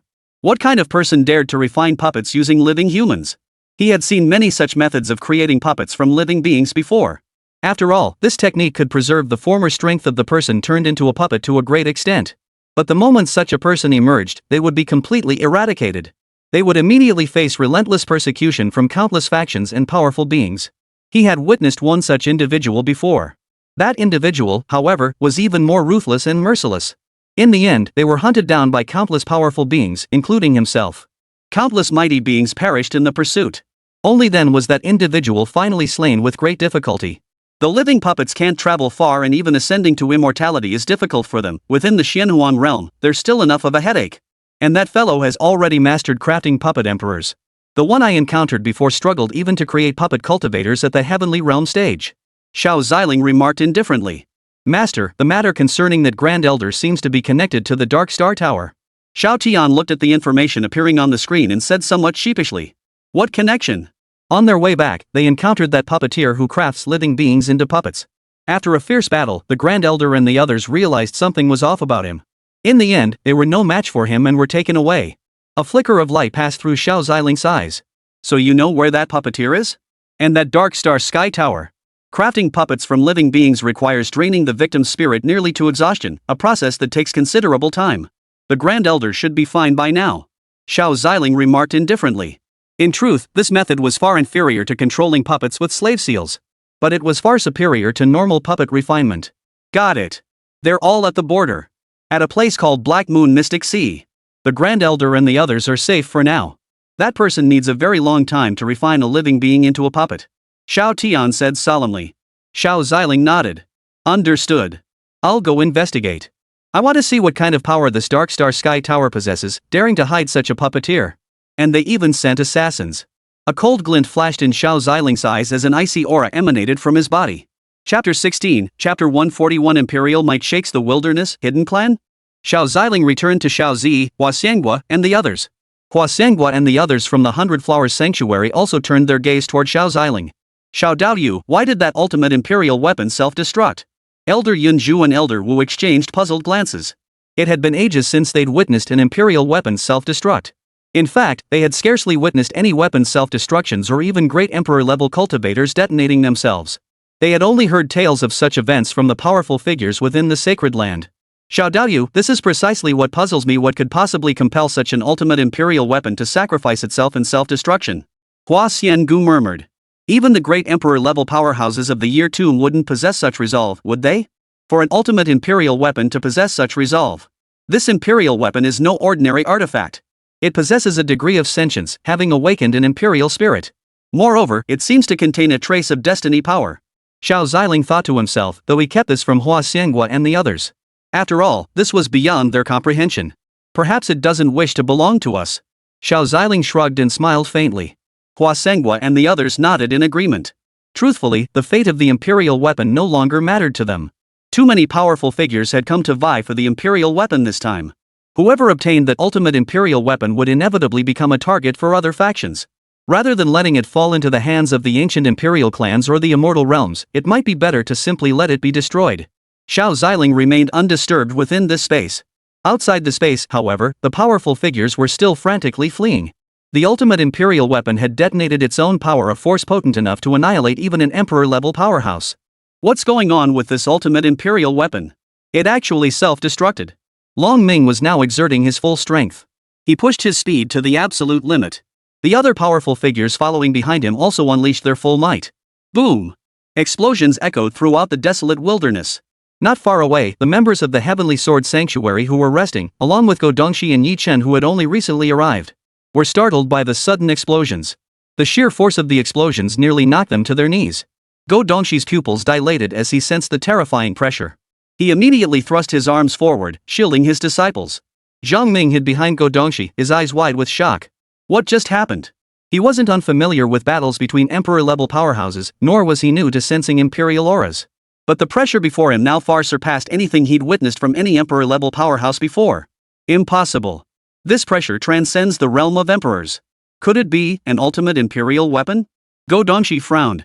Even from his position, he could sense the terrifying pressure and fluctuations. He dared not imagine the sheer horror emanating from the source of this energy.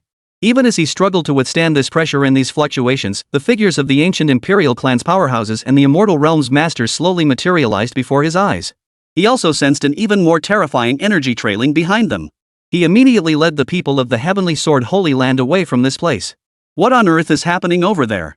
Go Dongxi was an emperor-level powerhouse himself, yet even he couldn't help but show a trace of fear. Boom! Yi Chen also sensed this overwhelming pressure, but without anyone to protect him, a mouthful of blood instantly spurted from his lips. No! I haven't become an unrivaled powerhouse yet. I can't fall here. Yi Chen felt his consciousness begin to blur before he fainted. A thread of golden light entered his body, enveloping him in a radiance that carried him away from this place. Soon, the explosive might gradually stun the local forces in the wild, desolate mountains. Zhao Kongmi, the patriarch of the Blazing Sun Sect, now turned his gaze toward the sect's outer perimeter. What are those powerful beings doing? How could they cause such a tremendous disturbance? Zhao Kongmi narrowed his eyes. The strength of those powerful figures was far beyond what he could possibly oppose. He could only hope they wouldn't drag his sect into the fray. Other disciples of the Blazing Sun sect also sensed the fluctuations emanating from beyond the sect's walls. But now, with the Grand Master's warning, everyone was forbidden from leaving the sect. They dared not venture out. Did you hear? A bunch of powerful figures have arrived outside. Seems like they're fighting over some treasure. Fighting over a treasure? That's a load of crap. More like an excuse to start a fight. Exactly. Just now, I felt the entire ground trembling. Even my heart was pounding. The disciples began discussing among themselves. But they didn't notice that within the sect, one person was already missing. Within the spatial realm, Xiao Ziling sensed the residual tremors outside had nearly dissipated. With a wave of his hand, he led everyone out of the space. Release your spiritual energy and prepare to fly through the air. Xiao Ziling offered a faint smile, while the others still wore puzzled expressions. The moment they emerged, the earth erupted into a colossal crater, the entire mountain peak shattered and torn apart. Traces of the ultimate imperial weapon's power still lingered within the colossal crater. Seems I was right after all. You still value your life. Xiao Ziling murmured to himself, his gaze drifting toward the distant horizon. Master, this imperial weapon is quite interesting. Xiao Tian had also arrived beside Xiao Ziling. That little guy is the chosen one of destiny, right? Yes, master. His name is Yi Chen. But master, his background seems rather unusual. Xiao Tian had already gathered all the information on Yi Chen. What do you mean? Both his parents are powerful figures from reclusive clans.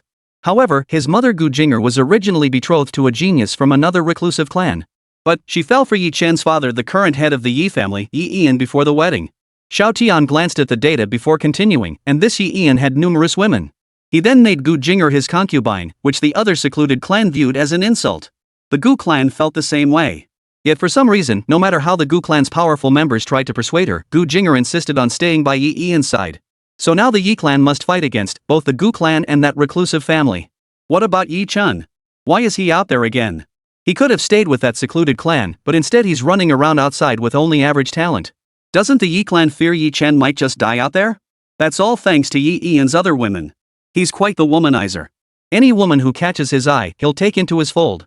And these women aren't like the main wives of the masters, they aren't that close to him. Xiao Tian explained to Xiao Ziling. Xiao Ziling nodded, understanding the situation. Then let the chives grow a bit longer. It'll make it easier for ZE to harvest them later. Hee, master still loves harvesting green onions. Xiao Tian smiled faintly. Chapter 17, Chapter 142, The Departure of the Crowd, Xiao Ziling's Terrifying Power. At this moment, Long Ming, Su Koan, and the other powerful figures had also managed to escape. As Emperor-level powerhouses, they faced little danger. As long as they reacted instantly upon the explosion and swiftly departed, they would be fine. Of course, Supreme-level powerhouses were another matter. The shockwaves from the explosion had warped space itself. Supreme-level experts lacked the power to tear open space and were too slow to escape. Most would perish instantly in the blast of the ultimate imperial weapon's self-destruction. However, a few exceptionally powerful sovereigns, possessing special artifacts or abilities, managed to survive by sheer luck. That power is truly terrifying. Su Koan gazed at the mountain peak that had been obliterated. The scene before him was now shrouded in the lingering force of the explosion. Even Long Ming swallowed hard, while the other powerful figures of the primordial imperial clan now felt their legs grow weak. If we were to do something like this, could we achieve such power?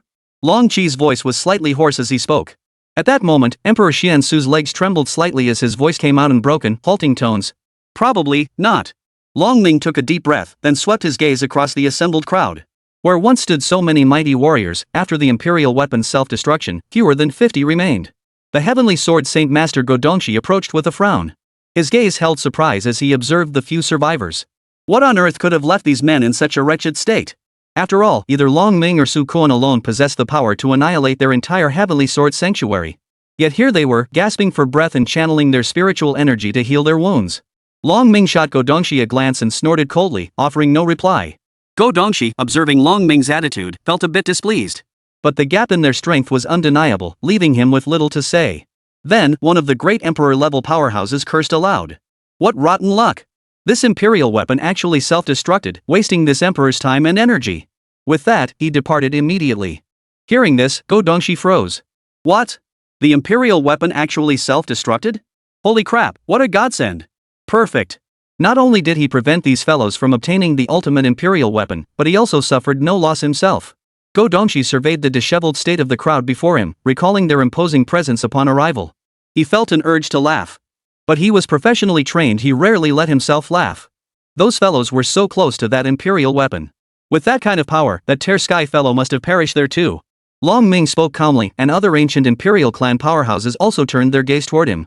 If Tear Sky and those others were truly killed by this ultimate imperial weapon, or even severely wounded, it would be a fortunate turn of events for us. Long Ming nodded in agreement after hearing Long Qi's words. What? Those from the Yaoguan Holy Land and the Hundred Flowers Holy Land perished in the self-detonation of this ultimate imperial weapon? Godongshi couldn't hold back this time, a faint smile curling his lips. Excellent. What a stroke of luck. You dared oppose this emperor. Now you won't even have the chance to speak to me. Just as Godongshi was reveling in his triumph within his mind, several figures slowly approached. They were none other than Xiao Ziling and the members of the Hundred Flowers Sanctuary. Humph. You're still alive? You really are lucky bastards. Long Ming glared at the approaching figures, his voice sharp with contempt. Old monster Long Ming, you needn't concern yourself. Da Huang shot back with a cold sneer. Your survival is quite troublesome for me. Long Ming glared at them coldly. Go Dongshi's forehead veins bulged as he saw Xiao Ziling and the others had somehow survived. Damn it! How did these bastards survive? The force of that attack had even injured Long Ming and the great masters of the Eternal Life's secret realm. Yet these bastards emerged unscathed. Holy Lord Godongshi, you seem rather disappointed to see us still alive. Xiao Ziling's gaze turned icy as he fixed his eyes on Godongshi. Friend Xiao, you speak too harshly. As long as everyone is safe and sound, that's what matters most. Godongshi replied awkwardly. Since you're unharmed, Xiao, we won't linger here. We have matters to attend to within the sacred grounds. Before the others could react to Godongshi's words. After all, Xiao Ziling had left him with an overwhelmingly terrifying impression. He immediately led the disciples of the Heavenly Sword Holy Land away from the area. Many great Emperor-level experts also began to depart one after another. With no further gains to be had, lingering here felt like a waste of time. Even Su Kuan of the Eternal Life Secret Realm glanced at Xiao Ziling and Xiao Zi, then lowered his head as if deep in thought. He too departed the scene. Only the powerhouses of the primordial imperial clan remained on the field, the others had largely departed. Long Ming watched the other powerhouses depart one after another, feeling a pang of reluctance. Yet he understood that further conflict was unwise at this moment. Though I didn't obtain the imperial weapon, I learned that Tizhan is still alive. That should suffice to report back to those ancient emperors. He fixed his gaze on Xiao Ziling, Big Yellow, and the others, his voice cold as ice. Today, you've been lucky. Next time, you won't be so fortunate.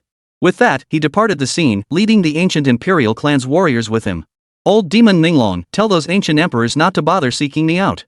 When the time comes, this emperor will personally visit your primordial imperial dynasty. The accounts between us are far from settled. Big Yellow's gaze fixed on Long Ming as his expression turned solemn. Poof. Long Ming gave a cold snort.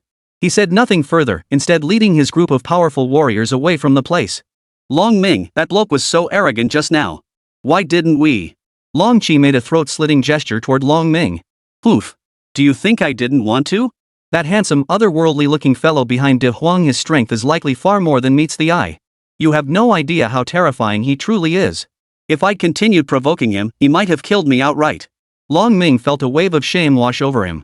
He had already sensed the scent of death emanating from Xiao Ziling. Long Qi stared in utter shock. That man was that terrifying? His focus had been entirely on Tear Sky, for when Tear Sky had transformed into the Tear Sky Demon Emperor earlier, he had already sensed a profound threat. If given sufficient time, Tear Sky might genuinely challenge the peak powerhouses of the primordial imperial clan. Enough. Let's return first.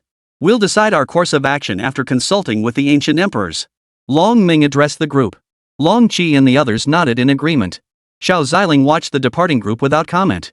If they continued to stir trouble, he would have no choice but to provide the two ladies with some dragon meat and dragon bones to nourish their bodies. Though he was already using the flesh and inner essence of the azure dragon of the heavens to nourish them. De Huang, do they have a grudge against you? Xiao Zi approached De Huang and whispered softly. Rest assured, young mistress. It's nothing major. I can handle it. With that, it glanced at Xiao Ziling. After all, the master was here to help. Xiao Ziling smiled and nodded back at it. Chapter 18, Chapter 143, The Ultimate Imperial Weapon Chooses Yi-chan? Is this the chosen one of destiny? Then, Senior Xiao, thank you for your assistance this time. Su Yan has some matters to attend to and must depart first. I'll express my gratitude properly next time we meet. Su Yan placed her hands on her hips and bowed in thanks to Xiao Ziling. Xiao Ziling nodded with a faint smile. Almost everyone present then departed the area. Daoist Xiao, we should hurry back as well. Hua Sangu said to Xiao Ziling. Alright, let's go. Xiao Ziling replied calmly. His wife was currently pregnant. If not for the overwhelming demands of his responsibilities, he wouldn't be running around like this. Couldn't he just spend some intimate time with his two wives? We must resolve matters concerning the Grand Elder and the Dark Star Tower promptly. That way, the Yaoguang Holy Land can be handed over to the Grand Elder, and Sheer can finally get some proper rest. Xiao Ziling led everyone outside and whistled softly. Soon, the barefoot golden crow appeared before Xiao Ziling and his companions. Though he had no right to pry, curiosity overpowered him. He spoke up to the group, Master, what just happened? That aura. Nothing to worry about. Just an ultimate imperial weapon self-detonating. Let's hurry on our way. We should escort Sister Hua and the others back first. Xiao Daoyu, there's no need for such trouble. Just escort us back to the Yaoguang Holy Land. We can return to the 100 Flowers Holy Land from there. Hua Sangu felt it was too much to impose on Xiao Ziling and hastily waved her hands in refusal, expressing her gratitude. It's fine. We're not heading back to the Yaoguang Sacred Land yet anyway. I'll send you back first since I have matters to attend to. Xiao Ziling replied with a faint smile. Seeing this, Hua Xiangu and the others from the 100 Flowers Sacred Land didn't press the matter further. Then we'll trouble you, fellow Daoist Xiao. Xiao Jin also received Xiao Ziling's message. Began flying toward the 100 Flowers Sanctuary. Xiao Ziling kept his eyes closed to rest his spirit throughout the journey. Xiao Zi had originally wanted to ask her father where they were going next. But seeing her father resting, she obediently sat cross-legged and closed her eyes to cultivate. Meanwhile, Huang Xinmei and Qin Yue finally understood why Xiao Zi was so formidable. Truly the daughter of a great predecessor, both gifted and diligent. You little minx. No wonder you're so formidable, always trying to outdo me. No way. If you're going to push yourself, so am I. With that, the two also sat down to cultivate diligently. De Huang, however, looked at the three of them in a daze. What are they doing? Never mind, never mind. As long as it doesn't disturb its sleep, that's a good thing. Hua Sengu, Junju, and Elder Wu all smiled faintly at the scene. Indeed, they murmured. When someone of inherent talent surrounds themselves with excellence, they too gradually become outstanding. Xiao Ziling wasn't actually resting his eyes at this moment, he was within his divine sea. The entire Xianhuang realm appeared in his hand, like a small sphere. Xiao Ziling stood like a deity towering millions of feet tall, his golden eyes slowly turning toward the Xianhuang realm. His gaze fell precisely upon Yi Chen, who had been rescued by the light. Yi Chen, who had been gravely wounded, had his body restored with the aid of that very light. Cough cough. Yi Chen coughed twice, his eyes opening hazily. Where am I? Youngster, you're finally awake. The voice sounded incredibly familiar. It was none other than the self-destructing imperial weapon that Xiao Ziling and the others had encountered earlier. Who's speaking? Yi Chen suddenly felt a voice he'd never heard before echo in his mind. His face contorted with terror as he scanned his surroundings. Finding no one beside him. His eyes widened with terror as he touched his head. Heh, it's this emperor, of course. With that, a force swept Yi Chen's soul into a golden space. As golden streams of light appeared around him, Yi Chen's gaze shifted from terror to curiosity. He began to look around. After a moment, a talisman appeared before him. Stop looking around. You. What are you? Thing? Listen while I am the ultimate imperial weapon, the omniform talisman. As the 10,000 phenomena talisman spoke, the entire space began to tremble. This left Yi Chen staring at the 10,000 phenomena talisman in utter shock. Wait. Ultimate imperial weapon? Are you the thing those powerful beings were fighting over just now? Yi Chen stared at the golden runes before him, his voice filled with confusion. Powerful beings? They dare call themselves powerful? Except for that one, I could easily annihilate them all. The 10,000 phenomena talisman declared sternly. Yi Chen nodded firmly. What a waste of the energy I've been gathering for so long. I had to unleash it all just to barely drive those people back. At that moment, Xiao Ziling watched their exchange. As expected, this imperial weapon still values its life. But judging by the looks of it, it seems to have chosen Yi Chen. Should we say it's no surprise he's the chosen one of destiny? Xiao Ziling murmured with a faint smile. This ultimate imperial weapon actually knows so much? It doesn't seem like it just emerged from the void, does it? Xiao Tian asked, his face full of confusion. The power of this 10,000 phenomena talisman envelopes the entire wilderness, harnessing all the spiritual energy within it for its own use. And from the looks of it, it seems to have existed for quite some time. Xiao Ziling remarked indifferently. This ultimate imperial weapon seemed rather intriguing. Unlike ordinary imperial weapons, it didn't require a user to unleash its formidable power. Youngster, you should be grateful that I chose you. The omniscient talisman smiled at Yi Chen. Me? Yes. It's been ages since I last encountered someone blessed with such profound destiny. The 10,000 phenomena talisman's tone carried an air of absolute certainty. Yi Chen was both shocked and delighted. He never imagined he would gain the favor of the ultimate imperial weapon. I shall imbue you with the power of runes, aiding your complete rebirth. Of course, the agony will be yours to bear. Should you perish, do not blame me, declared the 10,000 phenomena talisman. Yi Chen gritted his teeth and nodded fiercely. He understood this was a once-in-a-lifetime opportunity he couldn't afford to miss. Seeing his resolve, the omniscient talisman smiled faintly. Instantly, a surge of immense power flooded into Yi Chen's body, making him feel as though he were being reborn. A golden radiance began to emanate from Yi Chen's body as every inch of his skin was reshaped by the rune power. His bones cracked and creaked, as if straining to burst under the pressure, yet he gritted his teeth, refusing to utter a single cry of agony. Your constitution. Seems you're not so simple after all, little one. The 10,000 phenomena talisman murmured as it observed Yi Chen. As time passed, the power of the 10,000 phenomena talisman gradually receded. Yi Chen slowly opened his eyes, a sharp gleam flashing within them. He felt his body brimming with unprecedented strength, his power having undergone a qualitative leap. Thank you for your assistance, Senior. Yi Chen expressed his gratitude to the 10,000 Phenomena Talisman. Focus on cultivating your cultivation. You're still far too weak. The voice of the 10,000 Phenomena Talisman still echoed, but it had already vanished. Yi Chen was then expelled from the golden space. Xiao Ziling observed the scene and smiled faintly. Not bad. Young shoots grow best when they're harvested quickly. Chapter 19, Chapter 144 Departing the 100 Flowers Sacred Ground, the Ancient Imperial Plan's Plan. Xiao Ziling paid little attention to Yi Chen. The current Yi Chen was no match for him, let alone anyone else. Even if he called upon his reclusive clan for aid, he might not be able to defeat ZE and Big Yellow together. If he truly wished to, he could have killed Yi Chen right now. But Yi Chen possessed nothing now, only a single ultimate imperial weapon. Moreover, this ultimate imperial weapon was currently in a rather weakened state. Beyond that, he was utterly useless. What's more, members of his clan and other aristocratic families might very well come looking for trouble. Xiao Ziling slowly opened his eyes. Master, that feeling you had just now was so cool. That vast Xianhuang realm was like a toy in your hands. Xiao Tian beamed with delight. Xiao Ziling smiled faintly. Xiao Tian, are all the Dark Star Tower's current powerhouses stationed at the border? Yeah, pretty much all of them are there. Unless Dark Star Tower has special missions. They're usually stationed at the Black Moon Mystic Sea. And the Dark Star Tower's elite complete their missions with remarkable speed. Xiao Tian explained to Xiao Ziling.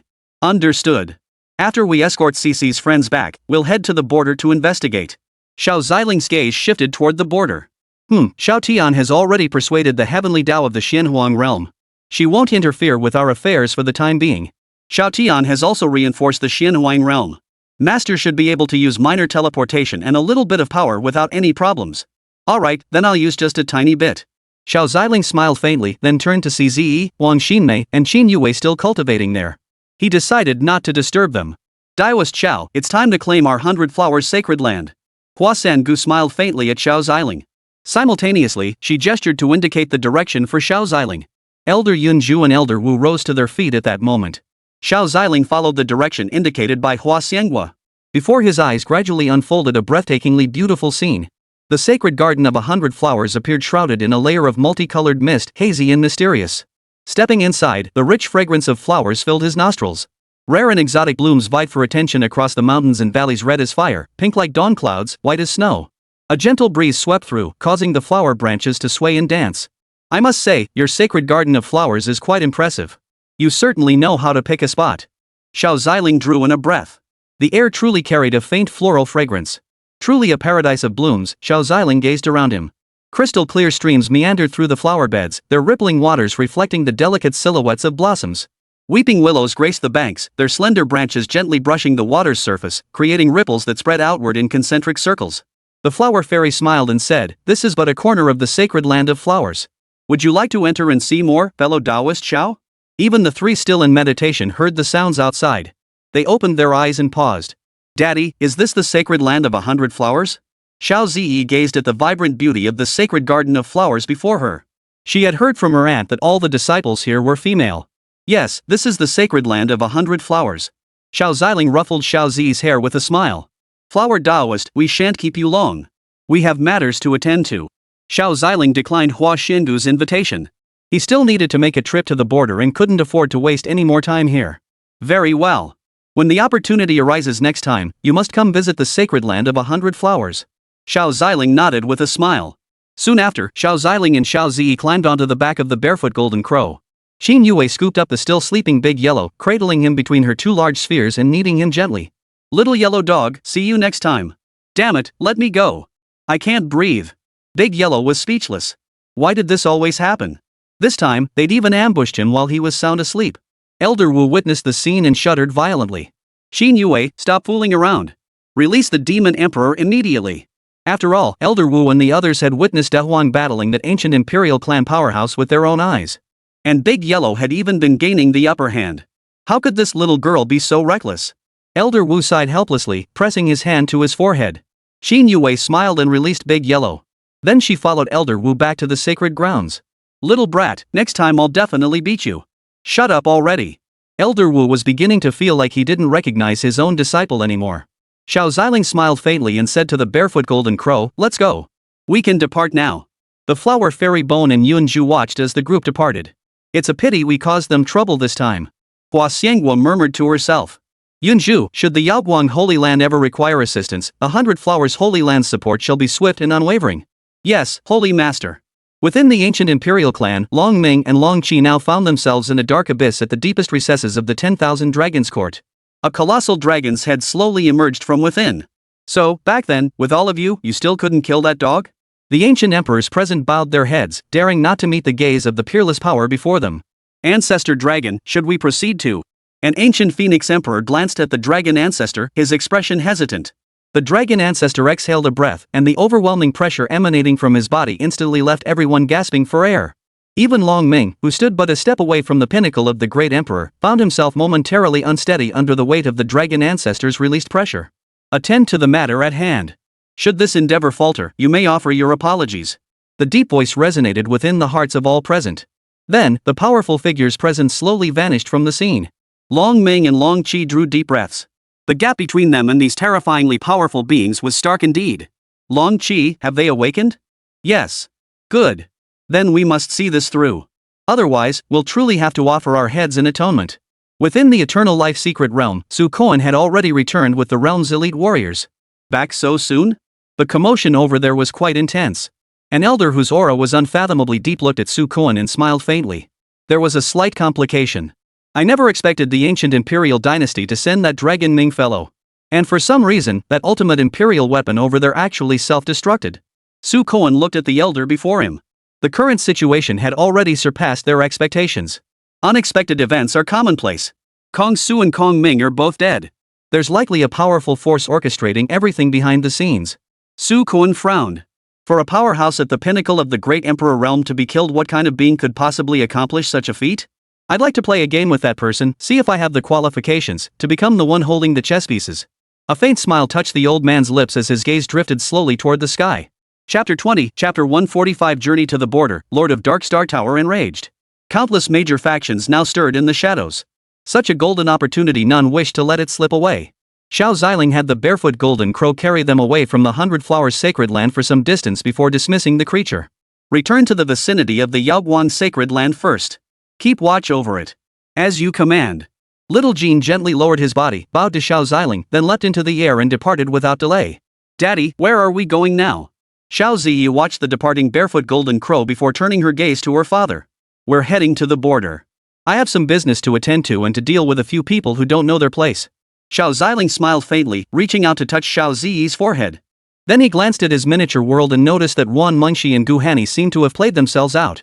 Gu Hanyang sat cross-legged in the room, deep in cultivation, while Wan Mengxi lay sleeping. Two little ones were still wriggling inside her body, and her belly was noticeably more rounded than before. The spiritual energy in the miniature world is abundant, more than enough for Cici and the others to absorb. It's just that time flows differently there. Those two little ones have already started growing steadily. A tender smile spread across Xiao Ziling's face. He had once believed he would live his life alone, yet now all his loved ones were by his side. Z, come on. Daddy will take you to fight the bad guys. Okay. Xiao Ziyi nodded with a smile. Xiao Ziling tore open a crack in front of him, taking Xiao Zi's hand in his. Together, they stepped slowly into the rift. At that moment, in a dark corner of the borderlands, a black moon hung in the void above a pitch-black sea of darkness. A group of black-robed figures gathered, plotting something in secret. An aura of malevolence emanated from them, as if they commanded the surrounding darkness itself. What's going on? Has our Dark Star Tower ever failed before? A powerful figure surveyed the assembled crowd, anger flickering in his eyes. Master, that fellow is peculiar. Even Ghost Hand and Shadow were no match for him. Unusual? What could possibly be unusual about him? Bunch of incompetents. A terrifying aura of power, laced with fury, descended upon them. Their hearts began to tremble. They knew full well the terrifying might of the Lord of the Tower before them. Back then, he had single-handedly slaughtered dozens of Emperor-level powerhouses. His power had reached the pinnacle of Emperor-level strength, standing but a single step away from that realm. He panted heavily. This failure would surely bring great disappointment to the outside world regarding the Dark Star Heavenly Tower. Future collaborations would likely become far less smooth. Tell those demonic beings who sent us on this errand to give us a little more time. We'll find a way to handle it.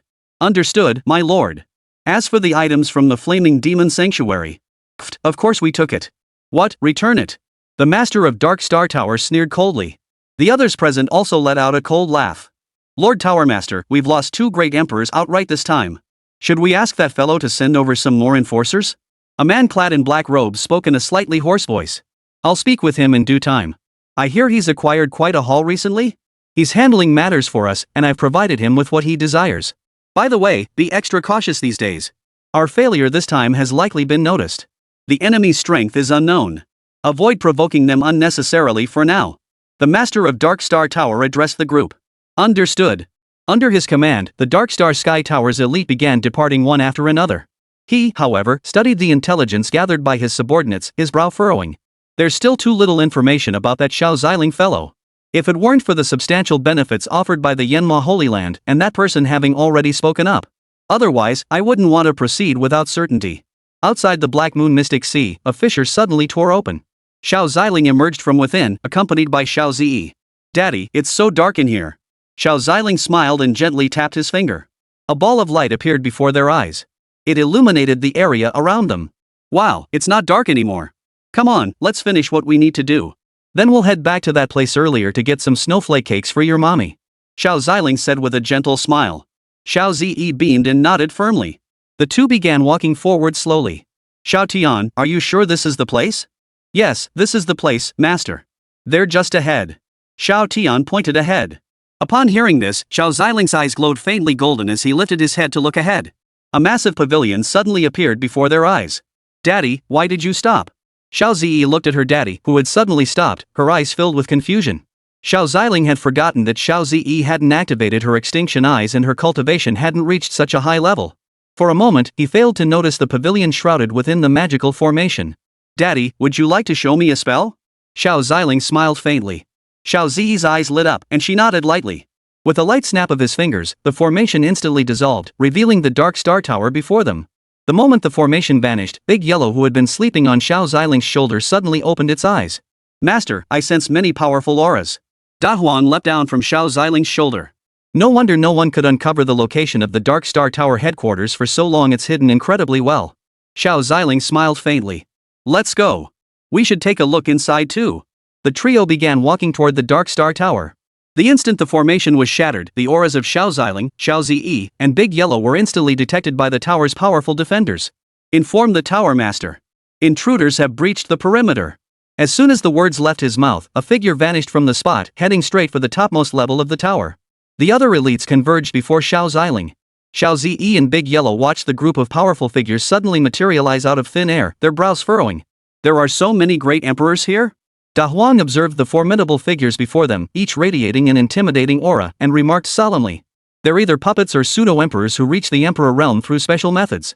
Xiao Ziling looked at the crowd before him, his expression unchanging. Who are you? This is the headquarters of the Dark Star Tower. You cannot simply come here as you please. A powerful figure stepped forward, arms crossed, eyes fixed on Xiao Ziling as he spoke coldly. I take great offense to your attitude.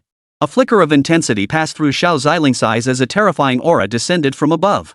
In an instant, the overwhelming pressure pinned everyone to the ground. Chapter 21, Chapter 146, The Dark Star Tower's Downfall. Rescuing the Grand Elder.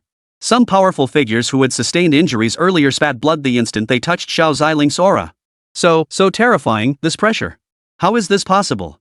Even the Tower Master himself couldn't wield such terrifying power. Those present were pinned to the ground by Xiao Ziling's suppression, their bones cracking audibly. Wails of agony filled the air. Where is your Tower Master? Xiao Ziling looked at the crowd before him, his expression calm and unreadable. Ha ha ha ha. I don't know. Just wait for the Lord of the Tower to arrive, and you'll be heading straight to hell. Xiao Ziling turned to the speaker, a faint smile playing on his lips. Hell? I've been to places far more terrifying than any hell. Xiao Ziling clenched his palm. The man instantly exploded into a mist of blood. The shockwave from the force sent everyone present reeling hundreds of meters back. His strength is formidable. Everyone, hold nothing back. Hearing this, the crowd gritted their teeth and unleashed their most powerful techniques. In an instant, dazzling bursts of magical light erupted, energy ripples surged outward, and a torrent of attacks swept toward Xiao Ziling. Yet Xiao Ziling stood immovable, a golden radiance suddenly blossoming around him. The attacks that touched this light vanished instantly, as if swallowed by the sea. Are you kidding me? I gave you the chance to leave. Amidst their stunned silence, Xiao Ziling flickered and appeared above the crowd. With each wave of his hand, another figure collapsed, screaming in agony. Blood spattered, staining the surrounding ground crimson. Watching the Emperor slaughter his enemies like ants, Big Yellow sucked in a sharp breath. Big Yellow, are you as powerful as Daddy now? De Huang's expression turned awkward. Was that something he could say? Ah, young master, you're too funny. De Huang's strength is no match for his master's. Xiao Tian smiled at Xiao Zi and De Huang. These people are either death servants or puppets. The Dark Star Sky Tower certainly has some ideas. Xiao Ziling's gaze shifted to the very top. He sensed a pair of eyes watching him from there. Is he waiting for me to ascend? Xiao Ziling smiled faintly, then struck out with a palm. The surrounding void began to crack, and the heavens trembled. Immense power coalesced within that strike, a force capable of shattering the heavens and earth. Wherever it passed, space twisted and shattered. The terrifying energy instantly engulfed the entire Dark Star Tower. With a deafening crash, the tower collapsed like a paper house. Countless bricks and debris rained down like hail, stirring up a cloud of dust. Those still inside the tower were utterly terrified by this sudden catastrophe. Before they could react, they were buried beneath the rubble. The Dark Star Tower Master, who had already set up an array awaiting Xiao Ziling's arrival, watched this unfold with a face turning icy cold. He then promptly departed the scene. The shockwaves from the collapse continued to radiate outward, causing surrounding structures to crumble in turn. Xiao Ziling stood atop the ruins, his gaze cold as he stared toward the spot at the very top of the Dark Star Tower where eyes had once fixed upon him. By now, that spot was completely filled with rubble. "Sir, you dared destroy my Dark Star Tower. Have you considered the consequences?" A figure materialized before Xiao Ziling. Xiao Ziling stood with his hands behind his back, his expression serene. "I spared your life not to waste it on idle chatter here." Xiao Ziling reached out with a grab, and the face of the Dark Star Sky Tower's master began to flush crimson. "People like you are troublesome to deal with. I suppose I'll have to see for myself." At these words, the Dark Star Tower master's face twisted with terror. Who exactly was this man? But soon, he couldn't even think anymore. His entire being seemed to lose its soul. Before long, Xiao Ziling had obtained all the information he desired. It seems the warnings from the demonic clan's higher-ups to the flaming demon sanctuary weren't enough. They actually dared to send the Dark Star Tower. Xiao Ziling glanced at the Dark Star Tower's master as flames began to consume his body. He was reduced to ashes, his very soul consumed in the flames. "Let's go. There's one more to deal with." Xiao Ziling smiled faintly as Xiao Zi and Big Yellow followed at his side. They began moving toward a dark temple not far from their location. Within that temple, the puppeteer seemed to have sensed Xiao Ziling's arrival. He slowly opened his eyes. Terrifying. Truly terrifying. Originally, he had only intended to refine the little girl by Xiao Ziling's side, conveniently completing the task assigned by the flaming demon sanctuary. That way, he could report back to the people of the Dark Star Tower. But through the puppet's information transmission, he had just sensed an unprecedented aura of overwhelming pressure. "It seems my plans require adjustment. That little girl is nothing compared to you." He sneered coldly. Once he assimilated Xiao Ziling, no one in the Xianhuan realm would stand a chance against him. Xiao Ziling and his companions arrived before the temple, their eyes brimming with curiosity as they gazed upon the structure. "Ha! Once you step inside, I won't care if you're a peak emperor or a quasi-immortal, I'll refine you all." He sneered coldly, never imagining that Shi Haoshan would have the chance to obtain such a powerful being. He glanced at the imprisoned powerhouses beneath the temple and sneered with disdain. "Using the Dark Star Tower as cover, you've stayed here perpetrating unspeakable atrocities. Your days are numbered." Xiao Ziling waved his hand, causing the ground to tremble. A small, black sphere resembling a black hole appeared at his fingertips. Xiao Ziling hurled the sphere, which instantly expanded, unleashing a powerful suction force. The temple walls began peeling away piece by piece, drawn toward the black hole. Shi Haoxiang's face drained of color. He hadn't expected Xiao Ziling to thwart his scheme so effortlessly. This bastard, he's not playing by the rules. He hastily cast his own spell, unleashing a horde of powerful beings from the temple that surged toward Xiao Ziling and his companions. Seeing this, Big Yellow's eyes flashed. With a furious roar, he charged forward, instantly transforming into a colossal beast that tore through the heavens. In an instant, it slaughtered the powerful figures. A radiant glow emanated from Xiao Ziling's body. The powerful figures were instantly reduced to dust. Shi Haoxiang sensed something was amiss and attempted to secretly cast a teleportation spell to flee. However, Xiao Ziling had already sensed him. A spatial confinement force pinned Shi Haoxiang to the spot. "You think you can escape from me?" The entire temple had been obliterated by the black hole.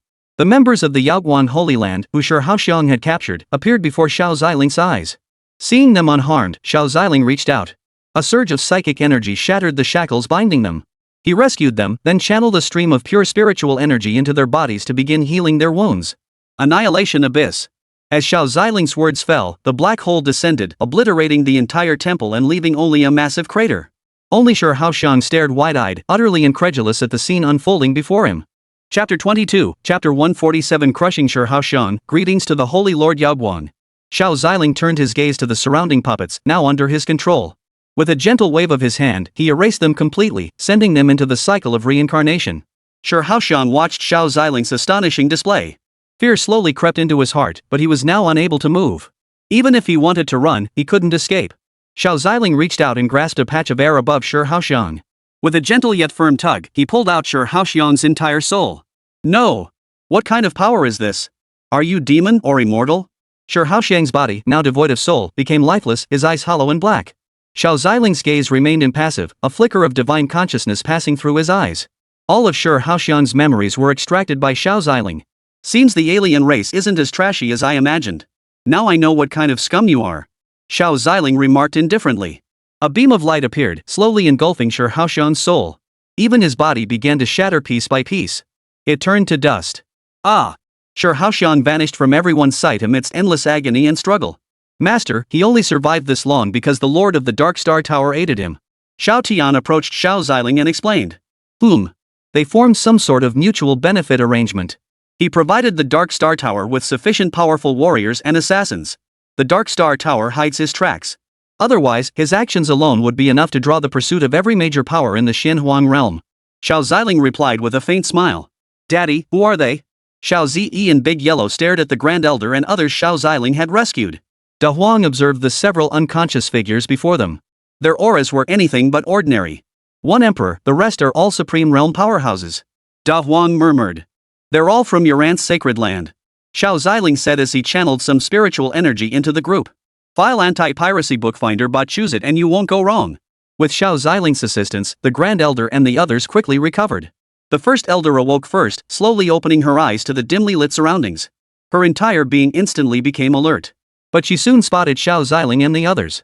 A glowing orb floated around Xiao Ziling, illuminating the area. Who might you be, fellow cultivators?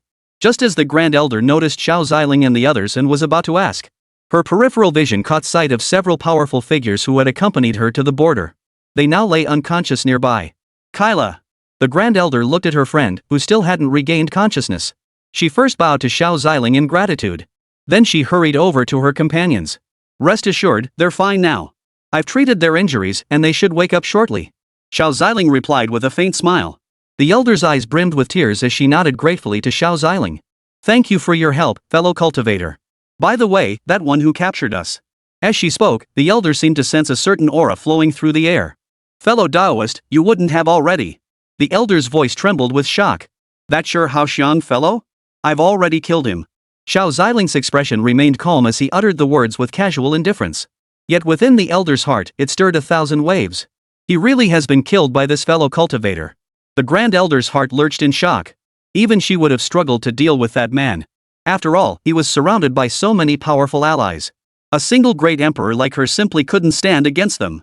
After speaking, Xiao Ziling released a thread of spiritual energy into the bodies of those still unconscious.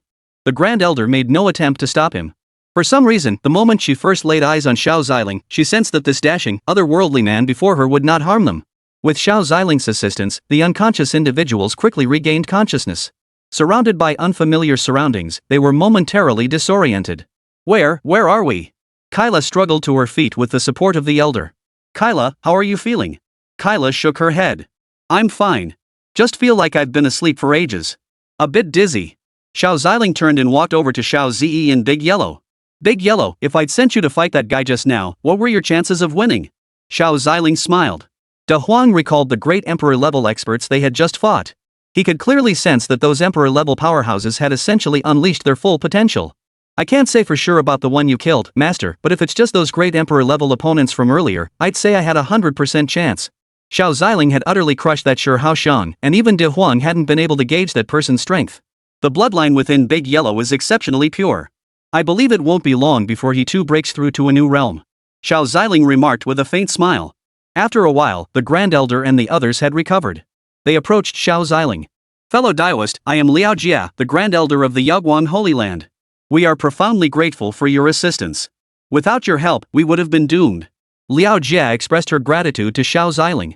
The others behind Liao Jia also expressed their gratitude to Xiao Ziling. No need for such formalities. I wish to ask for your assistance with a matter. Would you be willing to? Xiao Ziling paused briefly before addressing the group. Speak freely, fellow cultivator. Indeed. You saved our lives. As long as it doesn't go against our principles, this is the least we can do. The Grand Elder and the others nodded in agreement with smiles. What might you require our assistance with? The Elder and the others turned their gaze toward Xiao Ziling. This matter concerns your holy master. Xiao Ziling made no attempt to conceal the matter, laying it out plainly. Upon hearing this, the Elder and the others frowned. Even the crowd behind them paled. Concerning their holy master? Could it be that this man before them was seeking to court their holy sovereign, or did he require the sovereign's aid in some matter? They pondered for a moment, yet remained unclear. Given the man's divine appearance and formidable strength, he didn't seem like the type to be insatiably greedy. Seeing their reactions, Xiao Ziling smiled faintly and produced the Yaoguang token Sierra had given him earlier. To see this token was like seeing the Yaoguang Holy Sovereign herself. It was the highest symbol of authority in the Yaoguang Holy Land, equal in status to the Holy Sovereign himself. Upon seeing this, the Grand Elder seemed to grasp something. Liao Jia pays his respects to His Majesty, the Yaoguang Holy Lord. The Grand Elder immediately knelt on one knee, paying his respects to Xiao Ziling. The crowd following behind the Grand Elder froze in surprise at the sight. Yet their reactions were swift, and they too immediately paid homage to Xiao Ziling. Greetings, Your Majesty. Kyla murmured to herself, I thought this handsome guy was trying to pursue the Holy Master, but it turns out he's the Holy Lord himself. Nevertheless, each wore an expression of sullen reverence. None of them had anticipated that it would be His Majesty the Holy Emperor who had saved them. Chapter 23, Chapter 148 Returning to the Yaoguang Sacred Land, shocking the Grand Elders and others. Xiao Ziling gently raised his hand, and a surge of psychic energy lifted everyone off the ground. They were utterly astonished by Xiao Ziling's power and identity. They never could have imagined that the man before them could have earned the favor of the Holy Sovereign. There's no need for such awe. Now that you know my identity, shouldn't you feel more at ease? Xiao Ziling offered a faint smile to the assembled group. The women were taken aback, then returned his smile. They hadn't expected the Holy Lord to be so approachable. Typically, those of great power carried their own pride and temperament. Truthfully, they were fine, but the Grand Elder had witnessed Xiao Ziling personally heal their injuries. Their injuries had been severe, yet the Holy Lord had healed them all with nothing but his spiritual energy. It was clear that the Holy Lord's power was far more profound than his appearance suggested. Speaking of the Yaoguang Holy Land, the Grand Elder seemed to recall something. Ah! Your Holiness, I recently received word that the Blood Demon Sect attacked our Yaoguang Holy Land. I wonder how the Holy Sovereign and the others are faring there now. As the words left the Elder's mouth, concern flashed across their faces. Xiao Ziling smiled faintly, then turned his gaze to the assembled crowd. Fear not. The Blood Demon Sect has been annihilated. The Yaoguang Holy Land remains unharmed, and all within it, including your Holy Sovereign, are safe and sound. Hearing this, the assembly froze momentarily before their faces lit up with relief and joy, erupting into cheers. The Grand Elder's heart, which had been in constant suspense, finally relaxed. As long as the Holy Master and the others are safe. The Grand Elder sighed in relief. By the way, we're still unsure what assistance the Holy Lord requires of us. All eyes turned to Xiao Ziling. Xiao Ziling hesitated for a moment before revealing the news of Yuan Munxi's pregnancy. Their bodies froze as if struck by lightning, leaving them rooted to the spot. The news hit them like a ton of bricks. Even Xiao Ziyi, standing behind them, was momentarily stunned. Auntie's pregnant? Doesn't that mean I'm getting a little brother or sister? Xiao Ziyi's face lit up with delight. No wonder Daddy had kept Auntie and the others in the small world, this was why. So this is the good news Daddy wanted to tell me earlier? Xiao Ziyi thought happily to herself. Xiao Ziling then recounted the entire story to them. Everyone finally understood. It turned out the Holy Emperor didn't want to worry the Holy Sovereign, wishing her to rest well. They all reacted accordingly. Your Majesty, rest assured. We'll handle these matters. The Grand Elder and the other powerful figures nodded in agreement. Xiao Ziling offered a faint smile. In that case, we shall return first. Xiao Ziling addressed the group. The Grand Elder and the others nodded in agreement. The environment here was indeed unsuitable for conversation, and besides, they hadn't seen the disciples of the Holy Land in far too long. The journey along the border had been exhausting enough. They needed to return and rest. Immediately, Xiao Ziling gently released his divine power, merely 1/10,000,000th of his full strength. This caused the entire Xianhuang realm, along with the vast star sea, to tremble. Xiao Ziling reached out to stabilize the Xianhuang realm, then tore open a rift in the void, carrying everyone back to the Yaoguang Holy Land. Master, the other heavenly deities have likely sensed someone crossing the boundary. Then let them come. Xiao Ziling replied calmly. He had reserved only 1/10,000,000th of his power. Yet within this Xianhuang realm, not a single being existed worthy of him expending even 1/10,000,000th of his power. His two children inherited both his and Shier's bloodline and power. Their birth might create a gap compared to Zi. This might attract other powerful beings. Master, shall I conceal the aura of the two young masters? Though, hide? Why hide? I want to see who dares lay a finger on my daughters. His children need not hide. Xiao Tian's eyes lit up. Truly worthy of being the master. Heh, let's see what those little rats lurking in the shadows have up their sleeves. If they dare provoke their master, they'll face unimaginable consequences. In the blink of an eye, the group found themselves back outside the sacred grounds of Yaoguang. They were all still dazed, momentarily unsure of what had transpired. Whoa! Is this the power of the Holy Lord? The Grand Elder exclaimed in shock. She had always known the Holy Lord was far from ordinary. Take them back to rest first. I'm sure Yuning and the others will be delighted to hear you've returned. The Grand Elder and the others nodded happily. Very well, thank you, Holy Emperor. We'll come to see the Holy Master shortly. Xiao Ziling smiled faintly and gave a slight nod. Watching the Elder and the others depart, Xiao Ziling turned his gaze to Xiao Zi and Big Yellow. Daddy, you actually told Zi about Auntie's pregnancy now? Zi thought Auntie was just feeling unwell earlier. Xiao Zi tugged at Xiao Ziling's arm. Daddy was practically jumping for joy when he found out. If you'd known sooner, you'd be hovering around Grandma all day long. Xiao Ziling chuckled and Xiao Zi smiled softly. After all, these were her little brother and sister. She was undoubtedly overjoyed. Big Yellow, however, remained relatively composed. After all, in their eyes, this was perfectly normal. Xiao Ziling promptly tore open a crack in the spacetime fabric, then took Xiao Zi and Big Yellow to the small town they'd visited before. They bought some snowflake cakes and returned. Xiao Zi's eyes sparkled as she gazed at the snowflake cakes before Xiao Ziling. Mommy hasn't had these in ages. This time, I absolutely have to let her try some. There's enough for all of you. Xiao Ziling replied with a faint smile. Big Yellow's eyes also lit up. All he knew was that something delicious was coming. Xiao Ziling then stepped out with De Huang and Xiao Zi, heading back to Wan Mengxi's place. The powerful guards stationed at the main gate recognized Xiao Ziling's return. They immediately bowed in greetings, Your Divine Majesty. Xiao Ziling gave them a slight nod in return. Once inside the courtyard, Big Yellow climbed onto a beam and settled down to sleep. Xiao Zi returned to her room. Xiao Ziling entered the small world. Seeing that Wan Mengxi and Gu Hanni were still resting in their rooms, he entered their quarters. Why are you two still sharing a bed? Xiao Ziling chuckled helplessly as he approached from behind and gently patted both of their bottoms. The sun's shining on our butts. Wan Mengxi opened her eyes hazily. Spotting Xiao Ziling, a tender smile spread across her face. Husband, you're here. With Xiao Ziling's support, Wan Mengxi sat up. Gu Hanni also sat up groggily, rubbing her eyes. Her sleepy eyes were charmingly alluring. When she recognized Xiao Ziling, a faint blush spread across her cheeks. Husband, Sister Sheer. Her voice was ethereal, tinged with the languidness of newly awakened sleep. Chapter 24, Chapter 149, Already fallen for this place, the immortal realm's forbidden zone trembles. Xiao Ziling gazed at the two still drowsy figures, his eyes filled with tenderness. My dear wives, you've endured much hardship these past days. Xiao Ziling gently rubbed Wan Mengxi's shoulders and tenderly smoothed her hair. She lowered her head, her cheeks flushing slightly. No man had ever touched her hair before. Not even many girls had. Gu Hanni, who had just woken up, watched the two of them and gently covered her red lips with a smile. Husband, look what you've done to Cici, her cheeks are all flushed. Xiao Ziling glanced at Wan Mengxi, whose cheeks were now flushed bright red. Now, with both of them staring at her like this, she felt herself starting to sweat. A smile spread across Xiao Ziling's face as he gently kissed Wan Mengxi's cheek. After helping Wan Mengxi comb her hair, he proceeded to comb Gu Hannian's hair as well. Han Nian, how can you say that to Sierra? You're just like her. Xiao Ziling murmured softly, his voice tinged with warmth. It had been ages since he'd laughed like this. The days spent with them were filled with laughter and joy. This kind of life was precisely what Xiao Ziling had always yearned for. Gu Hannian, like Wan Mengxi, kept her face flushed and her head bowed. She hadn't expected herself to feel this nervous. Just watching is so different from experiencing it yourself. Gu Hannian thought shyly to herself. Then Xiao Ziling gently touched her vibrant lips. You two tidy up. We're getting ready to head out. Gu Hannian and Wan Mengxi nodded. Xiao Ziling stepped outside to wait for the two of them. He glanced at the creatures within the miniature world. He had relocated them all to another part of the microcosm. Apart from the Imperial Phoenix and the Chaos World Tree, no other demonic beasts could possibly reach this place. The Imperial Phoenix and the others were utterly loyal to Xiao Ziling. Only the Imperial Phoenix might occasionally lose control. And occasionally came here to play, the others were essentially unable to reach this place. Those creatures from the immortal marrow heavenly pool seemed surprisingly well behaved.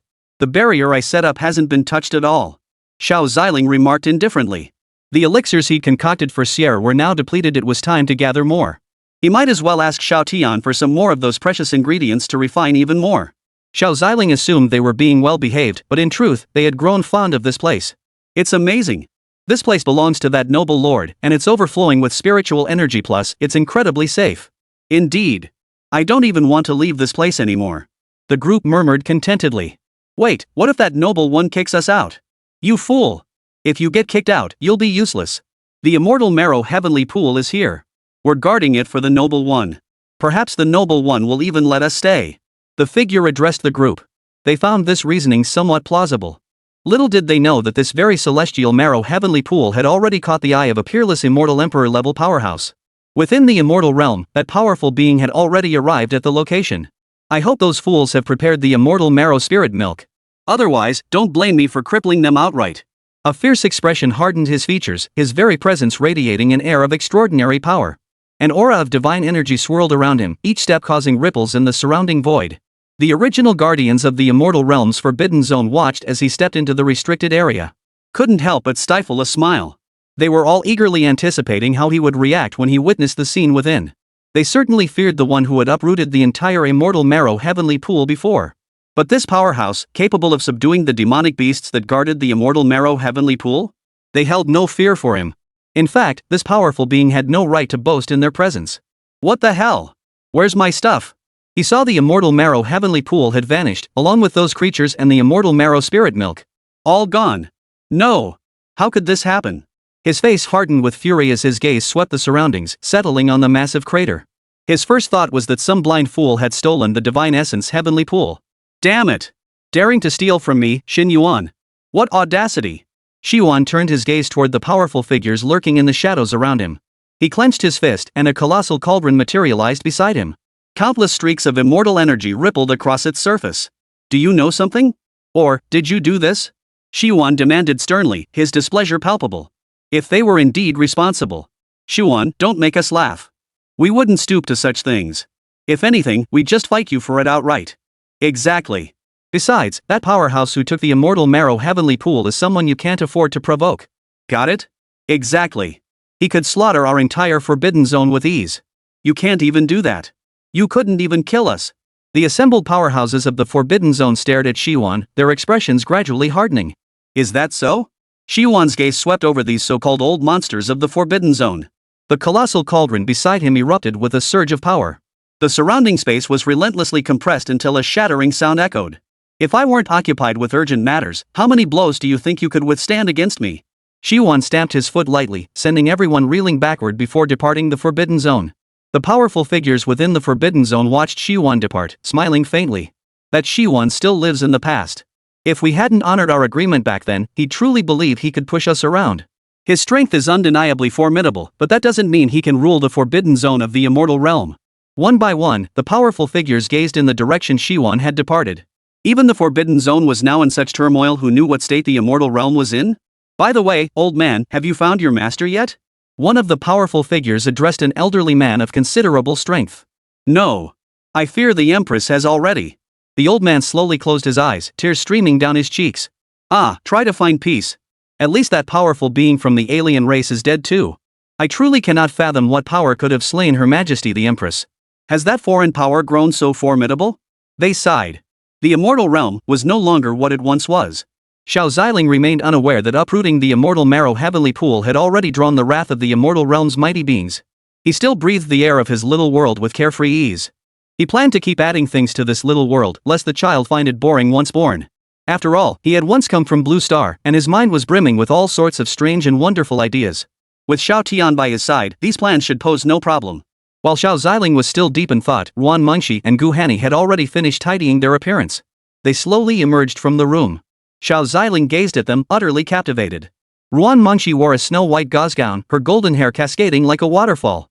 Her skin was as fair as snow, her eyes brimming with emotion, resembling a newly bloomed peach blossom, radiant and captivating. Gu Hanyang wore a moon-white gown, her long purple hair swept up high, adorned with a white jade hairpin. Her face was exquisite, her aura ethereal, like a celestial maiden from the clouds, cool and noble. Chapter 25, Chapter 150, The 12-Winged Angel Wants to Take Ruan Mengxi Away? Xiao Ziling offered a faint smile to both of them. Ruan Mengxi gently quickened her pace, coming to stand beside Xiao Ziling. Husband, doesn't this little world feel a bit magical? Yes. I feel like time flows differently here in your little world, my husband. I feel like my cultivation is on the verge of a breakthrough. Even I. Ruan Mengshi felt a flicker of shyness as she gently stroked her slightly rounded belly. She could clearly feel that her child had grown significantly. The twins were the main reason for this. The flow of time here is indeed different. It's an exceptional place for cultivation. Xiao Ziling observed the two with a faint smile, though it was clear to see. Sierra's belly was indeed noticeably larger than before. He could sense the two lively lives moving within her belly. All right. Let's discuss whatever we need to outside. Xiao Ziling took both their hands. He sensed the senior elders were approaching. He planned to surprise Sheer later so she could finally relax. Xiao Ziling thought to himself, then led them both away from the spot. Sierra, Han Nian, staying within my small world will also help your cultivation progress. I wonder if it's because of that thing with my husband earlier, my cultivation improved so quickly. Ruan Mengshi flushed, poking her finger shyly. Gu Han Nian also flushed, lowering her head in embarrassment. Truthfully, she too sensed it, her cultivation was now nearing the pinnacle of the great emperor realm. When my strength was at their level, I could indeed nourish them in return. Xiao Ziling chuckled softly to himself. In that case, we should do this more often from now on. Xiao Ziling feigned a serious expression as he looked at the two of them and smiled. Ruan Mengshi and Gu Hanni both reached out and gave Xiao Ziling's waist a light pinch. Up to no good again. As the three chatted and laughed, they slowly exited the miniature world. Have we already reached the Yaoguang sacred land? I didn't even notice.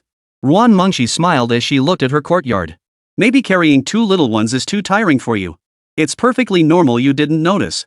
Xiao Ziling led the two to sit down on the stone bench. The two children in Ruan Mengshi's womb seemed to sense Xiao Ziling's presence. They stirred gently within her womb. The one outside, is it Daddy? The couple felt an innate warmth and familiarity. Their first thought was that this might be their father. They had already begun to sense a faint trace of the outside world. We had hoped for an ordinary life, but judging by the spiritual energy Mom has been sensing lately, Mom must hold a significant position in this lower realm. After waking for a while and drawing a thread of nourishment from Ruan Mengshi's body, both settled back down. Husband, Sister Sheer, have you two decided on names for these two children? Ruan Mengshi turned her gaze toward Xiao Ziling. She hadn't given this matter much thought. She shook her head gently at Xiao Ziling. Don't worry, I've already decided. Husband, what are they? Ruan Mengshi's eyes sparkled with anticipation as she looked at Xiao Ziling. Xiao Ziling smiled. It's a secret. You'll find out when they're born. Ruan Mengshi nodded gently with a tender smile. They should be born soon, right? With the top-tier treasures Xiao Ziling had brought back, she had refined pills to nourish herself. Simultaneously, the abundant spiritual energy of the miniature world replenished her. She could already feel the two little ones communicating with her from time to time. Just as the three were still chatting idly, several terrifying auras descended upon the vicinity outside the Xianhuang realm. Across the entire Star River Heavenly Sea, their arrival sent ripples through the surrounding multiverse. Even the great beings in the distant immortal realm and the other worlds sensed this aura, as formidable as that of a god. What terrifying power! What kind of mighty being has descended? Some powerful beings in the immortal realm turned their gaze outward. Yet at the very instant they looked, they were instantly struck by a devastating blow. A bunch of insects, daring to spy on us. One spoke indifferently, his gaze shifting toward the direction of the Yaoguang sacred land within the Xianhuang realm. His gaze locked directly onto Ruan Mengshi. No. Perhaps it was fixed upon those two children. Perfect. I've searched for so long. Finally, a promising little one. Wuxia, you have no right to take these little ones away yet. Only when I bring them back to the sacred hall and they receive the baptism of the gods can they walk the path to glory. A being radiating light and brilliance, embodying the fiery essence of the sun, with 12 angelic wings, 6 pairs spreading from its back, spoke slowly. Golden eyes fixed upon Wuxia. They were beings beyond even immortal emperors, utterly invincible. The vast cosmos was nothing more than a toy in their eyes. Well, you've all come. Seems you want them too. But compared to me, you're not much better off. Wu Cha surveyed the gathering of terrifyingly powerful beings around him. A powerful aura surged from his body. Hold your horses, everyone. Let me grab that little brat first. Wu Cha sneered coldly, immediately reaching out to seize the Xianhuang realm. Xiao Ziling, trapped within the Xianhuang realm, had long sensed their presence.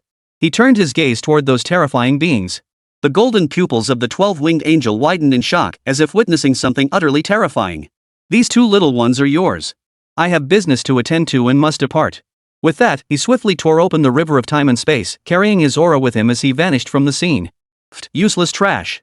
Just running away like that. Wuxia sneered, but his laughter soon froze. As he prepared to seize control of the primordial chaos realm, he discovered an invisible force blocking his path. Just as he stood bewildered, the other powerful figures, observing Wuxia's puzzling actions, were about to step forward. A soul-piercing, heart-crushing pressure erupted from behind them. A golden figure, one capable of supporting an entire starry sea, one that transcended even the vastness of the great thousand universes, materialized behind them. A look of astonishment flashed in Wu Sha's eyes. In the next instant, a surge of energy swept through the area, obliterating all the present powerhouses within the starry sea. In the eyes of the immortal emperor-level powerhouses of the immortal realm, these warriors represented a level of strength they might never attain even after a lifetime of pursuit. Yet now, they were effortlessly annihilated by this golden figure. Their souls and forms were utterly annihilated, leaving no trace behind. Xiao Ziling then disrupted the very fabric of time and space here, denying any chance for others to reverse time and resurrect them. Except for himself, of course. You've got some nerve. Not everything is something you can touch. The 12-winged angel who had escaped was still filled with terror in its eyes. Their entire bodies trembled uncontrollably. They had once encountered that figure among the divine sovereign-level powerhouses. Divine sovereign? No, it must be Daoyu, the divine lord. How could he be here? Chapter 26, Chapter 151, Shattering the River of Time and Space, Annihilating the Angel. The 12-winged angel fled relentlessly through the river of time and space. But a surge of energy sliced through the river, causing violent tremors throughout the entire expanse. Fear and terror filled his eyes. Impossible. Impossible. He dares to enter the river of time and space directly? Does he not fear the punishment of those who dwell within? Amidst the panicked gaze of the 12-winged angel, a sound like shattering glass echoed as the psychic force and oppressive aura surrounding Xiao Ziling tore through the barrier of the river of time and space. A gap opened. The moment Xiao Ziling stepped into the river, the entire flow of the river of time and space abruptly halted. Xiao Ziling turned his gaze toward the angel with 6 pairs of wings behind him. Which angel of the sacred hall are you? How dare you set your sights on me? Xiao Ziling took a step forward, shattering the space beneath his feet as the void began to warp under his presence. He placed his hand upon the 12-winged angel's head. The 12-winged angel's golden eyes slowly began to turn white. Xiao Ziling had already extracted all the information. Master, are your usual opponents this formidable? Xiao Tian hid behind Xiao Ziling, glancing around fearfully. If this had been earlier, she would have been terrified even of this 12-winged angel before her. But after spending time with Xiao Ziling recently, she had gained considerable power. She now possessed some hidden cards of her own. Yet facing such a formidable opponent, she still felt an instinctive tension. Impressive? An entity of his caliber doesn't even have the right to glance at me normally. Xiao Ziling finished speaking and crushed the angel in his hand. Golden blood splattered everywhere, transforming into a stream of golden energy that flowed into the river of time and space. Holy sanctuary, it seems killing those few bishops of yours back then wasn't enough to keep you in line. Now you dare set your sights on my 2 unborn children. Xiao Ziling's gaze swept toward the distance, where the mighty figures within the sacred hall seemed to sense something. That aura, it's him. Daoyu. One by one, the powerful figures, their bodies adorned with golden patterns and eyes glowing a pale gold, rose to their feet. Their gazes also fixed upon the distance. Just as they strained to see clearly, their narrowed pupils slowly widened. Oh no! Boom! The protective barrier surrounding the entire sacred hall was shattered by a colossal burst of energy, causing the entire structure to shake violently. Quick! Everyone, get out of here immediately! The mighty beings within the sacred hall all departed, retreating into a small world. The next instant, an even more terrifying force crashed down, shattering the entire sacred hall with chaotic energy. So you're hiding? Forget it. Deal with the immediate threat first. Next time you provoke me, not a single soul from the sacred hall will be left standing. Xiao Ziling's eyes flickered. Master! Master! A terrifying aura is approaching. She's already before you. Xiao Tian landed on Xiao Ziling's shoulder, swallowing the saliva in his throat. The powerhouse before them was several times more terrifying than that so-called angel from before. Xiao Ziling sensed the aura materializing before him, yet no figure materialized. Is that you? Daoyu, come in and let me know. The river of time and space must remain stable.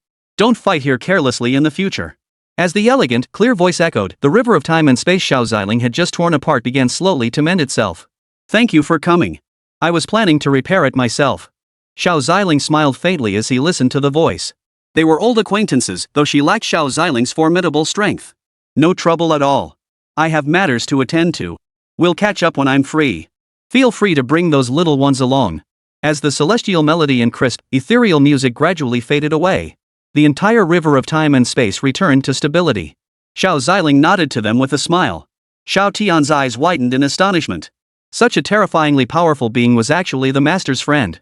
And that person could effortlessly mend the river of time and space. That's just terrifying. Master, who was that person just now? Xiao Tian turned his gaze toward Xiao Ziling. Just an old acquaintance. But why didn't you all come out to see me? Are you still holding a grudge over past matters? Xiao Ziling gave a faint smile. Xiao Tian swallowed hard before entering the system space. The friend's master knows are downright terrifying. Any one of them could dominate the river of time and space. Xiao Ziling watched Xiao Tian return to the system space and smiled faintly. Then he turned his gaze toward the direction of the sacred hall. Seeing that they couldn't stir up much trouble now, Xiao Ziling vanished from his spot. Meanwhile, within the Xianhuang realm, Xiao Ziling snapped back to his senses in an instant. Husband, where's Ze? Ruan Mengxi and Gu Hanyang looked at Xiao Ziling. Xiao Ziling smiled at them. She's in the room, I suppose. He had just frozen time across the entire Xianhuang realm, but to them, it had been but an instant. No sooner had they asked than Xiao Zi emerged from the room. Mommy! Auntie! Xiao Zi trotted toward them with a beaming smile. She leapt straight into Gu Hanyan's arms. Gu Hanny smiled as she embraced Xiao Zi. Mommy, Auntie, Daddy, and I just went to that snowflake cake place we visited before and brought you some back. Snowflake cakes? Gu Hanyang paused, but then recalled the small town she had visited with Ze before. Her eyes welled up with tears, and then she remembered the secret her late husband had shared with Ze. So that was your secret with Daddy? Gu Hanny smiled as she ruffled Xiao Zi's hair. Her face was filled with tenderness. Xiao Zi nodded softly. Xiao Zi turned to look at Ruan Mengxi, about to call her over to eat together. Auntie, hurry over and join us. Xiao Zi jogged toward Ruan Mengxi, about to give her a big hug. But when she saw Ruan Mengxi's pregnant belly, she quickly restrained herself. She gave Ruan Mengxi a cautious hug instead. Auntie, are these my future little brother and sister? Yes, your father said they're two little sisters. Ruan Mengxi replied softly with a smile. A smile couldn't help but spread across Xiao Zi's face.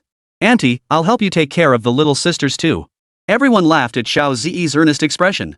They all knew Xiao Zi would surely grow fond of her two little sisters. Very well, then you shall be their big sister. Ruan Mengxi smiled. Xiao Zi then helped Ruan Mengxi to the stone bench to rest. Then she took Gu Hanny's wrist and led her over as well. Xiao Ziling watched the three of them looking so happy, and he couldn't help but smile too. With me here, no one can bully you anymore. A flicker of color passed through Xiao Ziling's eyes, a faint golden light appearing within them. Chapter 27, Chapter 152. Gu Hanyang's renown at the frontier, the ancient path is about to open. Xiao Ziling gazed beyond the Xianhuang realm. If those creatures dared to approach, he had no intention of letting them rediscover the awe-inspiring might behind the name, Dao Yu. Just as he had once single-handedly held back a host of divine sovereigns, today he would suppress all calamity in the world for the sake of his wife and daughter. Xiao Tian appeared beside Xiao Ziling at that moment. Master! Master! The two children within the great mistress's womb have grown significantly. She then retrieved numerous treasures from the system space, all designed to nurture the fetuses. Xiao Ziling accepted the treasures, his eyes blinking. This is a bit excessive, isn't it? This could practically turn the children in Shier's womb into immortals. Master, this is a critical moment for the Grand Mistress. The closer we get to this point, the more spiritual energy and nourishment the two children in her womb require. It's essential to supplement the Grand Mistress appropriately. Xiao Tian smiled. Xiao Ziling nodded. He possessed many treasures, but they might not be suitable for Shier's current condition. Xiao Tian's offerings were gentler.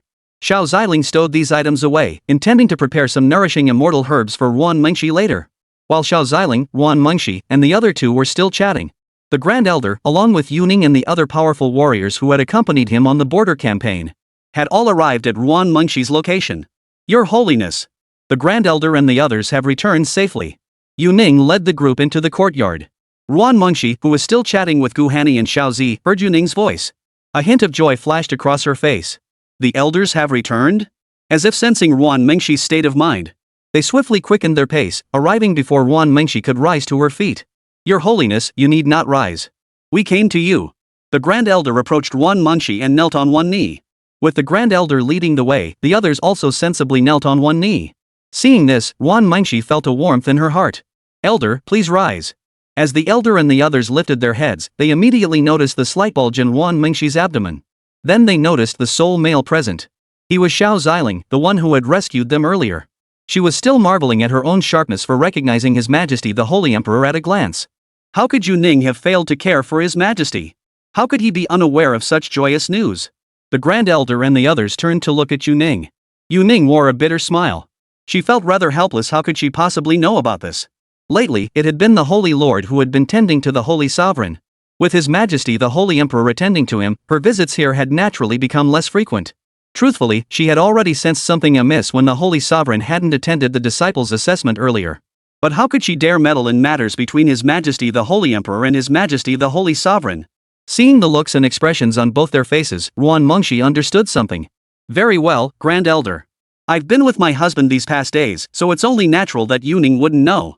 The Grand Elder nodded with a smile, but she still secretly transmitted a message to Yuning. I'll deal with you later. Yuning waved her hand dismissively, her smile undimmed. They had known each other for far too many years. They understood each other's personalities inside out. Elder, why did you return so late this time? Your Holiness, it was our fault this time. Certain matters delayed us. We failed to return in time even for the blood slaughter sect's attack. Please punish us as you see fit, Your Holiness. Please punish me, Your Majesty. Ruan Mengshi watched the crowd's reaction and felt a moment of helplessness. They had all journeyed to the border for the sake of the sacred land. Returning safely was all that mattered. The merits hadn't even been tallied yet. How could punishment come first? All right. You went to the border for the sake of the Holy Land. The important thing is that you all returned safely. Xiao Ziling glanced at the group with a faint smile, simultaneously using a terrifying psychic force to lift them to their feet. The Grand Elder and the others turned their gaze toward Xiao Ziling. Your Holiness. Xiao Ziling nodded. As they looked at Xiao Ziling, their eyes naturally fell upon Gu Hanni standing nearby. The Demon Clan Empress. The Grand Elder and the others exclaimed, their expressions tinged with shock. Back at the border, the Demon Empress's divine might had stunned all the powerful beings there. Single-handedly repelling several emperors, she had earned the title of the strongest beneath the pinnacle of emperor-level power. Some even speculated that even against peak emperor-level opponents, the Empress might be able to trade blows on equal terms. Of course, the might of those at the peak of the Great Emperor realm far surpassed that of ordinary Great Emperors. This was merely their conjecture. Oh, this is my friend. She also went to the border earlier. You've probably already met her. Ruan Mengshi smiled as she took Gu Hanni's hand. Greetings, Your Majesty the Empress. The crowd bowed to Gu Hanni, not merely out of respect for the Holy Sovereign and the Holy Lord. It was also because during the border incident, Her Majesty the Empress's prowess had earned the sincere admiration of everyone present. There's no need for such formalities. Gu Hanyang smiled at the crowd. Your Imperial Majesty's prowess back then truly astonished us all. Gu Hanyang smiled modestly. You flatter me. By the way, Your Holiness, Your Majesty. We have another matter to report to you both on this visit. The Grand Elder turned to Xiao Ziling and Ruan Mengshi, his expression turning serious. What is it? Seeing the Grand Elder's solemn expression, Ruan Mengshi immediately concluded that he must have something significant to share with them. Your Holiness, have you heard of the Ancient Path? The Ancient Path? Ruan Mengshi began to ponder. She had indeed heard of the Ancient Path. But she didn't understand it. The Ancient Path opens at unpredictable intervals, perhaps every 10,000 years, or perhaps every 100 years. Gu Hanyang spoke up. Even Xiao Ziling knew little about this ancient path. Master, this ancient path holds many secrets. Xiao Tian whispered in Xiao Ziling's ear. Xiao Ziling nodded, eager to hear what they would say. Indeed. And the ancient path will open in exactly half a year. To others, half a year might seem like a long wait. But for powerful cultivators like them, half a year was but a blink of an eye. Especially for Xiao Ziling, who had long since lost any sense of time. Han Nian, have you researched the ancient path? Ruan Mengshi turned her gaze toward Gu Hanyan. Gu Hanyan nodded lightly. My master once told me that when the ancient path opens, the heavens fill with extraordinary phenomena and divine light bestows blessings. Each person blessed by this divine light receives a golden mark. Those bearing this mark may enter the ancient path. My master once entered the ancient path himself. Hearing Gu Hanyan's words, the others' expressions turned startled. They hadn't expected it to be like this. But what if the mark bearers have vastly different cultivation levels, say, a supreme being and a transcendent spirit? How would that be handled? A powerful figure following behind the Grand Elder raised an eyebrow. Chapter 28, Chapter 153 6 months of secluded cultivation, major factions plot for the ancient path. At this remark, everyone nodded in agreement. If a powerhouse like Xiao Ziling entered and faced opponents like them or even disciples from the Yaoguan Holy Land, would there even be a point in going in? Wouldn't that be like walking into certain death? Better to stay put and cultivate where they were. I cannot say for certain. After all, my master was the previous demon emperor of the demon clan. His rivals in this world were the strongest beings across the entire Xianhuang realm. As for how formidable those opponents were, I cannot say. Hearing Gu Hanyan's words, the others began to ponder. They weren't pondering whether they'd enter the ancient path if given the chance to receive a blessing. They had already lived most of their lives. If they didn't pursue higher realms in their remaining days, life would be utterly meaningless. But now they worried, if they perished on the ancient path, what would become of the Yaoguan Holy Land? They hadn't found successors yet. Yet if they sent the younger generation into the ancient path, what if something went wrong? While everyone was still pondering this, Gu Hanyang spoke again, interrupting their thoughts. But I recall my master mentioning that while his cultivation speed wasn't top tier, it still far surpassed that of other geniuses. Yet within the ancient path, there were still other geniuses whose strength surpassed his, whose cultivation far exceeded his own. Gu Hanyang stated. This sent a collective gasp of astonishment through the crowd. The previous demon emperor, he actually had rivals on the ancient path, and not just a few. The crowd instantly exchanged stunned glances. Alright, everyone, no need to be nervous. Xiao Ziling turned his gaze toward the group, and the group turned their gaze toward Xiao Ziling. He had just learned this news about the ancient path from Xiao Tian. The blessings bestowed when the ancient path opens tend to favor individuals of similar cultivation levels each time. Some may suppress their cultivation to remain stagnant, waiting for these opportunities. Xiao Ziling stated calmly. Ruan Mengxi and Gu Hanni both nodded in agreement. Even the Grand Elders found this statement compelling. They had witnessed factions employing secret techniques to induce their offspring into deep slumber, preserving their cultivation levels to suppress advancement, all to secure better opportunities. They would use secret arts to place their offspring into deep slumber, waiting for the opportune moment to awaken them. Such methods were not entirely unknown to them. Elder, you've been fighting at the border for so long. Now that you've finally returned, please take some time to rest properly. When the ancient path opens, we'll make our plans then. Ruan Mengxi smiled softly. The Grand Elder nodded instinctively, but quickly shook her head. No. Your Holiness, you are the one who should be resting most carefully right now. Take care of yourself. Leave any matters to me and Yuning. Concern flashed across the Grand Elder's face. Everyone else also turned their gaze toward Ruan Mengxi. Yes, Elder, rest assured. Besides, my sister and husband are here with me. The Grand Elder glanced at Xiao Ziling, then nodded at Ruan Mengxi. Your Holiness, we shall continue to rely on your care for the Holy Sovereign. Should anything arise, please do not hesitate to instruct us. The Grand Elder looked at Xiao Ziling and said. Xiao Ziling nodded solemnly. Then the Grand Elder and the others, along with Yu Ning and the others, departed from this place. It was time for some quiet cultivation at the Yaoguang sacred ground. The events of recent days had been overwhelming. It was time to use the next half year to properly recover. The elders of the Yaoguang sacred ground had also received some news. First, the return of the first elder and her companions. Within the sanctuary, aside from the Holy Sovereign and the Holy Lord, only the first and second elders held authority and influence. Unless there were major affairs concerning the sect, the Yaoguang Emperor rarely intervened anymore. She was currently deep in seclusion, diligently cultivating in her meditation chamber. Midway through her cultivation, she suddenly opened her eyes and slowly turned her gaze toward the distance. It seems they have all made their preparations. Alas, the ancient path has opened, yet even emperor-level powerhouses may perish within it. This opportunity for ascension to immortality is never so easily attained. Empress Yaoguang murmured to herself. She could sense waves of terrifying pressure emanating from the direction of the primordial imperial dynasty. She had previously received some assistance from Xiao Ziling. Her latent ailments had significantly improved, and she had begun attempting to break through to a higher realm. Though she was old, she refused to be held back by these youngsters. A rare stillness descended upon the Yaoguang sacred ground. Each disciple now focused intently on their own cultivation. Ruan Mengxi had the Grand Elder and others distribute the treasures among the disciples within the sanctuary. This included the powerful individuals who had returned from the border. This made the disciples and elders alike feel that joining the Yaoguang Holy Land was the wisest choice they had ever made. One by one, they immersed themselves in cultivation. They vowed not to emerge from seclusion until they broke through to new realms. Meanwhile, Xiao Ziling continuously prepared divine medicines for Ruan Mengxi and Gu Hanni to nourish their pregnancies and replenish their bodies. He ensured both women replenished their bodily nutrients. Originally, Gu Hanyang had intended to stay longer to accompany the two women in Ze. But now that Ze was also focused on cultivation, and the demon clan had preparations to make for the ancient path, she must now return to the demon clan's sacred land. Han Nian, you must be extremely cautious.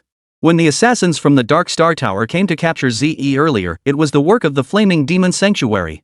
Gu Hanyang froze, then anger flared in her eyes. How dare they lay a finger on her family? Did they really think she had no temper? Xiao Ziling had already left a mark on Han Nian, allowing him to sense her safety. This way, he could appear by her side at any moment. Yet he still felt uneasy, so he had also left a strand of power within Gu Hanyang. If you ever need anything, you can summon this power at any time. Once Sierra is feeling better, we'll come find you together. Xiao Ziling kissed Gu Hanyang lightly on the forehead. Gu Hanyang nodded shyly before quickly departing. She feared that if she stayed any longer, she might once again succumb to her husband's charms. Han Nian will definitely seek out the flaming demon sanctuary. With that power, she'll be able to act independently. Master, we truly must cultivate successors for the first and second mistresses. Only then can we ease their burdens. Xiao Tian spoke as he watched Gu Hanyang depart. Xiao Ziling nodded. It was indeed time to make preparations. While the Yaoguang sanctuary remained in seclusion, various factions had already begun scheming over the ancient path. Within the Eternal Life Secret Realm, a slumbering prodigy had awakened. Su Koan and numerous other great masters were all awaiting his arrival. At that moment, Su Koan was still playing chess with the elderly man. A figure of striking beauty and radiant presence emerged, his brow bearing the unshakable confidence of an undefeated legend. Father! Ji, you're awake? How do you feel? Su Koan turned his gaze toward Su Ji, his eyes brimming with concern. Chapter 29, Chapter 154 The Secret Realm of Immortality and the Awakening Genius of the Ancient Imperial Clan. I feel okay, just like I've been asleep for ages. Su Ji cracked his neck and flexed his wrists. A confident smile remained fixed on his face. After all, even in his slumber, he had already defeated all the prodigies of the younger generation. It could be said that among the younger generation, there was virtually no one who could stand against him. But that was only within the Eternal Life Secret Realm. Rumors outside suggested there were still many geniuses out there. It's a pity I wasn't chosen by the ancient path earlier. Otherwise, I could have tested my skills against those prodigies. A look of regret flashed across Su Ji's face. The other experts nodded in agreement. They had witnessed Su Ji's prowess back then. His strength was truly beyond comparison with ordinary geniuses. Those outsiders are nothing special. Quite right, quite right. With Jir's talent, defeating the ancient imperial clan and those so-called sacred lands and hidden families would be a mere trifle. The group laughed in agreement. Even Su Ji's father, Su Koan, remained largely silent. Clearly, he shared the same view. Over the years, he had studied the prodigies of the ancient imperial clan. In his eyes, they were nothing special. As for those secluded clans, he hadn't noticed any prodigies emerging from them. Instead, their internal strife had only intensified. Young Ji, don't be so overconfident just yet. The outside world isn't as simple as you imagine it to be. The Eternal Emperor turned his gaze toward Su Ji, who had always been supremely confident, his eyes brimming with arrogance. The moment he saw the Emperor of Longevity, all his pride and arrogance instantly retreated. Su Ji greets the senior. Su Ji bowed respectfully to the Emperor of Longevity with a faint smile. A faint smile touched the Emperor of Longevity's weathered, wrinkled face. Not bad. It's good for a young man to have pride. One with such backbone will never be defeated by others. Hearing the Emperor of Longevity's praise, both Su Koan and Su Ji's faces broke into smiles. However, there's a vast difference between pride and arrogance, and between arrogance and conceit. Pride is built upon one's strength, while arrogance is built upon one's confidence. Arrogance, however, only breeds incompetence. The Emperor of Longevity smiled faintly, then turned his gaze toward Su Ji and Su Koan. Su Koan lowered his head, knowing the Emperor of Longevity was admonishing him. Had he not been so arrogant back then, perhaps he wouldn't have lost to those from the primordial imperial dynasty. Su Ji's eyes flashed with resolve. He nodded emphatically. The immortal emperor's words had struck a chord within him. This time, he would prepare thoroughly and utterly crush those ancient imperial clans beneath his feet. Rest assured, elder. The lessons father learned, Ji has engraved them deep within my heart. Su Koan gazed into his son's resolute eyes. A look of relief and satisfaction spread across his face. Even the Emperor of Longevity, who had traversed the world for most of his life, nodded with satisfaction. The Xianhuang realm hasn't been peaceful lately. First, that mysterious demon god power, then the chaos body. And now, immense pressure ripples emanating from the demonic tribes. A chill flickered in the Eternal Emperor's eyes. If my perception serves me correctly, the aura erupting from the demon clan might belong to a peak emperor-level powerhouse or even a legendary immortal. Su Koan spoke solemnly. Though these words seemed wildly exaggerated, they did not strike the others as absurd. The energy fluctuations they had witnessed had already surpassed the bounds of their comprehension. Recently, even the strongest at the peak of the Emperor realm have begun to fall. They found nothing strange in this, but it startled Su Ji. Immortals actually appearing. How could this be possible? Whatever this being is, one thing is certain, it's a powerhouse on par with my own strength. The Emperor of Longevity murmured. You may withdraw for now. Await news of the ancient path. As for the secrets of ascension, it is time for us to act. Oh, Jir, be wary of that prodigy radiating divine demonic power and possessing the demon god's aura. She might be even more terrifying than the chaos body. Su Ji nodded. I understand, but I won't avoid her. Fear before battle, that's not my style. The great Emperor of Immortality smiled. Su Koan, your son is just like you, perhaps even more resolute. I've said what needed to be said. What you do next is up to you. At the Emperor of Longevity's signal, the group began to depart.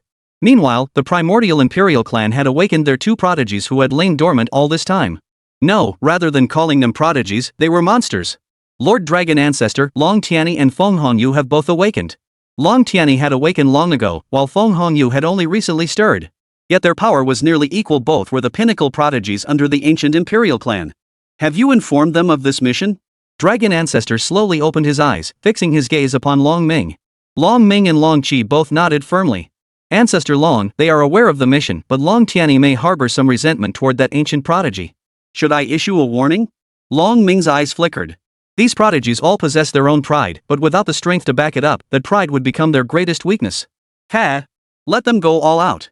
If they can defeat that one, it will prove their strength is sufficient to inherit the positions of those ancient emperors. If they fail, it will also give her a chance to stretch her legs. The Dragon Ancestor spoke calmly.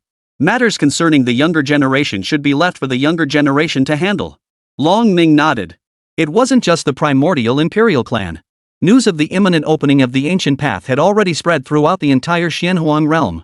This matter differed from the recent incident involving the ultimate imperial weapon. Imperial weapons remain imperial weapons forever, but rumors swirled that the ancient path held secrets to ascension to immortality. Countless powerful beings had perished within it. If one could enter and obtain even a single treasure, the rewards would be immeasurable. Yet only the most exceptional geniuses or powerhouses 1 in 10,000 can gain entry. News of the ancient path's imminent opening has already stirred the powerful figures of numerous factions. Even some prodigies and great beings who had long been sealed away have begun to emerge, preparing for the imminent opening of the ancient path. While major factions were still in the midst of intense preparations. Within the Yaoguang sacred land, Xiao Ziling spent his free moments instructing Xiao Ziyi in cultivation. The rest of his time was either spent communicating telepathically with Gu Hannian or attentively caring for Wan Mengxi. Though the two children within Wan Mengxi's womb had yet to be born, they had already imprinted Xiao Ziling's aura. Beyond this, the plaza of the Yaoguang Holy Land had already gathered a multitude of disciples. Even numerous elders had arrived.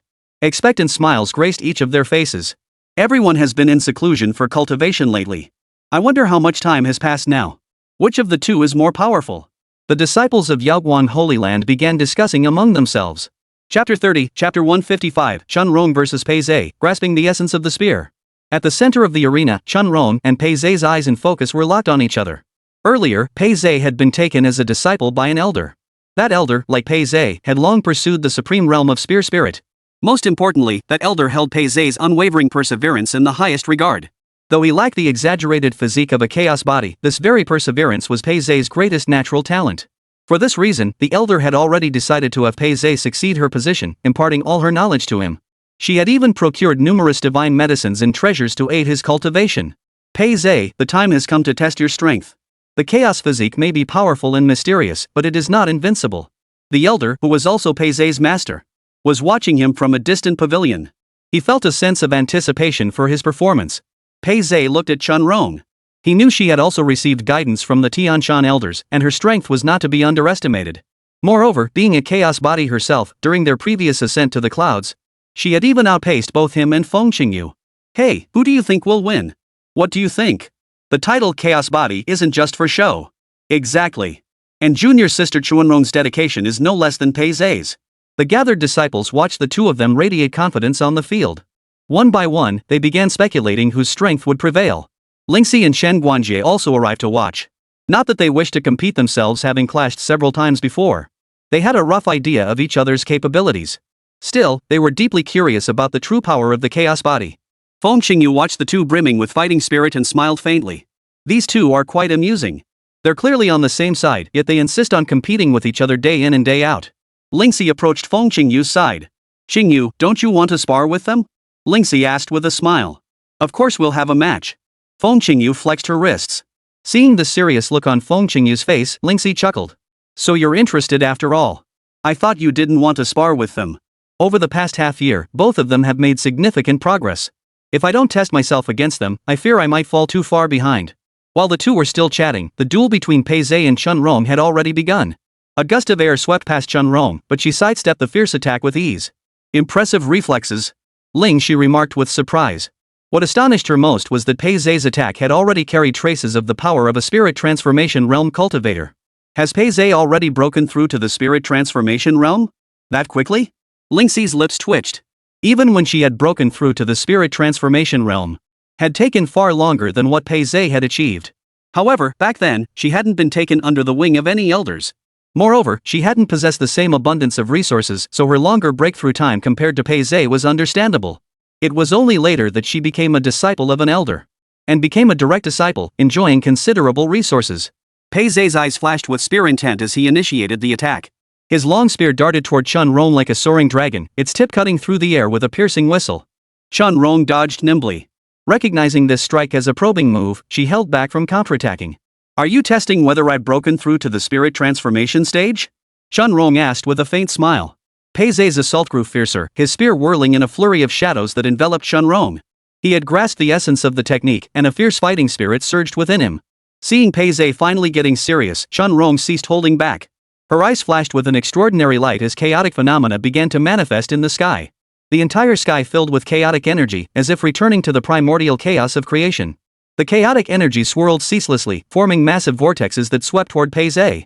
Feeling this immense force, Pei Zhe was startled, yet he did not retreat. Is this the chaos body? Pei Zhe felt a twinge of embarrassment. The chaos body carried an overwhelming aura of authority. Even if it is the chaos body, I fear it no less. He flickered the spear in his hand, its tip bursting with brilliant light as the spear intent within him fully unleashed. The surrounding space crackled with a series of shattering sounds. The elder who had been guiding Pei Zhe, upon witnessing the spear intent radiating from him, his eyes welled up with tears. Little Zhe, you have fully grasped the essence of intent. Once you comprehend the spear's soul, my position will rightfully be yours. The assembled crowd was utterly stunned. To grasp the essence of the spear at such a young age. Though merely at the threshold, it was astonishing enough to leave everyone speechless. Lingxi's eyes flickered. Among those she had seen, perhaps only Zi had grasped the essence at this age. Pei Zhe's spear intent enveloped him as countless sharp spear energies converged at the tip, colliding with the chaotic chi and erupting in thunderous booms. Such immense power, is this the true might of the chaos physique? Feng Qingyu exclaimed from afar. Truly worthy of the chaos body. With this manifestation, even Pei Zhe, who has grasped the essence, is no match for it, Lingxi remarked with admiration. Pei Zhe gritted his teeth, mustering every ounce of strength to withstand the chaotic energy's assault. Suddenly, his master's teachings flashed through his mind, sparking an idea. He drew a deep breath, merging his spear's realm with the weapon itself. Instantly, blazing flames erupted along the shaft. Break! Pei Zhe roared, thrusting his spear fiercely toward the heart of the chaos chi. This strike channeled every ounce of his strength and conviction. The chaos chi was pierced clean through, leaving a gaping hole. Pei Zhe seized the opportunity to charge through, closing in on Chun Rong. Chun Rong watched Pei Zhe break through, yet she did not lower her guard. A long sword materialized in her hand. She swung the blade, its shadow as sharp as frost, clashing fiercely with Pei Zhe's spear. The clash of blade and spear rang out crisply, sparks flying everywhere. Pei Zhe's spear intent surged like a raging river, relentless and unbroken, while Chun Rong's chaotic energy flowed through her sword. Pei Zhe is about to lose. Lingxi observed the scene calmly. Pei Zhe is losing? That can't be, senior sister. Isn't he still holding the advantage? Feng Qingyu frowned, but as soon as she spoke, she too noticed the problem. The gun intent emanating from Pei Zhe was steadily weakening. He was no Xiao Ziling. His cultivation at the spirit transformation realm was simply insufficient to sustain his gun intent for even half a battle. Chun Rong, on the other hand, had maintained an expression of calm composure throughout. She seemed more intent on helping Pei Zhe consolidate his gun intent. Otherwise, she could have ended the fight long ago. Pei Zhe seemed to sense this too, yet a smile slowly spread across his face. He had never felt such exhilaration. Ha ha ha. The essence of the spear. Startling like a dragon, piercing through 10,000 mysteries. Chapter 31, Chapter 156, The Ancient Path Opens, Blessings Descend, Mark Acquired. Excitement flooded Pei Zhe's face. The spear in his hand was enveloped by surging spiritual energy. His own realm had reached an extreme peak. A palpable heat radiated from his body. His current state had already surpassed the limits of his physical body. This sacred weapon was given to me by His Majesty the Holy Emperor. I will not dishonor it. Pei Zhe gritted his teeth, his face etched with boundless fighting spirit. The elder who had taken him as a disciple witnessed this scene. He sighed inwardly, preparing to catch Pei Zhe should he fall. I will give it my all as well. Chun Rong's expression turned serious as she focused all her attention. Chaotic energies swirled around her, and patterns of chaos emerged on her face. Divine beings appeared in the sky. Pei Zhe roared, thrusting his spear fiercely toward Chun Rong. Where the spear tip passed, space itself tore open in countless tiny fissures. Chun Rong continuously drew in the chaotic energy surrounding her. Facing Pei Zhe's attack, she made no attempt to evade. She swung her sword with all her might. Chaotic energy surged forth from the surrounding void with the strike. The two terrifying forces collided without pause. They surged toward each other like a tiger devouring its prey and a wolf being driven away. This is bad. Their power is simply too outrageous. Lingxi exclaimed in shock, then swiftly moved before the gathered disciples. She extended her hand, releasing her spiritual energy. A barrier of spiritual energy materialized around them. All the disciples watching nearby sensed something was amiss. They all began retreating to the rear. These two are beyond ridiculous, muttered some newly joined disciples of Yaoguan Holy Land. We all joined the Yaoguan Holy Land on the same day. Why are you two so much more skilled? Just then, to prevent the two from getting hurt, Pei Zhe's master instantly appeared before them. Boom! Both terrifying forces slammed into Pei Zhe's master. Even the aftershock alone was nearly too much for them to withstand. Xuanrong stumbled back dozens of meters before steadying herself. Though Pei Zhe also regained his footing swiftly, the immense impact still sent him stumbling several steps. His body swayed precariously. Seeing this, the elder hurried forward and steadied Pei Zhe. You fool, friendship comes first, why take it so seriously? The elder looked at Pei Zhe and shook his head helplessly. I'm sorry, master. I just wanted to get one thing right, done well. Ha, you've done quite well already. Pei Zhe nodded with a smile, then passed out. The elder hoisted Pei Zhe onto his back. Xuanrong, thank you for guiding Pei Zhe. The elder looked at Chunrong with gratitude. Chunrong was taken aback. She hadn't even felt like she'd done anything. There's still quite a gap between Pei Zhe and you.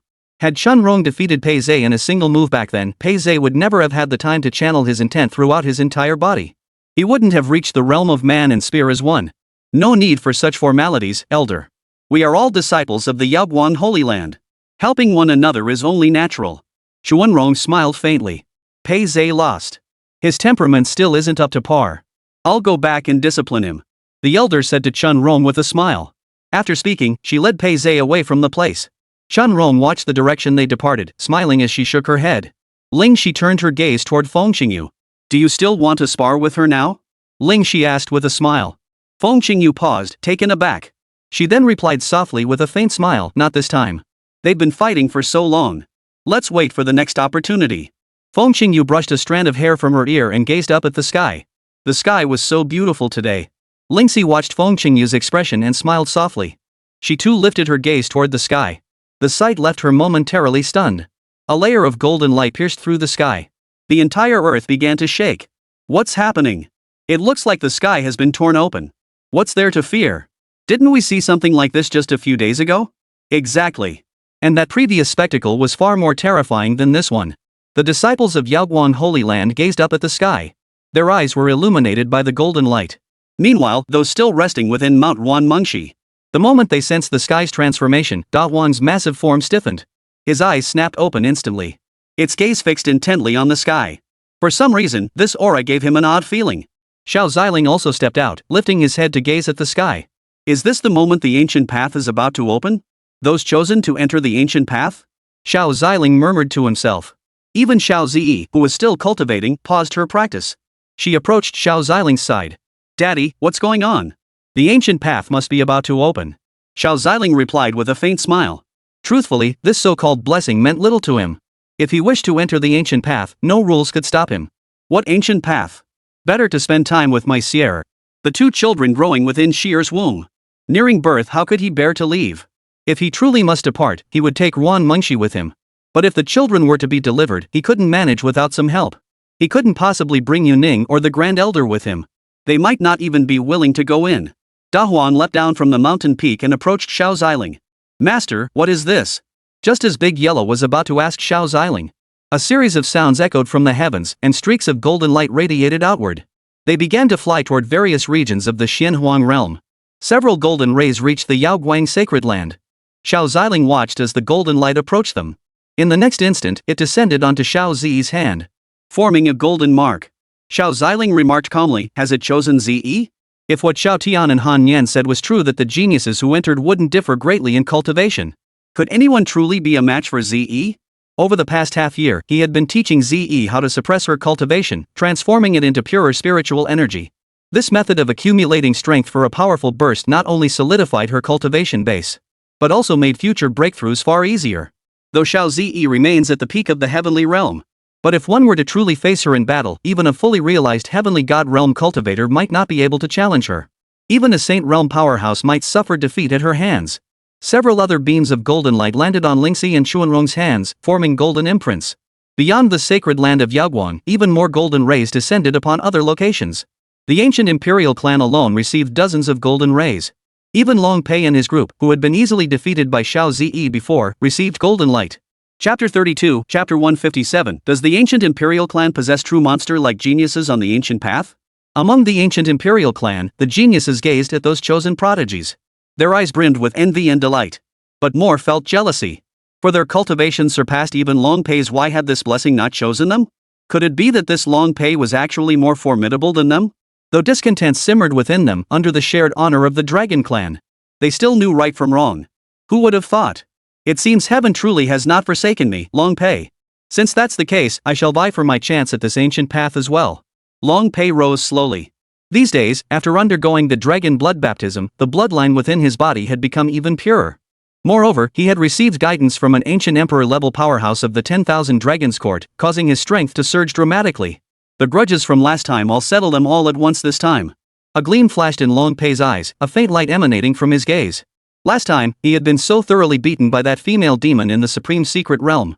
This time, he would wash away that humiliation. Heh, Long Pei. I've only been gone a moment, and you've already gotten so full of yourself? Long Tianyi strode in slowly. Upon hearing Long Tianyi's voice, Long Pei's entire body tensed. He instantly forgot the joy he'd felt moments ago upon receiving the mark. He lowered his body as far as possible, bowing respectfully to Long Tianyi. Brother Tianyi. Behind Long Tianyi followed a woman dressed in a vibrant red gown, adorned with lavish attire and makeup. She was Feng Hongyu. Both were long-sealed prodigies of the ancient Imperial clan. They had been waiting for this pivotal moment and the arrival of the Golden Age to emerge and seize greater opportunities. To ascend to even greater heights. Had it not been for the figure within the ancient path, they both possessed an extremely high probability of inheriting the position of the ancient emperor. But now, there was that truly legendary prodigy within the ancient path. The nightmare of all prodigies. Should she awaken successfully, she would sweep away countless rivals. Even the dragon ancestor acknowledged back then that if she were allowed to grow, the dragon ancestor's position within the primordial Imperial clan would likely have to be relinquished. Long Pei, I've told you before the reason you've received so many opportunities and assistance. It's not because your talent is particularly outstanding, but because you're still relatively young. Long Tianyi radiated an aura of unfathomable depth, his entire presence exuding danger. If we were to truly compare, those prodigies outside might not be any worse than you. Long Pei lowered his head, unable to deny the truth in Long Tianyi's words. The Dragon Clan possessed too many prodigies. Any one of them, placed in the outside world, could be treated as a prized asset by the sacred lands. They could even serve as trump cards. Yet within the primordial Imperial clan, they didn't even qualify to be considered top-tier prodigies. At the same time, Long Pei noticed the golden markings on Long Tianyi and Feng Hongyu's arms. This clearly indicated that both of them had been chosen by the ancient path. They were permitted to enter the ancient path. This realization instantly crushed the pride that had just begun to swell within Long Pei. He had assumed that his opportunity to enter the ancient path was solely due to his own innate talent. It seemed the ancient Imperial clan never lacked for geniuses. Train diligently and strive to enter the ancient path. Don't hold us back.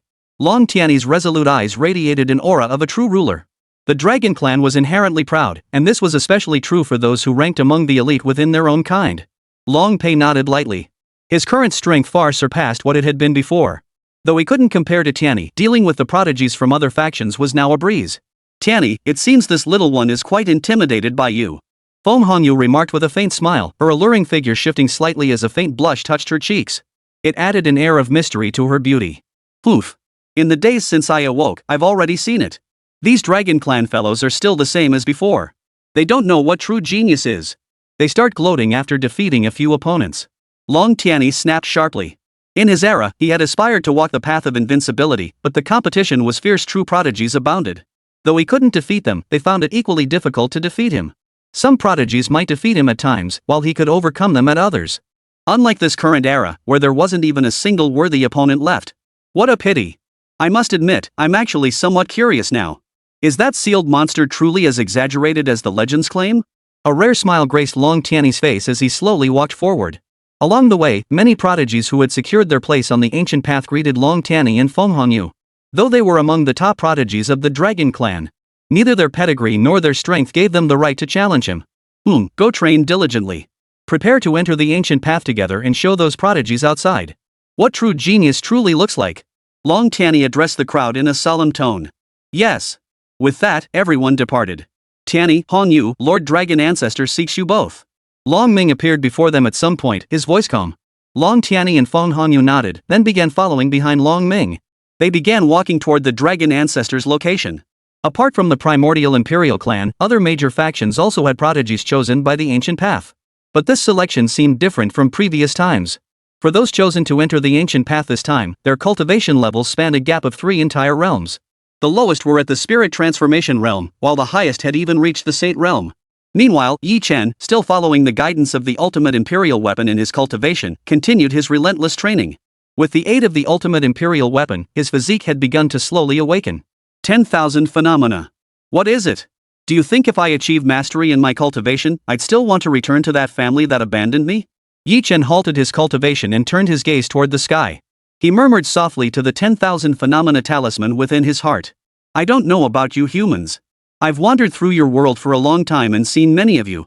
But in my understanding, the most difficult thing for you humans to handle is emotion. The 10,000 phenomena talismans pondered for a moment before speaking.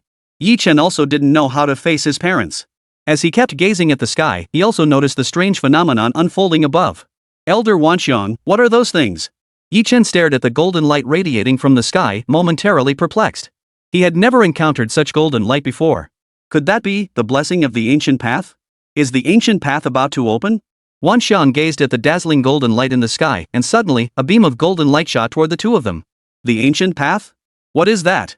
As Yi Chen looked on in confusion, a beam of golden light landed on the back of his hand. It formed a golden mark. So, we can enter the ancient path too. A flicker of excitement danced in Wanxiang's eyes. With him present, who could possibly stand against him within the ancient path? Chapter 33, Chapter 158 I can enter the ancient path too? Celestial prodigies head for the ancient path. Wanxiang looked at Yi Chen, who was currently only at the cavern realm. From what he had learned from those humans, most humans who could enter the ancient path were not too far apart in strength. Even if there was a significant gap in strength, as long as he didn't encounter an emperor-level powerhouse, he would be unrivaled within the ancient path. Senior Wanxiang, should we proceed to this so-called ancient path? Yi Chen asked Wanxiang with a faint smile. After spending half a year together, their relationship had grown considerably warmer. However, Wanxiang's current feelings toward Yi Chen were largely utilitarian. Back when Wanxiang helped Yi Chen undergo the bone marrow cleansing and rebirth, he had already implanted special runes within Yi Chen's body. This would allow him to sever ties with Yi Chen in the future, or even control him entirely. But if Yi Chen truly grew beyond his expectations, then remaining by Yi Chen's side indefinitely was not entirely out of the question. Of course we'll go. But I imagine the prodigies who can reach that place now won't be too formidable, at least not for you. Wanxiang remarked with a faint smile. Yi Chen glanced at his own fist. He could indeed sense that he had undergone significant changes compared to before. If he were to face the former patriarch of the Blazing Sun sect, no, the Blazing Sun old fiend, he could easily suppress him. He could even utterly crush him. Alright, then let's go explore. See what makes the geniuses beyond these barren mountains and wildlands so special. Yi Chen let out a proud laugh before departing. He began following the markings guidance toward the so-called ancient path. Though I feel there's still a vast gap between me and those powerhouses I encountered back then, just give me more time, they'll all end up trampled beneath my feet. Golden light began spreading across the Xianhuang realm, possibly heading toward the major powers. They might also be heading toward sects, empires, and sacred lands, including the 100 Flowers Holy Land, the Thunder Holy Land, the Summer Empire. Golden light descended upon all manner of factions. And even the Buddhist disciple previously subdued by Xiao Ziling Pros saw golden light descend upon his Buddhist Holy Land. The Buddhist sect primarily emphasized karmic connections. They had long foreseen that Pros would inevitably face a calamity within the supreme secret realm. If he could overcome that calamity, he would soar straight to the heavens, rising to the skies. Should he fall, he would return to dust. Amitabha. The golden age of Buddhism is finally upon us. Well said, well said. Let Fu Xiu and Yuan Gang take the young ones on a journey, as our Lord commands. The Buddha's master surveyed the assembly of powerful beings around him. Closing his eyes, he murmured, that terrifying being from long ago still lingers in the Xianhuang realm. Whether that is for good or ill, I cannot say. Our Buddhist sect covets neither worldly affairs nor dust. We shall not provoke him. A great Buddhist master remarked calmly. True. Recently, I sense the true destiny destined to inherit the Buddha's throne is about to emerge. You may now go forth to observe. Seize an opportunity to bring him back. We understand. Meanwhile, within the sacred grounds of Yaoguang, Xiao Ziling remained unaware of the commotion unfolding outside, his mind momentarily lost in thought. Because a golden light was actually flying toward him. Then, under the stunned gazes of Ruan Mengxi and Xiao Zi, it landed precisely on Xiao Ziling's hand, forming a golden imprint. At the same time, Xiao Ziling sensed the location of that ancient path. What does this mean? Is this telling me to go clean up those prodigies? Xiao Ziling's face twitched. Master, this. I don't know either. Xiao Tian scratched his head, staring at the golden mark on Xiao Ziling's arm. Even she was confused. Logically speaking, the chosen one's strength shouldn't be too far off. The ancient path opened specifically to select a suitable candidate, one who could ascend to immortality in the future and protect the Xianhuang realm. This was the very will of the Xianhuang realm itself. So why would it choose her master? What difference was there between this and simply handing it over to her master? Very well. Since Ze can go too, I shall accompany them, Xiao Ziling said indifferently. He then turned and walked over to Ruan Mengxi's side, gently caressing her cheek with his hand. Husband, hold me. Ruan Mengxi opened her arms, her face radiating tenderness.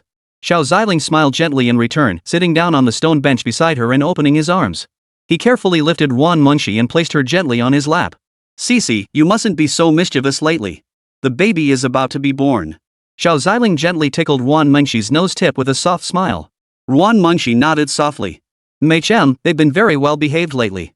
Ruan Mengxi lay there in Xiao Ziling's embrace. The child within her womb seemed to sense Xiao Ziling's presence. This feels so familiar, so warm. Is it Daddy? The two inside seemed to be calling out for Daddy. They stirred gently within Ruan Mengxi's womb.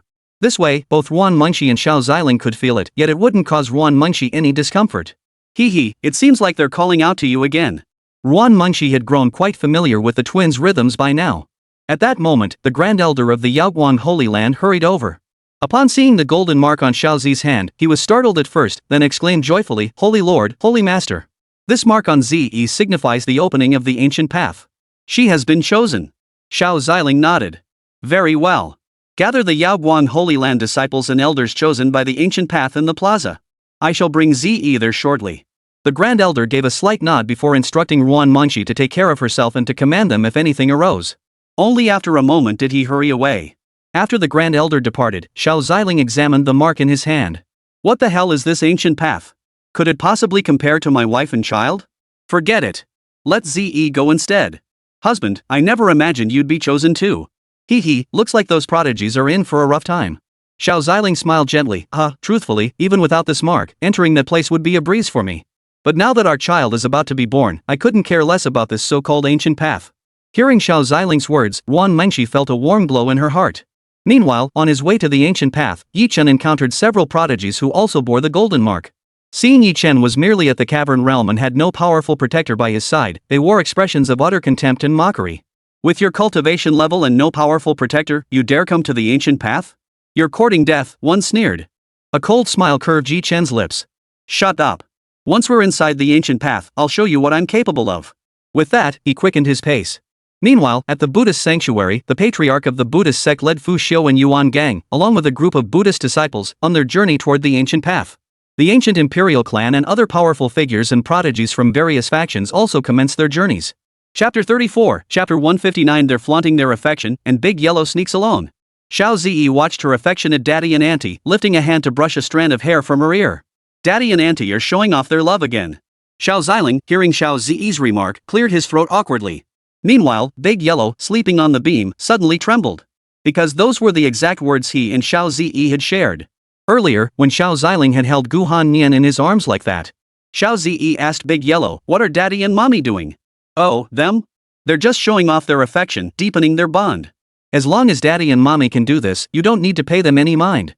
At that moment, Dawan's words left Xiao Zi utterly dumbfounded. But she nodded in agreement then. Later, she sought out Xiao Ziling to ask about it. Xiao Ziling's face darkened immediately, and he gave Big Yellow a wave of loving care. He gave the dog a thorough scolding. By the way, husband, Ze has also been selected. If you don't go with her, I won't feel at ease about her. Ruan Mengxi looked at Ze with concern. Although Ze had endured many hardships before, precisely because of that. Ruan Mengxi and the others cherished Ze even more now, unwilling to see her suffer. Auntie, you're carrying my sisters now. Daddy needs to stay here to take care of you. Ze is grown up now, she's not the same as before. I can take care of myself. Xiao Ze said sensibly. Xiao Ziling smiled and ruffled her hair. Ze's right, Sheer. I'll accompany you at the Yaoguang sacred ground. Rest assured and focus on your pregnancy. Everything will be fine. Besides, I've left a backup plan for Ze. If anything happens, I can rush over immediately. Even if she's already entered the ancient path, I can go straight in. Ruan Mengxi hesitated for a moment before finally nodding lightly. Big Yellow rolled over on the beam and muttered under his breath, thank goodness they didn't bring up that lovey-dovey stuff again. Otherwise, I'd be in for another scolding. Da Huang. De Huang froze at the sound of Xiao Ziling's voice, his entire head turning shakily toward him. Master, you called? Yes. Zi is going to Gu Lu's place. Would you like to come along? Xiao Ziling glanced over at De Huang, who had overheard their conversation. Nah, that place is too boring. I'll just stay here and sleep. Xiao Ziling smiled faintly at Big Yellow's words. Alright then, Zi. This time, you'll have to go to the square by yourself to find the Grand Elder and the others. See what they say. This time, you'll be handling everything on your own. Xiao Ziling smiled as he extended his hand, clenching it into a fist. The two bumped fists. Xiao Zi nodded confidently. Don't worry, Daddy. I've got this. With that, she left the area and flew toward the center of Yaoguang Square. The instant Xiao Zi departed, Big Yellow rose and stretched lazily. Big Yellow, where are you headed? Oh, I'm a bit hungry. I'm going out to find something to eat. Don't worry about me. Da Huang chuckled before departing. Ruan Munshi looked at Xiao Ziling with puzzlement. Husband, where is Big Yellow going? Xiao Ziling smiled faintly. Oh, he's probably going to follow Zi and the others. Having lived with Big Yellow for many years, he knew that if the dog truly didn't want to go, it would have simply refused outright. So even Big Yellow is like that? Ruan Mengshi covered her mouth and giggled. Xiao Ziling smiled faintly too. Big Yellow, still so saying one thing but meaning another. He cared deeply about Zi's safety too. Xiao Ziling then retrieved a treasure from his own miniature world. What is this? The cosmic mirror, just a little trinket. Xiao Tian stared at the mirror Xiao Ziling had produced, his eyes wide with astonishment. Such a treasure was even more formidable than a divine artifact. Truly befitting his master, even a weapon he casually produced was this formidable. So this weapon is just a minor treasure? Then all my previous ones must be minuscule treasures. Xiao Tian tapped his finger and murmured softly. Ruan Mengshi gazed at the treasure Xiao Ziling had produced, her eyes brimming with curiosity. Xiao Ziling gazed at Ruan Mengxi's slightly dazed expression and gently stroked her cheek. With this cosmic mirror, we can see what happens to Zi and the others inside the ancient path. Xiao Ziling smiled faintly. He could monitor Zi's situation at any moment, but Ruan Mengshi couldn't see it. With this cosmic mirror, they could both witness it together. Moreover, Gu Hanni had mentioned she'd resolved matters with the demon clan and should arrive shortly. Then there would only be the three of them here. This artifact is surprisingly powerful.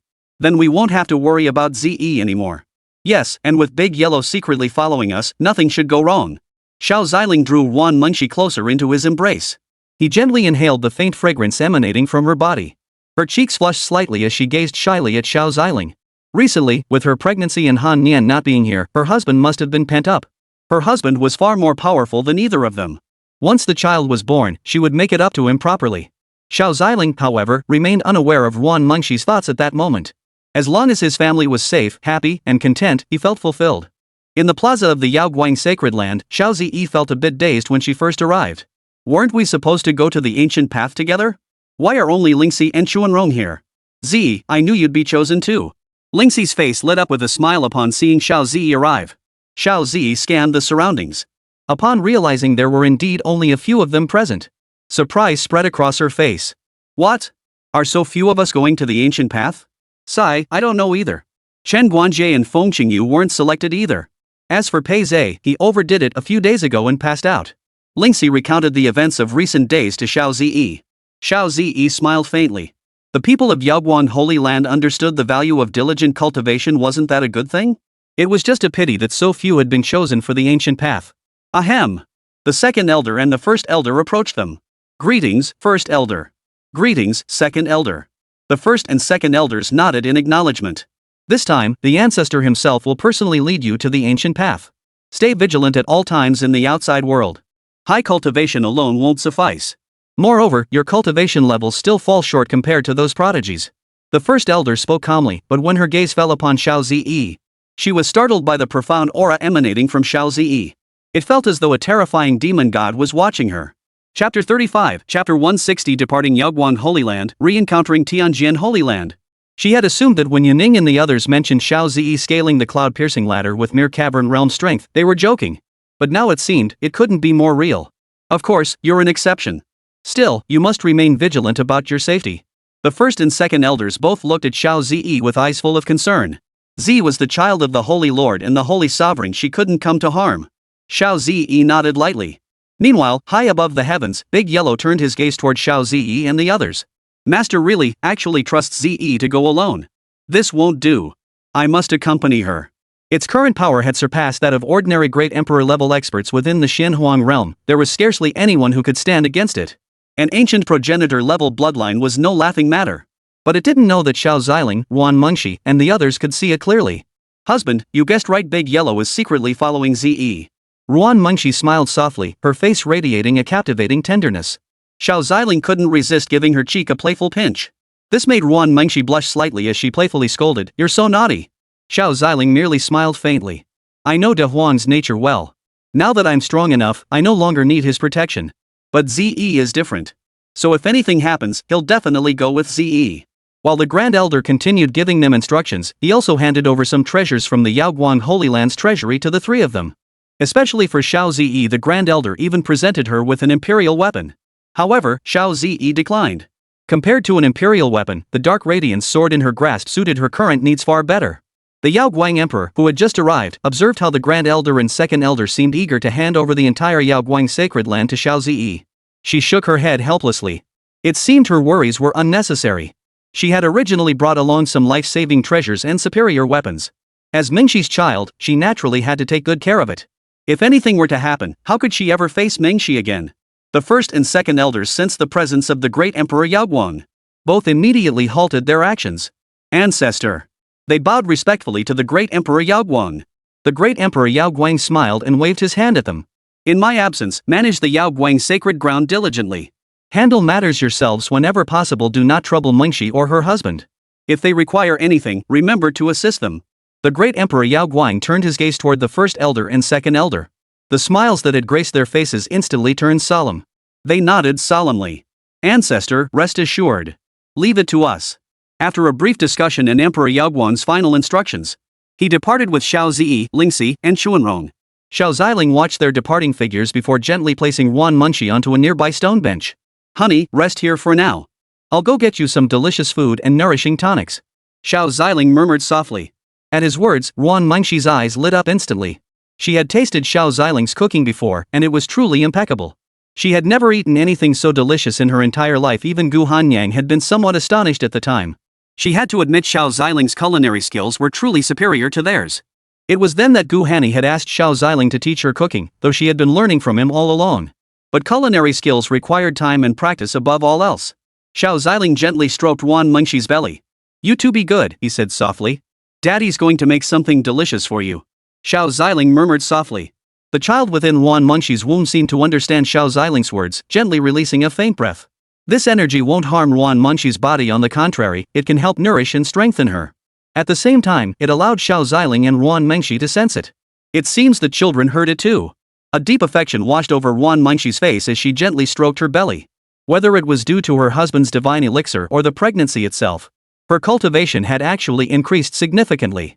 She had only recently broken through to the early stage of Great Emperor, yet now she had reached the peak of the late stage, not far from the pinnacle of Great Emperor.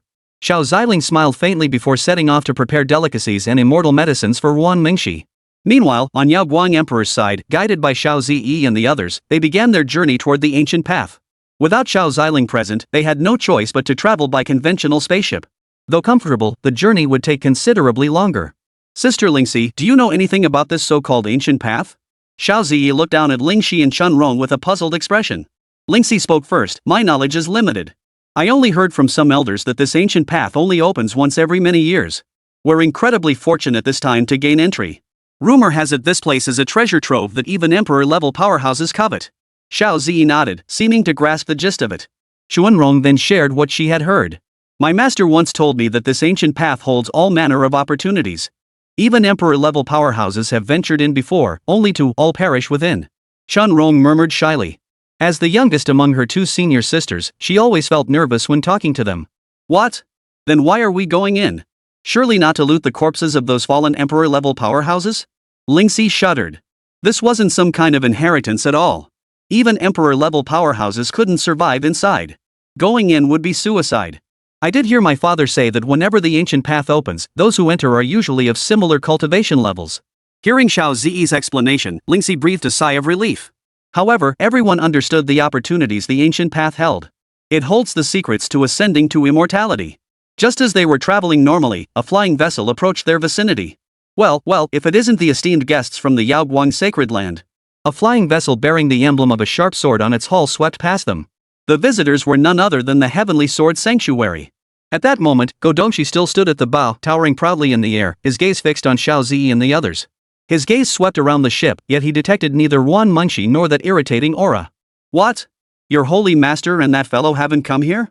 Seeing that Xiao Ziling hadn't arrived, Godongshi's arrogance flared up considerably. Meanwhile, at the Yaoguang Holy Land, the Yaoguang Emperor heard the commotion outside. He opened his exquisite eyes and looked over. Your aura shows no restraint, arrogant and overbearing. What are you? A cold glint flashed in the Yaoguang Emperor's eyes as he fixed his gaze upon Godongshi. Chapter 36, Chapter 161, Yaoguang the Great Emperor crushes Godongshi, powerhouses gather. Godongshi stared at the suddenly appearing Ice Queen woman with silver hair flying wildly and a gaze as piercing as falling ice. He instinctively recoiled under the Emperor Yaoguang's overwhelming aura. Emperor Yaoguang had held the title of emperor for quite some time now. Recently, with Xiao Ziling's assistance, not only had her past injuries been healed, she had also repaired some of her meridians. This restored her confidence, enabling her to break through to an even higher realm. Her current power far surpassed that of Godongshi, an emperor who had only recently broken through to the emperor realm. Even if Godongshi summoned the ancient patriarch of the Heavenly Sword Sanctuary, they might not be a match for the great Emperor Yaoguang. She was now vastly stronger than she had been days ago. Unlike prodigies like Wan Munshi and Gu Hanni, who possessed extraordinary natural talent, Godongshi had achieved his breakthrough primarily through the consumption of medicinal herbs and elixirs. His breakthrough to the great emperor realm relied heavily on consuming medicinal herbs and elixirs. His foundation was not particularly solid. Godongshi's mind raced frantically, yet he still couldn't recall who the woman before him truly was. How come all the young beauties these days are so incredibly powerful? Godongshi muttered to himself. Wan Munshi and that annoying guy's purple-haired fairy were one thing. But what about this silver-haired woman? He didn't know that the formidable figure before him was none other than Yaoguang the Great Emperor, who had already broken through to the late stage of the Great Emperor realm. Her cultivation breakthrough had also made her appearance look significantly younger. Her lifespan had also increased considerably. Poof. No matter what you are, if you keep barking like a dog in front of me, I won't hesitate to cripple you. Emperor Yaoguang showed no courtesy, her eyes fixed intently on Godongshi. Godongshi was instantly shaken by that gaze, his entire body trembling. His eyes widened as he finally recognized the woman before him. So it is the venerable ancestor of the Yaoguang Holy Land, the great Emperor Yaoguang. Godongshi bowed respectfully to the Yaoguang Emperor, feigning deference. The great Emperor Yaoguang saw right through Godongshi's little scheme. I heard that the venerable Yaoguang Emperor was nearing the end of his lifespan and had been in seclusion deep within the Yaoguang Holy Land? What? Is the Yaoguang Sacred Land truly so short-handed now that they need to summon you, venerable elder? After recognizing the great Emperor Yaoguang, Godongshi's fear vanished instantly. He might have held a measure of reverence for any living emperor of this era. But for these ancient beings nearing the end of their lifespans, he felt no fear whatsoever. Their lifespans are nearly spent, they can't possibly wield their peak strength. Even if you were once formidable, can you now muster even a tenth of that power? What? You dare challenge me, knowing I've personally come out? The great Emperor Yaoguang flashed before Godongshi, his icy gaze fixed upon him. A terrifying aura surged forth, crushing down upon Godongshi. The overwhelming pressure instantly forced him to his knees. Gritting his teeth, he stared in disbelief at the heel of the great Emperor Yaoguang's shoe. How is this possible? Her power is truly terrifying? Wasn't she supposed to be no different from those fossils? How dare she attack like this? The sound of surrounding space shattering echoed around them. Godongshi realized that the great Emperor Yaoguang's power hadn't diminished since the past. If anything, she was even stronger now. Holy Lord! The elders and disciples of the Heavenly Sword Sanctuary rushed to aid Godongshi. But the Emperor of Radiant Light's three quasi-imperial weapons blocked their path. These are Kuyo, Taina, Shatu. She is the great Emperor Yaoguang?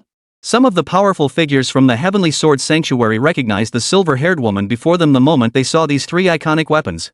Empress Yaoguang kicked Godongshi toward their spacecraft. Boom! Godongshi's body slammed directly into the Heavenly Sword Sanctuary's spacecraft. A cloud of dust billowed up. Cough cough. The others waved their hands to disperse the dust. Their eyes were filled with disbelief. Holy Lord! This Empress Yaoguang, her power is truly terrifying. They hurriedly helped Godongshi to his feet, only to see the Emperor of Yaoguang now surrounded by a swirling aura of divine law energy. The force of the law slithered like silver serpents, flickering with a mysterious and powerful radiance. Godongshi's lips were stained with blood, his eyes filled with terror and unwillingness. He never imagined that not only had the great Emperor Yaoguang not exhausted his lifespan, but his power was also so terrifying. I have matters to attend to today, so I shall not dwell on this. But if you dare challenge the Yaoguang Holy Land again, This old man will make the Heavenly Sword Sanctuary understand the consequences of provoking the Yaoguang Sanctuary.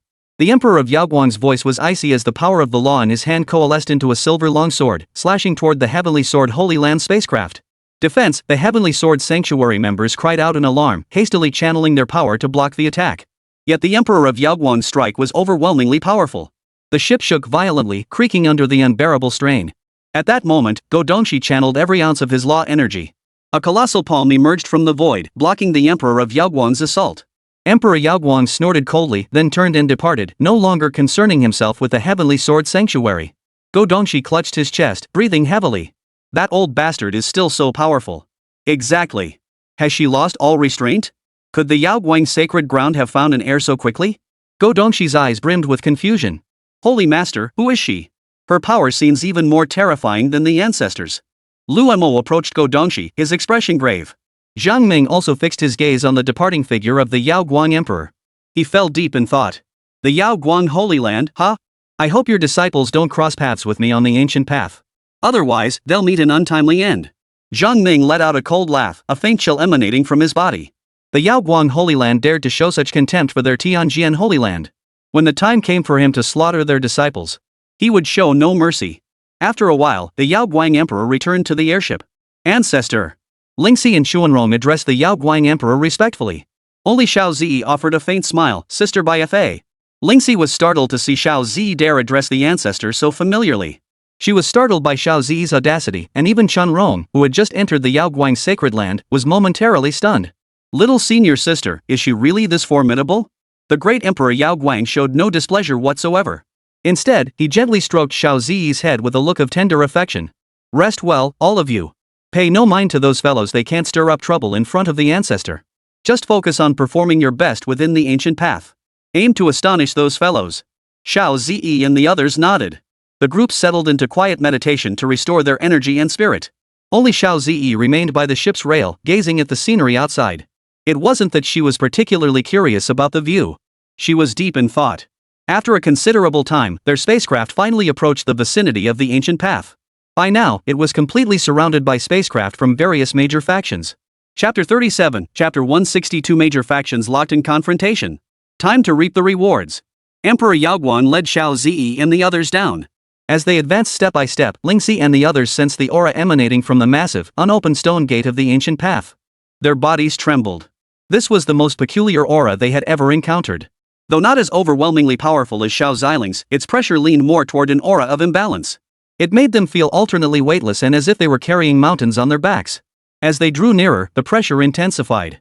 Lingxi felt an invisible force pressing down upon her, making each step an extraordinary struggle. The surrounding scenery was even more bizarre. Huge stones floated in midair, emitting a cold, eerie glow, as if the eyes of ancient beasts were watching them. But when she turned to look at Xiao Zi, the solemn expression on her face froze. It's not Zi. Why don't you feel anything either? Seeing Xiao Zi's relaxed and cheerful expression, Chunrong and Emperor Yaoguang also heard Lingxi's voice. They turned their gaze toward Xiao Zi. Merely the child of Mengxi and the others, yet her power is truly extraordinary. Emperor Yaoguang remarked with a faint smile. Alright, you two shouldn't compare yourselves to Zi. It might upset her. Ancestor, are you comforting us or hurting us? Lingxi and Xuanrong lowered their heads, their spirits dampened. Meanwhile, Xiao Zi, along with Xiao Ziling and Ruan Mengxi who were observing through the cosmic mirror, all shared a faint smile. These two little ones are quite amusing, Xiao Ziling murmured with a faint smile. Ruan Mengxi, meanwhile, used the cosmic mirror to observe the surroundings of this ancient path. So this is the ancient path. Merely the scattered spiritual energy seeping from its exterior has already nurtured so many monsters? Not only Ruan Mengxi, but all the powerful beings currently near the ancient path sensed that this place was no ordinary place. Seems there's a little mouse hiding nearby. A supreme peak powerhouse from the Thunder Sanctuary faction chuckled lightly. Empress Yaoguang's expression grew grave as she murmured, this ancient path is no ordinary place. Be cautious. Just then, several dark shadows suddenly darted out from behind a nearby boulder. Moving with blinding speed, they appeared before them in the blink of an eye. They were several hideous-looking demon beasts, claws and fangs bared as they lunged toward the group. Empress Yaoguang struck instantly. A flash of light erupted as the Yukoyo slowly descended beside her. The demon beast was instantly torn into countless fragments, reduced to scattered chunks of flesh. Other factions were also under attack by demon beasts. Yet these beasts were no match for the formidable warriors confronting them. Yi Chen frowned as the beasts charged toward him. Damn, how can these beasts' auras be so thick? If not for these powerful beings present, he truly wouldn't stand a chance against these beasts. These beasts are nothing special. They've merely absorbed some lingering spiritual energy from the ancient path. This turbulent spiritual energy is far beyond what they can handle. So while they gained immense power, they also lost their reason. Wanxiang watched as the demonic beasts were relentlessly slain by the mighty beings. If he could obtain the demon beast's inner cores, that would be quite beneficial. But with Yi Chen's current strength, just not getting kicked to death would be a miracle. There was no way he could obtain their inner cores. Before long, the great powers from various factions had eliminated every last one of the beasts. A mighty being from the primordial imperial clan grabbed a beast, piercing its body with a single hand to extract its core. The other powerful figures witnessed this scene but said nothing, instead proceeding to extract the inner cores from the demon beasts they themselves had slain. Only Su Koan and Li Jiajing, both from the immortal realm and primordial realm respectively, watched the ancient imperial clan's powerful figure. Friend of the primordial imperial clan, are you already preparing to claim victory on this ancient path? Brother Li, you jest. Whenever the ancient imperial clan participates in these secret realm opportunities, we always aim for first place. Su Koan approached the ancient imperial clan's mighty figure. Though their builds were nowhere near as imposing as that of the ancient imperial clan's mighty figure, their aura and imposing presence surpassed his. Gentlemen, these are matters among the younger generation. They're simply more ambitious. What? Are you going to nitpick over this too? The voices of Long Ming and Long Qi thundered down from the heavens like rolling thunder. Accompanied by Long Tianyi and Feng Hongyu, the two emerged from the void. Su Koan and Li Jiajing sensed the sacred, imperial aura emanating from Long Tianyi and Feng Hongyu. Instantly, they sensed trouble. It's over, Jier. This time, you've met your match. Su Ji frowned, and Li Jiajing did the same. Long Ming, I hope things go smoothly for you this time. Don't let it turn out like the old rumors. Exactly. 3 prodigies joined forces, yet they were beaten to a pulp by some female demon. Ha ha ha. Su Koan and Li Jiajing both burst into laughter. Following behind the group of powerful individuals, Long Pei's face darkened. Yet it was undeniably true. He couldn't beat her back then, but that was before. If he were to fight that female demon again now, the outcome was far from certain. Enough. We're all seasoned veterans here. Stop playing games. Whoever truly seizes the ancient path's opportunity will have the right to boast. Long Ming chuckled faintly. Over the years, countless powerful figures had ventured into the ancient path, yet few had truly grasped its secrets. Most either perished within or emerged empty-handed. This time, the primordial imperial clan had prepared for so long precisely to seize a suitable opportunity within this ancient path and uncover its secrets. Long Ming glanced at Su Koan and Li Jiajing before leading the ancient imperial clan members back to their own position. It's been so long since we had a chance. Finally, this time, most of those entering are heavenly god and divine heaven powerhouses. Once we awaken her, we'll sweep aside all the prodigies. As Long Ming approached Long Pei and the others, he shot them a glance. You know full well who caused this embarrassment. If you can't clean up this mess, you'll face consequences back at the ancient imperial clan. The group of prodigies nodded in unison. Especially Long Tianyi, his golden pupils flashed with a sharp, icy glint. The message was clear: find that female demon who defeated the primordial imperial clan's prodigy last time and eliminate her. Not far away, Xiao Ziling sensed several presences around her that filled her with profound disgust. Strange. This aura feels familiar, like something I encountered in the supreme secret realm before. What on earth is going on? Xiao Ziling turned her gaze toward the vicinity and immediately spotted Yi Chen.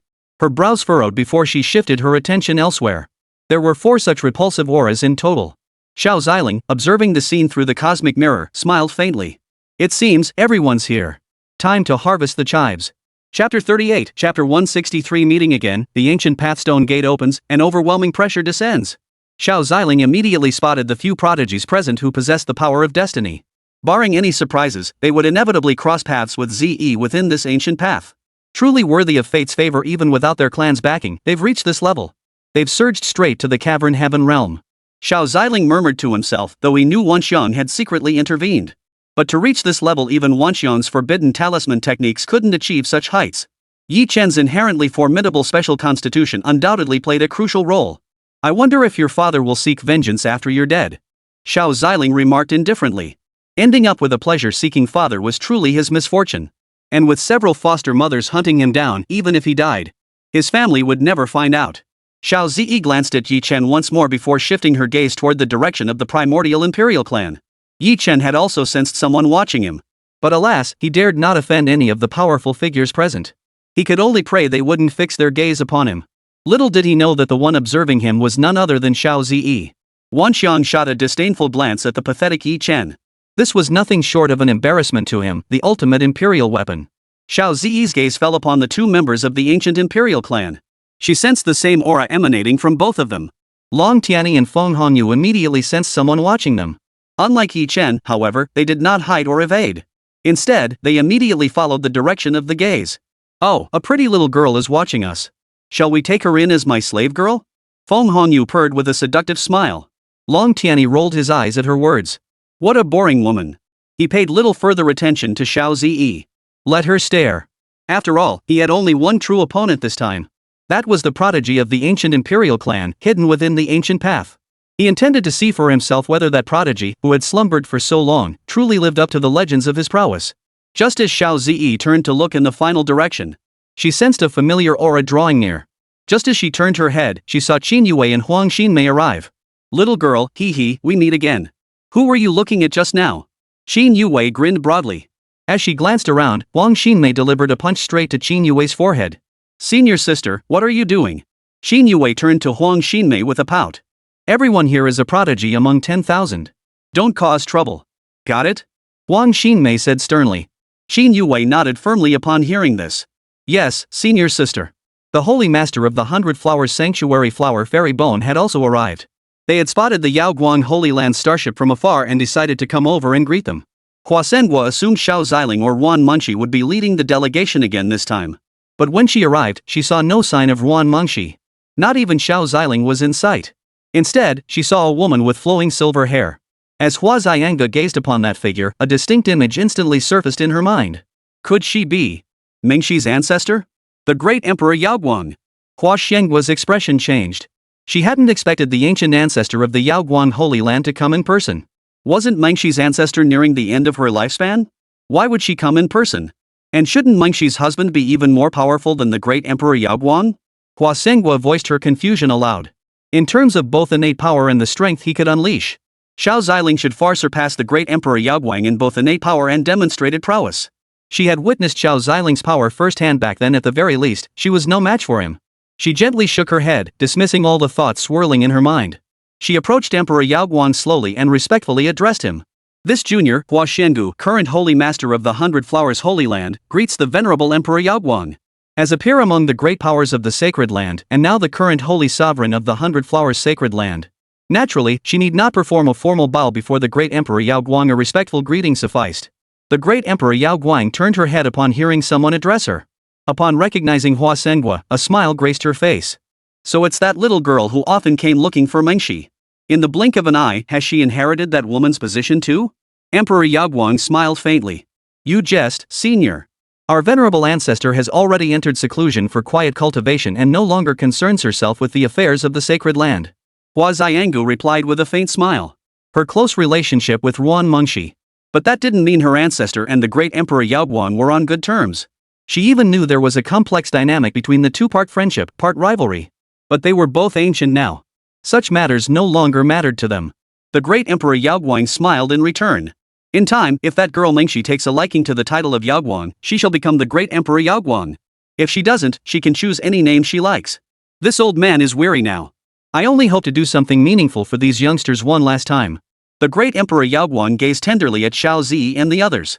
To the outside world, she was an emotionless ruler. Only Wan Mengshi and the elders knew she was the most gentle and understanding holy sovereign except for Wan Mengshi herself. The great Emperor Yaoguang certainly possesses a carefree spirit. The flower fairy bone smiled faintly. By the way, how are the young disciples who entered the ancient path this time? Are there many? The great Emperor Yaoguang turned to look at Hua Shengu. The topic left her somewhat speechless. She never imagined that so few prodigies from their Yaoguang Holy Land would be able to enter the ancient path. Based on past precedents, even if there weren't 10, there should have been at least 5 or 6. Especially since this time, they were selecting prodigies at lower cultivation levels. Xiao Ziling, observing the scene through the cosmic mirror, was also puzzled. This is strange. How could even that girl Qin Yue gain access to the ancient path? Most prodigies from the Yaoguang Holy Land should be stronger than her. Xiao Ziling instantly recognized that Qin Yue had awakened a special physique, and her cultivation and strength had indeed increased. Yet compared to Xiao Zi and Lingxi, she still lagged significantly behind. Moreover, besides Huang Xinmei and Qin Yue, several other disciples from the 100 Flowers Holy Land could also enter the ancient path. This made him frown slightly. Could it be that because I obtained the ancient path's mark, it somehow erased the marks of the other Yaoguang Holy Land disciples? Xiao Ziling pondered this for a moment. Near the ancient path, just as the group was preparing to resort to persuasion, the massive stone gates of the ancient path slowly swung open. A mysterious and overwhelming aura swept over them.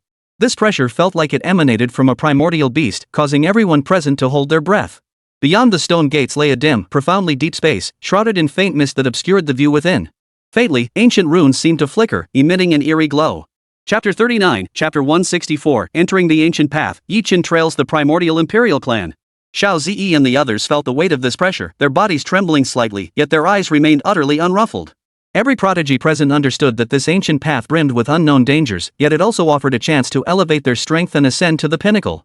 Those prodigies who possessed their own trump cards and extraordinary abilities burned with fervor, eager to enter and uncover the ancient path's secrets.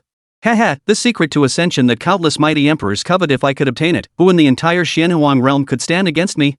Beyond Yi Chen's palpable excitement, many prodigies wore expressions of sheer exhilaration. Prodigies from the ancient imperial clans, major sacred lands, reclusive families, top sects, and imperial dynasties had gathered together in this rare convergence. These people feel so terrifying. Why is the aura emanating from each of them so intense? Qin Yue sighed helplessly as she observed the prodigies whose auras cut through the air like a sharp blade. Are you here to seek opportunities within the ancient path, or to attack it? Don't worry, there are plenty of opportunities inside. Before you met me, just grabbing any chance that came your way would have been enough. Xiao Zi patted Qin Yue's shoulder with a light smile. If you truly encounter an enemy you cannot match within the ancient path, you can use the mark to exit immediately, but the mark will vanish completely the moment you leave the ancient path. Otherwise, with so many powerful beings who entered the ancient path in the past, if none could return, the Xianhuang realm would have no knowledge of it. Empress Yaoguang frowned slightly, sensing the oppressive aura within the ancient path was far stronger than she had imagined. Xiao Zi, Lingxi, Chunrong, she cautioned, this ancient path is shrouded in mystery and fraught with danger. Exercise utmost caution once you enter. Hua Sangu also nodded, addressing the disciples of her sacred land, do not act rashly. Conserve your strength. If you can gain something, that is sufficient. Hua Sengwa didn't place overly high expectations on her sanctuary's disciples. Countless prodigies had gathered here this time. They themselves might not even be able to defeat Xiao Ziyi.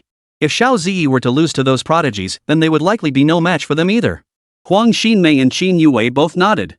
They understood the stakes and knew the purpose of entering the ancient path. As the stone gate swung fully open, the crowd stepped forward with a mix of trepidation and anticipation.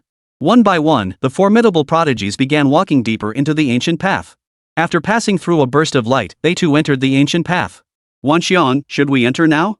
Wan Xiang didn't respond to Yi Chen immediately. Instead, he shifted his gaze within Yi Chen's body toward the members of the secluded clan. Looks like Yi Chen will have to face off against those guys sooner or later. Wan Xiang thought to himself. Once inside the ancient path, it didn't matter if they were once in a millennium prodigies, he would crush them all. Enter. But be wary of those individuals, their intentions are far from simple. Wan Xiang glanced toward the direction of the primordial imperial clan and the prodigies of the hidden clan. Yi Chen also turned his gaze toward them and gave a slight nod. He too had found those fellows thoroughly irritating. Once inside, he would have to be extra cautious. Seizing an opportunity, he followed behind the prodigies and entered the ancient path. Xiao Ziyi and the others wasted no words either. After settling their affairs, they too entered the ancient path together. This time, we won't end up randomly teleported to some desolate wasteland like last time, will we? Qin Yue voiced her concern. Sure enough, the moment they stepped inside, a terrifying spatial force swept them all away. De Huang watched all this unfold from above the heavens, its gaze fixed ahead. So many powerful beings have come here. Besides him, numerous other great beings lurked within the void, itching for action. No matter what you intend to do, you won't be able to harm my young master in the slightest. De Huang's eyes flashed with divine might as it calmly surveyed the powerful figures. The great beings lurking in the void instantly felt a chill run down their spines. After a dizzying whirl, Xiao Ziyi slowly opened her eyes to find herself in a desolate wasteland. Yellow sand swirled everywhere, winds howled fiercely, and faint dark shapes flickered in the distance. Is this the depths of the ancient path? It feels so strange. Xiao Ziyi surveyed her surroundings, where a fissure had torn open in the void. The dark radiance sword flew out from within, its intense sword energy slicing through the sky before landing beside Xiao Ziyi. The sky within the ancient path wasn't blue instead, it was shrouded by a peculiar force. This place feels like that space daddy casually created before, except his was pure space. This one feels like it's existed for ages and been meticulously crafted. Xiao Ziyi took out the Yaoguang jade pendant. Before entering, the group had already discussed their plan.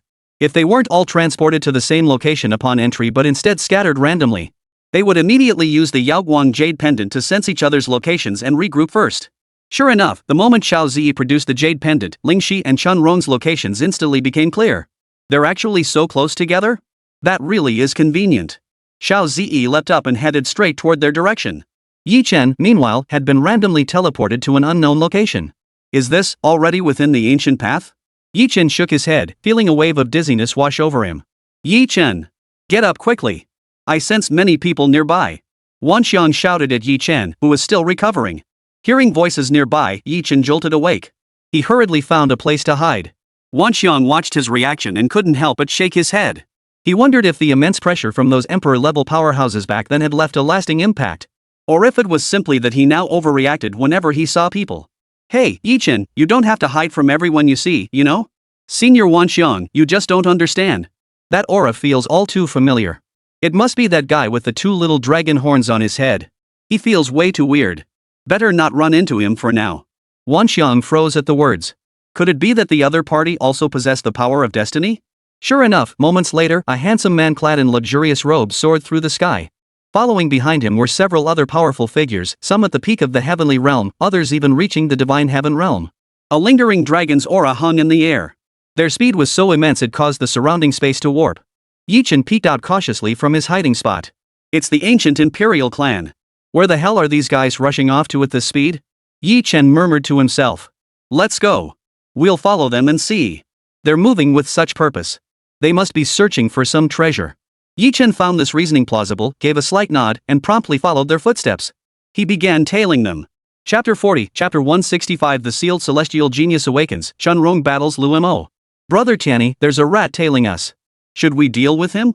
A dragon clan prodigy approached Long Tianyi and spoke in a calm tone. Yi Chen's tracking skills were utterly laughable to the group. Without Wan Xiang's aid to conceal his aura, Yi Chen's presence was impossible to hide from the perception of the ancient imperial clan's prodigies. Heh, you two take care of him. Make it quick. I'll be waiting over there. Long Tianyi chuckled lightly, already itching to face off against that legendary prodigy. He was now intensely curious to witness just how formidable this so-called final trump card of the ancient imperial clan truly was. Upon receiving Long Tianyi's command, the group halted in unison. They then turned their direction and flew toward Yi Chen. Bad news. Yi Chen, get out of here fast. They've spotted you and are heading your way. Wan Xiang's tone carried a sense of urgency. Now was the time for him to act. If he exposed himself now and attracted some ancient relics from the secret realm, that would be disastrous. Upon receiving Wan Xiang's warning, Yi Chen immediately halted his steps and began to change course. He dashed off in a random direction. Damn it, he spotted us. Everyone, pick up the pace. A dragon clan prodigy barked angrily. They spread the dragon wings on their backs. With a gentle flap of their wings, their speed instantly reached its peak. Oomph. Let's see how far you can run. Like bolts of lightning, they streaked across the sky, shattering the air with sonic booms that cracked the very fabric of space. This is bad. These creatures are incredibly fast. Wan Xiang muttered under his breath, then swiftly cast a rune onto Yi Chen's body. Instantly, Yi Chen felt himself grow as light as a swallow. His speed multiplied several times over, instantly leaving the ancient imperial clan members trailing behind. Damn it, how did this guy suddenly get so much faster? The ancient imperial clan's prodigy halted, gazing at Yi Chen's receding figure. The others muttered curses under their breath. Coward! With such pathetic strength, he dared to follow? What a useless piece of trash! Realizing they were now quite a distance from Long Tianyi's location, they immediately decided to abandon the pursuit of Yi Chen and instead turned back toward Long Tianyi's location. Meanwhile, Long Tianyi had arrived at a magnificent palace. Among the ancient paths, this palace was considered one of the more splendid structures. So many years have passed and countless powerful beings have come here, plundering every treasure. Now, only this magnificent palace remains. The surroundings were illuminated by the palace's vibrant gems, lending the area an air of opulence. This is the place. Long Tianyi stepped inside. The instant he entered, an overwhelming imperial aura surged toward him. A golden light flashed in Long Tianyi's eyes. An emperor long dead, yet his lingering imperial aura still dares to intimidate me? If you wish to intimidate me with pressure, then let a true emperor come. A golden dragon silhouette materialized behind Long Tianyi, radiating a surge of energy. In an instant, the oppressive aura dissipated completely. Utterly pathetic.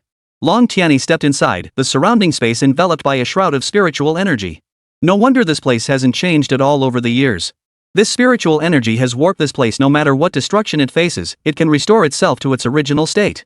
Long Tianyi reached down and touched the ground. He then retrieved a crystal clear stone. Placing it on the ground, the crystal stone seemed to sense its master's presence and instantly merged into the earth. Gone. Legends sealed here by the ancient imperial clan awaken. Long Tianyi raised both hands high, his eyes brimming with anticipation. He was already itching to battle this long-sealed prodigy. After a moment, he noticed no reaction from the surroundings. He felt a pang of doubt. Could it be that this crystal stone was useless? Impossible. He had clearly seen it sink into the ground just moments ago. Seems she'll need more time to awaken. I'll wait here patiently. I wonder if that Feng Hongyu can find her way here. I hope she doesn't get distracted playing with those men along the way. Long Tianyi muttered to himself. Xiao Ziling remained unaware that the ancient imperial clan had already resolved to awaken the long-sealed prodigies of their ancient tier powerhouses. She was still rushing toward Lingxi and Xuanrong's location. Is that Chaos Chi? Has Xuanrong gotten into a fight with someone? Xiao Ziling murmured, we need to pick up the pace. Lu Mo, I never imagined that after all this time, you still haven't improved at all. By now, Chunrong had summoned her chaos form. Drawing upon a mere thread of its power, she effortlessly suppressed Lu Mo. She humiliated me last time, and I got scolded by the Holy Lord when I returned. This time, I must take her life. Lu Mo ignited his 5 elements sacred body, causing 2 distinct fluctuations in the sky to clash relentlessly. Just as Lu Mo ignited his 5 elements sacred body, preparing for a full power strike, Chunrong smiled softly. The chaos body flared with brilliant light, directly devouring the power released by Lu Mo's burning sacred body. Lu Mo, you never stood a chance against me back in the Yaoguan Holy Land. Now that I've entered the Yaoguan sacred land to train, you stand no chance against me. Spring Melt gripped her sacred weapon as chaotic phenomena filled the sky, countless illusory figures of immortal kings rampaging through the heavens. A majestic white lotus blossomed within the chaos. Lu Mo's face drained of color. He never imagined Chunrong's chaos body could be so bizarre and terrifying. Could it be that the chaos body I faced before hadn't truly awakened? Just as retreat crossed his mind, a dark shadow suddenly struck from beside Chunrong. Zhang Ming had arrived to assist. His long sword flashed with a cold gleam, thrusting straight toward Chunrong's back. Chunrong's expression shifted instantly as she saw Zhang Ming ambushing her. Chaotic energy instantly coalesced around her, forming a protective shield. Is this the chaos entity? Nothing to write home about. Zhang Ming's icy voice reached Chunrong's ears. Chunrong was startled. Her chaos energy couldn't withstand Zhang Ming's blade at all. Thousand Dance Yao Light Shadow. Chunrong unleashed the secret technique taught to her by the Tianshan Elder, instantly conjuring 2 illusory clones. Zhang Ming stared at the 3 figures suddenly occupying the battlefield, each radiating chaos energy, and froze for a moment. But he quickly regained his composure. Nothing but a petty trick. Zhang Ming channeled his spiritual energy, his gaze sweeping across the 3 Chunrongs. Suddenly, he thrust his sword toward the left-hand Chunrong. That figure instantly vanished, just a clone. Zhang Ming snorted coldly and swung his sword again, this time targeting the figure on the right. Just as the blade was about to strike, the real Chunrong launched a surprise attack from behind. Her sacred weapon radiated boundless chaos energy as she swung, unleashing a torrent of spiritual force toward Zhang Ming. Chapter 41, Chapter 166, Make Xiao Ziling submit? Raise your hand to sever peaks. Zhang Ming reacted with lightning speed, sidestepping the attack and countering with a backhand strike. The palm strike, carrying immense spiritual energy, slammed into Chunrong's abdomen. The force sent Chunrong flying backward, blood spilling from her mouth as dizziness overwhelmed her. Had perfect opportunity. Seeing his chance, Lu Mo ignited the remaining power of his sacred body and lunged at Chunrong. The chaos physique is invincible in this world, yet today it shall perish by my hand. Lu Mo sneered coldly. He had learned from the powerful figures of the Heavenly Sword Holy Land that the chaos body was an unrivaled existence in the world. The chaos physique was an unrivaled existence in the Xianhuan realm. If he couldn't completely annihilate her now, the Heavenly Sword Holy Land would forever remain overshadowed by the Yaoguan Holy Land. Then, as the greatest hope for the future of the Heavenly Sword Holy Land, who would still acknowledge him? Oof. My brother is already dead. Your Yaoguang Sacred Land must pay with several lives to bury him alongside. Lu Mo's eyes flashed with savagery as he raised the sacred weapon in his hand. The power of the 5 elements sacred body surged skyward, shattering through the chaos energy. The prodigies from other factions watched the scene unfold, grinning widely. Wow, wow, wow. These people are truly war-hungry. Instead of seeking opportunities and the Emperor's corpse within the ancient path. Instead, they're brawling like savages. They're nothing but a bunch of uncivilized savages. Otherwise, they could have entered the superior environment to live like us. The prodigy from the secluded clan chuckled indifferently. Their mission within the ancient path was no small task. They still needed to deal with that creature they hadn't managed to eliminate completely back then. Mother really is something. A worthless brat who's already been crippled. Why bother with such concern? Why not just send a powerful warrior to kill him outright? Yi Xingxing muttered restlessly. The ancient path held many opportunities, but it couldn't compare to their secluded clan, right? Enough. Mother's situation is complicated now. You must understand that the woman's family is still investigating that incident from back then. If we don't handle this properly, and it leads back to mother, we won't be able to save ourselves either. Another prodigy from a secluded clan interjected. Besides, the ancient path holds even more secrets. Let's explore freely. What makes this ancient path's mystery so unique? Numerous powerful figures nearby sense the fluctuations emanating from this location. All eyes turn toward this location. Amitba. How virtuous, how virtuous. These devotees remain so warlike. This is not good at all. Wait for this monk to come and enlighten each of you. No. It's coming from Chuanrong's direction, we must hurry. Lingxi watched the sky where chaos energy and 5 elements energy intertwined, accelerating her pace as she rushed toward Chuanrong at full speed. Meanwhile, facing Lumo's sneak attack, Chunrong found herself momentarily overwhelmed. Gritting her teeth, the light of her chaos body flared brightly once more as she prepared to face 2 foes alone. Lu Mo. Even if I die here, I'll take the remnants of your heavenly sword sanctuary with me. By yourself? That's nothing but a dying gasp. Before Lu Mo could finish his sentence, light and darkness, scorching heat and freezing cold. For terrifying forces merged into a sword chi that descended upon them. Lu Mo, who had intended to strike down Chunrong, the chaos body's bearer, in one decisive blow. His expression darkened as the sword energy approached, and he scrambled to evade. No! I can't dodge it. The sword energy instantly enveloped Lu Mo and Zhang Ming, its overwhelming force causing their bodies to tremble uncontrollably. Zhang Ming raised his quasi-supreme artifact to block the strike before him. Lu Mo, however, reacted too slowly and was struck directly by the blade. Ah! Xiao Ziling arrived just in time. A flash of light erupted from her hand, unleashing a powerful energy wave that slammed toward Zhang Ming and Lu Mo. Zhang Ming was knocked back by the sudden assault, his expression turning grim. The supreme artifact before him still trembled violently. Lu Mo, meanwhile, was sent flying hundreds of meters by the strike. His stomach churned violently, and he felt as though a colossal spiritual force was crushing him down. Chuanrong, are you all right? Xiao Ziling approached Chuanrong's side, asking with concern. Zhang Ming watched Xiao Ziling suddenly appear here, a flicker of emotion and surprise crossing his eyes. Never before had he seen a woman so ethereal and otherworldly. Xiao Ziling wore a pale white gown that flowed like rippling water, light and ethereal. Silver threads on the dress shimmered in the sunlight like stars in the night sky. Her skin was as white as snow, delicate enough to break with a touch. Her eyes were like deep, mysterious pools, lively yet profound, as if hiding endless secrets. Her nose was delicate and straight, her cherry red lips needing no rouge, and when they curved upward, they held a faint, intoxicating smile. Her jet-black, lustrous hair cascaded like a waterfall over her shoulders and back, swaying gently in the breeze. Her graceful figure stood tall and slender, radiating an otherworldly aura, as if a celestial maiden untouched by mortal concerns had descended to the mortal realm.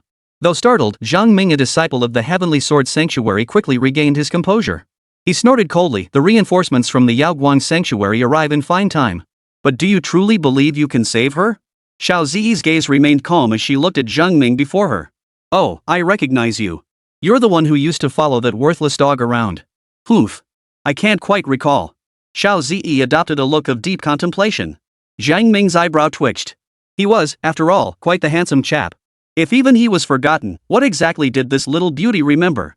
I know you're the one who used to stand on that attic all the time. Lumo's expression turned cold as he fixed his gaze on Xiao Ziling. Just as he was about to speak further, Zhang Ming shot him a glare. Lu Mo flinched and promptly shut his mouth. As Zhang Ming turned his gaze back to Xiao Ziling, a flash of viciousness flickered in Lu Mo's eyes. Sooner or later, my father will crush you beneath his feet. Better not let me catch you off guard, or don't blame me for being ruthless. Young lady, I'll give you a choice. Surrender to me, and I'll spare both your lives. Zhang Ming smiled indifferently, showing no regard for either of them. For he could clearly sense the aura emanating from Xiao Ziling. One at the peak of the cavern heaven realm, the other midway through the spirit transformation realm. What do they have to challenge me? Zhang Ming sneered coldly within. Watching this unfold through the cosmic mirror, Wan Mengxi and Xiao Ziling's expressions darkened. What an arrogant brat. Damn it. How dare he be so arrogant? How despicable. Young master, hurry up and use the great emperor's mark I gave you to scatter his ashes. Xiao Tian glared at Zhang Ming as he cursed. The heavenly sword sanctuary dares to provoke me again and again. Xiao Ziling's expression turned icy as a golden sword shadow shot from his side, vanishing into the sky. Its speed was so swift that even Wan Mengxi failed to notice it. Xiao Ziling stared in shock at Zhang Ming, who dared to speak so boldly. Then again, Lu Di was one of the few who had died by her hand within the supreme secret realm. It was only natural that the heavenly sword sanctuary didn't know about her, the female demon. Upon hearing Zhang Ming's words, anger flared across Chunrong's face. How dare he insult her senior sister? I detest it when little cuties speak out of turn. The dark radiance sword returned to Xiao Zi's grasp and a golden greatsword materialized behind her. Ji Ju Duan Yu. Slash. Chapter 42, Chapter 167 Crushing Zhang Ming and Lu Mo's backstab? Zhang Ming clearly hadn't anticipated Xiao Zi launching a direct attack against both of them. Wasn't this a bit unreasonable? But there was no time for either of them to react, especially Lu Mo. The moment he sensed Xiao Zi's aura surge, he immediately bolted backward. He had already experienced the full force of Xiao Zi's strike firsthand. Their strength was simply not on the same level, utterly incomparable. Damn it! Now I finally understand why this guy stands beside the Yao Guang Holy Sovereign. He's a bloody prodigy. Though he wasn't entirely sure of Zhang Ming's strength, he had already gauged Xiao Zi's capabilities. Hang in there, senior brother. Buy me some time. Ideally, you two could end up mutually destroyed. That way, both of them will be mine. Had. Zhang Ming watched Lu Mo flee the scene, inwardly cursing him a worthless fool. A tidal wave of overwhelming pressure surged from his body. His heavenly god realm cultivation was now displayed without restraint. The first heavenly god realm cultivator has made his move. Looks like things are heating up over there. The prodigies, still searching for their own opportunities along the ancient path, glanced at the commotion nearby, each offering a faint smile. Fight! The fiercer the better. This way, they could gain more opportunities within the ancient path. This sword strike embodies the culmination of my lifetime's cultivation, heaven and earth sword. With this single blade, I shall move mountains, turn seas upside down, slay immortals. Zhang Ming's strike channeled boundless, colossal power, causing a massive sword aura to erupt from the blade. This blazing light pierced through the heavens and earth, tearing apart the sky. The gathered prodigies were drawn by a palpable force. Heaven and earth sword. Could it be a prodigy from the heavenly sword sanctuary? It seems their strength is no small matter either, to have pushed Zhang Ming to this point. Xiao Zi observed Zhang Ming's flashy yet ineffective strike. The golden greatsword behind her, under her command. Its power grew even more terrifying than before, shattering the very fabric of space. The earth trembled violently, and the heavens echoed ceaselessly. Two terrifying forces collided with a thunderous crash. The resulting shockwave tore a massive crater into the shattered ground. Chunrong witnessed Xiao Zi unleash her power for the first time. This strength was overwhelming. Did Senior Tianshan deceive me? Didn't he say that once the chaos body matures, it will be invincible in this world? Tianshan Elder. In truth, the elder of Tianshan had added, except for that little girl who just reached the summit, of course. But Chunron was too caught up in her excitement to hear the rest of his words. After the explosion from the clash of their powers dissipated, Zhang Ming was instantly sent flying backward. Impossible. She's merely at the heavenly realm stage. How could she possess such terrifying power? Zhang Ming's quasi-supreme artifact had been shattered by that single strike, and blood continued to flow freely from his arm. His eyes had turned blood red, the pupils completely filled with crimson veins, making him look utterly terrifying. This was a stark contrast to the elegant swordsman she had seen moments before. Just as Xiao Zi prepared to strike again, she sensed an awakening force nearby, one so powerful it startled even her. That brief moment of distraction allowed Zhang Ming to seize the opportunity to flee. Humph! Where do you think you're going? A surge of power erupted from Xiao Zi's hands, pinning Zhang Ming to the spot, unable to move. Chunrong approached Xiao Zi's side. Senior sister, that was incredible. Chunrong's eyes sparkled with admiration as she gazed at Xiao Zi. Zhang Ming glared at Xiao Zi and Chunrong with such ferocity that if looks could kill, Xiao Zi and Chunrong would have been torn to shreds long ago. You too. A flicker of fire burned in Zhang Ming's eyes. Secret forbidden techniques? Is he going all out? Xiao Ziling and Wan Mengshi watched everything unfold through the cosmic mirror. Yet his gaze remained serene, his expression calm. Husband, he's already reached the heavenly god realm, yet he still can't match Xiao Zi? What realm is Zi's power at now? Wan Mengshi asked in confusion. She recalled that when Zi left, she was only at the peak of the heavenly cavern realm. She had assumed that the realm her husband had suppressed Zi to would only allow her to defeat early heavenly god realm cultivators at most. But this outcome was utterly unexpected. Zi could effortlessly suppress Zhang Ming, who had already reached the heavenly god realm. After all, Zhang Ming was currently the strongest prodigy of the heavenly sword Holy Land. Watching Zhang Ming prepare to fight them to the death, Xiao Zi frowned, and Chunrong also grew alert. Zhang Ming's power had reached its peak, as if his body might shatter at any moment. His gaze flickered as he slowly turned to look behind him. Lu Mo. You're here. Quickly, hold nothing back. Prepare to take down these two with me. Zhang Ming sneered coldly, just as he was about to strike.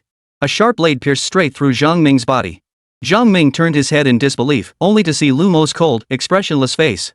Why, he managed to choke out. Lu Mo replied coldly, Senior brother Zhang Ming, you're too foolish. Exposing your strength for these two women and even thinking of sharing the spoils with me? I'm not that stupid. This opportunity is mine alone to seize. With that, he thrust the blade deeper and Zhang Ming's life rapidly drained away. Xiao Ziyi and Shen Rong were both taken aback by this unexpected turn. The Heavenly Sword Sanctuary truly is treacherous. You betrayed your own senior brother, is there anything you wouldn't do? Shen Rong's gaze turned cold as her tone grew stern. Xiao Ziyi sneered coldly, Luo Mo is quite the ruthless one. But do you think killing him will let you off scot-free? They had just failed to defeat Xiao Ziyi even when working together. Now, with only the weaker Luo Mo remaining, how could he possibly stand a chance against her? Well done, Heavenly Sword Sanctuary. Their methods truly astonish me. Ruan Mengxi was clearly taken aback as well. She hadn't expected Luo Mo to resort to such measures. Looks like he's found himself a patron. Xiao Ziling had long noticed the prodigies from various sacred lands lurking in the shadows. Luo Mo, you're quite something. I never thought you'd actually dare to do this. Everyone, I've paid your rewards and killed Zhang Ming as requested. I hope you all will honor your promises. Luo Mo bowed toward the sky. Several figures slowly emerged. They were the prodigies from the Thunder Sanctuary, the Cloud Sword Sanctuary, the Xingxia Empire, and other major factions. They had long heard of the female demon's formidable power, so this time they'd come to eliminate her swiftly. I'd heard Brother Qin Jia say before, when facing the demoness, avoid her first, don't confront her head-on. But I refuse to believe in superstition. Today, I'll see just what kind of strength this female demon truly possesses. One by one, prodigies at the early Heavenly God Realm and Peak Cavern Heaven Realm stepped forward, their gazes both icy and burning as they fixed them upon Xiao Ziyi. Chapter 43, Chapter 168, The Fall of the Elite. The female demon lord's fame resurfaces. Xiao Ziyi observed these prodigies striding forward. Her eyes flashed with a strange light. What? Xin Jiao only told you not to approach me. Didn't she tell you how utterly ruined he was before? A golden phantom appeared behind Xiao Ziyi, and an aura of authority radiated from her entire being. Her eyes transformed into pale gold and pale purple. The prodigies present froze in place. For some inexplicable reason, when they met Xiao Ziyi's gaze directly, felt a colossal power capable of overturning heaven and earth. Poof. I don't care how powerful you are. All I need to know is this. Today, every last one of you from the Yaoguang Holy Land must die here. One by one, the prodigies charged directly at Xiao Ziyi, unleashing an endless barrage of spells upon her. Blazing heaven's light. Primordial thunder exorcises evil. Shatter the clouds with one sword. Faced with such a barrage of attacks, even Shen Rong's heart trembled involuntarily. Can senior sister truly stand against prodigies of this caliber? Xuan Rong swallowed hard. Any one of these prodigies before her eyes could easily defeat her. She couldn't fathom how senior sister could possibly prevail against them. Oomph. Heaven and earth transform, gods and demons descend upon the mortal realm. Xiao Ziyi spread her arms wide, a golden light coalescing in her right hand. A purple light gathered in her left hand. Her hands traced a Tai Chi pattern in the air. Then slowly brought them to her chest. Xiao Ziyi's icy voice echoed. Divine demons bind the 8 desolations. The prodigies halted, their pupils widening in shock. A force-carrying merciless divine might erupted, unleashing a terrifying wave of energy that swept outward. They watched their attacks, upon touching the energy Xiao Ziyi had unleashed. Instantly vaporized, they sensed immediate peril. One by one, they unleashed their life-saving techniques, attempting to withstand this terrifying energy. Boom! How could a mere peak-tier cavern heaven realm cultivator possess such power? One by one, their life-saving treasures shattered as the crowd was utterly engulfed by Xiao Ziyi's overwhelming force. The earth-shaking, mountain-rocking commotion instantly drew the attention of other prodigies. This is... it seems this monk must pay a visit. Such thick demonic energy must be purified by this monk. A bald figure clad in crimson gold robes, fingers twirling prayer beads, turned his gaze toward Xiao Ziyi and her companions. He began moving toward them. This feeling. It's that female demon again. This feeling was all too familiar to some of the prodigies. The scene of Xiao Ziyi single-handedly crushing them all flashed before their eyes once more, sending shivers down their spines. Luo Mo, who was nearby, had been anticipating good news. Sensed the violent commotion and immediately felt something was terribly wrong. Just as he tried to flee, he found himself trapped by the immense power Xiao Ziyi had unleashed. You think you can escape? With such a corrupt heart, you shall meet your end here today. A flash of light erupted from Xiao Ziyi's hand, unleashing a fierce sword chi that sliced toward Luo Mo. His eyes widened in terror, yet he was powerless to resist, forced to watch helplessly as the sword chi closed in. Whoosh! A crimson gash appeared on Luo Mo's neck, blood slowly trickling from the wound. He collapsed slowly. Senior sister. Why are they all targeting you? Shen Rong followed behind Xiao Ziyi. Just moments ago, Xiao Ziyi had unleashed that move divine demon suppressing the 8 wildernesses. The scene of her defeating all those prodigies, the shattered space and earth, and the massive crater left behind. had left her profoundly shaken. Heh, this is nothing compared to what happened in that secret realm earlier. These guys are just a bit higher in cultivation level. But I've grown much stronger since then. Xiao Ziling smiled faintly. She had grown accustomed to such moments. Let's go. Senior sister isn't far from us, but it seems she hasn't left yet. Perhaps she's encountered some trouble. Lingxi, who had just intended to go support Xuanrong, was also unable to go due to certain matters. Little one, don't rush off just yet. Lick my toes for me, and I might just make your death a little less painful. Feng Hongyu licked her fingertip, her body swaying seductively. Lingxi stared at Feng Hongyu, who had blocked her path, her eyes flashing with icy murderous intent. I don't have time to waste here with you. Move aside. Lingxi's voice was icy, but this coldness did not intimidate Feng Hongyu in the slightest. On the contrary, Lingxi's words only made her feel even more excited. Oh my, then I certainly can't let you pass. A playful expression appeared on Feng Hongyu's face, yet the smile growing there was increasingly cold. Looks like more bugs are coming. Zi? How did you get here so fast? Lingxi had been preparing to go support Xuanrong. How could Xiao Ziling have already brought Xuanrong here? It's a long story. Xiao Ziling and Xuanrong briefly recounted the recent events to Lingxi. After listening, Lingxi frowned deeply. The people from the Heavenly Sword Sanctuary really are no good. But you actually fought off 100 of them again? A hint of astonishment flickered in Lingxi's eyes. Back in the Supreme Secret Realm, that mysterious figure had shown her scenes of Xiao Zi battling countless prodigies, sweeping them all aside. To think she remained this formidable here. Truly worthy of the name Zi. Enough about us. Lingxi, what are you doing here? The three of them turned their gaze to Feng Hongyu across from them. I was just about to come find you too, but this flamingo blocked my way.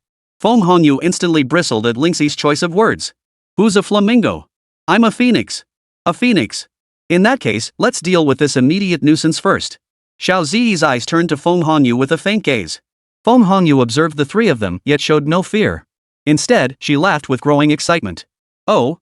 All three of you pretty girls attacking together? Well, that makes this sister even happier. But just as she prepared to strike, she suddenly recalled the earlier commotion. No. It seems she came from that direction. Feng Hongyu turned her gaze toward the direction where that force had erupted, shaking the entire ancient path. She came from that direction too. Could that force have been caused by them? Feng Hongyu thought to herself, hesitation creeping into her mind. After a moment, she made a swift decision. With a wave of her hands, an eerie flame power swept toward the three figures. Xiao Zi remained impassive as a golden light barrier rose before her, blocking the strange flames. I'll let you off this time. Next time I get the chance, I'll play with you properly. Xiao Zi watched Feng Hongyu's retreating figure. She did not pursue further. Xuanrong was curious why her two senior sisters had spared Feng Hongyu, but whatever they decided, she only needed to support them. A fleeting golden light flashed in Xiao Zi's eyes. The scene before her eyes revealed the golden afterglow Feng Hongyu had left behind as she departed. This was a tracking technique Xiao Ziling had taught her. Sometimes, you have to cast a long line to reel in the big fish. Chapter 44, Chapter 169. The Demon Clan's prodigy acknowledges Xiao Zi as leader? Crisis looms. Xiao Zi gazed calmly in the direction Feng Hongyu had departed. It seems quite a few prodigies from the primordial imperial clans entered earlier. Now she's the only one left here. The other prodigies of the primordial imperial clan are probably busy acquiring treasures. Xiao Zi mused silently. At that moment within the Yaoguang sacred grounds, Xiao Ziling observed Xiao Zi's shrewdness and couldn't help but smile. Who would have thought Zi could be so clever? Husband, do you think she learned to be mischievous from you? Still carrying on Han Nian's little wit? Ruan Mengxi smiled softly, her expression utterly captivating. Haha, I certainly didn't teach Zi that way. Xiao Ziling chuckled aloud after hearing Ruan Mengxi's words. Oh? So it must be yours then? A mischievous glint flashed across Ruan Mengxi's cheeks. Xiao Ziling froze. Well, speaking so boldly about your man. Hee, but Han Nian is still my little sister. The two bantered playfully. Husband. Are you two picking on my sister Cici again? A light, melodious voice drifted into everyone's ears. Upon hearing the voice, Xiao Ziling and Ruan Mengxi both paused their actions and turned their heads toward the source of the voice. Han Nian. Ruan Mengxi's eyes lit up, her face radiating joy and excitement. Han Nian, seeing Ruan Mengxi's reaction, swiftly moved to stand before her. Sister Mengxi, this is a critical moment, don't get too excited. Ruan Mengxi nodded gently at Han Nian's words. I just missed you so much. How are things with the demon clan? Most of it's been resolved, though there are still a few troublemakers. Han Nian's eyes flickered. She had intended to eliminate every last troublemaker this time. But with the ancient path opening soon, many demonic prodigies had been selected to enter. Therefore, she had only uprooted the flaming demon sanctuary entirely. Yet, the sanctuary harbored an ancient ancestor who had never before revealed themselves. Rumor had it this elder's power far surpassed even the great Emperor Realm, though she didn't know if he was dead or alive. Though he posed no immediate threat to her, discovering the flaming demon sanctuary's annihilation would undoubtedly enrage him. Oh? Could it be those from the flaming demon sanctuary after all? Xiao Ziling frowned. Gu Hanni nodded. Exactly. Though I've completely eradicated the flaming demon sanctuary? But there's an ancient ancestor whose fate remains unknown.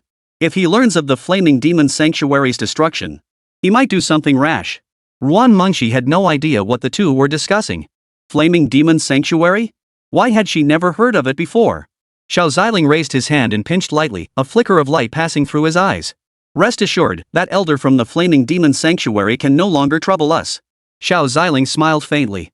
He was already slain by that so-called ancestral dragon when it challenged the primordial imperial clan back then. Xiao Ziling thought to himself, how dare some lowly mudskipper call himself Zulong? Back then, even the truly terrifying dragons of the dragon clan wouldn't dare claim that title. Now even a lowly insect from the lower realms dares to make such a claim. That's good. Hee, Han Nian, you're not allowed to leave so soon. You have to stay here with me. Ruan Mengshi took Gu Han Nian's hand and smiled.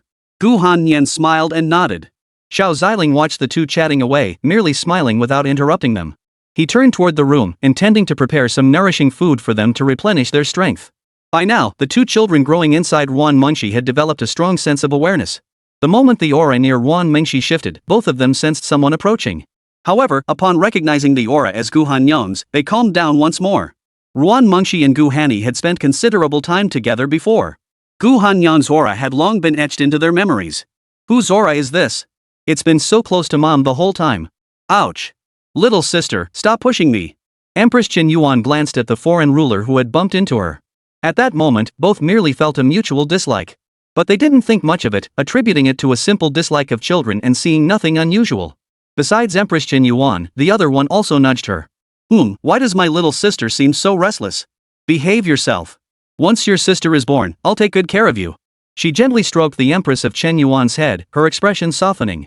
Ruan Mengshi felt a slight stir within her womb. Smiling, she placed a hand on her belly. Be good, babies. Stay safe. Xiao Zi watched Feng Hanyu depart. After a brief discussion among the three of them, just as they were about to decide to pursue her, several powerful auras suddenly appeared around them. Xiao Zi's perception was astonishing, she sensed it immediately. Ling Shi and Chun Rong hadn't sensed anything, but they saw Xiao Zi pause. Instantly, they too grew wary of their surroundings. This feeling. I've sensed it somewhere before. Xiao Zi murmured to herself. Demons. Could it be the prodigies from Mom's side? Sure enough, as soon as Xiao Zi finished speaking, one after another, prodigies radiating powerful auras and unwavering determination stepped out of the void. Lingxi and Xuanrong watched the sudden appearance of so many powerful figures, a hint of shock flashing in their eyes. Senior sisters, are your usual opponents this terrifying? How am I supposed to show my true strength now? Xuanrong sighed inwardly. Demons? What do you want? Lingxi stepped in front of Xiao Zi and Xuanrong. She shielded them behind her. Step aside. A prodigy of the demon clan stepped before Lingxi, his expression icy cold. But this wasn't something they did on purpose, it was simply their nature. No way. A cold gleam flashed in Lingxi's eyes, showing no trace of fear. Young lady, your strength is comparable to ours, but we outnumber you. You're no match for us. We're not here to cause trouble. We have business with the Empress behind you. Isn't that still looking for trouble? Lingxi replied without flinching. But she quickly caught herself. The Imperial Princess? Who? Zi or Chun Rong? Lingxi was momentarily taken aback, but the demon clan's prodigies had already passed by her side. They arrived before Xiao Zi. We, disciples of the demon clan, pay our respects to the Imperial Princess. We greet the Imperial Princess. Lingxi's face was filled with astonishment. When had Zi become the Imperial Princess? Even Xuanrong looked utterly astonished. Was her senior sister really that important? Are you all my mommy's people? Xiao Zi looked at them in confusion. She had indeed seen these people before, but hadn't they come with ill intent back then? Why had they changed so drastically now? Chapter 45, Chapter 170, The Heavenly Prodigy of the Buddhist Realm, Xiao Diwu. The ancient demonic beast of the ancient path. Your Highness jests. Every creature of the demon clan is subject to Her Majesty the Empress. The prodigy walking at the front spoke slowly. Whether it was because of Xiao Zi or not, their faces, which had been stiff and expressionless, finally showed a rare hint of a smile. What's that supposed to mean? As if my mommy was suppressing you lot, clearly it's you who aren't playing fair. Xiao Ziling replied calmly. Empress, that's not what we meant. We were trying to express how the Empress's divine might is boundless, spreading throughout the entire demon race. Empress, I am Lu Qiankuan. We wish to follow you. To accompany you on your conquest of the ancient path. Lingxi looked at the group, their faces filled with reverence, and felt a bit bewildered. Wait, this isn't about conquering the ancient path, it's clearly about crushing it. Lingxi knew Xiao Ziying's strength was already sufficient to traverse the ancient path freely. Now, with so many demonic prodigies joining her, were they planning to conquer the ancient path? What Lingxi didn't know was that within this ancient path, besides the prodigies who had entered, countless ancient demonic beasts and lingering souls of mighty beings, along with innumerable traps and hidden currents. Follow me? Xiao Ziling looked at the group with some confusion. She hesitated, originally intending to refuse them. But then, unexpectedly, they all knelt down. We pledge our eternal allegiance to Her Imperial Highness. Our devotion shall endure for all eternity. Gu Hanyang, who had only recently arrived at the Yaoguang sacred land. She and Ruan Munshi, witnessing this scene, couldn't help but gape in astonishment. Then Xiao Ziling ambushed them, kissing each one. What are you two doing? So engrossed? Xiao Ziling gave a faint smile as he looked at the two girls, who seemed a bit dazed. Then he sat down beside them. Husband, look. Ruan Munshi smiled as she pointed to the scene within the cosmic mirror. Xiao Ziling watched as all these people knelt on one knee before Xiao Ziling. His expression changed. What are they doing? Ha, you'll have to ask Han Yan about that. Ruan Munshi smiled softly as she held Gu Hanyan close. This really has nothing to do with me. Gu Hanyan was also somewhat surprised. She hadn't done anything like this when she returned to the demon clan. Back then, she'd mainly dealt with matters concerning the prodigies as well as the sacred lands and sects. She hadn't put any pressure on these little ones. Ruan Munshi had assumed Han Yan was paving the way for Ziyi, hoping Xiao Ziling would recognize it. But Gu Hanyang hadn't done that because she trusted her daughter and her husband. It seems that incident where Ziyi suppressed that so-called holy son of the Yanma Holy Land left quite an impression on these youngsters, didn't it? What's the Yanma Holy Land? Ruan Munshi asked in confusion, wondering why she was unaware of so many things. Gu Hanyang gently explained in her ear. So that's how it is. No wonder these little ones are so scared. But I never expected them to submit to Ziyi either.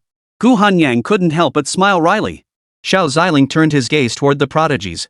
They're all being so sincere, even though Han Yan didn't put any pressure on them. But those old fools. Xiao Ziling thought of the demon clan's high-ranking officials. It must have been them who put considerable pressure on the demon clan's prodigies. At that moment, a golden sword appeared in the sky above the heavenly sword sanctuary. The golden blade shone with blinding light, as if it had gathered the destructive power of heaven and earth. With an unstoppable momentum, it struck down in an instant. In that instant, the heavenly sword sanctuary shook as if the earth trembled and mountains crumbled, as if the apocalypse had descended. Wherever the golden sword light passed, towering structures collapsed with a thunderous roar, turning into a sky filled with debris and dust. Raging flames shot skyward, devouring everything in their path and engulfing the entire sanctuary in a sea of fire. The sword formations that once guarded the sanctuary shattered like fragile paper under this single strike, disintegrating into nothingness. Disciples within the sanctuary screamed in terror, fleeing in all directions, yet utterly unable to escape this terrifying annihilation. The sheer power of that strike seemed poised to erase the entire heavenly sword sanctuary from existence. The earth tore open in bottomless chasms, molten lava erupting from beneath. In mere moments, the once glorious heavenly sword sanctuary lay in utter ruin, leaving behind only endless deathly silence and desolation. After a while, the golden greatsword vanished into the sky, leaving no trace behind. Within the ancient path, Xiao Ziyi gazed at the assembled demonic prodigies kneeling before her. She pressed her fingers lightly to her temples. All right. You may all rise now. Hearing this, the demonic prodigies' faces lit up with smiles. Wonderful. We get to follow Her Imperial Highness now. What do you mean hang around? We're following Her Imperial Highness. Watch your language. The demonic prodigies exclaimed excitedly. They did not look down on Xiao Ziyi simply because their cultivation had now reached the heavenly god realm, surpassing hers. For even now, they had no confidence they could defeat Kai Yan in a single strike. One could only imagine just how terrifying Xiao Ziyi had been back then. Your Imperial Highness, we won't trouble you. We'll remain hidden in the shadows, your shadows. Should anything arise, simply contact us and give your orders. Lu Qiankuan handed Xiao Ziyi a talisman stone, explaining it could be used to contact them. Xiao Ziyi listened and nodded lightly. Then, the entire group of demonic prodigies vanished from the spot. Lingxi and Shen Rong watched the scene unfold before them, swallowing nervously. Ziyi, you must tell your senior sister what exactly is your background? I don't have any special status. Xiao Ziyi replied with a dazed, adorable expression. Lingxi gently patted Xiao Ziyi on the head. The three of them tidied themselves up and began walking forward. Not long after they left, a bald figure clad in monk's robes arrived at the spot. He noticed the lingering aura on the ground. We're catching up, but this demonic aura, it's incredibly potent. The strongest prodigy of the Buddhist sect Xiao Ziling spoke without emotion. Demons possess unique methods. We cannot afford to give them too much time, or they will soon gather their forces. Yet within our Buddhist ranks, not a single one has stirred. Just as Xiao Ziling pondered, a colossal ancient demon beast suddenly burst from the dense forest beside him, lunging toward him. The beast radiated a savage aura, revealing itself to be a peak heavenly god realm existence. Xiao Ziling's eyes narrowed sharply. Well, a mere beast dares to show off before this monk. His hands swiftly formed seals as he chanted incantations, enveloping himself in a golden Buddha light. The beast's attack collided with the light, only to be violently repelled. The ancient beast, stung by the pain, roared in fury toward the heavens. Its aura surged violently as it charged at Xiao Ziling once more. Unfazed, Xiao Ziling drew a string of Buddhist prayer beads from his robe. Glowing with sacred radiance, he flung them forward. Instantly, the beads coalesced into a vast net of light, trapping the beast within.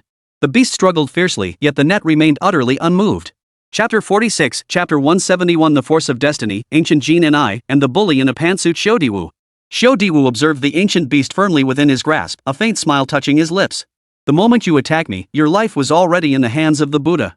Die with peace of mind. Xiao Ziling's expression turned icy, a cold gleam flashing in his eyes. The golden radiance emanating from his body radiated a scorching aura that spread outward. The ancient demon beast watched as the fiery light steadily closed in upon it. It let out a low growl, as if warning Xiao Ziling. Begging for mercy now? Too late. Xiao Ziling's lips curled into a smug smile, radiating the satisfaction of a petty villain. This enraged the demon beast, which began frantically struggling against the light net. But its strength was no match for the light net. All it could do was let out a furious roar. Xiao Ziling watched the struggling beast with an expression of calm detachment. Let me see what you're made of first. Xiao Ziling now began to observe the ancient demon beast before him. Having spent most of his life within the Buddhist monastery, he rarely ventured outside. Much of his knowledge about demonic beasts came from ancient texts.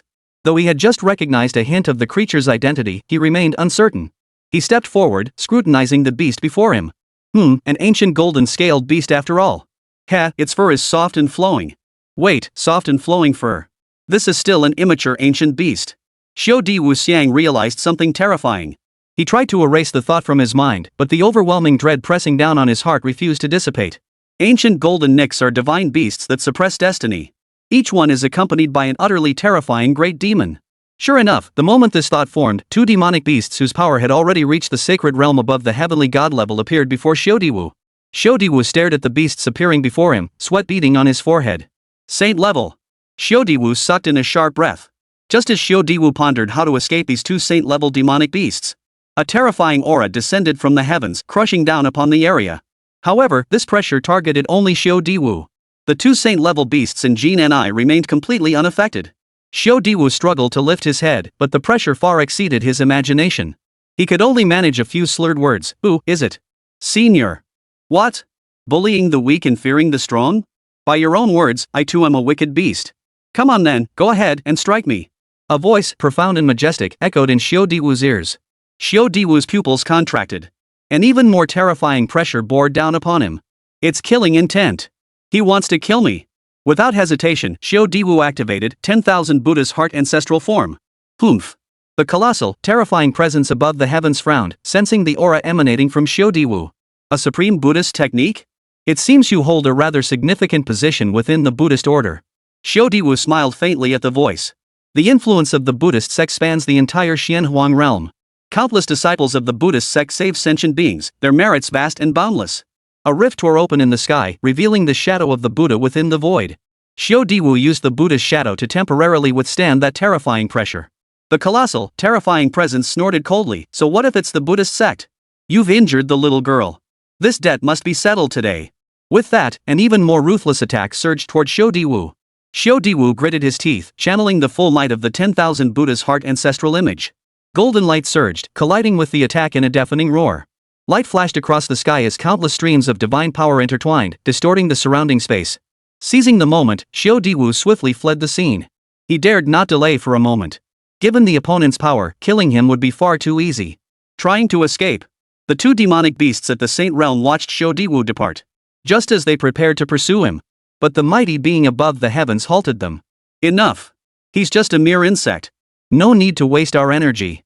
He turned his gaze to the ancient golden eye on the ground and gently untangled her from the light net. Little one, your aura is stirring restlessly. He smiled faintly, sensing the powerful aura erupting from the ancient golden eye before him. Oomph. I distinctly sensed a familiar aura here just moments ago. The moment I arrived, it vanished. Now all that's left is this annoying guy. The ancient golden eye shook its body, its eyes brimming with defiance. Familiar? Could another being possessing the power of destiny, be it human or beast, have entered this place? He furrowed his brow slightly. It seemed the ancient path wouldn't remain peaceful for long. Having lived here for so long, what storms hadn't he weathered? Opportunity only accompanied danger. Big mouth. I'm going to find that person. No way. But I want to please, that guy feels different to me. No means no. Ancient Jean and I watched as the mighty being above the heavens refused her. She simply plopped down onto the ground. Her face was filled with reluctance. The two demonic beasts at the sage realm level, witnessing this, found it hard to say anything. To speak to the Lord like that, truly the young lady. Ha, I wonder what kind of person could possibly catch the young lady's attention. The powerful being known to ancient Jean and I as Big Mouth shook his head helplessly. Little girl, you bear the power of destiny, a supreme treasure coveted by all. Without us, your safety is no longer guaranteed. You saw what just happened. If we hadn't arrived in time, you would have been in grave danger. The ancient golden eye bowed his head in disappointment. The truth was undeniable. But Big Mouth, that aura I sensed just now felt truly unique. It felt like that aura could lead us out of this ancient path. What?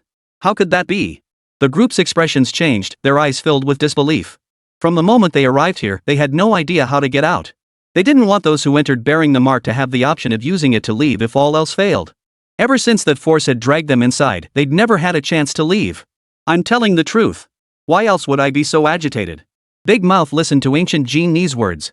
She bore the power of destiny, every step guided by fate's favor. In that case, we truly have a chance to escape. The two saint-level demon beasts froze, their gazes shifting to Big Mouth. You two go back and notify them. I'll take the little girl to find that person first. Join us here shortly. Master, are we truly going to? Once they decided to intervene, they would be drawn into the battle on the ancient path. Even those at the emperor level couldn't survive it. How could mere saint-level beings hope to? Chapter 47, Chapter 172. Will the future Buddha son of the Buddhist sect appear in the Yaoguang Holy Land? Sir, this is far too risky. One of the saint-level demonic beasts still hesitated. What is there to fear? If we can truly escape this ancient path that has trapped us for so many years, what harm is there in taking a risk? The other beast clenched its jaw. Big Mouth nodded. Exactly. For a chance to escape, it's worth the attempt. Go swiftly and return just as fast. The two beasts acknowledged the order and vanished into streaks of light. At the very least, I must get you both out of here. Big Mouth turned his gaze toward the ancient golden eye. I've been here far too long, and my days are numbered. The future belongs to you. With that, Big Mouth departed with ancient Jean and I, following her senses to seek out that familiar presence. Xiao, who had just escaped Big Mouth's grasp, was still panting heavily. He glanced over his shoulder, relieved to see Big Mouth and ancient Jean and I hadn't pursued. He breathed a sigh of relief. Those bastards. How dare they be so arrogant? He seethed inwardly. His trump card was gone just like that. If he encountered a powerful being or ancient relic he couldn't handle next, he'd be finished. We haven't even found those demonic creatures yet, and we've already suffered such heavy losses. Xiao gently tended to his wounds. He scanned ahead, then resumed his journey, determined not to let those pursuers catch up again. Xiao Ziling and the others were unaware that they had already drawn the attention of the Buddhist sect. They were still walking toward the center of the ancient path. Although Xiao Ziling could sense the general direction of the ancient path's center, they were still somewhat lost. Z, do you think we're lost? Lingxi and Xiao Ziling exchanged glances. Both gave helpless smiles. The ancient path had far too many junctions leading to the center, and their senses were growing confused. Senior Sister Lingxi, Senior Sister Xiao, perhaps we should abandon the markings and simply follow your instincts from here on. Xuanrong turned her gaze toward Xiao Ziling, who gave a slight nod. For some reason, she too felt the markings were deliberately designed to confuse them. It seemed as if it wanted to pit them against other prodigies. Z, since that's the case, let's just follow your instincts. Lingxi smiled at Xiao Ziling. Xiao Ziling then stepped ahead of the two, a fleeting gleam of light flashing in her eyes. Though fleeting, Xiao Ziling and the others caught it. Ziyi has already grasped some of the power of the annihilation heavy gaze. If my estimation is correct, she should be able to wield the extinction heavy eyes by the time she reaches the great emperor realm. Xiao Ziling remarked with a faint smile, though his attention was also drawn to that ancient demon beast. A demon beast like Jean and I, blessed with immense destiny, could both nourish the spiritual energy of a region and protect those around it. Not far away, atop a cliff. Two great beings were gazing toward the direction of the Yaoguan Holy Land. Yuan Gang. Are you certain your intelligence is accurate? The Buddha explicitly instructed us to retrieve someone from that location? Fu Xiu stared toward the Yaoguang sacred land, his eyes filled with disbelief. Some of the Buddhist sect's prodigies were still on the ancient path. They needed to confirm this immediately and return to the ancient path without delay. Yuan Gang, you'd better be certain your friend won't slip up. If anything happens to the cultivation grounds, don't blame me for being ruthless. Relax. The predictions of the Elder of Heavenly Secrets have never been wrong before, have they? Yuan Gang glanced at Fu Xiu and offered a faint smile. Alright, we've already confirmed the location. Let's head back first. We'll return here when that person arrives. But what if the Yaoguan Holy Land refuses to let us take that person away when we return? A mere Yaoguang Holy Land is insignificant before our Buddhist sect. Are you sure? Back at the ancient path, I clearly saw the leader of the Yaoguan Holy Land was the great Emperor Yaoguang. Just a dying man trying to make one last contribution. Yuan Gang held these factions in utter contempt. To outsiders, the strongest factions in the Shenhuang realm might be the Eternal Secret Realm, the Primordial Imperial Clan, the Hidden Families, the Primordial Secret Realm, and so on. Little did they know that the Buddhist sect stood shoulder to shoulder with these powers. Let's go back first. We'll come back later. Xiao Ziling watched the departing pair with a faint smile. The Buddhist sect. Xiao Tian, do you know what those two are up to? Xiao Ziling asked Xiao Tian. Master, they're following the Buddha's orders to retrieve the true heir destined to succeed the Buddha. Xiao Tian instantly grasped their purpose. Oh? And what does this have to do with the Yaoguan Holy Land? While Xiao Ziling was chatting with Xiao Tian, Gu Hanyi nestled into his embrace with a playful pout. He stroked Gu Hanyang's fragrant shoulder with tender affection. This Buddhist child should appear within the Yaoguan Holy Land, right? Xiao Ziling froze, glancing at the two children growing within Wan Mengxi's womb. Could it be that coincidental? Along the ancient path, Lingxi and Chuanrong followed closely behind Xiao Zi. Xiao Zi walked according to her own instincts. Meanwhile, Yi Chen, still reeling from the pursuit by the Primordial Imperial Clan, walked on his own. He had no particular destination in mind, only a burning desire to distance himself as far as possible from those demonic beasts. Just as he was muttering curses under his breath, three slender, beautiful figures with graceful silhouettes suddenly appeared ahead. Yi Chen's eyes lit up. Wasn't this the romantic encounter he'd been dreaming of? But when he focused his gaze, it was her. He had seen Xiao Zi in those powerful figures before in the wild mountains. His expression darkened instantly. Having just suffered a setback with the Primordial Imperial Clan, now he was confronted by these troublesome figures. Yi Chen, I sense a power within that young girl that could be of great benefit to you. Wanxiang observed Xiao Zi with a faint smile. He had sensed the unique nature of Xiao Zi's primordial ultimate in constitution. Senior Wanxiang, don't joke about this. They have powerful figures backing them. If I offend them, I won't be able to leave the ancient path. Yi Chen voiced his concern.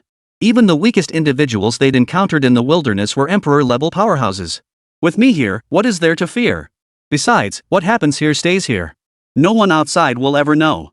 Wanxiang encouraged Yi Chen, who began to waver. This was indeed an opportunity. With fortune knocking at his door, how could he not seize it? Xiao Zi had also noticed Yi Chen. The moment she sensed that unpleasant aura emanating from him, she had identified him. Just as Yi Chen was about to act, another figure arrived. It was none other than Xiao Diwu, who had earlier escaped from Big Mouth and his men. However, the moment he arrived, he found himself under the watchful eyes of both Xiao Zi and Yi Chen's group. This left him momentarily stunned. I've only just arrived, why are you all staring at this monk? Chapter 48, Chapter 173. Want to take Xiao Zi away? Hypocritical and disgusting Buddhist order. Xiao Diwu glanced at Yi Chen, his brow furrowing slightly. Then he glanced at Xiao Zi and her two companions. His frown instantly smoothed out. These three are much easier on the eyes. Xiao Diwu's lips curved into a faint smile. As for this thing, who knows what it is, it looks downright sleazy. If I hadn't come here, what kind of trouble was this guy planning to stir up? Xiao Diwu thought to himself as he observed Yi Chen. Yi Chen, imbued with the power of destiny, felt an immediate dislike for Xiao Diwu the moment he laid eyes on him. Where did this bald monk come from? Yi Chen frowned. How was he supposed to carry out his plan now? Once more people showed up, his scheme would become even harder to execute. Senior Wanxiang, what should we do now? Yi Chen asked grimly. With 4 people present now, he had no confidence he could handle all 4 simultaneously. And that damn bald-headed bastard's strength is clearly no joke, no idea how he built those muscles. Ah, missed my chance. Never mind. Let's avoid conflict with them for now. Find an opportunity to leave this place quickly. Wanxiang sighed. Opportunities in the ancient path were scarce to begin with. If someone else snatched up the real opportunity later, it would be a loss rather than a gain. Excuse me, fellow cultivators, do you know each other? Xiao Diwu's expression remained calm, for he sensed that none of the four present matched his strength. If it came to blows, he might just be able to take them all down alone. One nascent soul cultivator, 3 heavenly cavern cultivators. No. His gaze shifted to Xiao Zi. How could this little girl's aura be so profound? Is this the oppressive presence only a heavenly realm cultivator could possess? Xiao Diwu frowned. But he soon discerned the profounding energy emanating from Xiao Zi. This is the primordial ultimate in constitution. Xiao Diwu's eyes lit up. If this physique were to combine with a pure young physique, it could help cultivators enhance both their physique and cultivation. It was the ultimate vessel. To encounter such a primordial ultimate in constitution within the ancient path, truly a heavenly blessing bestowed upon this humble monk. Xiao Diwu pressed his palms together in prayer, performing a scene of profound gratitude to heaven and earth. The four present were utterly bewildered. Senior sister, is this guy out of his mind? Shunrong whispered to Xiao Zi and Lingxi. Probably. Xiao Zi replied with a smile. She'd encountered her share of mentally challenged individuals and had long grown accustomed to such behavior. But this primordial ultimate in constitution is somewhat different. Still, it matters little as long as it can assist this monk. Xiao Di Wuxiang stared at Xiao Zi as if she were food, filling her with profound disgust. Seems the Buddhist sect remains as hypocritical and filthy as ever. Wanxiang remarked to Xiao Diwu with a faint tone. Senior Wanxiang, do you know the Buddhist sect? MHM. They're a bunch of self-righteous, self-important fools. In truth, they're filthier than anyone else. The young girls they take in become nothing more than breeding machines. Wanxiang remarked indifferently. Yi Chen frowned. What kind of people are they? Do they really need to put on such a show? Heh, but you can rest easy. This guy has definitely set his sights on those little girls. You just need to slip away in the chaos. Wanxiang instantly saw through Xiao Diwu's ulterior motives. The next moment, Xiao Diwu addressed Xiao Zi and the others. Fellow cultivators, this monk observes darkness in your brow chakras, indicating poor fortune. Might you be inclined to join the Buddhist order? Our Buddha will purify your tainted souls. Xiao Diwu clasped his hands before his chest, his expression calm as he offered a faint smile. That smile sent a chill through all three, especially Xiao Zi, who felt utterly repulsed. The Buddhist faith? Is it filled with people like you? Xiao Zi frowned. My friend, you speak amiss. Within the Buddhist order, few can match this humble monk. Xiao Diwu adjusted his crimson gold robe slightly, a look of pride flitting across his face. Oh? So you're quite proud of yourself, then? Lingxi nodded slightly, a hint of surprise in her voice. The Buddhist sect really is as trashy and hypocritical as rumored. Enough. We have no interest in the Buddhist sect. Lingxi said calmly to Xiao Diwu. She then prepared to leave with Xiao Zi and Shunrong. Heh, since you fellow cultivators have no interest in the Buddhist sect, then you may leave. However. But what? Lingxi's gaze flickered, and a faint chill and oppressive aura emanated from her body. But these meant little to Xiao Diwu. He smiled faintly. Except she must stay. With that, he pointed at Xiao Zi. Xiao Zi and the others halted in their tracks, their expressions turning icy. Perfect opportunity. Let's get out of here fast. Wanxiang, seeing an opening, urgently urged Yi Chen to leave. Yi Chen didn't hesitate for long. The moment Wanxiang gave the hint, he immediately left the place. Only the four of them remained. Even so, Xiao Diwu remained utterly unfazed. He glanced at the departing Yi Chen but said nothing. Compared to the primordial ultimate in body before him, Yi Chen was nothing. She holds great value for our Buddhist sect.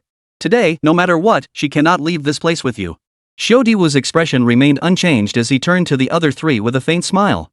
His true nature was now fully exposed. He reached out, his hand closing in on Xiao Zi. A flicker of fury ignited in Shunrong's eyes as she raised her sacred weapon and swung it out. You dare attack me? You're merely at the transformation spirit realm. Xiao Diwu wore a look of contempt, but he soon paid the price for his actions. The sword energy left a deep gash on his hand. Surprise flashed in his eyes as he stared at the chaotic energy lingering on his palm. It's that chaos body that appeared not long ago. He had heard rumors of the chaos entity's emergence from Buddhist disciples. Yet he did not believe the chaos entity could be as terrifying as the legends claimed, invincible in battle, unstoppable in conquest. That was only because it had never crossed paths with him. Had they lived in the same era, he might well have been able to face it in battle. It seems I underestimated the chaos entity. To think it could injure me at the transformation of spirit realm, truly unimaginable. If you were at my level, how terrifying would that be? Xiao Diwu's eyes glowed with icy coldness. His mind had changed. Now, these three women would all be subdued here. Even as he pondered, Lingxi struck. The Yaoguang sword technique surged through her, the sacred weapon flashing horizontally in her grasp as her eyes narrowed.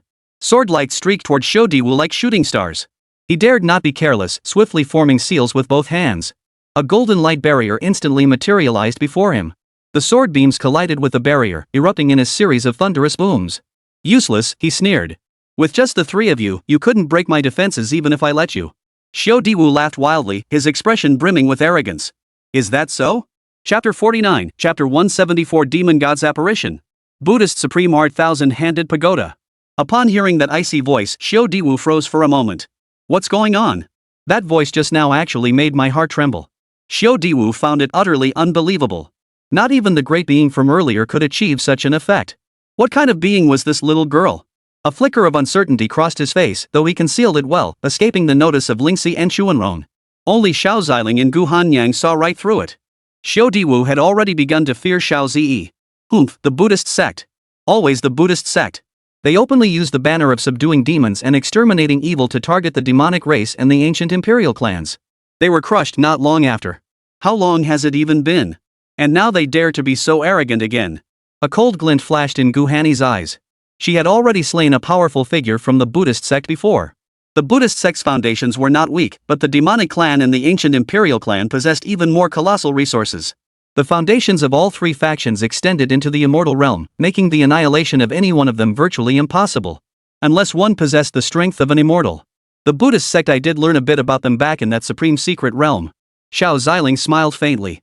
That bald monk back then had been just as arrogant as this so-called Xiao Diwu. So this was the extent of the Buddhist sect's capabilities. He'd find an opportunity to see just what capital they possessed to act so brazenly. Gu Hanyang, however, watched the images appearing in the cosmic mirror and furrowed her brow slightly. That guy looked shifty-eyed, clearly no good. Ha ha ha. Xiao Ziling chuckled as he ruffled Gu Hanyang's hair. Xiao Zi's eyes turned cold as she fixed them on Xiao Diwu. The dark radiance sword at her side instantly tore through the void. A sword strike slammed toward Xiao Diwu. A thunderous crash echoed through the air. Xiao Diwu's pupils contracted. Seeing his golden body technique unable to withstand even Xiao Zi's single strike, he hurriedly retreated several steps. Boom! Xiao Zi's strike left a massive gash in the ground, shattering it into countless fragments. Xiao Diwu stared at the fragmented sword intent on the ground, then looked back at Xiao Zi. That little brat has actually grasped sword intent. His eyes widened in astonishment. How old could she possibly be? Senior sister, you're so amazing. Chunrong gazed at the dark radiance sword beside Xiao Zi. If she had to block one of Xiao Zi's strikes, she feared she'd be instantly defeated. Zi's sword intent is already remarkably profound. She's likely on the verge of condensing a sword soul. A hint of astonishment flickered in Lingxi's eyes. Xiao Diwu gazed at the overwhelming pressure radiating from Xiao Zi, piercing the heavens. Shadows of demonic deities descended across the sky. What exactly are you? Xiao Diwu stared at the multitude of demon god illusions in the sky. Such an extraordinary phenomenon was beyond belief. How could it possibly belong to a mere cavern realm cultivator? Enough talk. Xiao Zi's eyes were cold as she looked at Xiao Diwu. Seeing that Xiao Zi held him in utter contempt, anger flared within him instantly. Damn it! You're merely a cavern realm cultivator, what gives you the right? Golden light radiated from Xiao Diwu's entire body. Closing his eyes, he pressed his palms together, and behind him, a divine Buddha form materialized. 8-armed holy Buddha. Lingxi gasped in shock, staring at the ethereal form behind Xiao Diwu. Could he be the Xiao Diwu whose name has been buzzing throughout the Buddhist sects lately? Many prodigies along the ancient path also turned their gaze toward this scene. What exactly is happening over there? They gazed at the two extraordinary forces manifesting in the sky. The power of the demon god had once sent shockwaves through the entire Xianhuang realm, and many recognized the terrifying phenomenon. But only a handful of prodigies had ever witnessed Xiao Diwu's 8-armed holy Buddha. Xiao Diwu? Someone actually dares to confront him? Have they had enough of living? A prodigy from the primordial Holy Land gazed in that direction. Su Ji from the Changsheng Holy Land also looked toward Xiao Zi and the others. Yet he completely ignored the 8-armed holy lord Xiao Diwu, his entire focus fixed on that demon god power. Interesting. Only such a force is worthy of being my opponent. Su Ji's lips curved into a faint smile. On the side of the primordial imperial clan, the crowd had been waiting for the awakening figure. The moment they sensed the disturbance outside, they all immediately flew out. Even Long Tianyi departed without hesitation. They arrived outside, gazing upon the terrifying, otherworldly phenomena filling the sky. What is this demon god power? Why does it feel even more terrifying than the pressure of the chaos body? Long Tianyi gazed at the celestial phenomena. Having been in seclusion and slumber, he had been unaware when Xiao Zi's demon god might had engulfed the entire Xianhuang realm. However, the prodigies of the primordial imperial clan were well aware. That pressure again. Could that person have entered the ancient path too? That person? Who? Long Tianyi turned his gaze to Long Pei behind him. An aura of natural authority emanated from him, causing Long Pei to involuntarily take a step back. It's a prodigy I encountered in the Supreme Secret Realm earlier. She possesses this same phenomenon. Long Pei hesitated before speaking. Feng Lan and Sherbin nodded in agreement. Is that so? How strong is this person? Long Tianyi regarded Long Pei and the others, his eyes revealing a faint, commanding presence. She's exceptionally powerful, but compared to you, Brother Tianyi, she's nothing. That's not for you to decide. I'll verify it myself when the time comes. Long Tianyi glanced toward Xiao Zi before returning to the ancient hall to await the awakening of the legendary prodigy. The 8-armed Buddha form behind Xiao Diwu radiated dazzling golden light. Each of its 8 arms wielded a divine artifact, smashing down fiercely toward Xiao Zi. Xiao Zi showed no fear, executing a nimble evasion technique to dodge Xiao Diwu's assault. Immediately, the dark radiance sword blazed with intense light. She stepped through the void, confronting the 8-armed holy Buddha. The dark radiance sword clashed fiercely with the ritual implements on each arm, sparks flying everywhere. Each clash sent ripples of spatial disturbance through the air. Through the 8-armed holy Buddha, Xiao Diwu sensed the terrifying force unleashed. Could such power truly belong to a mere young girl? By now, his hands were already tingling with numbness. Meanwhile, within Xiao Zi, the supreme demon god bone glowed faintly, a warm current spreading throughout her body. Her golden and purple eyes flickered, and the dark radiance sword sliced cleanly through the 8-armed holy Buddha's arm.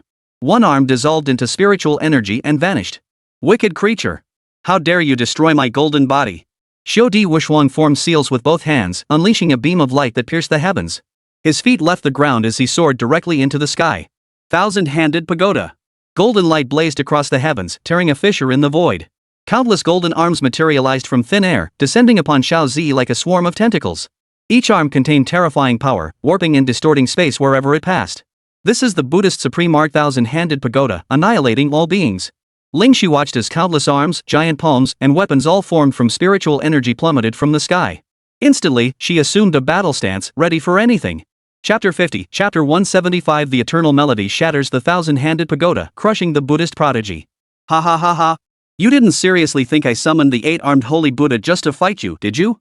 My thousand-handed pagoda cultivation spans decades. I've long mastered its basic application. The thousand-handed pagoda is considered a fatal technique even when used against emperor-level opponents. That Xiao Diwu could unleash it now at late heavenly god realm proved both his innate talent and the time invested in mastering this technique. Even those Buddhist elders who dedicated years to mastering it back then understood this technique far less than I do, let alone you lot. Xiao Diwu looked down on the 3 of them. It is your honor that you have forced me to use this technique to enlighten you. Golden light surged around Xiao Diwu as spiritual energy pulsed, causing the entire space to tremble. The golden palms, arms, and weapons that materialized in the void all descended simultaneously, crashing violently toward the trio. A bead of sweat formed on Lingxi's forehead as her delicate brows furrowed. Could they truly withstand this assault? Even so, she gripped her weapon tightly. Z, take Xuanrong and leave this place first. As the senior disciple of Yaoguang Holy Land, Lingxi bore a solemn duty. She must protect her junior sisters. Moreover, Xiao Zi had helped her immensely before she had to protect both of them. Now we can only hope that what the elder left behind can withstand this thousand-handed pagoda. Lingxi murmured to herself. This move let me. Just as Lingxi was about to experience the full might of Xiao Diwu's technique, Xiao Zi stepped before Lingxi. Sis Lingxi, let me handle this move. Xiao Zi smiled faintly. Leave it to her? That depended entirely on whether they had the ability to stop her. Lingxi hesitated for a moment, but ultimately stepped aside to let Xiao Zi take her place. Z, stay safe. After all, this was a supreme Buddhist technique far beyond. As Lingxi pondered how to assist Xiao Zi, golden purple patterns erupted across her body. The energy of the supreme demon god bone surged through her veins. A terrifying aura radiated from her entire being. The myriad demon gods, Buddhas, and immortals filling the heavens knelt in reverence, paying homage to this peerless being. Boom! Xiao Zi gazed impassively at the golden palm and weapon hurtling toward her, extending a single finger with calm detachment. The eternal resonance. She closed her eyes as her body slowly rose into the air, a palpable pressure and turbulent currents radiating from her form. Feeling this terrifying force, Lingxi and Xuanrong began to tremble. It was the first time they had ever felt such an overwhelming sense of invincibility from someone of nearly equal cultivation. The sheer weight of it shook their very cores, leaving them speechless. Xiao Diwu watched Xiao Zi's aura steadily rise. Could this truly still be the heavenly cavern realm? Suddenly, his eyes widened in disbelief as he witnessed a scene he could never have imagined in his lifetime. 15 enormous, intensely radiant heavenly realms materialized behind Xiao Zi. As Xiao Zi slowly floated into the air, the surrounding space began to shatter under the crushing pressure. The assembled prodigies were undoubtedly stunned. It seems a monster has appeared within the ancient path this time. Who could be emitting such terrifying fluctuations? Meanwhile, on the side of the primordial imperial clan, the prodigy whom Long Tianyi and the others were awakening seemed to sense Xiao Ziyi's presence. She slowly opened her eyes. This demon god power. Who is it? Meanwhile, Yi Chen, who had just fled from Xiao Ziyi and her companions, sensed the fluctuations behind him and the terrifying phenomenon unfolding in the sky. Holy crap, what kind of power is this? It's making all the gods and immortals bow down in submission? Yi Chen stared in utter shock. Could he truly hope to defeat such a formidable opponent? A prodigy of such innate talent is truly terrifying. If I could gain control over a prodigy of this caliber, then leaving the Xianhuang realm and ascending to a higher world, Wan Xiang murmured, glancing at Yi Chen, who was now completely within his grasp. Once he seized the chance to fully subjugate him, Yi Chen, this favored son of fate, would obey his every command. Countless prodigies turned their gaze toward Xiao Ziyi and her companions. Xiao Ziyi was enveloped in white blossoms. The next moment, the petals burst open, revealing a breathtakingly beautiful figure. She wore a pale gold-purple robe, her long jade-like hair cascading over fragrant shoulders. Her exquisite features resembled jade carvings, eyebrows like distant mountain ridges, eyes like stars, a straight, delicate nose, and lips naturally rosy. Her ethereal presence radiated an aura of mystery and nobility, as if she had stepped out of ancient mythology. With graceful composure, she extended a snow-white, slender finger toward Xiodiwu. A beam of blinding white light pierced through the countless giant palms and weapons, reducing them to ash. Xiodiwu was stunned by Xiao Ziyi's divine beauty, but then felt excruciating pain surge through his body. His eyes widened in disbelief. The thousand-handed pagoda he had painstakingly cultivated had been shattered so effortlessly. "Whoa, senior sister, you're so beautiful."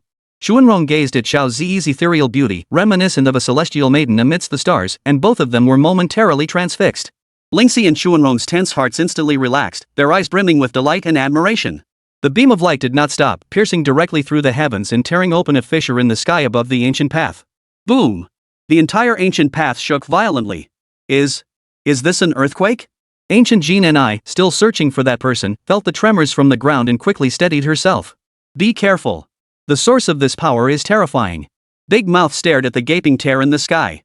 If that attack had landed on him, he'd be in serious trouble. Big Mouth, that person is in that direction. We need to hurry over. Ancient Jean and I pointed toward the direction the beam was emanating from.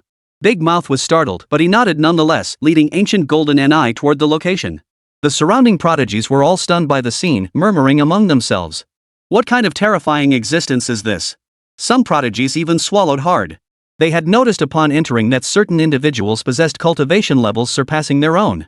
Yet as prodigies themselves, they would never bow to others lightly. Yet after witnessing this terrifying spectacle, bowing their heads, well, it wasn't entirely out of the question. The 8-armed sacred Buddha behind Xiodiwu was pierced by the blazing beam. A gaping wound tore through Xiodiwu's chest. His consciousness began to blur as he stumbled backward. The power of the demon god slowly began to devour Xiodiwu, who vanished into the ancient path. Xiao Ziyi dispersed the energy coursing through her body and landed softly. Lingxi and Shunrong were about to rush over to support her, but Xiao Ziyi smiled and waved them off. Instead, they simply gathered around her, their excitement palpable. "Z, you looked so beautiful just now." Senior sister. That move you just did was so powerful. I want to learn it too." Their eyes sparkled with excitement, especially Chuanrong, who had become Xiao Ziyi's biggest fan. Chapter 51, Chapter 176. Mo Chou entrusts the power of destiny to Xiao Ziyi? The legendary celestial genius awakens. Xiao Ziyi calmed their excitement. Alright, it's nothing special. But you two won't be able to learn this move. It's something I was born with. Xiao Ziyi smiled faintly at them. This wasn't something ordinary people could learn. It stemmed from her possession of the supreme demon god bone. Even she found it difficult to master such a formidable technique as the eternal resonance. Still, this was only possible because Xiao Ziling had taught her these techniques were relatively familiar territory for her. Now that this Buddhist has died, will the Buddhist sect come looking for us? If I'm not mistaken, they most likely will. Lingxi murmured to herself. Most of the Buddhist sect were such petty and nitpicking people. Lingxi could already picture it. The Buddhist sect would surely come under the pretext of capturing a sinner Xiao Ziyi. They'd use some excuse about guiding the wicked to enlightenment to arrest Xiao Ziyi. But with the senior and the Holy Lord here, even if the entire Buddhist sect mobilizes, it won't be a big deal. Lingxi smiled faintly, her confidence rooted in her trust in the senior. The three had barely caught their breath when a terrifying aura descended upon the area. Xiao Ziyi's gaze suddenly shifted toward the sky, watching his big mouth and the ancient golden knee emerged from the void. Lingxi and Xuanrong also turned their gaze toward the pair. Big Mouth. It's her. Ancient golden eye beamed, pointing at Xiao Ziyi, who had just retracted her aura. Xiao Ziyi stared at Big Mouth, who had suddenly appeared before her. She grew unusually serious. Big Mouth gave her an eerie feeling. Ladies, no need to be nervous. We mean you no harm. Big Mouth looked at the three of them and said indifferently. He showed no interest whatsoever in the three low-level cultivators before him. However, his gaze lingered on Xiao Ziyi for a moment. So this is the person the little girl mentioned. The one who can lead us out of here? Though Big Mouth spoke casually, the three remained utterly vigilant. They were already watching Big Mouth and Ancient Golden Eye with some wariness. Yet when the three of them saw Ancient Golden Eye, they unexpectedly sensed a gentle aura emanating from her. Ancient Jean Eye turned to glance at Big Mouth. Big Mouth, don't speak so sternly. Big Mouth froze upon hearing Ancient Golden Eye's words, then nodded. After all, they had come to ask for a favor. They couldn't keep wearing such sour expressions. Ancient Golden Eye swayed gracefully, transforming into the true form of a beautiful and gentle auspicious beast. Then, another flash of golden light passed, and the once magnificent form transformed once more into a graceful woman. She wore a pale golden gauze robe, every inch of her silhouette radiating elegance and nobility. Her eyes shone like brilliant stars, radiating a soft, warm light that drew people in without them even realizing it. Greetings, there's no need to fear. We truly mean no harm. Ancient Golden Eye approached them with light, graceful steps, her voice as gentle as a spring breeze caressing their faces. Though Xiao Ziyi and the others remained guarded, witnessing the gentle presence of the Ancient Golden Eye before them, their wariness eased slightly. Big Mouth always talks like this. Don't mind him. Big Mouth scratched his head, his attention not on them but fixed upon the sky. His gaze, however, remained fixed on the enormous hole piercing the sky. Though the gap was steadily being repaired, the sheer power behind it was staggering. Could this power truly belong to these little ones? Ah well, the little girl is a sacred beast. Her intuition can't be wrong. Let her handle it. Big Mouth chose to stop overthinking it. All he needed to do was stand behind the little girl as her most steadfast support. It's fine. Xiao Ziyi and the others exchanged glances before turning to look at the Ancient Golden Eye with a smile. But Xiao Ziyi also glanced at Big Mouth standing behind Ancient Golden Eye. If he couldn't handle it, then they probably wouldn't be able to either. Hello, sister. My name is Mo Cho. You can just call me Chio. Lingxi and Xuanrong were taken aback. Why was this elegant beauty being so polite to Ziyi? Hello, Chio. My name is Xiao Ziyi. You can just call me Ziyi. Xiao Ziyi extended her hand and shook Missouri Chio's. Sister Ziyi, we need your help with something. Upon hearing this, Xiao Ziyi turned to glance at Lingxi and Xuanrong. After receiving their nods of agreement, she turned her gaze back to Mo Chio. Go ahead and tell me. We'll consider it. Xiao Ziyi left herself an escape route. She wasn't a saint, more like a female demon, and wouldn't help with just anything. Let me explain our situation first. We were here when the ancient path was first established. After some time, a terrifying force dragged us into this place. That existence far surpassed our comprehension. All this time, we've been trapped here. The ancient path seems vast, but it has always had its limits. Mo Chio lifted his gaze toward the sky, sinking into deep contemplation. I wonder if you have any way to lead us out? If you can take us out, I'm willing to form a contract with you, establish a connection, and entrust the power of destiny within me to you. Ah, well. Xiao Ziyi was utterly stunned by Mo Chio's words. Was she offering to trade everything she had to secure her friend's escape? No way. Little girl, if that's the price, we'd rather stay here. Big Mouth. I won't be in danger without my fate power, but the strength of those entering the ancient path varies each time. One day, someone powerful enough to wipe us out will definitely appear. By then, it'll be too late to talk about this. Big Mouth fell deep in thought upon hearing Mo Chio's words. She turned her gaze toward Xiao Ziyi. She studied Xiao Ziyi, but saw no change whatsoever on the faces of Xiao Ziyi and the others. She assumed they had no intention of helping them. She immediately threw herself into Xiao Ziyi's arms, her two large spheres colliding directly with Xiao Ziyi's two large spheres. The two large spheres instantly flattened into pancakes. Xiao Ziyi jolted upright. Yeah, you. What on earth are you doing? Sister Ziyi, please, I beg you. Fine. I'll help you. Just let go of me first. Xiao Ziyi gently patted Mo Chio. Looking into her bright, pleading eyes, she suddenly couldn't think of any reason to refuse. Ah, now I finally understand how mommy felt before. Xiao Ziyi smiled helplessly. Even though she was older than Mo Chio now, this feeling was real and strangely unsettling. While the group was still conversing, on the side of the ancient imperial clan's prodigies, everyone stood tall and erect, awaiting the awakening of their prodigy. That aura. Is she finally awakening? A flicker of battle intent flashed in Long Tiany's eyes. The next moment, a surge of power erupted from beneath the ground. The ancient hall was shattered by a colossal force, and a graceful figure slowly rose from the earth. Chapter 52, Chapter 177. Long Huanxiang stuns the crowd, leaving them powerless to retaliate. She wore the splendid attire of the ancient imperial clan, every inch of her skin radiating a mysterious glow, her eyes seeming to contain the vastness of the cosmos. The most terrifying prodigy of the ancient imperial clan's legends, long sealed within the ancient path, seeking that sliver of chance to ascend to immortality. Awaiting the dawn of a new age. A prodigy of the ancient imperial clan murmured. Most prodigies present had heard whispers about this legendary figure before them. Yet their knowledge remained scarce, for details about this being were classified as top-secret information within the ancient imperial clan's highest echelons.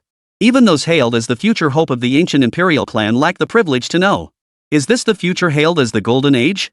Long Huanxiang's eyes shone like a sky full of stars, her complexion flawless and white as jade. Faint colored light patterns danced across her body. Success! She has finally awakened. The prodigies of the primordial imperial clan erupted in cheers. Long Tianyi smiled faintly, his gaze holding both anticipation and a hint of tension. He sensed an unprecedented pressure emanating from Long Huanxiang, the genuine pressure between peers of extraordinary talent. Even those ancient old monsters who had lived for ages had only ever imposed pressure on him through their cultivation levels. He was confident that with a few more years of cultivation, he would eventually surpass them. Moreover, some of those ancient monsters had once been defeated by him. Had he not entered a period of deep meditation, his current strength would certainly not be inferior to that of an emperor realm cultivator. This awakened prodigy, however, was rumored to possess terrifying innate talent and power, once the leading figure among the young generation of the ancient imperial clan. The prodigy of legend, bearing both phoenix and true dragon bloodlines, hailed as one destined to surpass even the great emperor in the future. I'll be damned if I believe it's that exaggerated. Battle intent flared in Long Tianyi's eyes, itching to test his skills against Long Huanxiang right now. Meanwhile, on Xiao Ziyi's side, Mo Chiu released her, his face brimming with gratitude. Sister Ziyi, thank you. Xiao Zi touched the two large spheres on her chest and gently adjusted them. Despite clearly holding the upper hand, she'd still been bullied. She nodded. If I could leave this place, I do have a way to get you out. But right now, I still don't know how to escape. The only way out she knew of was through the mark. Oh right, Big Mouth, didn't we acquire a fragment of that thing earlier? Mo Chiu looked over at Big Mouth and chuckled. Big Mouth seemed to recall something too. He extended a finger and lightly traced the space beside him. A fragment flew out and landed in Xiao Ziyi's hand. Sister Ziyi, this is a fragment of an ancient divine weapon. With it, we can reach the ancient god mountains. Earlier, we saw someone leave this place from the ancient god mountains, but we have no idea how they managed it. Mo Chiu and Big Mouth held nothing back now, immediately revealing everything they knew. Xiao Ziyi gazed at the fragment of the ancient divine weapon in her hand and instantly sensed the location of the so-called ancient god mountains. At that moment, several terrifying auras descended upon the area. Meanwhile, at the primordial imperial clan, the awakened prodigy slowly opened her eyes. Her gaze swept around the room before settling on Long Tianyi. A meaningful smile curved her lips. Such intense fighting spirit, what does this mean? Are you declaring war on me? Long Huanxiang smiled faintly. In her eyes, these people combined weren't her match. She had no interest whatsoever in engaging them in battle. Now, aside from the secret to ascending to immortality, nothing else could capture her interest. Long Huanxiang descended slowly from the air, her delicate feet wrapped only in a silk ribbon, the balls of her toes touching the ground. Her gaze swept over the assembly of prodigies from the ancient imperial clans. Are you the elite champions of this generation? Her clear, melodious voice carried a faint aura of authority and majesty. Unconsciously, the noble heads of the assembly bowed. As members of the Dragon Clan, each was a peerless genius, yet in her presence, they dared not show the slightest hint of defiance. Indeed. I am Long Tianyi. If you are not counted, I should be their leader. Though in a moment, I might just become your leader too. Long Tianyi offered Long Huanxiang a faint smile, his battle intent radiating unabashedly. Feng Hongyu, who had just arrived, dared not utter a word. She sensed a terrifying pressure emanating from Long Huanxiang. This pressure stemmed from the might of bloodline. Moreover, she couldn't fathom Long Huanxiang's cultivation level. If they were to spar now, she knew she wouldn't stand a chance against Long Huanxiang. Long Tianyi, that's a fine name. But I have no interest in you lot. Give me 15 minutes. Tell me about the outside world. What formidable prodigies are there now? Long Huanxiang stepped past the crowd and went outside, gazing at the gaping hole pierced through the sky. She smiled faintly. Only such prodigies were worthy of battling her. You haven't even faced me, yet you spout such nonsense. Could it be, you're afraid? Long Tianyi smiled faintly, his eyes flashing with a hint of contempt. He had expected this prodigy, sealed away for so long, to be truly formidable. Now she dared not even face him, yet she dared to dream of leading the ancient imperial clan to glory? Just as a smug smile spread across Long Tianyi's face and those of the other prodigies. Dragon Huanyang's eyes blazed with dragon might, dragon scales erupting across his arms. A pair of majestic dragon horns emerged. The overwhelming dragons might instantly crush the crowd beneath its weight. Behind Long Huanxiang, a blood-red phantom of a dragon phoenix materialized. The crimson dragon phoenix roared toward the heavens, its sound waves spreading like tangible force, causing the surrounding space to tremble. The ground beneath everyone's feet instantly cracked apart. Long Tianyi, who had been smiling moments before, turned deathly pale. His body shook uncontrollably. The dual pressure emanating from both bloodline and cultivation realm crushed him, leaving him unable to even muster the will to resist. The other prodigies of the ancient imperial clans were instantly forced to their knees, gasping for breath, their faces frozen in terror. You dare question me? Long Huanxiang spoke coldly, her voice echoing like a chill from the deepest abyss, sending shivers down everyone's spine. Flattery won't work on me. I have no interest in fighting weaklings like you. If it weren't for my desire to understand the outside world, you wouldn't even deserve to speak to me. Long Tianyi gritted his teeth, struggling to rise, but the oppressive weight crushed him like a mountain, leaving him utterly immobilized. Damn it, can't even strike back at her? Long Tianyi thought, both shocked and terrified. I was wrong. He forced out the words with difficulty, the fighting spirit in his eyes long vanished, replaced by deep terror. Long Huanxiang said nothing, merely gazing at him with a faint expression. Instead of harboring such thoughts, focus on cultivating. You're still far too weak. Chapter 53 Chapter 178 The Ancient Dragon emerges, heading for the Ancient God Mountains. Long Huanxiang withdrew her imposing aura and said indifferently, the quarter hour is up. Speak. What formidable prodigies are outside? Only then did the others feel as if they'd been granted a reprieve, and they began recounting the events outside. Long Tianyi and Feng Hongyu exchanged a glance, both shaking their heads with wry smiles. Truly legendary prodigies, the gap between them was staggering. Are these truly prodigies of our generation? I don't know, but that phantom just now seemed like the legendary Dragon Phoenix phantom. Could she possess the legendary Dragon Phoenix constitution? What? The Dragon Phoenix physique? Does such a physique truly exist? A look of shock flashed in Long Tianyi's eyes. He had once glimpsed it in some ancient imperial clan's secret texts. The union of dragon and phoenix carried an extremely slim chance of producing a dragon phoenix physique. However, such individuals rarely survive beyond their first year. Moreover, the dragon clan's inherently wicked nature often made them far more formidable in that regard than the phoenix clan. Thus, the dragon and phoenix clans had long since separated. Nevertheless, some powerful dragons still roamed freely. The fact that not a single dragon phoenix physique existed within the ancient imperial clan spoke volumes. I don't know either. Feng Hongyu shook her head with a wry smile. She was a rather easygoing person. But she had since curbed her bad habits. The prodigy before her was clearly not someone to mess with. If a conflict erupted now, she would undoubtedly be the one to suffer the consequences. Now, I'm the leader. No objections, right? A soft glow appeared on Long Huanxiang's face. It seemed gentle, yet carried an air that brooked no refusal. Long Tianyi nodded with a smile. You're stronger than me. You're the boss. He'd always followed the commands of the stronger party. Since she was clearly superior now, he certainly wouldn't argue. Still, he harbored a lingering sense of reluctance after all, he hadn't even had a chance to show his true strength yet. When the chance came later, he would make Long Huanxiang witness his extraordinary prowess. Long Huanxiang paid no heed to the crowd of the primordial imperial clan. She had already sensed several promising auras. But the only one who truly piqued her interest was just one. These days marked the dawn of the Golden Age, where countless prodigies renowned far and wide have emerged. Numerous sacred lands, imperial dynasties, and sects have seen prodigies emerge. A prodigy from the ancient imperial clan addressed Long Huanxiang. Has the world truly evolved to this point? Even sects in those so-called sacred lands have the audacity to boast now? Long Huanxiang gazed toward the sky, a flicker of astonishment in his eyes. The ancient hall began to tremble as two colossal dragons emerged from within. The prodigies of the ancient imperial clan were stunned by the sight. What are those things? Roar! A thunderous roar that shook the heavens echoed throughout the ancient path. Those present hastily covered their ears, yet some prodigies still felt their legs tremble. Their bodies instantly went limp, collapsing to the ground. Long Huanxiang flickered and appeared atop a colossal dragon, standing proudly in the air. Two peak-level Saint-tier dragons. Long Tianyi swallowed hard. Was this still supposed to be a competition among prodigies? Truly a plan forged over millennia by the ancient imperial clan's forebears. Setting aside these two primordial dragons, Long Huanxiang alone was enough to make him wonder if anyone on the ancient path could stand against her. Let's go. To the ancient God Mountains. At Long Huanxiang's command, the two ancient dragons beneath her feet instantly flapped their wings and soared into the sky. The prodigies, who had been hesitating and watching, unsure if they could board. The ancient dragon's cold, stern eyes swept over them. This instantly dispelled any lingering doubts. The bloodlines of these two ancient dragons are peculiar. They seem somewhat different from the dragons of our 10,000 Dragons Court. Follow them together. The group of prodigies followed behind Long Huanxiang, heading straight for the ancient divine mountain range she had mentioned. Many prodigies, however, were embroiled in conflicts over treasures with other prodigies. Upon hearing the commotion, Lu Qianquan and the demonic prodigies immediately made their way to the location of the primordial imperial clan. However, they witnessed the birth of Long Huanxiang and those two ancient dragons. What exactly does this ancient imperial clan intend to do? Lu Qianquan sensed that the girl atop those two ancient dragons was no ordinary being. I wonder if the boss is her match. The group quickly departed, intending to report the information about the primordial imperial clan to Xiao Ziling. Upon hearing the dragon's roar, Yi Chen's entire body trembled.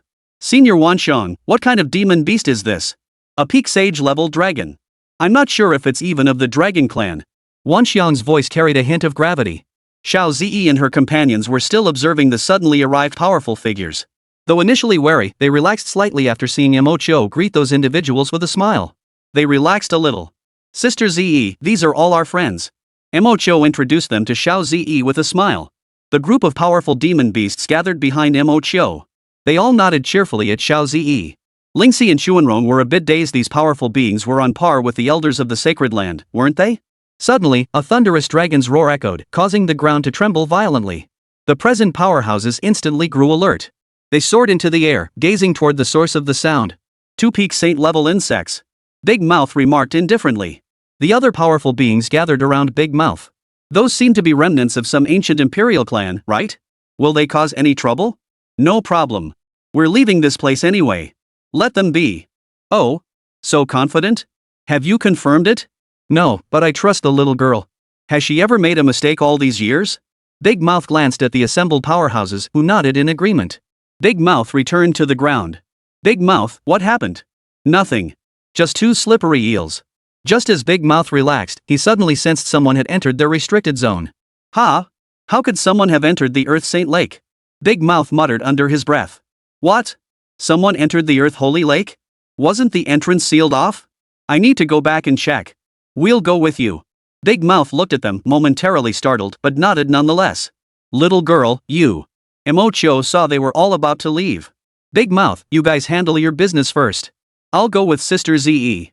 Big Mouth glanced at Xiao Ziyi, hesitated for a moment, then gave a slight nod. Very well. You two keep an eye on the little girl. We'll head back first. Big Mouth glanced at the saint-level demon beast from earlier, then immediately led the group of powerful individuals away. I thought no one would venture in there anymore. Could it be those bastards still haven't given up? Big Mouth muttered under his breath, hoping the outcome wasn't as dire as he feared. Chapter 54, Chapter 179 Forging the Contract, Condensing the Eye of Destiny. Mo Chou watched Big Mouth and the others depart with worry in her eyes, silently praying for their safety. Xiao, are your friends going to be okay? Xiao Ziyi asked Mo Chou with genuine concern. Though they had only just met, Mo Chou gave her a feeling unlike any she had ever experienced before. This sense of being watched over by fate made her feel a warmth radiating from Mo Chou.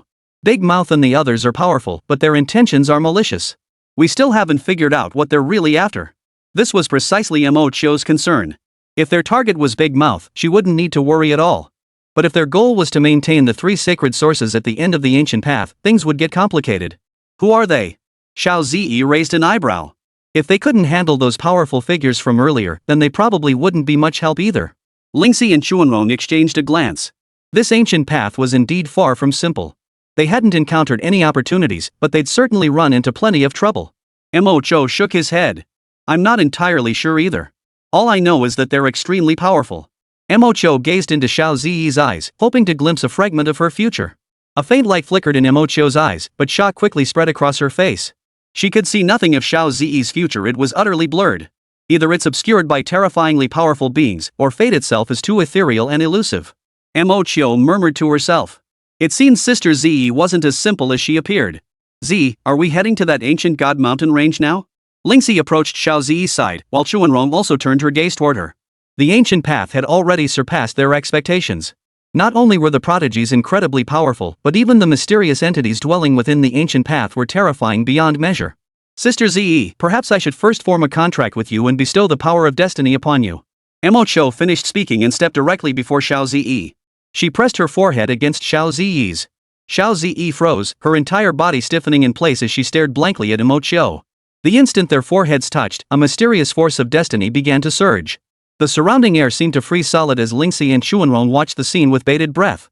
Suddenly, a blinding light erupted from the point of contact between them, flickering with faint, enigmatic runes. Emochio's eyes went blank as she witnessed Xiao Zi's past. Those vicious, cruel scenes pierced her heart like sharp blades, and tears streamed uncontrollably down her cheeks.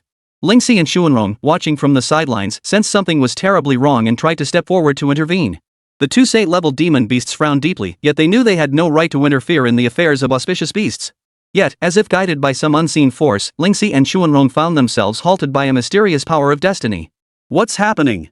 Are they going to be okay? Xuanrong watched them with worry in her eyes. She had clearly awakened her chaos body, yet now she could do nothing. If senior sister came to harm, how could she ever face the venerable Saint Lord? Damn it! Am I still too weak? Just as Emocho gained access to Xiao Zi's memories, Xiao Zi simultaneously received all the images that had once flashed through Emocho's eyes.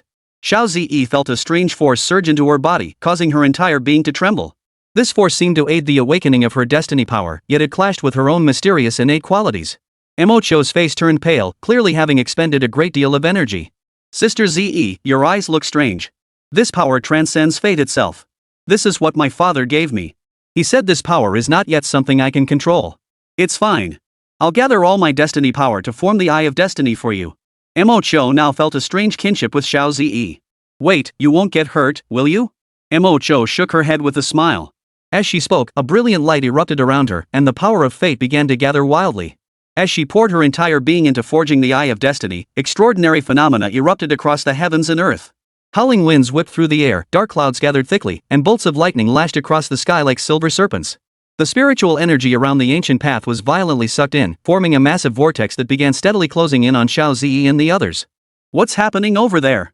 Why does this ancient path differ from what Master described? What kind of monsters are these? Any one of them could shake the entire ancient path to its core. Holy crap, what kind of phenomenon is this? One by one, the prodigies gazed upon the celestial phenomenon unfolding in the sky, their minds filled with speculation. This feeling, intriguing. I'll be waiting for you there. Su Kuan smiled faintly. The celestial phenomenon in the sky held an unexpected allure for him. Standing atop the heads of two ancient colossal dragons, Long Huanshan gently increased the pressure on her toes. The two ancient dragons halted immediately.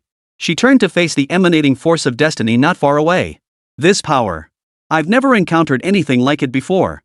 At that moment, Xiao Zi felt a colossal surge of fate's power rush into her forehead. Lingxi and Xuanrong were knocked back several steps by the force, staring in utter shock at the scene before them. Destiny is the guide, cause and effect in endless cycles, the blood pact is sealed. Emochio's voice held a solemn tone as she sensed the power of destiny within her own body flowing into Xiao Zi's forehead. Suddenly, a massive purple thunderbolt struck down from the sky toward Emochio and Xiao Zi. It's the thunder tribulation. How could there be a thunder tribulation? Lingxi and Xuanrong froze in shock. There shouldn't be a thunder tribulation now. Why would the thunder tribulation appear at this moment? Emochio frowned, suppressing the backlash of power within him as he channeled more of the fate's power into Xiao Zi.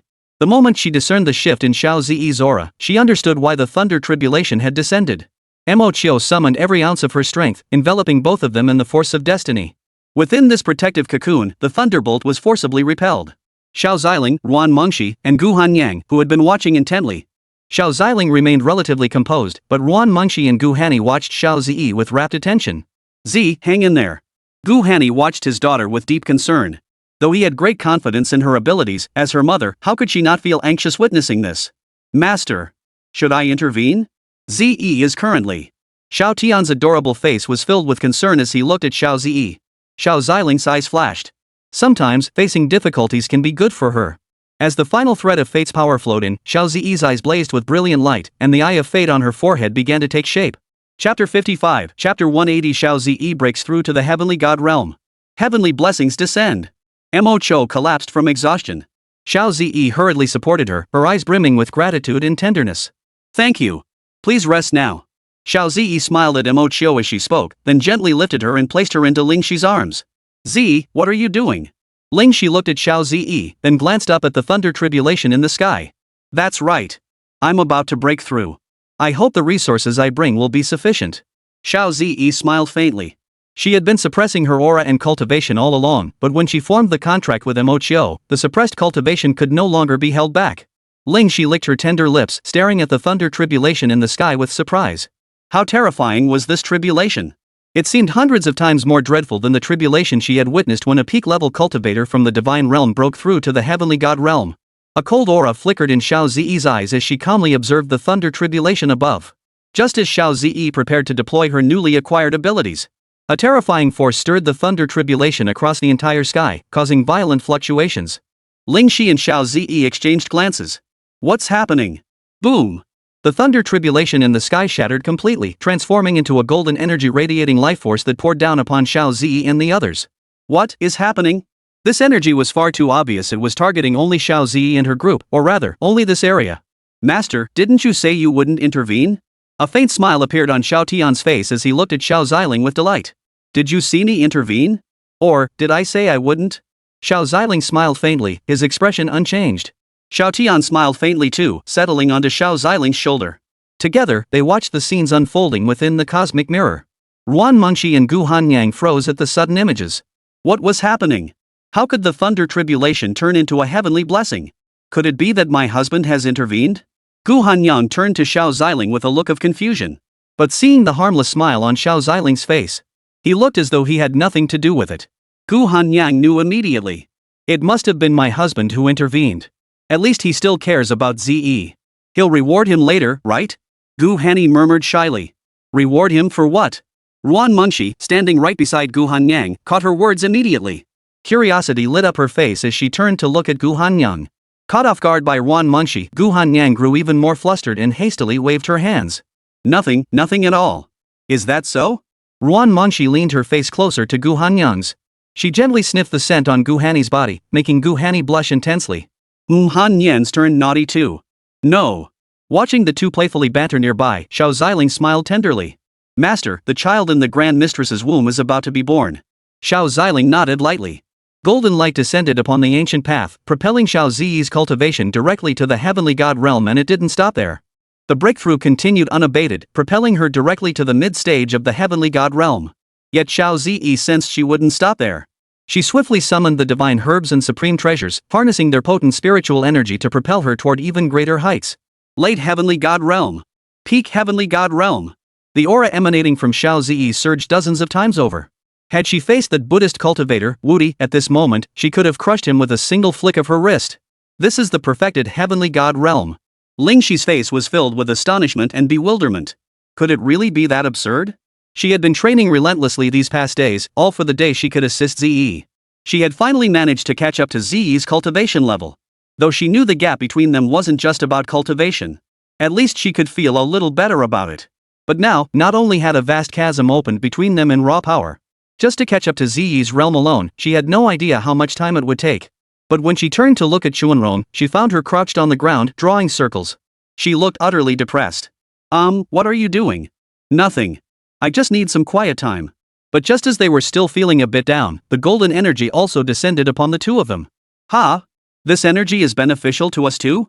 Lingxi and Xuanrong were taken aback, but without hesitation, they immediately sat cross-legged to begin absorbing the energy. Meanwhile, the two Saint-level demon beasts tasked with protecting Mo Chiu remained stationed by her side.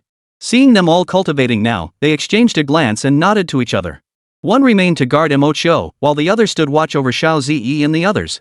What they hadn't anticipated was that the golden light also descended upon them and Mo Chiu. Whoa, this golden light. But perhaps because of their relatively high cultivation levels, the golden light proved of little use to them. Wait. My previous injuries are actually healing. Me too. This is nothing short of a blessing from the heavens. The two exclaimed in astonishment as a significant portion of the energy also flowed into Mo Chiu's body. Mo Chiu's previously furrowed brow slowly smoothed out. The glow gradually faded, and Mo Chiu had fully recovered. She slowly opened her eyes, looking at the others still in meditation with a puzzled expression. They've just broken through. Let's not disturb them for now. A demon beast at the sage realm chuckled. They were in high spirits now. Soon, Xiao Zi had condensed the spiritual energy within her body, gathering her entire aura to consolidate her cultivation realm. The two demonic beasts saw Xiao Zi, whose aura now matched their own. A flicker of awe crossed their eyes. Truly, she was worthy of the ancient golden knees recognition. Sister Ze, you're awake. How are you feeling? Xiao Zi asked with concern, knowing full well that Mo Chiu had sustained significant injuries just moments ago to help her. I'm fine. The contract is sealed, Mo Chiu replied with a smile. Yet she felt a bit puzzled. Hadn't she already bestowed all her fate power upon Xiao Ziyi? Why did she now feel that the power of destiny within her not only hadn't diminished, but had actually grown considerably stronger? Moreover, she had clearly felt immense pain just moments ago, only for a sudden burst of light to illuminate her soul and restore her. Could it be him? Mo had previously glimpsed Xiao Zi's memories, witnessing a terrifying presence, one whose power defied description. And Sister Ziyi seemed to call him Daddy. Mo thought to himself. However, Xiao Ziyi also noticed the golden-purple pattern on Mo's forehead, a beautiful design, with what appeared to be a stunning eye at its center. Mo, what is that on your forehead? Xiao Ziyi stared at the mark on Mo's forehead. Hadn't she been the one to obtain the Eye of Destiny? Then what exactly was this mark on Mo's forehead? Chapter 56, Chapter 181, Ancient God Mountains, What defines a true celestial prodigy? Mo heard Xiao Zi's words and touched his own forehead. I don't feel anything unusual. Her gaze shifted to the two saint-level demonic beasts. There is indeed a pattern on your forehead, but it's quite beautiful. Mo felt nothing unusual. All she sensed now was a unique bond forming between herself and Xiao Ziyi. This must have been left behind when Sister Ziyi and I formed our contract. I just don't know if it was your eyes that helped, or if that big shot intervened. Mo dared not dwell on it. Both forces, regardless of their origin, transcended the very fabric of fate. Mo, I sense I can now perceive your location and condition. That's right. This is a one-sided contract, centered around you. Mo smiled. A wave of warmth washed over Xiao Ziyi's heart, and she gently embraced him. Mo froze, momentarily at a loss, simply soaking in the warmth radiating from Xiao Ziyi. But now, Xiao Ziyi's big ball came into play, and she had completely surpassed Mo. In fact, when Mo had just learned Xiao Ziyi's memories, Xiao Ziyi had also uncovered Mo's past. Born into nobility, she had never had a single friend. Everyone treated her like a guardian deity, a sacred beast, an exalted being. They shielded her carefully, ensuring she never suffered harm. Yet precisely because of this, coupled with her ability to sense a faint guidance from fate, any ill intentions toward her were sensed in advance, allowing her to evade them. From now on, we're your friends. And friends don't keep secrets from each other, okay? Xiao Ziyi smiled faintly. Mo's eyes brimmed with warmth as she nodded firmly. The two saint-level demon beasts watched the scene, utterly bewildered. But none of this concerned them. Their duty was simply to safeguard the auspicious beast. They had no authority to interfere with what Mo chose to do. Now, all four of them fixed their gaze on Lingxi and Chuanrong. With the aid of that energy and the force of destiny, Mo had now reached the threshold of the Saint Realm. Lingxi, already at the peak of the Heavenly Realm, and Chuanrong, at the Spirit Transformation Realm. With this energy's aid, even if they couldn't reach the peak of the Heavenly God Realm like Xiao Ziyi, but breaking through to the next minor realm should pose no difficulty. No sooner had they spoken than Lingxi's body erupted in brilliant light. A rainbow-hued halo swirled around her as thunder and lightning intertwined in the sky, forming a vast net of lightning bolts that writhed like dancing silver dragons, the extraordinary phenomenon marking a breakthrough to the Heavenly God Realm. Though her aura isn't as dramatic as hers, it's still quite impressive compared to what we've seen before. These little ones are no ordinary creatures, murmured the two saint-level demonic beasts. Lingxi's aura grew ever more potent, her divine might radiating outward as if capable of shaking the heavens and earth. Meanwhile, Chuanrong's transformation was even more astonishing. Primordial chaos energy spread outward, forming a colossal vortex that relentlessly devoured the surrounding spiritual energy. Chaotic light flickered, faint patterns of the Tao of chaos emerging, a unique spectacle only witnessed during a breakthrough of the chaos body. Chaos physique. How? How could she possess a chaos physique? Mo exclaimed in astonishment. This was a chaos physique. Such a physique, once manifested, could sweep away all the prodigies of the present era. What kind of monsters are these people? Is this the person chosen by the auspicious beast? Chuanrong's aura surged relentlessly, the peak-level divine transformation energy surging like a raging tide. Mo and the others stared in stunned silence. Such divine might and extraordinary phenomena during a breakthrough were rarely witnessed in their lifetimes. The two saint-level demon beasts stared in utter shock. Instantly, the playful mood of the two saint-level demon beasts vanished. They now watched Lingxi and Chuanrong with solemn attention. As the light gradually faded, Lingxi and Chuanrong slowly opened their eyes, brimming with confidence from their newly attained power. Lingxi felt the new changes in her body. So this is the power of a heavenly god realm cultivator. It's so vastly different from the cavern heaven realm. Lingxi's face brimmed with excitement. Yet, the thought of Xiao Ziyi previously slaying the heavenly god realm cultivator, Su Diwu, at the peak of the heavenly cavern realm struck her. How terrifyingly powerful that Ziyi must be. And, when Ziyi fought Xiao Diwu earlier, I think I glimpsed the divine realm behind her. Lingxi shook her head, dismissing the thought. Regardless, Ziyi was her dear friend, her sister. The stronger Ziyi became, the better it was for everyone. Chuanrong felt the terrifying aura emanating from her body. Now she finally understood why the chaos body could be invincible in this world. Except for senior sister Xiao, of course. Each breakthrough in the chaos body brought qualitative changes. Now she felt confident she could even face a heavenly realm powerhouse without issue.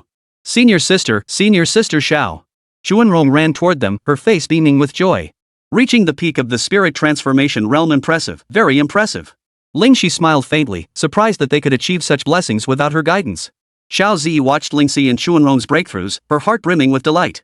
Looks like we'll have more surprises along the way. Sister Zi, we should set off for that place now. Mo Chiu looked at Xiao Zi and said. Xiao Zi nodded. Alright, we should set off for the ancient god mountains now, Xiao Zi declared. Everyone nodded in agreement. Lan Huanxiang and the others had already arrived at the base of the ancient god mountains. She gazed at the mountain range before her. She took a deep breath. It still has that familiar scent though, it seems like there are more rats around now. Big bro, this chick seems to be from the primordial imperial clan. And those two ancient dragons at her feet, they look pretty powerful. I know that, I'm not blind, damn it. Get out of my way, stop blocking me. A prodigy lurking in the shadows shoved his subordinate aside, then began to admire Long Huanxiang's beauty. Among the ancient paths, Long Huanxiang's figure ranked among the most stunning. Her full, curvaceous form made everyone swallow hard at the sight. Evil intentions began to stir within them. Long Huanxiang naturally sensed the lecherous gaze. Her brows furrowed, a flash of disgust crossing her eyes. Oomph, you foolhardy creature.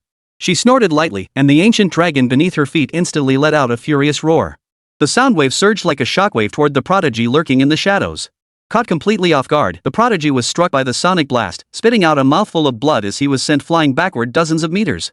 His followers, witnessing this, looked terrified and utterly bewildered. Long Huanxiang swept her cold gaze around the area. Those who had harbored ill intentions moments before now cowered, heads bowed, unable to meet her stare. Who is she? Why have I never seen her before? Qin Jia of the Shengxia dynasty, hiding in the shadows, murmured as she watched Long Huanxiang. Why were all these beautiful women so terrifying these days? That demoness earlier was bad enough, but now another mysterious one had suddenly appeared. Chapter 57, Chapter 182 Long Huanxiang vs Su Ji. Long Huanxiang's power stuns the crowd. I don't know, but I sense something terrifying about her aura. Deep Blue Xin of the Thunder Sanctuary said sternly. They had all been brutally crushed by Xiao Zi before. This time, their arrogance had vanished. They planned to unite and first knock the female demon off her pedestal. Qin Jia, didn't you say you had plenty of helpers this time? Where are they? You better not be pulling my leg. Indeed, brother Qin. If not for little cutie's words just now, none of us would have detected that demon god power. I've only ever encountered demon god power of this caliber within her. Shenlanqin and Liemo looked at Qin Jia and said indifferently. Xiao Zi had exerted such immense pressure on them earlier that her presence was still vividly etched in their memories. To be honest, I don't know either. If my guess is correct, they might have already met with misfortune. Qin Jia said sternly. Those people were all recruited by him to deal with Xiao Zi. With them gone, their numbers against Xiao Zi had dwindled significantly. Moreover, few of the prominent figures from the major factions were present, either they hadn't arrived yet, or they had already been killed. The latter seemed far more likely. Sai, the ancient path is fraught with danger. Not to mention several factions are hostile towards us. If they also interfere with us, it won't be easy to handle. Not to mention the ancient imperial clans, whose pride might lead them to oppose us. Then there are the demonic tribes, the primordial secret realm, and the immortal secret realm. There's even the Buddhist sect. The ancient imperial clan would rather oppose all of us than cooperate with anyone. Qin Jia remarked indifferently. Long Huanxiang glanced at them, a hint of confusion in her eyes. The individuals before her were considered geniuses, though in her eyes, they were nothing special. So even these individuals have resorted to forming alliances? Having lost the unrivaled arrogance befitting prodigies, I suppose that's how it is. Long Huanxiang wasn't one to be overly arrogant, but as geniuses, they all possess their own pride.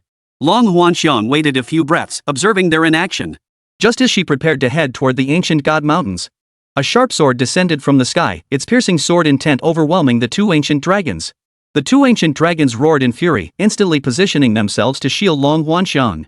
The sword clashed with the dragons, erupting in a blinding flash of light. The attacker was none other than Su Ji from the Eternal Secret Realm. Horns on your head, dragon scales on your hands, golden eyes, are you of the Dragon Clan? His gaze remained calm as he looked at Long Huanxiang. What of the ancient Imperial Clan? What of the Dragon Clan? They are but stepping stones for me. Long Huanxiang's eyebrows shot up in fury, her eyes radiating a chill. What arrogance! And who are you? Long Huanxiang waved her hand toward the two ancient dragons behind her. They slowly dissipated into thin air. Ha! You'll soon remember this name forever, Suji of the Eternal Secret Realm. Long Huanxiang snapped her head up as a divine seal descended from the sky, plunging the world into sudden darkness. Long Huanxiang smiled indifferently as dragon scales and patterns appeared on her arms. Boom! A fist strike carrying the might of a dragon transformed into a furious dragon, instantly piercing through the seal. The secret realm of immortality, huh? I've heard of the Emperor of Immortality. But compared to him, you fall far short. As she spoke, her hands formed seals, and a primordial rune flashed with light, shooting toward Suji. Suji held his long sword, his robe billowing in the wind. Runes swirled along the blade as he met the ancient rune head-on. The collision erupted with a thunderous roar that made the ears of those nearby ring painfully. How did they start fighting already? They barely exchanged a few words. These prodigies have such peculiar personalities. Qin Jia and the others watched from the sidelines, secretly calculating that it would be best if both sides fought themselves into mutual ruin. It would be best if the Eternal Realm and the ancient Imperial clan fought each other. That would eliminate two major headaches at once. The battle appeared evenly matched, but only Suji, locked in combat, could truly sense the terrifying power of his opponent. I told you, you're no match. Long Huanxiang seized the opening, countless dragon scales transforming into golden claws. Heaven-illuminating dragon phoenix smash. The punch slammed directly into Suji's abdomen, sending him flying hundreds of meters until he crashed into a massive boulder. Just as Long Huanxiang prepared to strike again, a melodious Buddhist chant echoed from afar, followed by a streak of golden light racing toward them. Two prodigies of the Buddhist sect had arrived. Fellow cultivators, the opportunity has yet to manifest. Engaging in violence now seems rather unwise, don't you think? The two Buddhist prodigies observed them with faint smiles. Where did these bald-headed mullahs come from? How dare they ruin our fun? Some prodigies who had hoped to see Long Huanxiang and Suji clash now turned to the Buddhist prodigies and cursed them outright. Is that the Buddhist sect's recently notorious Xiao Diwu? Ha! What about your big balls? Want me to take care of them for you? Only Qin never imagined the outside forces were hiding so deeply. Probably not. Xiao Diwu's strength lies mainly in innate talent, but the aura emanating from these two comes primarily from their cultivation. Buddhist sect? State your names. Suji flew out from within the boulder. His eyes first fixed coldly on Long Huanxiang, then turned to the two Buddhists as he spoke in a chilling tone. His regard for Buddhists was virtually non-existent. Had the ancient imperial clan not been present, he would have attacked the Buddhist disciples first. You need not know this monk's name, friend. While the two still stood with palms pressed together in prayer, Long Huanxiang's dragon claw descended from the sky, striking directly toward them. The two monks hadn't expected Long Huanxiang to act so swiftly. They urgently summoned their Buddhist divine power, instantly raising a golden light barrier to block the dragon claw's attack. The golden barrier trembled violently but remained unbroken. You reckless woman! Long Huanxiang snorted coldly, slowly intensifying the force in her claws. Cracks appeared in the golden barrier, and the two immediately sensed danger. Seeing this, Suji seized the moment. Wielding his long sword, he thrust forward with a fierce sword aura, aiming at Long Huanxiang. Long Huanxiang flickered aside, evading Suji's strike. Simultaneously, she swung her arm backward, unleashing a dragon-shaped energy wave toward Suji. Instantly raising her hand again, she sent a beam of light shooting straight into the sky. Suji sidestepped, the wave grazing the hem of his robe and leaving a deep gash in the ground. Dragon Phoenix era. Countless energy fragments transformed into meteorites, raining down upon them in an overwhelming deluge. The two Buddhist monks seized the moment to chant incantations, unleashing a burst of Buddha's light that instantly shattered the meteorites in the sky. When did the ancient imperial clan become this formidable? Qin Jia's eyes widened in astonishment. This was simply too formidable. Dragon Huanxiang channeled her spiritual energy, her dragon scales shimmering. Her hands swiftly formed seals as the surrounding chi surged wildly. Behind her, a dragon phoenix emerged radiant with imperial majesty, its golden glow adorned with crimson sacred patterns. With overwhelming force, it charged toward the trio. This is the true dragon phoenix era.